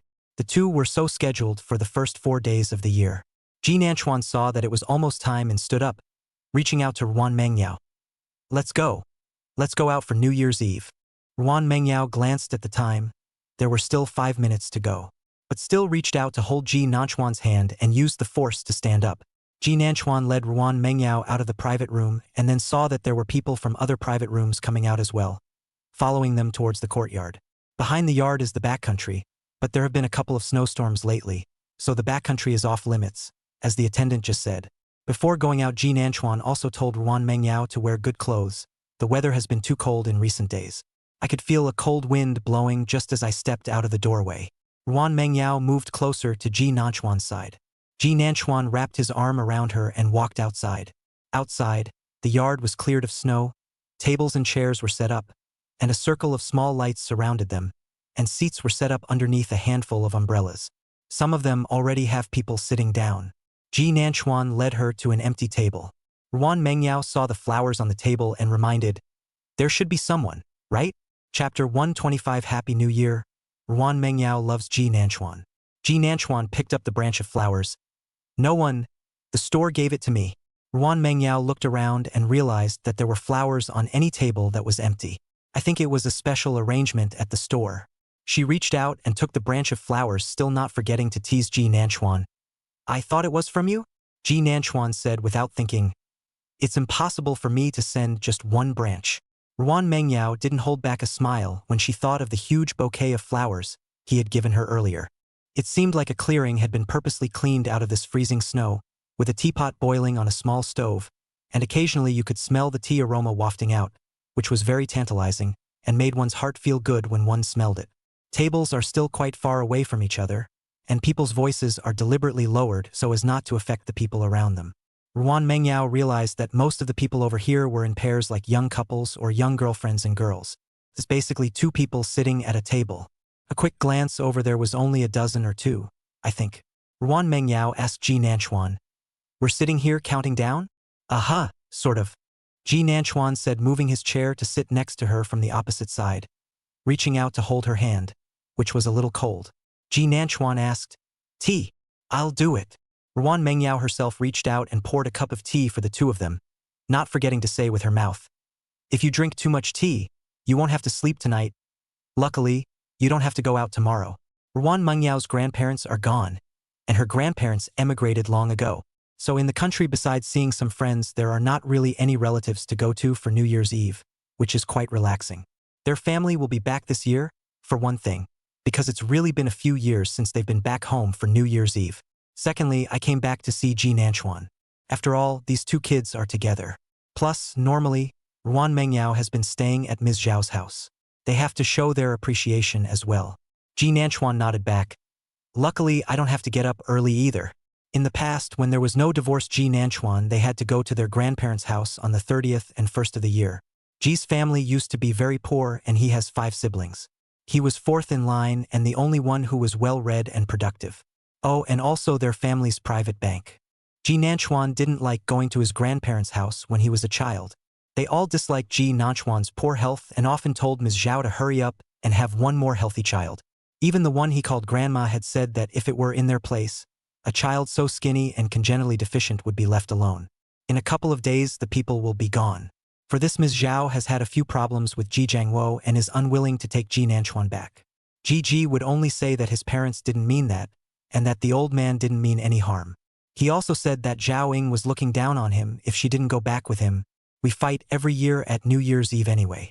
Then later, after the divorce, Ji Jiangwo did not take Ji Nanchuan to go. After all, he has a son. However, before the new year this year, Ji Jiangwo did call Ji Nanchuan to say that his grandparents miss him. Said he'd take him home at the beginning of the year. Ji Nanchuan hung up without thinking, not even willing to say one more word. After all, this person seems to be unable to understand the human language, as if more said their own angry ah. At this moment, Ji Nanchuan blinked, not wanting to think of those obscure people. Just then, all the lights in the courtyard went black and the music around them stopped. This side of town is suburban, and you can still hear the occasional cannon firing. Although it has been banned for so many years that you can't just set off fireworks, it's something that can never be banned. The suddenly darkened courtyard made Ruan Mengyao startled, and she couldn't help but tighten her grip on Ji Nanchuan's hand, and her body moved closer to him. Ji Nanchuan simply reached out and wrapped his arms around her. "Don't be afraid. The stove on the tabletop radiates warmth and some light." Ruan Mengyao was just about to ask if it was a power outage. Several huge fireworks suddenly burst into flames in the direction they were facing. Ruan Mengyao froze after those 3 huge fireworks fell. The huge number 10 burned up. Someone's happy voice rang in my ears. "The countdown has begun. 10, 9, 8, 7, 3, 2, 1. Ji Nanchuan followed the crowd's countdown, turning his head to look at Ruan Mengyao, as one fell and said, "Happy New Year! Happy New Year!" and the sound of other people's laughing and saying Happy New Year in my ears. The fireworks in the sky are slowly starting to fall. The yard light still wasn't on, but you can still see things after getting used to the dark. For example, Ji Nanchuan now saw the bright smile on Ruan Mengyao's face as she said, "Happy New Year, Ji Nanchuan." She added, "Love, love, love you." Ji Nanchuan moved over and kissed her lips. He also liked and loved Ruan Mengyao. No, I should say he loves her. The noise around them seems to have nothing to do with them. The fireworks will fall, but the love will be forever splendid in their hearts. It was 1 in the morning when they got back. The private room in the tea room can actually be used overnight, but there are all tatami mats over there and it's not comfortable to sleep on. The main reason is that Ji Nanchuan thinks it's okay for him and Ruan Mengyao to come out for New Year's Eve. But if this is taking her to stay out at night, I guess although Uncle Ruan and the others won't say anything on the surface, it's not good in the end. It was almost 2 o'clock when Ji Nanchuan sent people home. Ruan Mengyao was a bit worried. "Are you tired?" Ji Nanchuan helped her unbuckle her seatbelt and shook his head. "I'm not tired." "Well, go back. Don't worry." He reached out and pinched Ruan Mengyao's little face. The original co-pilot, however, suddenly sat up on his knees and reached out to embrace Ji Nanchuan. They were in the car and the heat was on, so both of them were warm. Suddenly being hugged like this, Ji Nanchuan froze for a moment, but quickly hugged her back. "What's wrong?" "No, just happy." Her voice then came up to Ji Nanchuan's ear. It was soft, but you could still hear it clearly. And it tickled his ears. Ji Nanchuan was made to give a low laugh and ducked. Then Ruan Mengyao looked up unhappily, reached out to fix his head, and said fiercely, "No hiding." Ji Nanchuan immediately obediently didn't move, and explained, "It was just a little itchy." Ruan Mengyao didn't care and lowered her head to kiss his lips ferociously. The movements were fierce, the lips were soft, because she was sitting on her knees in the passenger's chair. That's why Ji Nanchuan had to tilt his head in order to kiss her. The other hand had to shield her from touching it. Such a strong Gwyn man Gwyn. Neither of them can kiss at first, and they can't avoid bumps and bruises. But this is something that just needs more practice. For example, right now, Ji Nanchuan was passively accepting Ruan Mengyao's kisses. In contrast, she used to be in a passive position, so she wasn't really very skilled. Ji Nanchuan held back for a while, but in the end, his hand still pressed her head, sighing softly, "It's better for me to do it." Chapter 126. Calling husband? Ruan Mengyao was a bit dazed when he was finally held in his arms and kissed, even forgetting how he crossed over to sit in his arms. In the end, it was only when Ji Nanchuan gently bit her collarbone a few times that Ruan Mengyao drifted back to her senses. The eyes became awake. Dropping her eyes, she could see the black head on her chest and the feel of the hot breath spraying against the skin of her breasts. Ruan Mengyao's face turned a little red. She called out in a low voice, "Ji Nanchuan." Ji Nanchuan didn't want to do anything. It was still in the car. He looked up at Ruan Mengyao, his hand still protecting her back to prevent her from pressing on the square disc that would hurt. Ruan Mengyao's face was very red and she just stared at Ji Nanchuan.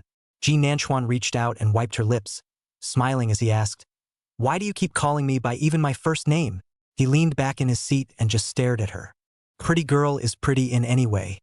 For example, right now, Ruan Mengyao's face was full of redness and her eyes were flashing beautifully. Sure enough, Ruan Mengyao froze. "What's that called?" "She's always been called by her first and last name? Since I was a kid, what do you call it now?" Ji Nanchuan guessed that she would answer this way, smiled and followed the guidance. "But we're together now. Keep calling us that and people will still think we're just ordinary friends." The tone was also deliberately made to sound a little lost. Actually, Ji Nanchuan lied. Ruan Mengyao called Ji Nanchuan differently than others. Her trailing tone was somewhat upward with a soft tone. One would know that the two were close as soon as they heard it, instead of the dry phrase Ji Nanchuan. But at this moment, he just looked at Ruan Mengyao with such a pitiful look, obviously waiting for her heart to soften. Sure enough, Ruan Mengyao's eyes flashed with bewilderment, as if that was the case. She hasn't talked about it, but she's seen other people talk about it. Most people call it something more intimate. It seemed like she was called by her name so hyphenated less often.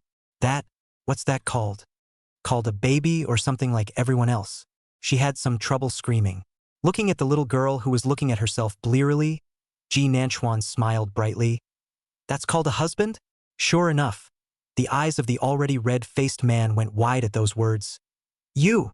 Then pursed her lips and opened and started to get off his lap. It's just that people this busy and press where they shouldn't. Ji Nanchuan hissed and his face changed. Ruan Mengyao hurriedly said, sorry, and then the opening of the car door didn't slow down at all. Quickly, he pushed the door open and got out of the car. Ji Nanchuan also has not stopped. Just so watch her coldly and mercilessly pushed open the door to get out of the car. Counting on her conscience, she didn't leave immediately after pushing open the car door, and stood in place to ask in a low voice, Are you okay? Ji Nanchuan sighed as he took a look himself. How is it good? This was pressed, and the little thought in his heart subsided. Kinda a great way to get the fire down. Ruan Mengyao looked at the helpless expression on his face. In the end was a little heartbroken. Standing in place are some hand and foot. Beautiful eyes do not dare to meet with Ji Nanchuan. But in my heart, I couldn't avoid blaming him who told him to talk nonsense. Otherwise I wouldn't have. Pressed to a. She could still feel the lingering sensation in her palm. Unconsciously, he put his hands behind his back. Ji Nanchuan looked at her, are amused by their own face red look heart softly sighed. Well, the weather is too cold. Go back. Now it is also very late. Go back to have a good rest. Ruan Mengyao glanced at him, let out an oh-so-sweet sound, and took 2 steps back. Ji Nanchuan just looked at her, and then saw her dashing over again to boink and kiss Ji Nanchuan on the lips. The speed was too fast, and Ji Nanchuan was not prepared. Both also knocked their teeth out a bit. Then he frowned slightly when he saw Ruan Yao covering her lips and running as fast as she could. Ran into his house. Seriously, Ji Nanchuan wasn't even sure that he could outrun Ruan Mengyao in the area of running. Watching her back as she opened the door and entered the house, he reached up and touched the corner of his bumped lip and smiled helplessly. Only after finally seeing the light turn on in the upstairs window that belonged to her did Ji Nanchuan drive his car and prepare to leave. In the afterglow, she could still see her little face as she pulled back the curtains to look down. Ji Nanchuan was in a good mood and just drove home. Since it's the first day of the year, there should be quite a lot of New Year's Eve people and a lot of cars on the street. But it was kind of smooth. It's just that Ji Nanchuan had just parked his car and came up from the underground parking lot when the elevator stopped on the first floor.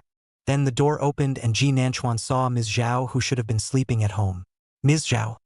Ji Nanchuan raised his eyebrows and looked at her. His eyes swept over her entire body. This outfit was not the same as when he went to work before. Looks younger, and with flowers in her arms and a sweet smile on her face. She just seemed to stiffen a bit at the sight of herself. Ji Nanchuan laughed a little. Mom, not coming up. Ms. Zhao, a little embarrassed and a little vain, laughed and got on the elevator. Neither mother nor son said anything. Ji Nanchuan pressed the elevator first, and his gaze had locked with Ms. Zhao a few times now through the reflection of the mirror in front of him. Knows his mom's sneaking a peek at him. Ji Nanchuan spoke when the elevator arrived and opened the doors with a ding-dong sound. Mom, after watching for so long, is there anything you want to say? After a moment's thought he added, It's okay not to say. With that, he stepped out of the elevator. Zhaoing thought her son was angry, and hurriedly followed up, Hey, Nanchuan. Mom just went out with a friend. Was really planning to sleep. Ji Nanchuan fingerprinted his mom after opening the door and sighed. There's no need to be so nervous. As long as you're not going out with Ji Jiangwo. Mother and son have always been in agreement on this matter. Ms. Zhao rolled her eyes. How can I still go out with him? He deserves it. Ji Nanchuan nodded. Yes, he doesn't deserve it. It's good that you know, so can you tell? Or do you want to keep it a secret? Mother and son walked into the house one after the other. Ji Nanchuan turned on the light. I don't mind if you find me a stepfather. Really. As long as you're happy. Ji Nanchuan knew that most of his mom's thoughts were on herself. It was because of this that Ji Nanchuan wanted her to have someone by her side as well. In his last life, Dr. Chow had chased Zhao Ying for a long time. The main thing is that Zhao Ying is still afraid that Ji Nanchuan is uncomfortable, so she has not been planning to look again. The Ji Nanchuan of this life said seriously to Ms. Zhao, Nothing is more important than you being happy. I've grown up, Mom. Zhao Ying froze and looked at the son in front of her. He has indeed grown up. Many would say that some kids can't live without their moms. It's not really like that, it's more like the mom can't stay away from the kids. She's this kind. If Nanchuan hadn't been by her side in the first place, maybe she would have broken down a long time ago. But it's like she's seeing her child now, finally growing up. Chapter 127. Suddenly had a bad feeling. The little boy who ran behind her and hid and was afraid to come out told her at this point, I don't mind having more than one stepdad if you're happy. And that skinny little body got taller. Zhao suddenly smiled and glanced at the flowers in her arms. Can I tell you when I have results on my side? It's true that I have a favorable one by my side right now, but she looked at Ji Nanchuan and said seriously, it's still in the stage of understanding, and it's impossible to say for the future. She does seem to have less courage at this age now than she did when she was younger, mainly because you don't know pain until you've actually fallen. So now she's become careful, not daring to deliver her true heart so easily. Fortunately, Ji Nanchuan didn't say much either, just nodded and smiled at her. It's okay, Mom. Just know that I'm always behind you. Zhao looked at the smile on her son's face and also relaxed. Mom knows. Well, it's getting late. Go back and rest. I was a little afraid of how to hide it from my son before, but I didn't realize that it didn't seem too hard to just say everything now. Zhao Ying's mood became relaxed. Ji Nanchuan nodded his head and followed her as she prepared to go back to her room. It's just that Zia still didn't hold back from asking when she saw Zhao enter the room, Mom, is that Dr. Qiao? The frozen expression and incredulity on Zhao Ying's face made Ji Nanchuan already have an answer. He smiled a little. Good night, Mom. Zhao Ying's face was also confused as she watched Ji Nanchuan walk into the room with easy steps. The thought ran through her head that she talked to him? Dr. Zhou isn't even from around here, is he? Ji Nanchuan didn't know what was going on in his mom's mind. He was in a good mood anyway. It was just as well it was Dr. Zhou. After all, he did know how well the two had bonded behind the scenes. And Dr. Zhou was nice to him, except that he was an adult in the end and got along more like a friend. Ji Nanchuan mainly thought that he was really good to Ms. Zhao. This life did change and the two met so early in their lives. By the look on his mother's face, I think she was fond of Dr. Zhou as well. That's enough. Ji Nanchuan and Zhao Ying both stayed up late, and the two of them slept until after 10 in the morning on the first day of the year. Ji Nanchuan was woken up by his cell phone and a knock on the door. He opened his eyes and glanced at his cell phone. An unfamiliar number. The knocking on the door outside had also been going on one after another. It's really annoying. Ji Nanchuan got up while answering the phone. Hello. Open the door. It was Ji Jiangwo's voice, as if it still carried anger. Ji Nanchuan was a bit speechless, but the knocking at the door hadn't stopped. He ate up and cursed, You're sick. Then he hung up the phone, and when he pulled open the door to his room, he saw Zhao Ying come out as well.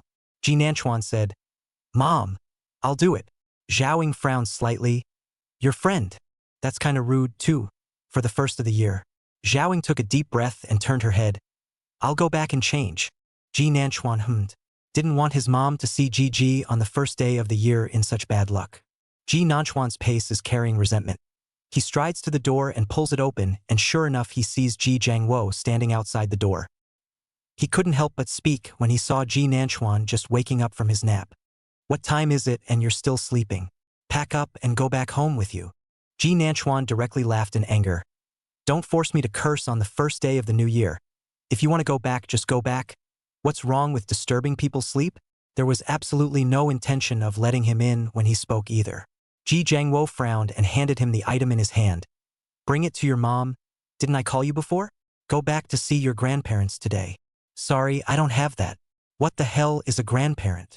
Ji Nanchuan snorted. Almost got it. Point face. Take your stuff back. We're not lacking. He said he was going to close the door, or his mom would come out and see it later. Ji Nanchuan. Ji Jiangwo was a bit angry. His voice was also a bit louder. No matter what, you can't deny that I'm your father. That's your grandparents. You're not afraid of people saying you're unfilial even if you say that. You can't be afraid of people saying you're shameless. What am I afraid of? If you don't leave again, I'll call the police. Ji Nanchuan is the only one who is sharp-tongued in the matter of mocking Ji Jiangwo. Ji was so angry that his face turned blue. In favor of Ji Nanchuan, he continued to output. After so many years, haven't you been taking Ji Feng's mother and son back? Probably still waiting for you at home. Hurry up and go. Pop.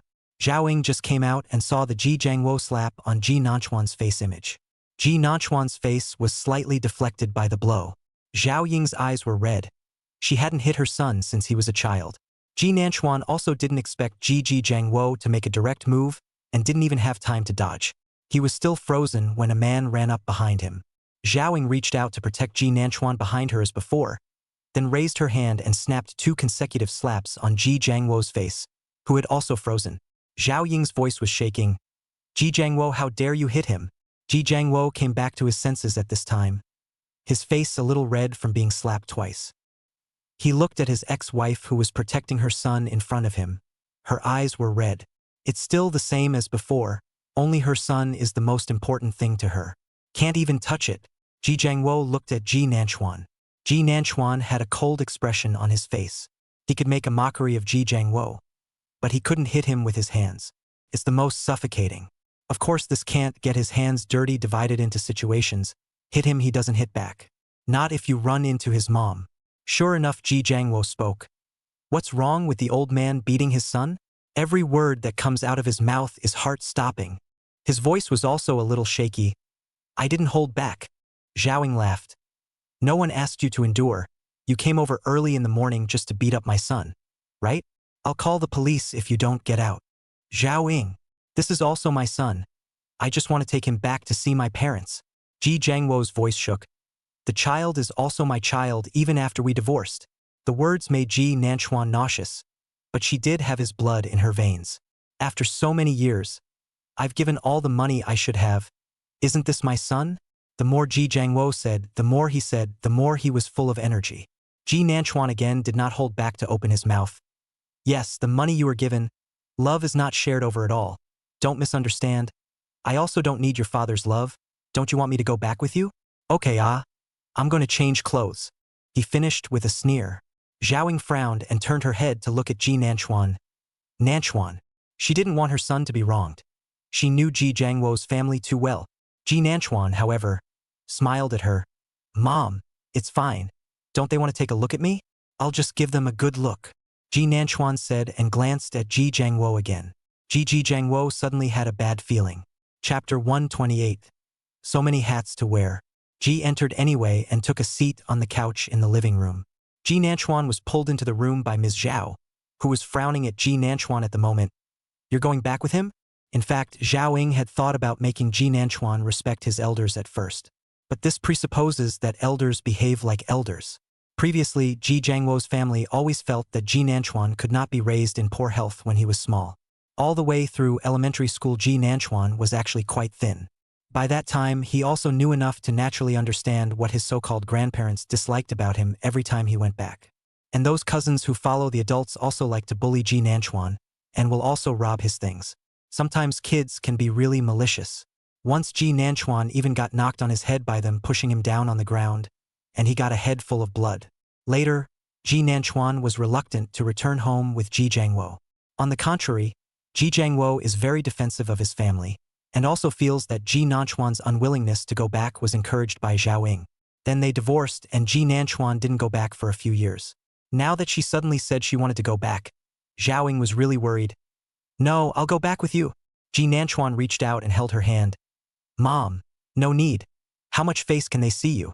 Don't worry, I've grown up. They can't bully me. It's not certain who bullies who. Ji Nanchuan managed to calm Zhaoying down. Zhaoying still had a worried look on her face when she changed her clothes and walked with Ji Jiangwo. Because Ji Nanchuan was willing to go back with him, Ji Jiangwo's face was a little better. On the elevator, he still spoke with some displeasure. Look at your mother like that. Can I still make you suffer? Not rare. I've suffered a lot from your side since I was a kid. Ji Nanchuan hummed and laughed, pointing to his head. There are still scars here. Ji Jiangwo glanced at his head. The mood is a little complicated, or said, that time is still small, you children fooling around. Do not always remember. Boys, do not be so vindictive. Ji Nanchuan glanced at the double standard Ji Jiangwo. He had pushed his cousin before. He did not even move and cried back to complain. And then that time Ji Jiangwo said that he was so small and so vicious, and he could not be educated. Pressing him to apologize to that so-called cousin was still fresh in his mind. In fact, Ji Nanchuan felt that Ji Jiangwo was quite tired of living. He was too good at saving face as a person, so he could only be infinitely generous in front of outsiders. It's mostly just too low self-esteem. Needs to be blown up by people. Ji Nanchuan didn't say anything, was too lazy to say anything. Ji Jiangwo, however, thought that Ji Nanchuan had finally begun to recognize and understand himself. How is it also his own son? Can't really keep going toe-to-toe with him. It was Ji Jiangwo who drove on the way back. Ji Nanchuan sat in the back seat of the car and sent a message to Ruan Mengyao. Knowing that Ji Nanchuan went back home with Ji Jiangwo, Ruan Mengyao's first reaction was the same as Ms. Zhao's, fearing that Ji Nanchuan would suffer. Ji Nanchuan soothed a few words, assuring that he would definitely not suffer. And I've practiced sparring and taekwondo. Ruan Mengyao was then a little more relieved. Ji's hometown is a 2 to 3 hour drive. Ji Jiangwo also wanted to talk to Ji Nanchuan, but Ji Nanchuan basically did not respond, like a mute. Ji Jiangwo didn't look too good when he arrived at the place. This son was still being raised by Zhao Ying to be as capricious as she was. Ji Nanchuan looked at the small house in front of him, did not think that he had not been here for a few years, but he got up a house again? Or 3 townhouses. I don't need to see it to know who paid for the start. Ji Jiangwo is really good to his parents and siblings. As soon as Ji Jiangwo's car arrived at the door and parked, a middle-aged man walked out of the house in the center. Old for? Back. The man was Ji Jiangwo's elder brother and Ji Nanchuan's great-uncle. He froze for a moment when he saw Ji Nanchuan standing by the car, then smiled and said, "Yo, it's Nanchuan who came back this year?" He looked at Ji Jiangwo. Why didn't Fengsu's mother and son come? Ji Nanchuan snorted, not even willing to shout out a big uncle. One after another, relatives came out from inside to greet Ji Jiangwo. Ji Jiangwo was a little embarrassed by his big brother's question. He still hasn't been able to tell his family that he's been helping raise children for over a decade.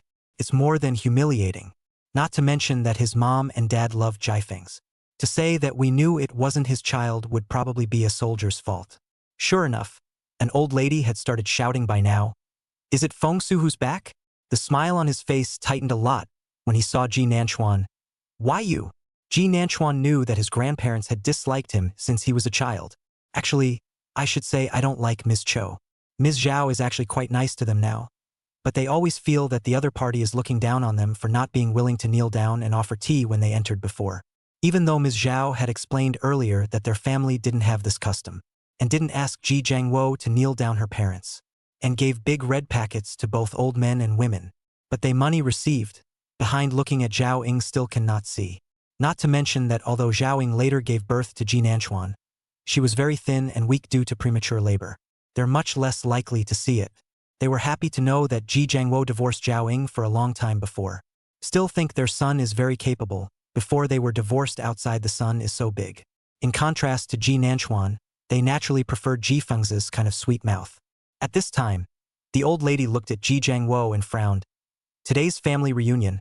Why didn't Fengzi come back? Ji Nanchuan want is such an effect. The scene melon, at this time in the side did not say anything, just waiting for Ji Jiangwo how to answer. Soon all those aunts and uncles of his and their children came out. Ji Jiangwo loved this kind of row in past years, and everyone came out to greet him. But at this time he was a little embarrassed, holding something in his hand and shouted, "Mom, what is there to go in and say it? It is rare that Nanchuan came this year." But the old lady heckled. That person was following his mom's head without looking back. How come your mom doesn't want you now? A man that old can't keep his mouth shut. Ji Nanchuan raised his eyebrows before he could say anything. The cousin who pushed him in the first place jumped out. "You're dead in the water. My uncle has a son now. He's not going to give you everything. You're cheeky enough to come to the door now?" Sure enough, the other relatives looked at Ji Nanchuan with a different gaze. Those who do not know also thought that Zhao Ying went bankrupt. Ji Nanchuan cheekily returned to Ji Jiangwo. Ji Nanchuan looked at Ji Jiangwo, who had a hard look on his face. "Wow, your simple family members can be really simple. I didn't say a word. So many hats set up, I don't know how to take it." He laughed a little. "So let's start by telling you where Jafun's went." Chapter 129. Still want to hear what is going to be cursed. The moment these words came out, Ji Jiangwo's face changed drastically. Simply because it wasn't just their family at the door now, it was the rest of the village. Simply because every year Ji Jiangwo comes back very high profile, will also have been handing out red envelopes, no matter men and women, young and old, to say Good New Year with him have red envelopes. The red envelopes all start at 100. So every year when he comes back, the village people come to join in the fun.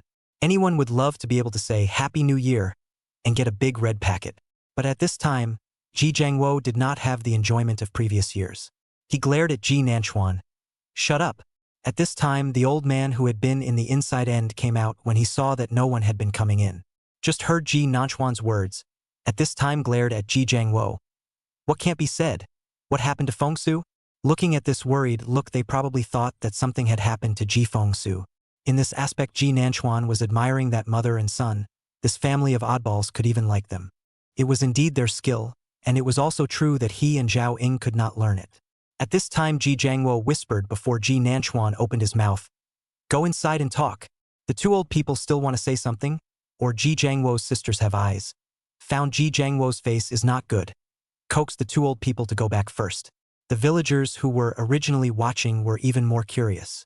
Ji Nanchuan has some regrets, hey, he is still too kind. But he really did not say. Ji Jiangwo glared at Ji Nanchuan. Are you here to cause trouble? Wasn't it you who told me to come? Ji Nanchuan asked back. It's not like I had to come of my own accord. His great-uncle and cousin both started to help carry the stuff. After all, it was all for them, so of course they were active. Seeing that they were going in, the waiting villagers hurriedly pushed a few children up. Those kids opened their mouths to say Good New Year to Boss Jiangwo. Get rich and all that. One looks like he's been taught. Ji Jiangwo is actually in a bad mood at this time, but in the end his good face can only squeeze a smile one by one to send red envelopes. With the kids leading the way, other adults came along. Some of the familiar ones even asked, why did Old Four bring his oldest son this year? Ji Jiangwo guessed that he had already thought of an excuse. We Nanchuan this year's college entrance examination. On the key it. Yo, that's awesome. It follows you. You used to be good at reading. Ji Nanchuan then watched Ji Jiangwo's face gradually relax amidst the sound of a compliment. At this time his cousin came over. Go in. Why are you standing here? Ji Nanchuan's gaze went to the man in front of him, who was half a head shorter than him but obviously much heavier. If Ji Jiangwo hadn't been able to chase after his mom in the first place, the family skin was indeed considered quite good. Like his cousin Jimin, even as a fat guy he was a pretty good-looking fat guy. Just at this moment, looking at Ji Nanchuan's eyes with displeasure. After all, the two have been at odds since childhood. Ji Nanchuan lazily said, I don't think Ji Jiangwo may even want me to go in and sit down. Why don't you call Dad? Ji Ming's voice was loud. Uncle, why is Ji Nanchuan still like this? Ji Jiangwo hurriedly turned back and saw Ji Nanchuan, who was standing still and hadn't gone in, and couldn't hang on to the smile on his face. He didn't have time to listen to the compliments, and quickly finished handing out the red envelopes in his hand, gave everyone a New Year's greetings, and turned around to pull Ji Nanchuan inside. He is really afraid of Ji Nanchuan regardless of the direct opening of the hole said. He knew that Ji Nanchuan will follow the return of this would have been a bit wrong. I can't believe I actually thought he had it all figured out. Ji Ming watched in triumph as Ji Nanchuan was pulled in by the dark-faced Ji Jiangwo. Thought it was the same as before, maybe his uncle would scold the kid again. Ever since he was a child, Ji Ming had disliked Ji Nanchuan. When he first came here, when the family was still poor. His uncle is not very rich yet, but Ji Nanchuan is wearing the best. And a very gentle and graceful mom. It's nothing like how he's always dirty. Jealousy is just so easy to rise up in children. His mom had also been protective of him. Nothing like his own mom who couldn't keep her hands off him. That's why Ji Ming likes to bully Ji Nanchuan. On the contrary, although Ji Nanchuan's body is thin and weak, this nature is not soft at all. Fight him every time you can't win and never bow down. Luckily his uncle helped him every time. And then Ji Nanchuan stopped coming, and it was Ji Fengzi who came. Ji Fengsu is not like Ji Nanchuan. He and his mom are very pleasing to them. Ji Ming enjoyed this feeling, so what if he was a young master in the city? He still had to come back to please him in a good way. I originally thought I wouldn't see Ji Nanchuan again, but I didn't expect him to be brought back this year.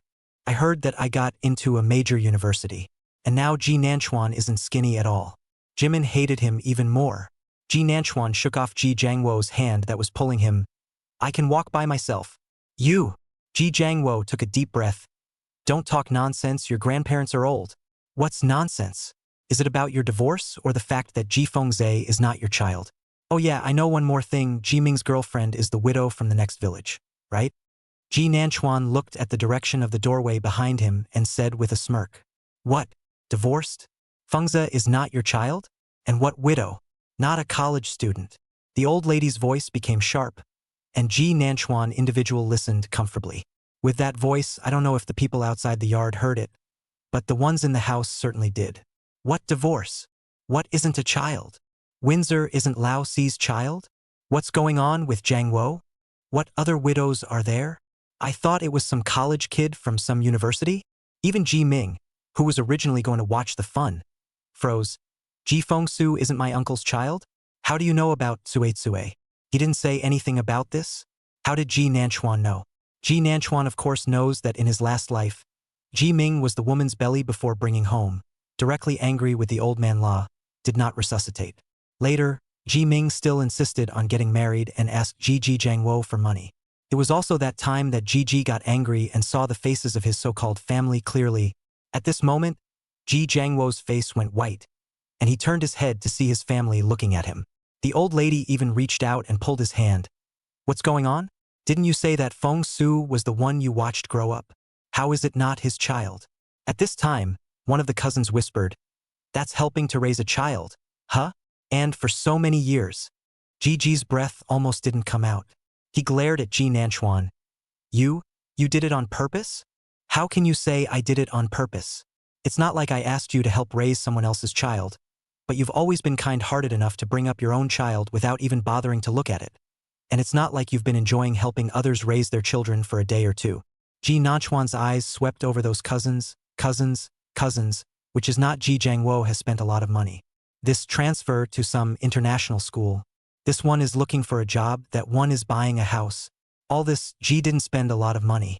The old man's face darkened and he opened his mouth to curse. But unfortunately a breath didn't come out and he directly fainted. Ji Nanchuan in the end did not enter their home today. There are still some regrets how this collapsed. Still want to hear what's going to be cursed. Pity. Chapter 130. Did you do something wrong? Ji Nanchuan was sitting outside the hospital room playing with his cell phone at the moment. Funny enough, Ji Jiangwo has always said that their siblings don't share the same thing, and has always scolded Ms. Zhao when she used to advise him that he always has to focus on his own little family, saying that only daughters like her don't understand, and that the idea is to be selfish and all that. The words are all about Ms. Cho stirring up trouble. But just now, only one eldest uncle and Jimin followed when they sent the Lord here. After coming, Ji Jiangwo guessed that he was really worried about the old man, so he told his eldest uncle to go and pay the fees first, and he waited here.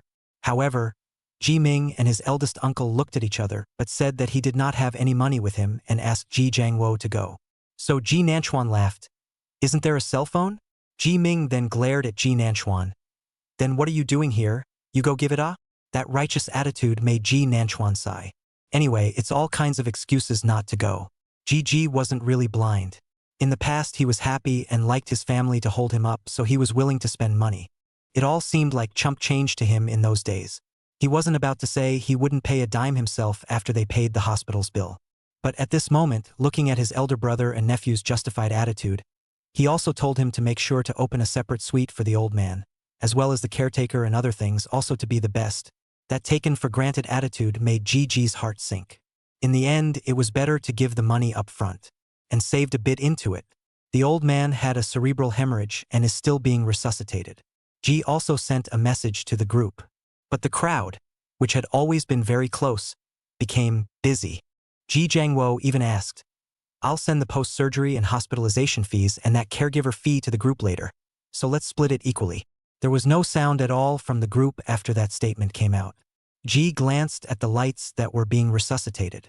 Ji Ming could also be heard whispering that he originally had a date with his girlfriend today, so could he go first? The family he thought was so close turns out to be just so.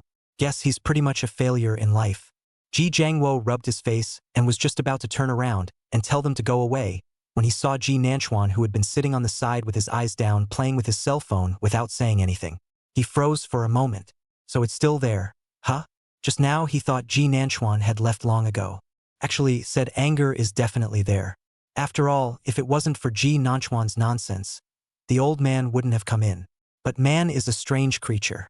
The anger that he had felt before, after he figured something out, suddenly the anger seemed to have disappeared as well. Ji Nanchuan frowned at Ji Ming, who was still complaining in a small voice, and said, the person is still in resuscitation. Will your girlfriend die without seeing you? Won't she come over here to find you herself? Eldest uncle glared at Ji Nanchuan. Shut up. If it wasn't for you, how did the old man lie here?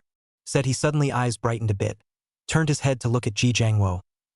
Old Farah, today this is mainly or you bring back this morning star or else the old master will not lie here. How do you still dare to ask for the cost of the operation and so on? Ji Jiangwo looked toward his big brother, who had shrewdness written directly all over his face, and suddenly felt, coldly said, Nanchuan is telling the truth, right? That's also because you raised a child for someone else and made Dad so angry that he had to be resuscitated. The eldest uncle immediately followed up, saying that it was all his father and son's fault for today's incident, and they weren't willing to take responsibility. Ji Nanchuan spoke up at this time. How do you know it's the help raising a child that made you angry? Wasn't Ji Ming angry at finding a widow?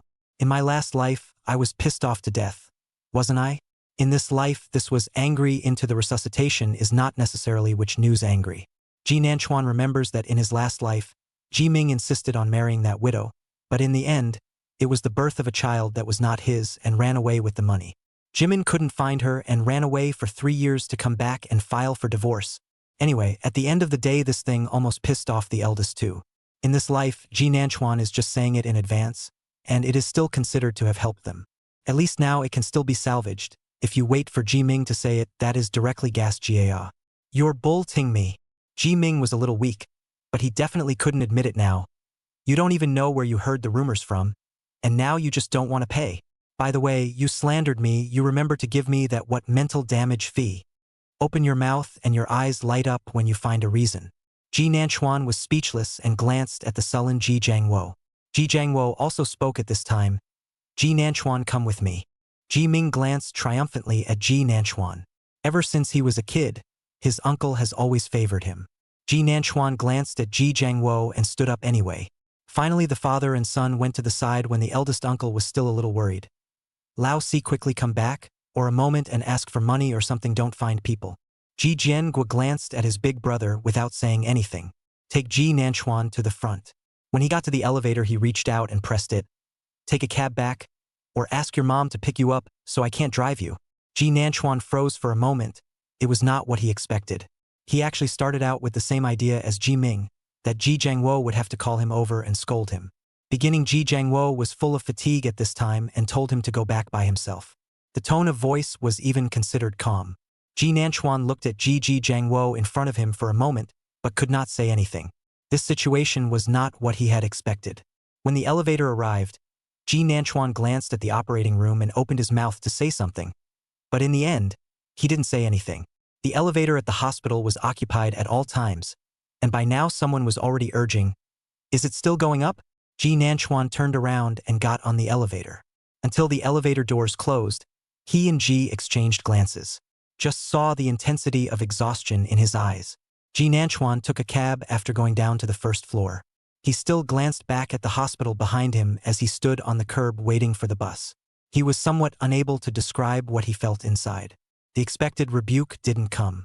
Ji Jiangwo's tired look made Ji Nanchuan begin to wonder if he had done something wrong, whether the reason the old man went in today was because Ji Jiangwo, the one who helped raise the kids, or Ji Ming's girlfriend, was a widow. Actually, none of this should have come out of Ji Nanchuan's mouth. Otherwise, no matter what the reason is, Ji Nanchuan will be said to be responsible. But Ji Jiangwo didn't say a word other than telling him to go home. Ji Nanchuan exhaled. The car came, he got in and went straight away. Ji Jiangwo looked out of the window. In fact, he could not see anything, the 8th floor, and his face was a little heavy. Behind him, Jimin's father and son were still muttering something about money. From start to finish, they didn't care a word about the people in the operating room, but were counting how much it would cost. Chapter 131. You have nothing to do with mom and dad's failed marriage. Ji had always thought his family was pretty good, even when his siblings were married. Yet their relationship is still good. The parents are still very much in love even though they are old. But at that moment, the empty outside of the operating room told him that it was all his own fantasy. He thought of the many times he had argued with Zhao Ying. There's also a little bit older Ji Nanchuan who doesn't want to go back home with him. Said every one of them bullied him and that they were always looking for a reason to get money out of dad. At that time, he himself was thinking that it was all taught by Zhao Ying, and he was really angry for teaching his child like this. It was at this point that he realized that he probably didn't need to be taught. It was just that the child had grown up on his own and could see much better than he could. Ji took a deep breath. He's a businessman and he's really not a fool, actually. I just didn't want to think about it seriously before. But at that moment, looking outside the empty operating room, it seemed like he didn't want to put on the show either. A man came to stand beside him. Ji looked sideways at his big brother. Ji Kaishuan glanced at Ji Jiangwo and said in a low voice, "I just figured out the approximate cost that dad might need after he comes out, and you can just pay the hospitalization fee and I'll hire the caregiver, right?" There are also those nutritional fees and so on. I also plan to ask your sister-in-law to come over to take care of Dad. You also see a lot of abuse of the elderly on TV lately. I'll ask your sister-in-law to come over to look after the caregiver. You can give 4,000 or 5,000 a month to give a meaning to it. Look, their dad is still in resuscitation and his big brother is just thinking about how to get money out of him. Gigi Jiangwo is very tempted to smoke. In the end, still remember here hospital. Actually, I just roughly figured it out. You give it to me first. If it's not enough, I'll ask for it again. Ji Kaixuan looked at Ji Jiangwo at this time and said, just call the card directly. Is that your father in there? Ji finally spoke. Ji Kaixuan froze for a moment. Of course it is. Otherwise, what am I doing here? Ji Jiangwo sneered. Then why don't you do the math on this? How much are you going to contribute and how much are the others going to contribute? Ji Kaixuan was completely unresponsive this time. Over the years, this brother has given whatever he asked for. Even the house they live in now was started by Ji Jiangwo. When did he start counting the pennies? Just now he has discussed with his son, simply let his wife not to do, just say take care of the old man, and then let the old foreman to give a 4,000 or 5,000 per month on the line. Isn't this better than a part-time job? Everything was thought of, but it just didn't occur to Ji Jiangwo that he would have to split the cost with them. Ji Kaixuan held his tongue for a moment before speaking. Fourth, why is the family still complaining? Isn't it all for Dad? Plus the fact that Dad is in there now. Ji Nanchuan is taking a lot of the credit. Speaking of this, he had a bottom, frowning at Ji Jiangwo. This can't be unrelated to Ji Nanchuan. Ji Jiangwo looked at his big brother and smiled in the end. Indeed, since this is the case, Dad's hospitalization won't trouble you for a while. I'll find someone to take care of it. Ji Kaixuan froze. No, how busy you are. There's usually a company to be busy with or something. It's fine if I arrange it for you on my side. If we don't need them to take care of this, where's the oil going to come from? Ji Kaixuan was a bit anxious, but the words were interrupted by Ji Jiangwo before he could finish. Since Nanchuan caused this, it's better if I do it. Ji went back to sitting after that. He's not stupid, and he's really tired today, too lazy to act out and pay for this anymore. Ms. Zhao was home watching TV when Ji Nanchuan returned home. He froze for a moment when he came back so early. So early? Did they give you a hard time? Already on his feet as he spoke. Ji Nanchuan laughed a bit and walked towards Ms. Zhao. Mom, don't worry. They can't embarrass me yet. They didn't even enter the door today. What? Hearing this, Ms. Zhao's face darkens and she directly interrupts Ji Nanchuan.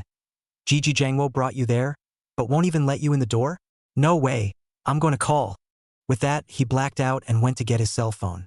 Ji Nanchuan quickly reached out and pressed her hand. Mom, listen to me first. It's me who didn't go in. Ji Nanchuan gave a rough account of today's events, and finally hesitated a bit. Did I do something wrong? He's been pretty stable emotionally since he came back from rebirth. But he still blows up every time something happens to Ji Jiangwo. Probably does boil down to hate. Mainly because he grew up expecting too much from Ji. So when the truth of everything was lifted, Ji Nanchuan's feelings for Ji Jiangwo also began to deteriorate and collapse. He was truly unable to forgive his dad. Even though it may seem ungrateful to many or what kind. But people are not meant to be monolithic creatures. They are complex. Especially a wide range of emotions. So Ji Nanchuan still couldn't face Ji Jiangwo honestly. Barbed words and a bad attitude. That's what he did to Ji. But just now, looking at his tired appearance across the elevator, Ji Nanchuan suddenly felt as if he wasn't very happy either. Ji Jiangwo's life is now a mess. But Ji Nanchuan is not necessarily happy. Retaliation wasn't very cool either. Ms. Zhao was silent for a moment after hearing the causes and consequences, reaching out to touch Ji Nanchuan's head. This matter was originally a fact. You're just stating the facts. She sighed softly. But in the end, you can't get away from being responsible for putting the old man in the operating room. Zhao Ying looked at Ji Nanchuan's eyes without reproach. It's okay. Mom will contact the other side, the compensation and so on, we will pay. Xiao Chuan. So revenge your father, happy? Ms. Zhao's voice was gentle. But Ji Nanchuan's heart got a little harder. He shook his head. No. It's true that boys, no matter how old they are, still seem to be children who instinctively become soft in front of their moms. Zhao Ying laughed a little. Then let's forget about it in the future. Mom let it go a long time ago. It's time for Xiao Chuan to let go as well. Zhao Ying knows that a failed marriage affects more than just her and her ex-husband. It's the children who are most affected. She was even planning to compromise for the sake of her child in the first place. Unfortunately, at that time Ji Jiangwo's heart eyes only Chun Xian mother and son. Even though Zhao Ying had taken a few steps back, she still insisted on a divorce. Zhao Ying's heart was hateful. But over the years, those hates seemed to have become light. Ji doesn't seem to be able to affect her much anymore. But she also knew that Ji Nanchuan had never let go. At this time, looking at Ji Nanchuan, who was not quite in the right mood, she reached out and held Ji Nanchuan's hand. Forget it, Xiaochuan. Let yourself go. Mom and Dad's failed marriage has nothing to do with you. You will always be Mom's pride. Ji Nanchuan's eyes were red. Chapter 132. But I miss you. I want to see you so much, so I'm gonna leave. Ji Nanchuan was still in a bit of a trance after returning to his room. Today's events were feeling pretty interesting to him at first. There was indeed the thrill of getting back at Ji Jiangwo. But it seemed as if the complicated gaze he was staring at as he saw the elevator doors close was making him start to wonder if he had really done wrong. It's actually really quite strange. Isn't it? You say you hate him, yes. But now you do feel bad to see him having a bad time yourself. Maybe that's more or less the reason for the blood connection. It was 7 or 8 in the evening when the phone rang again. Ji Nanchuan picked up. Hello. There was silence over there for a moment to open his mouth. It was Ji Jiangwo. Your grandfather is out of the operating room. It's fine. The man was saved. For a moment then, Ji Nanchuan's heart did fall. He hummed and then didn't know what to say. Ji Jiangwo over there didn't hang up either. And his tone was calm when he just said that. Unexpectedly calm. Normally they spoke with barbs both on the phone and in person, father and son. It's rare to be so silent and calm. So Ji Nanchuan was a little too much to bear. I'll hang up if there's nothing. Ji Jiangwo over there breathed a little heavily, supposedly wanting to say something. But in the end he just said, good. The call was a little long, but it seemed short too. After the phone hung up, Ji Nanchuan stared at the ceiling in silence. He let out a breath. Maybe what his mom said was true. There really was no need to hold on to anything so much anymore. Just let it go. It's like there's not enough hate to go around, but there's no way to forgive. The only one who ends up tangled up is yourself. Ji, like many parents, always thinks that parents' divorces are their own business, so what effect can it have on their children? If a child has a problem with it, it must have been taught by the parents. It's the parents who are the problem. This idea is really actually quite ridiculous. Ji Nanchuan pulled the corner of his mouth and let it go. Person's mind is hard to change. He shouldn't be stuck in his parents' failed marriage either. Ji Jiangwo, no matter how upset, it was always his father. What I did today did feel like the wrong thing to do. Whatever would happen to the old man in the future was no reason for him to intentionally say the things that pissed him off so much that he needed to be resuscitated today. Ji Nanchuan exhaled. That's all. When he received Ruan Mengyao's call, Ji Nanchuan had just gone into the bathroom and came out after taking a shower. Are you back? Ruan Mengyao's voice was soft. I've been waiting for you to come back and call me. The result was half a day without waiting for a call. It was going to be 9 o'clock at night, so Ruan Mengyao made the call. It was only then that Ji Nanchuan remembered that it seemed like he really hadn't called her, and smiled shyly. I'm home. I was just taking a shower. Although it was just a sentence, Ruan Mengyao was still sensitive enough to realize that something was wrong. What's wrong with you? In a bad mood. There was also the sound of walking coming from her side. Ji Nanchuan exhaled a breath and sat down on the bed aside, taking a towel to wipe his hair, and then whispered about today's events in a general way. It ended with, I seem to be doing it wrong. Ruan Mengyao on the other end of the phone didn't speak until he had finished. It's hard for me to comment on the right or wrong of this matter because I'm not a party to it, and I don't know how you feel, unable to empathize, but as an aside, this is really not what you did right. Ruan Mengyao's voice was soft. It's the same as someone who knows that I'm important to you and yet is like this. The words were interrupted by Ji Nanchuan before he could finish. Don't make that analogy. I can't stand it. Although Ruan Mengyao didn't finish her words, Ji Nanchuan already understood. The hard feelings have come. He actually knew all along that he was doing it wrong. And yet some don't want to admit it. Now Ruan Mengyao, on the other hand, was outright telling him that being wrong was wrong. It was the analogy that got under his skin. At this moment, Ji Nanchuan whispered, You can stop with the metaphors. Ruan Mengyao sighed, on the contrary, looked like she had been walking, and at this moment, she also let out a sigh. Okay, no more metaphors. It wasn't until he heard the sound of the door closing that Ji Nanchuan opened his mouth and asked, Just return to your room? But the slamming of the door sounded a little deep, kind of like a car door. Ruan Mengyao's voice over there was soft. No, just came out of my room and went to look for you. Ji Nanchuan's original action of rubbing his hair gave a start and sat up straight. Looking for me? He swept aside the electronic clock. It was already 9 o'clock, and even if he drove from there, it would take 40 minutes at the earliest. He still wanted to say something. Then he heard Ruan Mengyao on the other end of the phone say in a relaxed tone, "Yeah, going to look for you ah. There's still about 45 minutes or so to get there I guess. Without traffic jams. Well hang up. I'm gonna set off." Ji Nanchuan spoke. "Don't come over. It's too late. But I miss you. But I miss you. I want to see you so I'm going." The phrase "I miss you" made Ji Nanchuan unable to say the rest of his words. The sound of a car starting up was already coming from over there, and Ruan Mengyao said bye-bye, see you soon. Then the phone hung up. Ji Nanchuan had a hard time describing what he was feeling in his heart right now. Probably happy accounts for most of it. We're gonna meet up in a little while. Ji Nanchuan's mood wasn't quite right after he came back today, so he didn't expect to meet with Ruan Mengyao at first. Your own bad mood can easily affect those around you. Is really not necessary. But I didn't expect Ruan Mengyao to come by herself. It was a bit of a long 40 minutes. Still a little chilly. Ji Nanchuan stood at the entrance of the neighborhood and watched the time, but did not feel bored. It's just nice to think I'll see her in a little while. Soon a white Mercedes was seen parked across the street.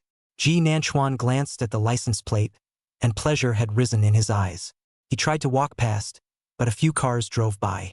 By the time the car was gone, the man in the driver's seat had gotten out and was waving at him across the street, a big smile on his face, with something in his hand. Ji Nanchuan couldn't help but smile even as he watched this scene, and then walked over with large strides. Ruan Mengyao waited for him right where he was, waiting for him to come over before reaching out for a hug. A hug. Without hesitation, Ji Nanchuan reached out and embraced her. Ruan Mengyao was still muttering as she reached out to hug him. "Hey, I should have known to put it away first." She's got a paper bag in her hand. Actually, Ji Nanchuan already knew what was inside. He smelled butter. Ji Nanchuan laughed a little, dropped a kiss on the side of her face, and asked in a low voice, "What's in your hand?" "Bear cookies ah. I had nothing to do at home today, so I made this with Chow Chow. I told him that they were delicious when we were little." Ruan Mengyao's voice carried a little bit of smugness. "I'm so skillful at making this now.